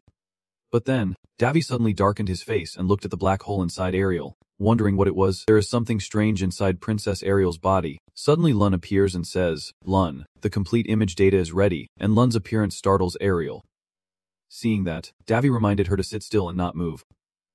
Ariel apologized, and Davy contemplatively looked at his palm, thinking there is something profound even he does not understand. It seems to be innate, but she does not seem to realize it herself. Davy softly says, "It is done. She will be fully recovered in about a month, and during this time, do not overexert yourself." Ariel smiled and replied, "All right." Lun spoke, "Lord Davy has already added the image data, analyzed it, and sent it to Uria, which will help us exchange quite a bit of taste data." Davy immediately said, "Stay outside." Ariel hesitated and said, "Prince, I have a gift for you." "Really?" Ariel blushed as she took out the box of cake and said, "This is a famous chocolate cake that is very popular in the central continent. I personally made it, so please accept it." Davy thought to himself, it looks like Valentine's Day from his previous life. Davy looked at the box of cakes and exclaimed, "So beautiful." Lun stood nearby, drooling with desire. As he thought this, Davy looked up as if struck by lightning and suddenly realized, wait a minute. Valentine's Day. Then he quickly grabbed Ariel's hand and said, "Thank you, Princess." Ariel blushed and stammered, "Yeah, I should be the one thanking you." Davy thought to himself, there is a way. I will create a new holiday. This is what you call a trend. Just gradually incorporate it into everyday life so it can develop freely and become a culture, and culture is money. Thinking of that, Davy felt happy. And you will spread the news about what just happened. The trend will spread faster when created by someone of high status. Davy involuntarily let out a laugh, as if he could see through Davy's thoughts, then suddenly said, "What is wrong with this guy and money?" But at that moment, Davy had no idea that this decision would bring about something great in the future. Davy was sitting with the female general and greeted him happily. "Very pleased to meet the prince. I am the female Grand Marshal of the Lindis Kingdom, Catherine Carabella." Davy smiled and replied, "Pleased to meet you, Grand Marshal Catherine. I have heard a lot about you." But in his mind he was thinking, even though he did not know her at all, the whisper of the breeze in his ear, "I have heard of the reputation of Grand Marshal Catherine back in Candaris. They say she is a war goddess of the Lindis Kingdom." Davy was very surprised and replied, "Really?" Catherine politely smiled and said, "I apologize for the intrusion. It was I who asked the princess to meet you." Davy thought to himself, so she is the culprit. Catherine teasingly said, "I am just curious about the prince who captured the innocent heart of the princess." Davy replied softly, "I understand. I am very grateful that the princess has paid attention and shown affection for the prince of a small country like ours." Catherine exclaimed, "Oh my god, you are too modest." Then she smiled mischievously and said, "I like you too." Davy sat opposite in silence, looking at her and thinking to himself, she is really dangerous. I can't compare her to that, but I have a feeling she is very similar to the four crazed ones in the hero's hall. Davy whispers to Berserk that his instincts tell him to stay away from women like her, and Berserk asks why, to which Davy responds that they are his natural enemies. Although very strong, they do not care about others' opinions and always do what they want, leading to unimaginable things. I guarantee she will be like that, the clingy type that will give me a headache," Berserk said, finding it quite reasonable. This description fits someone too much. Davy laughed and said, "No way." Catherine stared at Davy without blinking, making Davy shiver and ask, "What is wrong?" Catherine raised her empty hands and said, "I heard you are very strong, so I am a bit curious." Davy nodded. "Your way of speaking is a bit hesitant, so I told her there is no need to be formal, just speak freely," as if sensing the opportunity. Catherine said, "Really? Then I will pass the prince's message to you." Davy hesitated and suddenly felt that the prince had a bad feeling. Catherine handed a piece of paper and a potion to Davy, saying, "This is our plea. It has helped me a lot. Both the prince and I share the same thought. But our king is very stubborn." I look at the potion in confusion, wondering what it is, and then Catherine continues, "The item in your hand is a famous elixir from the central continent. Use it to make the princess yours, Davy." Hearing this, he immediately throws the potion away. Catherine kept talking, saying that the princess was very beautiful, with a nice figure and a cute voice. Where could he find a wife like her? Davy's face darkened upon hearing those words. Catherine continues to manipulate Davy's mind. "Just wait until the princess wakes up and turns her back. I already plan to bring her to the estate." As she spoke, she handed Davy a pen, meaning to say, "Do not miss this opportunity." How could the king abandon his own descendants? He might get angry at first, but once he sees the child, he will surely smile and overlook everything. I fully support you. Boso Sigingim Noi. I understand why you say she looks like a crazy quartet. Davy put down his pen and chuckled softly. But this kind of background is really too much for the princess. Katarine, disagreeing with Davy's thoughts, immediately retorted. Come on. Why are you like this? Just accept it. No need to worry about small things. Is there anything you desire? Political power? Money? Just say the word, and I will. Davy sighed. Exasperated. Does the princess know about this? Katarine hesitated for a moment before replying. That. Well, Davy silently thought to himself, see, I knew it. Then Davy honestly said, the princess does not need a political marriage. Whenever she wants, she can come ask me again. Katarine put on a pitiful, disappointed face and said, whoa, the rumors are true. Davy looked confused and asked, what rumors? Fine. I just want to get it over with, but being meticulous is not always a bad thing. Hearing her say that, Davy was confused and puzzled. Thinking what rumor could it be, Katarine subtly pointed at Davy and said, after all, I haven't trusted the princess to that day. In the eyes of our princess, only Prince Davy exists. If it is too troublesome, that day could also take the princess as a concubine. Davy annoyed thought, she can say anything and King will definitely get angry, but having multiple wives is not illegal. It is normal to have 3 or 4 wives. Davy thought, fine. Katarine said, sorry to bother you. Davy replied, it is nothing. It is an honor to meet the hero of the kingdom. But she then exclaimed, is that really all? A slight smile appearing at the corner of his mouth, after some thought. Davy replied, all right. I agree. Let us fight. Is not that what you wanted? Katarine's eyes lit up with excitement and she said eagerly, I am curious about your strength. Let us have a match. Davy replied, please be gentle. Let us move to the arena where everyone is gathered. Elder Goja. Lady Yoria. Elder Goja smiled and said, the mage has arrived too. Willie followed the mage and asked curiously, what is going on with the match between Prince Davy and the Grand Duchess Katarine of Lindis Kingdom? Elder Goja replied, I do not know what the strong think, and this match will be very exciting. Ariel is watching from the stands looking for Davy's figure. Sir, the shock absorption equipment has already been activated. Davy looked at Amy and said, well done, Amy. Remember to keep your distance. Amy replied, you must win for sure. Then Davy teleported down to the arena holding a fan in his hand. Catherine, seeing this, cautiously said, a fan. How I heard you use magic, but this is also interesting. Davy looked at the fan in his hand confidently and said, I happen to get good materials, so I made this fan. This fan may be hard to use as a weapon, but I trust in its ability to unite. Catherine quickly wiped her sweat and said, I really like your confidence. Then she put both hands on the ground and prepared for battle stance. Her eyes now sharp, she excitedly declares, I am attacking now. Prepare yourself. Catherine immediately leaps forward. A loud crash echoing as the ground around them begins to tremble. Hey, should not we be more careful now that the situation is getting more complicated than we expected? The princess said. Princess Aria did not pay much attention and simply explained casually, somewhat hesitant but as a scholar. She probably thought it would be fine, and Ami had already joined the VIP seats. It seemed like the princess was worried about her subordinates. But it turned out she was actually concerned about the prince of their kingdom. So Aria hesitated and told Aria, I know the prince's magic is very powerful, but performing a magic ritual takes time and requires additional preparations. Down in the arena, Katarine Carabella takes her stance, ready to attack, and Aria begins to worry for Prince David. Before anyone can see or hear anything, Katarine Carabella darts toward her opponent like a whirlwind. The attack seemed powerful, creating a sizable explosion, and the princess panicked, shouting, David, the impact against the wall caused it to smoke, creating a thick cloud of dust and debris. I thought David was the one at a disadvantage and would be knocked down.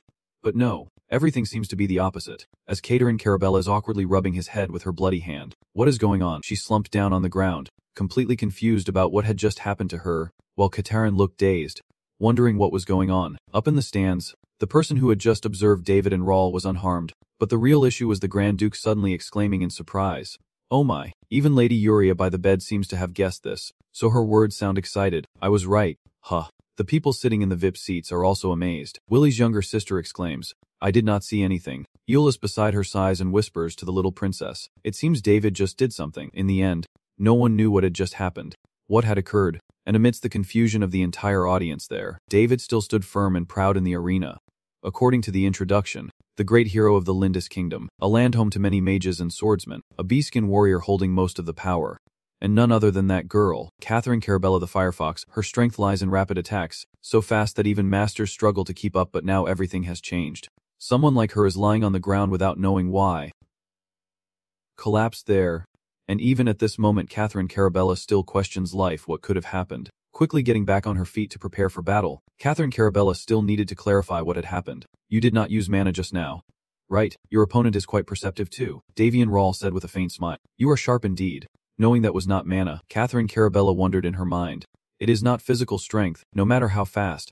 It should not be unnoticed. She quickly pushed herself off the ground, expressing her curiosity. I am sure you did not use mana, but it is strange. Davian looks innocent from afar. Is not it strange? She is quick-witted, and she is not wrong. Just one word from the opponent was enough to make Carabella hold back her anger. Guess what?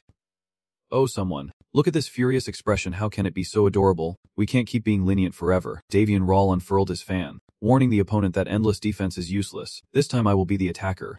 Judging by that heroic stance, you can tell which words will be most impressive. With a flick of his wrist, Davian launched a series of attacks towards the person in front. The female mage queen could not react in time. Catherine Carabella was a bit panicked at this moment, her face turning pale and showing surprise. However, being known as the fastest person in the Empire, she could not be easily beaten by him, and with her quick and light body, a single kick was enough to dodge all attacks. However, it is not as easy as she thought. After the dust settles, Carabella coughs a few times and then guesses that she might be able to sense what is happening before she can react. The graceful fan movements in her flexible hands create power without leaving any traces, unlike when casting hidden magic, which always leaves signs. Then, just as she managed to dodge the previous attack, Davy quickly launched the next, causing the ground to erupt into explosions. Carabella realized that she could detect mana or holy power in this world. Looking at the path he created with the fan, shimmering green lights appeared. Quite different from anything she had seen before. The face of the one holding the game's fate always looks proud, and Davy smiled dangerously, making Catherine Carabella speculate endlessly. The force emitted from that paper fan can only be controlled by a human, and it is also humanity's unique power. As her eyes were opened, she realized that the opponent's technique was nothing but a secret art. She did not wake herself up and started to find this fight truly interesting. Surpassing my expectations. I underestimated you, Prince. Knowing his opponent was holding back due to the princess's presence, Davian Rawl proposed she ignore everything else and fight with her full power, and Catherine Carabella, feeling released, unleashed her strength, her entire body radiating a mystical purple energy. So, for the upcoming battle, Carabella brims with fierce energy, pretending to be a formidable predator, and readily agrees I won't refuse. At this tense moment, suddenly someone interrupts. How annoying, and that person is none other than Princess Aria, who runs down from the stands shouting loudly, wait. Catherine, worried Prince Davian Rawl would be hurt by her power. Princess Aria tries to stop the match, thinking it is going too far for a simple spar, but Davy waves his fan, signaling to continue. Much to the princess's dismay, Davian Rawl turned with a smile, asking the princess not to interfere so considerate.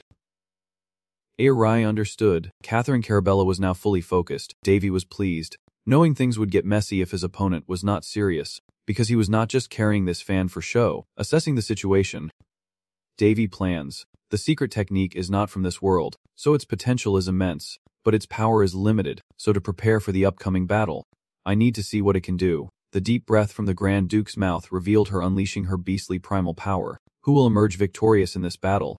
With her swift movement, Catherine Carabella had already transformed and was preparing to strike at Davy, her eyes sharp and her speed making counterattacks nearly impossible. Yet Davian Rawl still stood proudly, waiting. I thought he had prepared for everything, but this time it seems different from what I expected. Looking at this speed, he appears visibly stunned, so fast that even the demon queen beside him is surprised. Glancing up at the fierce girl in front of him, Davy silently thinks she has almost reached the realm of mind and sword. If the Grand Duke has a sword in hand, she must have reached a master level. The two of them charge into battle like moths to a flame, and when fighting her, Davy assesses that among all the people he has met, she is the one with strength most comparable to his. Countering Catherine Carabella's attack, Davian Rawl unleashes a fan strike, sending a massive wave of power towards her, a force as immense as an exploding fortress. Can Carabella withstand it? Her vibrant orange hair sways in the golden light, a sign that she is still very much in the fight. As expected, Catherine Carabella used her advantage to dodge the blow. Smirking triumphantly, leaving Davy stunned, she dodged it. Although her eyes remained wide with surprise, Davy quietly confirmed that she neither saw nor sensed it. Having tested a few moves to probe her, Davy knew his strength was absolute and concluded she was only dodging instinctively. Truly terrifying. In a flash, Catherine Carabella used her speed to dart behind him, gently raising a fist to strike, but Davy's keen eyes saw through her every move, and with the finesse of a gentleman, he did not strike her directly, but gently used his fan to parry her hand. Moving with grace, he redirects Catherine Carabella's attack with his fan, dodging effortlessly, turning the hunter into the hunted in a blink. And at this moment, another coin appears, surrounded by small cages glowing with a bright yellow light and burning with fierce red flames. The flames form a giant phoenix of fire. This is Uncle Took's Hellfire Sword technique. Trusting in his weapons that look ordinary in his hands, Davy confidently commands the chaos around him. Holding the coin, he strode straight toward the Grand Duke without hesitation. The flames of the divine beast burning the entire earth, even the world tree, capable of perfectly resisting fire, cannot withstand it. The opponent in front of her is in control, but Caterin Carabella is not afraid. The Grand Duke charges like a brave female general surrounded by small flames, using the divine beast's fire. Davy is not sure if it will make a difference or how effective it will be. And then, these two are once again attacking each other, their attacks blazing like the blinding sun. Who will emerge victorious this time? The scene shifts to Princess Alina's area. In the kingdom of South Palin, inside the large camp, a heavy sword was planted into the ground. A soldier reported to his superior. With pity, the preparations were complete. With a sorrowful expression, Alina turned to receive the information. What is this gloomy look for her? Who did something to my beautiful one? Knowing she is emotionally overwhelmed, Candaris appears inside the sword to advise and encourage her, urging Alina to hold back. Without her, the damage would be even worse. Don't see them as people. Just do what you believe is right. Step out of the command tent, and follow your companion's words. Alina responded with guilt, even if it was for a noble cause. Killing people is real. Candaris. Looking at the vast mountain forest ahead, Alina wistfully remembered Davy, not knowing what he would do, but surely he would have a way. At this point, she shook her head in frustration with her thoughts. Blaming herself? No, it is just my own selfishness. Breaking free from her sorrowful state, she lifted her spirits and began to shout loudly. By Dieu. In front of her was a mighty army of knights, and nothing else but the knight army under Alina's command. By Dieu.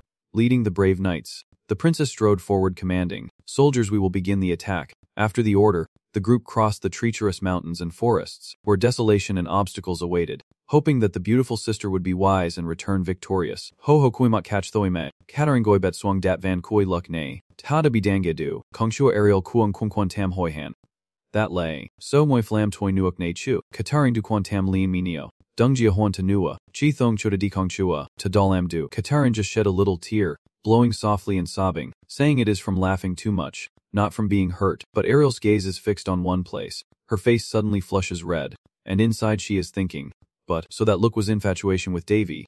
Watching the man she liked chatting with his friends after the battle, Ariel could not help but admire she looked so cool that day. Her affection for Davy was impossible to hide and slipped out, making her face flush even more. Surrounded by hearts of love, Katarin watches her friend fall in love and secretly thinks to herself, I knew it. But even Katarin can't deny Davy's strength, and begrudgingly acknowledges the kid. The battle has ended and the sun is gradually setting behind the mountains, leaving only the fiery sunset by the city walls. I arrive at a room with warm yellow light shining through the window, and inside Karen's voice asks, how is it? Duchess Katarin, in her chambers in a light sleeping gown, says contentedly, better than expected. From a crystal ball on the table, a voice replies, oh, so you are pleased with him? Katarin said as if it were obvious. I can only accept him. At least he won't let our princess get hurt. The mysterious man talking with Katarin smiled strangely. I did not expect the female archduchess to be so picky. I was worried he might exploit the marriage alliance with the princess. But it seems I was overthinking. Judging by his appearance and attire, this man is probably someone with a high rank and has experienced a lot. Princess Ariel has many enemies in the kingdom, including the noble lady, Crown Prince Ambos, and the supreme ruler, Emperor Zioth. Although protected by the most powerful woman here, she still cannot escape the deep-seated hatred of the beastmen. Therefore, Ariel needs someone who can protect her. If she finds out, she will lead him away. It turns out that the man is none other than Crown Prince Ambos of Lingdis. Ambos and Lingdis. Crown Prince Ambos continued through the crystal ball, saying that the princess is kind and pure but also very sharp. I just do not want her to get involved in complicated politics. As long as the princess lives in love, whether as a concubine or a main wife, as long as she desires, I will accept it. The words are filled with love and show sweet images of Princess Ariel smiling brightly. But we can't just sit and wait, Katarin firmly said while clenching her fist. With the prince's stubborn and awkward personality, it will take another 5 years for them to be together. Katarin gently brushed her long flowing hair and said, I was just testing the waters. But as expected, he refused the marriage proposal. He is very cautious but also very considerate. And the voice on the other end responded with a sorrowful tone. It is unfortunate for Ariel. That being said, Ambos also worries and asks if there is another way, to which Katarin's eyes shift thoughtfully in response. Now I am not sure either, but after a moment she shares her idea. We should try sending an official marriage proposal to the Rosam royal family. The prince can refuse, but the king won't want to miss this opportunity. He will definitely consider it. Katarin's words are very politically correct and helpful for Ariel's marriage, and Crown Prince Ambos agrees. Probably someone who really likes Prince Davy. Hearing that, she also recounted, "You do not know, this is the first time I fought someone as strong as him. If he had not held back at the end, I would not be here talking to you now." Then memories of the battle with Davy flooded back into Katarin's mind. Seeing the endless praise, Embos also dismissed his doubt. "I have heard rumors too, but since His Majesty says so." Embos also recalls the traits of Beastmen. Beastmen warriors value strength highly. Katarin continues to dispel doubts about his power. He did not even use that sword. Yet the gap between him and me is still very clear, especially the final blow. Looking at the sphere, you can see Katarin's figure hugging herself, showing fear as she recalls that battle. Embos silently thinks that if he could defeat the great Katarin, he must be worthy of doing so to keep Princess Ariel safe. Seeing the praise, Embos wondered to himself why he only now realized what kind of person he was. Katarin slammed her hand on the table, feeling her urgency. "I do not want to miss this opportunity. If it were him, I could marry the princess without hesitation." She said that, but Katarin still worried that if anything troublesome happened, only the two children he was adopting as daughters would be affected. But then she recalled the innocent and adorable image of the twin siblings calling out sweetly, "Mommy," and used that as a reason to reassure herself, thinking they are too cute to worry about. Cutting through her thoughts, Embos voiced his doubts about Katarin's plan. Is he really going to go for it? Prince Davy is stubborn. Even a formal proposal might not work. Katarin replied, "That is why I have to create the opportunity." It seems he has not abandoned Ariel either. Maybe he just sees the princess as a cute little sister. As the vivid image of Davy and Ariel, tall and short, appears before me, Katarin pouts and scolds Davy. "My prince is so handsome, but he is blind." She is upset. "If it were me, I would have seized the opportunity to marry Princess Ariel right away." Hearing the grand formula also shows her affection for Princess Ariel. Crown Prince Embos half-jokingly said that if you dare do anything strange to my sister, you will be in trouble with me. Katarin laughed at Embos' threats, comfortably continuing her tail chasing without stopping. "Oh my. After today, I am that formula, that fire formula. I have learned how to win a man's heart from my mother." And the other side responded with a smile. "Yeah." Katarin continued to share her experience, explaining that locking them in a room would backfire, so it is best to push them together from behind. Conveniently, a festival is coming up, and Prince Embos, with a headache, could only sigh in silence. Suddenly the purple ruby emitted a bright glow, and Embos was surprised. Then he turned back and asked, "Huh, is what you said true?" Katarin replied, "What is wrong?" Embos hesitated. "Sorry, but it seems I have to postpone this plan. We have been discussing seriously, and suddenly it gets cancelled," making Katarin upset as she abruptly stood up.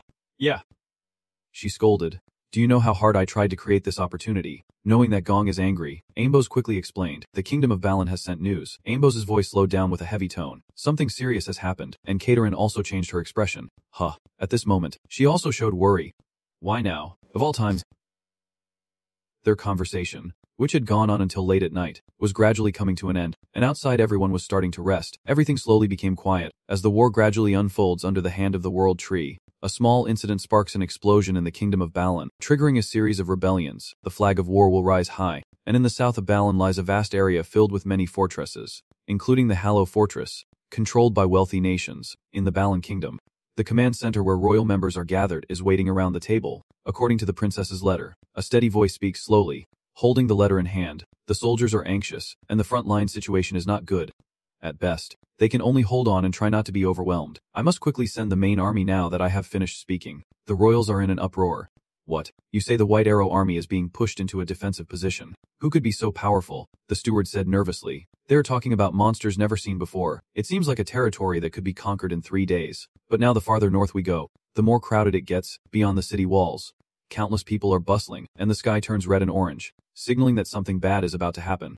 A royal family member stood up and dismissively declared that it was just a matter of killing, as long as I had a good strategy. But the general shook his head, saying the problem was that those killers already had a plan, and among them was a leader, which made the royal families look anxious. That general continued speaking. The crown prince has been very clever since he was young, possessing both wisdom and bravery, and is skilled in tactics. The general's voice was full of regret, but someone like him sacrificing on the battlefield is not a simple matter. The whole room erupted in anger, slamming tables and shouting, I can't keep losing like this. Luckily, the holy nation and the tower that the mage promised to support us, a young man sitting on the main chair in the room, spoke up. The entire room gasped, and it was clear that the speaker was the second prince of the Palan kingdom, Sullivan. Sullivan continued, the 2 female spirits along with the 6th and 7th Legion of Knights will come to help us. His words eased the worries of everyone in the room, and everyone's faces became more joyful. The royal families could not help but praise him. Indeed. Prince Sullivan, with his foresight, Sullivan remained silent, responding with a conflicted heart, I have lost my brother, My sister also has to hold back her tears on the battlefield to fight against her brother's resolve. The image of them fighting appears in Suluvan's mind. Thinking of her relentless struggle, Suluvan firmly declares, I cannot sit idly by. Then he stood up from his chair, placed his hand on the table, and spoke confidently with authority. Listen to me. Every word from Suluvan was like a vow. I know it is not easy, but we must not surrender. This is an act of rebellion against the kingdom of Balan. Suluvan's eyes radiated with determination. I will kill them without mercy. I'm sorry. Prince Devi, Princess Arya shyly said, covering her mouth with her hand. Regretful. You came all this way to take me to the festival. But I have to go back, Devi politely replied. It is okay. It is the king's order. You can't disobey. The princess pouted, wondering how to respond, and just as suddenly as she appeared, Arya stuck her head out and called back, I will definitely go to our next date. Devi and Persuk stood there listening to the princess, then looked confused. Devi forced a nervous smile and wondered. Dating, huh? Secretly thinking, it is just a normal diplomatic visit with an important guest. The guest from the kingdom arrived and left like a passing breeze, and then the lively festival ended peacefully. Devi smiled contentedly. At least I got something out of it. The duel with the great mage Katerin is very useful. I just tested the secret technique to prepare for the World Tree confrontation. If there is any mistake, it is probably the efficiency being low. Just as expected, Persuk turned to ask Devi, can that solve the problem? Devi raised his hand. He looked helplessly at the blue light emanating from his palm and said, it is possible, but why does it have to be handled there? The value of a simple weapon increases many times over, all thanks to the secret technique. And there is only one way to obtain this super rare item, but I can't do anything because the only person who could help me, Freya, has already ignored me. Devi stands with her hands on her hips, looking up at the vast sky and sighs. When help is needed, she is quick to respond, truly a shallow god. In the end, I have to find someone else to deal with the battle against this world tree. Devi sat at the desk in front of Mi and the butler. Amy reports that the weapon manufacturing plant is still on schedule. We have already started training the people, and we will soon be able to build an army. Then the most lacking resource right now is food supplies. Use the army to strengthen the territory. Devi thought it was not much, but he had to prepare for the worst-case scenario. Then he asked, to me, is there any progress with the trade guild regarding the food shortage? Amy hesitated before answering, but before she could finish explaining, he gave an order. Still not enough. I told them I wanted to buy all their supplies, but Amy suddenly stammered and interrupted. The guild has already refused. I tried to negotiate with them, but they said they received orders from the royal family of the kingdom and Lan. Devi asked again, what do you mean by refusing? Suddenly, a person in a black robe appeared and interrupted. Let me explain that. Amy took a deep breath. Anna, the girl in the black robe, calmly replied, call me Jeek. Then the young man asked Devi if he happened to know the situation in Palan. Devi replied, how would I know? So have you heard about the wheat fields in southern Palan? Jeek asked further. Then she answered herself, that place has already been beheaded and nailed down. Willie sitting next to Devi listened and said worriedly, is it just low-level zombies causing such a fuss? Jeek replied, it is not that simple. I heard these undead act like trained soldiers. They do not feel pain or fatigue, so it is hard to fight them. Simply put, they are a major threat, but even for Prince Devi, it might not matter much. Hearing that, Daktrai smiled and said, you understand me, right? Jeek quietly said. Such arrogance. Devi, hearing Jeek whisper, asked again, what did you say? Jeek denied. Nothing. Then he continued, well, for you it is nothing, but for ordinary people it is a disaster. So they sent the White Army commanded by Princess Alina to fight, but they could only hold their ground. Hearing that, everyone started to discuss, oh my god, this is the first time I have heard of intelligent undead. Me too. Devi crossed his arms and pondered. It really is a rare occurrence, but it is not impossible, even though they are mindless undead. If we can make them obey commands, then nothing is beyond reach, and only one character has this ability, the high-level Death Spirit Master. Deva lowered his face, crossing his arms, thinking firmly about those who control the undead. Then he asked Jeek how the royal family and Lan planned to handle it. And Jeek replied that they had asked other countries for help. The kingdom of Van has decided to bring weapons and soldiers to support, and I hear Prince Barris will lead them. Barris, Devi thought silently. They have not mentioned anything about this to me. Devi thought, my beloved king is trying to train Barris, but no matter how much he is willing to sacrifice for this land. Thinking of that, he clenched his teeth involuntarily. It is another matter. What is important is that someone is blocking the preparations for war with the World Tree. Then he spoke, to me, I will join the fight. They say even the Black Fox can sometimes get lucky. There is no denying it. At the moment everyone forgets about that bun. No country on the continent can ignore this serious issue. The main grain production plant has been seized by the invaders, and Zikiki infection is spreading everywhere. If Poland falls, it will be their turn next. Recognizing this, they began to act, and all three kingdoms have come together. DV stroked his head and looked around saying, have many kingdoms ever gathered like this? Eolus, standing beside, replied, I think this is the first time, and not just the number but gathering so many resources is not easy. Hearing that he spoke, of course people will choose to cooperate for benefits at times like this. I am waiting for you, Lord Eolus. Prince Devi, the Crown Prince and Second Prince of Poland, Suleiman, greets you warmly. Eolus approached, shook hands with Suleiman and cheerfully said, long time no see. Prince Suleiman politely replied, sorry I could not host you more properly. Then Suleiman turned to Devi and greeted him. I have heard of Prince Devi many times. Even though you are just a candidate, I am very grateful that a saint chosen by a god has also joined us. The two shake hands, and Suleiman continues, I was just wondering who Alina's new friend is. Meeting you is truly my honor. Devi inquires, how is Alina doing? Suleiman responds with a smile, oh, that stubborn girl. She refuses to come back. Suleiman gestured with his hand, then continued inside, saying that the other kingdoms had also arrived, and many people had gathered. Turning to look when they heard the noise of someone entering, after seeing Eolus, Devi and Lund started whispering, oh my god, it is Lord Eolus. It seems the Red Tower has sent a senior elder. When they turned to Devi, everyone wondered who the young man standing next to him was. They have never seen him before. Devi, after hearing this, smiled to himself and thought, well, of course, although the name Devi Onran is famous because of what happened in Palestine, no one can recognize him by his face, so he hides behind Eolus, smiling mischievously, when suddenly a joyful singing voice echoes out, haha, who could that be? Carabella from afar saw Devi and shouted with excitement. Devi felt annoyed and thought to himself, damn it. Devi looked at the Firefox and smiled mischievously. The great hero Firefox has appeared. Ho-Ho's voice echoes throughout the room, saying we must have some fate to meet again. Right. Everyone starts whispering when they hear the name Prince Devi. Prince Devi, is that Lindis? Could it be the prince from the Blessed Kingdom? Devi here is shaking his hand so hard he is turning pale. He silently pleads.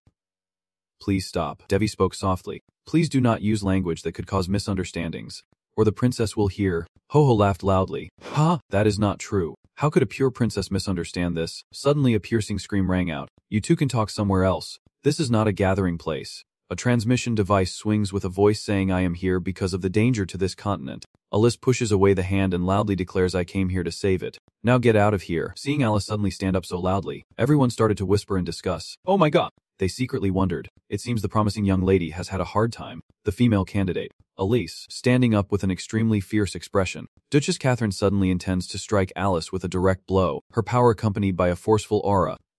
Meanwhile, a guard immediately spoke up. Please stop this anger. The guard warned that if you go any further, we will consider this an act of war by the Lindis Kingdom. Duke Catherine sneered as she grabbed the opponent's sword and said, do not be arrogant.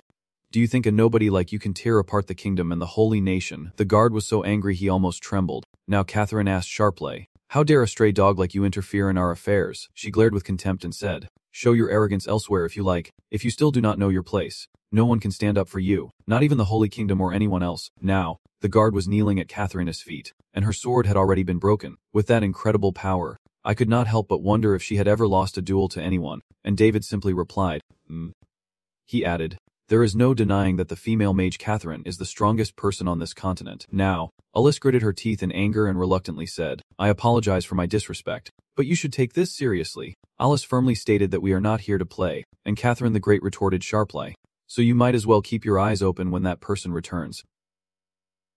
Catherine continued, saying she had to hide her disgust and restrain herself from killing anyone, which terrified the guard.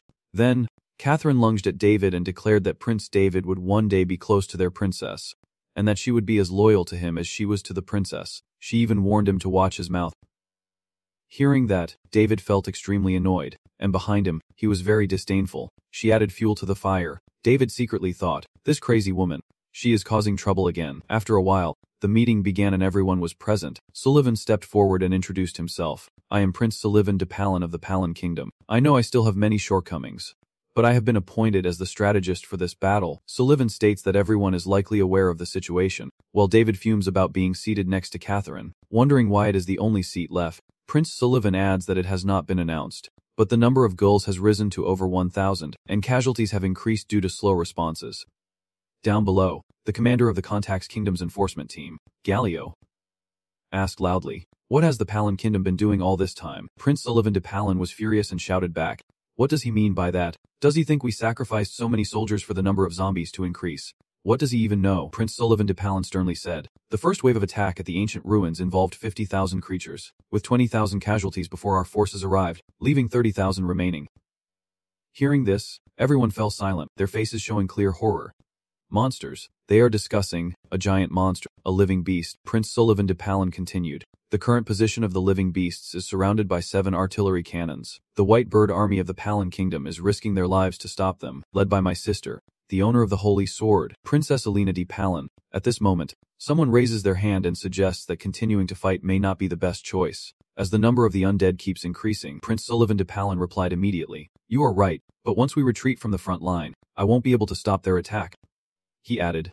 Right now the Palin White Bird troops are trying to trap them without fighting, and I do not have much time left. Prince Sullivan de Palin believes we must counterattack to end this situation. He added that blindly cooperating is not the right way, so I want to assign the tasks accordingly. Now, Galio stepped forward confidently, raising his weapon and saying, our kingdom's enforcement team will lead the charge, and I will use my sword to cut down the living enemies. The person behind whispered softly, the green tower and blue tower will support the vanguard, and the pink magic will also use distant firepower to assist. At the same time, the person sitting next to Lena also spoke, saying I will go replace the saint candidate, and the holy knights will split up to hunt down the mastermind. Now, the great Catherine formula only asked for silence.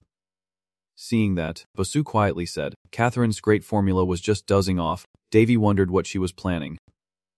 But suddenly, Catherine suddenly woke up and asked, what are your plans? Prince Davy. Catherine crossed her arms and continued. Actually, I was a bit surprised that you joined. Davy helplessly asked, do you think I am indifferent? Hearing that, Catherine suddenly patted his shoulder and burst out laughing. Haha, how would I know? Is not it you who knows best now? Prince Sullivan Zeppelin whispered. I understand now. Prince Davy did not bring his troops here. Sullivan looked around and muttered to himself. I need to find someone to protect him. Hearing that, Davy confidently responded, it is okay, you do not have to worry about this, I heard Jiang say. Instead, let me be the vanguard and go deal with the zombies. I have no intention of starting a war. Hearing that, Prince Sullivan Zeppelin was a bit confused. And at the same time, Davy thought to himself, I need to quickly prepare for the fight but also bring back the supplies. You heard Jiang. At this point there is no need to hide anymore. I still have the world tree to take care of. Just show yourself. As long as they do not think about resorting to violence at heights. Everyone was surprised by Davy's decision. Is he serious? Maybe he is just overly confident because he is blessed by the gods. Suddenly, a voice rang out. I oppose it. Aless stated that she had heard rumors about his power, but everyone has a suitable position in battle. Aless softly asked, I heard that Prince Davy has healing skills, right? Yes. Davy briefly paused, then replied, you are correct. And at that moment Alice confidently affirmed that having us is enough to deal with the undead. You just need to stay in the rear, take care of the wounded and the sick. Davy softly asked, are you planning to take everything on yourself? And Alice calmly replied, it was agreed in the treaty that our church would fight the undead. Then she coldly added, I hope everyone understands. In her heart Alice thought, maybe that person is a saint, but not someone from the holy nation. So they should use their healing powers from the rear, as if digging into the opponent's stomach. Davy crossed his arms and frowned. Wondering to himself, is that what you mean then? He asked, are you sure you can handle it? Alice looked annoyed and asked what he meant. Davy calmly replied, the necromancer is not an ordinary person. Are you sure you have that ability? Alice believes that as long as everyone here joins forces, even the Demon King won't be our opponent. And you should think carefully before speaking. Prince Davy. Alice continues, your power may be as rumored, but your words imply that without you stepping into battle, this can't be resolved. Hearing that, Davy paused for a moment, then he asked softly, if what I said is true, what would you do? Alice scoffs and replies, stop making me laugh. I do not have time to deal with you right now. Suddenly, Davy suddenly puts on a ring, making Alice jump in surprise. Truong's eyes were full of sharpness as he asked, are you joking with me? Facing that terrifying power, Alice could not help but shiver, her goosebumps rising all over. Meanwhile, Euless helplessly held her head. Davy thought that their ability to eliminate the undead was what gave them confidence over confidence. Because they did not know their true power, he wondered who was truly overconfident. As Alice's body trembled, now, someone spoke up and said yes. Having someone blessed by the gods like Prince Davy join us will definitely be beneficial. Prince Sullivan Zeppelin was a bit worried, but the soldiers staying here are also precious lives. I must save them. They agreed, so I hope the prince will stay here, and we will handle the fighting. Hearing that, Alice smiled contentedly. Davy crossed his arms and thought to himself, you guys are planning to play this way. I do not have time to chase after you. Suddenly, he realized something, and Davy changed his tune. Obediently saying, fine, I will stay and take care of them. Prince Sullivan Zeppelin breathed a sigh of relief, but Davy replied, thank me now, but you will regret it. He cleared his throat and said, Let me be clear, until I receive the apology and compensation I deserve, I will sit here and wait for the undead to invade all of Palin and the entire continent. At this moment, a strange aura suddenly appeared in the room. Bosock was startled and shouted, "Death energy. Am I far from the zombies?" "Now," Davy whispered softly. "This is getting interesting." Usually, the undead army has no concept of negotiation, especially with an entity as little known as the undead. All that remains of them are commands and cruelty towards all targets they aim at. In the end, they can only be destroyed either by being wiped out on the battlefield or by their controller being eliminated. Because of that serious situation, after the meeting, all the soldiers of the unified army immediately advanced to the fortress front lines. They lined up in a very solid formation to show no weakness to the enemy. Their eyes always burn with a fierce determination as if they could rush to slaughter the enemy at any moment. It is really ridiculous. The enemy is out there while they keep fighting among themselves. Looking down below, Davy quietly sighs. Impressive. Huh. They think the enemy will definitely be wiped out with this many soldiers, but what they truly aim for is the reward after this punishment. But still, Bosook believes the enemy won't be easy to face. Davy replied, "Yeah." That tense atmosphere during the meeting. It is the feeling that everyone would surely have when a powerful summoner stands behind a deadly army, the fear of death. Davy thought to himself, well, it makes sense. The chilling sensation I can feel from this distance is not a joke. If I am right, only when a mage is serious is this army truly the one that will be wiped out. Now, Alice has mounted her horse. Glaring with a fierce look, Davy quietly exclaims with excitement, and Bosook nearby immediately comments, "Envy makes people reveal their true faces." There is a big difference between a saint and a saintly successor. Although she has been chosen as the next saintess, they only possess immense holy energy from birth and have not yet received the blessing. Davy believes that is why she has such strong feelings for him. "Now," Bosook softly said, "I do not think anyone would let her go that easily." Davy replied, "The priorities have changed." Bosook asked confusedly, "What priorities?" "Now, the system displays the mission to save those with fewer than 20,000 afflictions, with unclear rewards." Davy suddenly realizes that the mission has appeared. After a quick look, Bosook was extremely surprised. 20,000 points for the sick is not that too much. Davy quietly smirked. It is really not easy. But there is no way to keep up with that. Davy silently thought that there were not many restrictions in this punishment process. But the priority patience could it be, because she knew that trying to pressure him was useless. Bosook also fell into a stream of thought. Davy tilted his head, muttering that he was not used to overthinking such a simple task, as the cries of wounded soldiers echoed from within the church. It hurts. It hurts so much." The scene was chaotic, everyone urging each other to bring more painkillers. "Sterilize and operate immediately. I need to perform surgery right now," they shouted loudly. "Hurry up." And seeing that, Bosook silently sighed. The rescue team is still as efficient as always. Davy thought that this place was also a battlefield, not a game. Watching the man in the red shirt giving first aid to the victim, Davy softly said, "That uniform, he must be from the Holy Kingdom of Vongquok." The CDC director replied, "He is quite skilled, truly a top-level rescue team from the kingdom." Then, he whispered softly, "But honestly, I still do not trust them." Hearing that, Davy forced a smile and thought to himself, haha, that is why building trust is so important. There are still people like Count Ganio, but the influence of Count Hoyantan is still very strong, and at that moment, he kept looking straight ahead but did not understand anything. In the corner, two people desperately try to revive a fallen soldier, crying out, "Damn it, open your eyes." They wail, "No, do not die in my arms." Bosook anxiously says, "Davy, do not just stand there." Davy thinks they still lack guidance. If this continues, 7 out of 10 will die. This place is overflowing with death. Seeing that, they looked at each other in surprise and asked, "Who is that?" Davy checked the situation and said the heart has stopped beating. After a quick examination, Davy realized the mutated bacteria had infected and caused the arm to bleed continuously. Normally, you can't die that quickly. The entire room echoed with cries of pain, and Davy thought this plague was mutating because of the deadly atmosphere here. At this point, the two warriors were too loud, asking who he was. Ignoring them, Davy reached out and cast an electric shock on the motionless man. A dwarf immediately appeared in front of the surprised crowd. After a moment, Davy pondered silently, wondering if this could not save him either. Then the frontline soldiers' worry grew louder.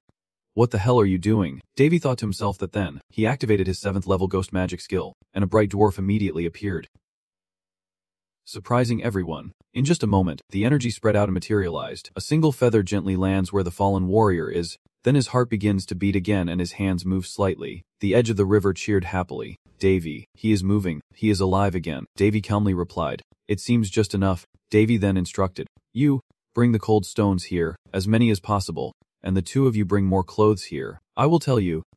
And you, just give the painkillers to those I point out. The others stay back." "Yes." But the young man in red still suspiciously asked loudly, "Hey, Who do you think you are? Davy softly replied. He is the prince of the entire kingdom of Lon, Davy Enroll.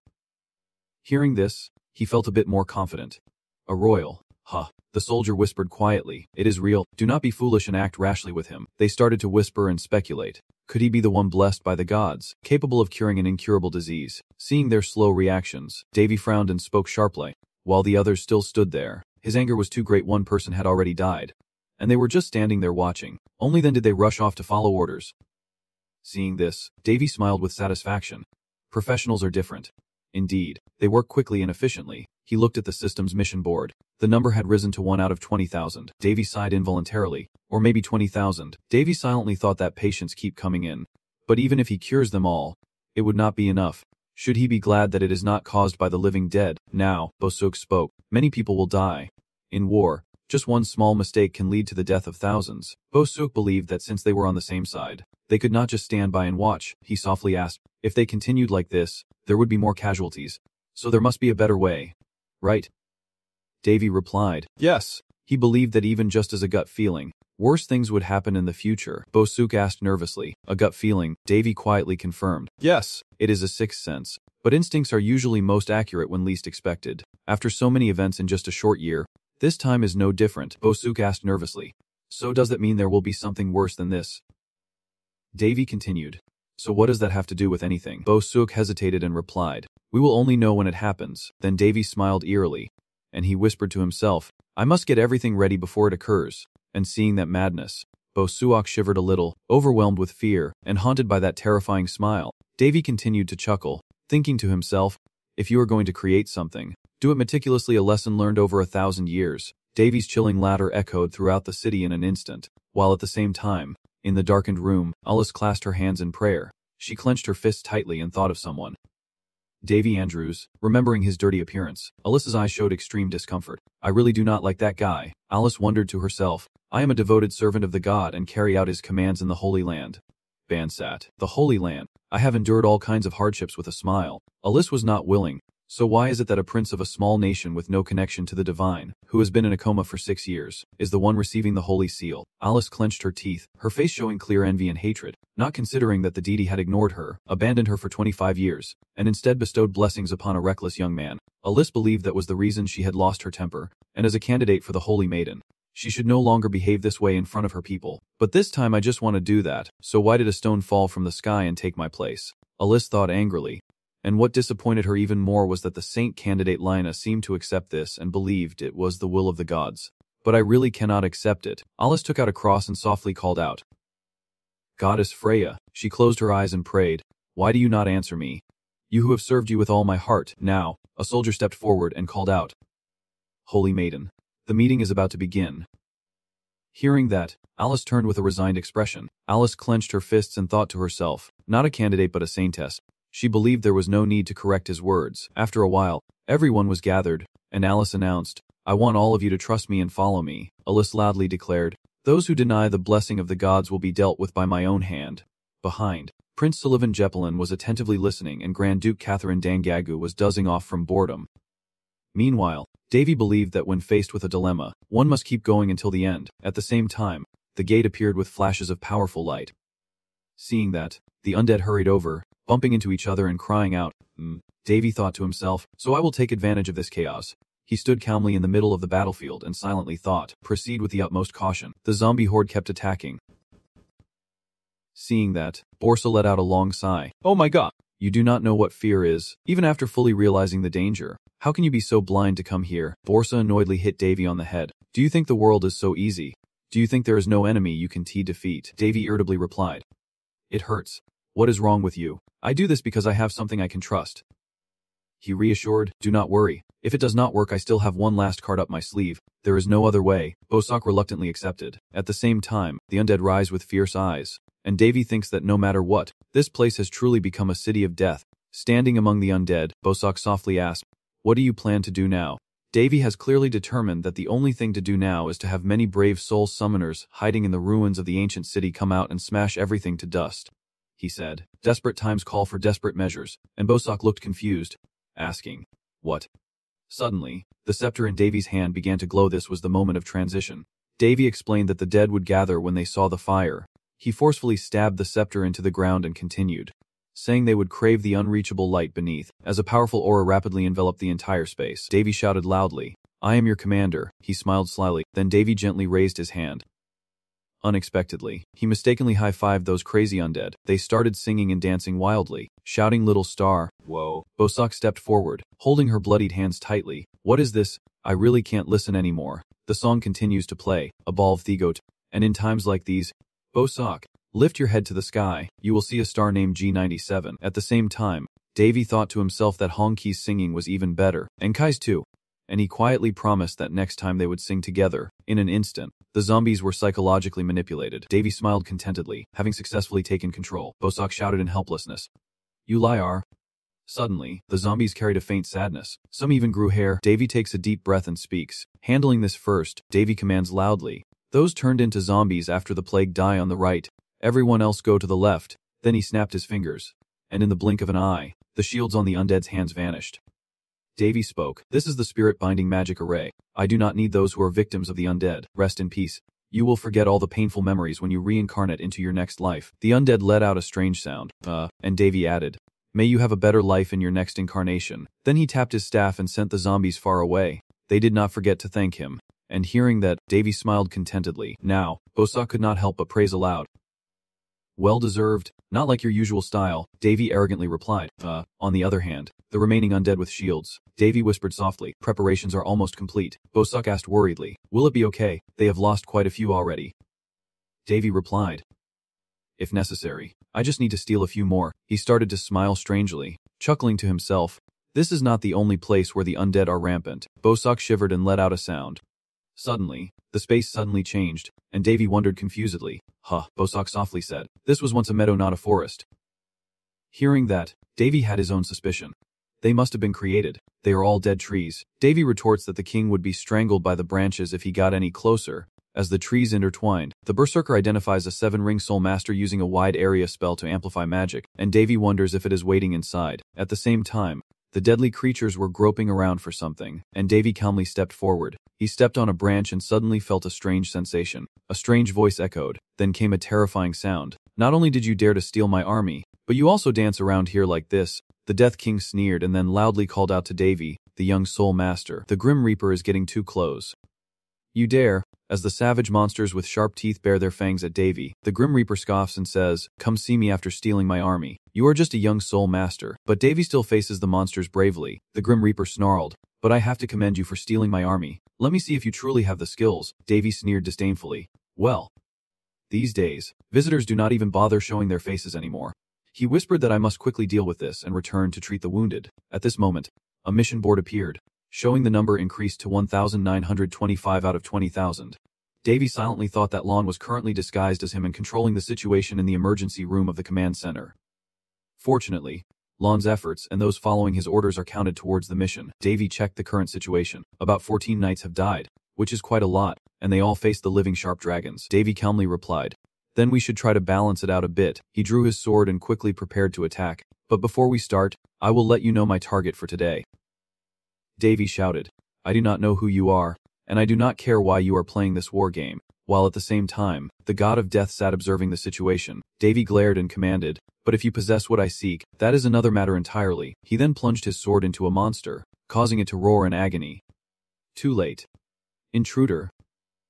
Death hissed, "What do you mean?" Davy boomed, "From now on, you will do as I command." He roared at a monster and then continued, "Stop playing this useless war game and listen to me. I will find out where you are soon." At this moment, Davy unleashes his energy to strengthen the undead he has captured, firmly declaring, I will crush you," he said, his eyes blazing with determination. A flash of light quickly envelops the entire space, with angel wings appearing and disappearing. This is the level 8 divine blessing magic skill. Davy declares that his allies will become his will, and his remorse is also theirs. He added that the magic enhancing our unbeatable strength would be the worst curse for them, and at the same time, the monsters raised their heads in shock. Without delay, Davy unleashed his final move, the Black Flight technique, a level 9 holy magic. Repentance. And the undead immediately felt the piercing light of the true sun through their hearts. Seeing the situation was unstable, the death body immediately stood up. He asked sharply, "What is this?" And Davy slightly curled his lips. "Do not be surprised so quickly. He continued, "There is more. A beam of light with a piercing streak suddenly flashes across the dark sky. It carries immense power. That is the level 8 divine staff attack, the magic spear. In an instant, the attack formed a blazing beam, fiercely striking the entire forest. At the same time, the space of the death god trembled violently, and clung tightly to the chair and cried out in pain. Struck directly, his body shattered. The divine staff. No, Davy asked dismissively. What is going on? He waved his hand and continued. Now it is time for you to come out of your hiding place. Immediately, a powerful explosion erupted. Davy clasped his hands and said, What I need is not omnipotent power but your blessing and mercy. He gently asked, Please do not look this way for the next 300 seconds. I will handle everything here. At the same time, the strength, agility, and resilience stats increased rapidly. The iron mist of the allied undead kept rising, and the edge was visible. Yet you still talk to the gods with that tone. You are truly insane. Now, the Grim Reaper cannot believe what he is seeing. That intruder. How can a soulmaster use such blasphemous holy magic? Davy asked with interest. Are you curious? Then he coldly said, Keep being curious because you will never find out. Hearing that, the Grim Reaper was momentarily speechless. Now, the surviving mercenaries are gradually overpowering the fierce monsters. Seeing this, Death could not help but sneer, so he secretly mocked. All right, let us see if you can find me. The forest suddenly turned as dark as ink, and the Grim Reaper spoke. This is the maze I created. He added, Even though there are some spots where I could swallow you whole. Davy clenched his weapon and stood firm. Why should I waste my energy to go through the maze? Then, he forcefully swung his sword, creating sharp, sashimi-like cuts, and coldly said, I just need to break everything apart. Helpless, the god of death shouted in anger. You, seeing the fun in provoking the dog, Davy quietly chuckled with delight. Then, he continued swinging his sword, his strength causing powerful explosions. In an instant, he took control of the situation and was about to destroy this forest. Amidst the thick smoke, the Grim Reaper slowly stood up. He shouted in anger. Then seeing the opponent, Davy spoke up. So you are from the giant race? Huh. Death God asked in a near whisper. Do you also know about the giant race? The intruder. Davy replied. And this is the first time I have seen it with my own eyes. The Grim Reaper clasped his hands behind his back and said, I see. So the giant race is extinct. He continued, I did not expect you to make it this far. I won't acknowledge your strength. Even though you got here through cheating, having the skill to do so is also part of your power. The Grim Reaper extended his hand and softly said, Now then, intruder, tell me your name. Davy replied coldly. Before asking for someone else's name, you should introduce yourself first. The Grim Reaper obediently answered. All right, fine. He started to introduce himself. My name is Kier. But before he could finish, Davy cut him off and said forget it. I do not want to know. Seeing his opponent openly insult him, the death god was already furious. He angrily shouted, You bastard. Dark move, and launched a mysterious purple attack at Davy. However, he simply waved his hand lightly, easily overpowering that dark move. Truly a person with dirty tricks. The blow from Death was forcefully shattered into the ground in vain. Before Davy's power, Death quickly retreated a few steps and muttered softly, Yeah, he is crazy. I regret missing out. Not only did you steal my army, but you also used holy magic and a shining sword. Can you cast shadow magic without incantation? Then, the Grim Reaper clenched his teeth in fury. He shouted loudly, This cannot be. Someone like you should not exist in this world. Death hesitated. I have already learned that human's identity. Hearing that, Davy only smirked. The elder giant Lich Griffin spent 3 years studying magic, and back then he was called a genius, never losing to anyone thanks to his diligent practice and seizing every opportunity. Griffin believed, however, that this was different. He was not familiar with using this type of magic. Griffin was surprised because he could use the deadly spell circle inside a human body. Moreover, throughout the fight, he did not even read the spells, as if the world was favoring him. At this moment, Davy continued to strike at Griffin, but he remained cautious and also used complex spells. Now, Davy's powerful strike hits Griffin, causing him to cry out in pain. And Griffin quietly thinks to himself that Davy's swordsmanship is so sharp it could cut through history itself. Griffin lets out a faint sound, realizing that the death god feels light before Davy's overwhelming power. He is too strong. Griffin thought that even if he regained his strength, it would make no difference. Then he spoke softly, I won't accept you. Young man, Griffin said gently, I do not know how, but your power is on par with mine, death god. Considering the scope of magic you have performed, you are definitely much stronger, just like my master, King Yama. Unfazed, Davy coldly retorted. Nonsense. Then, he unleashed a barrage of powerful attacks, followed by a series of devastating explosions. Seeing that, Griffin happily said, Hi hey, you have piqued my curiosity. I am an 8-ring mage. His eyes flashed with fierce intent as he continued. Even if you are a moon-traveling mage, you cannot hide from me. Griffin reached out to grab Davy's head. He shouted fiercely, Now show me what you have got. Immediately, Griffin was caught off guard. He whispered threateningly, "Your secret." Through the cloudy person. Griffin continued, "I will verify it myself." Suddenly, the Grim Reaper could not move. Griffin shouted in surprise, "A wall. What is this?" Davy immediately grabbed his head and warned him not to be overconfident. Then he forcefully slammed Griffin down, causing a shockwave that shook the heavens and earth, seeing death trembling on the ground. Davy added, "Those with superhuman magic often hide themselves. That bastard who only knows how to command the living dead and calls himself Death, how funny." He sneered contemptuously. "Next time try harder," but now saying that does not really matter anymore. Without another word, Davy stomped his foot down on the trembling death god. He sneered but still tried his best. At the same time, in the Palan Empire, someone reported, "Your Holiness, there is a patient." The lead soldier from the unit reports, "The epidemic is spreading. Everyone is showing the same symptoms." Davy softly said, "Yes, it is time to get to work." Suddenly, he spoke up, acting serious. "I deduct 1 point. The leading soldier asked confused, "Huh?" Davy replied, "Nothing. Let us go treat the illness." He hurriedly ran off, and everyone around exclaimed in amazement, "I did not expect even this hellish place could change. It is incredible." They could not believe this miracle. "Is this the power of a saint blessed by the gods?" Someone whispered softly, "Now I understand why the man named Ganio was so excited when talking about Prince Davy's achievements." He continued, "Although I still do not understand his strange way of speaking and acting." At that moment, Davy, in his dazed form, hit his head against the wall, and everyone gasped in horror. "Prince," they saw it and silently judged, "Truly no one is perfect." Stepping outside, everyone loudly called out, "Prince Davy, please take a look. The patient's symptoms are completely different from what we know." Davy calmly replied, "Let me take a look first." He begins analyzing, with short breaths, high body temperature, and the victim in great pain. And in Davy's form he immediately orders to search for a treatment method, then suddenly rushes ahead. Surprising everyone, always in the form of Davy, he confidently said, "There is a chance to escape." Seeing this, the soldier with the spear could not help but be surprised and asked, "Where has he gone?" They called out to the prince. Now, the real Davy has appeared, and he announces that everyone should stop. Hearing his voice from behind, the bald soldier is taken aback. Davy sternly says they will change the way they treat them, dividing patients by body temperature and eyes. Davy continued, "I will inform you of the treatment methods tailored to each patient group. Now move out." Meanwhile, the soldier with the pierced forehead was still stunned. Seeing this, Davy pointed and shouted, "Hey you, I have never seen you before. Where are you from?" The soldier stammered, "Huh, weren't you just with me a moment ago?" Davy continued, "Which department are you from?" He replied, "The herbal medicine department." Davy said sternly, "Good, then bring the items listed in the prescription here to my dose." Even though something feels off, the headbutting soldier still obediently complies. "Right." Seeing the sluggishness, Davy shouted angrily, "Are you trying to buy time to kill the patient?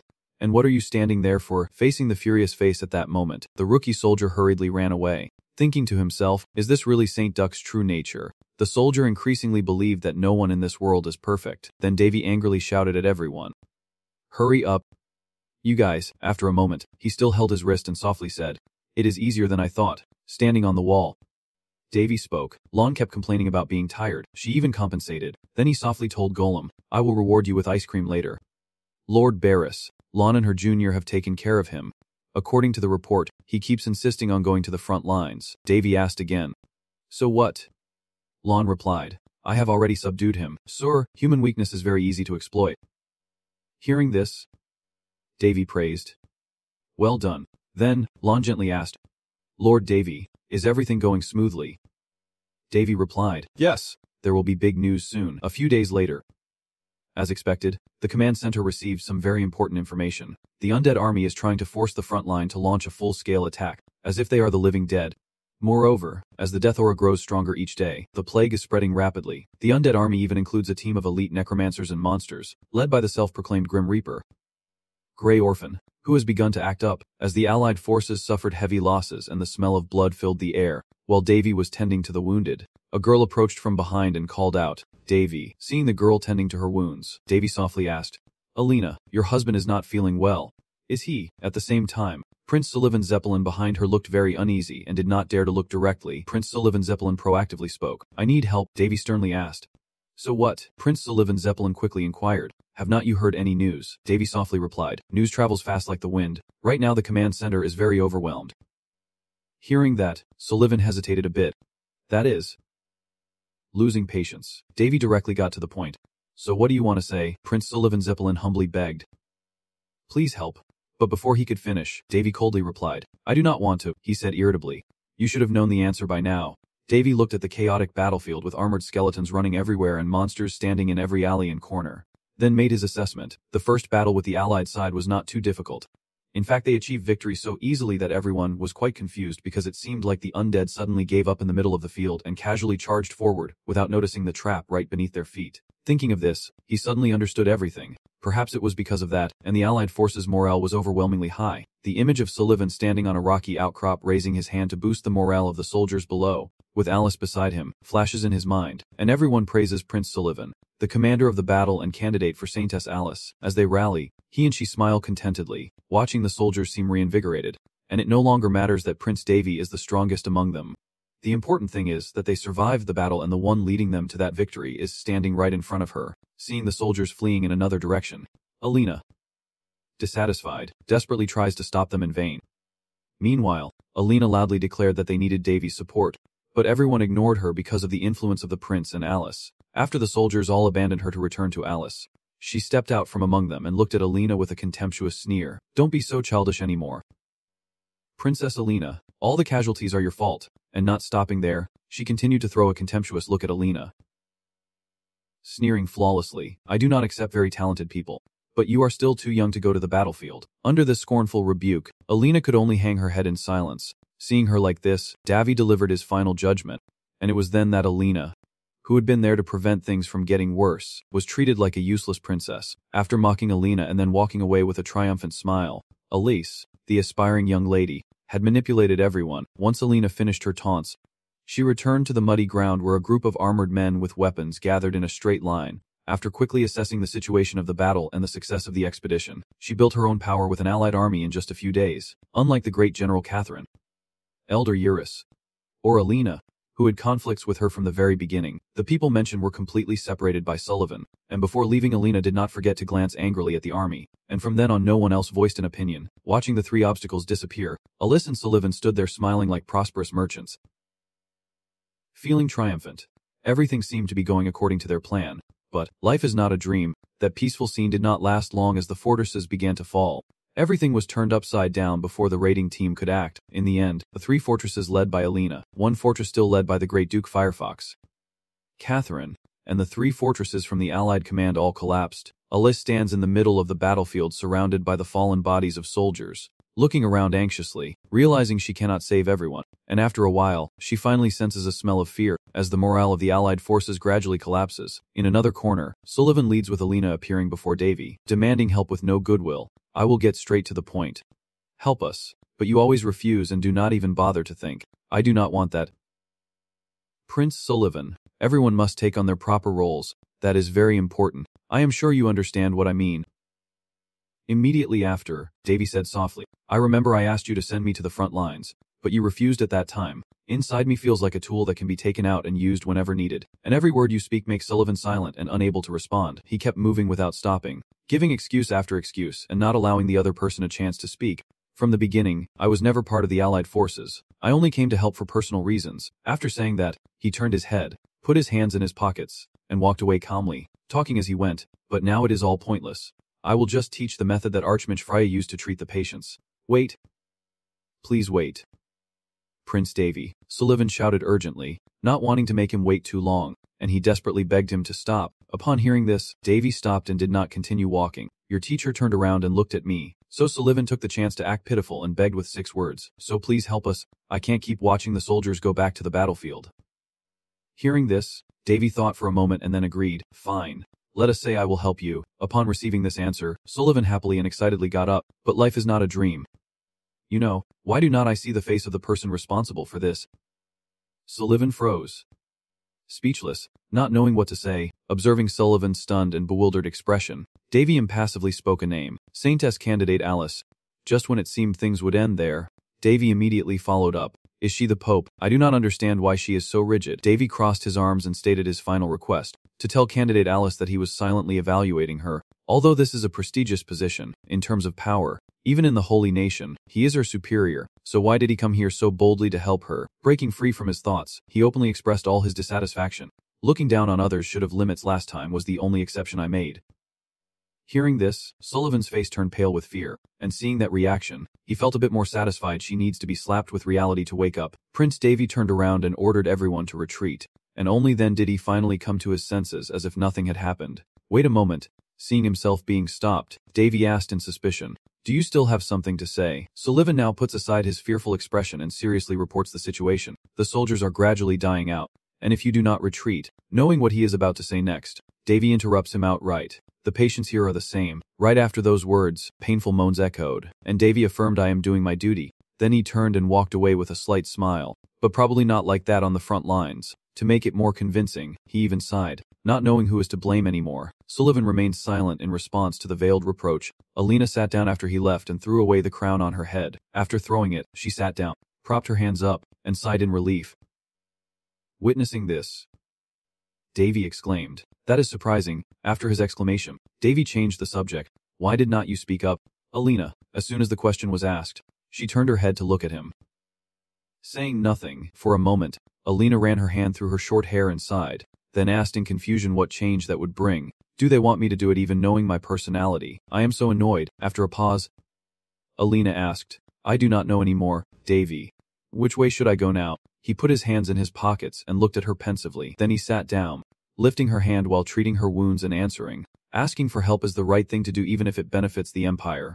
But on the other hand, what is truly best?" Without waiting for his reply, Alina spoke up herself, saying she is not a citizen of the Empire but just someone here to help, yet they ignore her opinions and treat her however they please. So what now? Davy just focused on treating her without saying anything, and Alina continued speaking. This time it could be someone else, but next time it might be another person, so everything could happen again. Mentioning this issue, Alina could not swallow her anger and clenched her fists, even more frustrated because of the Holy Maiden candidate Alice, which caused everything to turn out like this. Bringing up night magic means having to follow the Saint's Kingdom's wishes, because that is what the treaty says. That is why I have been tolerating her, but I am done. Seeing her like this, Davy gently reassured her, saying she would been through a lot. As soon as he finished speaking, a flame erupted, accompanied by Alina's angry voice. "If we do not want this to happen again, we have to seize the opportunity immediately," Alina said, her face dark, and watching this, Davy was 3 parts helpless and 7 parts amused. "She is really fuming. Please, Davy." Alina sat below, looking up at him with a pitiful and slightly pleading gaze. "I do not know what you want to do, but after everything is over, take me away. I will do anything, so please just do it." Time flies like a dog running across the field and a week has passed. The situation worsened as 8 large cannons in the south of the Farron Empire, guarded by gunnery, were destroyed by the enemy. During that time, Davy spared no moment to treat the patients, gazing thoughtfully at the numbers displayed on the system screen. Last week, there were only over 1,000. Davy crossed his arms with berserk, assessing the current situation. Finally, they have surpassed 70%, so in about 7 days, it should be full. Berserk looked at the numbers on the screen, doubting life a bit. Although the battle is more intense, casualties have decreased significantly. Surprisingly, Davy raised his hand slightly and revealed the shocking information. "I brainwashed that bastard." Looking back at the past, I had placed my hand on a strange helmet, boosting her attack and discouraging her so that when the Allied fortress retreated, there would not be major problems. Back to the present now, standing on top of the tower looking at something. The command center is probably quite annoyed because of the continuous defeats, but all I am doing is observing the situation right now in the hall. 2 wounded soldiers start complaining. "Damn it, we are done. That is right, we are finished." After complaining, the 2 started discussing another issue. What is wrong with the Saintess candidate? She is too useless. Her holy power is no different from that of ordinary monks. These words made Davy turn his head and pay attention, and before he realized it, public opinion had already turned very bad. 2 people scolded and brought a group of followers to join in because of their continuous failures, causing the reputation of Commander Sullivan and candidate Saintess Alice to hit rock bottom. To be precise, Elise, who had risen quickly, is now facing fierce backlash. They continued talking for a while before the door opened, and a small, shaky army staggered in. Alice walked with them, her face down, too afraid to speak, while the others looked equally exhausted, seeing the crowd leave and the people present gossiping even more. "Oh my god! They are retreating here too.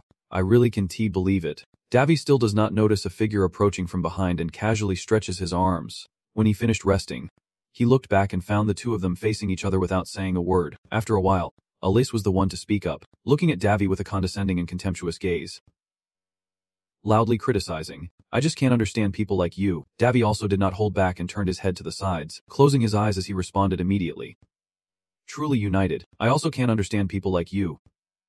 Hearing this, Alice, annoyed, turned her head, biting her lip and speaking up, looking at me as if she was pouring out her frustration. Not only that, she asked an insulting question. How could a demon like you receive forgiveness? The more she spoke, the more she could not contain her fury and shouted like she had never shouted before, only appearing stubborn in front of those on the brink of life and death right before her eyes. If you are not a demon, then what are you? These words made everyone present cover their faces in shock. Davy did not back down either and immediately responded, I wonder who is truly the stubborn one when all I need is just an apology. It seemed like everything would stop, but Davy suddenly became serious, glaring at her with a fierce look. Isn't it truly shameful that she chose Fulner to win just to protect her insignificant, worthless ego? Don't let yourself be in a difficult position. Elise, with a fierce face, clenched her fists and said, your only task is to support me with that enormous amount of spiritual power. Do not think that owning the seal makes you arrogant. As Alice kept talking non-stop to prevent him from interrupting, she said that it had only been a year since she learned to use the divine power, but she had been studying it since she was 5. Then she pointed her finger at his face and declared that those who think they possess the divine seal can learn what she is capable of. Before this question, Davy raised his hand to rub his head with a look of utter boredom. Oh my god, she really does not listen. Huh. The words just made the vein on his forehead twitch a little. I am truly very angry with the great goddess Freya. In response to that question, Davy furrowed his brow and asked back, why would not I accept the seal? When it comes to this matter, Alice could not hide her excitement, raising her hand into a fist and grinding her teeth as she said each word. If I were truly the maiden. At this point, she suddenly lowered her voice and spoke about a far-fetched future where no one would have to sacrifice like this. Davy, with a deadly gaze, raised his hand to activate his power and said plainly, just say it outright. And immediately, Alice's face turned pale with wide eyes in terror as a sword from afar swung straight at her. Davy sheaths the sword, points at it while holding Alice in a terrified gaze, and declares that this is why she cannot become a maiden. Seeing Alice threatened, the soldiers bite their lips, raise their hands, and draw their swords to attack, but he ignores them and continues speaking. Listen carefully. The reason she did not receive the badge is not because I took it. Thinking of something, Davy sneered with a sinister smile.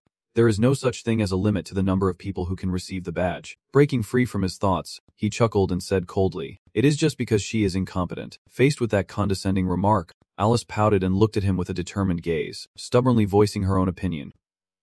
For generations, there has only been one female sword. So what do you know? Davy, pretending not to know anything, kept his sword sheathed and added a few sarcastic remarks. So what does she know about the great goddess Freya? Not stopping there, Davy suddenly smirked mockingly and kept firing deadly questions one after another, asking whether they were created by God or humans, which he found hard to accept and secretly mocked himself, thinking if she were a benevolent goddess, she would keep leading him on. Thinking of this, his mind started to search through information. Freya never taught humans anything from the beginning. She only granted power and grace so that we could find our own way. Snapping out of his thoughts, Davy hoisted his sword, sneering at the slumped Alice, wondering what was so great about someone who did not know the basics.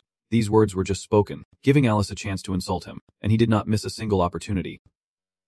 Truly blasphemous. The person is indeed an heretic. A devout believer would never compromise with the devil. Then, unable to bear talking to him anymore, Alice forcefully pulled the 2 guards protecting her and stormed off, vowing that even if she died, she would not ask for help. After that tense and bitter conversation, the war situation escalated to the point of no return as the Allied forces were pushed back by the undead attack. Their next target was this place, the main base, on the English side. The numbers on the system screen keep jumping from 15,000 to 19,000 repeatedly. Watching those figures, Davy stands with his arms crossed, staring intently at the screen, then looks completely satisfied. It seems there is about 1,000 more to go to reach the target. Just then a girl appears, raising her hand and calling out Prince Davy. The host loudly announces that she is the Holy Nation candidate for Saintess Lina, who approaches with a steaming hot bread in her hand, saying, "Eat this, you parasite." Overwhelmed by Lina's enthusiasm, Davy could only refuse, but Lina panicked and offered the bread again, pleading, "Don't refuse."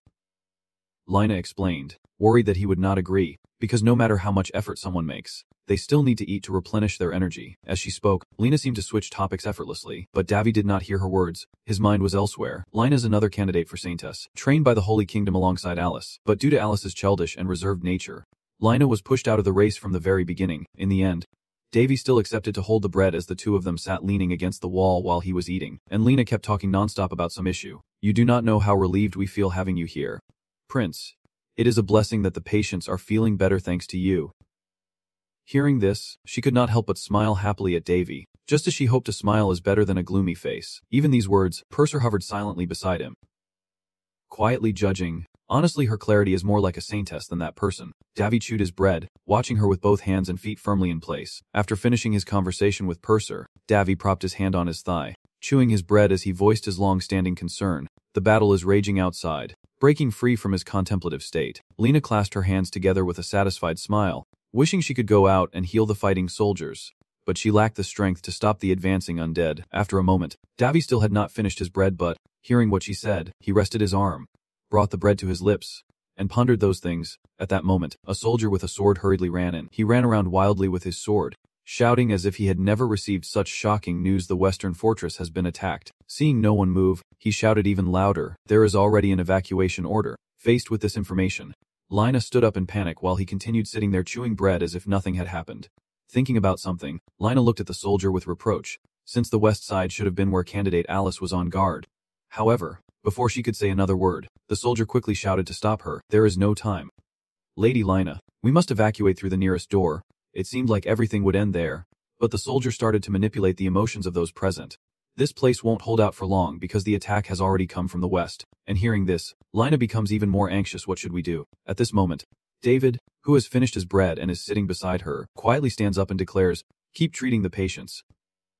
Candidate Lena, he reached out and placed his hand on her head, pressing down to make Lena sit, then gently reassured her, the zombies won't be able to set foot here. That action made her blush, but her heart was just as anxious.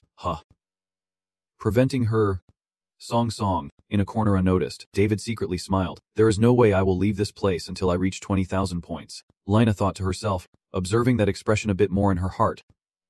Prince David, realizing he had been rude, he quickly withdrew his hand. Sorry about that. Lina now managed to stand up, her face flushed and unable to look up, but she still comforted him. It is okay. Then she suddenly remembered something and asked, are you going to the front lines soon? Before he could answer, Lina rummaged through her belongings, took out a small cross, placed a coin on it, and handed it to him. Here, take this with you. David did not refuse but took the pendant to observe and then gave his assessment. It is a good item. Now he is also curious to examine it. Your teacher, Lina, gave her final instructions. Please be careful. To appear more trustworthy, Lina clasped her hands together, closed her eyes, and sincerely prayed, hoping the Lord would protect him. Outside the front lines, massive explosions and smaller blasts are raging fiercely. Amidst the chaos, screams and the shouts of soldiers echo. I do not want to die. I do not want to die. Amidst the shattered army, Alice stands on a rocky outcrop, sword raised high, stubbornly shouting orders for everyone to advance, not to retreat, refusing to compromise with the demons. The more she speaks, the more her madness intensifies. This is a battle of honor. If we fall, the entire continent will be seized by the demons. However, Sullivan did not let her cause more chaos and demanded we retreat. Candidate Alice. At this point, despite the devastated scene, she stubbornly refused. No, if we retreat, what will happen? It does not stop there. She described 7,749 horrifying scenes. And he thought everything would end here. It would not just spread to Farron City but also to the entire 6 palaces. Not letting her ramble on, Sullivan grimly pointed at himself and shouted, I am the captain here, not giving her a chance to interrupt. He scolded her at length, ignoring our treaty with the Holy Kingdom, and warned her not to exceed her authority. Just as they were arguing, Davy appeared with the spear in hand, looking at the chaotic scene below and sighing, it is really a mess. Putting that aside, Davy chuckled as he looked at the tip of the spear. If the sacred seal were given to someone like her, then everything would be obvious. What Davy is holding now is the holy spear Longinus. He looked at the head, not intricately carved, and sighed. So she should never be granted such power. Following Davy's command, he activated his power, causing the spear to float in front of him, emanating a faint but dazzling golden light that gradually spread everywhere. Those two also stop arguing. And Sullivan, looking up in shock, realizes it is Prince Davy. Witnessing what is happening before her, Alice Genghis turns red with embarrassment and clenches her teeth, ignoring the watchful and somewhat hateful gazes. Davy smiled contentedly and activated the level 8 divine spell Tiambong, causing stars to appear in the sky. After Davy appeared to quickly intervene and restore order amid the chaos, the damage was not insignificant, with smoke and debris from the explosions lingering everywhere. After clearing away the debris, the soldiers present could not help but raise their hands in celebration, their joy growing so intense that they started wildly swinging their swords. Amid the joyful celebration, Alice quietly retreats alone, lost in thought, while Davy stands on the wall, leaning on her sword, staring at the only lit door, wondering what she should do. Watching Alice's room in shadow retreat for a moment, Davy felt 3 parts helpless and 7 parts doubt. She did not even realize this situation was meant to assess her abilities. And hearing these words, Perserk had thousands of questions. Why? Isn't it true that from the very beginning she had no chance to become a saint? He thought for a moment, and then denied it. Not quite. This answer made Perser curious. Observing her expression, Davy thought for a bit longer and then explained everything in detail. Everyone is born with different amounts of holy power, and the candidates chosen by the holy nation are those who possess a large amount of holy power. which made her wonder what that big question mark on her head meant. Observing her doubtful expression, Davy helplessly explained in more detail that they are people chosen by the gods, with such enormous holy power. It still depends on how they pass the test to receive blessings from the gods. Whether they can become saints depends on that. That is, both Alice and Lena meet the first requirement, but the second requirement clearly shows the difference, as he pointed out. Hearing this, Purser raised his hand to his chin and thought before sharing his opinion about the ability to use holy power. Davy closed his eyes and smiled dismissively, denying it outright. It is not that. It is their hearts. Afraid she would not understand, he reached out and summoned a small golden light sphere in his palm. Davy looked at it and spoke. Holy power is an inner strength. The kinder a person is, the more their qualities and holy power are enhanced. When it comes to this matter, Purser thought of something he wanted to say, then remembered that among the two, Lena's progress was slower. As she spoke, he looked at her and smiled, asking a crucial question. Do you think any of the candidates in this generation could become a saintess? Davy did not answer right away but jumped down from the wall gracefully, and before he could stabilize his body, he also responded. But at that moment she disappeared. Seeing things unfold this way, it is clear that the person truly is different. People say you can see a person's true nature when they are in a position of power or face difficulties.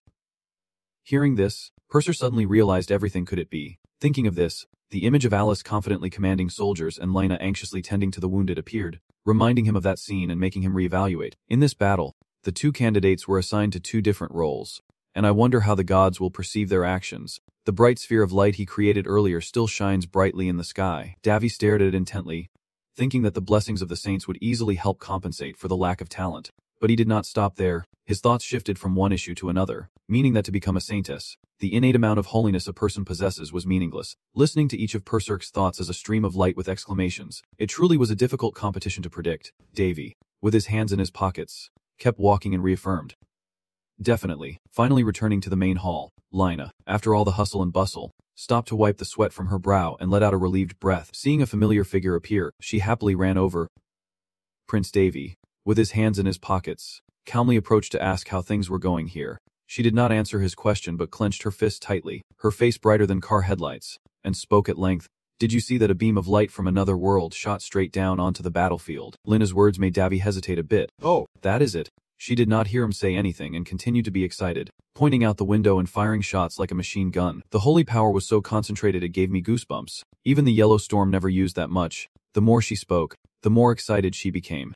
Thinking of something, Lena looked at him with sparkling eyes and asked her question. Do you think the goddess has revealed herself? Davy glanced away and pursed his lips without saying anything, and seeing his hesitation and silence, Lena's excitement disappeared. So, could it be that it was because of you? As soon as the question was asked, he stiffened, rubbed the back of his neck, and mumbled his response. I just thought it would be terrible if things just stayed like that. Upon receiving his confirmation, Lena covered her mouth in awe, unable to stop marveling. Oh my god! It seemed like everything would end there, but she asked a shocking question that stunned fans everywhere. Could it be that you are the goddess Freya? As soon as the question was asked, Davy remained silent and placed his hand on her head, causing Lena to stiffen like a statue. Do I really look that much like a girl? Candidate for Saintess Lena. With a kind look, Lena shielded her eyes a little.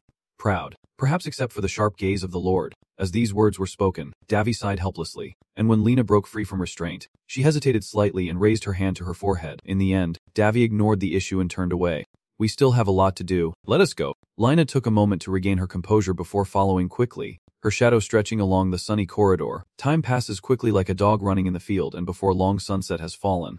Outside, two soldiers stand guard solemnly at a hut when suddenly a fierce voice echoes. We will no longer obey your orders. Alice sat at the back table, chewing her face in silence while everyone's scolding voices still echoed in her ears. I can't sacrifice my people just because of her stubbornness. That is right. This has never happened before. And not only that, someone else added that we won't follow that order anymore either.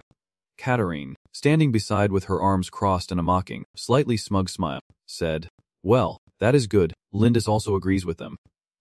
And Sullivan, who had been silent the whole time, finally speaks to her, the candidate for Saintess Alice. He raises his hand to adjust his glasses, his small eyes blocking Kat, and declares, I will no longer protect your decisions. Sullivan then took the opportunity to vent his frustration because her ego was too big. She should reflect and reconsider. In response to these accusations, Alice only lowered her head, too afraid to lift it and argue back, receiving no response from her. The group, disappointed, turned and left, remembering David's earlier scene. Alice's face was dark, her lips dry and trembling, eyes wide with hatred, illuminated by the light and holy power. Thinking of this, she became even more resentful. Feeling abandoned, after searching around for a while, Alice quietly walked alone down the dark corridor. Halfway there she tripped over a protruding brick. Immediately after, Alyssa's body lost balance and fell forward uncontrollably, hitting her face on the ground. Instead of getting up right away, she lay there curled up with Genji. At this moment, a third person appears in the room. The sky outside has turned red somehow, and that terrifying voice continues to echo in the empty space. As a soul gradually fades away, that voice still has not disappeared and echoes in Alice's ear, making her lift her head. I have found you. You will be the perfect vessel for the Lord. From the air, a skull with armor slowly appeared. And Alice, puzzled, asked. You are the creature did not answer but continued to manipulate her mind. Follow me, and I will let you feel a power equal to that of a god without needing their blessing. To ensure her compliance, the creature offered a tempting deal. I will kill the boy you hate, and you will gain the power you desire. Hearing this, Alice laughed derisively at herself, realizing the goddess had never answered her prayers, not even once. At this point, Alice looked out at the blood-red sky outside the window and continued speaking. I lost everything to that bastard's hands. Why do I have to go through all this? She then briefly raised her hand to her face in despair, unable to hide her sorrow. I trusted the light from the heavens and lived my whole life following it. Hearing Alice's words, she suddenly opened her eyes wide in shock and stared intensely ahead. But now that light has betrayed me. As she finished speaking, she stood up and charged straight at that creature. That creature is holding a desperate Alice in its arms and making its demand. Now you must fulfill my wish. While I defeat that demon, with your presence, my lord will be reborn. Outside, the sky was now turned green as the moon changed color. The creature stared at the sky and uttered a name. Lord Damien, then took a deep breath.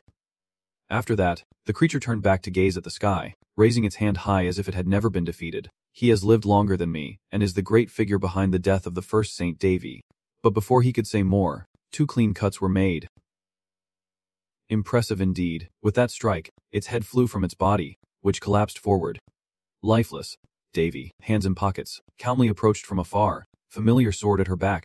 Where do you think you are? It is over once your head separated. It glared at Davy, who was looking at it with disdain, and gritted its teeth. You, after its head was severed, it gnashed its teeth, cursing him inwardly. Damn it. As he cursed, countless strange red threads emerged from his hand. But he felt nothing. The head could no longer scream. The link between me and the core of life is severed. The core of life, the core that contains the source of life. Then, thinking of something, he gritted his teeth and glared fiercely at the 2 swords, one green and one red, floating behind him. Those swords were not ordinary. Ignoring him, he looked as if he wanted to devour his opponent's spine and chuckled, asking mockingly, just accept your fate and die already. Why keep stubbornly clinging on? It did not stop there. He watched the armor gradually engulfed in black smoke without a single crack. In that brief moment, did you eat some ginseng? It seems your mana has increased a bit, he said, to which the villain smirked and declared, you will regret not finishing me off then. After conquering 8 more cannons and absorbing countless lives, I fully restored my sealed life core. It seemed everything would end there, but he pushed his limits and shouted loudly, declaring, tremble in fear.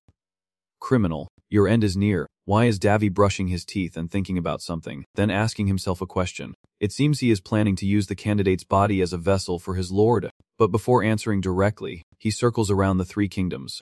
The dimmer the light, the stronger the darkness. The Saint Maiden is a rare vessel that I can exploit. Hearing this, Elise, desperate, tightly hugged the person beside her and said contentedly, I have seen her emptiness and rage, as well as her despair. Hearing these words, Davy coldly replied, why bother looking at such useless things? As he finished speaking, he pointed his blue sword at the man's dying head and threatened, you should shut your mouth and go back to the underworld. Ignoring the threat, the man laughed like a rich man celebrating a harvest. Completely insane. I will leave you a gift.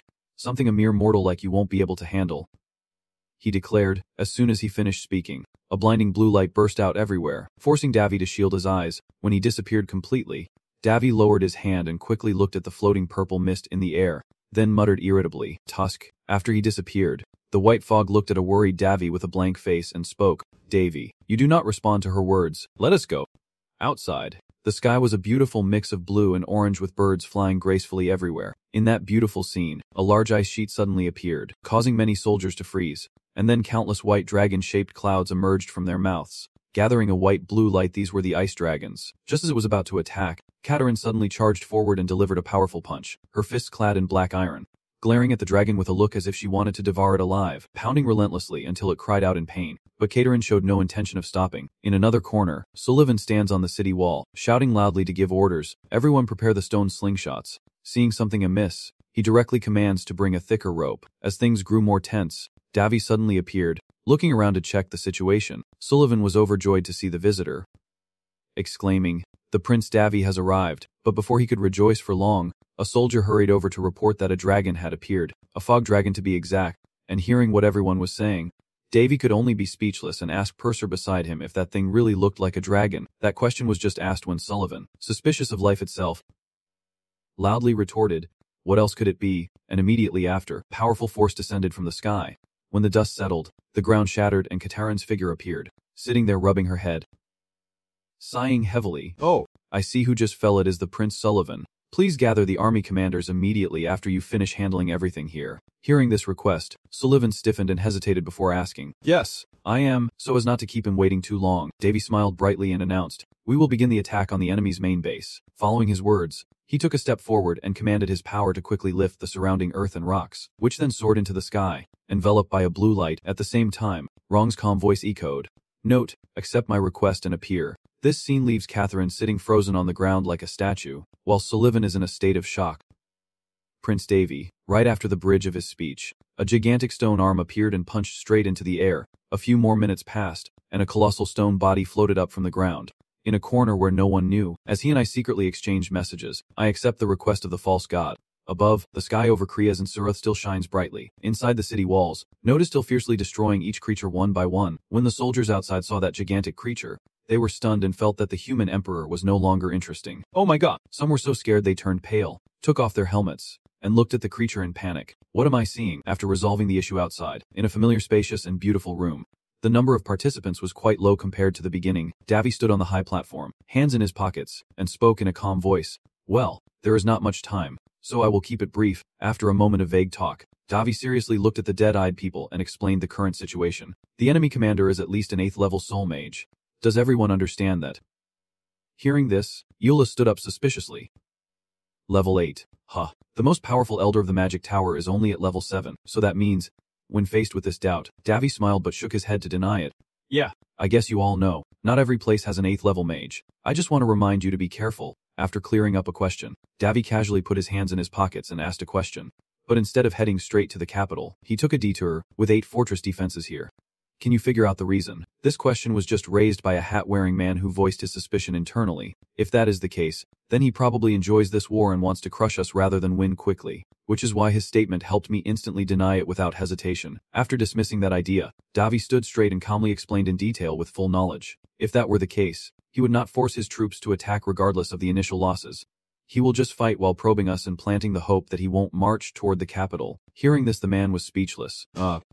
Brother. Not wanting to keep everyone waiting too long, I directly stated the purpose, which is all for the core of life that he desires. When it comes to this issue, Davy smiled and turned to ask Sullivan standing beside him. Surely Prince Sullivan knows something about this. Pointed out and called by name, Sullivan hesitated and replied, "Yes, you are right. Each fortress is protected by a giant magic stone." After saying that, he lowered his head, looking frail, and mumbled, "Who knew it was a life core?"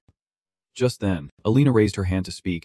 "What are you planning to do?" As soon as the question was asked, Davy once again transformed into a student, eager to share information. "This means we will have to kill him as many times as he has life cores to end this war." Alina thought for a moment and guessed 8 times, but he interrupted and said 7, which made her suspicious. Davy reveals he has already killed him once, leaving everyone speechless. Before changing the subject, "How are the preparations for the next attack coming along?" Seeing that it is the right field, Sullivan quickly replied, "Yes, we have plenty of supplies and good equipment.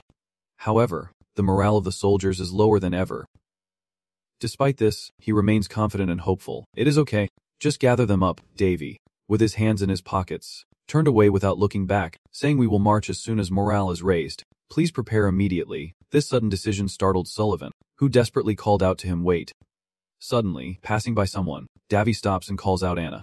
Without making her wait, he immediately orders her to find a few of our subordinates so they can blend in with the soldiers to encourage and motivate them to go to battle. She sighed irritably but accepted. "Please call me Jack." Outside the yard, Davy stood with his arms crossed, watching the soldiers below, looking at each person with a serious face and lowered head. Davy assessed why the leaders, who should be preparing for battle, were gathered here to speak, because the most influential factor on the soldiers is morale. Davy stood with arms crossed, confident because behind her was Naat as her protector, and she was the type of person who could maximize existing advantages to boost the soldiers' morale before the fight.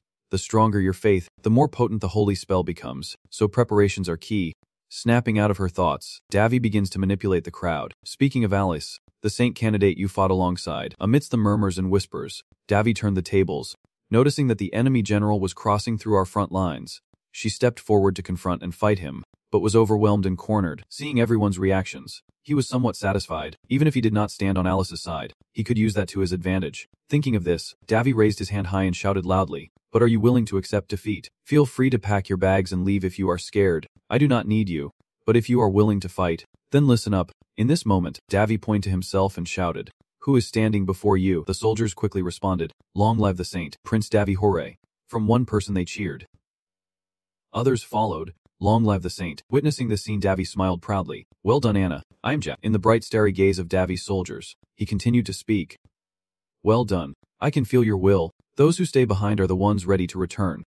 At this, Davy drew out the holy spear of Longinus to affirm, "I always trust everyone." Then Davy raised it high and declared confidently, "I will fight a grand battle with you that is completely different from all the previous ones." The people below also raised their hands. After Davy lifted their spirits, time passed quickly, and the next day, the common soldiers, heads bowed and eyes vacant, moved forward without purpose, as the creature above watched this scene with satisfaction, muttering, "So they are just rushing to their death." Happiness fading, the armored man quickly sensed something was wrong and raised his hand to his chin. Pondering, "But I do not see that guy here." His worry only lasted a moment before he returned to normal and looked down at the crowd, saying with a cold tone, "Hunger. After all, your lives are in the hands of the Lord. No matter what plans you make, they won't change anything." And the soldiers below seemed to ignore these words and keep moving forward. Seeing them advance, and as countless white armored skeletons rose from the ground, he chuckled, declaring that only death awaited them. These blind fools who knew no fear. Not stopping there, he confidently proclaimed that he would offer their blood to revive the Lord. After that, countless white dragon skeletons emerged and flew straight toward the soldiers. In moments, the once orderly ranks were shattered, with some soldiers so terrified they dropped their weapons and huddled, heads in their hands. "Help me!" The desperate cries echoed as soldiers were encased in ice, while the rest fought fiercely against the skeletal army. That guy stands on the cliff holding a skull-headed staff, silently watching the defeated soldiers below with loud screams echoing in his ears. Even though his army is in a favorable position, he does not feel happy and instead feels strangely uneasy. Truly strange, watching the white mist army below chasing and scattering the human soldiers. He felt something strange. "We are sure to win. But why? I keep feeling uneasy." He silently focused on the battle below without noticing Davy had appeared behind him from who knows when. Instead of silently stabbing him like a ghost, Davy chose to speak, startling the creature into flight. Enjoying this opening scene, then quickly turned back, suspicious of life, just as a familiar red sword flew toward him. The red sword quickly pierced through, sending him crashing to the ground with a pig-like squeal. Hearing the scream, Davy crossed his arms, chuckling, "That is a great answer, Davy." Still smiling, snapped his fingers. Immediately, the ground beneath trembled violently as a few more minutes passed and No's massive body emerged from the earth, forming a large mound there. After impaling him, Davy laments his lost amusement and retrieves his sword, only for the massive form of No to come into view, obliterating the skeletal soldiers. "So, those boneheads have returned to Mother Earth, huh?" After saying that, he looked at No's body for a few more minutes before turning back to look at him with an incredulous expression, as if he had never seen anything like it before. "No way. There is no way a human could have the ability to use such a spell." "I think so too. But what if it is just a simple spell?" Fearing his own power, Davy pretended to be indifferent. "Don't worry too much. This spell also consumes a lot of mana from that talent." Every word he uttered drove him crazy with rage. But he could not do anything. Not letting himself stay on the defensive, he activated his power and launched a dark sphere straight at him. In the deadly swamp, Davy remained still without moving or counterattacking during this attack. When the distance between them was close enough, Davy suddenly raised his hand and used the holy spell of the 7 scriptures to instantly emit a stream of golden light that spread everywhere. When the beam of light and the dark sphere disappeared into smoke, he leaned on his hip and looked at it with a sigh. "This time you did quite well." Those words made the opponent so angry he trembled. "I won't fall into the same trap twice." However, he did not stay angry for long and returned to a calm state, looking at Noad who was biting and sweeping. Understanding everything.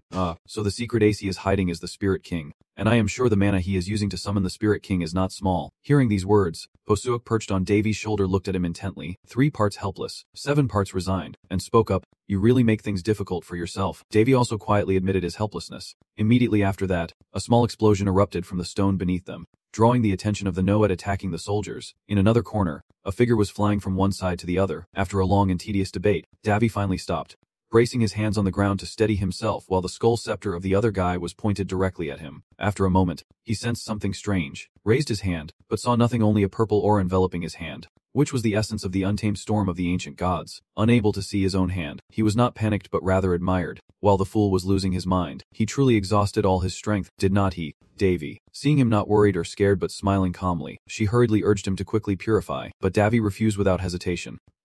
Forget it. As soon as he finished speaking, 2 swords, one blue and one red, flew in from behind. Davy stood on the cliff edge, but the 2 swords chased after that skull-headed guy from place to place without missing a shot. Running and running, he still could not escape that guy, who then turned around and looked at the sword with anger and frustration, the deadly spear. Just as he finished speaking, a huge explosion occurred, and Davy, standing nearby, calmly declared, "Go ahead and see." After speaking, he pulls out the familiar Longinus spear and adopts a stance, ready to challenge if he can succeed this time. Before he finishes speaking, Davy throws the spear straight ahead, causing it to form a dazzling star. The enemy, seeing himself enveloped in a bright light, quickly turns around. A huge explosion suddenly erupted right in the middle of the cliff.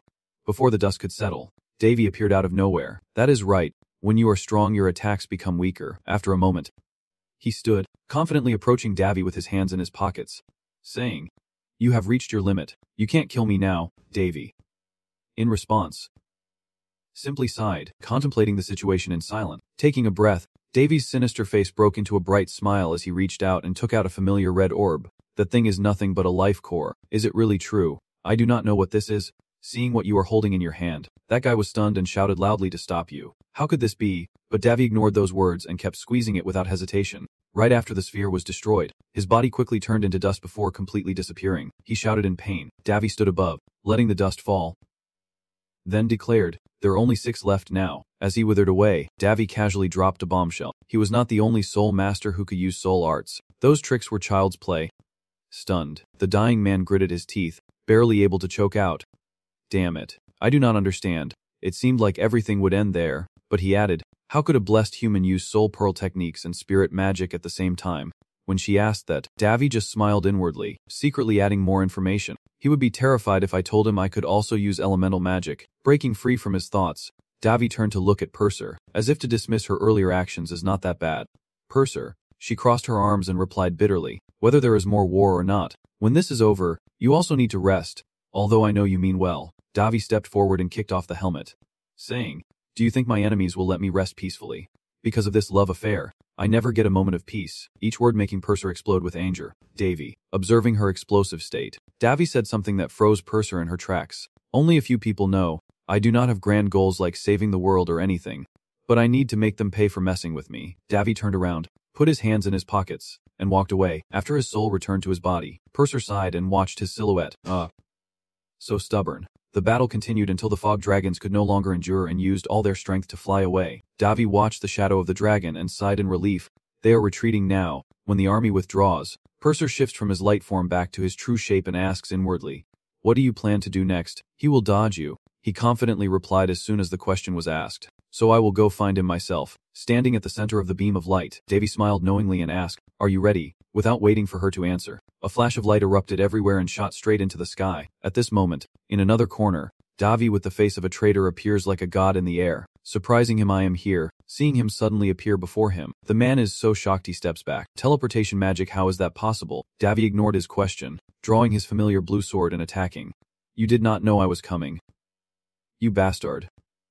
With that, Davy delivered a beautiful strike, severing his head. After finishing his work, Davy lowered his sword to reveal his handsome face and calmly declared, "From now on, there are only 5 years left."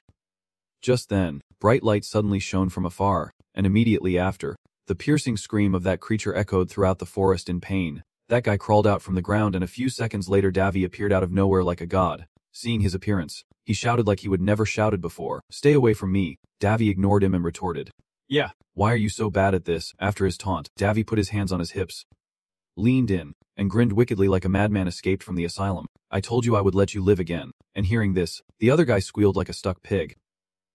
After screaming, the guy used all his remaining strength to curse at you, "You wicked devil," even more cunning than the devil himself.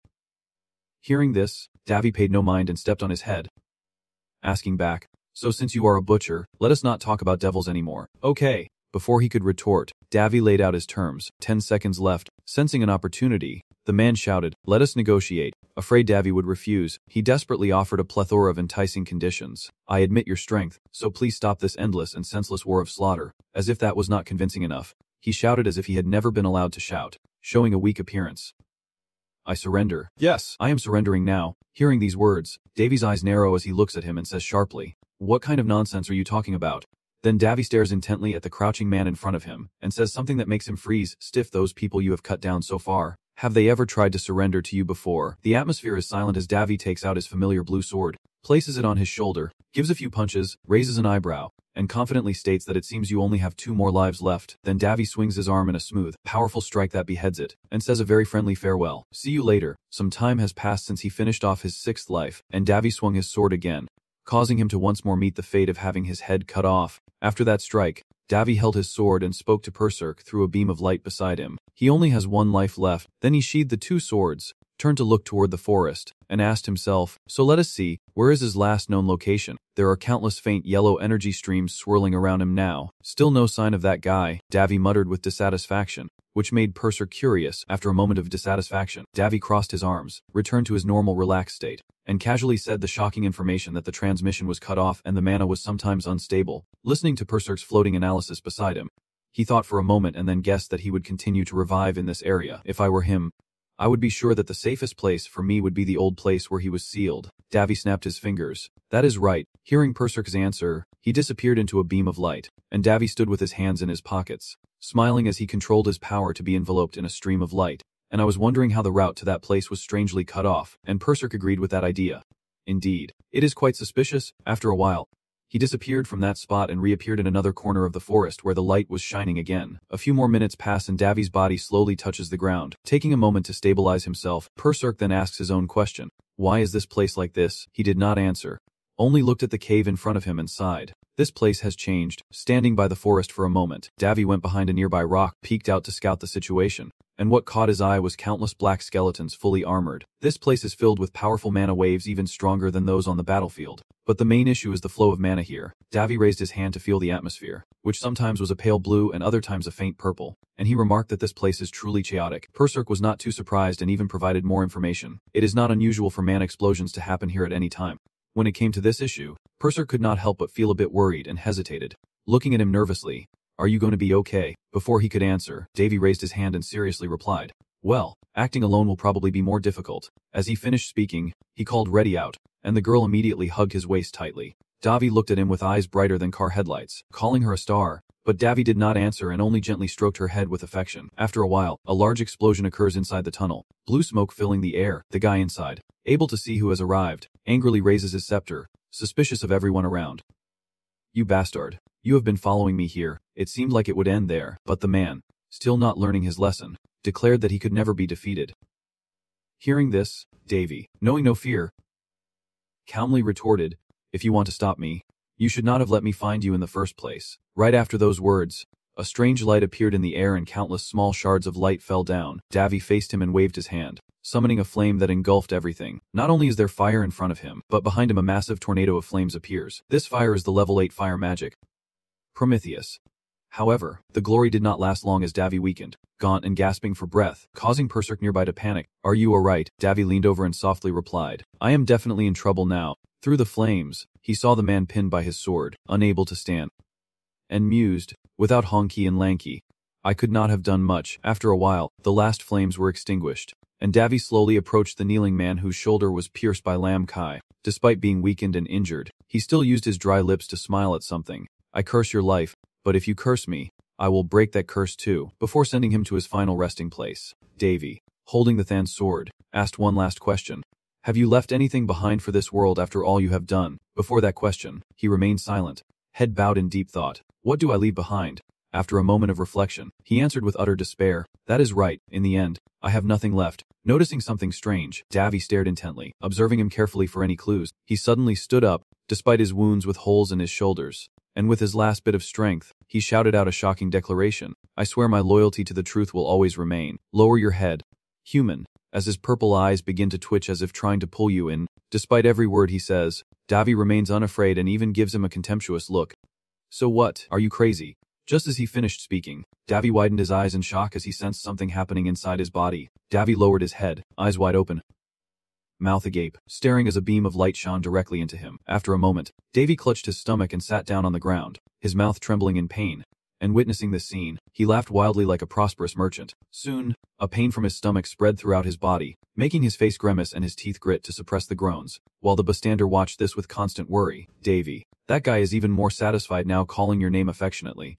Davia, seeing you in such pain that you can't speak, a voice from somewhere praises you as perfect, and as soon as this voice appears, that guy quickly turns around, looking into the dark corridor. It seemed that behind Davy that guy felt more satisfied than ever. Now he has been awakened. Everything will be under the foot of the god of face, and these ugly humans will be destroyed. After regaining his composure, he lifted his head, a bloodied smile on his lips as he responded, and everything would return to its original course, while the pink and blue auras around him still looked worried. And he, exhausted, had been speechless for who knows how long. As Davy finished speaking, countless beams of light suddenly appeared, piercing through his body and causing him to tremble slightly. Not stopping there, they transform into sharp points that pierce his body. Davy weakly stares at them, muttering, "Ridiculous, this is real." Then, a massive explosion erupts, sending debris flying everywhere. Since standing opposite that guy, Davy has been knocked away long ago. Watching this scene, he is helpless with worry. Davy. From the end of the dark corridor, a shadow slowly appears. That person uses their black, slimy foot to walk forward, leaving a black puddle behind each step. After being knocked away, Davy still keeps his face down, ignoring a girl who appears in front of him. As they got close, Davy glanced at their mouth with a subtle smile, silent and unspoken. Standing before him now was a familiar figure, but their eyes had turned black and tears were streaming down, despite the dire situation. Davy jests, addressing the figure, Saintess candidate Alice. "I never imagined we would meet like this." Following their chilling reunion, Davy looks down in shock as a dark abyss opens in his chest.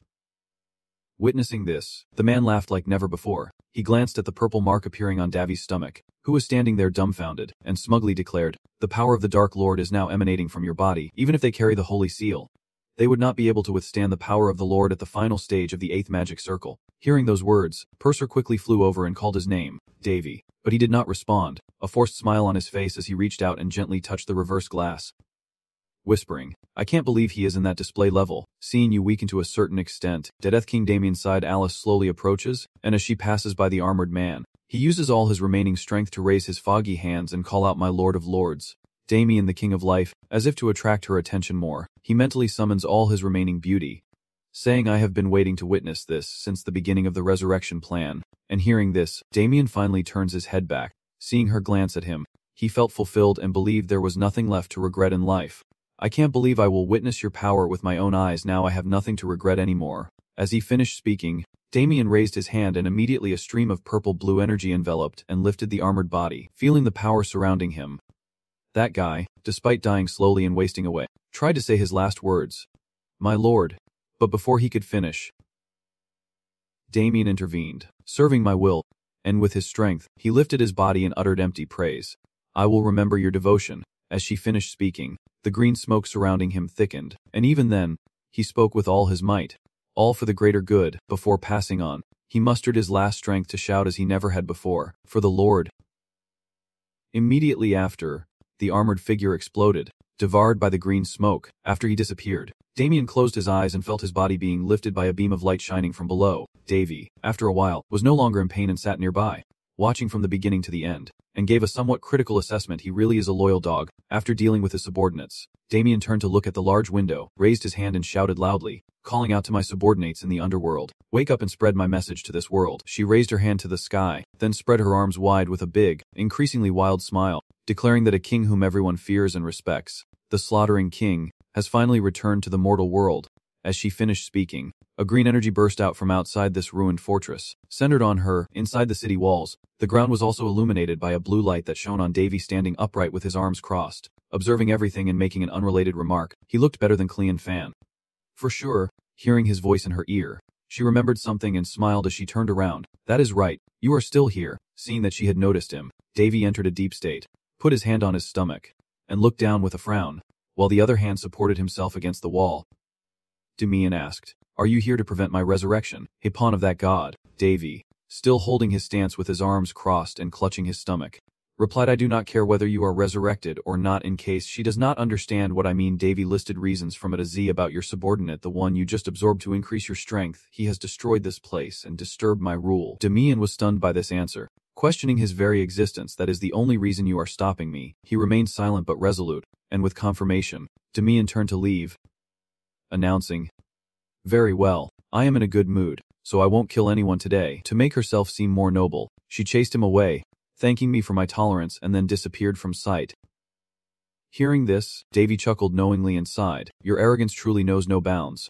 Then he thought of something and voiced a long-standing question in his heart. Do not tell me you are also a death god. Seeing something strange appear, Damian, who was walking, had to stop and turn around to confirm, death god. From the moment I stepped into this world, I became the ruler. Hearing this, Davy sighs, feeling like there is no hope left. This one seems even crazier than the last. As soon as he speaks, countless tendrils of power erupt, ensnaring Davy and leaving him wide-eyed in shock. The surge of power immediately lifts Davy high into the air, while the attacker Damian, with his hand raised, warns displeasedly, be careful with that person's words, child of a divine king. Even after confirming Davy had no chance to resist, she sneered and mocked without holding back. How disappointing it is that no one here can recognize who is truly respectable. As if to make her words more convincing, she recounted her glorious achievements of 7749, even including the past saintess, Davy, and the great apostle of God has also fallen by my hand. Hearing this, Davy's face turned purple with fear, unable to believe what he had just heard. After a moment, he regained his senses and asked for confirmation. What? He could not believe his own hands and wanted to ask 1,000 questions about who killed whom, his eyes wide with shock and disbelief.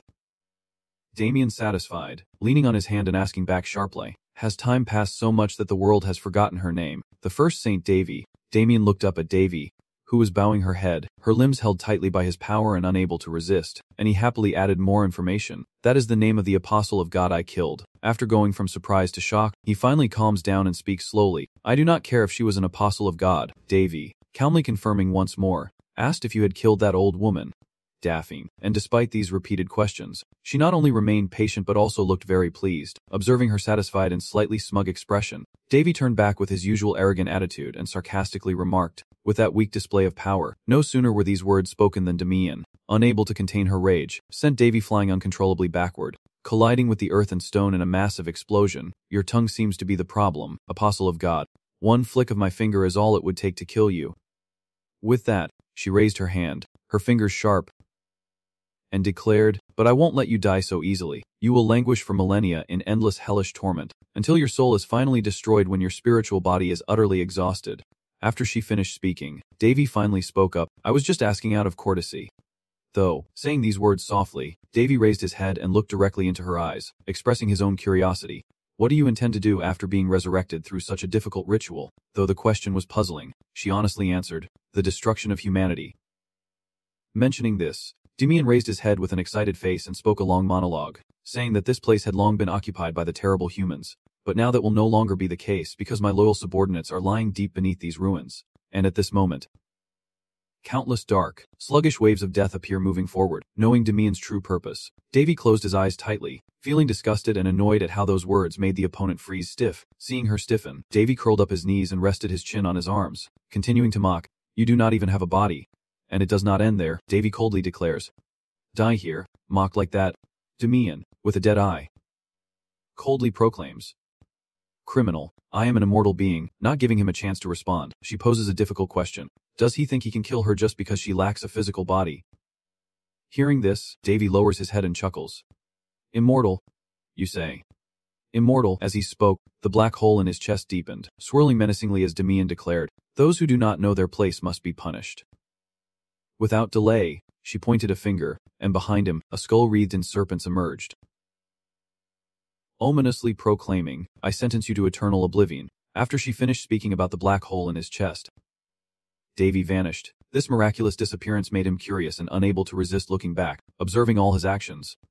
She spoke, I have cursed you. I am sure you do not know what honor it is to be cursed by me myself. As she finished speaking, Davy let out a breath and spoke, I would really die if I was not prepared. This statement made Damian tilt his head with thousands of questions. Why? Observing that expression, Davy chuckled, brushed off his clothes, and stood up, curious why I seem fine. Damian looked at him still safe and sound, and became more suspicious of life. I am pretty sure I have cursed your body already, so how could you not be affected by it? In response to that question, Davy closed his eyes and chuckled. Hiding everything would not be fun, so I will tell you both two things. Look carefully. After speaking, he took her wrist and placed it against himself. She was confused while Davy's voice still echoed in her ears. Watch who you are facing, specifically who you are facing. Facing whom? As soon as he finished speaking, Damian felt himself turn into a mass of deep sinking bones. Outside, at this moment, her body began to tremble. Seeing this sweaty and trembling state, he asks for confirmation. Are you sure you looked carefully? She still can't recover from what she witnessed. What is this? This? Davy does not answer. Only thinking. The reason the curse does not work is very simple. If someone is under a high-level curse, then lower-level curses will be nullified by it, which means that, when her soul returns to her body, she flails her arms and exclaims in disbelief, this is impossible, such a power like this cannot exist in the primal realm unless the person is a god. Davy remains very calm, perhaps so. In her panic, he put his hand in his pocket and explained, you just saw it. My soul was already cursed by a dark mage even more powerful than you can imagine. And the name of that curse is crossing the cycle of karma. It is a curse that allows the recipient to escape their own fate. After regaining his knowledge and feeling confused about what he wants to say at night, Davy speaks to explain, reversing the cycle. Thinking of this, a beautiful white city appears vividly in his mind. That is the main effect of this primal spell. If I lack enough virtue to enter reincarnation, I will either be torn apart or my soul will forever drift in the void. As Davy crossed his arms and smirked with a hint of irony, he commented as if her words could affect him. Even though his soul had already been cursed by the original spell, breaking free from his thoughts, he smiled brightly and revealed a shocking piece of information, casually flicking Damian's forehead so hard she nearly fell back. I also have resistance to most of those curses. After that forehead flick, the purple gem placed between her eyebrows shattered instantly, and Damian spoke painfully and hoarsely. Hearing her whimper, Davy grabbed Damian's neck with one hand and clenched his other into a fist. Wondering aloud, let us see how long you can last. But before he could act, she stopped him. Wait, stop. Ignoring her pleas, he tightens his grip, causing Damian to scream. He retorts, you better not scream anymore. Damian finally falls silent. And Davy, pleased, continues to choke her, causing her to grit her teeth in pain. It is better for you to quietly disappear so you do not cause more chaos outside and get in the way of my battle with the World Tree later. Without giving Damian a chance to reply, Davy sneered and activated the level 9 magic staff. An instant golden light suddenly shone down from above, making Damian cry out in shock. The light was so blinding that it spread everywhere, and even Lun, who had just finished tidying up the chaos, saw it. The girl standing on the giant golem watches as a beam of light appears boldly in the sky, the result of the Cannon dynasty. It seemed like everything would stop there. But life is never a dream. An enormous creature of immense power descended from the sky, pointing its finger at the god. After a while, the aftershock from the attack completely dissipated, leaving a pile of debris. Davy stood amidst the wreckage, his mind turbulent with thoughts. As a person who worships the divine and carries the vow of reincarnation, he knows he might attract the gods' attention but will not be granted their favor. Davy stood from afar, watching Alice's body twitch and make strange noises, his mind soaring to the 9th heaven. Believing that the divine gift was not meant to turn him into a saint but perhaps to protect those they loved. A few more minutes passed before Purser appeared out of nowhere, crossing his arms and staring intently at Alice before voicing his concern. Her aura had disappeared. Has she escaped? Despite that question, he still held strong faith and hope. She claimed to be immortal, so she would not die that easily. After a moment of thought, Davy stared intently at Alice's trembling body and then voiced his opinion, whether to hide deep within this body or escape to find another host. Suddenly, he saw something that made his eyes widen in shock and suspicion. Before Davy, the system screen displayed a large notification, the final salvation for the lost lamb. After reading it over and over, he was speechless, while Purser peeked at it and stroked her chin thoughtfully. Is this how the gods treat their children? When the soul returns to the body, Davy angrily mutters. How frustrating, and without hesitation, he grabs Alice by the neck, lifts her up, and presses her against the wall. Looking at Alice's face turning pale and purple from lack of air, her hands struggling to push him away, Yenjin gritted his teeth and said each word clearly. She said the god abandoned her, not keeping her waiting long. Davy spoke out with shocking news for the fans. But back then, they still made a deal with me to save her. Hearing this, Alice doubted life and could not believe her own hands. What is this? However, life is not a dream. And before she could recover from the shock, he began to question himself and declared, what should I do now? The god wants her to live but I have no such intention. Upon hearing these words, Alice fell silent. Then she thought for a moment, looked at him with half-closed eyes, and suggested, kill me. Fearing he would not agree, Alice put on her most desperate look and begged, living is meaningless anyway. This request makes Davy very pleased. His hand was already raised with a blue flame flickering from long ago. I see it too. Accepting others' pleas, but then he releases his hand to let Alice stand on the ground and declares a cold statement. Very quickly, a blue aura surrounded her dress, saving the life of someone hopeless like her. I will let her go without pain. Not long after, a faint white mist appeared before Davy in a miraculous way. He reached out and took that faint white mist, from which a line of words appeared like a prayer echoing beside his ear. Do not send the girl to the afterlife. Let her live. The mist continued to plead, now shimmering with sparkling effects. Save the girl. And he sighed in annoyance. This trouble is really a pain. No matter how uncomfortable he felt, Davy still grit his teeth and obeyed. And then, in Alice's stunned eyes, the power beneath her feet had vanished for ages. Looking again and again, she still could not see that power, so she suspiciously raised her head and asked why. Why did you spare me? He turned his face away, refusing to answer. Do not ask me. I have been annoyed enough already. Suddenly, Elise remembered something, clenched her dress in her hand, and expressed her disappointment in herself. So far, the gods have ignored my prayers, even though I have tried my best to meet their expectations. The more I speak, the more she can hide her anger, until eventually Alice can't hold back and shouts out in frustration. Why does the god still not look at me even though I have sacrificed so much? Why am I made to suffer like this? I guess you do not understand yet. He stared at her intensely and then dropped a bombshell that shook the world since the day she was born. The gods have never stopped blessing her. Hearing this, Alice widened her eyes in shock, feeling as if a blinding light shone down on her head. It made her realize her purpose. And then he said nothing more, beginning to sink into deep thought. Every step she took guided by the divine protector. And perhaps she wanted to find a way to overcome the hardships and dangers. But it did not stop there. David kept speaking continuously, causing Alice to go from one surprise to another, her hand raised to observe herself. Even though she had accepted to become Demian's subordinate, the reason her soul had never vanished was because of the blessings of the gods. Noticing her doubtful expression about life, he pointed in a certain direction with a subtle smile and suggested that if she truly wanted, she could choose to forego that blessing. After a moment, David made a very tempting offer, a way to escape far from the hand of the god. Hearing this, Alice looked at him expectantly, but David did not answer aloud. He only whispered in his mind. Crossing himself, breaking free from his thoughts, he extended his hands to the sides with a friendly smile and persuasion, saying that if she did so, all the privileges and blessings she had received from the god would disappear. But Alice still had no ounce of trust or hope left. What would be the point now? These words successfully drive him into a furious rage again. David crossed his arms and threw her a wide, contemptuous look. Speaking calmly, even privileges and blessings are nothing in her eyes. It seems she is still not back to her senses. In the end, Alice still could not accept the truth and was held by Tay, sitting down with her head bowed as the big head watched this scene. David was speechless. So the fact that she was just saved, could it all have been my own random idea? Despite being fed up, the stream of truth could not be changed, and David irritably advised her not to provoke him anymore. Only then did she finally despair and give up, looking at the lifeless Alice. David, standing with his hands on his hips, coldly said, the reason everything did not go as planned was very simple. He looked at her with a knowing smile, because this was a challenge she had to overcome without the blessing of the gods. But even so, David still seriously pointed out that everything she had done so far was for power and the title of saintess. After saying that, with Alice's wide-eyed look of shock, he placed his hand on her forehead, and she should consider the matter. Then David silently let her body fall into a hole that had appeared out of nowhere. I really need to pay attention. Hearing these words, Alice sank deep into that black hole, giving him a look of stunned amazement. After a moment, Alice completely disappeared from that spot. When she left, Bosuke looked around and asked if this way of handling things was acceptable. David thought for a moment and then replied, not exactly. I just do not want to get involved. Following David's signal, yes, she is still listening. When called out by name, the girl quickly responded, and upon receiving the reply, he gave the command to prepare for action, most likely to fight. Seeing her agreement, David grimly ordered, burn the contaminated forest. I am too tired to purify it with holy power. Burrs felt displeased with this decision. He would still have to deal with the aftermath, but David dismissed him, saying, who cares? David lowered his head, hands in his pockets, walking out annoyed, thinking it is best to be alone when angry. Does she think she can't do anything without holy power? The more he spoke, the more he swallowed his anger, flipping off the sky. Fine. Let us see what she will do without me.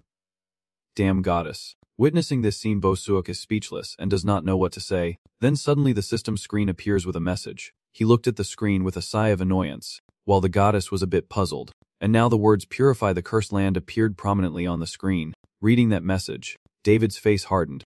It seems we were right, without a second thought.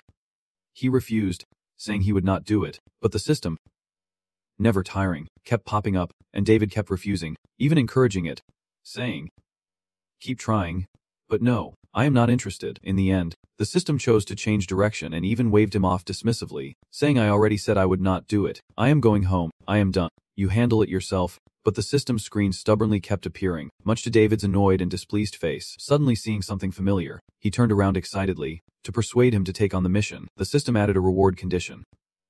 Once purified, the power of the death beast would be unlocked. Reading each word, David marveled.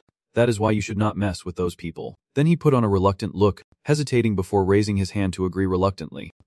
Okay, fine. Giving up is also a victory. From now on, I won't take any missions unless I want to. Purser was speechless at how quickly you changed your mind, ignoring the gossip from the forest of seasonal winds. He radiates light everywhere with a cheerful voice. Let us go. Deal with the aftermath of that polluted forest. After the excitement from seeing the reward, David quickly moves to carry out the task, and a moment later, the system sounds again. After purification and sealing, the reincarnation divine beast will be released, and reading these lines makes David feel a bit proud.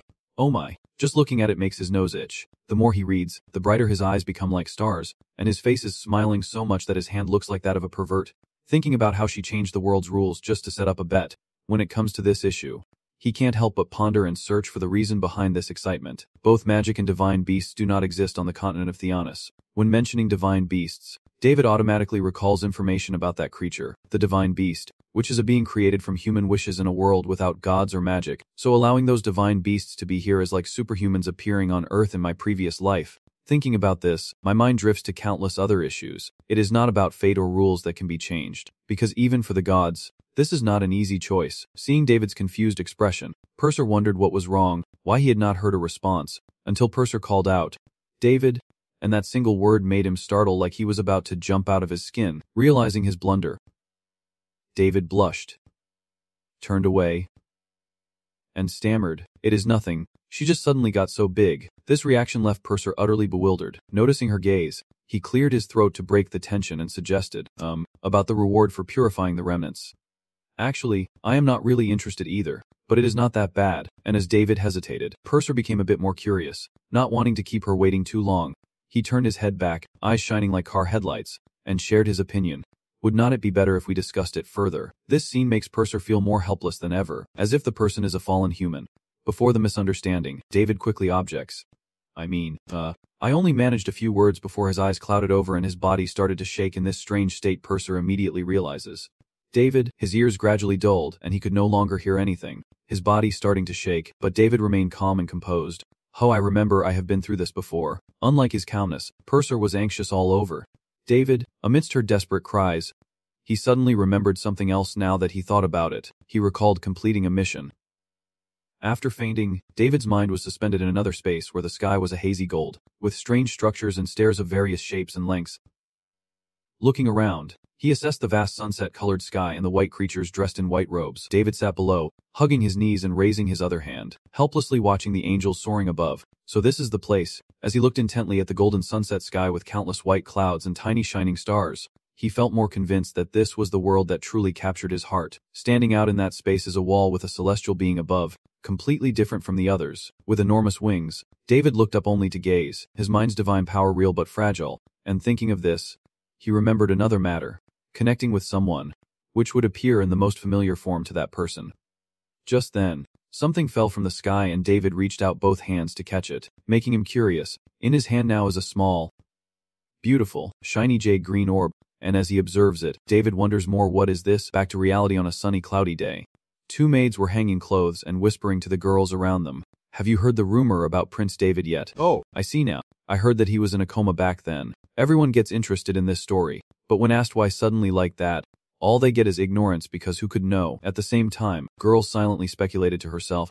But the rumor said that the mission she carried out alone back then seemed too much for her at that time.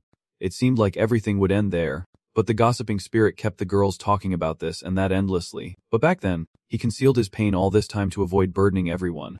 Oh my, truly a saint. The person being spoken of now lies there completely at ease on the bed. After hearing the full story about him, a girl could not help but praise him, saying he was truly talented back then. And hearing these words, David woke up from his coma. Just as he sat up, Purser's worried face immediately caught his eye, and seeing him awake, she hurried over to ask about his condition.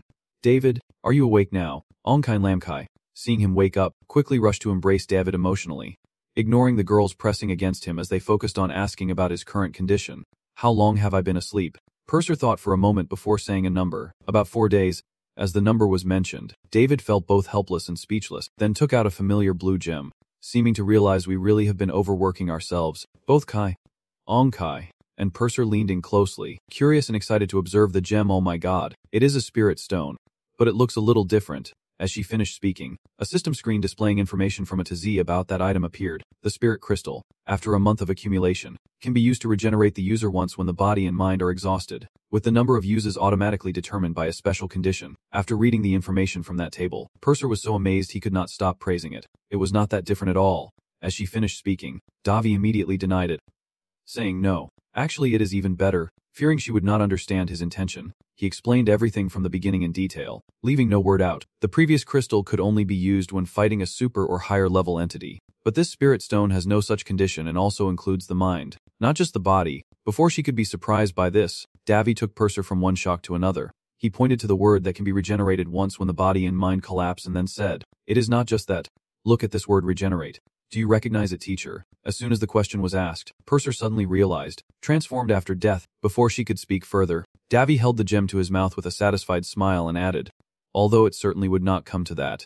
Purser, without the condition to use it, would not it be better to use it now?" But Davi immediately pointed out that partial transformation and complete transformation are entirely different worlds.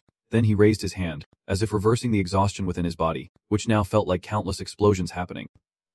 Knowing this, Davi chuckled, "Because my body is like a bomb right now. Forcing a transformation would cause chaos." After a moment's thought, he turned to her, suggesting they think it over slowly. Meanwhile, in a corner of the meeting room, Davi suddenly appeared, smiling brightly like a flower, raising his hand to greet everyone, saying, "Well done, everyone." His presence made those in the meeting room more suspicious about life. Davy. Prince Davy. This reaction made him freeze stiffly, hesitating before lowering his hand and quietly talking with the purser beside him. "So, why are they so surprised?" She was not too shocked and remained calm to analyze. "Because the person had been asleep like dead for 4 days. I think that person faced danger even though they did not know about it." Hearing these words, he could only nod in agreement without being able to argue or deny. "Indeed, I have truly overcome it. This misunderstanding is a good thing." Understanding the reason behind everyone's reactions, Davy gently pats his head and slowly steps down the stairs, apologizing for being late. Sullivan from behind, Team Liech 6, responds, "It is okay. You look better now." Davy did not answer and changed the subject. "There is no time to worry about that. We still have work to do, right? There are many places that need purification. I have to finish everything because I said I would take responsibility." And as Davy spoke, the admiration from the people below grew even higher. When he finished speaking, Sunvan hesitated to refuse, but he was still not fully recovered, and this remark made him smile proudly. "It is just because I have been granted the blessing to receive spirit stones.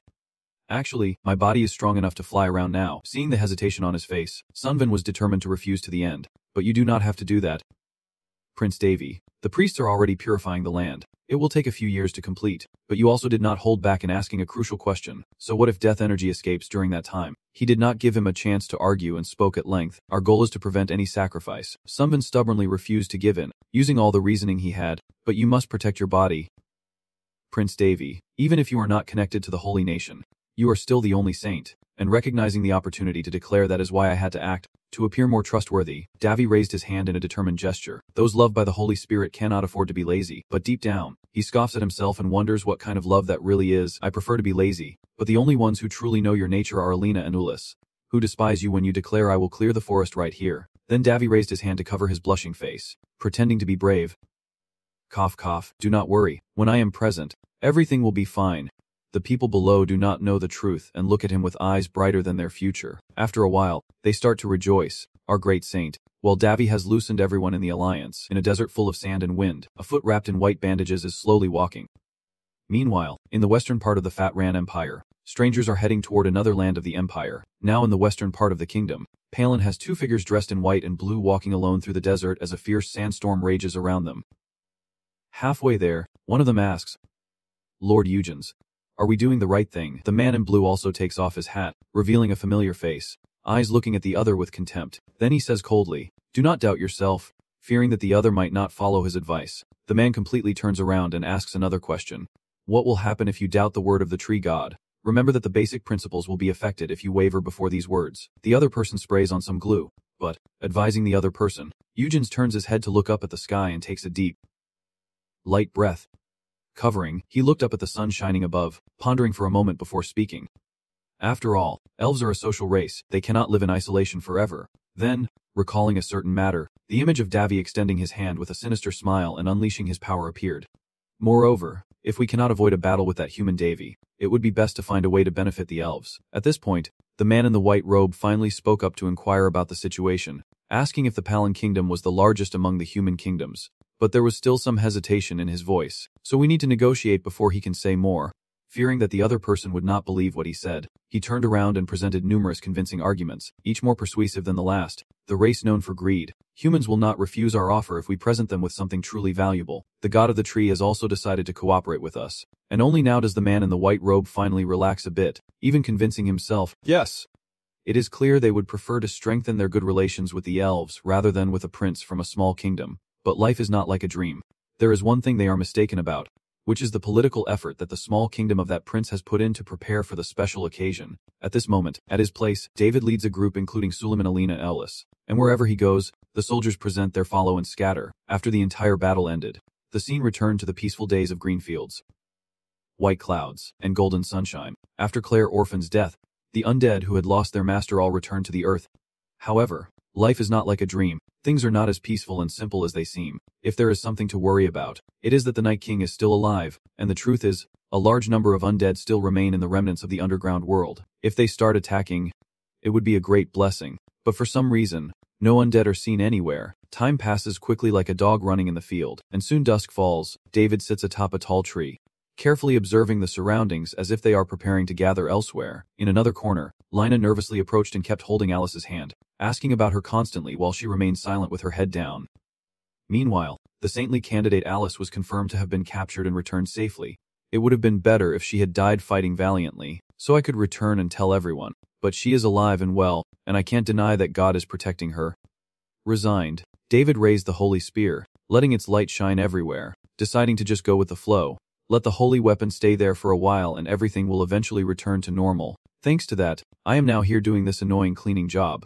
While he keeps carrying the weapon and yawning, everyone present is in full simp mode. Oh! He wiped them out in the blink of an eye. Even though he could have left those monsters to the soldiers, the more they talk, the more entranced they become, as if his yawns are being filtered. Back then, I did this work even when my body was in that condition. Back then was truly a month of humanity. Back then was a sacred being. David, hearing these words, smiled broadly with satisfaction. Just like that, my stock soared today. Sullivan, having resolved the issue at the stop zone, returned to the meeting hall to start discussing other matters. After the power that revived the undead disappeared and the aftermath of the battle was dealt with, the allied forces dispersed after a simple meeting. Time passed quickly like a dog running across the field. Another day went by outside on the grasslands, with flattery and praise echoing everywhere. Prince David, please visit our kingdom soon. Outside, countless camps have been set up around each city, with soldiers exhausted after fierce battles, and the flattery still persists and even grows stronger. We will ensure you receive the best treatment. Please visit our kingdom again. Below the meadow, David stood there absent-mindedly stroking his head while countless soldiers and officials buzzed around him like flies, their voices echoing in his ears. You deserve all those praises.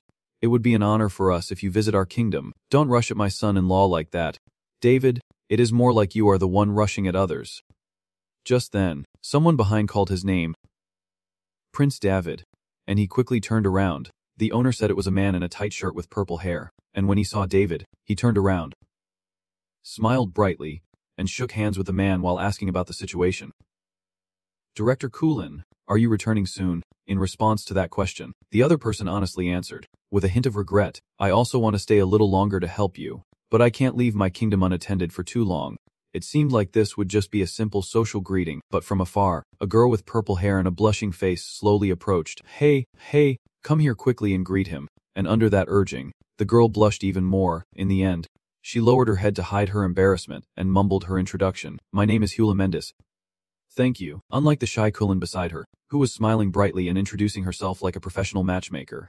The girl is my granddaughter, and I heard you saved her from an attack by the undead. Seeing that he had little reaction, the men gave up and looked at the girl beside him with an affectionate gaze, reaching out to ruffle her hair. I am very grateful. This child is my only remaining family member, and the more she talks about it, the redder her face becomes. But the man still acted as if he did not notice and firmly declared that he would never forget this kindness. In response to that formal thank you, Davy shyly waved his hand to dismiss it, saying there is no need to worry. Saving a comrade in danger on the battlefield is only natural. Hearing Davy's words, the man understood everything. Chuckling, he said, I see why you are receiving so many compliments. In the end, the man gave up and bid farewell while inviting her to visit his kingdom someday. hoping she would be healthy by then. As the man and the girl left, Davy stood there smiling and waving goodbye. But when the man's figure disappeared completely, the sly one crossed his arms from the air, showing his displeasure. This con artist, despite her insults, remains calm and just raises his hand to shake his finger a few times, saying that is not responding to sincere offers an obvious thing to do. Just kidding, he is cunning and smooth, opening his eyes to reveal a sinister hint in some direction. Now then, as soon as he finished speaking, Davy appeared from a corner, peeking out and asking, "What are you doing here?" His voice startled Alina, who was hiding there, causing her to jump and jump out. Caught in the act, Alina's face turned as red as a ripe tomato, stammering to explain, that thing, After a moment of thought, she still could not quite explain, that thing. Witnessing this scene, Davy smiled with 3 parts helplessness and 7 parts gentle affection. "So you do not have to be embarrassed for too long." Davy took the initiative to break the awkward atmosphere and said there was an item I needed to find. Upon hearing this, Alina widened her eyes in surprise. She immediately shook off her embarrassment, stood straight, confidently raised her hand, and declared, "The thing you need, tell me and I will find it for you." Seeing the sparkling lights in the air and Alina confidently beaming, Davy was left speechless, wondering why she was so interested. Feeling helpless, Davy coughed to clear his throat and then stated his own request. I need to make some charms, so even window paper will do." This request directly turned Alina from excited to stiff and uncooperative. From her reaction, Davy immediately knew she did not understand, so he simplified the request, just a roll of anti-ghost paper. After a while, Alina finally came back to her senses, raised her hand to stroke her chin thoughtfully, and said that might be a bit troublesome. "I will ask the supply team leader if there are any left," worried that he might have high expectations for her, "but I am not sure if there are any." A while later, Alina appeared with a wooden staff made entirely of paper. She pointed at it and explained that he gave me this after I told him you would need it. Alina leaned back, relaxing her facial muscles and looking up at the sky in admiration. "You seem to resemble the royal family of this kingdom more than I do." Davy, maintaining his composed demeanor, simply thanked her, saying it was nice to think well of him. She leaned back from one side to the other, finally standing upright with her hands on her hips, looking at Davy with a puzzled expression. "Well then, don't he make me laugh? Do you know what they call you at the command center? You might as well ignore those words for now and just focus on unrolling each scroll to examine them," saying coldly that she can leave if she plans to keep talking nonsense. After that, Alina chose to stay silent on the matter and shifted to a different topic, asking what you plan to do with all these scrolls. Before this question, Davy diligently used a brush pen to write and casually replied with a simple phrase. "Something good." A few minutes passed. A yellow talisman with red characters appeared, revealing strange patterns on the paper, leaving Alina puzzled. "This is a bit different from an ordinary scroll of paper." Davy smiled knowingly. "Yes, but it is not magic. You really know so many things in this world," Davy said casually after finishing drawing a mischievous figure on the pile of paper. "I wonder that too." After checking everything thoroughly, Davy squeezed the pile of paper tightly. "So what now?" After he squeezed the papers and seemingly sensed it, Davy flew straight into the sky, watching as they soared away, smiling softly, knowing they would react if the goddess kept her promise. The papers, after flying into the sky in some miraculous way, hovered in the air. Looking at the papers floating in the air still emitting light, Alina is quietly admired by a fan. Those papers are floating there, while Davy remains very calm, explaining that this is a form of surrender. Suddenly remembering something, Davy asked, "What do you like most among birds, fish, intestines, and cats?" This question confused Alina. When her soul returned to her body, she could not help but ask again, "Birds. What?" Davy smiled knowingly and repeated the request. "Choose one." Although the question was confusing, she thought for a moment and honestly answered if she had to choose, she would pick a bird. Hearing her answer, she could not help but imagine the scene of a 747 bird flying in the sky does not seem very free and unbound. Right, these words make her wonder a bit more. The girl tilts her head, waiting for an answer, but only sees Alina smile brightly and reply, "All right then, so it is a spicy chicken." This creature's name was just mentioned. Alina froze in place.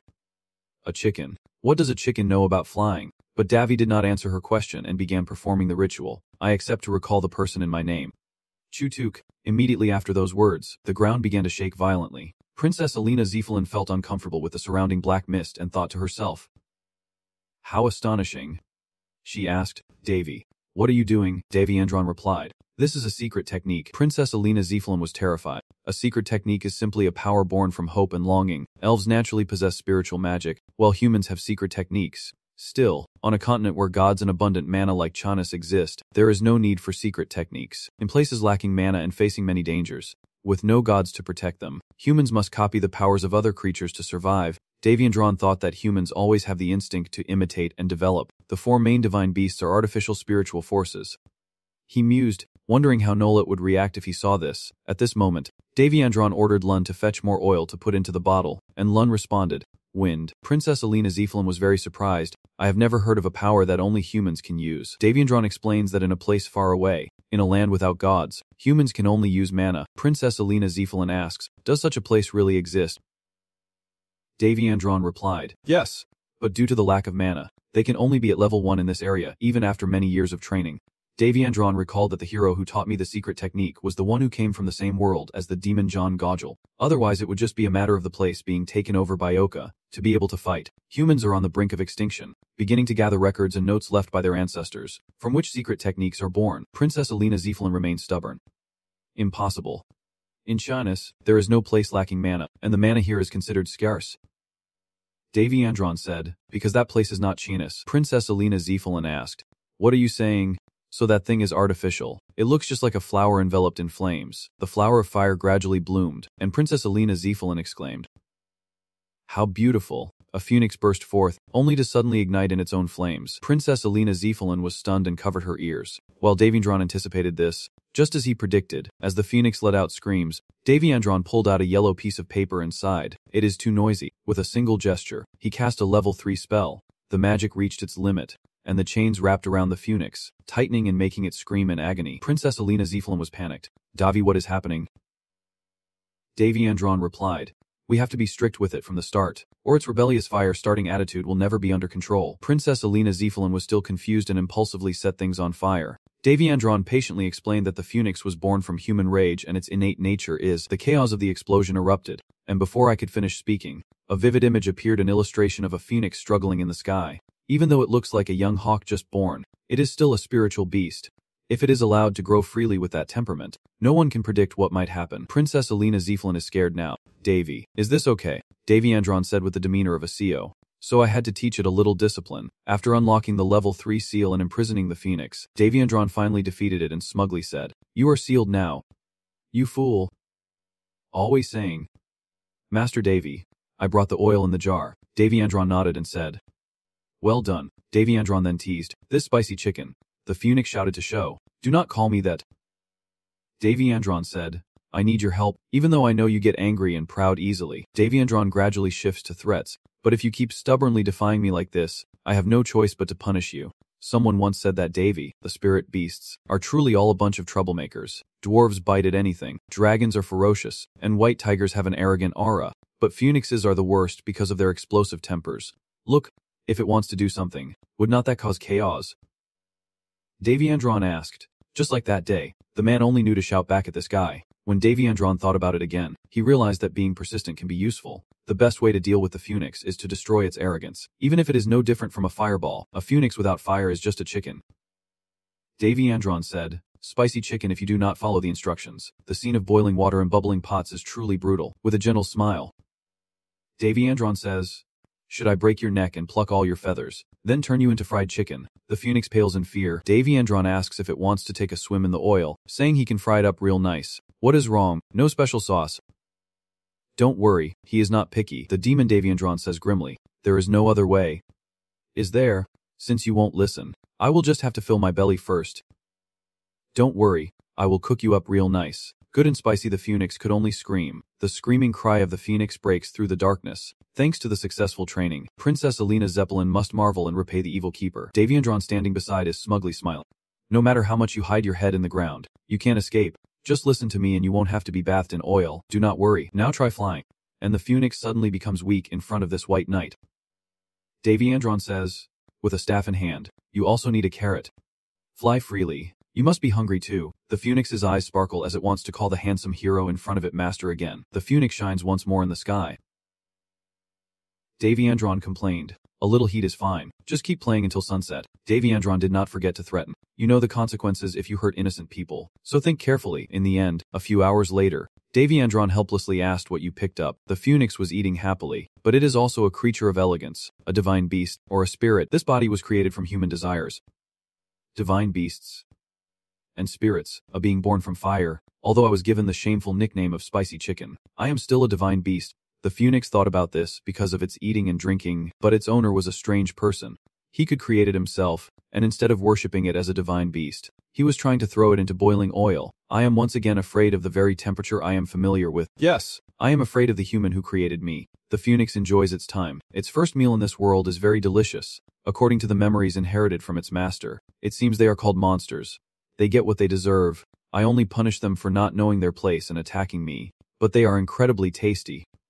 Instantly, I thought that a single flap of my wings could set the entire forest ablaze. But I do not care why fire is the symbol of the noble. Nothing can quell my anger, which means not harming humans. Suddenly, a spear flies in, and the man shouts, "How dare you burn down the entire forest?" Eugen stands below. Warning, unsure how a mysterious fire creature could have come here, but I won't let you do as you please. The phoenix was confused when hearing the 4 words. Mysterious creature. The one who dares to call me a lowly mystical fire beast has completely angered the phoenix. But Davian Rawl's words have calmed it down again. You can do whatever you want, but you must not harm innocent people. The phoenix painfully understands the situation and tries to restrain itself, telling itself to stay calm. Stay calm, but Eugens does not understand what is happening. The phoenix thinks, I am a noble divine beast. I do not need to pay attention to those meaningless provocations. Everyone urged. Even Eugens. We have to run now. It is too dangerous. No. The phoenix still muttered. Stay calm, but Eugens was stubborn and would not stop. We can't forget our mission. The phoenix kept chanting. Stay calm, yet Eugens kept stubbornly insisting we had to go to the human kingdom of Palin to catch the one who harmed our mother. But, at this point, the phoenix finally exploded with emotion. Calm my ass. Even if I have to die, I will burn these bastards alive. Davian Rawl would go crazy if he found out. I let you go for a walk to cool off, but this is the result. Phoenix opens her sparkling eyes. I do not know anything. Davian Rawl is helpless, and Persephone Palin is so excited. So adorable. At this moment Davian Rawl asked, but, what is that thing that looks like coal over there? I told you not to touch humans. The phoenix said indignantly. Sorry my lord, I was wrong, I am innocent. Princess Alina Ziffelin smiled and asked what our spicy chicken brought back. Suddenly she exclaimed, Freya, oh my god, why is Love Spirit here? Davian Rawl slung that Love Spirit over his shoulder and said, we will be returning to Highs for a while. Princess Alina Ziffelin did not understand what was happening. Then Davian Rawl said, Lun, I leave the spicy chicken to you. Lun replied. There, Princess Alina Ziffelin quickly intervened. Wait a minute, Davy. Are you planning to return to Highs from here? Davian Rawl replied. It won't be long. Lun also said. All right. Stay safe. No one can stop you. When they arrived, Yuria Helisana greeted them. Oh, the hidden one. Have you finished your work? Davian Rawl replied. Everything is settled now. Sorry for the sudden visit, but I have something to discuss with you. Yuria Helisana exclaimed. Oh my god! Upon seeing Amelia's face, Yuria Helisana said, could it be that this person is Amelia? Davian Rawl asked. Do you know her? Yuria Helisana replied. Is not she Amelia? How is that possible? Davian Rawl was surprised. And Amelia, Yuria Helisana explained immediately. She is the former saintess of the sacred tree. I am sure she has fallen asleep with the sacred tree already. I have never seen her wake up. How could she go outside in her current condition? Davian Rawl helplessly said. I give up. Spicy chicken made her like this. Yuria Helisana puzzled. Spicy chicken. All right.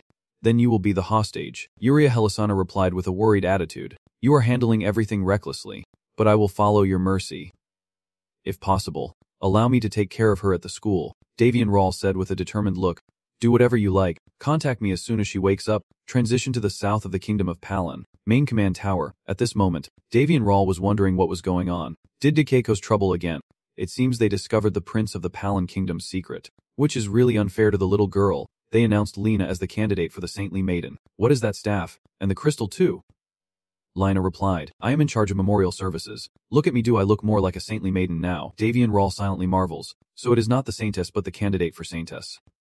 To clarify, the crystal is a gem with spiritual energy similar to mana stones. Davian Rawl also admits she truly suits the saintess position. And at this moment, the second prince says, well, that is impressive, only to be criticized by Lina. The prince is terrible at talking to women, but was teased back by the second prince. I can't take this seriously with someone I will be stuck with for life. Lina asked, so you mean His Majesty is saying that? Suddenly Princess Alina Zepp Fallen Headland could not accept it. This makes no sense at all. The second prince then said, just do as you are told. Alina, this is my decision as the crown prince, Prince Sullivan Zepp Palin announced. We will hold the funeral here, not in the capital. And hearing this, Alina could not help but be stunned. She shouted loudly, do not talk nonsense like that. Alina was furious and yelled, how could you say such a thing? What reason do you have to do that now? Prince Sullivan Zepp Fallen calmly said. Alina. But Alina brushed it off. I do not want to hear. She turned to hold Davi's shirt and gently wiped her tears. Sobbing. Davi quietly watched the girl trembling and sobbing. Then Alina burst into loud tears. and Davy silently thought that several days had passed since the prince's body was moved to the castle. During that time, Sullivan used his authority to restore halted trade activities and sold some surplus goods within Hazer's territory, showing his skill in handling current difficult problems. But Alina still laments his coldness. She sadly says, "My brother was too optimistic." Alina nodded and said, "He believes that one day a peaceful world without war will be possible. A day when we can shake hands and resolve issues through negotiations instead of fighting each other." Alina bowed her head and admitted, "I truly cherish my brother for that." Prince Sullivan Zeppelin added, "My brother knows that such a world requires many sacrifices to become a reality." He adjusted his glasses and added that he knew he alone could not make it happen. Prince Sullivan Zeppelin believed that the only person who could turn this into reality was... Hearing this, Alina exploded in anger. "Do you even know what sacrifice means?" Prince Sullivan said softly. "Alina." But before he could finish, Alina interrupted coldly. "Stop it, I hate you." "Sullivan," she shouted angrily. "If you had helped a little when our brother was alive, this would not have happened." Prince Sullivan could only bow his head and admit, "Yes, I know nothing." Then he continued, "But politics are not as simple as you think. Listen here, Alina, even though you are very upset, his funeral will be held here." Prince Sullivan Zeppelin softly said, "Let us assume we hold it in the capital as you wish. Can you handle the issues that will arise?" Hearing that, Alina suppressed her anger inside. Prince Sullivan Zeppelin turned to leave and did not forget to remind her that his patience still has its limits. Based on what has been happening so far, Davy quietly spoke as if it were a play.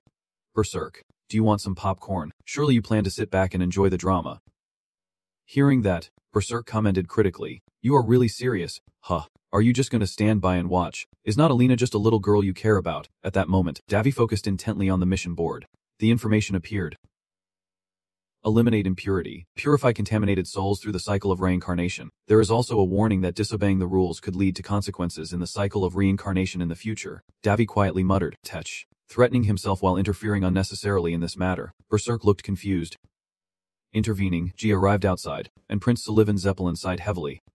Then Davy, standing nearby, spoke up, quite skilled with a sword. He crossed his arms and responded, "Usually, I would deceive myself." Prince Sullivan Zeppelin gently pushed up his glasses and coldly said, "I have no idea what you are talking about." Sullivan Zeppelin immediately turned his back and left. "I am not in the mood to talk right now, so let us end it here." Davy thought to himself, "Fine by me." Now, soldiers began to arrive one after another, and Lena gracefully performed her light and elegant dance. She gazes with a sad, cool look before continuing her task. The sound of metal armor clashing and striking echoes constantly. Lena continues to perform her dance calmly, raising the white cloth in her hand. At the same time, Prince Sullivan Zeppelin remains silent, saying nothing. At the center, the funeral urn was placed inside a wooden cage, with a soldier holding a blazing torch beside it. Just as the soldier was about to set it on fire, a sudden shout rang out, "No!" The guard hurried over and pleaded, "Please do not do this." "Excuse me, Princess, I do not care," Alina called out loudly. "Oh, brother." Tears and snot streaked across her face.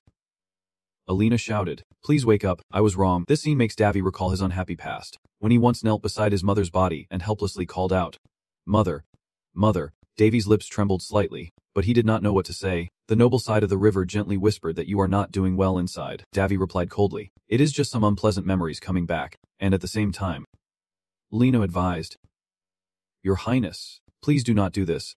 If you keep crying like that, the prince won't be able to rest." Still, Alina could not control her emotions and shouted, "Do not touch me. I still have many things to say to my brother." Brave soldier used force to take Alina away.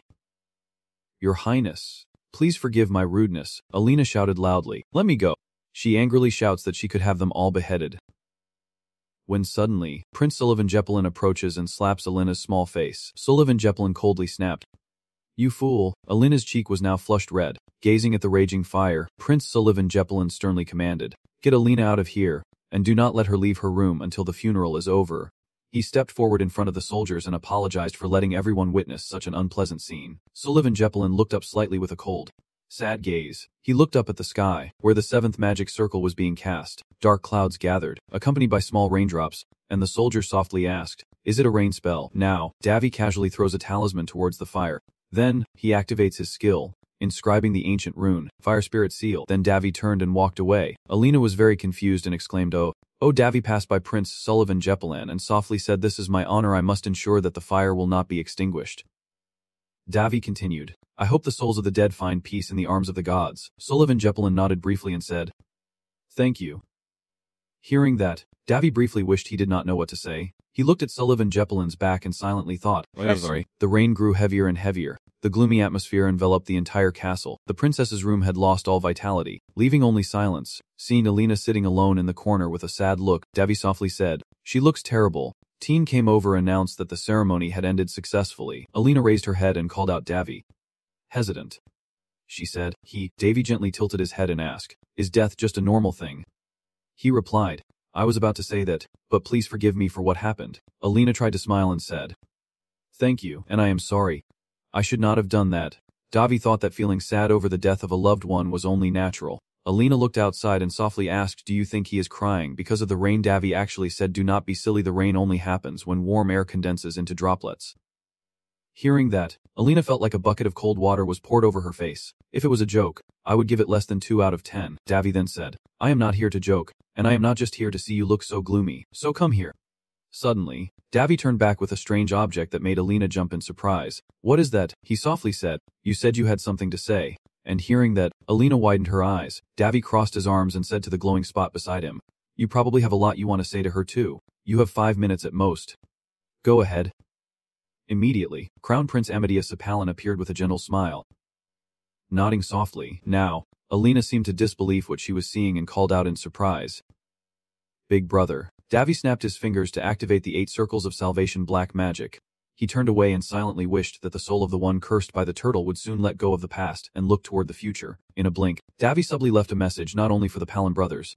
Outside, Prince Sullivan Sapalin spoke. "I have been waiting for you." Sullivan Sapalin looked a bit embarrassed. Usually the royal palace would welcome him more grandly.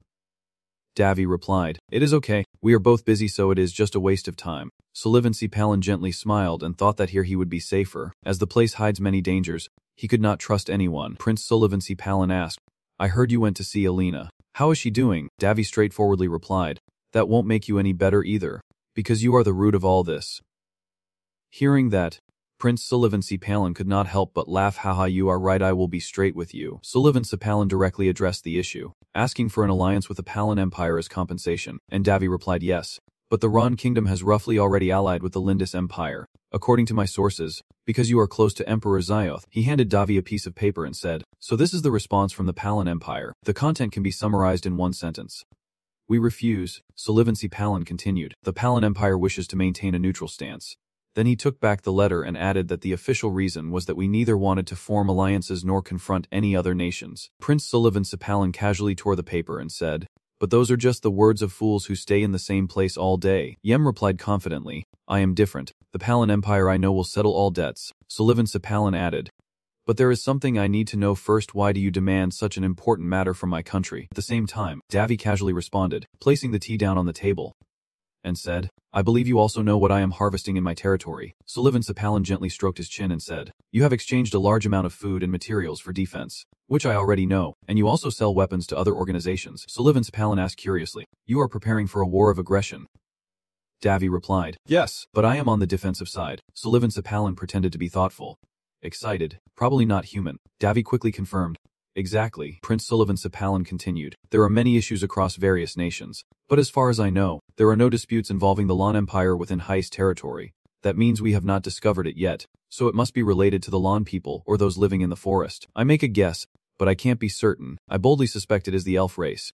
As if threatened in my gut, Davy only reluctantly smiles. Prince Sullivan Sapalin adds, "Based on your past achievements, this battle is not impossible, but it makes us worry. What can the Palin Empire offer you? The terrain advantage is crucial." Prince Sullivan Sapalin bowed and said, "The elves will need to cross the Palin Empire's territory to reach your location." Seeing that, Davy was a bit relieved. "This guy is really terrifying," Bosuk exclaimed in amazement. "His reasoning is impressive." Davy inwardly thought, although he had lived long enough to know many things, this Sullivan guy was truly a genius in this field, and he silently admired him. Impressive indeed. Davy wondered to himself, this guy is also cunning. He thought that continuing the conversation would only put him at a disadvantage. Davy silently thought that if he were on my side, he would be a trustworthy ally. Now, Prince Sullivan Sapalin gently adjusted his glasses and spoke. In the name of the representative of the Palin Empire, he pushes a piece of paper towards Davy and tells him his future plans as heir. Prince Sullivan Sapalin adds that this is a request for an alliance between the Palin Empire and the entire Heist domain. Davy sneered and asked, "You also want to be the one to benefit?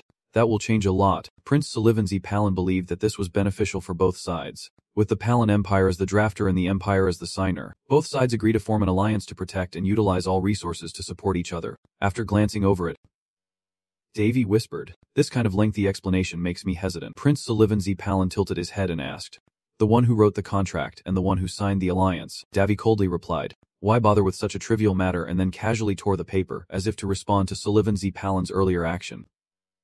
Davy whispered, "But I refuse to sign this contract." The two of them fell into an awkward silence. Not knowing what to say, Prince Sullivan Palin did not expect this. Most countries would have to humble themselves to seek an alliance with the Palin Empire. Davy calmly replied, "I am not here because I fear the Empire." He thought to himself, "I just want to minimize casualties as much as possible, in case the Palin Empire decides to team up with the World Tree and attack." Davy then asked, "Do you know what I am about to say?" Prince Sullivan Palin stared intently as if trying to read him, and Davy said, "There is no need for us to go to war with each other."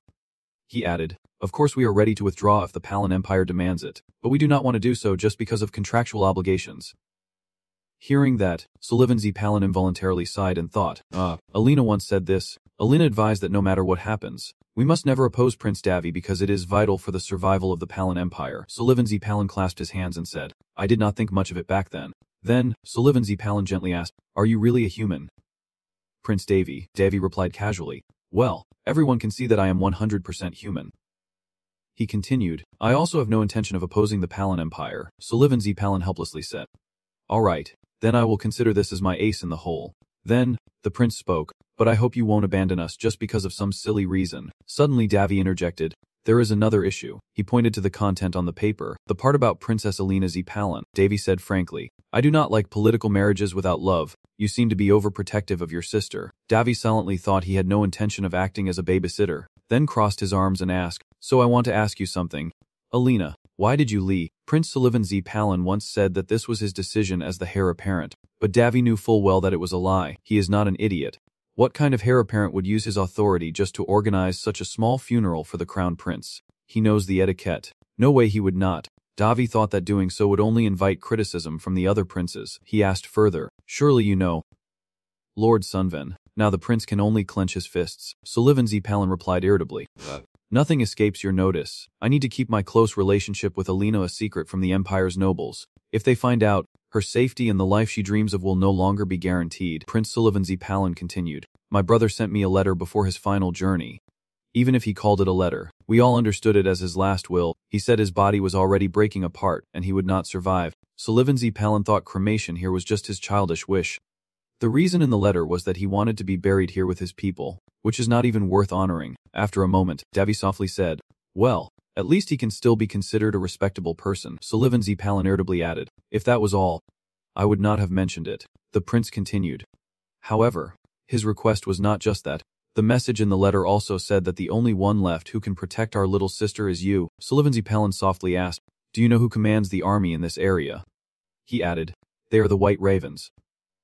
Hearing this, Davy realized that they report directly to Alina. Prince Sullivan Palin continued, "Alina is very smart, but she lacks the ability to compete for political power. She needs a reliable shield by her side." He believes that the noble families and other princes will constantly blame Alina for recent events, and they will try to undermine the White Crows, the only force protecting her. Hearing that, Davy stroked his chin and thought, Sullivan Palin believed that we should step forward. Davy asked in confusion. "Step forward," Sullivan Palin explained. "I declared myself the crown prince successor and organized a coronation for my brother. Now they will think I am trying to interfere in the power struggle and will start watching me. That is how the prince protects his sister. I will become a bigger target to hunt, and then they will leave Alina alone." Then, Sullivan Palin quietly responded. Davy secretly thought that declaring himself as the future king, causing the spear aimed at Alina to shift towards him, was just a simple distraction but one that cost him a lot. Honor, pride, and his sister's smile were what he was trying to protect, and if the truth remained buried forever, so would his feelings. Prince Sullivan Palin softly said, "Alina must not know about this. She should not see the dark side of politics." Davy replied, "It is funny that Alina is the one asking what he knows about sacrifice. This has been going on for so long." Sullivan Palin replied softly, "My method may differ from his, but I have always maintained my stance."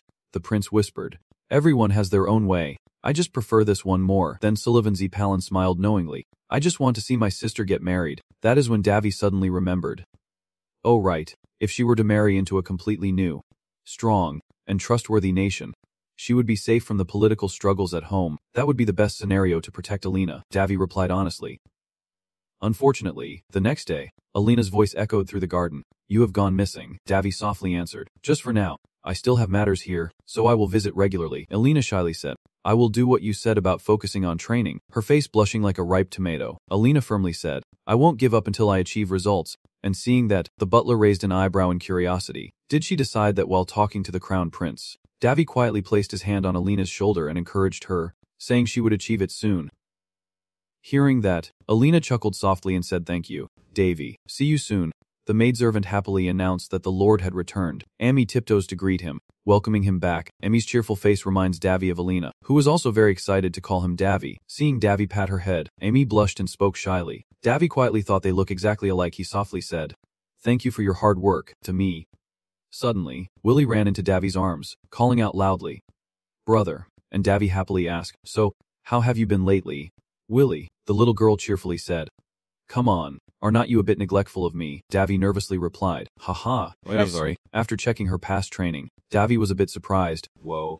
You have been practicing hard. Your mana has become stronger, Willie proudly said. Haha, now you are a 4th circle mage. Euless has helped you a lot. Davy patted her head and praised her. Well done, Willie. I am proud of you. Willie giggled happily. Haha, now, someone softly said, You two are so close. Go to the dwarf elder from Zillowstone village happily approaches, with senior mage Uria, chief of Nugan Lamb village, behind him. Seeing this, Davy quickly calls out, Elder Golgotha, how have you been lately? Welcome, Uria. The elder responds with a laugh. Haha, I am still well. Golgotha continued, I want to update you on the plan. It was difficult to stop my brother from doing it himself. The two of them chuckled playfully with hidden meanings, and seeing that confident look, Uria spoke up, softly saying, Excuse me, Golgotha, but I also need to talk to Davy. Hearing that, he immediately asked, about the hostage. Right, Uria replied softly, she is mature enough to answer that question already, Davy softly said. All right. Hearing that, Liglian the evil lord wondered, the hostage is important. Davy turned to the elder and said, Sorry, Golgotha, I must prioritize this matter first. Golgotha cheerfully replied, Do not worry, I understand your urgency. Davy added, So do. Right, Winley. Hearing that, the girl obediently responded. Of course, in Utine village. Hayes territory, in Giant Lamb village, child excitedly shouted uncle. Davy cheerfully lifted the boy, saying, Oh, you are growing up, my you, and since you got to ride a plane, you are very happy. Suddenly, Uria sternly warned, startling Mayu. You must not do that to the Lord. Come here, Mayu, Mayu. Frightened, clung to Davy and shouted loudly. No, Uria helplessly said. Oh my, she is always like that. At this moment, Verdict gently approached and greeted him. Davy happily turned around and said, it has been a while. Verdict, Davy softly asked, So, how is Mew doing now?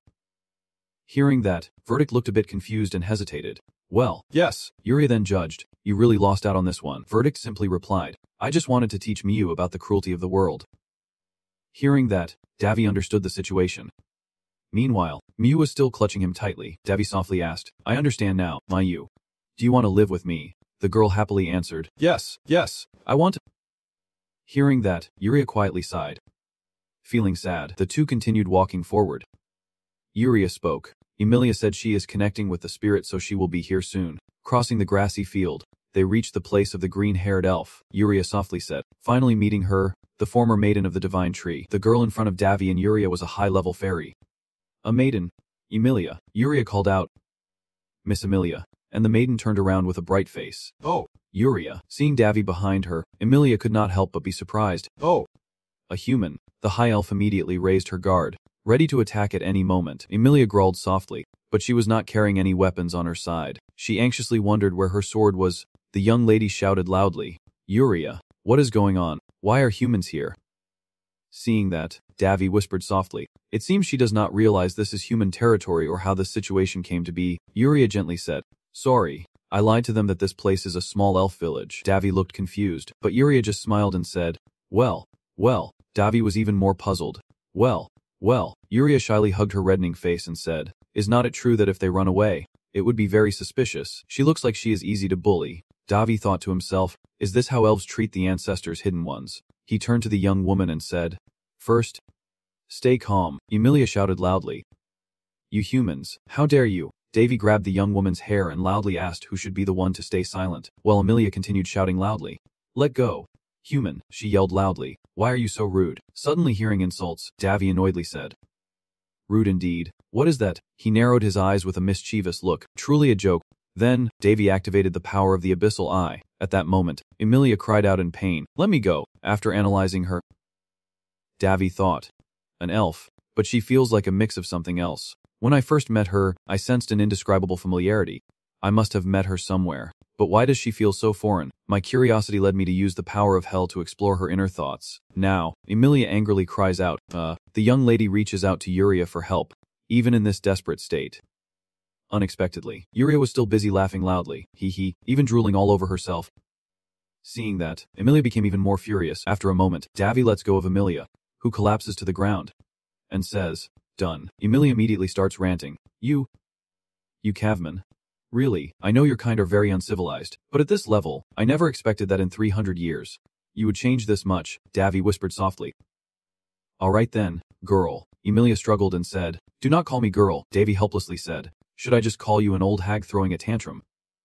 Hearing that, Emilia furiously shouted like crazy. Sending. Facing this tough situation, Davy helplessly shook his head and sighed. Hey, he softly said. Yuria, I want to speak with you alone. Yuria immediately replied. All right, I will have the guards around us step back. Davy urged. Yes.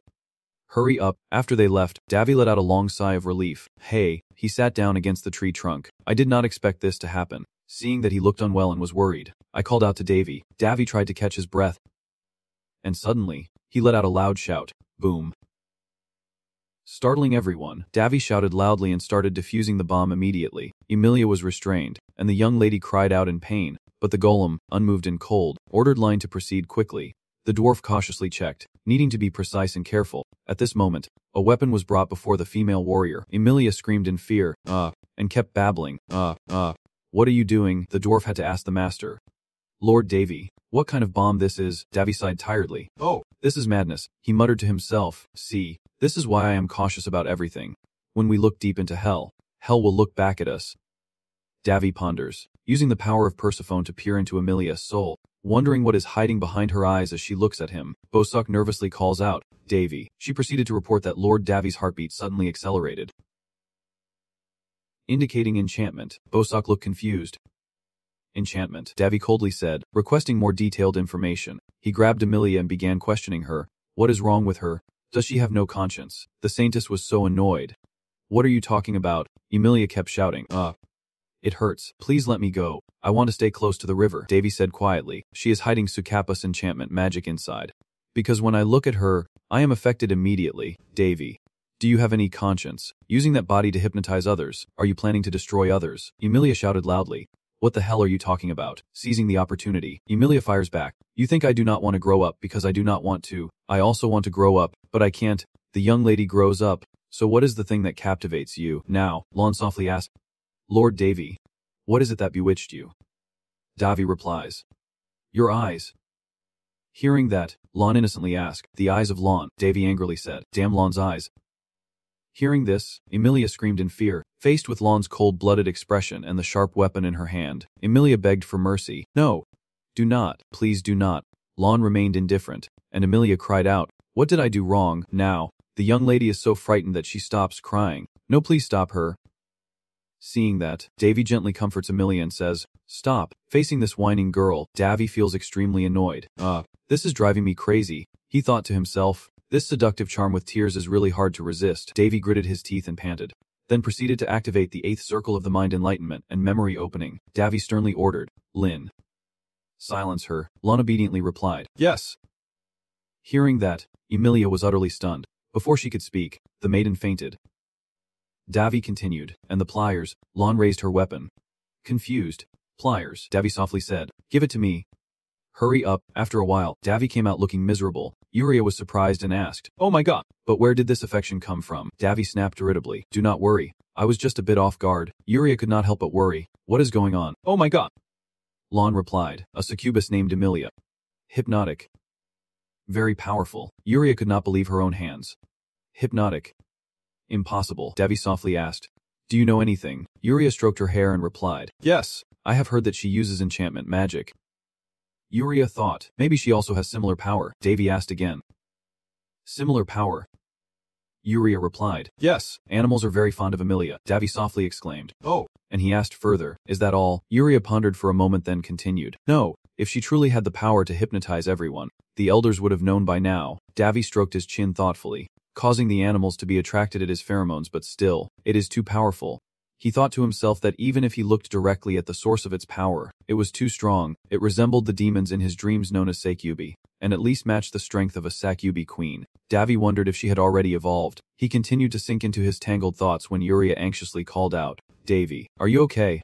And he suddenly blurted out, have you already fallen in love with Emilia? Yuria jumped up in surprise. No, although Emilia is one of the oldest elders, her appearance has been restored to how she looked before becoming an adult. Davy could not understand why she was so excited. Then he softly said, I am tired now. Stop it. Now, Bosak suddenly added. Chattering. Chattering. Chattering. Yuria is right, Borsuk softly said. Even though she is older, her appearance is still that of a child. And a person should not have such thoughts about a girl like that, Davy angrily asked. What are you talking about? And Borsuk exclaimed in surprise. What do you mean? Are not you captivated by that girl? Davy replies coldly. Interested in that little lovebird. But the spirit can't believe it. You are not, Bosak wondered silently. Why did you do that? You got hurt because of it, Davy replied casually. Oh, so you suddenly feel shy. Bosak, confused, asked again, so Davy loudly admitted. Yeah, it is because of her. Damn it, he angrily warned. If you do not want things to get out of control, do not say anything, and Bosak suddenly froze and nodded. Yeah, Davy irritably said. I am leaving now. After realizing Davy's words, Bosak quickly hugged her own face, which was blushing like a tomato. The entire forest echoes with Bosak's shy screams. After a while, Lon softly says, Davy, I have already sent the orders to my subordinates. She continued, the network is already active. I have stopped communicating with the surrounding areas. Davy sat on the ground, exhausted, and said, just one mistake and it is too complicated. I will leave everything to you to handle. Lon immediately replied, Lon, the security is very tight and highly regarded. He gathered energy into his body and let out a sigh. Davy opened his eyes. Looking at Emilia unconscious in front of him, he softly asked, the world tree surely knows that girl is holding that. What does she think it intends to do? Borsuk was silent for a moment, then Davy continued speaking, startling her, and they both responded in unison. With hostility. Hostility, Davy then said. Yes, you are right. Emilia's destination is the Palin Empire, a vast and powerful nation. So this world tree is planning to use Emilia's strength to seize control of the Palin Empire. Borsuk thinks that even if she is not an elf, she would still send Emilia there. She really does not care about anything. Davy quietly asks, what are the chances? Borsuk hesitates and answers, 100%. Hearing that, Davy could not help but sigh and said, I understand, but there is no way the explosion would slow down on its own right, so how can someone control a power they do not have? Davy silently thought that with her current power, she could bring her talent to bear in the blink of an eye. It affects both humans and animals, so clearly monsters are affected too, Bosak softly said. A companion? Like, Davy shouted loudly. Come out, I can hear you. But all he got in response was silence. Davy angrily used his spirit magic on the tree, and in an instant, Bosak's position was exposed. Davy whispered softly. I can't avoid it. I can't move while meditating. Bosak nervously said, let us talk later. And hearing that, Davy also did not know what to say. Now Emilia has woken up, the young lady clutching her head and muttering to herself, yes. Emilia wondered, what is this? Seeing Davy sitting in front of her, the young woman shivered all over. Emilia quickly shouted, you, the maiden then gaped and screamed. But Davy, used to this, just sighed. Finally, Emilia was tied up, and Davy spoke. Answer correctly, for this is the beauty of the lands. He gently asked if she was wandering around without knowing her physical condition, and Emilia muttered, so what does that mean? Davy directly addressed the issue, asking what the world tree told her when it sent her to Palin, and hearing that, Emilia could not help but be startled. Davy continued, saying she probably did not know where she was or who he was. Emilia gasped. Could it be? Davy flicked her forehead and said, yes, I am your enemy. I am eating and drinking here, which means you are my hostage. He continued and said he planned to get Guy-Grasso's information from you. Emilia stubbornly replied, what do you think I will say? Davy immediately responded. Of course, a while later, Lun began to ante Emilia. Davy laid out a feast and cheerfully said, now drink this and then we can talk. Emilia hesitated and asked, what are you doing? Davy quickly interrupted, the young lady in charge of this forest is a bit too eager. He introduced himself, saying this is grasshopper wing sausage, and hearing that, Emilia exclaimed in shock, what the hell is this? Davy threatened that she would be forced to eat it, and if she still did not speak, he brings out a second dish, threatening her with a brew made from mantis eyes. Sending Emilia into a panic, Davy orders Lun to restrain her, and in an instant, she is captured. Crying out in frustration, Lun whispers that he is underestimating Davy's morals. This stuff can destroy a person's insides, and the more Emilia hears, the dizzier she gets. Davy cheerfully says not to worry, it tastes great to him. Anyway. Seeing this, Emilia finally screams that she will talk. Facing those two strange figures, Emilia became more timid. So please, she shouted loudly. No, the entire forest echoed with Emilia's screams. Davy glanced playfully and said it is just some green and black stuff, thanks to the effects of this fake medicine. We succeeded. Davy looked at Emilia lying on the ground and said. Lun replied, this master is really too cruel. Lun wondered in her heart. Emilia herself was the one who told you that information earlier. Did not you hear it just now? Davy feigned ignorance and replied. There is nothing to listen to, looking at the delicately arranged tea table. Davy added, the tea I gave her to drink is not ordinary tea. Emilia lies motionless with tears streaming down her face. Davy gently explains. Lun looks at those tears and wonders what she is thinking. Lun glances at the young lady and says, Lun did not notice anything unusual in the visual space information. He patiently explained to Lun, who wondered what that question meant, that someone capable of casting a spell on the sense of smell or other senses essentially creates a kind of seal. Lun was surprised and asked, considering the uncertain effects of the seal. Davy knelt down to look at Emilia lying still on the ground and confirmed that was correct, so they needed to monitor her during this time. Jigasol offered her as a sacrifice, so there must be something else that is not yet clear, and unfortunately she is under a seal. I look forward to seeing Gigasol's expression, Davy called out, and Anna nodded in response, pointing towards Emilia and saying, take her and take care of her. Anna questioned if she really had to do this, her hand gripping her sword tightly, adding that it would be easier to kill her while she was unconscious, a thought Davy quickly dismissed. No killing. I can't help but feel that these sisters do not respect their ancestors at all. Davy thought to himself, I already punched her, now it is time to soothe her, so he calmly said, take her and look after her. She is with someone who will keep her safer than with me or the others in the village. Anna sighed, her eyes unwilling, gripping her sword tightly, and replied, I understand. Davy chuckled and added that a messenger should be sent to say that Lady Emilia is in this forest. Jurazel will decide that they cannot wait any longer and will start to act, Davy added as Anna lifted Lady Emilia. And then we will see that rotten tree meet her fate. Looking at the lush green mountain range, a guardian tree said, there will be intruders afterward. But who has the right? It is not me who brought anything here. Right, Davy smiled slightly and said, now let us go see how far that poor girl has gotten with her work. He glanced at the table and ordered, let us go Purser Quay. I do not see her reacting at all, so she is probably gone. Purser Club. Feeling embarrassed, said softly, I am not gone yet. Davy glanced and asked, so you are always excited to recruit new people? Right, always almost jumping for joy. He cheerfully replied.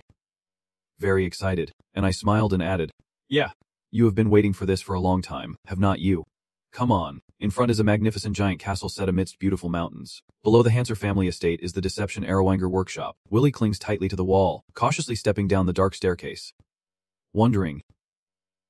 Another workshop? Davy replied. Yes. He used Note's power to expand the underground space. Ilder Goda greeted the relatives enthusiastically, saying, hello benefactors. We have been waiting for this day. I came here to see the plans we discussed earlier. Excited, Loon and Willie curiously surveyed the manufacturing plant, then a prosthetic hand appeared, prompting a scream. It is an arm. Willie, pale and trembling, stammered, why is there a human arm? Are you experimenting on people? Davy, hearing his sister's foolish question, smacked her on the head, scolding, who do you think I am? Causing Willie to cry out in pain. Look, when the girl with the question mark here pointed, he just pointed ahead and said, look carefully. The fake hand on Willie's table surprised him. It is made of advanced metal. As he gently touches the fake hand, Willie wonders what is inside. It is surprisingly soft, making Lun's eyes light up with curiosity. Lun chuckled and grinned excitedly, just like Lun, while Willie gently reminded him. Lun used organic materials similar to those that make up Lun to mimic human skin. Davy chuckled and explained that this is a part of a new golem inspired by Lun. Willie tilted his head and let out a clear ah to show he understood. Elder Gunder stroked his neatly trimmed long beard and said, but is this really safe for everyone? He expressed his concerns. Doing it this way looks good aesthetically, but the power will decrease, and in terms of durability, it can't compare to Deception Arrowcade at all.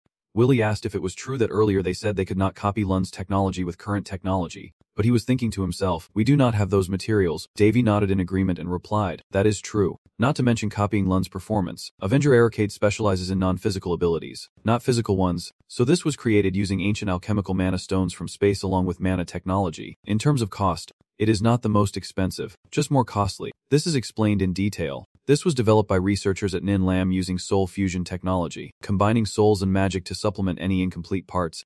Willie, with his chin resting on his hand, pondered that this golem, an electronic body infused with mana, can also use magic. Right, that is just the beginning. Elder Gorgoda pointed to the box holding a girl and boasted that she is his first daughter. She will help us fight against that crazy tree. But he still has not decided what to call her. Davy nodded in approval. Well done. He asked a question. Have you thought of a name yet? The Elder Gorgoda, resting his chin on his hand, replied that since she is a girl, he wanted to give her a somewhat beautiful name. Davy chuckled and said, Actually, I already have one, then softly asked, Oh, what is it? She touched the box and answered. Her name, as the rocking chair swayed gently, a girl was leisurely lying on the chair, her long pink hair, her hands resting on the armrest, and the cheerful humming. Loon's little sister was very satisfied. Annabelle's golem of Avenger Arokit, with a beautiful face as if asleep, hums happily. I did not expect her to be this beautiful. Loon watches the girl turn around and wonders why her sister looks like an elf. Davy answers because I created her to fight elves. Bring the conclusion. All right, let us see how she moves. The girl slowly opens her eyes, the handwriting on the paper carefully corrected. Annabelle holds up the paper in front of her. The plan succeeded without any errors.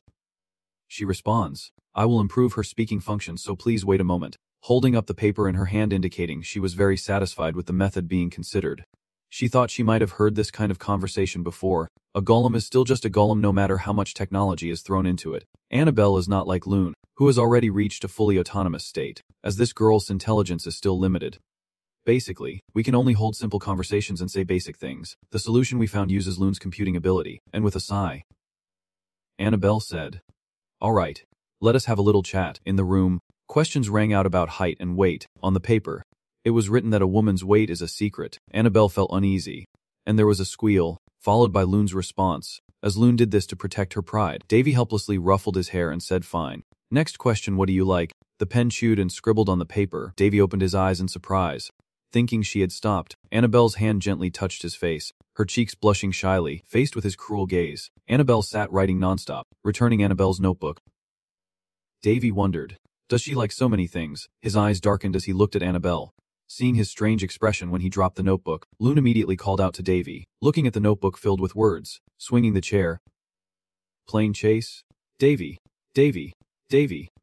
Only Davy, with a piercing scream. What is this? Davy being repeated exactly 761 times. No more. No less. Davy glances and calls out. Loon quickly denies that it is not her fault, insisting she is innocent and that this was an unexpected accident. While Davy, frustrated, keeps looking at the notebook in exasperation, wondering how she could come up with such a response. Kneeling beside the Demon King, she hypothesized that Davy might be one of the ingredients for Annabelle, made from dark magic stones created with dark energy, and he immediately responded, I can't believe it. No way. Davy teased, so you have run out of your forbidden words already. Borsa protests weakly, trying to hide his embarrassment, but he agrees, and it is reasonable. The 7 magic stones used to create Annabelle include 2 spirit crystal stones containing spiritual energy, while the remaining stones are used for strength and intelligence, all made from dark magic stones. Borsa glanced at the book and said, based on what I see, I think a bit of the person's dark magic traits have also seeped into it. Davy hesitated, surprised by this, then flicked his eyes dismissively and kept probing. She would not go crazy during the fight, right? Leaving the two of us speechless and unsure how to respond properly. Annabelle still wears a bright smile on her beautiful face. Today, huh. A scream from inside the house echoes and breaks the surrounding silence. Davy stepped in smiling and waved like a friendly god. How have you been lately? Emilia the maiden stepped back on high alert. What are you planning to do? Davy ignored Emilia's wary gaze and poured out a stream of words. I am ready no matter the outcome. I think it is time to finish the fight. Davy looked directly at the gritting teeth opponent and straightforwardly said, tell me the location of the sacred tree. Both Enya and Yuria will lead me to the tree, but what I am searching for is the consciousness of the tree's existence. That consciousness exists in a very secret place known only to the goddess and the divine servants of the tree. In short, only those who are the savior of the maiden and the current saint have information about the tree. So Emilia is a key factor in this battle. Emilia bowed her head and hunched her back in sadness, asking, is it true that my body has a seductive power? Davy honestly replied yes, then lowered his face and asked further if it was true that the tree god sent me to Pala Empire to cause humans to conflict and fight, to subjugate them and bring Yuria back to the Holy Land. Get the answer right. Davy honestly shares the issue. Even if the plan fails, as long as humans cannot unite because they are already in conflict, the world tree will then be able to act against me. I immediately received a rebuttal saying it could not be true. Emilia pounded her chest loudly and shouted that the god tree might hate humans, but they would not cause such a pointless war. That is why they sent me, the highest love envoy. It is clear that they think I am the best choice to communicate with humans, because I harbor no ill will towards them. But Davy replied that it is all just deception. Emilia refused to believe it and argued, claiming that I was sent to the Empire because the tree god failed to persuade the people, only to seek the Empire's aid for healing. Emilia shouted, I left the forest for that reason, and Davy raised his hand in front of the saintess. Emilia was captivated. She exclaimed loudly. He sat casually in his chair, propping up his chin, saying, see, it is quite interesting when used on you. As Emilia's eyes widened in surprise, he slowly and deliberately explained, what you just did, there is a power within you that is hundreds, thousands of times greater than that. Davy looked at Emilia, stubbornly trying to argue her way out. Does she really think the world tree does not know about this? Why does she think she would accept getting involved in all these troubles, just to awaken her instead of using the current holy maiden of the world tree? Emilia tries to find a reason to reply that Lord Eugen surely did not say I am the only one capable of doing this, and that the god of the tree also told me I am the only one who can save the love tribe. Davy directly throws the truth at Emilia, making her grind her teeth and say she does not know what to say. Only a crazy god could speak such words. Emilia angrily shouted in his face to stop, daring him to insult the god in front of the Duongha tribe members, causing him to slam his hand on the table. Seeing her sacred female aura turn purple, Owen said, she still does not understand. So, carefully lowering his hand on the table, he explained clearly that is it normal for the world tree to sacrifice the entire love demon village just because it worries about an uncertain future predicted by a prophecy? A pregnant person being forced to commit suicide because the tree god ordered them to do so. Is not that too dark? Emilia stammered. Without even saying a word, she directly added that as a result, the yokai grew more resentful of humans just as the tree god wanted. You, the saintess of the tree who was once the mistress of the yokai clans, left Emilia speechless, unsure of what to say next. The world is about to sell you to humans, and you think that is normal. She has been blinded by hatred. The entire current world hates all other species for an unknown reason, and because of that she has lost her clarity. Maybe the future the world perceives is just a dark illusion where humans have already become corrupted and are only doing harmful things. Davy frowned and pointed out the truth. Do you think I should just stay still and watch that crazy tree trample over me while she is threatening my family and land? Don't you be so naive.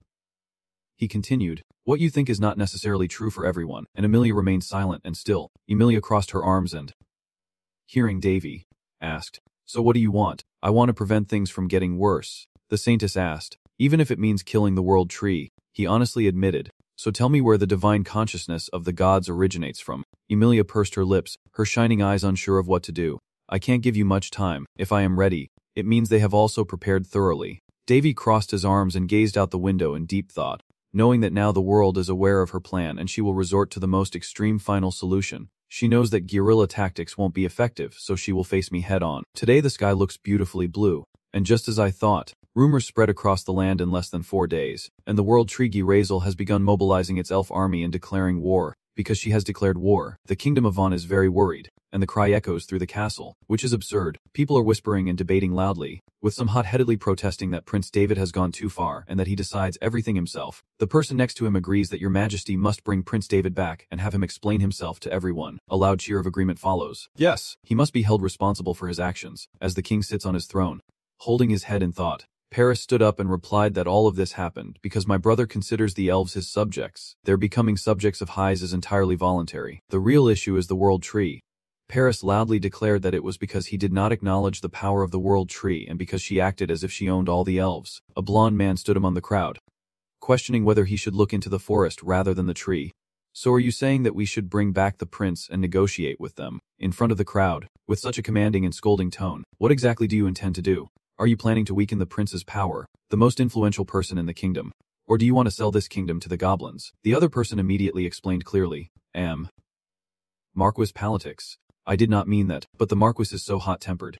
That is not what you mean, is it? Amidst the arguing back and forth, is not that exactly what you want? The sound of the scepter hitting the ground accompanied by a shout. Enough, the king firmly grasped his scepter and issued the order, leaving everything to Davy, but a protest interrupted with a cry of pain. Turning around, he asked, you said to stop the moon and stars. Barris stammered in surprise. Yes. Yes, sir. He bowed his head sadly and muttered. Davy is probably still angry with me. He does not know the letter I sent him. He asked, so what do you think is going on? Barris responds, I believe my brother will join this matter, and I think he has already prepared to sign. Hearing his son's reply, Lai immediately declared, listen here. Order that the elves living in Vaughn have lived long enough to be considered our subjects. Davy has just accepted them as subjects within his territory, allowing an external force to interfere is utterly ridiculous. Paulette Cheese bows his head silently listening. Send this message to Davy. But the order was issued that as long as it continues to protect the citizens of this kingdom, the royal family will do everything to support it. The shout of everyone echoed throughout the magnificent hall. Long Thuabiha. The scene that unfolds is a map, drawn with realistic strokes, and the person who created this map is truly talented because to draw it, they must understand this area well. If the wooden army in the west of the continent wants to advance to the High's territory, they must surely pass through a certain place. That is the Palan Empire, but they all support the elf race. In their eyes, Davy is just a young boy from the east, merely an obstacle to their business, and it seems they are talking about Davy right now.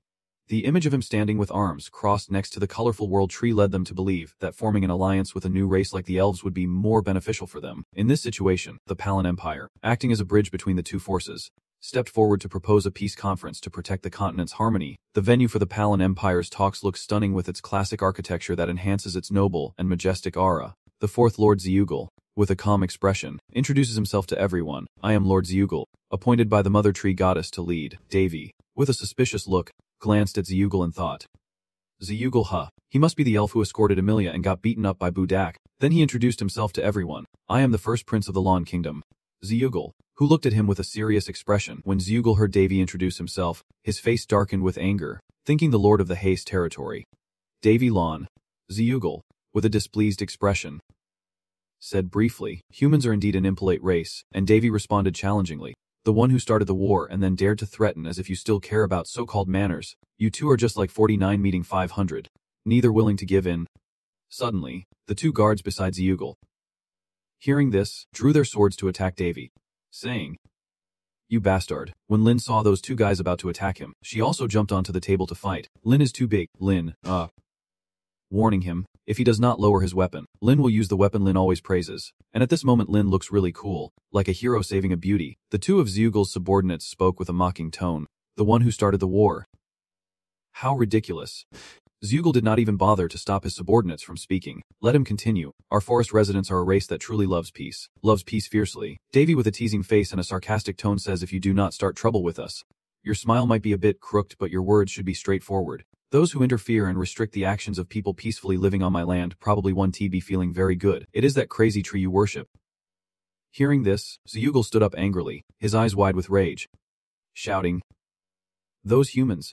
Suddenly, after Zeugl finished speaking, an explosion erupted, and the bright flash of the blast was incredibly intense. The smoke from the explosion filled the room, making the second prince feel uncomfortable, so he covered his nose with his hand. Looking pitiful as if a cow and a bull had fought and his nose was broken, the two of Zeugl's subordinates attacked Davy. One was knocked out unconscious and the other was injured. The injured one, furious, said, You bastard, how dare you attack the clan? But Davy did not seem to care about his words at this moment. The minion continued, saying that Davy was utterly heartless, as she smirked, adding that if you draw your weapon, you must be prepared to die.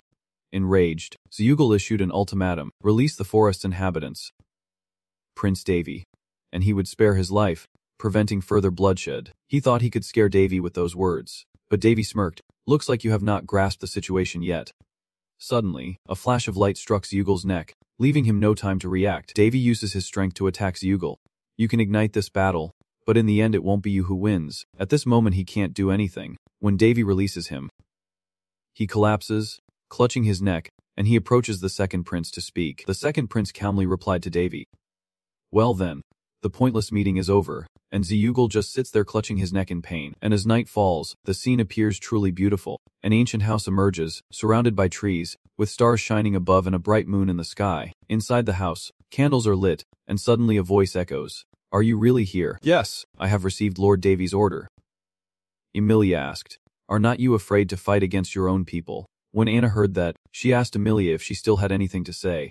Emilia, with a bewildered face, said I do not know anymore. Whatever the reason, facing her own people is truly too hard to imagine. Anna turned away with a guarded face and said to Emilia, We are both elves, but that does not mean we are all the same.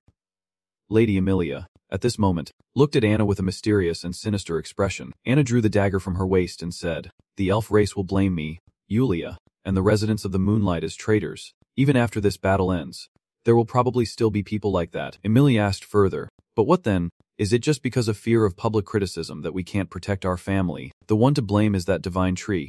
Not us. Outside is someone who never breaks a promise, and who always protects his loved ones no matter what, even if it means facing an entire race. At this moment, Davy's image appears, smiling brightly as he walks with a girl with green hair, while a man with curly hair watches nearby.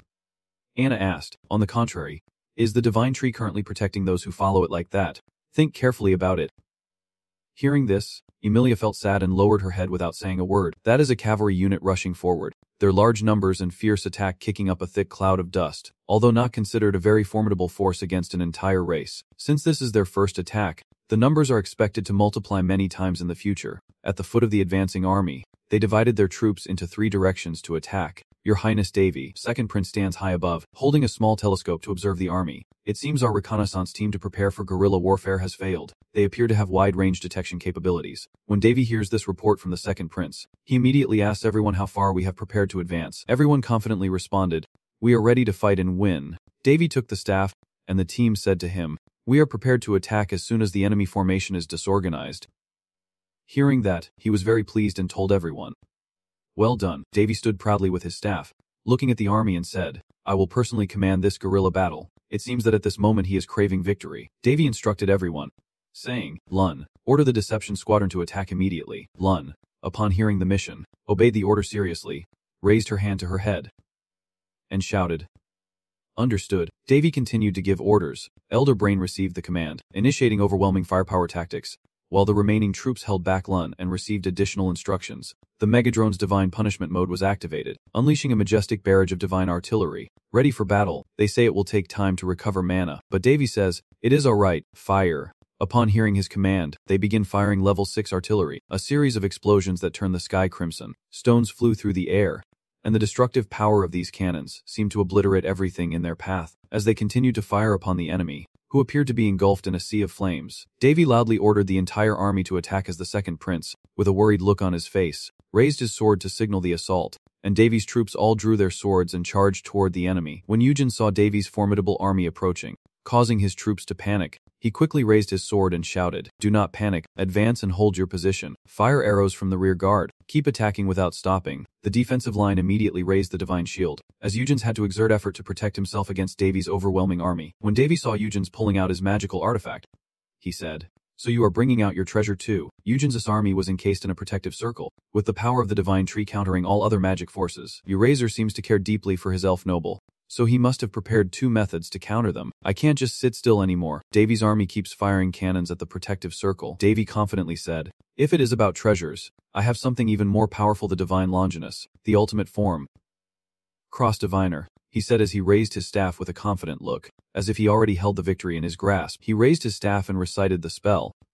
"Lord Friar, the guardian of all things, has decided not to protect the divine tree, so please grant another miracle. Even though you do not exist in physical form, as if it exists everywhere in this world, his hand touches every corner of this world." He recites the spell with a cheerful face.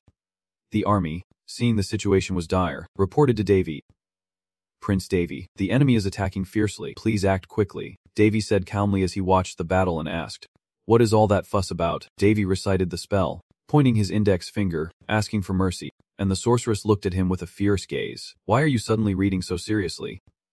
Keep going. With your middle finger, I beg you." Curse and cry. When hearing the word middle finger, her face darkened with a truly terrifying expression. Davy continued reciting the spell, asking him to decide for himself and bestow a blessing, and as Davy reached this point, suddenly a strange light appeared in the sky. Eugen's army stood in formation. Looking up, Davy shouted loudly, "You damn bastards! You bastards!"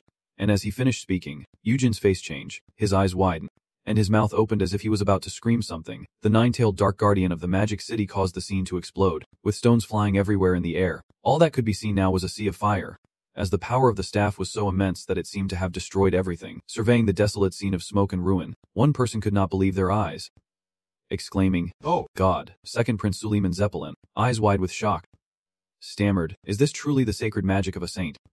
He gasped, "It is powerful." Dangerously so. Suleiman Zeppelin looked at the robot in front of him with admiration. That is a golem created through cooperation with the Luanu tribe. This technique truly cannot be explained by ordinary magic. He then looked at the main character and wondered to himself, "Prince Davy, who exactly is this stranger?" While Davy scratched his head thoughtfully, "And now the spirits will need time to reorganize." He turns his back to Suleiman Zeppelin and instructs, "Communicate with them at your discretion. I am heading straight for the western continent. When they prepare their next attack, it will all be over. Suleiman Zeppelin, a little worried, replies, that is quite a distance, but Davy remained calm, approached to stroke the fire phoenix's beak, and confidently replied, I will send the fire phoenix to go. As soon as he finished speaking, he quickly mounted the fire phoenix and soared into the sky, creating a magnificent sight. A person standing beside Suleiman Zeppelin watched Davy and then reminded him not to offend Prince Davy. Your Highness. And you nodded in agreement with the reminder. All right, the elf clan is gathering, discussing a plan, with someone giving orders to assign tasks. You will change the route to deliver Uria. This is a race against time. The faster you finish, the more lives of your kin will be protected. The leader emphasized that it must be brought back unharmed. Absolutely. Suddenly, an explosion appeared in front of them, and everyone quickly received the order to respond. Yes. While Janice was still lost in thought, someone stepped from behind and urged, let us go. Janice. She sighed, her sad eyes gazing into the distance as she reluctantly replied, yes. This green-haired girl is Janice, from the elf clan. As everyone moved a few steps forward, they suddenly halted, as if they saw something very strange. Someone exclaimed in surprise, Janice, that was the barrier. Janice looked back in panic, stammering, indeed looking at the foggy scene before her. She sighed, this forest feels incredibly unfamiliar even to me. My teammates turned to remind Janice that this was enemy territory and to stay alert. While some nonchalantly thought the enemies were not too dangerous, they added that the enemies even created barriers to protect Uria Helisina. But we easily broke through all of them, and Janice happily realized something and exclaimed, that is right. Everyone stood on a high cliff, observing the majestic scene below, with towering mountains and a surrounding barrier. Suddenly, Janice looked at Cobbs and gave the order, and Cobbs responded, bring them here. After receiving the bow, Janice's eyes became determined. She raised her bow forward in the direction of the arrow. She silently thought of the branch of the world tree. It seemed Janice had detected someone standing opposite, and she told her teammates that the enemy had also realized we had infiltrated. The signal will be given by me, and the others, upon hearing this, will be ready. Janice drew her bow and smirked confidently at her plan. Sorry, but even if you act now, it is too late. No one can stop the branch of the world tree. The barrier is about to break, she thought, as a bright arrow pierced the dark sky. She shouted, Spirit arrow. A deafening explosion erupted, and Janice's face darkened. She turned around to urge her teammates to get ready to go, thinking everything was perfect, but suddenly Janice's eyes widened in shock, as if she had just discovered something dangerous about to happen. The arrow actually hit the barrier above, creating a brilliant lightning bolt that lit up the sky, but it was not strong enough to break that protective barrier. Everyone looked up in confusion at the watermark on the barrier in the sky, all asking puzzled questions. Janice sweat nervously, wondering what this was. While she was still stunned and lost in thought, a powerful beam of light suddenly attacked her. Luckily, Samara, who was nearby, noticed and rushed to push her away. Avoiding Janice, a loud explosion erupted, making a huge noise, and the earth and rocks shattered into pieces. Janice narrowly escaped death thanks to Samara, grieving silently behind the smoke. But the most tragic thing was Samara's mangled body, her upper half obliterated. Janice cried out in anguish. Samara, no! Samara's lower body collapses, and she falls to the ground as Janice stares in horror at her arrow and the teammate who sacrificed herself. She cries out, Samara's body. What is happening? Janice collapses to the ground, her heart broken, as Combs rushes over, yelling, damn it, this is a trap. Janice. Retreat. Janice trembles, her eyes wide with horror, wondering, how did my arrow? At this moment, everything around them started to turn pitch black with a faint glow, and the ground trembled. The others dared not breathe heavily as the chaos grew more intense. Everyone panicking and asking each other why the sky and the earth were shifting. Was it an earthquake? While Janice was still lost in grief, Combs was suddenly pulled away. Janice, she is being taken. She froze in shock and turned back, her face darkening as she looked at her teammates helplessly. After a moment, everything around returned to its original silence, and Janice looked at the scene before her as if a new maze had formed, wondering where everyone had gone. Janice's face shows clear worry as she frowns and makes her judgment.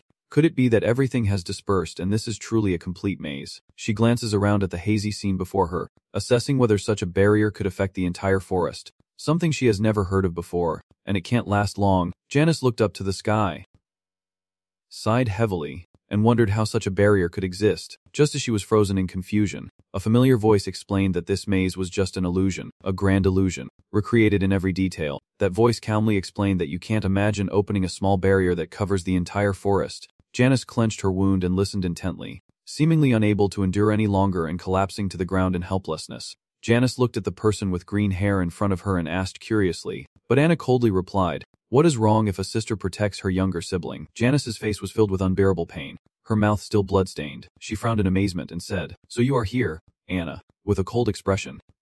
Continued, "I have been searching everywhere all this time." She looked at her injured younger sibling and assured him that he would not have to suffer any more. If it were not for the saint of the divine tree and the world tree, we probably would not have to draw our swords and face each other like this. Their childhood images appear, and back then Anna said it was a regret. Janice. Goodbye. The atmosphere grew silent. Only the dark, desolate mountains remained in the black night. With the fallen elf tribe members scattered across the ground, Anna stood silently, unable to speak, while through the communication orb Davy also learned some of the situation, leaning on his chin with a calm, sarcastic smile. "You assassins do not know how to cry." The other side replied annoyed, "Do not mock me, I am not in the mood." Anna hugged Janice and explained to Davy that not all of the world tree's lovers are like that. Among them there are still good people. "May I assign someone else to do this?" Anna asked sincerely from the other end, and Davy immediately agreed without hesitation of course. Anna clenched her arms tightly, looking very angry, and demanded of Davy to kill that damn world tree and its saintess. Saying through gritted teeth with tears in her eyes and a look of intense fury, she tried to steady her emotions and said, "I do not understand why we have to endure all this just because of that cursed tree." Davy's image appeared inside the communication sphere, attentively listening to her words. Then he looked very satisfied. It seems keeping Anna was the right decision. Beside him, Bosak anxiously reminded Davy that they were almost there. And Davy, excited, confidently replied, "Now it is your turn. Fiery chicken, let your fury out." And the fire phoenix, thinking its master was talking to it, also looked at him with a challenging gaze. Suddenly he ordered it to burn down the forest for Anna. The fire phoenix worked quickly, its entire body blazing as it charged straight toward the forest. Bang! The scene shifts to the Tas Empire at the entrance of the sacred tree's forbidden zone. After riding the fire phoenix for a while, Lun got off with a defeated posture, her face buried in the ground looking very miserable. Then she vomited continuously and said to everyone, "Yeah, Lun, the large error in navigation capability. The diagnosis is a signal error." Davy, standing behind, also finds it very curious how can a robot have signal errors. He nonchalantly says, "Go rest now, save your strength until we need you again." Then she turned to pet her fire phoenix companion. Lun clenched her fists in anger and said, her emotions overwhelmed, the diagnosis was her obsession with Lord Davy, who calmly smiled to reassure her. "Stay calm." Everyone looked forward seriously, and Bosak anxiously asked, "Are you planning to just walk into enemy territory like that? You have avoided detection by the world tree so far. Why are you doing this and risking being exposed?" Davy now has his own plans. The sacred tree's forest is the territory of the world tree. He surveys the surroundings, knowing that no one can escape Gaigriso's gaze there, especially since Gaigriso's magic surpasses all other types, making it impossible to hide using divine, dark, or fairy magic. As he spoke, he took out a piece of yellow paper and exclaimed happily, "But there is still one way." Davy paused, then threw the papers into the air, causing small explosions. Thick dust and smoke billowed up, and within the hazy fog, a few men resembling the protagonist Davy appeared. They showed off their muscular bodies, but strangely, they were not wearing any clothes. Seeing the diverse figures standing naked in front of him, he asked in horror, "What are you doing?" Davy scratched his head awkwardly and replied, "I have not created my faulty copies in a long time." Always standing aside, half covering her face with a dismissive tone, witnessing a complete disaster with a very low score, Davy sighed regretfully at what he had created but reluctantly patted the girl's head to remind her to cover her eyes carefully. Luna reluctantly followed suit. Tusk, he ordered the clones to raise their right hands, and they did so skillfully, almost indistinguishable from real people. Davy continued testing, and when he ordered, they quickly did the same with their left ears. He happily ordered, "All right, let us begin. Disperse." And the clones immediately obeyed and went on their mission. They moved with incredible speed, darting through the air like arrows, and Davy calmly continued, "We will wait here until the clones find the world tree. Then we will move, according to Uria's information. That will take about half a day." Loon looked up at him and asked, "Lord Davy, should I advance when the world tree is found? Why not let Loon's subordinate handle it?" He turned to look at her and replied, "You have a suitable subordinate for this, Loon." Then he quickly took out a cube, a highly recommended candidate he proposed, and that is Anable. Without another word, Davy summons Anable, his eyes full of anticipation as he says, "Loon is eager to see your subordinate's performance. What do you think?" He looks at the beautiful Annabelle before him and asks, "Can you do it?" "Annabelle." She nods. Awaiting orders. In the dark forest, Davy's satisfied voice echoes, "Good. I will explain your mission." In another scene, at the world tree's location, leaves keep falling, and faint light flickers around. A fresh green leaf gently falls onto the calm surface of the lake. Jigrezzo watches from afar and nods. Nearby, a woman slowly pours tea and smirks confidently, asking, "Is something bothering you?" That person stepped forward and approached Jigrezzo, then nervously spoke, "Mother of the sacred tree, so the green-haired girl is the saintess of the sacred tree." Jigrezzo coldly replied, Nothing important. The saintess of the sacred tree fell silent, her face hidden beneath her hood revealing only Jigretso's furious expression, clenched teeth as he silently thought, that damned human's words finally threaten my power. A prophecy like this, in a world where dark magic has almost been eradicated, makes me start to doubt they will never reach the Heast domain. No matter what, that is an unchangeable fate I have foreseen. Therefore, I directed my main forces and personal guards. Ancient defenders, some protecting the homeland, some were secretly sent to infiltrate the Heast territory. Soon, I will receive news that Yuria has been captured. Jigretso silently sighed, for that is fate. I am still very confident that I won't be defeated, but I know it will find a true way, and it will help me return to a true path. I am still very confident that, although I might lose the battle, I will win the war. Beyond what I can imagine, Devi will lead the beast to the sacred tree forest to save Yuria. Jigretso thought to herself while raising her hand in front of her, confidently believing that Devi would die at her hands. But in the end, her delusion of power made her stare intently at her bloody hands. Seeing a new future ahead, fate is created and controlled by the will of the gods. When everything seems perfect, Jigretso pauses and wonders why it is so. A restless feeling fills my heart. I feel uneasy like this. Devi's clones are working tirelessly across the forest. Something suddenly brushed past Jigretso, making her stare in shock. She could not believe her eyes and quickly turned back to look at the saintess of the sacred tree. Jigretso with a dazed face asked, "Was I just mistaken? But the holy maiden of the sacred tree believed that you have been too stressed lately." The holy maiden confidently continued, "He cannot enter here because of the powerful defenses our mother has set up, and even if he does, we have ways to deal with him. So, just be patient." Reassured by her allies, Jigretso regained her composure and lowered her guard. "Dav, it seems like I am worried." "Right," the holy maiden of the sacred tree nodded. "That is right." Suddenly Jigretso burst into a crazy, foolish laugh. "Ha. How ridiculous. Someone who can see the future yet still worries." The saintess of the sacred tree looked at Jigretso's shadow behind her without hesitation. Teasing him, surprises always happen, and Jigretso coldly snorted, his face hardened with determination. Silently thinking, just wait. The moment this curse is lifted will be the moment that terrifying human will be eradicated from this world. I am very confident to believe that nothing in this world can defeat me, because it is fate. Jigretso thought, but she still did not realize her situation. She could not see the creatures without aura that had been sent out to search throughout the forest. Over here, Annabelle stands alone on a high rock, gazing at everything around her as the sun gradually sets, creating a majestic scene. Suddenly, Davy's voice calls out to her, startling her as she turns her head to look back. He sat back with his hands on his thighs and asked anxiously, "Do you still remember what I entrusted to you yesterday?" Annabelle nodded, prompting him to praise her. "Well done, let us go." A bright yellow light appeared dazzlingly amidst the green trees. Jigretso also sensed the danger here, frowning in surprise. Her long, slender, white legs gently stepped on a floating green leaf in midair, and she finally began to speak.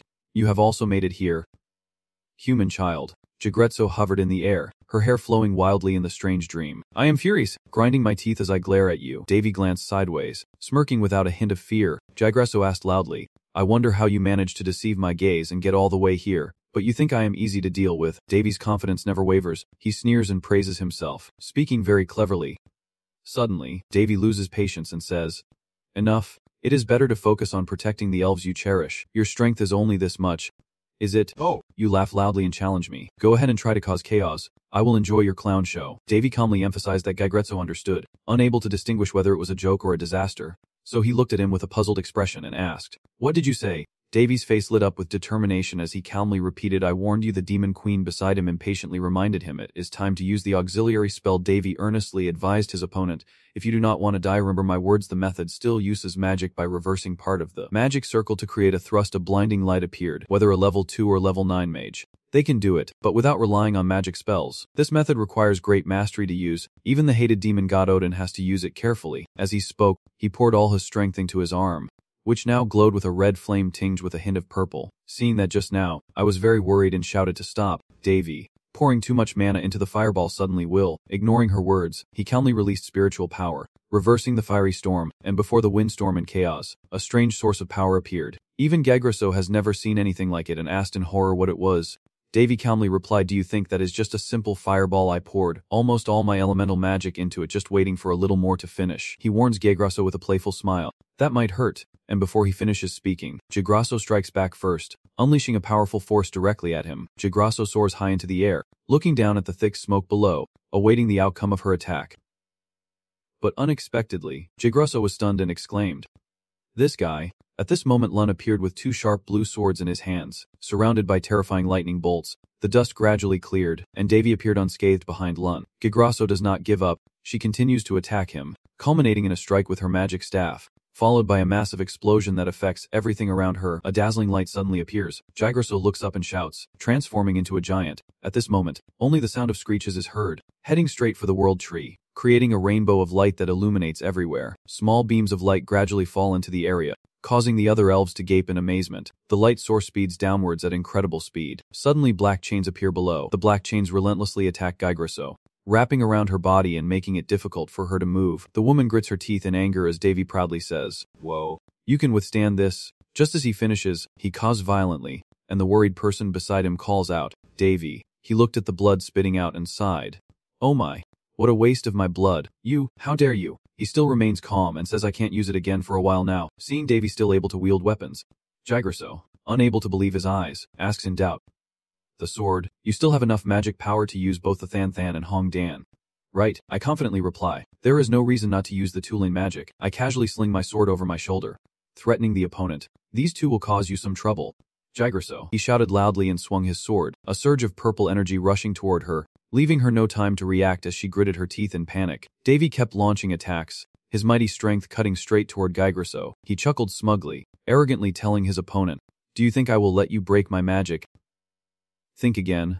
Gigrasso, furious at being provoked, hated him to the extreme. She, unaware of her fate, charged straight at him with all her remaining strength, daring him to break her barrier. Davy responded defiantly, "Just wait and see," causing Gigrasso to hesitate, his face turning pale with fear. She looked back, sighing as if she understood the situation. "I have done my best. How long can it hold out?" Everything around is gradually being consumed by the flames. The barrier has truly shattered, Davy arrogantly declared. The first round is complete. The ancient tree scroll is ruined. Staring at the scene before him, Gigrasso stood stunned, bewildered by the shock. Davy's voice kept urging him on. "Look." Gigrasso turned his head and saw that what he had created was breaking into pieces, her eyes full of bitterness and confusion.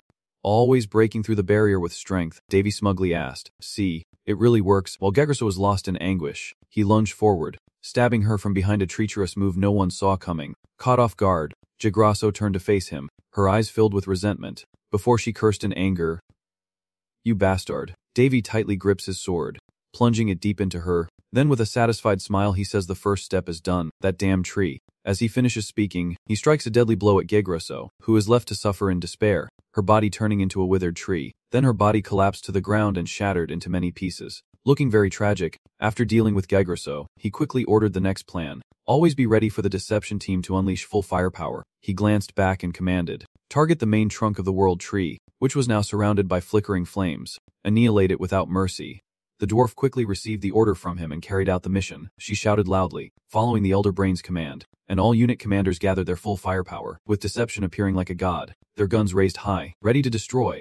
Loon's eyes narrowed as he sharply pointed forward and ordered the Deception to attack and bring down the ancient tree. As soon as he finished speaking, a blinding light shot straight at the towering tree in front of him, causing a devastating explosion. The thick dust and smoke obscure everything as Davy calmly walks through the dense fog, suddenly stopping in his tracks. The confused and arrogant elves point at him, shouting to prevent the intruder from taking another step into the sacred land. Davy looked at the crowd behind the smoke, clenched his two swords tightly, and in a calm tone said, "Well, what a warm welcome." The tips of his swords scraped the ground smoothly, signaling an impending brutal massacre. He swung powerful sword strikes at them, causing devastating explosions that shook the entire city and everything around. The elf people were quickly defeated, lying in pain on the ground, Jeezy, groaning, my hand," someone calmly ordered. "Huh. Run quickly. Save the children first." Davy made the situation even more chaotic, watching it with interest. "It feels like I have just become a demon king destroying peace." And Boso also agrees with this. She believes that, indeed, you are the true demon king in your purest form. Suddenly, a curse echoed out as this demon threw stones at him, a very angry child glaring fiercely at him with no fear at all. He just wished he could tear him apart, and Davy sighed, finding it troublesome. But then, he suddenly became intrigued by this new development.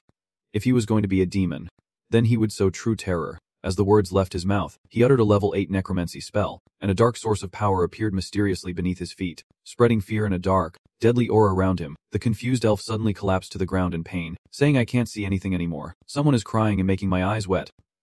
Sniff sniff. "Where is everyone? I am so scared," Davy smugly said. "Just stay there and take it like a man."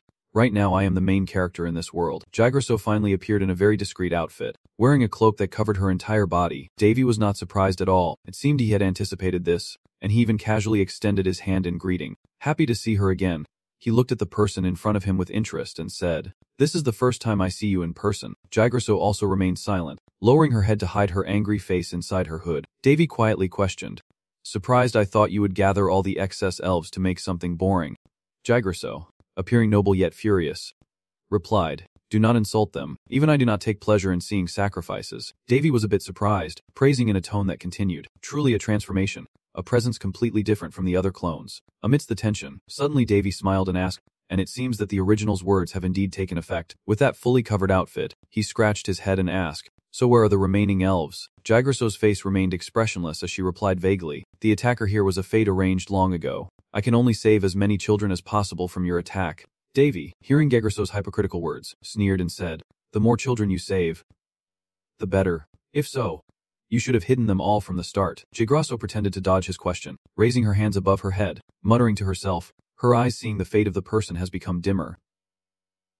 Without hesitation, he tightened his grip on the red flag, pointed it at Jigraso, and said challengingly, "You have nowhere left to run." He focused his power, declaring to Jigraso, "I am here to cut you down. Even if we both fall, one of us will end this." Jigraso does not sit idly by and accept death. Quickly taking out an orange flower and holding it in her palm, she continues with enchanting words, "Fate has foretold your death. As you wish. I will use all my strength along the flow of destiny to punish you." Then Jigraso lifts her face to the sky and opens her domain. That orange rose is blooming more beautifully than ever, spreading an immense source of power. But Davy is not afraid of any of those kids. He hears them laughing and says, opening his domain, "The price to pay won't be small." He stepped forward to remove Jigraso's outer armor, but she still confidently believed that she would kill him here. She muttered that it was fate and an unchangeable truth, and he reached out to grab her hand. Jigraso's new appearance begins to reveal itself. Her in the black armor is also starting to show her true colors. Davy, angry, slings his sword over his shoulder, while the kid looks at Jigraso and says, "That damn fate, the wise prophecy of the god of wood.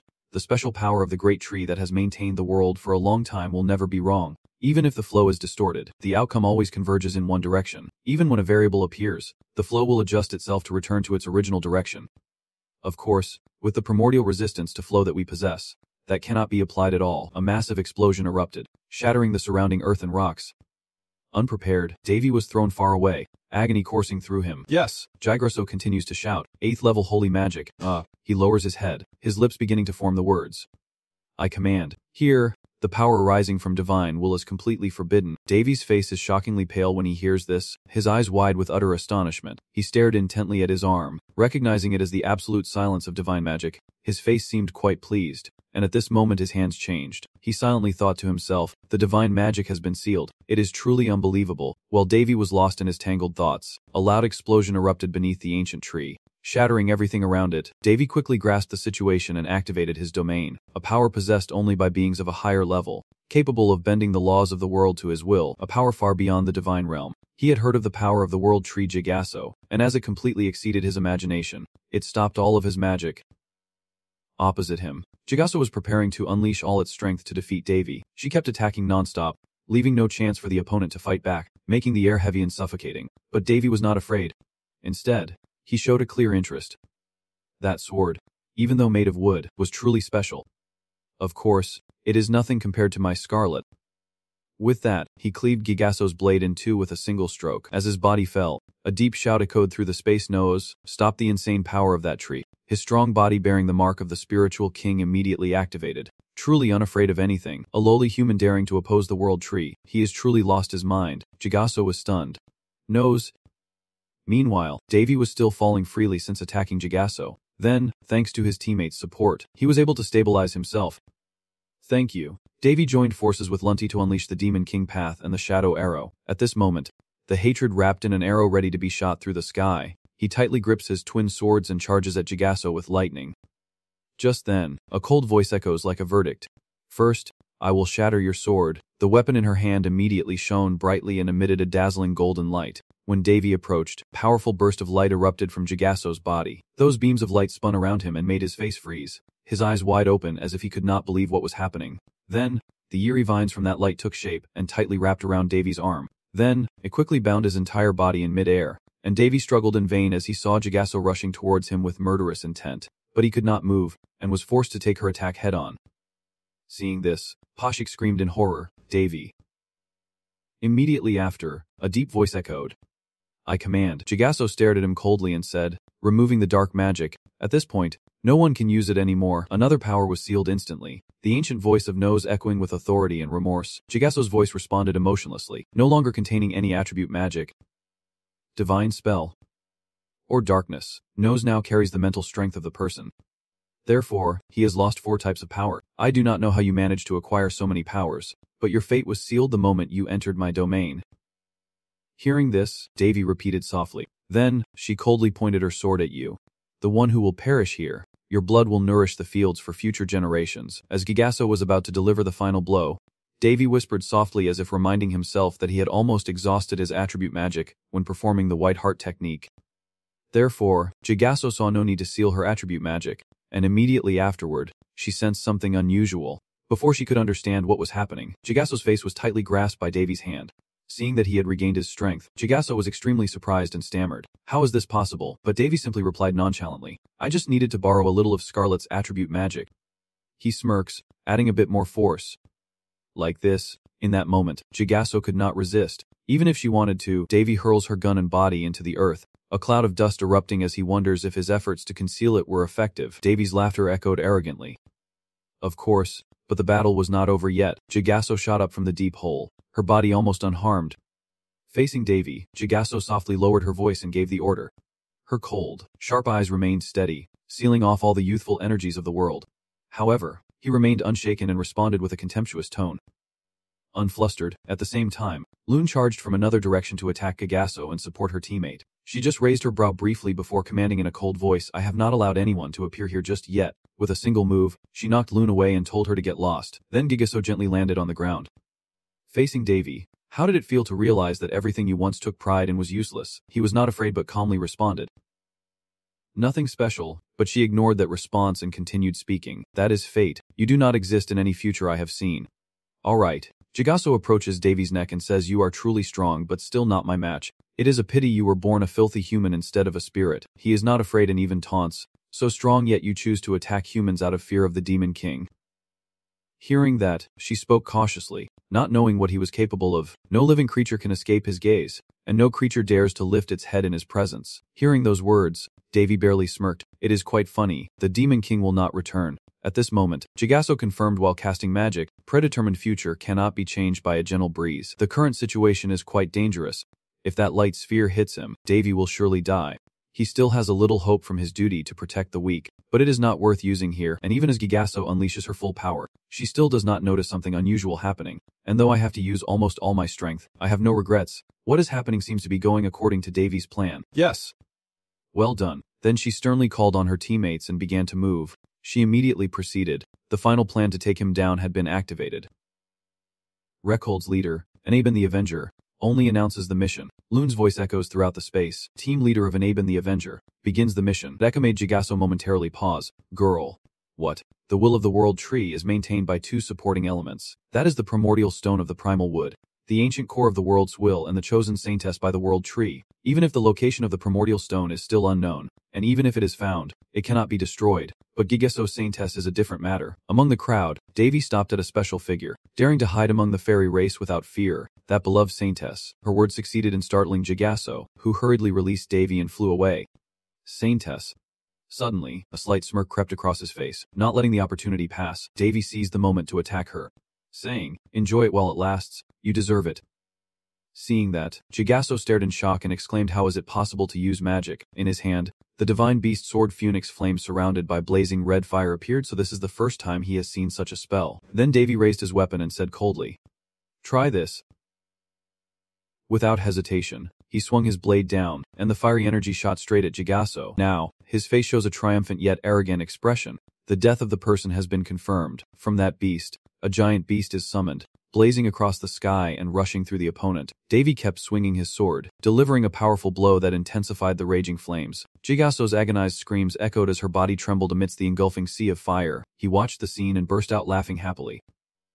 Truly satisfied, Jigaso's form was burned to a miserable extent. Haha, a firebird that does not belong to this world. So, it was you who took Emilia away. Davy stepped closer, his voice full of arrogant disdain. So what? Not at all. At that moment, the loud cry of the uncle made him feel overwhelmed and annoyed. Do not ruin my mood. Then Davy glanced at Jigaso with a contemptuous look. Luckily he turned the tables. But unexpectedly, she burst out laughing. Ha ha ha. Jigaso sneered and challenged. Come on then. Let us see what you can do. Before she finished speaking, the ground suddenly shifted and dozens of wooden stakes sprouted up around her. Those trees are connected to form a level 2 binding barrier. Jigaso was terrified as she felt an invisible pressure tightening around her body. Immediately, she held herself steady and shouted, "Let me go, you wicked thing." However, Davy's face remained calm as if he were controlling a dog. Not a threat, a strange flame began to appear from his palm, burning with a brilliance unlike any known demon fire. Next, Davy still used the second-level divine quenching technique, where the lower the level of the talisman, the greater the power. Unlike the mage's spell levels, even with a low-level spell, a strong talisman would have a significant effect, and Davy combined this with a second-level soul destruction command talisman. Instantly, he reached out and grabbed Jigaso, mercilessly slamming her to the ground. Without the strength to resist, Jigaso could only feebly cry out in pain, her body broken. She collapsed to the ground, coughing violently. You think such a small attack could kill me, but Davy just sees this as a game. I did not intend to kill anyone. If someone dies it would ruin the fun. Hearing that, Jigaso could not help but tremble with fear and anger. What the hell? At this moment, her hatred reached its peak. You bastard. But then, a choking scream cut off as panic appeared on Jigaso's face as she realized her body was gradually becoming abnormal. The death spell was originally a soul-destroying spell, not meant to affect the body. At this moment, he pulls out the talismans and uses a level 2 concealment spell, a skill beyond the divine beast's limit.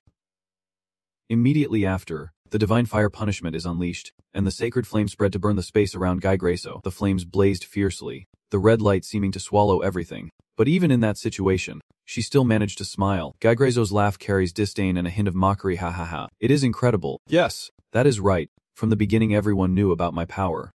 But now, what if my body, my true form, falls? The world will also perish. Are you brave enough to make such a decision I threaten you with? That threat does not shake Davy at all. In fact, I do not even care about the location of your primal stone. Stop for a moment and gently add, because it will break on its own. Those words made Jigaso disbelief and instinctively exclaim, what? When the will of the world tree completes its mission according to the cosmic law, a new will be born to replace it. Davy's voice slowly echoes as if explaining an ultimate rule. In other words, although the body of the world tree is eternal, the will like a person is not. When we look into the abyss also looks back at us. Jigaso's memories span 300 years, while yours stretch for thousands, across both your past and present lives. Then Davy gently touches Jigaso's forehead, testing which spirit will break first. In the blink of an eye, a mournful scream echoes through the space, carrying pain, despair, and a hint of unwillingness. As the mental duel between Davy and Jigaso begins, she screams in agony with a prolonged, piercing cry. Jigaso's memory capacity in theory can store a large amount of information. Even if all of Davy's memories are stuffed into the mind, it would be hard to cause significant damage, allowing humans to live an average lifespan of less than 100 years. Nevertheless, he still decided to do it because Davy knew her mental state would completely collapse. With nearly 100% vitality, the long scream from Jigaso shook the entire place. A cold energy seeped into her mind, causing her to writhe, her pupils wide with pain. Yet a confident smirk crept across her face amidst the suffocating pressure. Fine, come on in, she thought. Even Jigaso spread her arms wide and kept her triumphant expression, as if challenging fate to see how a person who has lived less than 100 years could endure my memories. Go ahead and try. Then she burst into a mocking laugh. Sure that your mind will be shattered soon enough. Ha ha ha. However, a shock suddenly struck, causing Jigaso's face to change completely. A strange flow of time surged in her mind, slowly penetrating and tearing apart her consciousness. Everything happened so quickly that she could only stammer incoherently, what the hell is this? Meanwhile, Davy was unhurried. An ordinary human brain can store about 140 years of memories. They even erase what is unnecessary to keep only what is important, so very few people utilize their full storage capacity. Therefore, even with thousands of years, his memories in his mind cannot be too many. That is normal, but... Davy smirked. Too bad. I have strengthened my spirit to become even stronger. As Jigaso continued to scream in agony, he spoke again with infuriating calmness. So now, the person is receiving an amount of memory equivalent to tens or even hundreds of millions of years by human standards. Even beings that have existed for over 3,000 years like Forsyth, and the two fat serpent gods who have wandered for millennia, must forget countless things, which is very important. When she first exchanged memories with Forsyth, because she is the true owner of the power, most of the overloaded memories were filtered out, but Gaigreso has no such protective mechanism. Even though she is the will of the world tree that has existed for thousands of years, suddenly receiving an enormous amount of memories will inevitably lead to a disastrous outcome. Gaigreso clutches her head and screams in despair no. In the midst of that chaos, Davy quietly steps back a few paces and slowly sits down to watch as she struggles through the mental storm. But just a moment later, a wave of nausea suddenly overwhelmed him, forcing him to quickly cover his mouth. Unable to hold back even for a breath, Davy bent over and vomited a liquid that was his own, feeling just as dizzy, wiping away the water streak still lingering on your lips and feeling nostalgic. 300 years of Gaigreso's memories are truly not easy at all. Seeing you in such a helpless state, Fozziglin appears as a steady support amidst the chaos. Do not worry, Davy. I am here. Her hand quickly operated on the system, each touch radiating a protective aura. Do not resist. I will protect you. At this moment, his whole body was exhausted, trying to reassemble the memories transmitted from Gaigreso, wanting to oppose something, but for now, piecing words together was not easy. In that perilous moment, there was always someone appearing to shield and help, enough for Davy to quietly marvel at how trustworthy they are. And now time passes amid the devastated scene filled with smoke and silent heat, as the screams and frantic sounds finally fade away. Amidst the desolate ruins, Davy and Gaigreso collapse in silence, their breaths exhausted. Just as everything settles, a figure timidly emerges from behind a rock, but at that moment, a calm voice interrupts, asking to wait a moment. The signature of the one who signed. No slowly turned his gaze toward the two figures slumped amidst the ruins and calmly declared that the outcome would be decided soon. At this moment, Davy and Gaigreso remained motionless on the ground, surrounded only by the faint crackling of dying embers and the thick, silent smoke. Suddenly, Gaigreso's lips quivered, her clenched teeth seeming to struggle with something she wanted to say. But when she finally managed to open her mouth, what escaped was a long scream that shattered the already tense atmosphere. As the voice faded away, her shadow also disappeared with the wind without a farewell. At this moment, No finally sighed, unable to endure any longer, and vanished. While Davy, supported by Luna, still trembled. Not much longer now. Forsyth has erased most of Gaigreso's memories, only keeping the important information, so he gently pauses and then exhales, saying we will go for a while. With that thought, a swirling energy immediately spreads through his body, focusing on his legs, heading straight to the place where Gaigreso has hidden. A powerful gust of wind rises, and he rides the wind to cut through the foggy sky using the invincible skill, following the trail she left behind. In the silent space surrounding the world tree, a deep voice echoes, "O merciful Lord." Gaigreso, with his scorched body, knelt deeply on the ground and gasped pleadingly, "Please save this suffering body of yours." At that moment, a familiar footsteps echoed, cutting off the desperate plea. What now? With a faint smile on his lips, Davy casually sat down beside her and teased. The god did not answer. Right. Faced with that attitude, Gaigreso remained silent, eyes filled with thick hatred as he calmly continued. There is nothing else we can do, looking at the world tree and Davy with contempt, because the so-called god is actually more ruthless than I thought, Long secretly assessed. This is the law of nature. If someone obstructs the future they desire, even if that person is a supreme being they created, they will still ruthlessly abandon them. Maybe that person is the world tree now, but someday it could be me. Seeing Gaigreso still silent, he directly hit the core. If you want, just jump into the lake and sink. At this point, she could no longer contain her emotions. How can a human be like this? It is unbelievable. How can a person carry such enormous memories inside? And that corridor, a space defying the world's laws before the explosion, Davy simply remarked. Even I, who experienced it, am bewildered. So how could you understand? Gaigreso clenched her fists, unable to accept what was happening. No matter how exceptional a person is, they cannot endure thousands. No, even more than that. Of information. She gritted her teeth as if overwhelmed with rage, and Davy quickly responded, seeming to understand what she wanted to say. I do not have anyone's memories. My personal assistant has erased almost everything, leaving only a few important things. July is clear, so Gaigreso can no longer resist. Now she only grits her teeth in frustration. I can't end here. As she dragged her battered body to the place of life, she muttered like a madwoman, I do not want to disappear. I do not want to disappear. The dry water on her skin touching the cold water sent a strange surge through her eye. Like the will of the past life, standing in the lake, her body was washed by her, seemingly freed from the torment and chained by the passage of time. But that beautiful moment did not last, and suddenly Gaigreso's body emitted a faint, flickering light. These fading fingers of water and ash fall into the flow. Yes, I do. She looked up at the sky with a cry of injustice tearing through the silence. It can't be like this. It just can't. Tears streamed down her cheeks as her body continued to transform. I do not want to die. I do not want to die. In the end, before dissolving into nothingness, no miracle came to Gaigreso, only whispers falling to the bottom of the water. I just want to, she said with a grin as the waves closed in, merging into the silent, transparent flow like the breath of earth and sky. And when Davy stepped down, only a shimmering green orb remained. The crystal of the world that Davy picked up is the remnants of the world tree. Fosik, standing on his shoulder, asked, Davy, do you know what the first flow of fate that Gegreso saw when she was reborn is? He wondered, but his gaze still fixed on it. Her answer briefly shocked him. It is a future destroyed by humans, but not in the same way as now. Even with some differences, the final result is still correct. Right, Gegreso is extremely afraid of death. That is why it remains so cautious of external forces that could threaten it. Yet it still seems very confident in its own survival. When the worlds connect with humans and 200 years pass, perhaps then fate will begin to change. From then on, everything gradually changed, even the eyes that see through fate. Those pieces of information made Davy purse his lips with contempt. It is truly ridiculous. A Gegreso trusts in fate more than anything else, yet it is the one struggling to escape it more than anyone else. The will of the world has been erased, but the great tree still remains. The strength that supports the world is still embedded in every fiber of its wood and soul, so sooner or later a new will be born. No one knows how the next generation's will emerge, and what is she, who has witnessed this battle until now? Thinking, the final decision will depend on Amelia quietly observing through the crystal ball, with a calm yet anxious gaze. Then, at the world tree engulfed in flames with black smoke billowing, desperate screams echoed. No! The elves knelt down, their sobs resounding as they mourned the forest. My child. She keeps turning her head to look back at the scene of their sobbing as she moves. No way. My dear, because I can't accept this. They immediately tighten the circle around Davy and the others and shout together, Stop! Stop now, the high elf soldiers with weapons and fierce aura. Your crimes will end here. I will never forgive you. Facing this, Davy was not afraid. You were the ones who provoked first. And now you call me the villain. Seeing his calmness, Fosix hesitated briefly before softly calling Davy's name. Then he spoke with steady resolve. Waiting for a way out, I warn you, lower that sword, but the arrogant fool still stubbornly defies me. Do not face me head on, he continued in helplessness. That is right, talking to you will never get through, so there was no more hesitation. Davy calmly issued the summon order. Nose, when he shouted the command to destroy, he acted quickly to suppress and judge the fools. But as his authority was about to descend, his power suddenly weakened, causing Nose to freeze mid-air. Hong An looked at the blow that only shook this land, then loudly shouted.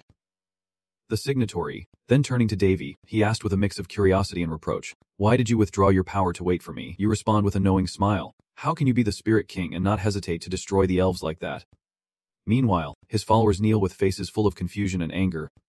Spirit King, why are you blocking our path? As the guardian of natural laws, why would you side with that oppressive path? No, retorted firmly. Those who go against and violate the laws are the world's seeds. The elves still refuse to believe. No way. How can the world's seeds violate and refuse the laws? Davy scoffed disdainfully. You have violated the rules many times. I silently lament. The rule that you must not leave the sacred tree, but you broke it. A world of the sacred tree possesses immense power, and by nature, it is not allowed to send its form outside. That is also a violation. It may sound pitiful, but they can never leave their true form in this world. This is the world of the submissive. Even now, the blind remain stubborn and defiant, unable to step back. Our elves will never forgive that cruel human. Pushing their luck, Davy's patience wears thin. His mercy was a one-time offer for the sake of the battle with the world tree. I forgave you once, but you still act so brazenly. Do not you dare cross me. Human, no matter how strong you are, you can't defeat all the inhabitants of this forest. We are prepared for this. That is right. If we must die, let us die fighting that human here. Amidst the frantic shouts, Davy just faintly smiled as the world above plotted their schemes. Good. Very good. Keep going. Make things worse, until she decided, because Amelia was still witnessing the entire unfolding story. Seeing the situation grow more tense, she clenched her fists as if pondering something. After a moment of contemplation, she decided to lower her voice and speak to them. Please stop. Just stop. The confident statement clearly made the atmosphere tense. Everyone. Please. The elves hesitated and looked up quickly amid whispers. This voice is, Hey Lady Amelia, are the three clans still alive? She emphasized, this battle no longer has any meaning. To directly project each word belonging to the opponent, Davy takes a device with a blue light from his shirt and immediately creates a projection of Amelia resolutely demanding, Please lower your sword. At this moment, she is also deeply conflicted.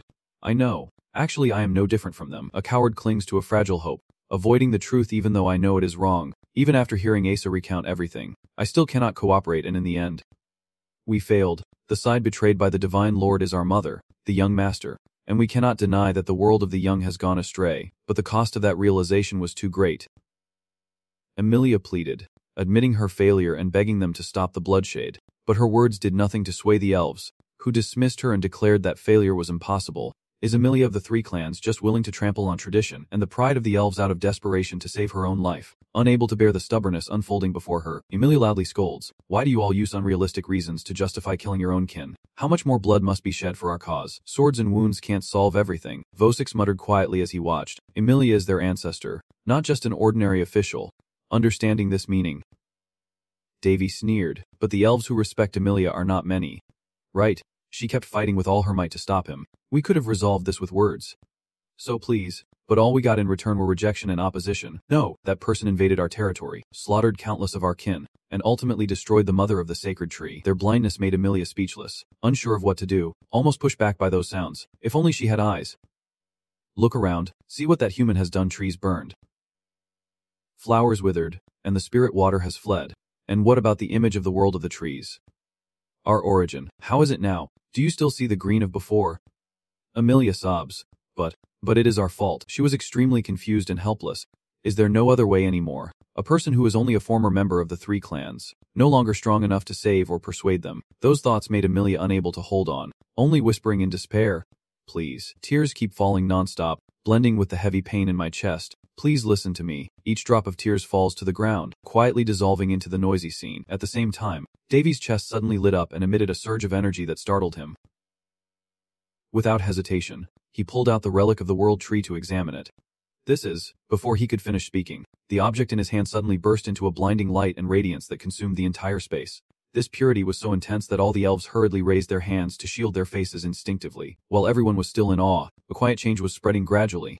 What is happening this time? At that moment, an elf in the crowd seemed to notice the difference from the corner of his eye, so he lowered his hand and paid attention. The once scorched and withered world is now transforming, with the sacred land and mighty trees beginning to revive. At that moment, a faint figure gradually appears, with pale white legs gently stepping onto a leaf suspended in midair. A figure in a white robe appears, and a clear voice rings out, "Lower your sword. The will of the world tree Gigrezo has just been born, carrying gentleness and authority as it commands. Stop this meaningless battle." Gigrezo's gentle voice echoes, "I will not allow this fight to continue," leaving the elves below speechless in awe. "Oh my god!" They immediately stop what they are doing and, surrounding him and shouting together, "A world spirit." Seeing that even his teammate was stunned, Fuxich gently called out, "Davy." And he muttered to himself, "There is a strange feeling. Although the world seed is a great soul, the aura it emits right after birth is not normal." These words were heard by Gigrezo, who immediately approached and calmly concluded, "Yes, he is the one behind this." This blunt statement naturally left Davy confused, as the tone used did not seem quite right. "So you still keep your calm smile without any hesitation." "That is right. You are right." Meanwhile, streams of energy belonging to Gigrezo seem to surround Emilia as she sinks into despair. Her eyes, which were barely closed, gently open, and a hint of uncontainable joy flickers in her voice. "Are we still not disconnected? I heard that the child is still alive." So with a loving voice, you raised your hand and called out, "Come here." As soon as the call was made, she immediately responded, "My child." Emilia, seeing the familiar face before her, she froze in surprise as she saluted with 2 rows of respectful bows. "Goddess. Goddess of the divine tree, could it be?" Meeting someone she longed for, Emilia could not hold back and rushed to embrace the other person tightly. Gigrezo gently reached out to pat her head with a look full of love. "So that is it. I have always been worried about leaving her alone. I did not expect it would turn out like this." And Emilia is still crying uncontrollably. "Girl. That. Your Excellency." Suddenly, he burst into laughter at his little child. "Haha, you really are a child who can't hide her feelings. That is right. After all, there is only one person in this world who can call out to Emilia, someone who surpasses the elf's usual nature to communicate with the world of the gods, linking the soul of the world to the goddess of the previous divine realm. There is definitely only one. Seeing this scene makes me wonder if the soul of the world tree can be reused." Gigrezo suddenly burst out laughing and shared the information. "Well, I guess souls like ours are not created that easily. This is just a rare event that happens everywhere. And conversely, there are cases where it does not, such as when the world of the elves is destroyed by humans. Therefore, super-level souls cannot be born in large numbers, which is why our pre-goddess Gigrezo was pulled out of the divine realm." Fuxich was just as stunned because could that really happen? He did not know what to say. If you look at the heroes in the epic, the ones who do not participate in the cycle of reincarnation, then there is no difference at all. After enjoying the reunion, Gigrezo turned to the group of children and ordered them to put down their weapons. And the Spirit King, "Please restrain your anger." Then, he gently bid farewell to David and softly asked with an irresistible tone, "Do you want to come with me? I invite you into my space so I can decide how to handle this." A fleeting doubt prompts him to question, "Even though you did not do it directly." Right Rizo remains calm and replies, "Protecting the children of the forest is my responsibility, So what do you plan to do? You hold the spear's shaft, that is you. You seem to suddenly hesitate as if recalling something. Wait, I have an important item to give back to you. David muttered to himself upon hearing that. A thing. I can't quite understand it myself. What could a newly reborn world of the divine give me? Right now inside the divine world, the scene before my eyes looks like heaven on earth. Next to the clear lake, teleportation gate quietly opens, and in an instant, David's group and Girizo step through. Reaching their target, Girizo reaches out and plucks a golden apple. Taking one, David reached out and was surprised to find that it was the fruit of the world of the tree. The Lord nodded in confirmation. Yes, even though half of his power had been lost. I am not sure if it can work to its full potential either. Are you implying I am being sarcastic? He said that, but he still eagerly shoved the newly acquired item into his space pouch. Rizzo also nodded seriously. All right. First, let us deal with the urgent matters. David just spoke up to inquire, do you know the current situation? You calmly explained that I, having vanished after my soul decayed, then reappeared, and you probably guessed the reason. Then he reached out his hand to the opponent and said, what do you want? Just tell me, I have only this much. Ignoring etiquette, David directly proposed autonomy here. If I demand the right over the elves' bodies, will you accept? In response to your suggestion, Jurizo raised his hand with a smile and firmly replied that of course it could not be granted. That is impossible. Ask for something else. My demand is to ensure the safety of the forest children, their autonomy and culture. David sneered and mocked. How bold of you. Who do you think you are? Seeing that he was hesitant, Rizzo decided to act and prepared something. If you promise me those things, I will give you this. A few seconds later, a shining gem appeared in his hand, and David stared in amazement. What is this? His answer was surprisingly vague. Even to himself, sensing the overwhelming power, David immediately coveted it, wondering if he could take it by force. Of course you won't respond immediately. Don't say things you have not thought about. At first, you did not intend to conflict with the elves.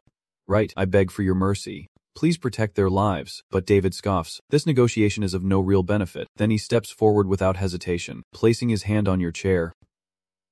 Visibly agitated, recalling how the ancient world oppressed and threatened the lives of the elves in my territory. It was she who led the attack first and caused so many deceptions along the way. After provoking everything, now she asks me to spare them. Do you think this mysterious gem can buy the lives of my comrades who fought for the land and me? Seeing the situation tense up, Emilia quickly stepped in and begged. Please stop. Right at that moment Gigrasso spoke again. Yes. Maybe so. Only then did Gigrasso reveal the true purpose of the conversation and hand it over to David. If you forget the sacrifices of those who risked their lives to help you, I am even more disappointed. Just take it away since this is what I need to give you. David held the gem up to eye level. I will cut a small piece for analysis later. Gigrasso looked over with a meaning-laden remark. I am not hesitant, but in the future it will bring you great benefits. And it is not a bad thing either. From what has happened and the conclusion of Fuxich's ownership, it seems that the Divine Will has entrusted this object to you. David seems to understand. So is that right? At this moment, he felt a strong urge but could not shake the chilling sensation in his heart. Gigrasso let out a faint breath, his face burdened with heavy thoughts, as the rift between him and the inhabitants here would not be healed quickly. As if nothing had happened, a blood storm is approaching. What should we do? Suddenly David interrupted that worry with a brief suggestion. Provide us with the periodic world seed. I fold my arms in front of me, contrasting with my calm and arrogant attitude. Of course not the kind I have now, but the proper kind, making anyone speechless. Do they know how hard I have struggled to produce just this one fruit? David just shrugged indifferently, not caring at all. Just consider it karma. Gigrasso could only shake his head in helplessness. Feeling bitter, fine.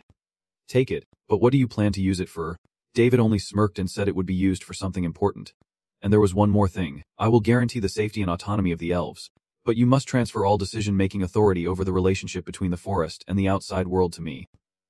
Furthermore, it is undeniable that the elves have stepped into the outside world, and many nations will try to establish contact, which Emilia also disapproves of and wishes to oppose.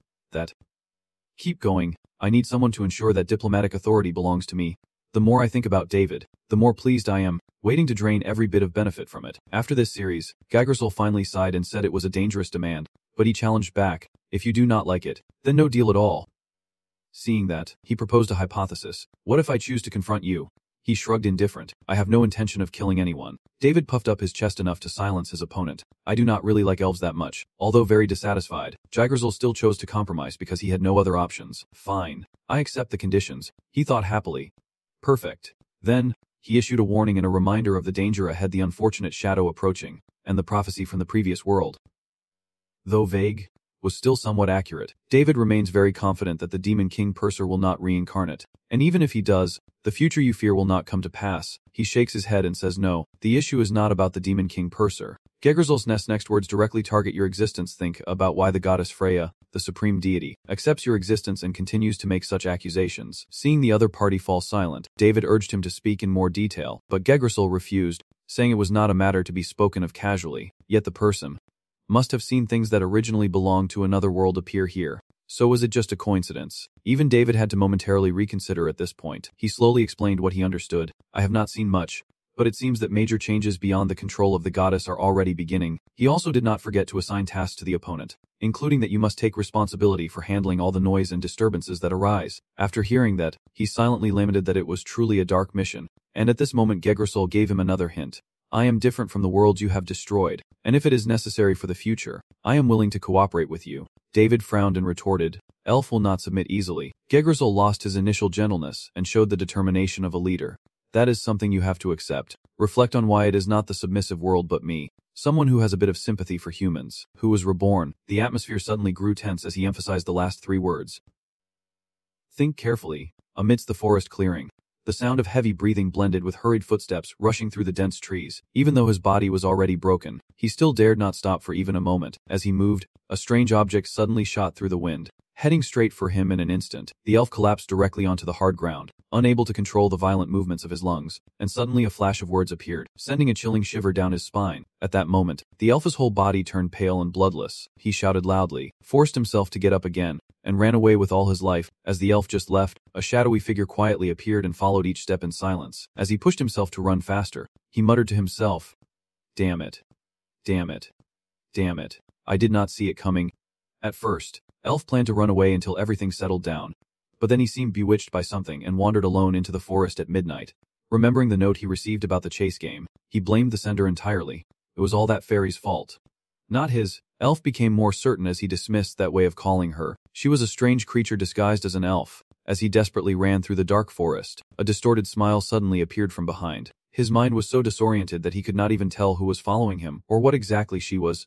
After running until he was out of breath and stopping, a piece of paper would fly to where Elf was, and he did not know how long this chase would last. Lost in his chaotic thoughts, Elf did not notice the branch under his feet. At that moment, he lost his balance and fell forward. A hard shove makes his whole body go numb, and he can't catch his breath. Before he can regain his composure, a small piece of paper falls right beside his hand. Elf's pupils dilated as they suddenly appeared more and more. In front of him, countless pieces of paper with the words so happy, and extremely terrifying floated in the air. That situation made him panic and scream out, piercing the darkness, clutching tightly to the ancient tree trunk and begging not to be touched. His terrified gaze swept across the dense forest as he kept shouting in despair, Please do not come any closer. Do not. The elf's face gradually turned pale, his teeth chattering as he struggled to breathe rapidly. Suddenly, thin threads intertwined in the air appeared before his eyes, causing him to recoil. What was even more terrifying was that it was still holding the familiar note with the captured message. The elf followed the direction of the swinging hair, slowly lifting its head with a breath caught in its chest. Above, Annabin appears with a twisted smile and a piercing voice, inviting play and chase. Such a terrifying scene is enough to make the elf scream in horror. It immediately tore through the peaceful night covering the fake forest, and the war against the World Tree did not last long before a ceasefire was declared. Elf soldiers and their leader Eugens opposed it, but the will of the World Tree and the orders from Envoy Emilia, who reinstated his position among the fairy race, left him no choice but to obey. If it were just a newly born World Tree, everything would be much easier for both sides to reach an agreement. Why is not luck on our side? Grasso is currently a world tree that has existed for 2 generations, so it also has its own unique nature. The only remaining issue is the location of the former divine body of the previous world tree, entrusted to Anabin. As Anabin nearly caught the elf, a message arrived saying his body was covered by something strange. As a result, the elf escaped, but since he abandoned the celestial races at the Holy Land to flee, he can be said to have no more authority left. So right now, the number of troops on both sides is quite small.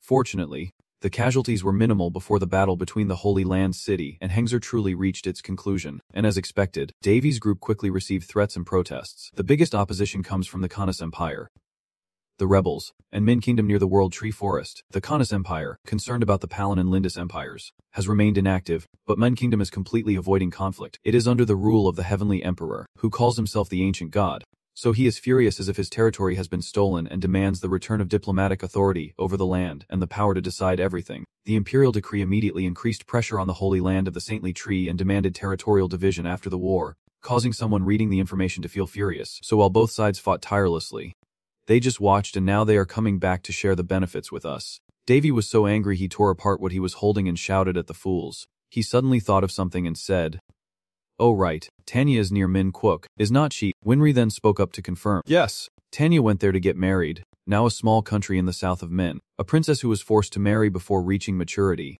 the eldest daughter of Anissa's concubine, and the older sister of the twin siblings sent abroad as part of Vesperiata's scheme. Her name is Tanya Oiral, the crown princess of the Ral kingdom, the current king. The wedding has not happened yet, but I heard that she will officially become his 10th concubine, and I also heard that there is a huge age gap between them." After hearing this, a vein immediately bulged on the man's forehead. That king is too overbearing. A while later, at a fountain, an unclear voice sounded, "Are you serious?" Hearing that name, Benin could not hide his curiosity. "Why are you suddenly asking about that place?" Instead of answering, he kept asking, "Do you have any information about that place?" Seeing the other person's anxious attitude, Benin raised his hand to stroke his chin and pondered for a moment. "Let me think for a bit. Currently, it is where Princess Tanya has been sent for the marriage alliance." He added, "I think I heard there has not been any official announcement from that side yet."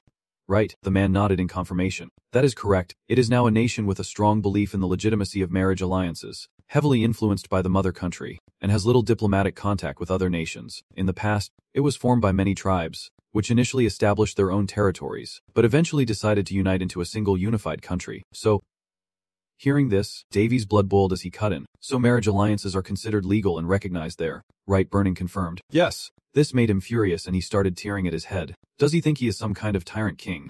What does he not understand? Huh. But Davy did not answer and changed the subject, saying nothing. "So why a country that is not even close to being friendly with the kingdom of Ral?" To address all his questions, Vernon then suggested, "Would you like to speak directly with the king about this matter?" After a moment of silence, he seemed displeased, muttering to himself, "Sword Vernon, do not even try me. Whatever the case, the king is still his father, and he must be eager to speak with him." Seeing that Davy showed no reaction, he emphasized their kinship. "Your father still cares for you. The battle with the World Tree this time is no small matter, and it is necessary to report back to the king.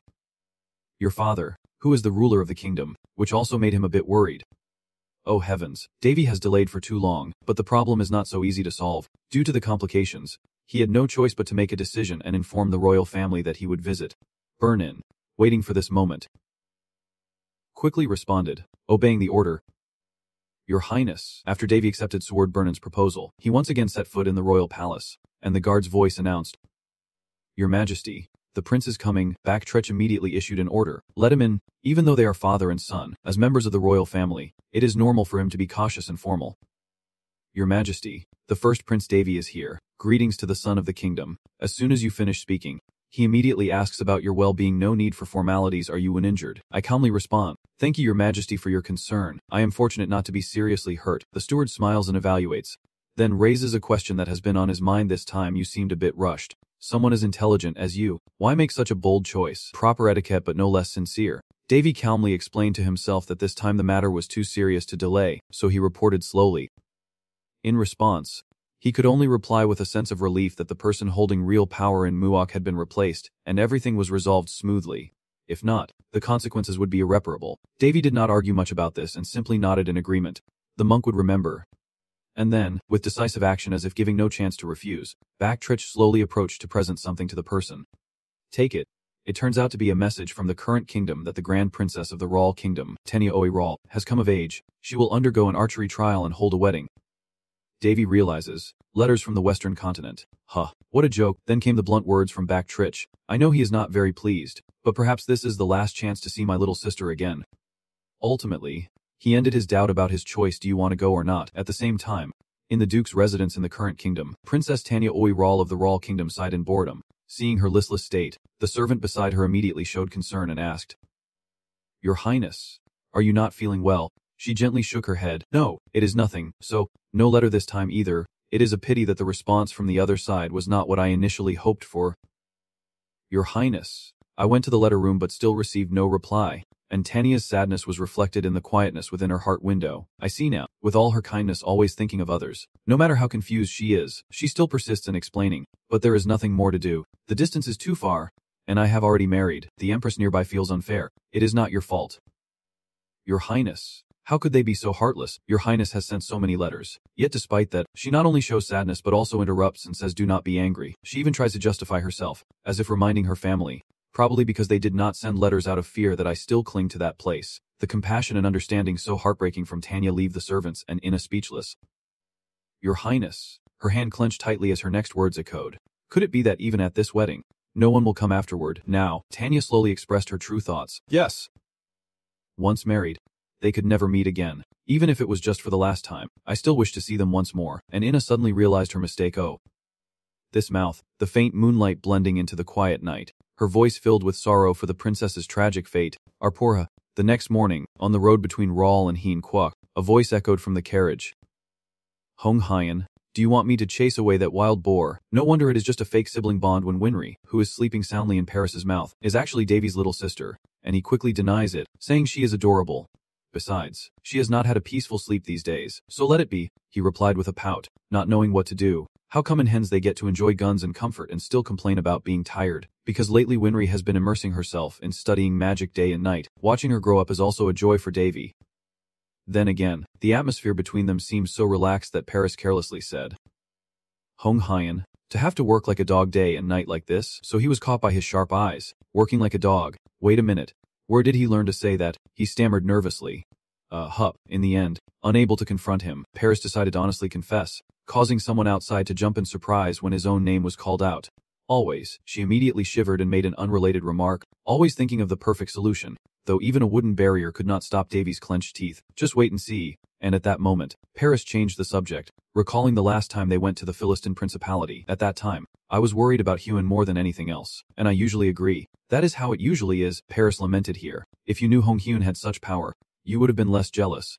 Then he could not help but wonder about the relative they were referring to. Does Hoyne still remember her sister Tanya's face? For Davy, his younger sister is obviously very important, which is why he insists it is very difficult. Of course, as a child, Tanya had blue hair and a short braid, always wearing a pure smile. And moreover, because she was a loyal believer of the Freya sect, she was also influenced by their very devout way of life. Because he was lost in a dream for a while, he could not participate in his sister's growth and could only hear about it from Paris. But despite her personality, she loved archery, and Davy was surprised. Tanya likes archery too. He nodded in confirmation. Yes. Her passionate nature was clearly shown through his admiring words. So in the past, Davy thought she would be happy living in the current country, known as the land of court music. At another place, a bright porcelain plate shattered into pieces amid hurried sounds. Maidservant. I apologize. It turns out that at the royal palace of the present nation, Ina was extremely angry about the current situation. You fool. What if the injury causes a scar before the wedding? Tanya hurriedly intervened. Ivan, do not get it wet. Together with the lady, she tearfully apologized. Your Highness, she cannot agree with your way of handling this. Your Highness, now you need to be stricter. Every time you just smile and overlook it, so the other consorts do not take you seriously and keep testing your limits. Even so, her innate nature and deeply ingrained actions make it hard for Tanya to become difficult. I am really fine. Get up quickly and look up with that girl. Your Highness, I feel so angry I could burst, but luckily you are not hurt at all. Tanya smiled gently. Ivan, go rest now. Secretly pondering that sometimes there are days like this, one day when nothing happened. Tears still kept falling. Ina immediately went to ask about her when she saw her pensive look. Your Highness, are you still not feeling well today? There are imported cookies from the eastern continent here. In times like this, Tanya often remembers the twin siblings Paris and Winry Namex who are always close to her, and her big brother Davy who would pat her head with a cheerful smile. Before joining the Rawl Kingdom, he fell into a coma after an accident, and now Tanya worries about her adorable twin siblings, unsure when they might become pawns of Queen Rias. Because of the distance and the barrier of letters, Tanya always wonders how everyone is doing now. Is big brother still unconscious? Alone in her own world, she can only silently pray in her heart, hoping that everyone is safe. Just as Tanya's mind was carried away by the breeze, a high-pitched voice full of dissatisfaction echoed through the sky. Oh heavens! Who dares to behave so impolitely in the consort's garden? This is an area under trial. Are outsiders even allowed to approach? The voice from the other side responded defensively. How could we possibly know? No matter how much time passes, she still remembers where it came from and runs off quickly. Could that sudden action have caused panic for Ina? Your Highness. At this moment, Tanya only cares about one thing. The voice is Ina, quickly chasing after her and shouting loudly, drawing the attention of the twin siblings Paris and Winry whom she always remembers. Before they could react, Tanya immediately disregarded all etiquette and embraced her long-lost loved one, causing both to shout out in recognition. Sister. Eldest sister, completely contrasting her demeanor when speaking to Ina. At this moment she is no longer a princess but simply a happy sister. Paris. Winry. No matter who it is or even him, they are all holding back tears. Big sister, I quickly said Tanya. I miss you so much. After a moment of love and sharing so many feelings, she finally regained a little composure to ask. Then everyone else. Winry hurriedly continued. Do you know who we are going with? Tanya wondered curiously. And then, she kept teasing out of curiosity. I have always been sending letters to you. Enough to surprise her again. Huh. Before she could fully process the overwhelming rush of information, Davy, standing nearby, happily ruffled her hair just like in the memories she always cherished, finally becoming a young lady. Tanya, feeling the warmth of his hand on her soft hair. She was so flustered that she let out a laugh. The figure shrinking from childhood into adulthood still maintains the same innocence as before. It can't be true, big brother Davy. Your signature smile instantly lights up the whole sky. Yeah. Tanya simply can't believe her eyes. Is it really big brother? Winry. Paris. Could I be mistaken? Winry cheerfully replied, recognizing immediately that it was big brother Davy. Sister Tanya. Then she asked playfully. Could it be that you have forgotten what big brother looks like? Of course she would get a clear answer from her. No. Then, the shock and hesitation suddenly mixed with a choking sob that escaped from her throat. I never received any letter. I can't hold back my feelings anymore. Finally meeting the person I care about most back home, I can't help but hug Davy tightly. Big brother. As the head of your family, I always show all my love. Yes, I am here. I am your family. Even after many lonely months away from home, her brother and 2 younger siblings always hoped she would appear here in person. Suddenly, without warning, the moment of Forsyth's ascension to the throne felt ominous to me. Davy kept his smile steady but wondered inwardly what was happening. Though happiness and joy belonged to Princess Rawl, Forsyth hesitated and made a cautious assessment. This smell was the scent of an impending betrayal. To be honest, Davy, you should prepare yourself well, because I have already made my decision deep inside. It all depends on how this situation unfolds. And Forsyth could not help but let out a sigh over the uncertainties of the future. Amid the overwhelming emotional gathering between Davy's group and Tanya, suddenly someone stepped forward to interrupt. Reporting to the princess, it was the noble envoy with the rank of 4th grade martial officer. An impolite interruption. But at this moment the princess was in a period of mourning and purification. The seriousness and professionalism are clearly shown through every gesture and tone. If this got into the hands of other concubines, it might be problematic.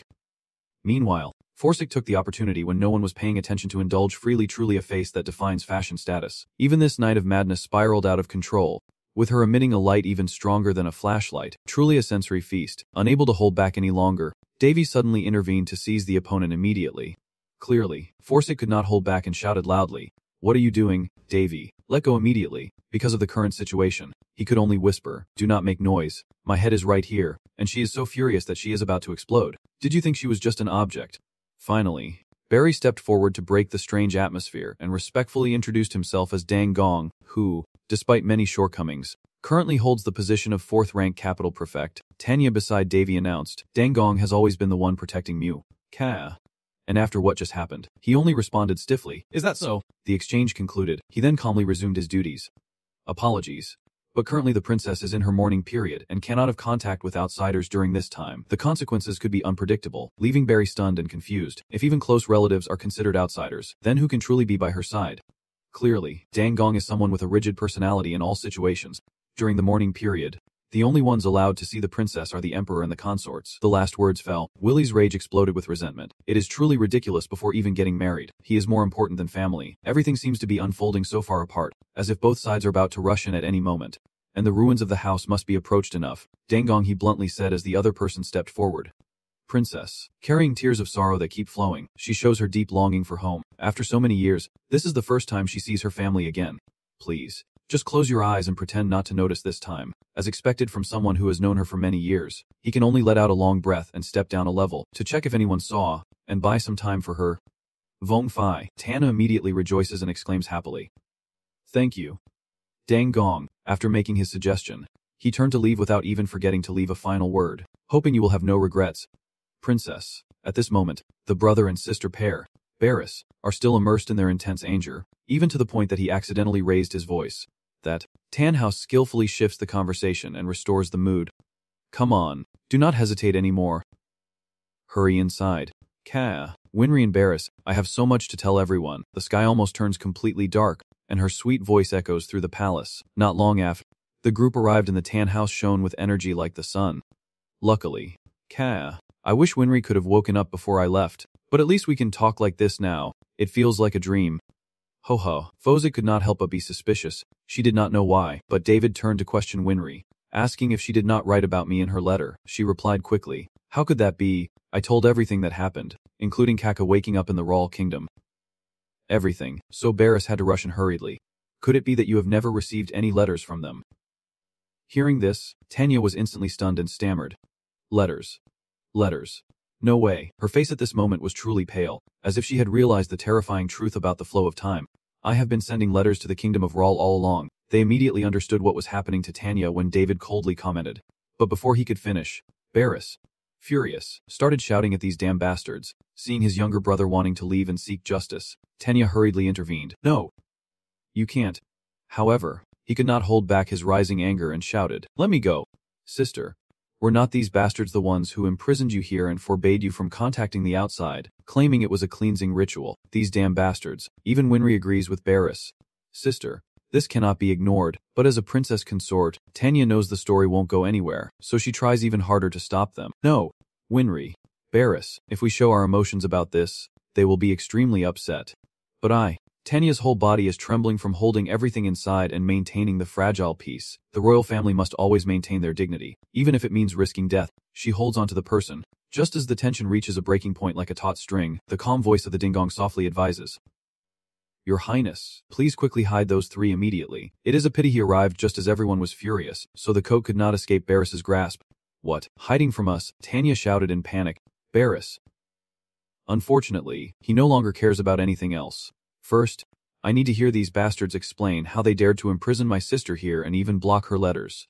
While the sharp-eyed ones from the court just calmly look at them as if the insult was directed at someone else. After a moment of contemplation, he slowly emphasized that when it comes to the Palin Empire, one must follow Palin's laws. This is a neighboring country. "Your Highness," the deep-seated arrogance reflected in Barris's face. Insolent. Every word spoken carried a heavy and oppressive aura. "Do you think the neighboring country is so powerful that they can openly look down on the Kingdom of Rawl and still remain safe and sound?" Watching their conversation unfold from start to finish, Fozig could not help but mutter in confusion. Why call for someone after doing this? Even if it is a closed-off nation, they should not act blindly like that. Hearing Davy's comment, he also had to fall into deep thought to confirm that even a secluded nation must have intelligence agencies monitoring foreign countries. The war with the elf tribe and the destruction of the world, surely they knew that the one behind it all was the crown prince of the small eastern kingdom. The Kingdom of Rawl. It was impossible not to know. In the Western continent, the general rule is to acknowledge the strong, so they have no reason to provoke me. Perhaps because they do not believe in my strength, the eldest brother replied. They look down on me and want to test my power. Back to the tense conversation between the two. "So what do you plan to do? Draw your sword here or immediately take the princess back home?" Barris asked sharply. "What?" His steady and confident tone echoed throughout. "I do not know who intercepted the princess's letter halfway, but it certainly was not Biha's order. According to the laws of this country, the queen must live in a world isolated from the outside, but Biha has shown mercy and wants to abolish that. However, the current situation has nothing to do with that." Enough for Barris to insist that the outcome remains the same as before, moving forward without rushing, calmly focusing on the main point. Deeply rooted traditions won't disappear overnight, so be a push for sending letters. At least the princess could communicate with the outside world through correspondence. But now even that is being blocked. Think about it from the other perspective. With astonishing calmness, he could make a reasonable guess that someone deliberately tried to divide the Rawl Kingdom and the Empire. And the most effective way to do that is what Barris strongly emphasized: should not investigating this matter be the responsibility of the Empire. Moreover, he challenged back, "Do not say that you had no idea that the correspondence never reached the Rawl Kingdom." I never expected the Gong to nod affirmatively, saying, "We do not know. We only think that the Rawl Kingdom has not sent a reply. The presentation is complete with arguments and evidence. Because as I know, Rawl's Empress, Riesburieta, is indeed such a person, and I have personally witnessed the princess's letter being sent." The more he spoke, the deeper the wrinkles on Barris's face became, until the last sentence. All the other letters had arrived safely, knowing that our side was also involved in this matter, so besides stepping back and making a loud noise, I could only turn around and walk away. Next second, the Gong turns to Tanya and seriously addresses her. "Princess, please forgive me. I will secretly escort them to a safe place." A smile returns to her face. "I thought simply that they did not reply to my letter." "All right, Gong, I miss you." Performing all the proper courtesies thoroughly, he even directed his gaze toward Barris and Winry. "I am truly sorry." "Your Highness." "Princess, please follow me." Suddenly, a loud protest sounded from outside. "Stop right there. Princess, if you suddenly go in like that." Unfortunately, the opponent must be someone extraordinary, and the voice of the replacement, which shook the entire area before calming down. "This wicked woman. Does she even know who this is to dare? Does anyone know who this person is?"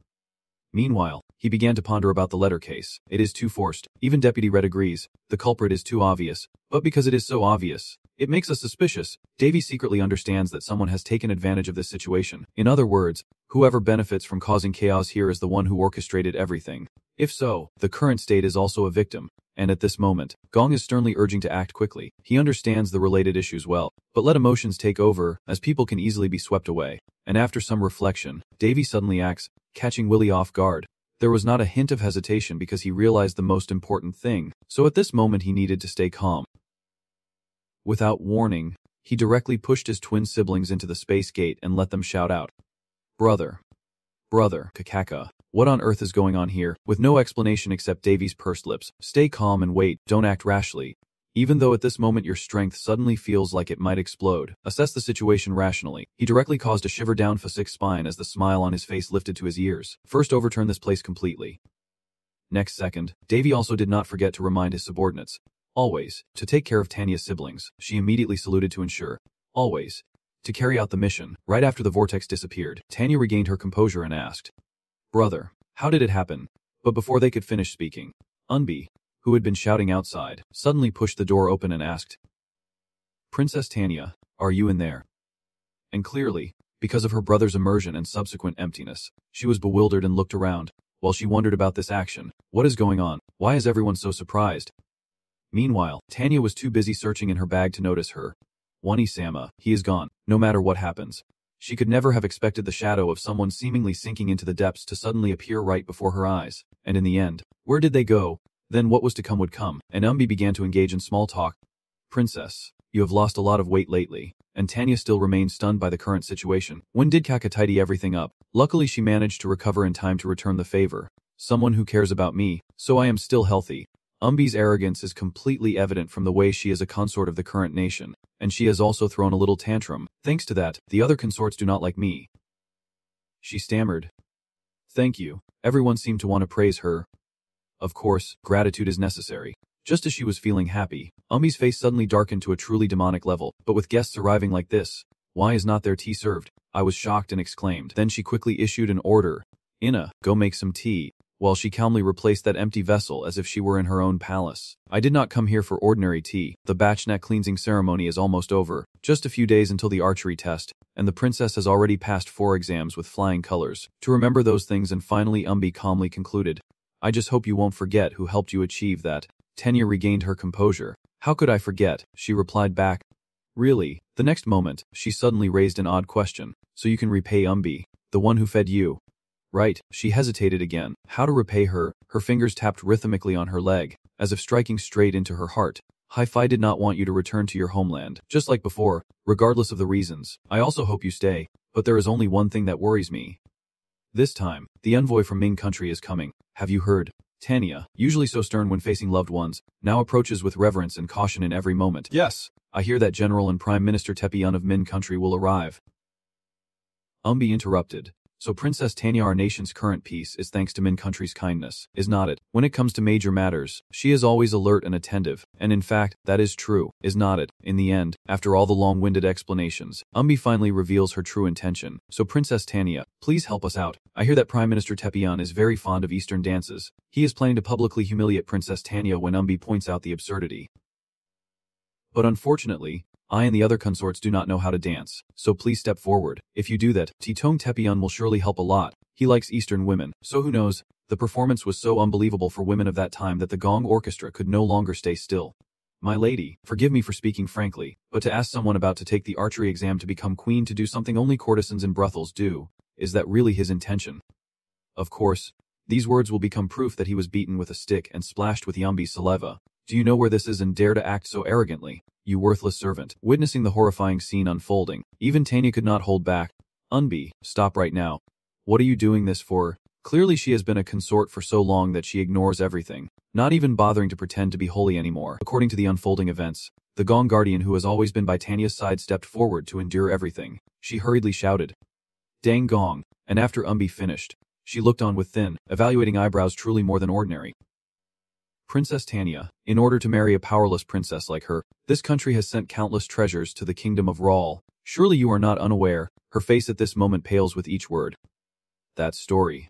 That matter, it is a pity for the princess who had to go abroad for a marriage alliance. So Tanya, completely unaware of her homeland's situation. Now, she has no idea that the kingdom of Rawl has become stable and improved, its position no longer so insignificant, so she is still easily manipulated by Umbi, a small princess with no real power from afar who dares. Just one word from me, the one favored by His Majesty, and not to mention the exam, she will be immediately expelled back to her country. Do you understand? Tanya suddenly sits up in a panic and shakes her head quickly. No, the kingdom of Rawl is facing difficulties in governing the country. In that situation, if the person wants them to return the valuables they received from me, her rude finger almost pierces her mind. So be a little more reasonable.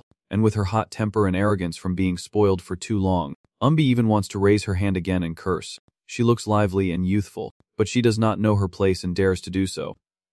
Unfortunately, this humiliation will not come to pass, as someone rushes in to intervene, none other than David, who, witnessing his sister's oppression, flies into a rage. I knew you were crazy. But he never imagined she would been driven this mad. Her pained roar shook the servants. And David, through gritted teeth, told Umbi's pale-faced attendants to be grateful he had not chopped her hand off. Tears and mucus streaked her proud face as she showed the grip on her hand was not light at all. Umbi, furious yet terrified, asked who she was, and he did not hesitate to admit, I am the first prince of the kingdom of Rawl, David R. Rawl. Even now, he seems like the incarnation of a demon. It is best not to ask why I am here. There is a saying that talking nonsense only shortens your life. Tanya, witnessing her brother's furious expression, could not help but be stunned. Oh, Oni-sama. And David only cared about one thing as they were escorting the troublemaker. Have you been living like this? Tanya, but the sharp-eyed person firmly looked into her eyes and replied. But just then, someone stepped in to block the way, saying it could not be done. Your Highness.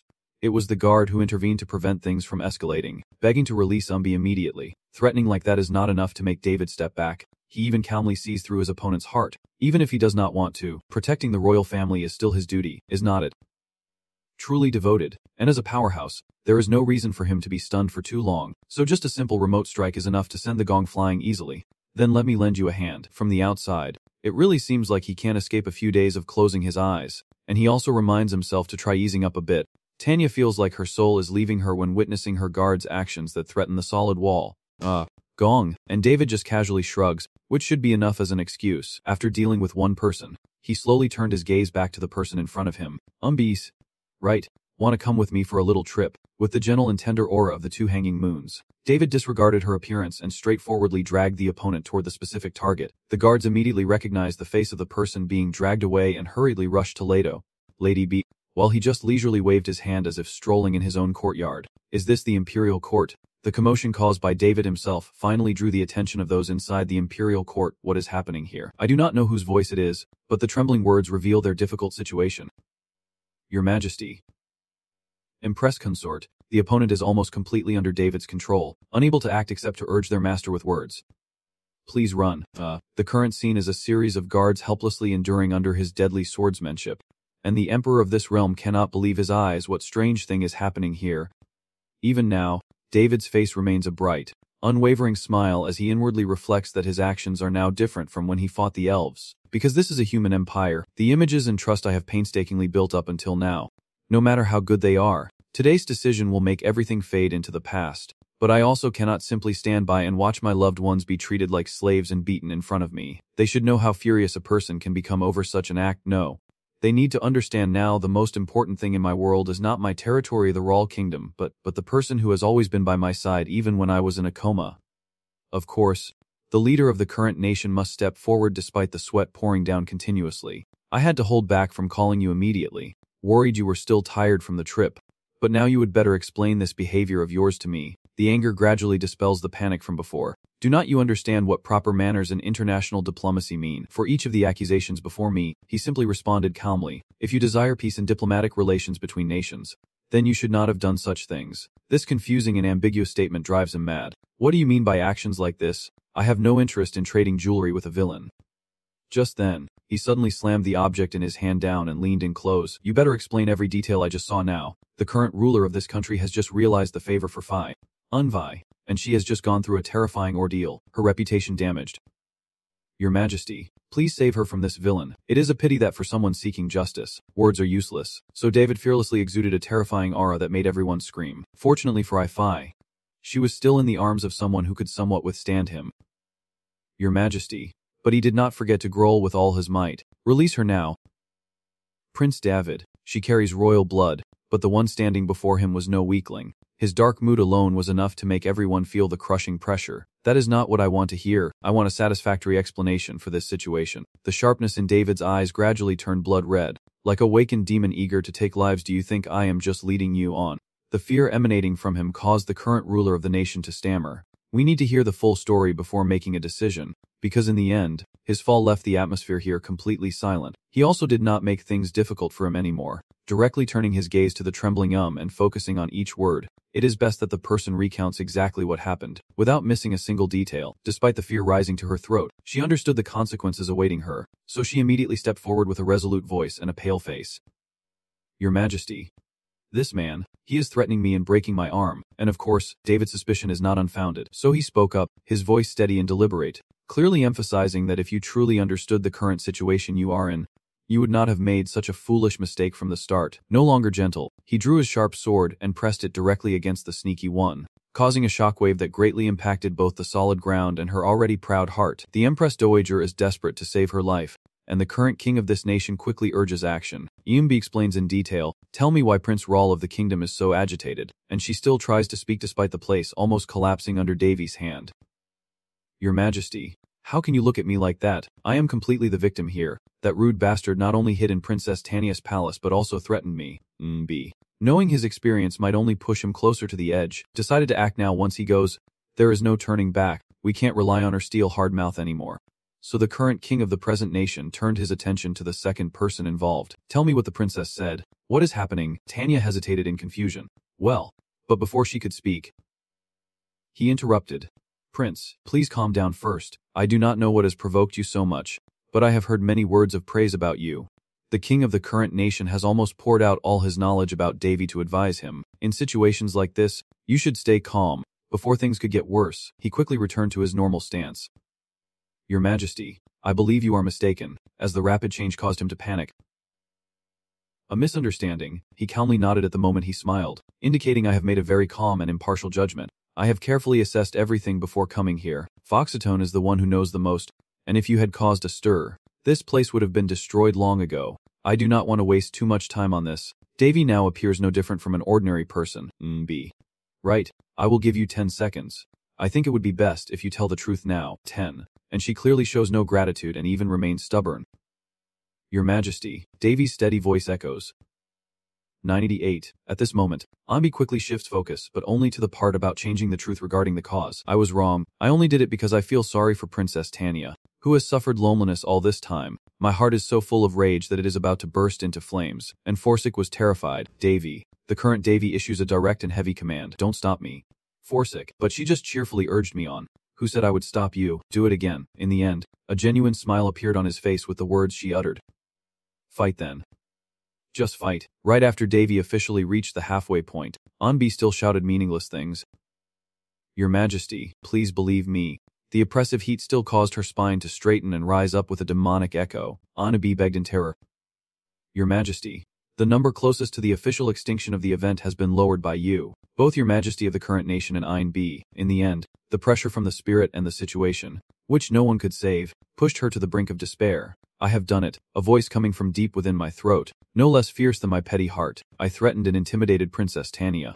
Tears of regret mixed with anger kept flowing as Ein B finally admitted everything for the sake of her life. I went to Princess Tania's place, scolded and slapped her, and ordered her to seduce the Grand Elder of Ming State. When he arrived, the final moment of truth came, and the unintentional bride was pushed to her limit. Unable to endure and striking her directly, her eyebrows furrowed tightly as she kept hurling insults at him.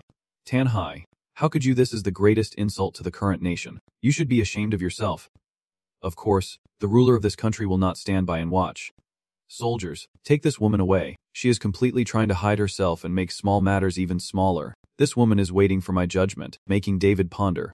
Her water is in the palace. Now he must also lower his stance when responding to you. Prince, in any form, unless it is intentional rebellion, I cannot imprison the consort of a nation. David calmly presents all practical arguments and the aura of a future king. I have shaken the nation and harmed the king. If that is not rebellion, then what is it? Your Majesty, what Ein B has done is not only defying the throne, but also a crime that could lead to the collapse of a nation. As a follower of action over words, with a fierce energy flashing in my expression, I am pondering whether I should simply let this country disappear from the map, With a mere flick of his hand, a section of the royal palace erupted. Clearly, the source of the situation had been prepared in advance with his comrade, who always fired a warning shot, ready to receive orders at any moment. The ruler of Heinquok still can't believe David's ruthless move, intending to wipe out even innocent people. He simply shrugged. No one has died yet, but no one knows who will be the next to fall. In the end, he could only step back and tiredly give the order to imprison Ein B, and she was truly stunned into screaming. Your Majesty. Your Majesty, you can't do this. Please do not abandon your servant. And the leader of Heian nation now gradually shows concern for David. The prince, which is enough to satisfy the midday, and his response is a calm face as he neatly shakes his head. Not yet.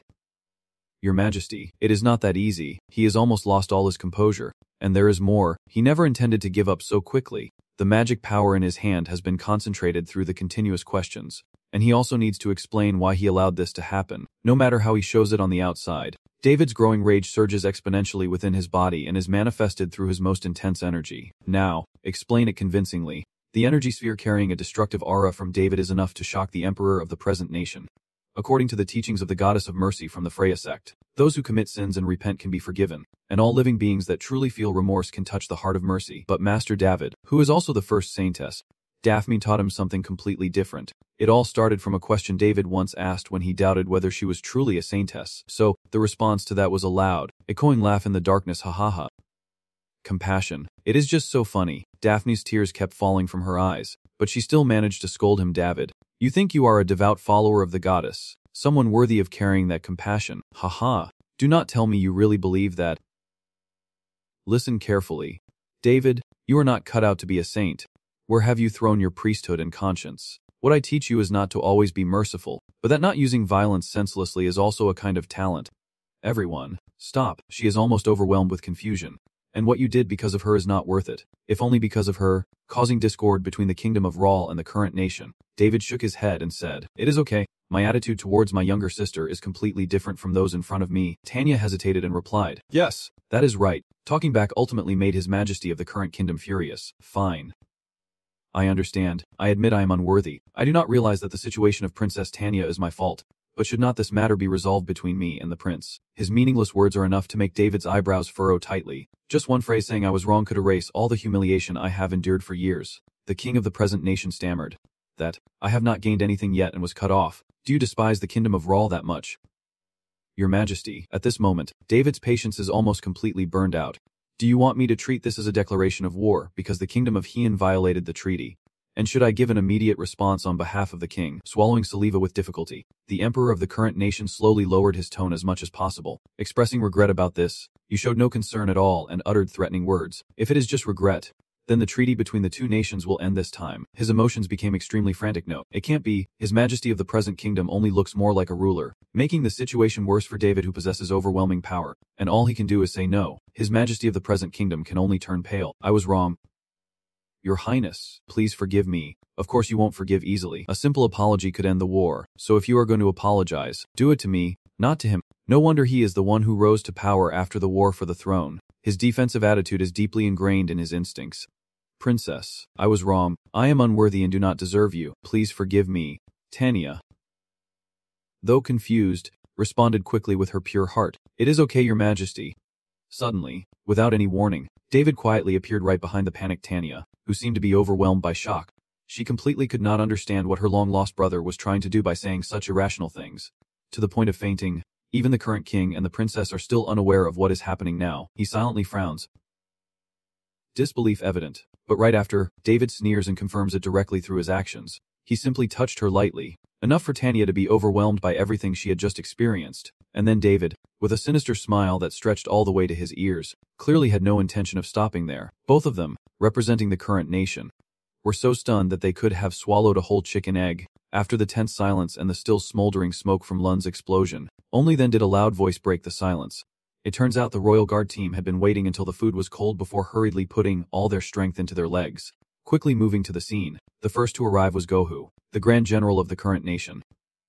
Your Majesty, the ruler of the kingdom immediately recognized the face of the intruder and was stunned, while the Grand General was busy shouting, "Hurry and get the Emperor out of here." The sharp spears were all aimed directly at Prince David with overwhelming force, ready to strike him down. Witnessing and personally experiencing his power, now Your Majesty of the current nation dares not take risks.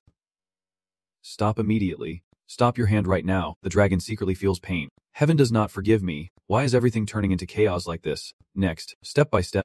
This is an order from me. All troops, lower your weapons. Gohu is extremely confused. Your Majesty, how is this possible, even wanting to oppose the Emperor's order? Your Majesty. Please consider, because of excessive worry, he even wants to overstep authority and make a request to someone emanating a fierce aura. Prince David, please revoke your magic.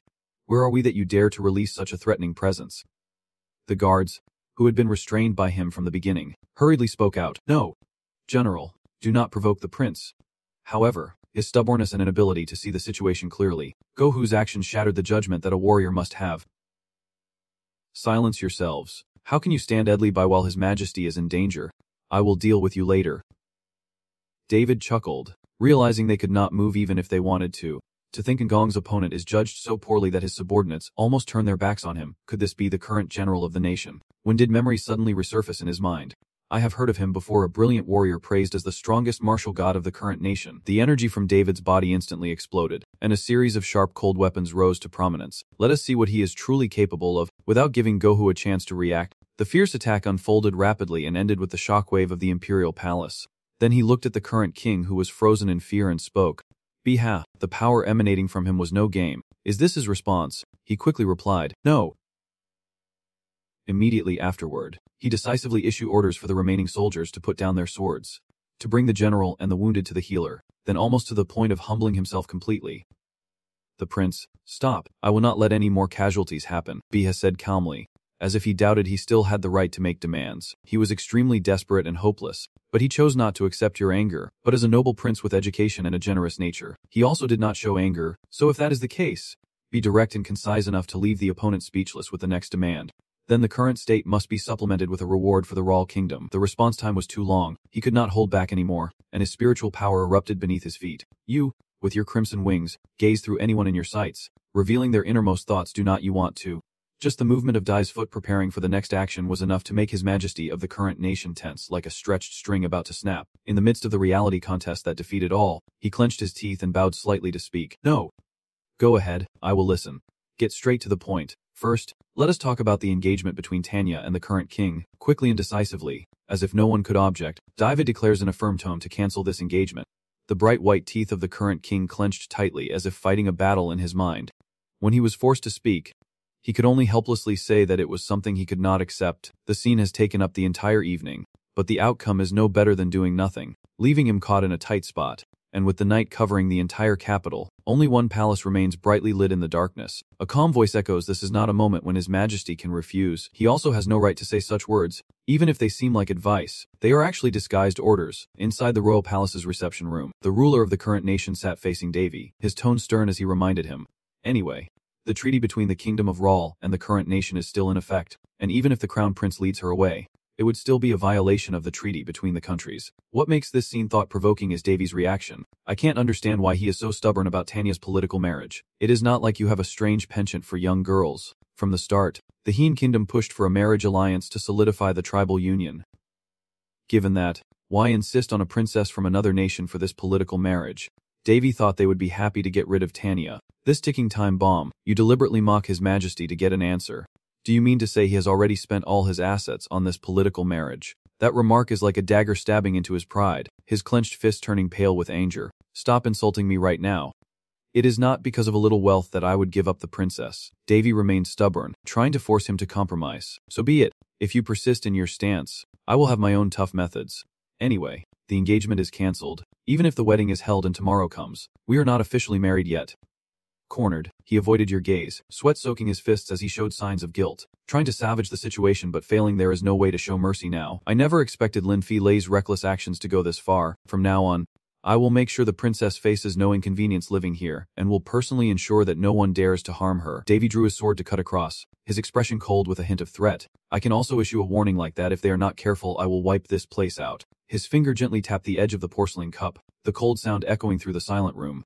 But I have no intention of letting evil linger here, just because I have to do such troublesome things. Your Majesty, in a place I once knew there was a saying like this. Before anyone could react, the cup in his hand suddenly burst into flames, and his voice deepened and grew louder, revealing the fiery red glow that illuminated Davy's face with fierce determination. Then he returned to normal, a slight smile playing on his lips that seemed friendly, but his words were completely the opposite. Should I pour boiling water on him? The emperor and the consort both wiped their tears at the same time, their bodies stiff and afraid to breathe heavily. He tried to hide the rising anxiety, paused, and spoke softly. Your Highness. Davy gently waved his hand, stopping him mid-sentence. I warn you, do not confuse negotiation with demands. The emperor hesitated briefly, unable to believe what he just heard. Demands. He emphasized once more, not giving him a chance to negotiate. The emperor only needs to choose one. The future of the country or a political marriage. The entire room felt heavy as if frozen. The emperor remained silent, his hands clasped tightly in front of him as he silently wrestled with his thoughts. Davy said nothing more, giving him time to weigh his options. A few seconds passed, but the king still had not made a decision. While Fawcett crossed his arms and stared intently at him. Are you still not willing to give up even now? A thought suddenly crossed Davy's mind. Could Tanya be something special? Before the emperor could think carefully, the person beside him could no longer hold back. Hi-Fi gently placed her hand on his to try to comfort him, but he subtly shook his head to signal her to stop and remain silent.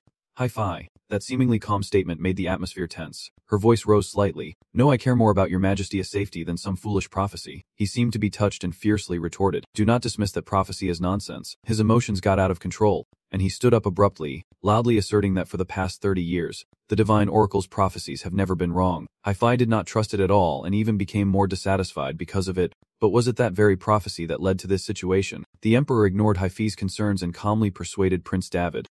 Are you really not planning to go through with this marriage? You show no hesitation. I won't say it a second time. He shifts his focus to emotions, trying to pull at the only string that can change the other's resolve. What if the princess truly desires this marriage? His attitude becomes a bit colder. And then the story would be different. If we set aside the stance of the kingdom and my sister stays here, I will make sure none of you dare to lay a finger on her before I leave. The emperor finally relented, though still full of resentment deep inside. All right. We will proceed with the annulment after an official discussion. Is that clear? But David would not let it go so easily. It is not over yet. He suddenly exploded in shock. What now? I still remain calm despite their fury. I have not even started yet. Your Majesty's jaw clenches so tightly that the veins are bulging, clutching my head tightly as if to contain my despair.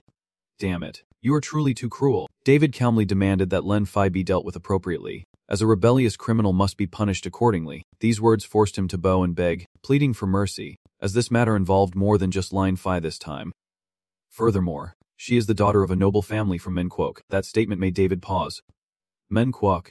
The emperor saw through it and quickly seized the opportunity to warn him to change his mind if he truly wanted to eliminate Line Phi. Of course Menquok will, but your reaction does not follow his script. David smiled happily. Menquok. Well done. Coincidentally, I also have something to discuss with them. Silence fell over the room, and the emperor and Hi-Fi both shivered. Afraid of any mistake, he sighed quietly to himself. Actually, I have no intention of confronting the current regime. What a pity. Looking at the reality, David slowly speculated. It seems the nobles over there still have not realized the situation. The emperor still has not shown any concern, trying to find a weakness in that trembling attitude. The prince thought war was simple, so he remembered the drunken frown.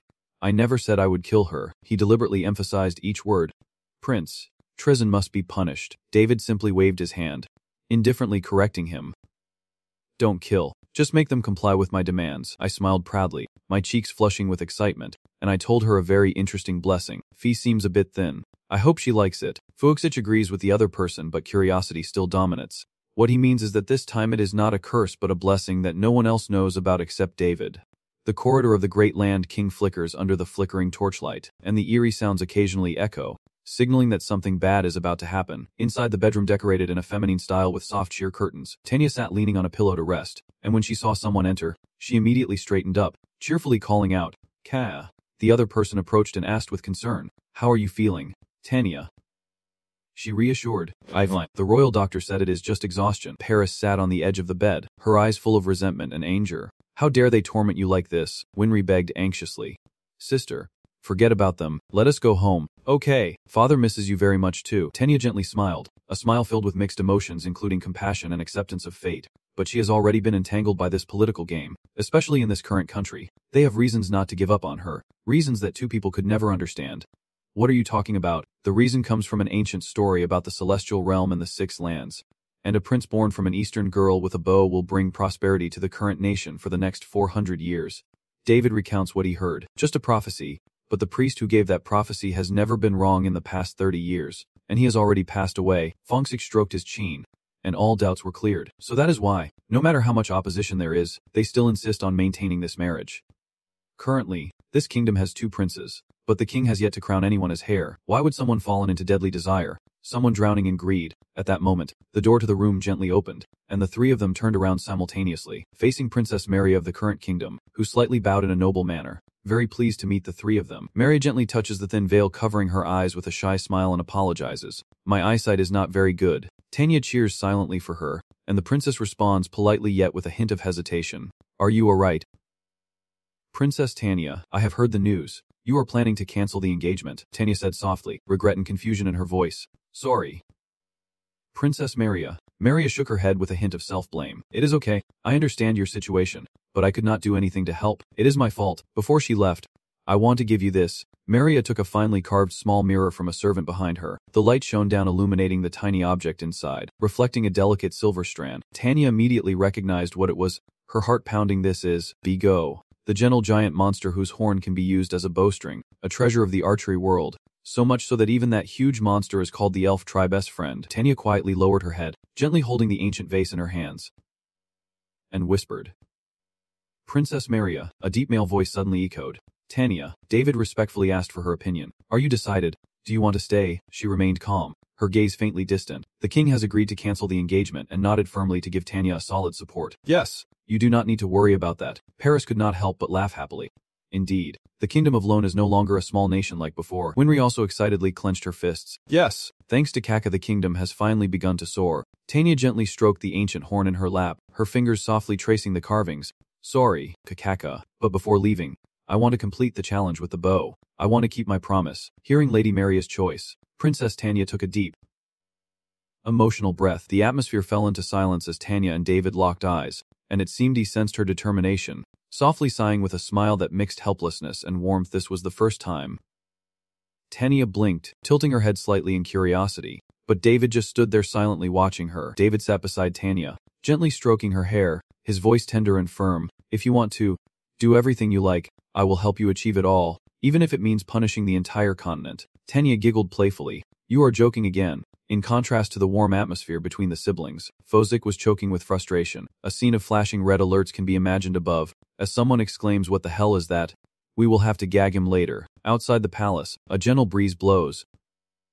Leaves rustle, and after this brief moment of peace, a storm still awaits them ahead.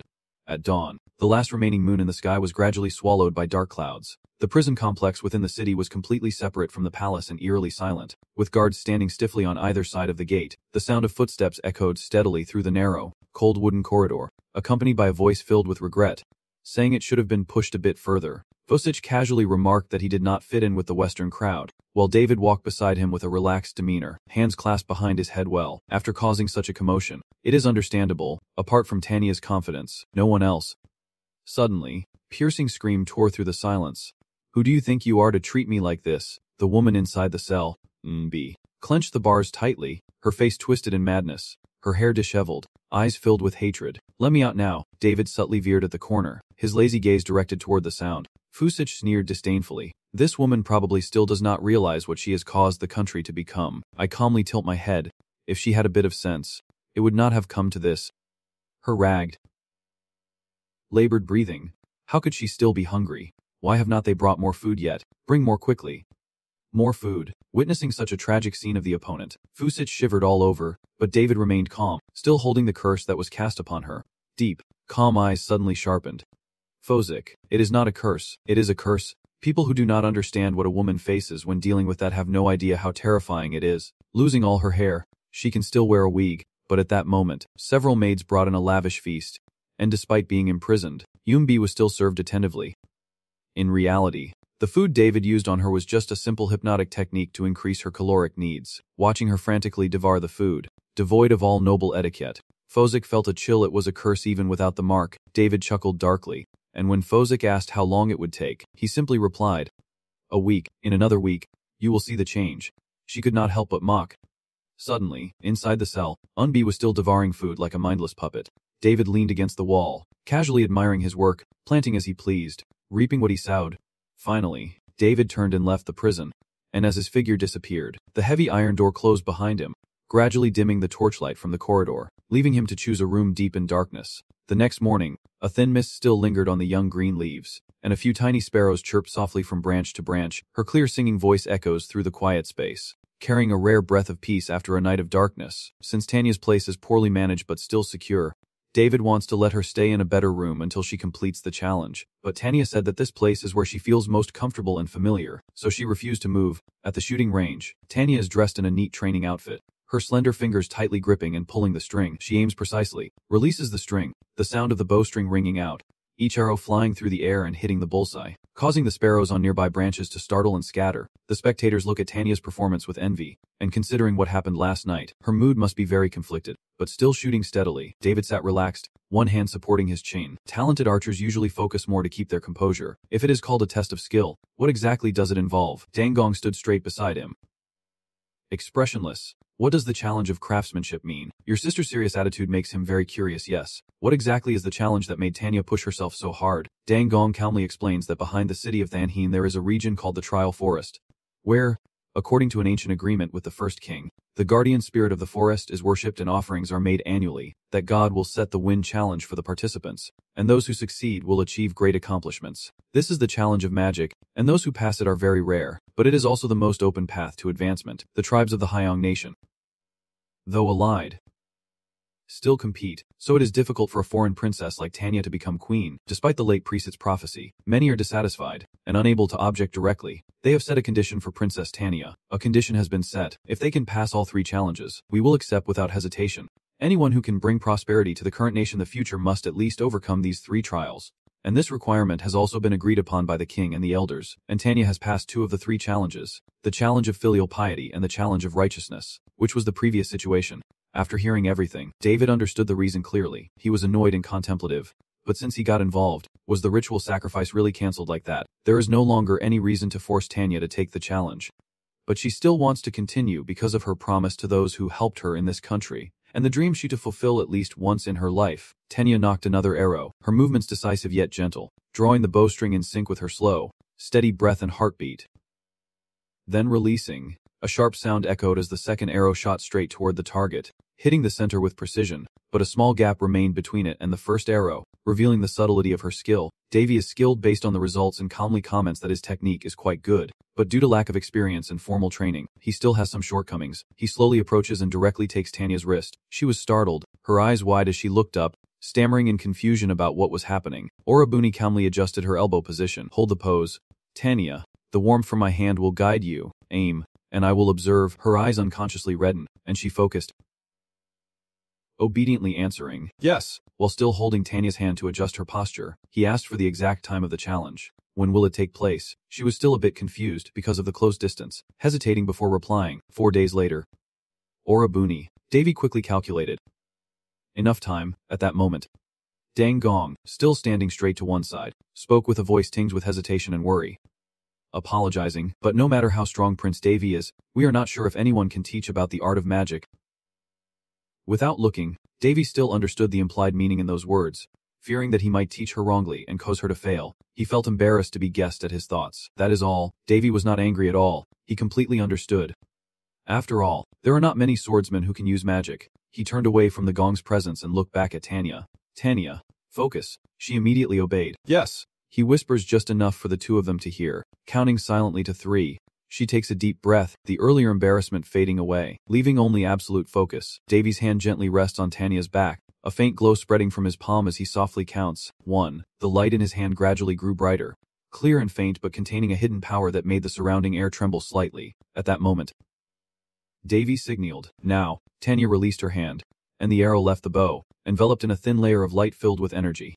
However, the compressed energy caused the surrounding air to seem to explode, with immense force that shook Tanya, knocking her backward. The arrow had transformed into a blazing blue light rushing through the sky, soaring straight up without any resistance. As the light gradually faded, only the shattered stone tablet remained before her, with its large broken corner still billowing smoke and the faint smell of scorched magic lingering. Tanya sat stunned on the ground, her eyes wide with shock and disbelief, while Davy simply smiled, a satisfied curve on his lips as he saw the result. This is an illusion technique. Can you do it? Sweat beaded on her forehead. Tanya's whole body was drenched, and she was still in shock.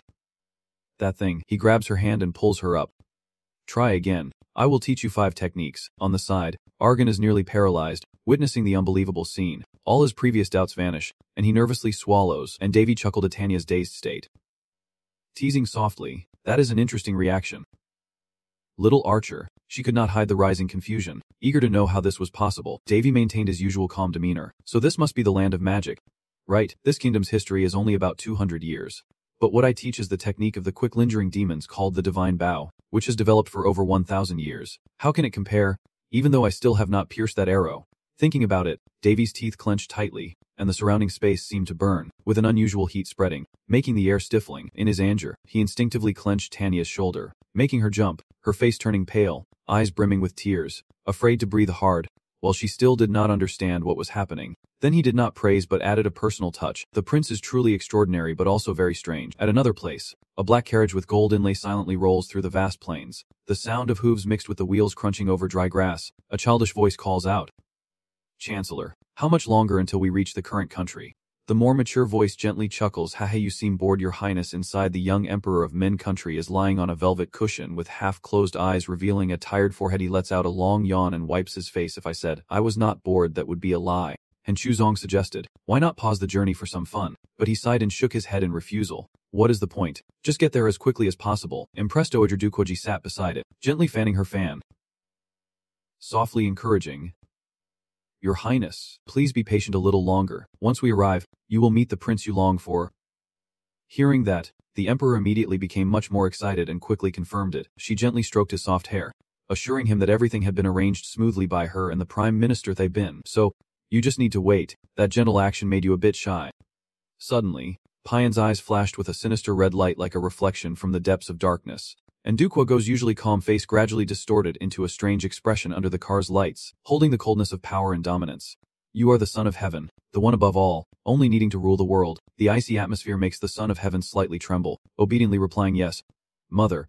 The carriage still rolls along the road leading to the current nation, fading into the distance, with glimpses of the imperial palace and the ancient capital of Enga. Throughout this time, Tanya has exerted all her strength to learn the techniques that Vi has taught. The flowing dragon, the layout of the method, still using the magic power he passed down, but completing it now as if shooting it out for the first time is not easy. And in the end, Tanya remains the most skilled. If he withdraws, she can shoot as many times as she wants, but cheating is not what Vi desires. So time passes until only one day remains before the skill test. While reading a book, Devi received news, her eyes flashing with surprise and contemplation. Wanting me to attend, the worker stood still with hands clasped in respect, answering politely, "Your Highness, the heavenly son of Min Kwok wishes to meet," which made him suspicious. The emperor himself, he felt puzzled by their intentions. Min Kwok had always sent official documents regarding the sacred tree sanctuary, and now he had come in person. The atmosphere in the study suddenly grew tense. The worker bowed his head low, nervously reporting that initially only the Prime Minister Thay Bun and the Grand General of Men Kwok had come as envoys. Then, realizing that asking further would get no answer, he slowly stood up, the faint sound of the chair sliding on the stone floor echoing. "Very well, lead the way." The worker suddenly seemed to remember something, hurriedly bowed and took out a small box, lifting it with both hands in a respectful bow. Furthermore, the heavenly son sent a gift for His Highness. He slightly furrowed his brow, curious, and then opened the box, revealing a finely crafted piece of jewelry made from pure gold that reflected the light. The delicate, intricate patterns are carefully presented, and the person says they are very interested in His Highness's achievements, so they hope you will accept it. The worker, without a guide, leads Devi to a secluded area, where rows of columns are carved with meticulous detail, the scent of flowers mixed with the noble aroma of agarwood. The worker asked for your opinion. "This is a hall reserved for Min Kingdom envoys. What do you think?" Devi glanced around, his sharp gaze piercing through the layers of makeup and luxury, clearly showing that appearance still overshadowed substance, and he hesitated for a moment. Feeling embarrassed, he let out a weak laugh and thought to himself, haha, Min Kwok has long been the de facto ruler of the current nation, interfering deeply in internal affairs. From how they built this place, Fu Sich could somewhat infer the situation, clearly showing their authority in the current nation. Deva silently nodded. That is right. He could not help but laugh at the idea of a prince from another country joining a diplomatic meeting between two nations. Truly ridiculous, but given the current situation, it was understandable. As soon as Divey stepped over the threshold, her clear voice filled with excitement rang out, finally meeting the true vision. Crown Prince Devi, I was truly delighted to learn his real identity for the first time. The child, the reckless arrogance on his shoulders suddenly fell away, and he stared in disbelief at the scene before him, realizing that the heavenly child of Minkan country was just a child not yet capable of ruling a nation. Diva remained silent for a moment, Indeed, his calm demeanor amidst that scene of power became a thorn in others' eyes, and he forcefully delivered a stern reprimand. Nonsense. Prince, how dare you look directly into the eyes of the Heavenly Sun? The Heavenly Sun frowns and stops him. Enough. General. He hesitates. But the prince ignores him and turns to friendly conversation with him. 10 days. Prince, I have endured seeing this day without a valid reason. Is the gift to your liking? Dai V has already regained his calm demeanor and gently touches the gold badge pinned to his chest. I am very grateful to receive this precious treasure from the Heavenly Sun. It seems to contain a strange power. Can I keep it? Duquogo looks at him with admiration. How did you realize that? It is truly astonishing. Yes. Prince, this is a treasure of Min Kingdom that makes its bearer feel relaxed. She still maintained a calm smile as she flicked the gift in front of her. And from the beginning, the Heavenly Sun had wanted to meet the prince. He looked quite surprised mixed with curiosity. I wonder what? She nodded affirmatively and praised him. Yes. Your reputation is renowned across the Eastern continent, and the Heavenly Sun is eager to hear about your achievements, full of confidence and ready to meet the request. If that is all there is, it is nothing difficult or extraordinary, the Celestial Emperor said happily, his eyes shining like a child receiving a gift. That is wonderful. Then he naturally changed the subject. But first, we have something to deal with. He reined in his joy and repeated calmly that there was a matter to resolve. David gently extended his hand, and a silver scroll instantly appeared in the air. Menquad sent something interesting to the kingdom of Rawl related to the holy land of the divine tree. I can ask what it means. He immediately took the scroll and looked at it, quickly scanning through the lines. The Heavenly Sun had issued an order to withdraw the pressure on the sacred forest of the divine wood and restore diplomatic relations. A few seconds later, his lips trembled with confusion. What is this? This reaction made Day briefly uncertain. Not knowing, are you sure? He confirmed once again. Do you really not know? The celestial here looked at Du Quoquaji in panic. That is that the Empress. This is what she immediately took the scroll and pondered. Yes, it is a letter from Min Quoc, but I am sure I have never sent such a letter to the kingdom of Rawl. Davy mat tronen niam trom. Ingi den ma kanang gak, liuko jiakung, thien tu du lak da kong. Nung, kamim moi, tavo thuk run ray, de lamat sugiamau, chang the chua tunga thune, saicho kung ko kung chilamatu atra. Kong byet foi fu the now trong ting kan ne. The emotions of the heavenly sovereign gradually fade, and he bows his head, his whole body weak as if all vitality has been drained. Seeing that scene, the regent anxiously calls out, Heavenly Sovereign, while everyone is still confused, filled with worry, he quickly pieces together the entire situation. Someone is deliberately trying to divide the current state and the Rawl kingdom, and even the letter from Min Quoc. Someone has intentionally left it in the middle. So what is their goal? I realize there is a mysterious force behind the conspiracy waiting for me to fall into their trap. They have lured me here. He clenched his fists tightly, veins bulging on his hands, the pressure of his anger mounting. That does not matter. But the fact that they dare think they can control me as they wish truly irritates me. The Heavenly Sun truly does not know about this. What about that person? I won't miss any details, so look carefully at the pair of glasses. Impressed Dowager, do you know anything about this? A flicker of confusion crossed her eyes. I do not know. The evidence is real, but I have never seen this before. The atmosphere fell into a terrifying silence again. Very well. Then there is no other choice. He gently placed one foot on the chair. Apologized, but I must be rude this time. Everyone was momentarily stunned, not understanding the implication of those words. And before they could react, David's figure vanished from his original spot, and when they realized, he had already rushed directly in front of the Heavenly Sun. The distance was only half a step. He drew his sword, the cold light reflecting the lamp, and I had no choice but to ask this person directly. Seeing that scene, Gohu shouted in fear. But as he finished speaking, all reactions were too late, and David's sword swung down through the air, slicing through the wall behind the Heavenly Child with a loud explosion, bricks and stones flying everywhere. The thick smoke filled the hall as he stood straight with a cold face, shouting furiously, "You bastard!" He pushed forward with all his might, sword in hand, aiming to take David's life, daring to threaten the celestial child. His strike clashed with David's sword with a deafening clang, sparks flying everywhere. David parried effortlessly, his movements flowing like water, requiring no effort at all. He nonchalantly ordered, "Move aside." Gohu became even more frantic. "I will kill him." In less than a breath, they clashed again in a fierce battle, with flashes of swords and blades flickering in the confined space. And despite fighting with all his might, he still could not gain the upper hand. David moved with ease, his eyes betraying a hint of mockery. "What are you doing? You failed your mission and dare to raise your voice." Gohu's breath grew ragged, trapped in his chest, his eyes never leaving his opponent, not daring to relax for a moment. But then, a small mistake. David's sharp spear pointed directly at the Eastern Prince, causing his heart to stop beating, his whole body suddenly stiffening as he sensed the danger lurking nearby. I never intended to kill the beast, just to teach him a lesson. The beast, terrified, sank to the ground as the sword brushed past his head. The Emperor is still safe, only his face a bit dusty. Urgently, I order the general to withdraw his weapons immediately. Go Hu, completely forgetting the danger he just faced, anxiously turned to ask the emperor, are you okay? He quickly moved to the collapsed wall behind him, where a figure was lying on the ground gasping heavily. The shock of the scene also startling him an intruder. Fu narrowed his eyes. David, could that be? David nodded slightly. Yes. The intruder, struck by his attack, coughed up blood, revealing sharp fangs, his beastly growls sending chills down their spines. That face is enough to confirm he is a vampire dragon, his face full of blue veins, his entire body muscles tightening as he clutches his right arm almost severed by the sword, standing up in a strange posture with bloodthirsty red eyes and a low, guttural growl. Even the wound on his arm healed in an instant, flesh closing up as if he had never been hurt, panic screams echoing throughout the room. Intruder! Intruder! Duquogo Ranri tightly embraced the prince. Guards, come here quickly. Despite her fear, Davy calmly stepped forward. Do not react so slowly. A smile played on his lips, his eyes sparkling with interest. Vampire, huh? It has been a long time since I saw one. The demon dragon sneered disdainfully. As an inferior human, you are lucky if you are decent. Davy only sneered mockingly. A meter is enough. He rested his sword on his shoulder and looked down from above at him. So what is a noble lord doing here? The vampire sneered contemptuously. Do you think I will answer? He tilted his head like a turtle, his long tongue sticking out of his mouth. Just a human daring to be insolent. Before he could take back his words, several sharp cuts circled around the vampire's body, accompanied by Davy's indifferent tone. Oh well. If you do not want to talk. Before he could understand what was happening, his body was sliced apart, blood spraying into the air, and the surrounding dust swirled violently. After clearing the obstacle, he calmly wipes the blood off his sword. You guys always trust that damn immortality and end up all dead. The ogre stares blankly at the dragon demon's body slowly turning into a cloud of blood mist. What the hell is going on? Davy turned to the celestial being, with a skeptical expression. Do you know him, your highness? The being jolted in surprise and quickly denied. No, I do not know anything about him, and Wager hesitated before pulling out a fan to cover her face. Avoiding eye contact. I never thought there would be such a monster living here. I watched her reactions carefully, so it seems you do not know either.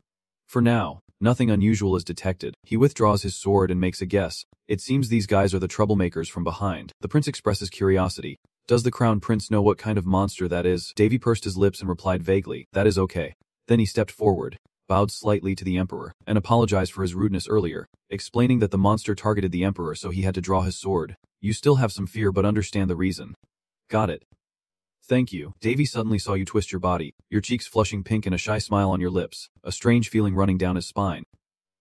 Goosebumps rose. And why does this guy keep swaying like a girl? He is cute for sure. But it is a bit too much. The fanboy is a bit too enthusiastic. He clenches his jaw, restrains himself from saying something rude, crosses his arms in frustration, and sternly orders Davy to use his power. Somehow, the emperor's eyes increasingly resemble those of a woman, even surrounded by a pink glow. He is going crazy. This surprise is quite unexpected. As darkness gradually falls over the Mind Kingdom palace, a childish voice calls out. Mother. Dogug leans back in his chair and gently asks, what is going on? Good emperor. Standing obediently with his hands lightly gripping his robe's edge. Hesitating. Is it true that mother has nothing to do with this matter? She waved her hand confidently and said, of course not. Do you think I would do such a thing? Come here. Little one, let me hold you in my arms. Dogog embraced the boy in his arms, feeling safe and secure. She gently stroked the chancellor, the general, and even the mother. All stand on your side. Everyone wishes you well. The face of the royal son looked sad. Is that so? She whispered reassuringly. Trust your mother. Okay. The royal son knew her personality well. So please, mother, if possible, do not do anything too extreme, she now assured. Just trust your mother. After waking you up from your sleep, Dugug turned off the light and left the room. The door closed behind him, and she coldly called her subordinate. Midyong Ryong, who was already waiting in the shadows for orders, immediately kneeling and saluting. Yes, your majesty. With no one to hide from, she cut to the chase. What about the artifact? Midyong Ryong presented a hairpin wrapped in silk. It was easier to obtain than I thought. Dogog casually took the hairpin. Tusk, to not appreciate something so precious. Midyong Ryong cautiously awaited his master's instructions. Do we need to assassinate him? She carefully considers. No, such a small matter should not ruin the big plan. So all the items have been gathered. The divine object of the current nation, the hairpin containing Prince David's power, and even the guardian of the Holy Spirit. Is that correct? Minister. Ryong quietly nodded. Yes, that is right. Dogug stood on the stone steps in front of the palace ship, using the darkness to exchange whispers with him. Everything is still proceeding according to plan. He is extremely confident, as if he has everything under control. Do not worry. Soon all the blessings of the mountain god will be bestowed upon the crown prince. His eyes gleamed in the darkness with a greedy, sinister smile. Yes, he is our clan's greatest enemy, but his power is truly fascinating. That power must belong to us. Knowing how dangerous this plan is, Dugug frowned and warned from the start that he is not an ordinary person. If this goes wrong, I will abandon everyone. That is what I said from the beginning, he scoffed coldly, dismissing the concern. The emperor's disease will be cured by the power of the god of Mount Ho, and I will kill that prince and steal his ability. It is just a simple disturbance. No one owes anyone anything. His eyes hide a complete calculation. The world has foreseen it, and the king will be reborn. To fulfill this wish, that prince must die. He is the most dangerous wildcard on the continent. If I can't deal with him, my future and yours will be over. After finalizing all necessary plans, he vanished like a shadow. The gift gently touches the boy's door. Eyes closed. The emperor. Just trust the empress. No matter if accused of heresy or burned alive in the flames, the empress will definitely save her son. Absolutely. The high night sky hangs with 2 parallel moons, one green and one yellow, as a testament to her unbreakable vow, sealing her unwavering resolve. The dawn has come, and despite last night's jealousy, the grand event in the current nation, the land of archers, still proceeds as scheduled. Fossick flutters her wings in the air, her eyes slightly suspicious.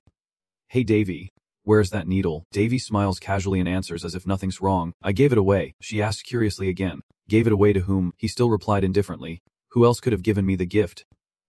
Above Fossick, thousands of question marks floated by, reflecting her confusion. At that moment, the 3 Tanya sisters approached, calling out Big Brother. Fossick instantly disappeared, leaving an empty space. Davy calmly turned to her and asked, Tanya, how is your preparation for the exam going? Her face briefly showed sadness and guilt. I'm sorry.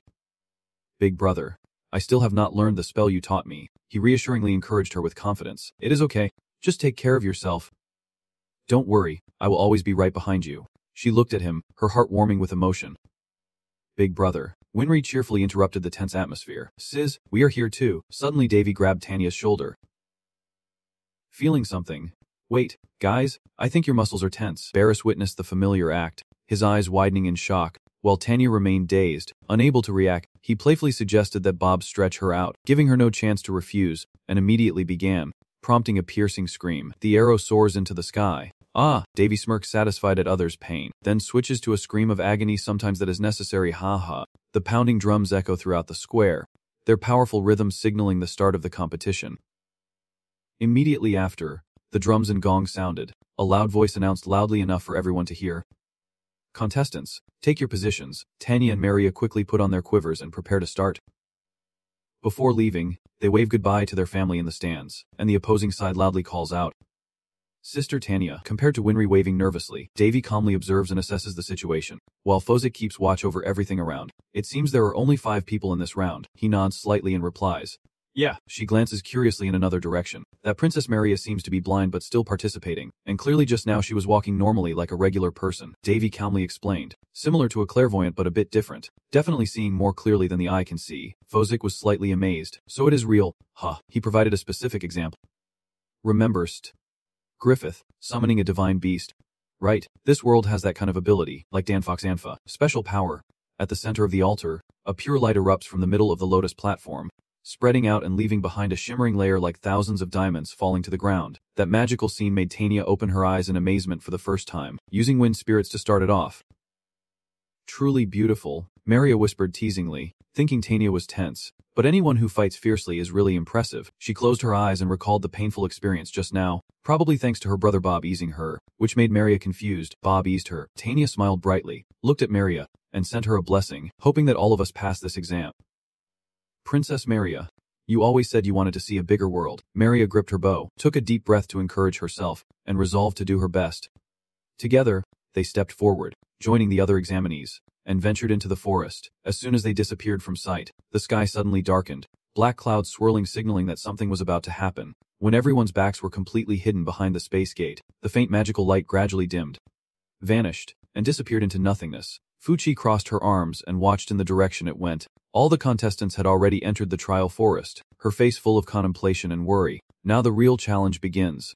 Hopefully nothing will happen. Her rare anxious tone made her doubt. After a while at the altar, a priest in traditional attire walks around the lotus platform, murmuring prayers and offerings to the guardian spirit of the forest, while the celestial prince watches eagerly and explains to David, fearing he might not understand, that the test begins with presenting offerings to the deity, and then reciting the incantation. So, Prince David thinks the archery test is a wonderful challenge. He smiles gently, his expression calm yet refined. The deity agrees. Indeed a very interesting test. Hearing this, his mood becomes excited as he is recognized by his idol. How fortunate. Prince, David politely replied, feeling honored by your concern. which caught the attention of the Celestial Emperor. I truly admire the prince. He is very impressive. He froze in shock, unable to believe his own hands. Yes, I truly reveal my genuine feelings, without any pretense or facade. Since I was young I have been ill. Physically weak, so I always admire those who can roam freely out there. Wielding swords. Riding horses, directing the entire continent. Looking at the prince, I feel as if I am living that life myself. David looked at the celestial prince, his heart filled with compassion for the child's fate, and gently encouraged him someday the divine will surely be free to roam. Just that thought made the celestial prince smile happily. After all, he was grateful for those words of reassurance. At that very moment, a blazing red light erupted fiercely from the altar, drawing the attention of everyone around. The beam shot straight into the sky, dispersing the clear clouds and casting a dark shadow over the ground, creating a scene both mysterious and terrifying. The priest shivered in fear and fell to the ground, eyes wide with horror fixed on the source of the event. What the hell is this? That object hovered above the lotus platform, resembling a shattered crystal and exuding an indescribably mystical aura. The emperor of the current nation immediately stood up in panic and demanded answers, asking the priest what was going on and to explain clearly. The priest's body was trembling and stammering as he denied responsibility. Your Majesty. This matter, I do not know. Before the situation could settle, the ground suddenly trembled violently, causing the emperor to panic and struggle to keep his balance. The altar on both sides suddenly exploded, the sturdy stone bricks shattered, dust billowing everywhere, creating a chaotic and suffocating scene. From the wreckage, a strange statue emerged with the shape of an eagle head with a sharp beak. A cold, sinister aura wafted around it, and witnessing the scene, the emperor could not move at all. What is this? As he was still overwhelmed, suddenly a hand grabbed his wrist and ordered, Your Majesty, come here quickly. Seeing the familiar figure pulling him away, the celestial prince suddenly felt an unusual fear rising in his heart. Mother, where are you going? Dowager's voice was soft but full of authority and sincerity. Your Majesty, trust your mother. I will protect you. He was almost forced to be pulled away, with no courage left to resist his mother, only eyes filled with worry and confusion. Winry also quickly noticed Dowager's sneaky actions. What is going on with this? David brushed past and let out a faint sigh of boredom. Damn. He was not surprised at all because he had predicted the situation beforehand. A small area above the altar begins to change. Lightning flashes blending with the raging crimson blood aura, causing the space to tremble. Some people panic and scream. David calmly shifts his gaze toward it. Amidst the dark clouds, a blazing red eye with a vertical pupil suddenly opens, causing all living beings around to shudder. It is a monster. Giant claws with sharp, powerful talons spread wide, tearing open the space. And immediately, smaller dragons materialize, their piercing screams echoing loudly. They fiercely pounce with open mouths to tear the prey apart. Soldiers quickly react, holding their breath and trying to suppress their pounding hearts, shouting that they are monsters, protecting the emperor. Protecting the emperor's hope. David could no longer stand still, placing one foot on the stone railing and commanding the other two. Winry and Brez, the two of them quickly stepped back, realizing they could not be of any help and might even become a burden, so they hurriedly responded yes. He slowly raised his hand to draw his sword from the void, a cold light from the blade slicing across the horizon, still maintaining a calm, mocking attitude toward the reckless monsters. Even in such a joyful moment, you dare to rush in like this? David's lips curl slightly, a glint of excitement in his eyes, as he swings his sword sideways and asks, Among the herd, the sword responds to his call, its magical glow intensifying, hiding a powerful energy within. Seemingly sensing the target's presence, the bird-headed crystal statues suddenly open their mouths, and their magic power condenses into a thick mass. As David prepares to jump down, countless iron chains rise from the ground, clinking loudly as they sway across the altar. They all rush towards David from every direction, aiming to control his movements. Winry and Barry's watch in horror, but because he is in midair, he can't dodge in time, and the iron chains wrap around his limbs, tightly binding his body and blocking any attempt to escape. Seeing that David could no longer resist,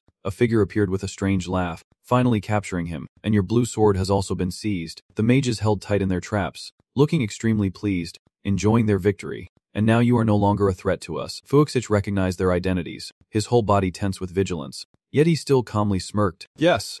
Even if you can't see them, they are always everywhere. Taeyin uses the power of the iron chains. What do you intend to do with this? A familiar voice says without hiding its purpose.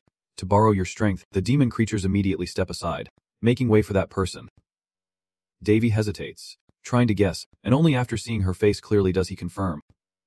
Miley Fuller, she asked coldly. Long time no see. Not wanting to waste time on idle chatter, Mai raised her scepter, the gem at its peak glowing brightly and spreading magic all around. And under her control, the iron chains suddenly surged, tightening and lifting Davy slightly. I can feel my body immediately falling into a critical state, my whole body gradually weakening as my strength is drained. While waiting, Mai calmly reveals the reason for my failure. I have fallen into a trap, and this trap is very powerful. The stronger the opponent, the tighter it becomes. In mere seconds, Davy's face turns pale, But looking up, a confident smile plays on his lips. So this is it, he mutters calmly as Lon, swift as lightning, closes in on my blade aimed at her chest, but Mai manages to take a step back, narrowly dodging the fatal blow. Seeing his failure, Lon clicked his tongue in frustration, blaming himself for the assassination's failure. Mai's face flushed red, her eyes flashing with perverse excitement as she looked at her, terrifyingly wide smile spreading across her face. You are the one, the white-winged angel from before. You have gotten stronger. I want to study you. But she still stood coldly in front of Davy, indifferently responding. Lon chose the words she learned from Davy that day. Appreciating the phrase, she stepped back, lowered herself to the ground to gain momentum, then charged at her opponent, the heavy pressure causing the earth to explode. Even the surrounding areas crumble under the terrifying power, leaving a scene of devastation, with rubble, dust, and debris flying everywhere. Even now, Davy is still in the mood for some drama. Looks like my cute little sister's training ground is in ruins. Fuuxich clenched his fists, Mai's face furious as he warned Davy to surrender immediately. Yes, yes. Then he carefully timed his move, gripping Mai's iron chain infused with magic, ready to strike when the moment was right. Just a second later, Davy was immersed in a completely separate space from the outside world, his body floating in the void. Normally, he would merge his power so others could not sense it, but as a being at the highest realm, otherwise his inner strength would be visible. Currently, Davy's mana is at level 8 and his body strength at level 9. If unleashed, it will be as follows, and a smile spreads across Davy's face. His hand is placed in front of him, feeling his pounding heartbeat with excitement, as a powerful aura of magic surrounds his body. Pulsating with each breath, the surrounding world suddenly fell into an eerie silence, as if he was the only one left existing in the endless void. Davy silently thought to himself, deactivating the assimilation. At that moment, the power within him erupted fiercely, dispelling the darkness that shrouded this place, with brilliant rays of light creating a scene both majestic and fierce. After the fusion was undone, Davy's escape was only a matter of time. The stone statue holding the chain gradually showed water stains, signaling an inevitable break that could not be stopped.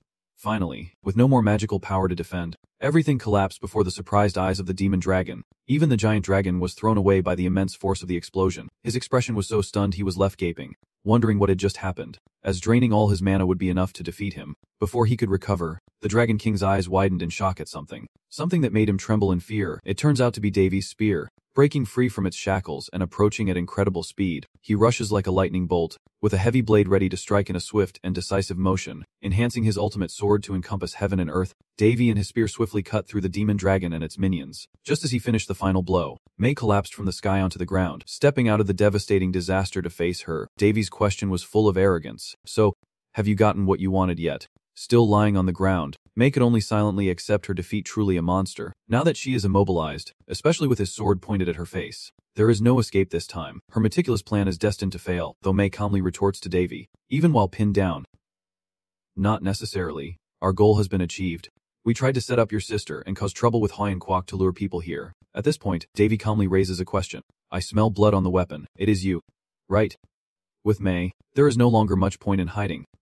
Is there? Proving the conversation from afar, the Hien Kwok Emperor hurriedly explained that the talisman alone could not control the guardian spirit. It was just a tool for us to connect with the spirits. Ignoring his words, Mai then turned to Davy and asked, why not ask this guy himself? Isn't it true that someone recently lost something? Because of what you just said, which caught your attention, the Emperor's pin given to you. It seems your teacher has revealed your dark secret. No hesitation. And continued, it is true we can defeat the guardian spirit ourselves. But what if we possess the pin containing your power? Just as Mai finished speaking, a great tremor suddenly struck near them. The Emperor of the Hidden Nation and his guards are panicking. It seems there was an incident in the forest. What is going on? In contrast, Mai remains calm and unchanging.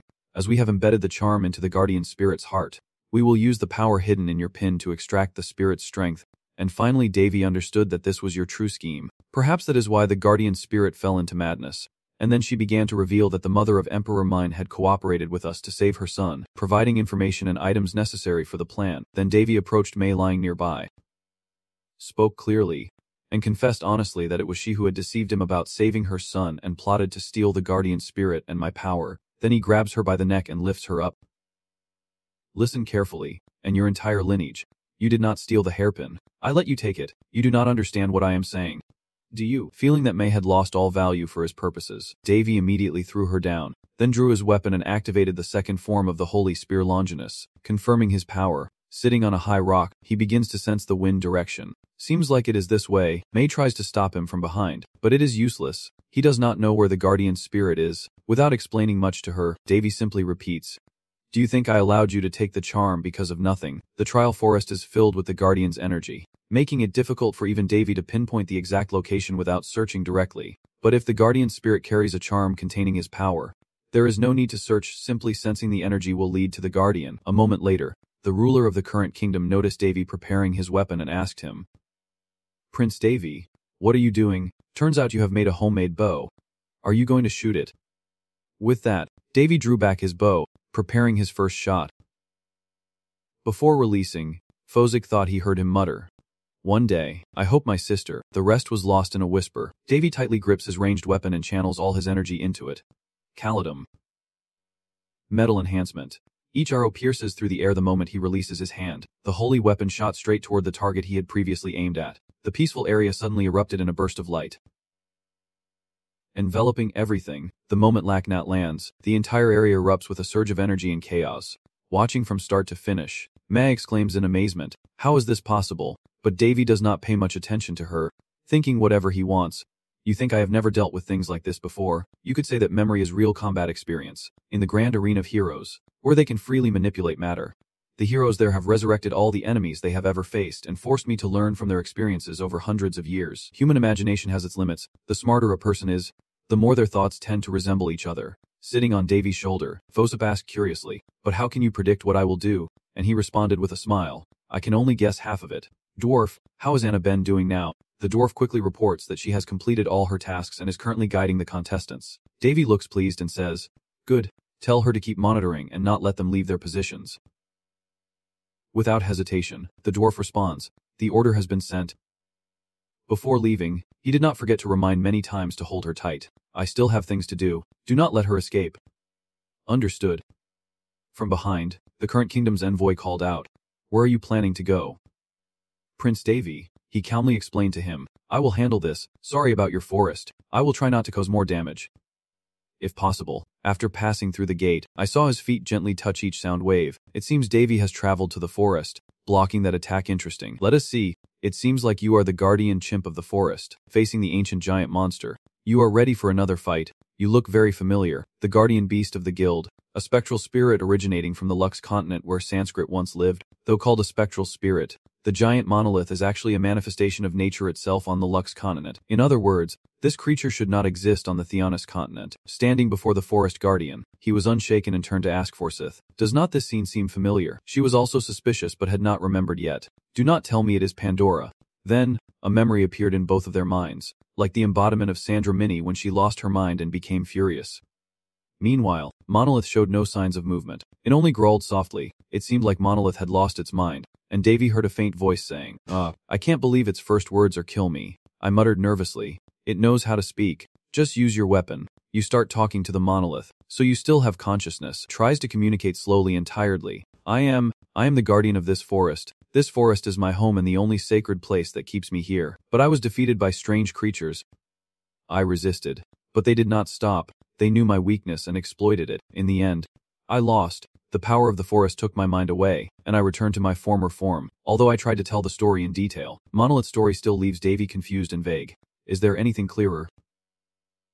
Without hesitation, it continued, "A human woman, saying she is saving a child, and that child contains a strange source of power." This statement caught the attention of the Emperor Dogaji and the Empress Ho-Ha. While Davy pondered, Monolith continued his story, "But it was not the one who took my power." Immediately, he made his judgment. Then it must be a demon of the entire lineage. Then I remember an important conversation. I heard that my young Guk's army is coming. You know, yes, General and Minister T are coming for my young Guk.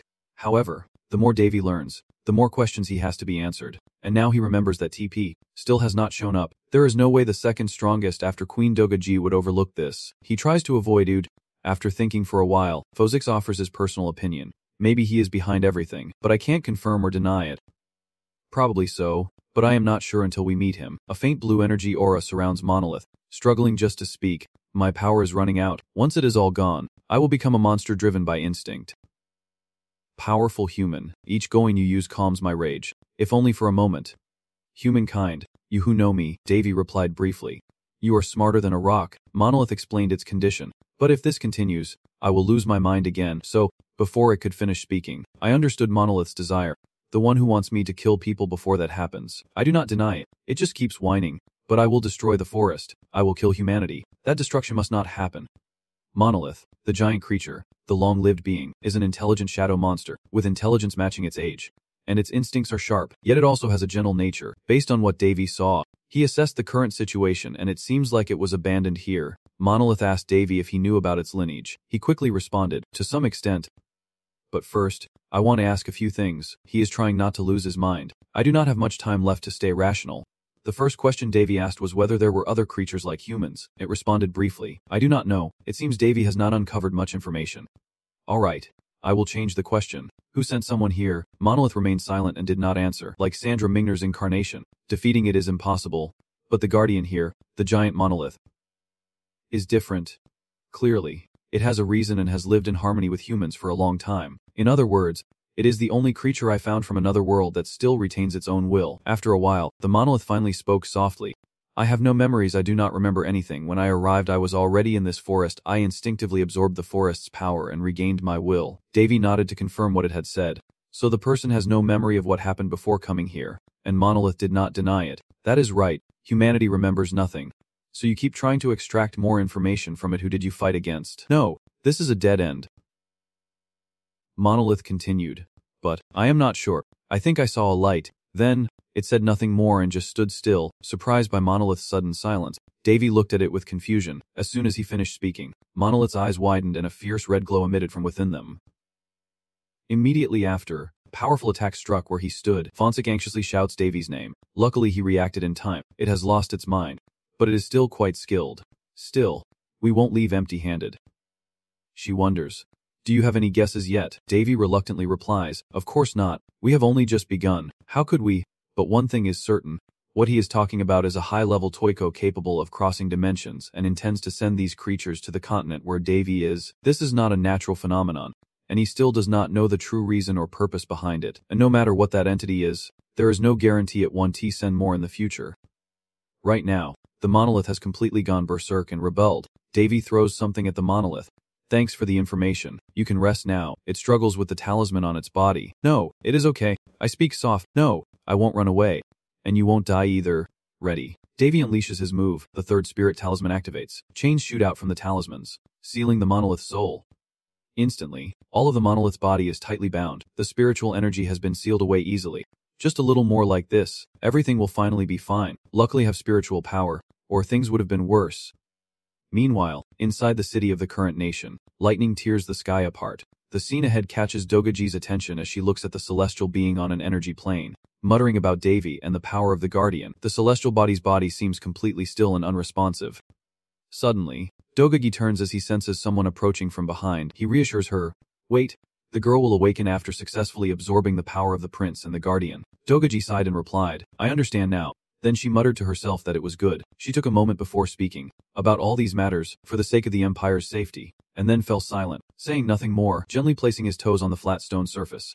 Just enough for an adult. He must quell the fury of the guard immediately. Standing on the towering cliff face, Davy's gaze stretches into the distance as his low voice echoes. Let us see. If those Macedon guys are alert, they must have condensed the strength they stole from me, and they do not even know what is inside. Anna Ben appears with a bright face, her eyes sparkling with happiness, waving excitedly and joyfully. Faced with such a scene, Davy's face changes expression, and only a painful cry echoes in his mind. Forsic beside him forced a smile. He should at least have waved his hand, but instead he pretended not to notice. He cleared his throat slightly to hide his embarrassment, then spread his legs wide. I could feel my strength in 2 places within this forest. Maybe we should go to their heady out first, using the second spell.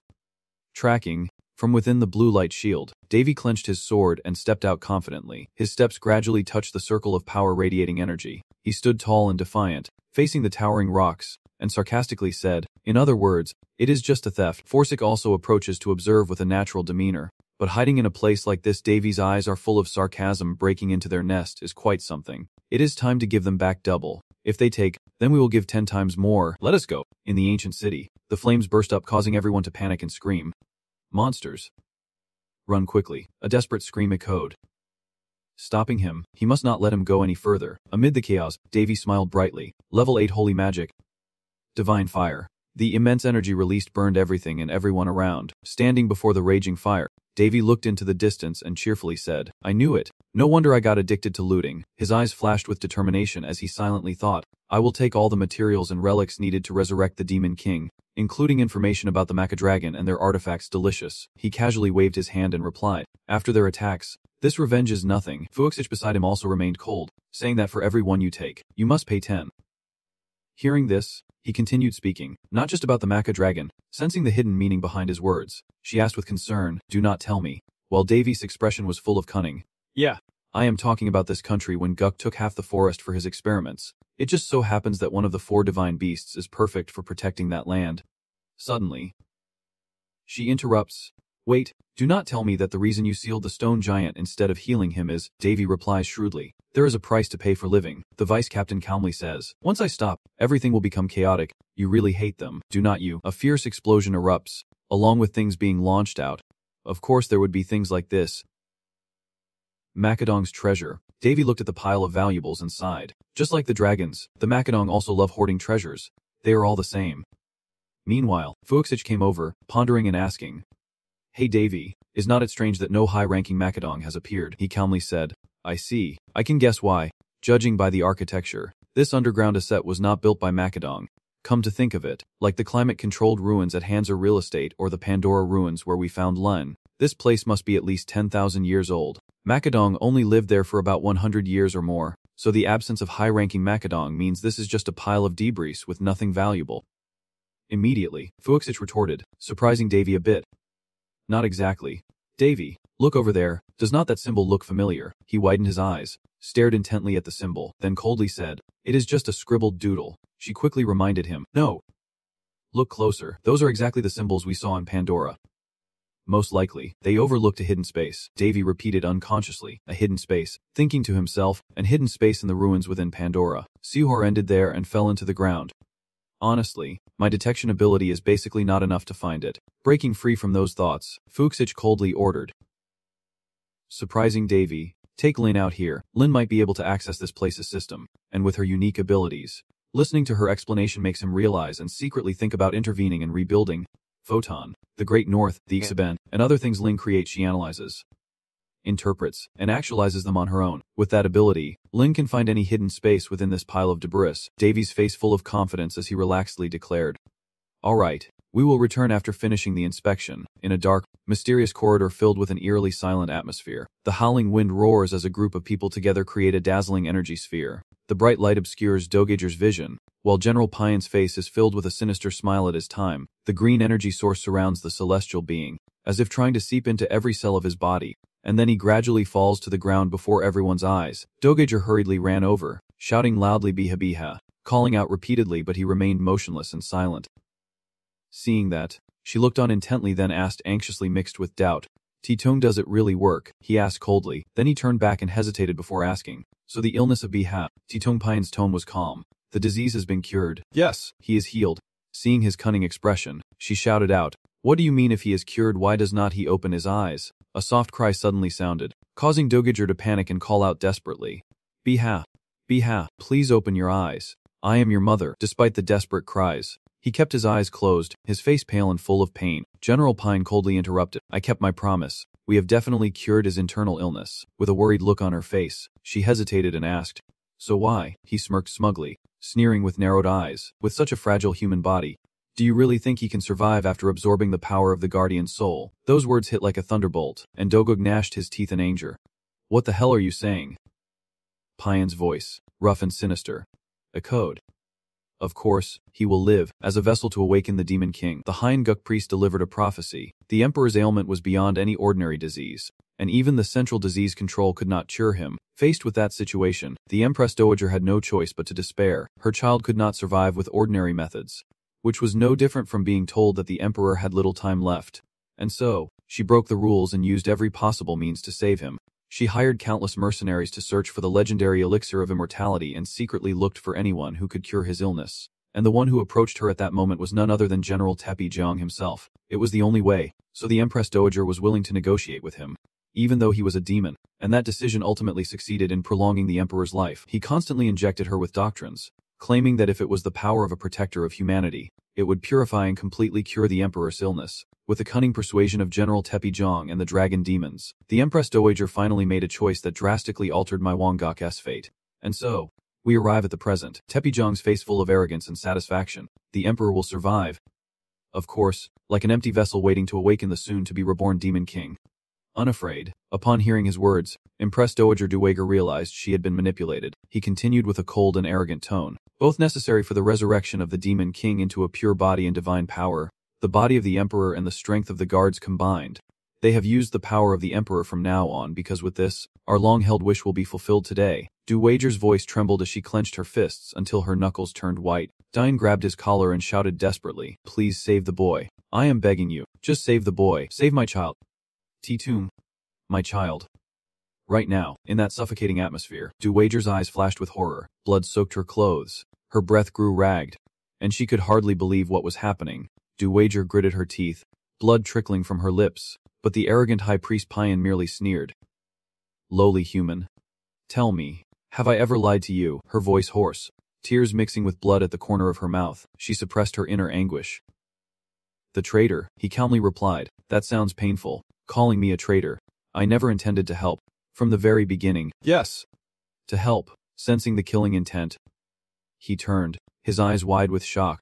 But before he could react, David's blade pierced his chest, eliciting a cry of agony. His bloodshot red pupils and the cold, thrilling voice shattered the little heart, as the strike was relentless, only bringing a chilling excitement as he watched him fall to the ground. Then he spoke with an innocent look. "Hello, so you are the one they call Prime Minister Tepian." The speed of his strike was terrifyingly fast. Even the naked eye could not catch it. That strike shattered huge boulders into pieces, flying everywhere. At the same time, he remembered a warning in his mind. Do not underestimate the power of Prince Devi.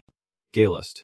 Prime Minister Tepian sneered and said, "I see with someone as useless as you the level of a human is enough to defeat them." May then said, "Did not they already explain why Files was wiped out?" He coldly interrupted silence. "Do you dare to speak without permission, you lowly creature?" He thought bitterly. So this is the result of disobeying that brat. At that moment, Devi charged with incredible speed, making Tung Tepian gasp in admiration. As his speed surpassed his own abilities, he pouted mockingly. With enough time to think about something else, the strike came rushing in, and the explosion of impact sent everything flying. He lay injured on the ground in pain, while he simply watched coldly. He barely managed to speak, the human in the middle of despair, replying with a sneer. "Such a condescending tone. You have such a beautiful house. Huh.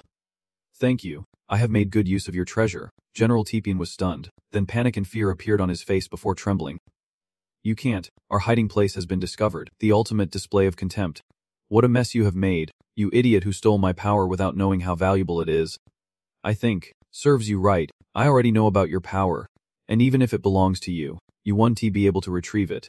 I can, thanks to magic. Of course. Tran through it. I am the only one in this world with true spiritual power." He painfully embraced himself and asked, "What?" With a deep, murky voice. "The thing that annoys me the most is that you use my power for dirty tricks. You should have known when to stop," General Tepian said with a terrified and frightened face. "What?" He thought to himself. "Are you trying to say that you figured out our plan from the beginning and twisted it to your own will? So you knew all about this and used those things to wait for us to show ourselves? He has gone to such lengths just to uproot us. I will make him regret this. Among all my kind, I am the only one who has mastered all levels of blood magic. If you do not move, you won't be able to dodge the attack." Prime Minister Tepian still exerts his strength, his eyes flashing with murderous intent. As the source of light gradually erupts, he then unleashed his immense energy, light engulfing his body. Faced with this, David stepped forward, coldly stating, "I believe I have mentioned this before," with a look of indifference mixed with harmlessness. He suddenly closed in, surprising Tung Tepian, his tone full of cruelty. "Why do you always transform before your enemies?" Using just one hand to tightly grip his face, making him gasp. Without hesitation, he slams the man mercilessly into the ground, creating a violent explosion of dirt and debris, then coldly remarks that it is all just intimidation and boasting. Prime Minister Payan was slammed against the cliff by David and screamed in pain as leaves and debris flew around, showing the brutality of the attack. Fosik's voice, full of suspicion, a code from the opposite side, asking if he did not intend to kill him, and David showed no hesitation. "He is very important. He can't die now." Fosik replied, "Have you already realized the value of a life even for an enemy?" She with a mischievous smile and a teasing tone responded, "I think it is good that you have changed like that," he said with a puzzled voice. "What are you talking about?" David glances at someone with a dead fish eye and teases, "Tanya still has to take the test. Right? Because we have sealed the guardian of the forest, so we will use this guy." Everything's in chaos, but the promise must be kept. She will participate in the exam. Under that terrible pressure and the roaring sound of steel screams, he still walks calmly.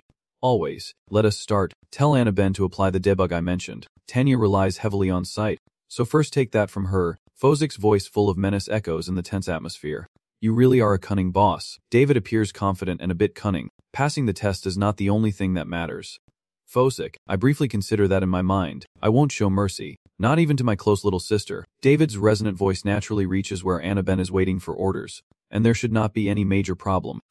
A faint, weak sound echoes on the cold ground. Dark stains spreading as darkness swallows the last breath. Doga-ji struggled to get up, his eyes blurry and eyebrows furrowed. Enough for David to be surprised that he was still alive. She suddenly whispered softly to Junzi, Prince. And David, countering that weakness, his lips curling into a contemptuous smile, her malicious intent truly impressive. Impressed Dowager, and he coldly watched on, his shadow looming over her dying body, as Doga desperately reached for his legs. Then she collapsed at his feet, her voice trembling like a final plea. Son, save my son. In that brief moment between life and death, Doga's last thoughts flashed through her mind. Help me and spare my son. She lies on the ground, her body pressed against the cold grass. Completely helpless, and David's reply is tinged with coldness and mockery. You can kill her, but you want to spare my son. He softly mocks, why should I do that? Do not you see what you have done? And at this moment, Doga-ji is almost overwhelmed by despair, with a light almost gone from his eyes. She is filled with a mix of emotions. Everything has fallen apart, and the child won't survive much longer. Her hand clenched his leg tightly, refusing to give up, so please beg him. David remained calm to the point of coldness, with dark red eyes shining with sharpness.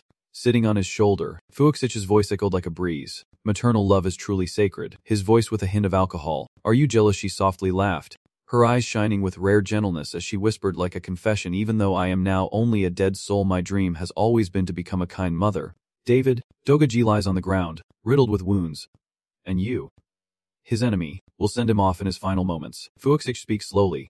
David, he does not bother to turn his head, his hair obscuring half his face. So, what will you do for me? In the quiet space, there is no reply. She softly spoke, her tone calm but full of determination. Just tell me what you want. He still stood with his back turned, letting her voice echo into the void. Do you really need to go that far? Do you have no valid reason? Fuxich gazed into the endless void. Yes, this is the fitting end for someone who caused all this. Death might be a better fate for me, but in this space of shimmering light her whispered voice echoed in my mind. Is the imperial harem any different? Impressed Dowager is the only one who protected the heir. When she died, the future of the emperor was already clear. David curled his lips, smirking. Hey, is not it true that you always lose badly? Have you forgotten? Fuxich's face immediately turned red as if it was smoking, biting his teeth in response. Go ahead and do it. I am not always the one losing. David looked like he was smiling, casually challenging. I have done so many things for you. Can't you do one thing to help me? In that moment, the vivid image of the past flashed back with a ringing voice in my mind. Even if the patient was about to die, I still had to save them before destroying them. Fuxich paused briefly, a hint of doubt flickering in his eyes. What do you mean? His voice hoarse and self-mocking. Just a foolish promise I can't keep.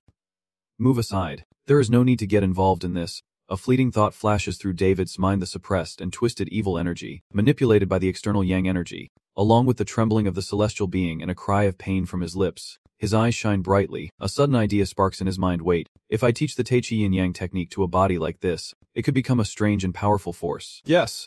A radiant glow surrounds him, and his hands are open as if cherishing a fragile life. Of course, only if this person can survive. The golden and purple lights intertwine in his palms like two opposing poles clashing holy power and death spirit aura. I have not formally studied the yin and yang techniques to control black and white, but if I replace them with holy power and demonic energy, I can achieve a similar effect. The two forces intertwine tightly, spinning endlessly as if trying to devour each other but are held apart by an invisible force. Davy approaches the unconscious celestial being. A green light surges and envelopes the body as if channeling new life energy into it, with dense swirling energies covering the motionless form and his hair flowing as if an invisible force is blowing vitality into every blood vessel. Davy, walking by with a half smile on his lips, probably just created a monster. He casually crossed his arms and replied, No way, then softly said, You do not know. The celestial being in green and gold robes lay motionless on the table, its body seemingly sealed by floating shards of crystal around it. His voice, deep and cold, echoes, After all, she owes me a favor. She is angry. You are really stingy. From the dazzling hello, the shadowy figure Duquogo gradually appears with a satisfied smile. At the same time, the Emperor's eyes slowly opened as if granted new life. Whispering softly, Mother. Elsewhere, a figure appeared stepping down, their voice echoing through the silent space. Actually, it is Tanya. her long hair flowing as she grips her bow and arrow with a tense alertness. She realizes something's wrong, her voice faint and uneasy. Something's off. She has been wandering in circles in the same spot. Tanya gently reached out and touched it with a worried expression, muttering aloud as she realized this red wall blocks her way and she can't go forward. Sensing the strange energy preventing her, this was not in the report. Could there be a problem with the test? Suddenly, without warning, the surroundings were engulfed in darkness. She froze suddenly, cold sweat running down her face, her lips trembling as she whispered, "What is happening?" Unable to hold back any longer, Tanya directly pulls the curtain away to reveal the green grass beneath. Tanya looks surprised, unable to believe what is happening. This cannot be real. Drops of dew trickled down the leaves as she watched in amazement. Her eyes, amidst the dense forest behind the intertwined canopy, Tanya's shadow quietly passed, leaving behind the mysterious aura of the training forest guardian. The green light flickered on. Tanya froze and silently watched the scene unfolding before her. The green glow fell amidst the silence as if the entire forest was holding its breath, waiting for something. Tanya silently thought, "How strange. This forest is too quiet." The front wing gently moved, making a sound amid the lush green grass. Distant purple light fell, and a figure stood casting an aura of mystery over the scene. She wiped the sweat from her brow, bit tired. "How much further do I have to go?" Tanya looked ahead, and amidst the dense canopy, a cave with faint shimmering greenish light emanating from its mouth. She clenched her bow in curiosity. From the cave, a stream of blue and purple light sings out and spreads up the damp, cold rock wall as if something enormous is gradually awakening. She sweat with fear, her eyes wide open, and darkness spreading before her. The giant bear emerges from the cave, its fiery red eyes blazing as its roar shakes the entire forest.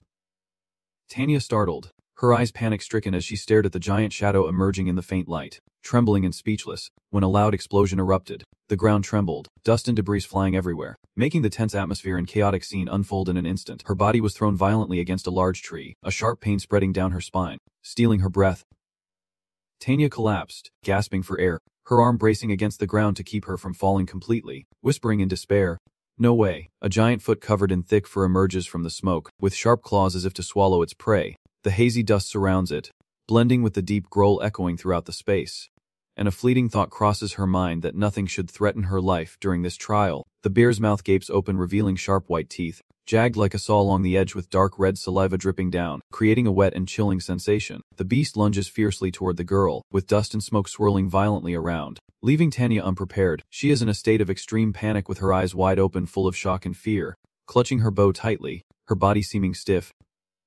Immediately, Tanya quickly reaches out her hand, her palm emitting a blue energy stream, her voice ringing with authority and a gust of wind. Responding to my call, her body spins in midair, her cloak fluttering, while the bear that had just lunged misses its target, only its shadow passing over the grass. In that split second, Tanya swiftly draws her bow from behind her back, her movements smooth and confident. The arrow shot out with a dazzling streak of light, streaking like a shooting star through the turbulent air and piercing into the mighty bear, her face flickering with a sudden change. Eyes wide with tension and fear, Tanya quickly ducked to the side with lightning-fast speed, her agility and sharp reflexes helping her avoid the bear.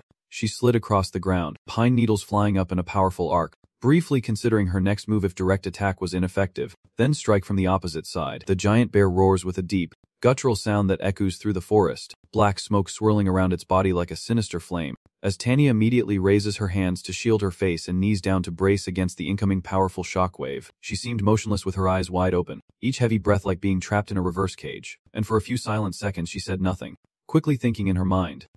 Suddenly, Tanya whimpered and raised her hand to touch her eyes. Immediately her vision flickered, and a wave of panic surged as she realized something was wrong she could not see. The giant bear in front of her growled with deep, guttural sounds cutting through the air. On the opposite side, her trembling hands hung by her sides, and her legs had almost gone numb under the dark purple mist enveloping everything around her, each with its own meaning. What should I do now?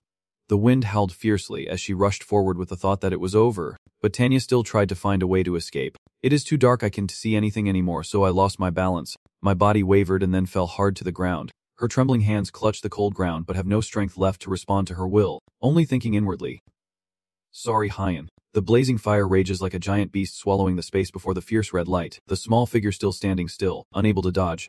With one thought, it is over. In that dangerous moment, a blazing golden arrow shot through the air like a flash, piercing the darkness, directly hitting the giant bear, causing it to halt. She sat there stunned, the light reflected in her eyes like a glimmer of hope emerging from despair. Suddenly a voice seemed to awaken Tanya, calming her down and saying, "Princess Maria." Her eyes widened in shock, trembling as she said, "This voice is Princess Maria." Maria quickly led Tanya to safety and promptly advised on the current situation. "Let us run." In that quiet space, A few shimmering specks floated in the air, making the scene look peaceful. Maria carefully peeks out from behind the large tree, her eyes still alert and cautious, and softly says, "Luckily. I think we lost it." She gently asks Tanya if she is okay, but her pale face still bears the lingering fear, and she tearfully asks, "Princess Maria, what should I do now?" Tanya recounted the situation to her. "I can't see through my eyes." Maria gently comforted her as she was crying out of fear. "I know this is not an ordinary test. Something is wrong," Tanya called out trembling. "Princess Maria," she replied softly. "Princess Tanya, I have regained my strength. Honestly, it is hard to move normally." Maria's face showed clear confusion mixed with worry, but she still tried to stay calm as she shared her thoughts. "It is strange. Really strange. Normally, contestants do not meet until the end of the trial, so they would not be able to threaten or influence each other." Suddenly Maria softly said that something was definitely wrong and this was not a test, but reality. She thought about the strange bear. The monster that attacked her was not that proof monster. It was a bear. A bear. A sign. A bead of sweat trickled down her face, blending with her rapid breathing. Cooing loudly, this was no ordinary bear. "Princess." She placed her hand on Tanya's shoulder, her voice gentle as it faded into the wind. "And what about me?" "Princess." Losing my sight because of its scream, Tanya seemed helpless and burst into tears. "What should I do now? What am I supposed to do?" "I'm sorry. Princess, I am very scared." Mary immediately reassures her, "I understand." "Princess Tanya, this is hard to understand, but trust me." She paused for a moment, smiling gently and looking at the person opposite with a determined gaze. "Maria, princess, we are friends, right? Even if we are rivals and you are about to return to your kingdom, because we are friends, I will protect you." Deep down, Maria still believed in Tanya's eyes. She is only temporarily blind, so we just need to avoid her attacks and endure. She helped Tanya to stand up and gently said, "Let us get through this together." Tanya was moved by Maria's gentle words. Thanking her, and Princess Maria and Devi inadvertently witnessed what the two princesses were doing. Tanya felt something being lifted to her eyes. Her voice was a little hesitant. Princess Maria softly reassured, "Do not worry. I am just covering your eyes." Tanya still found this very difficult, but Princess Maria was gentle yet clear.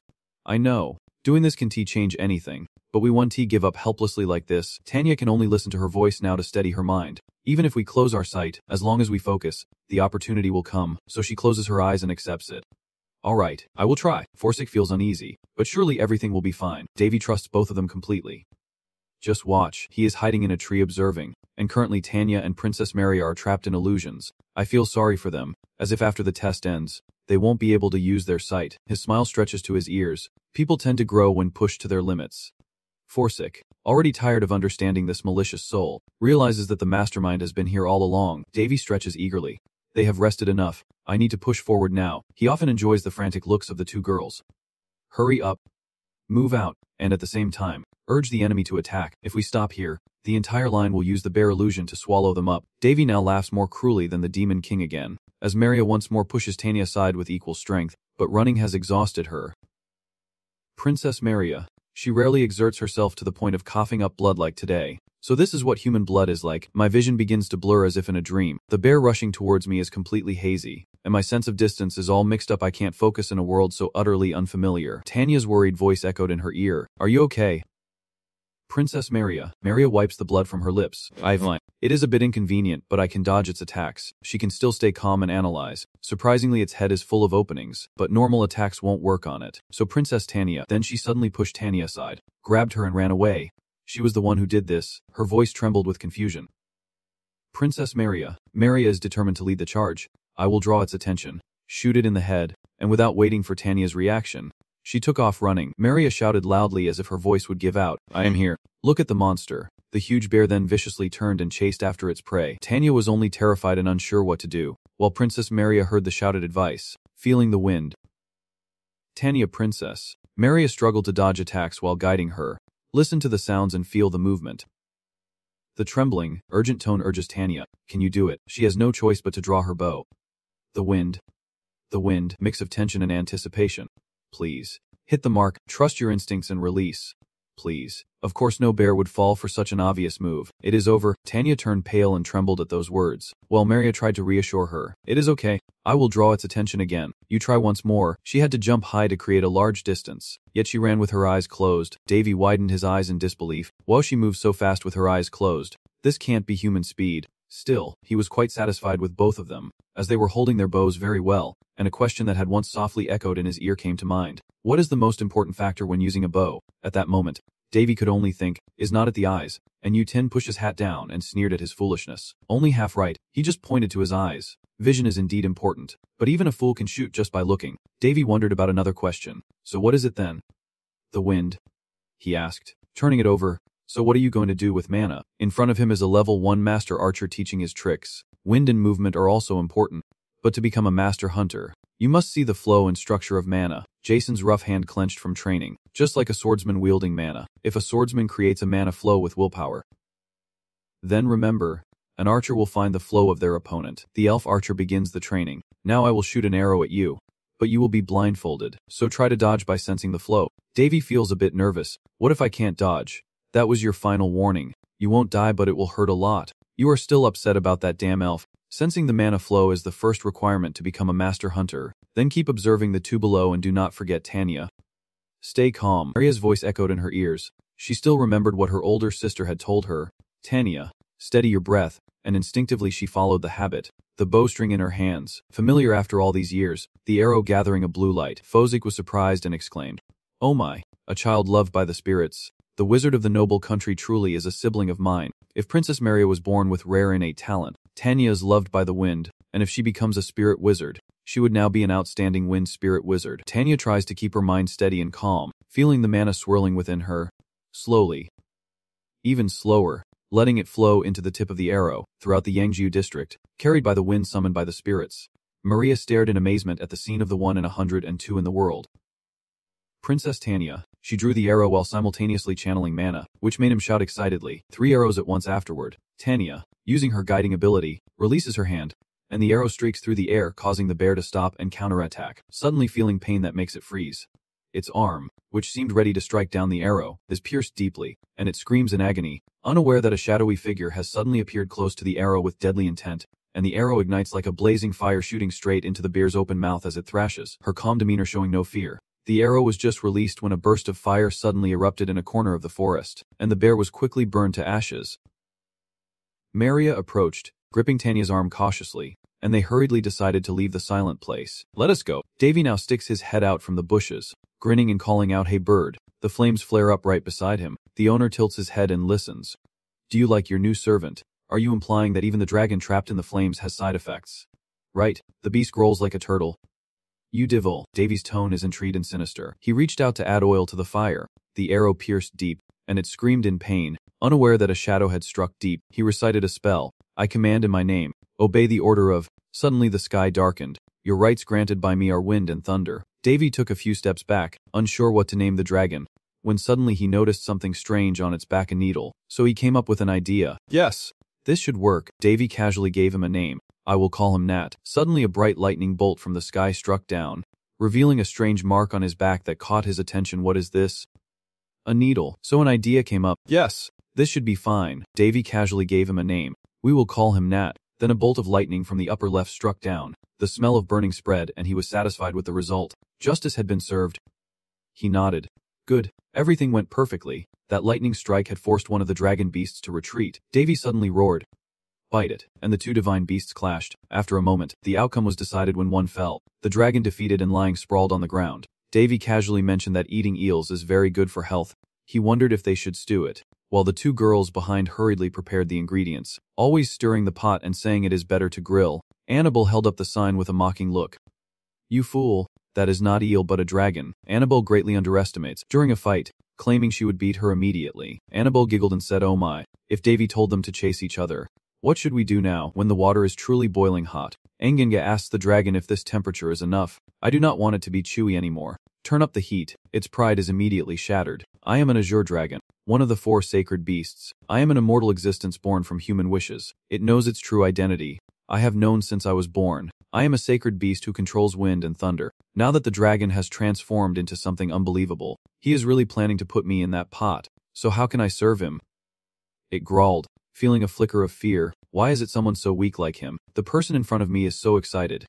"Annabelle, lend me your knife." Its eyes gleamed like blades. How can they look like predator's eyes? Our tiny body seems to have some issues there. Davy lowered the knife. "Hey, do not be so easily fooled. As he looked up, the dragon suddenly caught sight of the priest's sparkling eyes, which immediately pleaded for help. Based on our status as sacred beasts, we are all begging. The Countess nuzzles his face to show attitude. What is going on? Stop acting cute. Go somewhere else. Davy did not know what the dragon was doing. He still raised his knife, not sure if this knife was sharp enough. Without saying a word, he swung the knife into the water. Cutting through it quickly, he sharpens its knife. Grinning, well, it is not bleeding, so it should be fine. With a gleeful, murderous look, he raises the knife. I won't miss again. Then I realized the dragon was lying there helpless without any armor. Broken, a weak holy beast, always overestimating Davy's threat level and suggesting he do it himself next time. He is right there. If he does more, he will become timid. Still, Davy is tempted. Maybe it is worth a try. Those fish flags he has been eyeing all this time were not just a joke. Oh my god, are you serious about eating that? He responded eagerly. I can't miss this chance, just a little bite, and the tail will probably grow back right away. The confused dragon was immediately recognized by him. Then he ordered the crow, the bird, to the target as soon as Nat Tin woke up, to assist so that the guards would not fail. Watching the two sacred beasts fly through the sky, Davy returned to official matters now. Contacted someone through the communication orb. It was time to discuss the reward after I handled this mess. No one but the current king of this nation would dare ask for it. You have seen all the records and evidence I sent, so I believe the reward will be substantial. Davy came all the way to this nation to negotiate. But as you can see, we protected the guardian spirit and completed the safe passage challenge. Regarding the current state of the empire, Prince Davy, you also mentioned that all risks leading to conflict with the neighboring country have been resolved. Of course, I have no intention of destabilizing this nation or starting a war over this. In terms of your reasoning, I simply want the two countries to harmonize, to the point that even the nearby official remarked. Well said. Actually, if it were not for Tanya, things might have been different. Unfortunately, this issue will continue to hinder the Union, and His Majesty sighed heavily. He finally concedes that your contributions are worthwhile. You have already considered what you want. I want two things, Davy confidently states. A third of the territory, an end to the trials, and Maria as a hostage. At this moment, the two sacred beasts have arrived at the designated place, and their appearance proves that humans, divine beings, truly exist. Witnessing these two mysterious creatures that appear once in 1,000 years, everyone agrees that they must be dragons and phoenixes. Davy was puzzled and asked if they looked like that. Sai answered that both creatures only exist in ancient texts. So guessing that is correct, the stone being chained by the piercing chains growled softly, regarding your majesty, currently the imperial throne, the guardian spirit. This matter, at this moment, he stepped forward to explain. The guardian spirit had been exhausted by the vampire-esque scheme, and regaining enough strength to maintain his sanity would take hundreds of years. You rely on their unwavering faith to impose your fabricated reasons. For now, we must depend on the two divine beasts. The moment they leave, the guardian spirit will go berserk because it does not belong to this world, so it cannot maintain its composure here, and the soothing tone he uses is impossible. Confused, he asked the stone statue. Guardian deity, is what he says true? A voice echoed back, I am ashamed. Your Majesty. Therefore, please kill me, so there will be no future danger. Your Majesty immediately objects, I cannot do that, I am simply the guardian spirit of Hun. The guardian spirit has severed the relationship between us. I am just repaying an old debt. History has recorded and been verified by this creature. Hun's founding king forgave me and allowed me to dwell in this forest to nurture my power, so... Hearing this, he lowered his head in regret. It is not your fault. It is my fault for not realizing the situation. He quickly made a decision. Hun cannot be divided any further. From now on, I will save everyone. The retainers behind him hesitated, not daring to step forward. Your Majesty shouts. Guardian Spirit, please take care of your health. This time our Hun country will save you. Guardian Spirit does not respond, only staring intently in one direction. He hesitated then spoke. Prince Davi, I will accept your request. There is one more thing, but may I ask about that matter? Davi immediately understood. You mean the hostage? Your Majesty still cannot understand. As for the forest, I understand. However, our Hun nation has not officially surrendered to the Ra-Hun kingdom, and you casually asked for my opinion. So let me make it happen. The tense atmosphere momentarily eased as he chuckled and shrugged. Joking around, his attitude remained quite relaxed. If you wish, after some time, we will return them.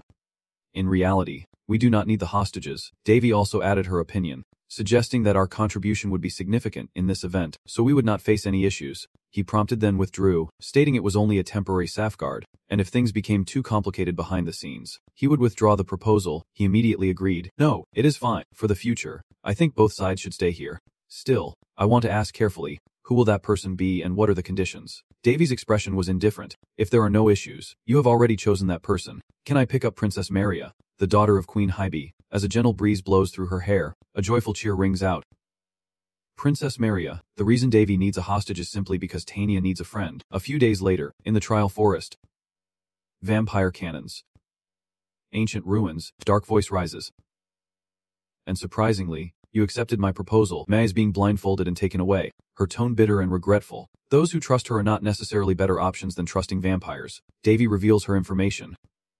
I alchemist. Paracelsus, a hybrid with powers far beyond vampire nobility, strange genius. I clearly state that what I need is the knowledge in your mind, at least academically. I trust you. She chuckles, and I am glad you are counting on it. As for May's shady behavior, what if I set a trap here? Immediately, she received an attack from behind. Despite being struck, she still smiled calmly. Impressive. This research data has improved performance compared to before. Here, the greedy desire is staring openly. This is a golem with an Esmerina disc. Amazing. She immediately begins analyzing, detecting a desire to dissect, stirring emotional responses, which I identify as discomfort. May kneels like a dog begging. Just a little. Let me see a little. Just trust me. I promise I will sketch it out. Always respond firmly, refuse the request, and remind him not to provoke without reason. We arrived at an empty, spacious room. This is the place. At the end of the wall, there are a few lines. And this is the only mural. May comments that it looks like a simple mural, but there is a smell of blood inside, indicating there is definitely a space within. The spider girl giggles excitedly, knowing we can't open it, and a strange aura has made them go crazy. She added that it is a fascinating place and she wants to study inside. He gently brushed past her. Is she using him? May frantically replied that interesting research is always welcome, even if it means risking her life to others. David could not understand that way of thinking. She has truly gone mad. May stared blankly at the statement, then brushed past the other person. This mural, if it is part of the ruins, can definitely be decoded. She was sure she could decode it. Alright Lan, wanna try? She steps forward to the mural, as if sensing it lights up. Her vacant eyes read the data and begin decoding. Lan shows a sudden resistance to this, beside May's choked voice. Indeed, it is truly amazing. David smiled proudly at the girl. Lan's ability to intervene, interpret, and strategize. The wall gradually revealed itself, and if everything went smoothly, they might uncover what was hidden inside. Right after decoding, an explosion erupted right in front of everyone. Rocks and dust flew everywhere along with the smoke. David coughed softly from inhaling the dust. Oh dear. The dwarf, just like home, realized when he had been blocking the attack for her. Lord David, so he was also injured. Unexpectedly his protective aura was pierced. He kept his smile as he looked at the wall. Now he really had to stay alert, but what he saw left him stunned. The blue hair billowing in the dust and debris.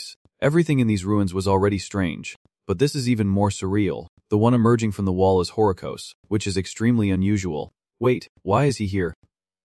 Immediately, David was struck fiercely in the chest by Horikos, seeing him being knocked back by him. A frightened voice shouted, Lord David. David's body crashed heavily to the ground, tearing a large pink hole in his shirt, always trembling with fear, eyes wide open, throat tight. David, feeling pity. At this moment, Horikos seemed to be going mad, continuously growling in rage. May was also momentarily terrified by what she just saw. Realizing the situation was unstable, she shouted a warning. Watch out. Those things are about to explode. As the words ended, the scene ahead trembled violently. Flames flickered, and a powerful explosion sent shockwaves scattering debris everywhere. The space and time suddenly fell into an eerie silence.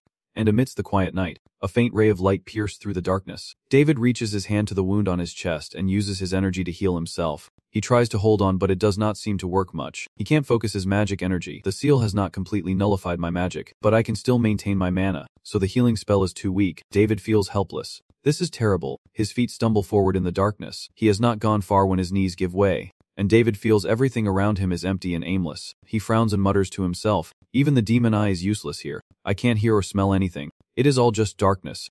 However, thanks to that, my other senses became sharper, and in this darkness, you could say this is the place that awakens humanity as primal fear. Unlike the abyss that swallows all light and brings despair to everyone, this is surely the hell Fozzik spoke of, where even divine light has vanished. David remained silent for a long time, then wondered if this was the abyss. Man, falling into this place, where directions in day or night are indistinguishable, it truly feels like an invisible prison. And in the darkness, a small gentle hand reaches out as if casting a spell. At the same time, a familiar voice called out to him, David, and that sound surprised him greatly. Trying to observe but still unable to see anything, David quietly thought, it must be Fozzik, then softly asked, are you here? She cautiously reminds him, listen carefully David, do not trust your senses. In this abyss Fozzik is trying to connect with you, and tell you that everything there is just a lie, but I will protect you from the darkness. Compared to what you have done for me, this is nothing. As she finished speaking, The guiding light she created was sent out and quickly illuminated the space around where David was standing. He gazed at the hands in front of him gradually coming into focus, and was amazed that his senses had returned. Just then, strange sounds suddenly echoed from above, and David slightly raised his head to look up. The scar in his eye is a long water stain. So this is what is behind the wall. David quietly moved closer and carefully observed the scene on the other side. Their loon is confronting Heracles while May lies unconscious on the ground, witnessing the tense situation. He can't help but worry about what might have happened while he was absent. The light from the halo above her head spreads pure as morning dew, as she recites ancient spells, breaking the limits that once confined Loon. With full force above her head, energy converges into a glowing sphere surrounded by swirling lightning. As quickly as David's hand grabs Heracles' belt, he commands, "Stop right now." I just subdued him and turned to Loon with a serious warning. "No matter what happens, Loon, stop now. I have never allowed anyone to self-destruct." Seeing David, she was so stunned she could not speak. His voice echoed, telling him to stay quiet and wait, followed by a loud crash as something collided. The surrounding space remained pitch black, and the noise gradually faded away. Heracles was thrown far away and temporarily lay motionless on the ground. When David approached, he heard the opponent growling, and his expression grew grim. "It seems we can't reason with him anymore." She tries to hold on to a little hope of resolving things peacefully, and David asks in a calm voice why he appeared here. But he does not answer and instead becomes extremely angry. Heracles, one of the strongest warriors in heaven, a hero, taught him survival skills and physical training. This is a super creature capable of hand-to-hand combat in the tournament. The strongest hero has fled heaven. In fact, that person's background remains a mystery. All David knows is that he is one of the longest living beings in heaven, and his fighting ability has surpassed everything he expected. Why that person came to heaven or why their survival skills are so fierce and powerful, he still does not understand. Lost in memories, David suddenly snapped awake at Forsyth's voice. "Wake up, David, that is not someone you know." Just a moment of distraction was enough for Heracles to charge and attack. He swiftly slams David into the ground with such force that it creates ripples on the surface. Forsyth's voice turns frantic. "David?" Meanwhile, Heracles' massive hand grips David's head and pins him down. At the moment when 1,000 threads of fate hang by a thread, David felt his vision blur, the call echoing in his ears, as if one more step would mean death. Everything from ancient ruins was illogical, but this time it was even worse. Why was the abyss here? And why is Heracles here? He has so many questions that need answers. Like a certainty, that guy is not the Heracles David knows. His face is familiar but his eyes are completely different. After struggling to break free from the control, David was even more certain. His messy hair looked similar but his beard was different. He is not the Heracles I knew from the past, so this is like a copy of Heracles, he suddenly thought. An artificial human. Forsyth's voice almost shouted. "David, wake up." She was terrified and desperately tried to wake him up, and when David regained consciousness, he immediately saw Forsyth right nearby. Both of them stunned. Then he burst out laughing loudly. "This place really is full of trouble," she scolded. "You idiot. What are you talking about? Why are not you focusing?" David hurriedly apologized. Sorry. I lost my temper because I was caught off guard by him. This person is exactly like the Tendian system I know, but clearly not the original. If he were the true original entity, even if you recovered all your former power, you would not survive. Yet now, he can't kill David even with only a quarter of his power restored. I suspected he was an entity from another world, and if that is the case, David does not need to hesitate any longer. An eye for an eye, a tooth for a tooth. He points at his opponent, declaring he does not know how this imposter mimics his master, but if that is how he wants to play, David will respond in kind, channeling his power, his physical strength warping space itself. Not everyone can do that. And now, the neural pathways in his body are instantly reconnecting. In the blink of an eye, David's body undergoes a terrifying transformation, his muscles bulging and tearing through his clothes. Forsyth, overwhelmed with fear, calls out David. This process is actually forcing the body to transform using air, usually called Heracles-style body transformation. Ian clenches his teeth, trying to control himself. Even the strange heroes of the corridor warn not to use it, calling it a reckless act. But fighting the monster no different from the monster itself left no better option. Heracles growled as he watched and then stomped hard on the ground to gain momentum. He rushes wildly at David like a beast, his iron-hard arm swinging up, and it seems he is just waiting for that moment, a sinister smile curling at the corner of his mouth. Immediately, David's fist collided head-on with Heracles' fist, using his own forceful attack to overpower and deflect the strike. And now David swung another punch, causing Heracles to fall backward. He threw off his outer coat to reveal his bulging muscles, clenched his fists in a defensive stance. David challenged to see who could outdo the other using the same technique. The scene shifts to a flock of birds suddenly becoming frantic and chirping loudly, while at the sacred tree's clearing, the G-Strazel deity quietly observes the small changes taking place. At that moment, a clear voice broke the silence. "Mother Tree Spirit. Emilia." Looking worried, "What is going on?" The spirit tree softly called again. Emilia, G-Strazel gently reached out to her. Come here, Emilia. Come and rest in your mother's arms. Embrace the day. Emilia wondered, please tell me. Mother, what is it that makes you so uneasy? The divine spirit reassured her. It is okay, Emilia. You do not need to worry about anything. She still insisted on knowing. You are the priest of that person. Mother, can't you tell me? He looked uncomfortable but only hesitated for a long moment before sighing. Then G-Strazel gently explained that it seems the water opening is beginning to unfold. Emilia was surprised. The water opening. His voice echoed. Yes, it is the primordial song, a spell that can overturn the laws of the abyss in this world. Hearing the deity's words, Emilia became even more confused. Hattengayan, what is that? He did not answer immediately, only asking a question. Do you know what exists in the primordial world? She hesitated before repeating the new name she heard for the first time. Primordial. The divine spirit G-Strazel calmly explained that the world always repeats in cycles, even if we have never seen it directly. But before the Theonis electric vortex, there must have been a world existing before these races appeared, an ancient world older than the ancient times. A trace of that world sleeping for hundreds of millions of years is awakening again. Emilia sighed in wonder. I never thought of that before. He gently closed his eyes and nodded knowingly. When the abyss awakens, the current world must collapse. She was curious. So that means life on this land is built on a mechanism that could end at any moment afterward. G-Strazel the divine spirit gently smiled and said no.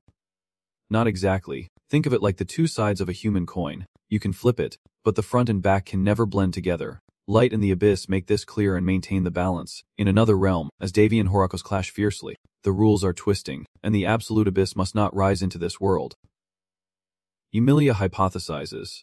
What if they merge together, and the deity hesitates? Even I do not know. He gently stroked her head and continued. But one thing was certain. When two things that must never mix are combined, this world will never be the same again. The G-Strazel deity embraced Emilia, looked up at the divine tree, and let out a soft sigh. He gazes at the lush green leaves, turning a wide arc that covers a sunny sky.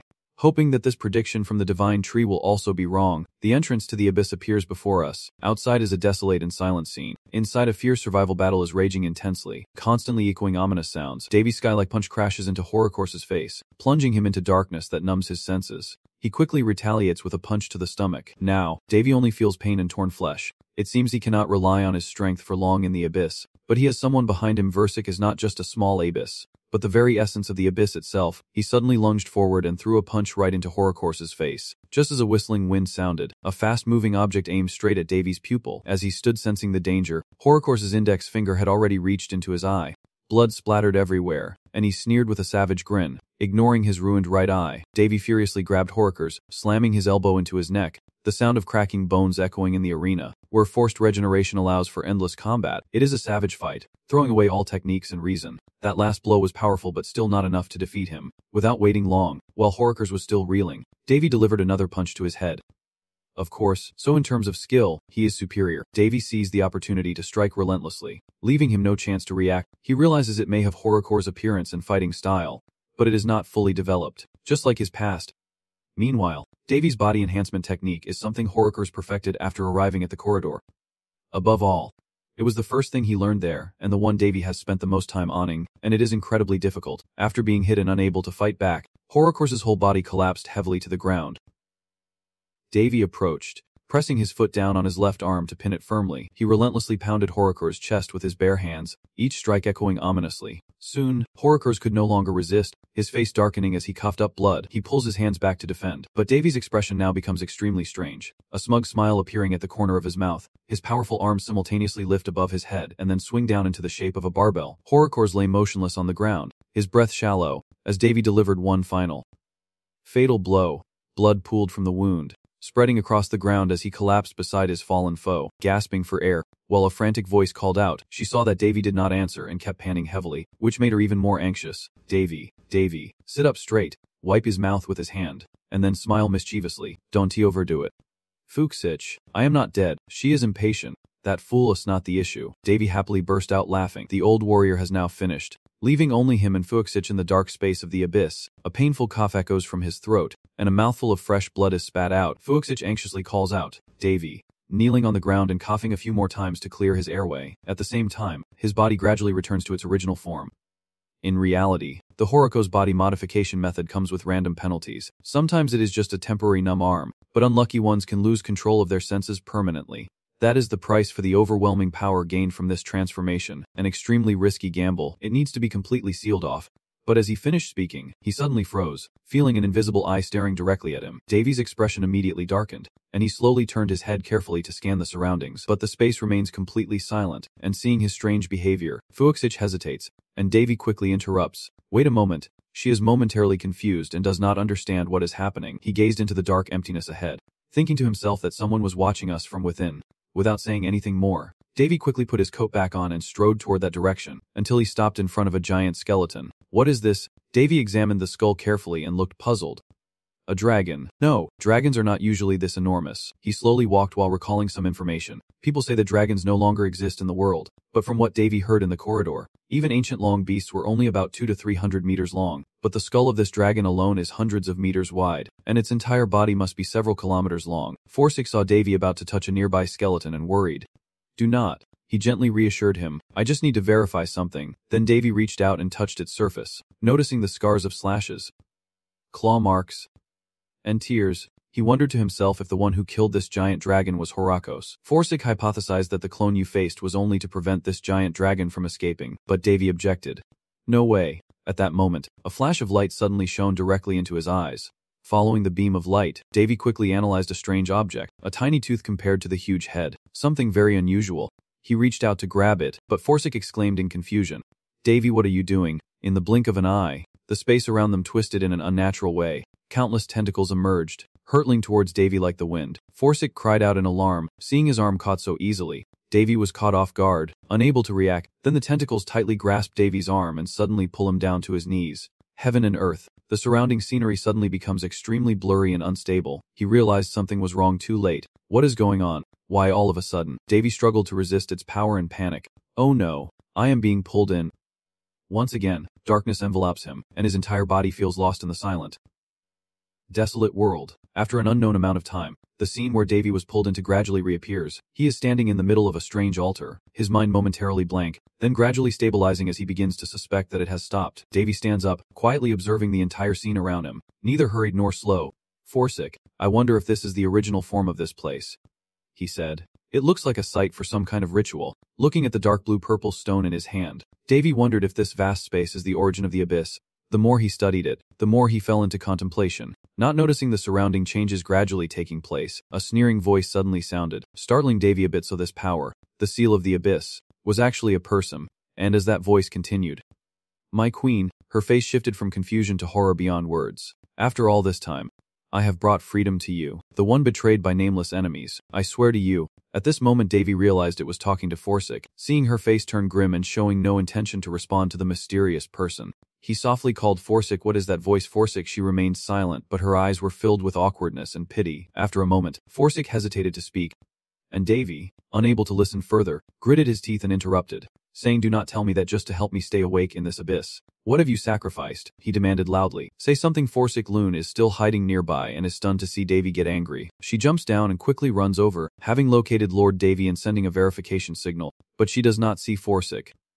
In response, he grew increasingly impatient. What are you using? Are you crazy? She maintained her composure. She chose to pretend to be naive. I do not understand what you are talking about. Davy felt helpless. Sorry, but clearly the person is not normal. He answered when I was still gentle. Forsyth's hand instinctively reached for her arm and quickly brushed it off. I do not even know what that was, and you could not hold back any longer and directly expose the lie. The voice he used earlier was calling someone.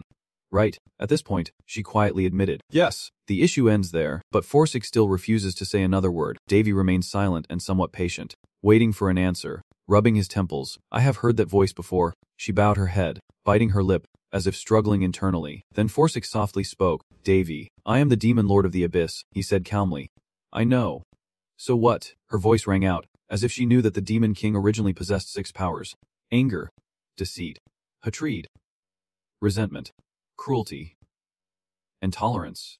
The abyss was not among them. It only existed behind the curtain of this world. The demon king was just a key pawn in the game of the god Priya, and the entities beyond the curtain never interfered.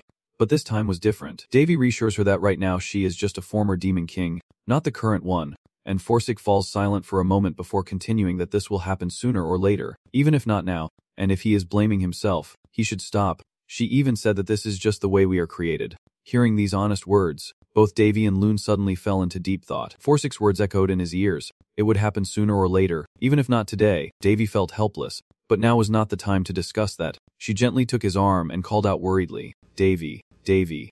Then Loon broke a piece of candy and softly whispered, "Do not worry, Davy, being too angry is not good for you." He wondered who took that thing out of his head. In that adorable way, Davy reached out to ruffle her hair and gestured for her to eat, holding the obtained stone and gazing at it with disappointment. He realized the whole process was just for this. Davy frowned, remained silent for a long time, then let out a faint sigh. He sighed, unlucky as ever, then decisively threw the stone into the space portal, taking Loon with him. Davy put his hands in his pockets and casually left the place. Time passes, and the scene in the abyss appears before May, lying unconscious on the ground. A voice echoes, "Hey, are you still alive?" And her eyelashes flutter slightly before gradually opening. Seeing himself surrounded by a powerful aura, May was extremely surprised, and when he realized it was coming from Davy, he exclaimed, "Death magic."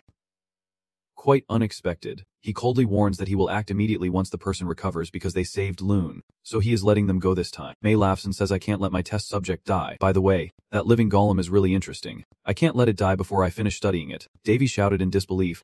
Furious, he and Loon did not say anything else and turned to leave together. May quickly called out, "Wait," looking at the ancient inscriptions on a stone in his hand.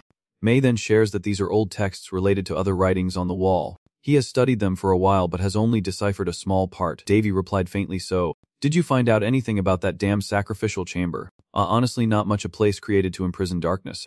Something even light cannot escape from the abyss was the greatest threat to humanity at that time. Hearing this, his face suddenly darkened. Miller suggested, "We have many more artifacts at the base. I want to continue studying them. Can you help me?" Davy flatly refused. "No, now I want to destroy all the artifacts in front of us." He clenched his jaw as if trying to hold something back. Davy felt disgusted.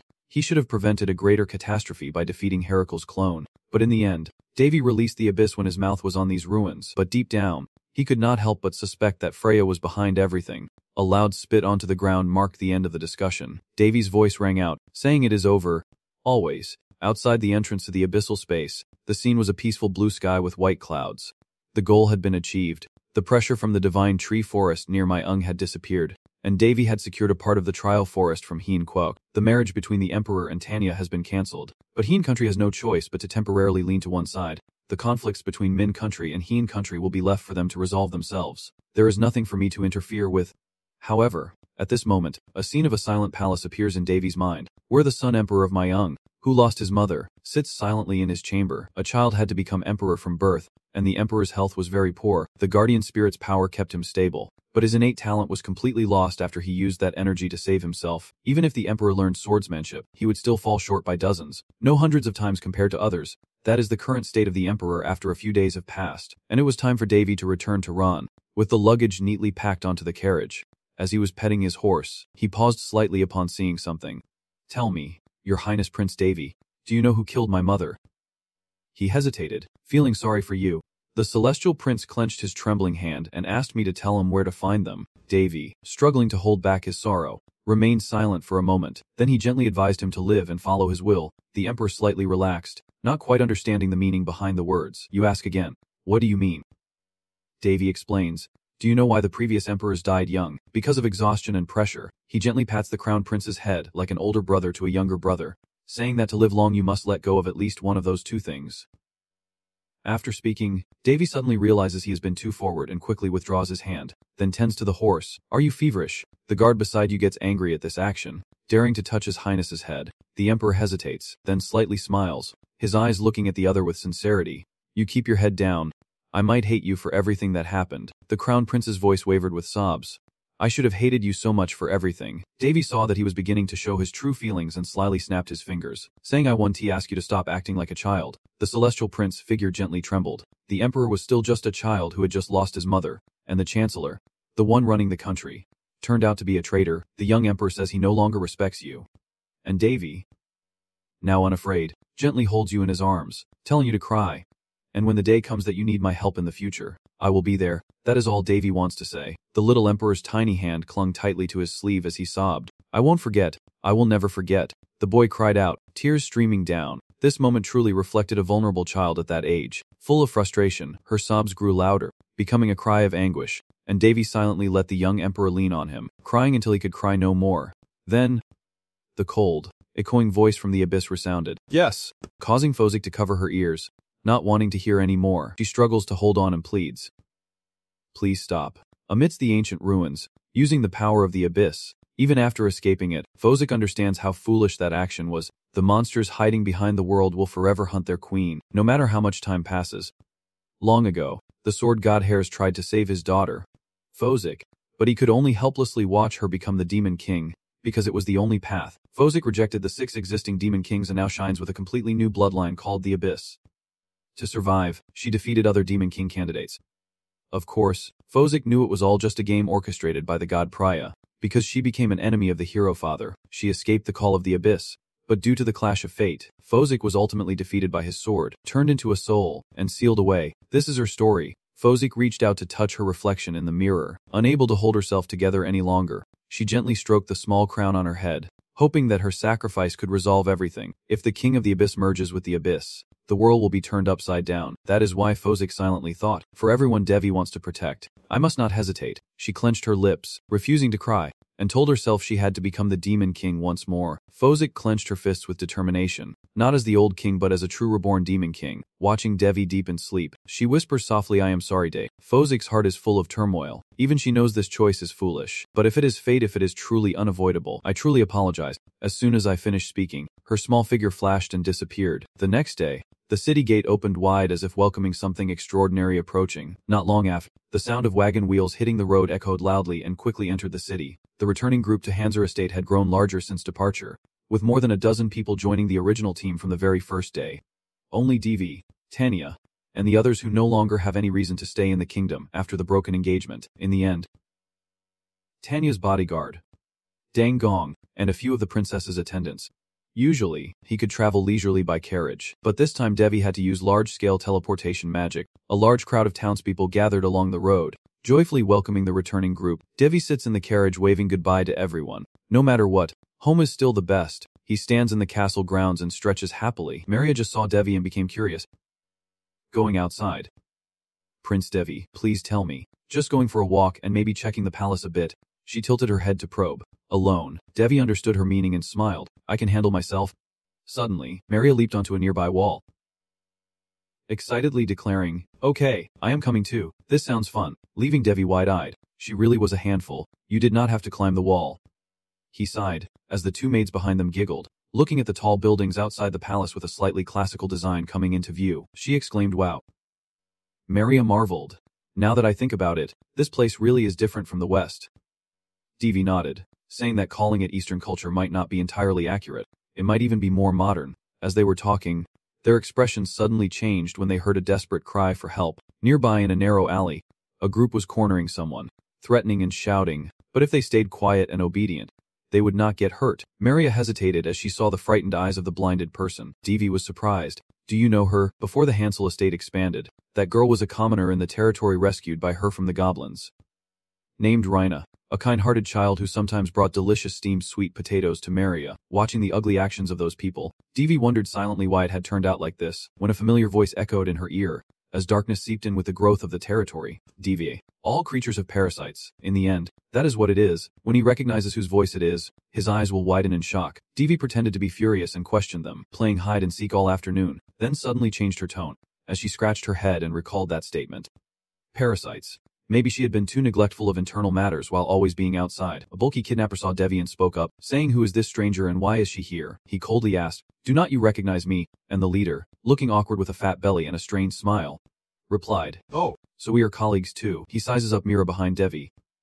Pretty face, but blind to strangers, the ringleader declares, sorry, but we have already set our sights on this girl, so leave quietly, or there will be trouble. He chuckles sarcastically. Oh. Devi pressed his hand against the wall to block the way and stood firm, surprising him greatly. He ordered, let Rina go, and the leader was both surprised and suspicious. What? You know the girl. He enjoys threatening. Sorry, but even in this place there are rules. If you do not want to get beaten, then get out. Not responding, the leader gets angry. Hey, the two henchmen behind immediately step forward. One cuts. Forget it. The big guy from earlier deduces that he knows the girl and does not intend to abandon her. The leader adjusts his hat and sighs as he and his men walk away, leaving it to others to handle this. The two fearless ones around Devi laugh heartily, while he bows his head silently. A person who should understand how harsh this place truly is. I was really wrong. Devi gritted his teeth in anger, his face extremely grim. He blamed himself, realizing he did not notice that such a thing could happen on his own territory, and there was no more room for excuses. And without delay, Devi's invisible pressure quickly descended, immobilizing the two kidnappers. The large man was now like a fish on a chopping block, unable to move, as Devi's voice echoed. Listen closely. There are 3 reasons why you are about to be beaten to death. Devi tries to elbow the guy in the throat. First, on Hanser land, human trafficking is absolutely unforgivable. Then he waits for his fist to strike down like the sky against the opponent. Even if the country permits it, not in our territory. His body suddenly shot backward at a terrifying speed, and the leader only then realized the danger. Wait a moment, Devi's voice was close.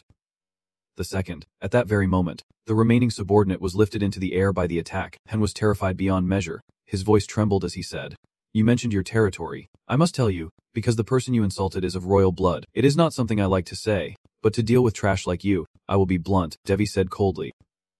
And thirdly, the leader's face turned pale as he cried out.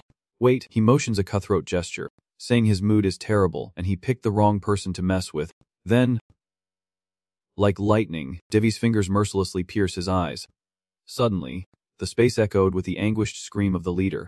My eyes. From outside the fortress, a hurried voice could be heard. I'm sorry. It is my fault. Devi was still annoyed and questioning. This is a quiet place. Yet an ordinary person was kidnapped in broad daylight. I do not think it is a coincidence. What do you think? Mum-eater. Jun replied. Yes. Without listening to the other's opinion. You just criticize the mission. I leave internal affairs to Ami and ensure the safety of the people. As the domain develops, I am sure there will be more cases like this, but I do not blame you. Although Devi had made that conclusion, Mum-eater still felt guilty. However, there was something he could not understand. Why did not you report it? He hesitated briefly before speaking. Now, Miter is kneeling on the ground, lowering his face to report. Not wanting to disturb you, Devi asks again. Is there anything more important than the safety of my people? Deep down, he is not entirely convinced by that reason. Of course, family is the top priority. But afterwards, without a doubt, it is the people of Hansel. So why did not you report this? Then he issued an ultimatum. Do you want to suspend your salary for 3 months? Unexpectedly he accepted immediately. I will accept this punishment, Devi muttered with a sigh. Feeling ridiculous. Then he sharply ordered Miter to stop glaring. Stand up, and immediately summon all the royal guards to go to the wall and investigate if there are any other victims. Your punishment will depend on how you handle this. Hearing that made him more energized. Understood. I will not let you down again. The carefully written words on the paper are the engagement with the king of the kingdom of shape. After finishing, Devi picked it up to examine it, thinking it was enough. Then someone asked about it, so he immediately wrote a report without rest. He sat quietly, looking at the person standing opposite him. Greeting Aina, who then straightened up and responded, it is Gap, but Devi does not bother arguing with them. The royal family still keeps an eye on me, so I had to send a letter to be cautious. They must be annoyed to see me handle this so quickly. Breaking my sister's engagement, just wait and see. Aina completely agreed. Indeed, waiting was the right choice. This is not just a marriage but a connection between royal families. Remembering the important matter, he immediately asked, so how is the investigation I asked you to do going? He quickly received the information that 2 new groups had been formed within the territory. Hatdu and Lam Kuan are both long-established organizations in Trung Dia that have expanded to the west in recent years. Devi took the scroll and continued to investigate, so they have arrived at Hansa, where a series of shocking truths were revealed by Aina. Their main activities include kidnapping, slave trading, and assassination, and they also run gangs of thieves and other similar operations. They are the worst kind, doing anything for money, and they are skilled at destroying ordinary people's lives through threats, fraud, and more. But what puzzles him is how they managed to kidnap Rina. She seemed determined, claiming it was a scam. There are many ways, but for Rina it was extortion. They jumped in front of the carriage carrying Rina and pretended to be injured to demand money, which surprised Deva even more, so she was also fooled. Rina quickly intervened. You would not understand unless you have seen it firsthand. People are incredibly weak in front of money, and the doctor there has also been bribed. And the judge in the capital is known to be corrupt. His face showed obvious anger, and I can't believe someone like him suddenly came to my land. She quickly explained. He was nominated by the supreme judge in the capital, and he is also a capable person. They kept digging into this topic, revealing how they bribed him to make things easier for themselves. I thought it was worse. But what about the other victims? We still need to investigate further. However, Anna firmly stated that there were not many, which did not make Devi any happier. But there are some, without a trace of regret. Perhaps this is the end of it. Not long after, a voice full of frustration echoed down the dark corridor. It is so unfair. It turns out the corner man was shouting behind the police line. We only followed the proper procedure, and the judge also declared us innocent. So why? Here it is, Devi calmly sitting across as he continues. A tyrant, the arresting officer immediately insists. Yes. Exactly. But he pays little mind and presents 2 pieces of evidence, the judge's decision and the doctor's notes, along with your group's contract with Lina's cousin. Someone who can't read would not understand these things, but you do. Right?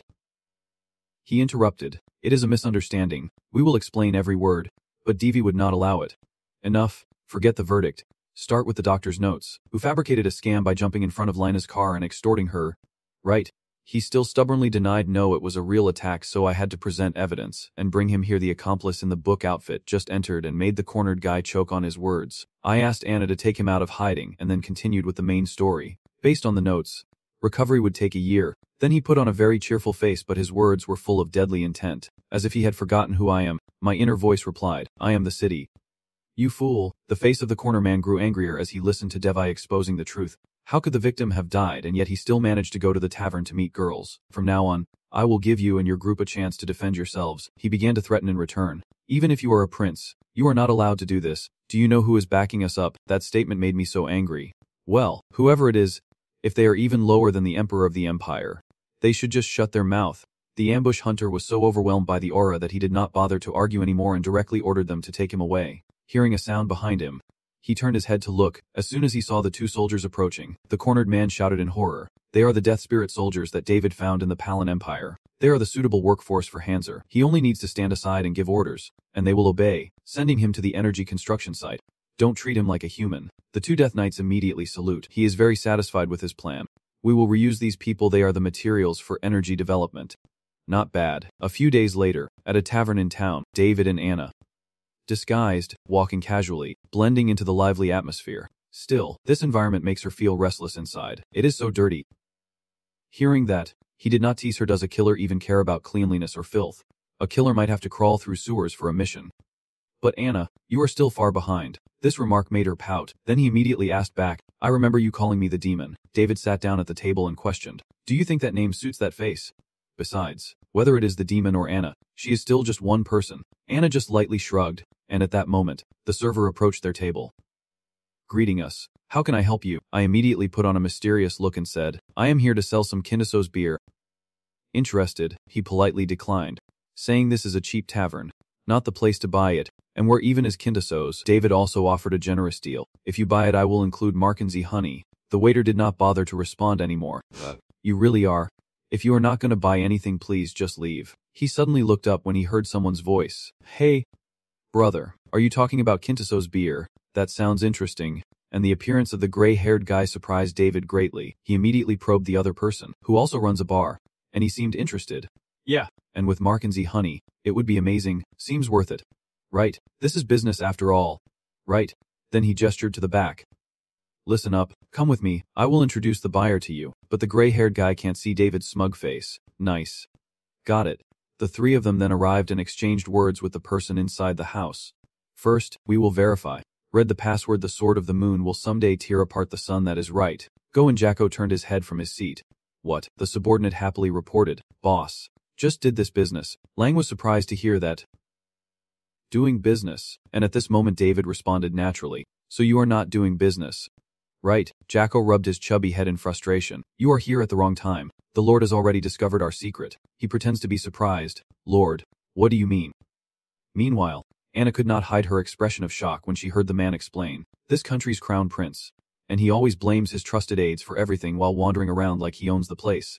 If those foolish henchmen had not been caught and slandered right in front of David, who was furious but had to hold back, while Fuxich still kept laughing and teasing nearby, a group of subordinates gathered around them as soon as Jacko finished speaking. So caution is the top priority. Seeing Anna being watched, David was a bit displeased with these actions.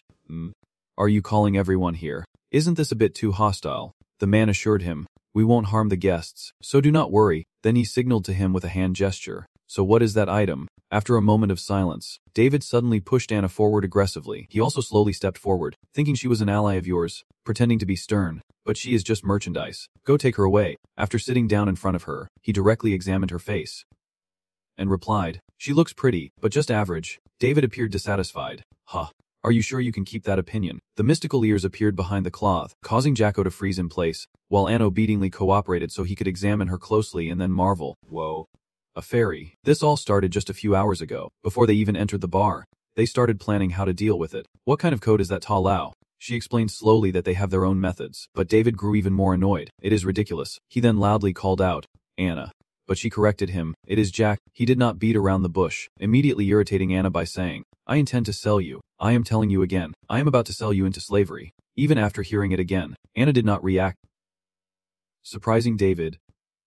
No objections, he asked. Only then did she speak. Oh, I have something I want to ask. These people have layers of security and codes, always with an escape route ready. If we blindly charge in, they will smuggle the survivors out and erase the evidence. So, you are telling me to let you sell me, infiltrate their base, and rescue them. That is exactly what I intend. Correct. But Anna was still confused. Are not you worried about me? They could capture and subdue me. David simply shrugged. You can channel sword energy through your nails. So why should I worry? Also, her dark element spirit will appear when things get worse. She lowered her eyes so her green hair could hide her expression at that moment. So I let them capture me. Yeah. But then she put on a charming and shy look that left the other person speechless. Inside, he really wanted to scold her. She is truly a crazy fairy. Back in the present, David and Anna are working together very smoothly. And now, yes, she is not an ordinary fairy. She is a dark elf who has darkened herself. Naturally, she is even harder to deal with than a cold-hearted fairy, and her shy appearance makes those people scream loudly. At the moment of excitement, Jack asked him eagerly, Fine, I will buy it. How much do you want? David immediately quoted 1,000 silver coins. The huge amount dampened his enthusiasm. It was a ridiculous price, but he refused to back down. Buy. You can make a fortune selling her to someone else. Seeing no reaction, David grabs Anna's hand and stands up, saying, Come on. If you do not know how to take advantage of a citizen delivered right to your doorstep, then there is no deal. I heard there is someone else in this area interested in buying. And only then did Jack speak up, planning to deal with those lay guys. But it is better if you do not get involved with them. They do not consider gentlemen like us. And unexpectedly, he shot back bluntly. Since when are you trash considered gentlemen? Not wanting to lose the precious item, he pretended to be cooperative. Fine. Sell more. Buy more. David was momentarily pleased. A smart choice. After Anna was taken away, Jack asked cautiously, That item is legal. Right, he confirmed confidently. You said many people want to buy her, so I did not touch her. At this moment, he subtly signaled to his subordinate. Good. Immediately, David was surrounded, and Jack also turned against him in the deal. But we will have to bargain a bit. After all, 1,000 gold coins is too much. Just 300. Being easily deceived makes me very angry. Are you threatening me? Has your business ethics been dragged away by a dog? The man just stood outside, relaxed with his arms crossed, as if no one would notice if someone died here. Here, I am the law and the king. Even Prince Amay from Hanser can't stop me. Upon hearing this, David fell silent. Just then, a message from Anna reached his ear, saying, Sorry, I am heading to the temple now. Though confined to a cage, she patiently awaits instructions, wondering what to do. Then, David's order rings in her ear. When I give the signal, act. Back at the trading spot, Jack kept bargaining. All right, let us keep it civilized. Our organization is very trustworthy, but just 1,000 gold coins is too much. Unexpectedly he shouted even higher, making the other side choke. 2,000, trying to force a friendly smile on his face. 500, and David still arrogantly raises the bid to 4,000. Then suddenly two of his men overpower him and bring him down. Hey kid, they warn him as if this is a playground, but I reply sternly, as if I am just joking around. Even with his head being squeezed, David still managed to lift his chin and give a mischievous smile. So let me ask again properly. Hey you, over at the right table, how much did you pay? The curly-haired guy suddenly flinched when called. Taking this opportunity, he tries to sabotage their internal affairs so we can close the deal.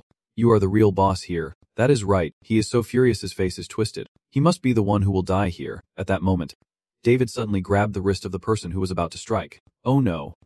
So scared, with a quick move, he could turn the situation around. The curly-haired man paled as he looked at him, while the calm voice continued, Do not let me guess right or you will be angry. Then he snapped his fingers stylishly. Who is next? A corner of their base immediately explodes, and Curly stares into the glass to observe outside. Boss, the slave storage. His words are cut off by David. I will give you a chance. Give up your life, and I will let your weapons live. They are all confused by what they hear. His next words froze Jackal and the curly-haired man in their tracks. The price for causing trouble in my territory.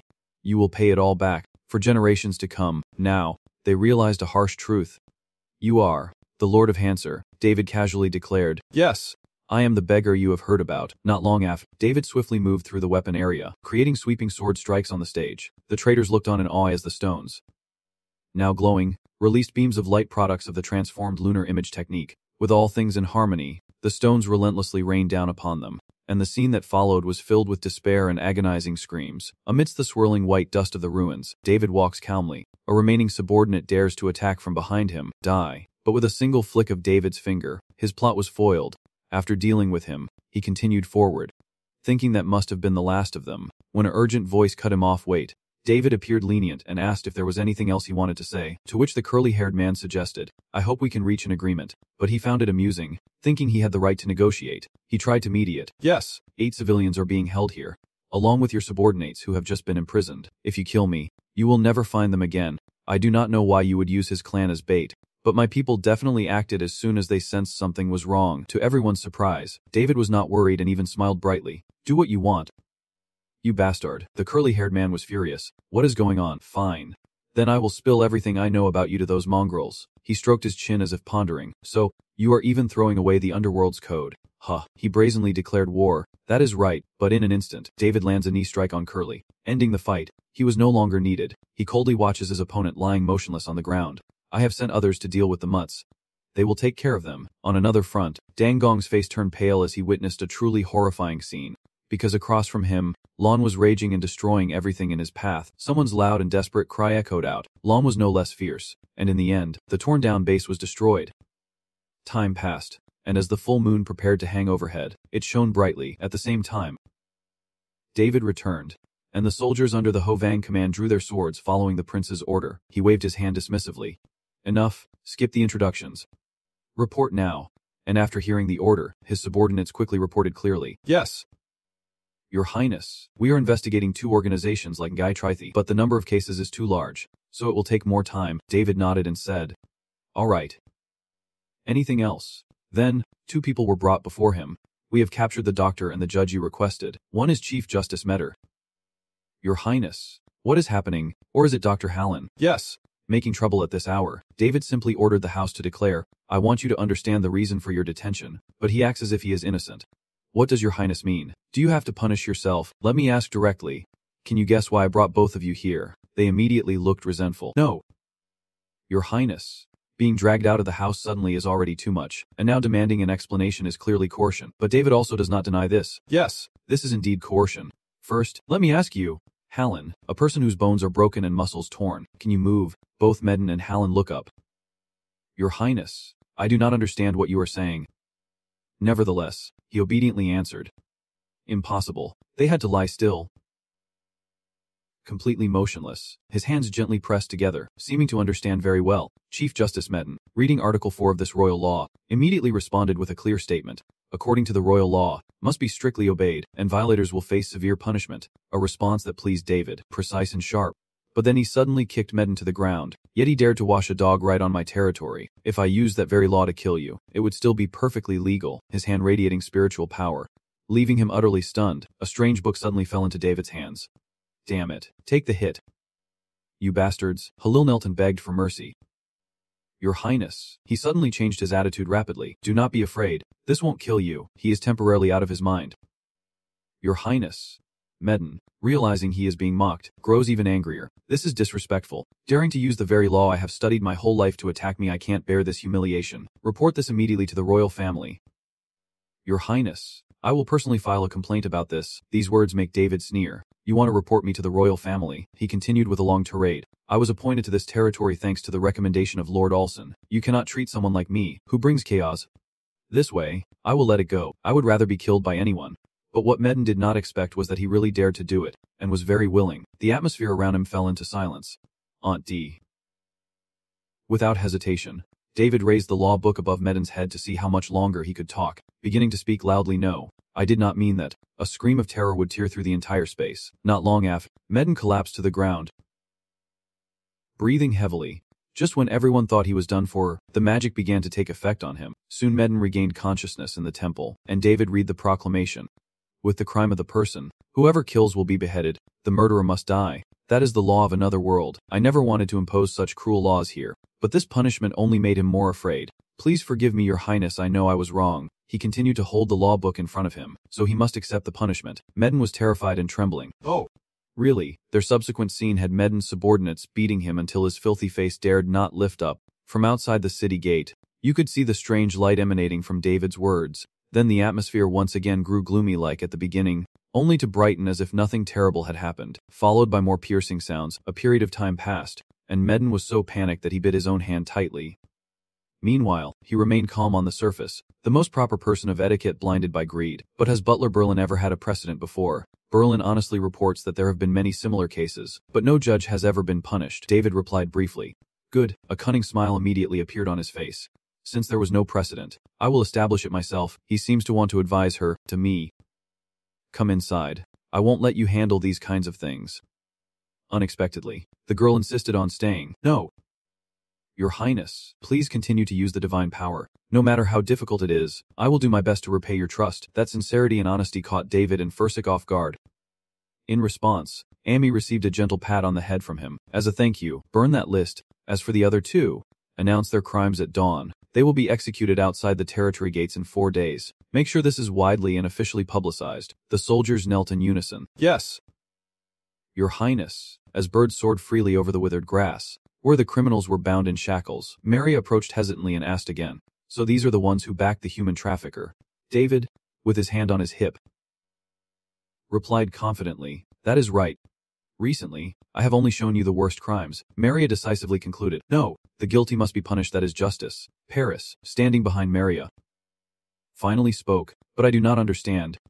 Brother, why not a public execution? They deserve to be humiliated in the square, scorned by the people of Brez. So he did not have time to react and just received a painful slap on the face from David. He gently reminded and advised, you will become the king of this country. You are not like me. I will give you a homework assignment. Think carefully about why I chose public execution in the square and announced it openly. Stay calm and think it through thoroughly. And if you find the answer, you will develop a deeper way of thinking. 3. Get finished speaking. David took Paris's hand to help her up, and they played in a clear, refreshing shade of green. David, Tanya, and Winry rode their horses leisurely through the forest, until someone could not hold back and asked aloud, Anne, where are we going? David asked with a smile before turning back to show me something I do not usually see. Tanya shyly admitted to him, if that is the case, it is more fun with 3 get around. Winry cheerfully interjected, doing the exercises. You won't tell us the answer. Right, David deliberately teased, smiling as he gently patted her head. No, let go of the green hair over there. David secretly reveals that the truth is there is no answer at all. What matters is what 3 get learns along the way. David thought for a moment before turning to another person to ask for their opinion. Do you think so? Can you understand her perspective? She raised her hand to think. The feeling is not yet answered. I also understand what you mean, but each choice has its own drawbacks. David has no answer that is a perfect solution. David confidently asserts his opinion.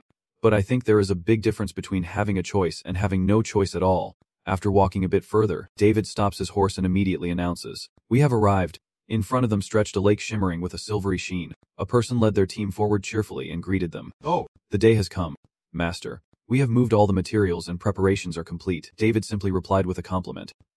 Well done. The other person continued reporting the situation. New technology is always interesting. But Master, with today's design, the construction process won't be easy. David just emphasized to make the other side understand. Not yet. The construction is expected to take about 10 years, possibly even 30 years. Winry could not contain her curiosity and asked directly, what exactly are you building here? David's answer made both her and Tanya hit the power plant at the same time. Hit it. David explained with excited enthusiasm, we will raise and redirect the entire reservoir so the water constantly flows through a channel to generate energy. The Hanger already has a complete water supply system. All that remains is an energy source to light up the streets. Replacing mana stones each time and paying for maintenance is very wasteful, so we will generate our own energy and reinvest any surplus energy we have. Yes. Maybe like the first amusement park on the Thurnus continent. The construction will be completed within a month as planned. I have looked at the specifications on the design. Does anyone think that is feasible, considering that draining the water alone takes half a year if we use conventional methods? But have we ever done anything the conventional way? David snapped his fingers and immediately skeletons called scottons appeared on the ground. David crossed his arms and looked at his working army. Which were the things we seized during the battle with the Palin Empire Alliance? Not many, but enough to handle heavy-duty tasks. The reinforced skeletons are stronger than humans. They do not rest or eat, making them ideal workers. He continued to glance at the others. We also have a few arrogant troublemakers causing chaos, and we will let them handle all the dangerous tasks. The enemy listened to his explanation with some hesitation. At this scale, we have thousands of workers. But even so, a month later, David subtly glanced back at the 2 girls with him about that. Winley, Tanya, did not you say you would show you something rare and special? Tanya looked confused and asked again, is not the main construction site that thing? Brother. David smiled, spreading his hand that radiated spiritual power. The two girls cheered upon seeing the newly formed stones, and David explained that he had urged Fnose tirelessly until it was finished, then carefully placed them into the water, the stones lying quietly below, each emitting a strange glow. David looked down from the shore and said, "That will be quite an impressive scene. How long has it been since she last saw a human make a pact with a spirit king?" Tanya was still in shock. The spirit king, the man calmly observes the dam, stating, "Of course, our master truly does not follow convention." Winley asked admiringly, "How is there anything you can't do?" David asked back, "Do you think I will fail even just a little bit?" Standing in front of the rippling lake, David thought that this mission was impossible without Nas. "That is why I had to revive one more spirit." Voksich now looked serious and judgmental, comparing a spirit king to just one truly your style. David focused intensely, his clear voice ringing out, "O bitter one who shaped the world from the dawn of time when you flow cold beneath the ancient covenant. You, transparent and invisible, are part of the essence of freedom, and your coldness is a sign of warmth." David, with his naive expression, shouted in frustration about the recall spell for the Spirit King, then suddenly realized he could not forget the spell and, exhausted, decided to take a shortcut. Then, he stood upright and began to ask, "My name is David Amvil. Your name is Thoagian, and as your covenant keeper, I now summon you to reveal yourself quickly." Feeling a tense sensation, he said that, but David smiled brightly, showing his teeth happily, his arms spread wide, expressing excitement and enthusiasm, full of energy. As expected, nothing attracts attention like a suitable bait. The Water Elf King appears in the form of a dark green woman. At first glance, she looks like one of the alluring slim characters from the red-labeled books of my past life. Even Queen Yuria the Fairy Queen agrees with my opinion on this. Even if she is a fake spirit, that is exactly why she was given the special blue mark, the mix of the Water Spirit King, Wylem, and Slim. Of course, the person asked would absolutely hate the blue mark. Mulem appears with a face full of disdain. "Who dares call me by such a vulgar name like Mulem?" David smirks confidently, greeting without a hint of fear. A wicked smile spreads across his lips as Slave No. 2 speaks, and suddenly the lake erupts in violent waves, water rising like a flood to drown the forest, accompanied by the frantic screams of Mulem. As the rising waves crash and swirl with the fury of her anger, the Winry group all stand in awe. Realizing the situation, Nose quickly raises a stone barrier in front of David, while he stands behind the protection, teasing, and the girl is quite annoyed. The seemingly within reach target is suddenly pulled off course, making her furious and scream out, "Nose." After her scream, the water roars up, engulfing her body like a divine serpent. The old form dissolves into the crashing waves, revealing a more magnificent and terrifying version of the supreme water spirit Wylem. She glares angrily at David, the one who summoned her with the ridiculous name Mulem, and he confidently confirms, "That is right, the Spirit King is not a single complete entity. Fragments of Ulem exist throughout nature in most worlds, except in rare cases.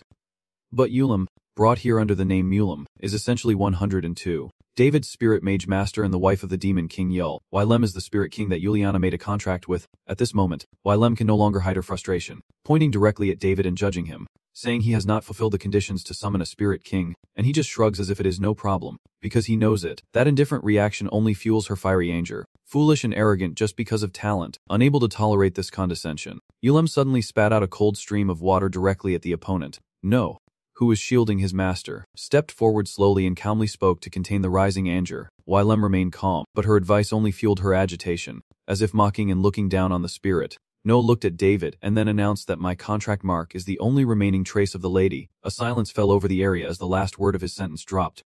Forsyth, standing nearby, could not help but comment on the center of everything, and the atmosphere grew tense. David nodded in agreement, confirming that things indeed looked serious. He glanced at his spirit and revealed, but in fact No had a trick hidden here. As if hearing this, the silent voice of the man quietly interjected. I am not responsible alone. David chuckled faintly. Indeed a cunning lump of earth spirit to prevent the silence from becoming an inescapable abyss. No spoke up, reminding her that his contractor was the only remaining trace of that woman, a limb, and now that she has been summoned, she is done for. She raised her eyebrows, not understanding his meaning. What do you mean? No continued. You still do not know. Seeing that she remained silent, No turned his gaze to the submerged chains beneath the water, looking at Alim's feet. The flow of energy gradually appeared in sync with the glow of the luminous stone, causing her to momentarily hesitate. The words had not yet fully left his mouth when realization struck her, overwhelming her. No way, this magic circle. It can't be. David even adds fuel to the fire. Perfect. I was worried another spirit king would appear, just like you fell into the trap. In response to that mocking remark, Alim, though immersed in water, has a fiery temper. As a ruler of noble order, I cannot forgive this deceitful fire, and was immediately betrayed, forgetting how to trust her treacherous teammate when the spirit signed a contract with the chaos spirit. Hearing this hidden secret, she was amazed.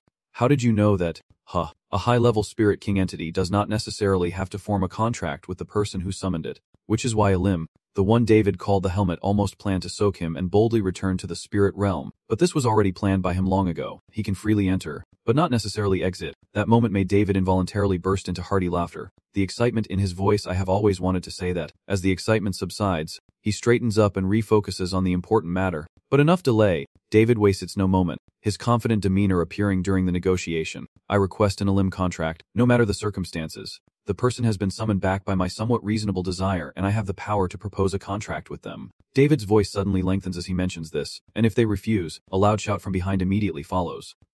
Agent Loon. Humanity's savior. Seeing you suddenly appear, Winry looked surprised and said, Loon, you are here since when? And she turned to honestly reply, Loon, follow David anywhere she goes. Then she pulled out a crowbar from her side with a gleaming steel reflecting a shiny light. Proper persuasion and threats are effective tools. David smiled with a satisfied pace. The love spirit for Liana was entrusted to me. A person like me cannot enter the spirit realm. So I had to call you here. You who disrupted my plans and caused me trouble. So then, Liam looked at Loon fiercely swinging the crowbar, and David said with a hint of irony, we will have to use the fishing rod of love. Right, even though it might be very painful. But amidst those words, Elam still harbored a vague suspicion. Lying, he has been dead for a long time. A young human like you could never have met him. Before he could speak to defend himself, No interrupted to confirm that what he said was true. And the fact that someone of the same species as him was protecting humanity made her furious. Who is really on whose side? David watched silently and then slowly stood up. If you do not like it, you can continue to refuse. Then he reached out and pulled Loon toward him but would not speak anymore. The savior of mankind would intervene.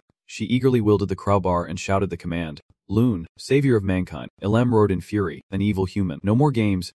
With No's encouragement, David slowly approaches her, saying, Elam, I need your power so much that I had to do this. She grits her teeth in frustration, but David interrupts, placing a hand on her back in a show of sincerity. Restoring you normally would take years. I understand that, but right now I am desperate for your strength. While she is still hesitating, No also adds, Elam, the purpose of this wish is judged by our Spirit King, although not properly done. I have succeeded in reclaiming you, and you are fully qualified. You know better than anyone that you have no grounds to refuse. Above all because David is the only trace of the spirit of the Ha. After listening to the entire presentation and thinking it over, Elam took a deep breath, then placed his hand on David's forehead, muttering ancient words of the water language. The source of water, the primordial stream, in the name of water, a part of nature, I acknowledge your revival. The water spirit King Elam. Ask you, do you want to become my contract partner? He immediately replied yes. As soon as the words are spoken, pure energy erupts within David's mind along with her gentle voice. From the moment the mark of the contract is engraved, I will be your only spirit. I will not allow any other contract with any water spirit except me. I see. Our contract is complete now.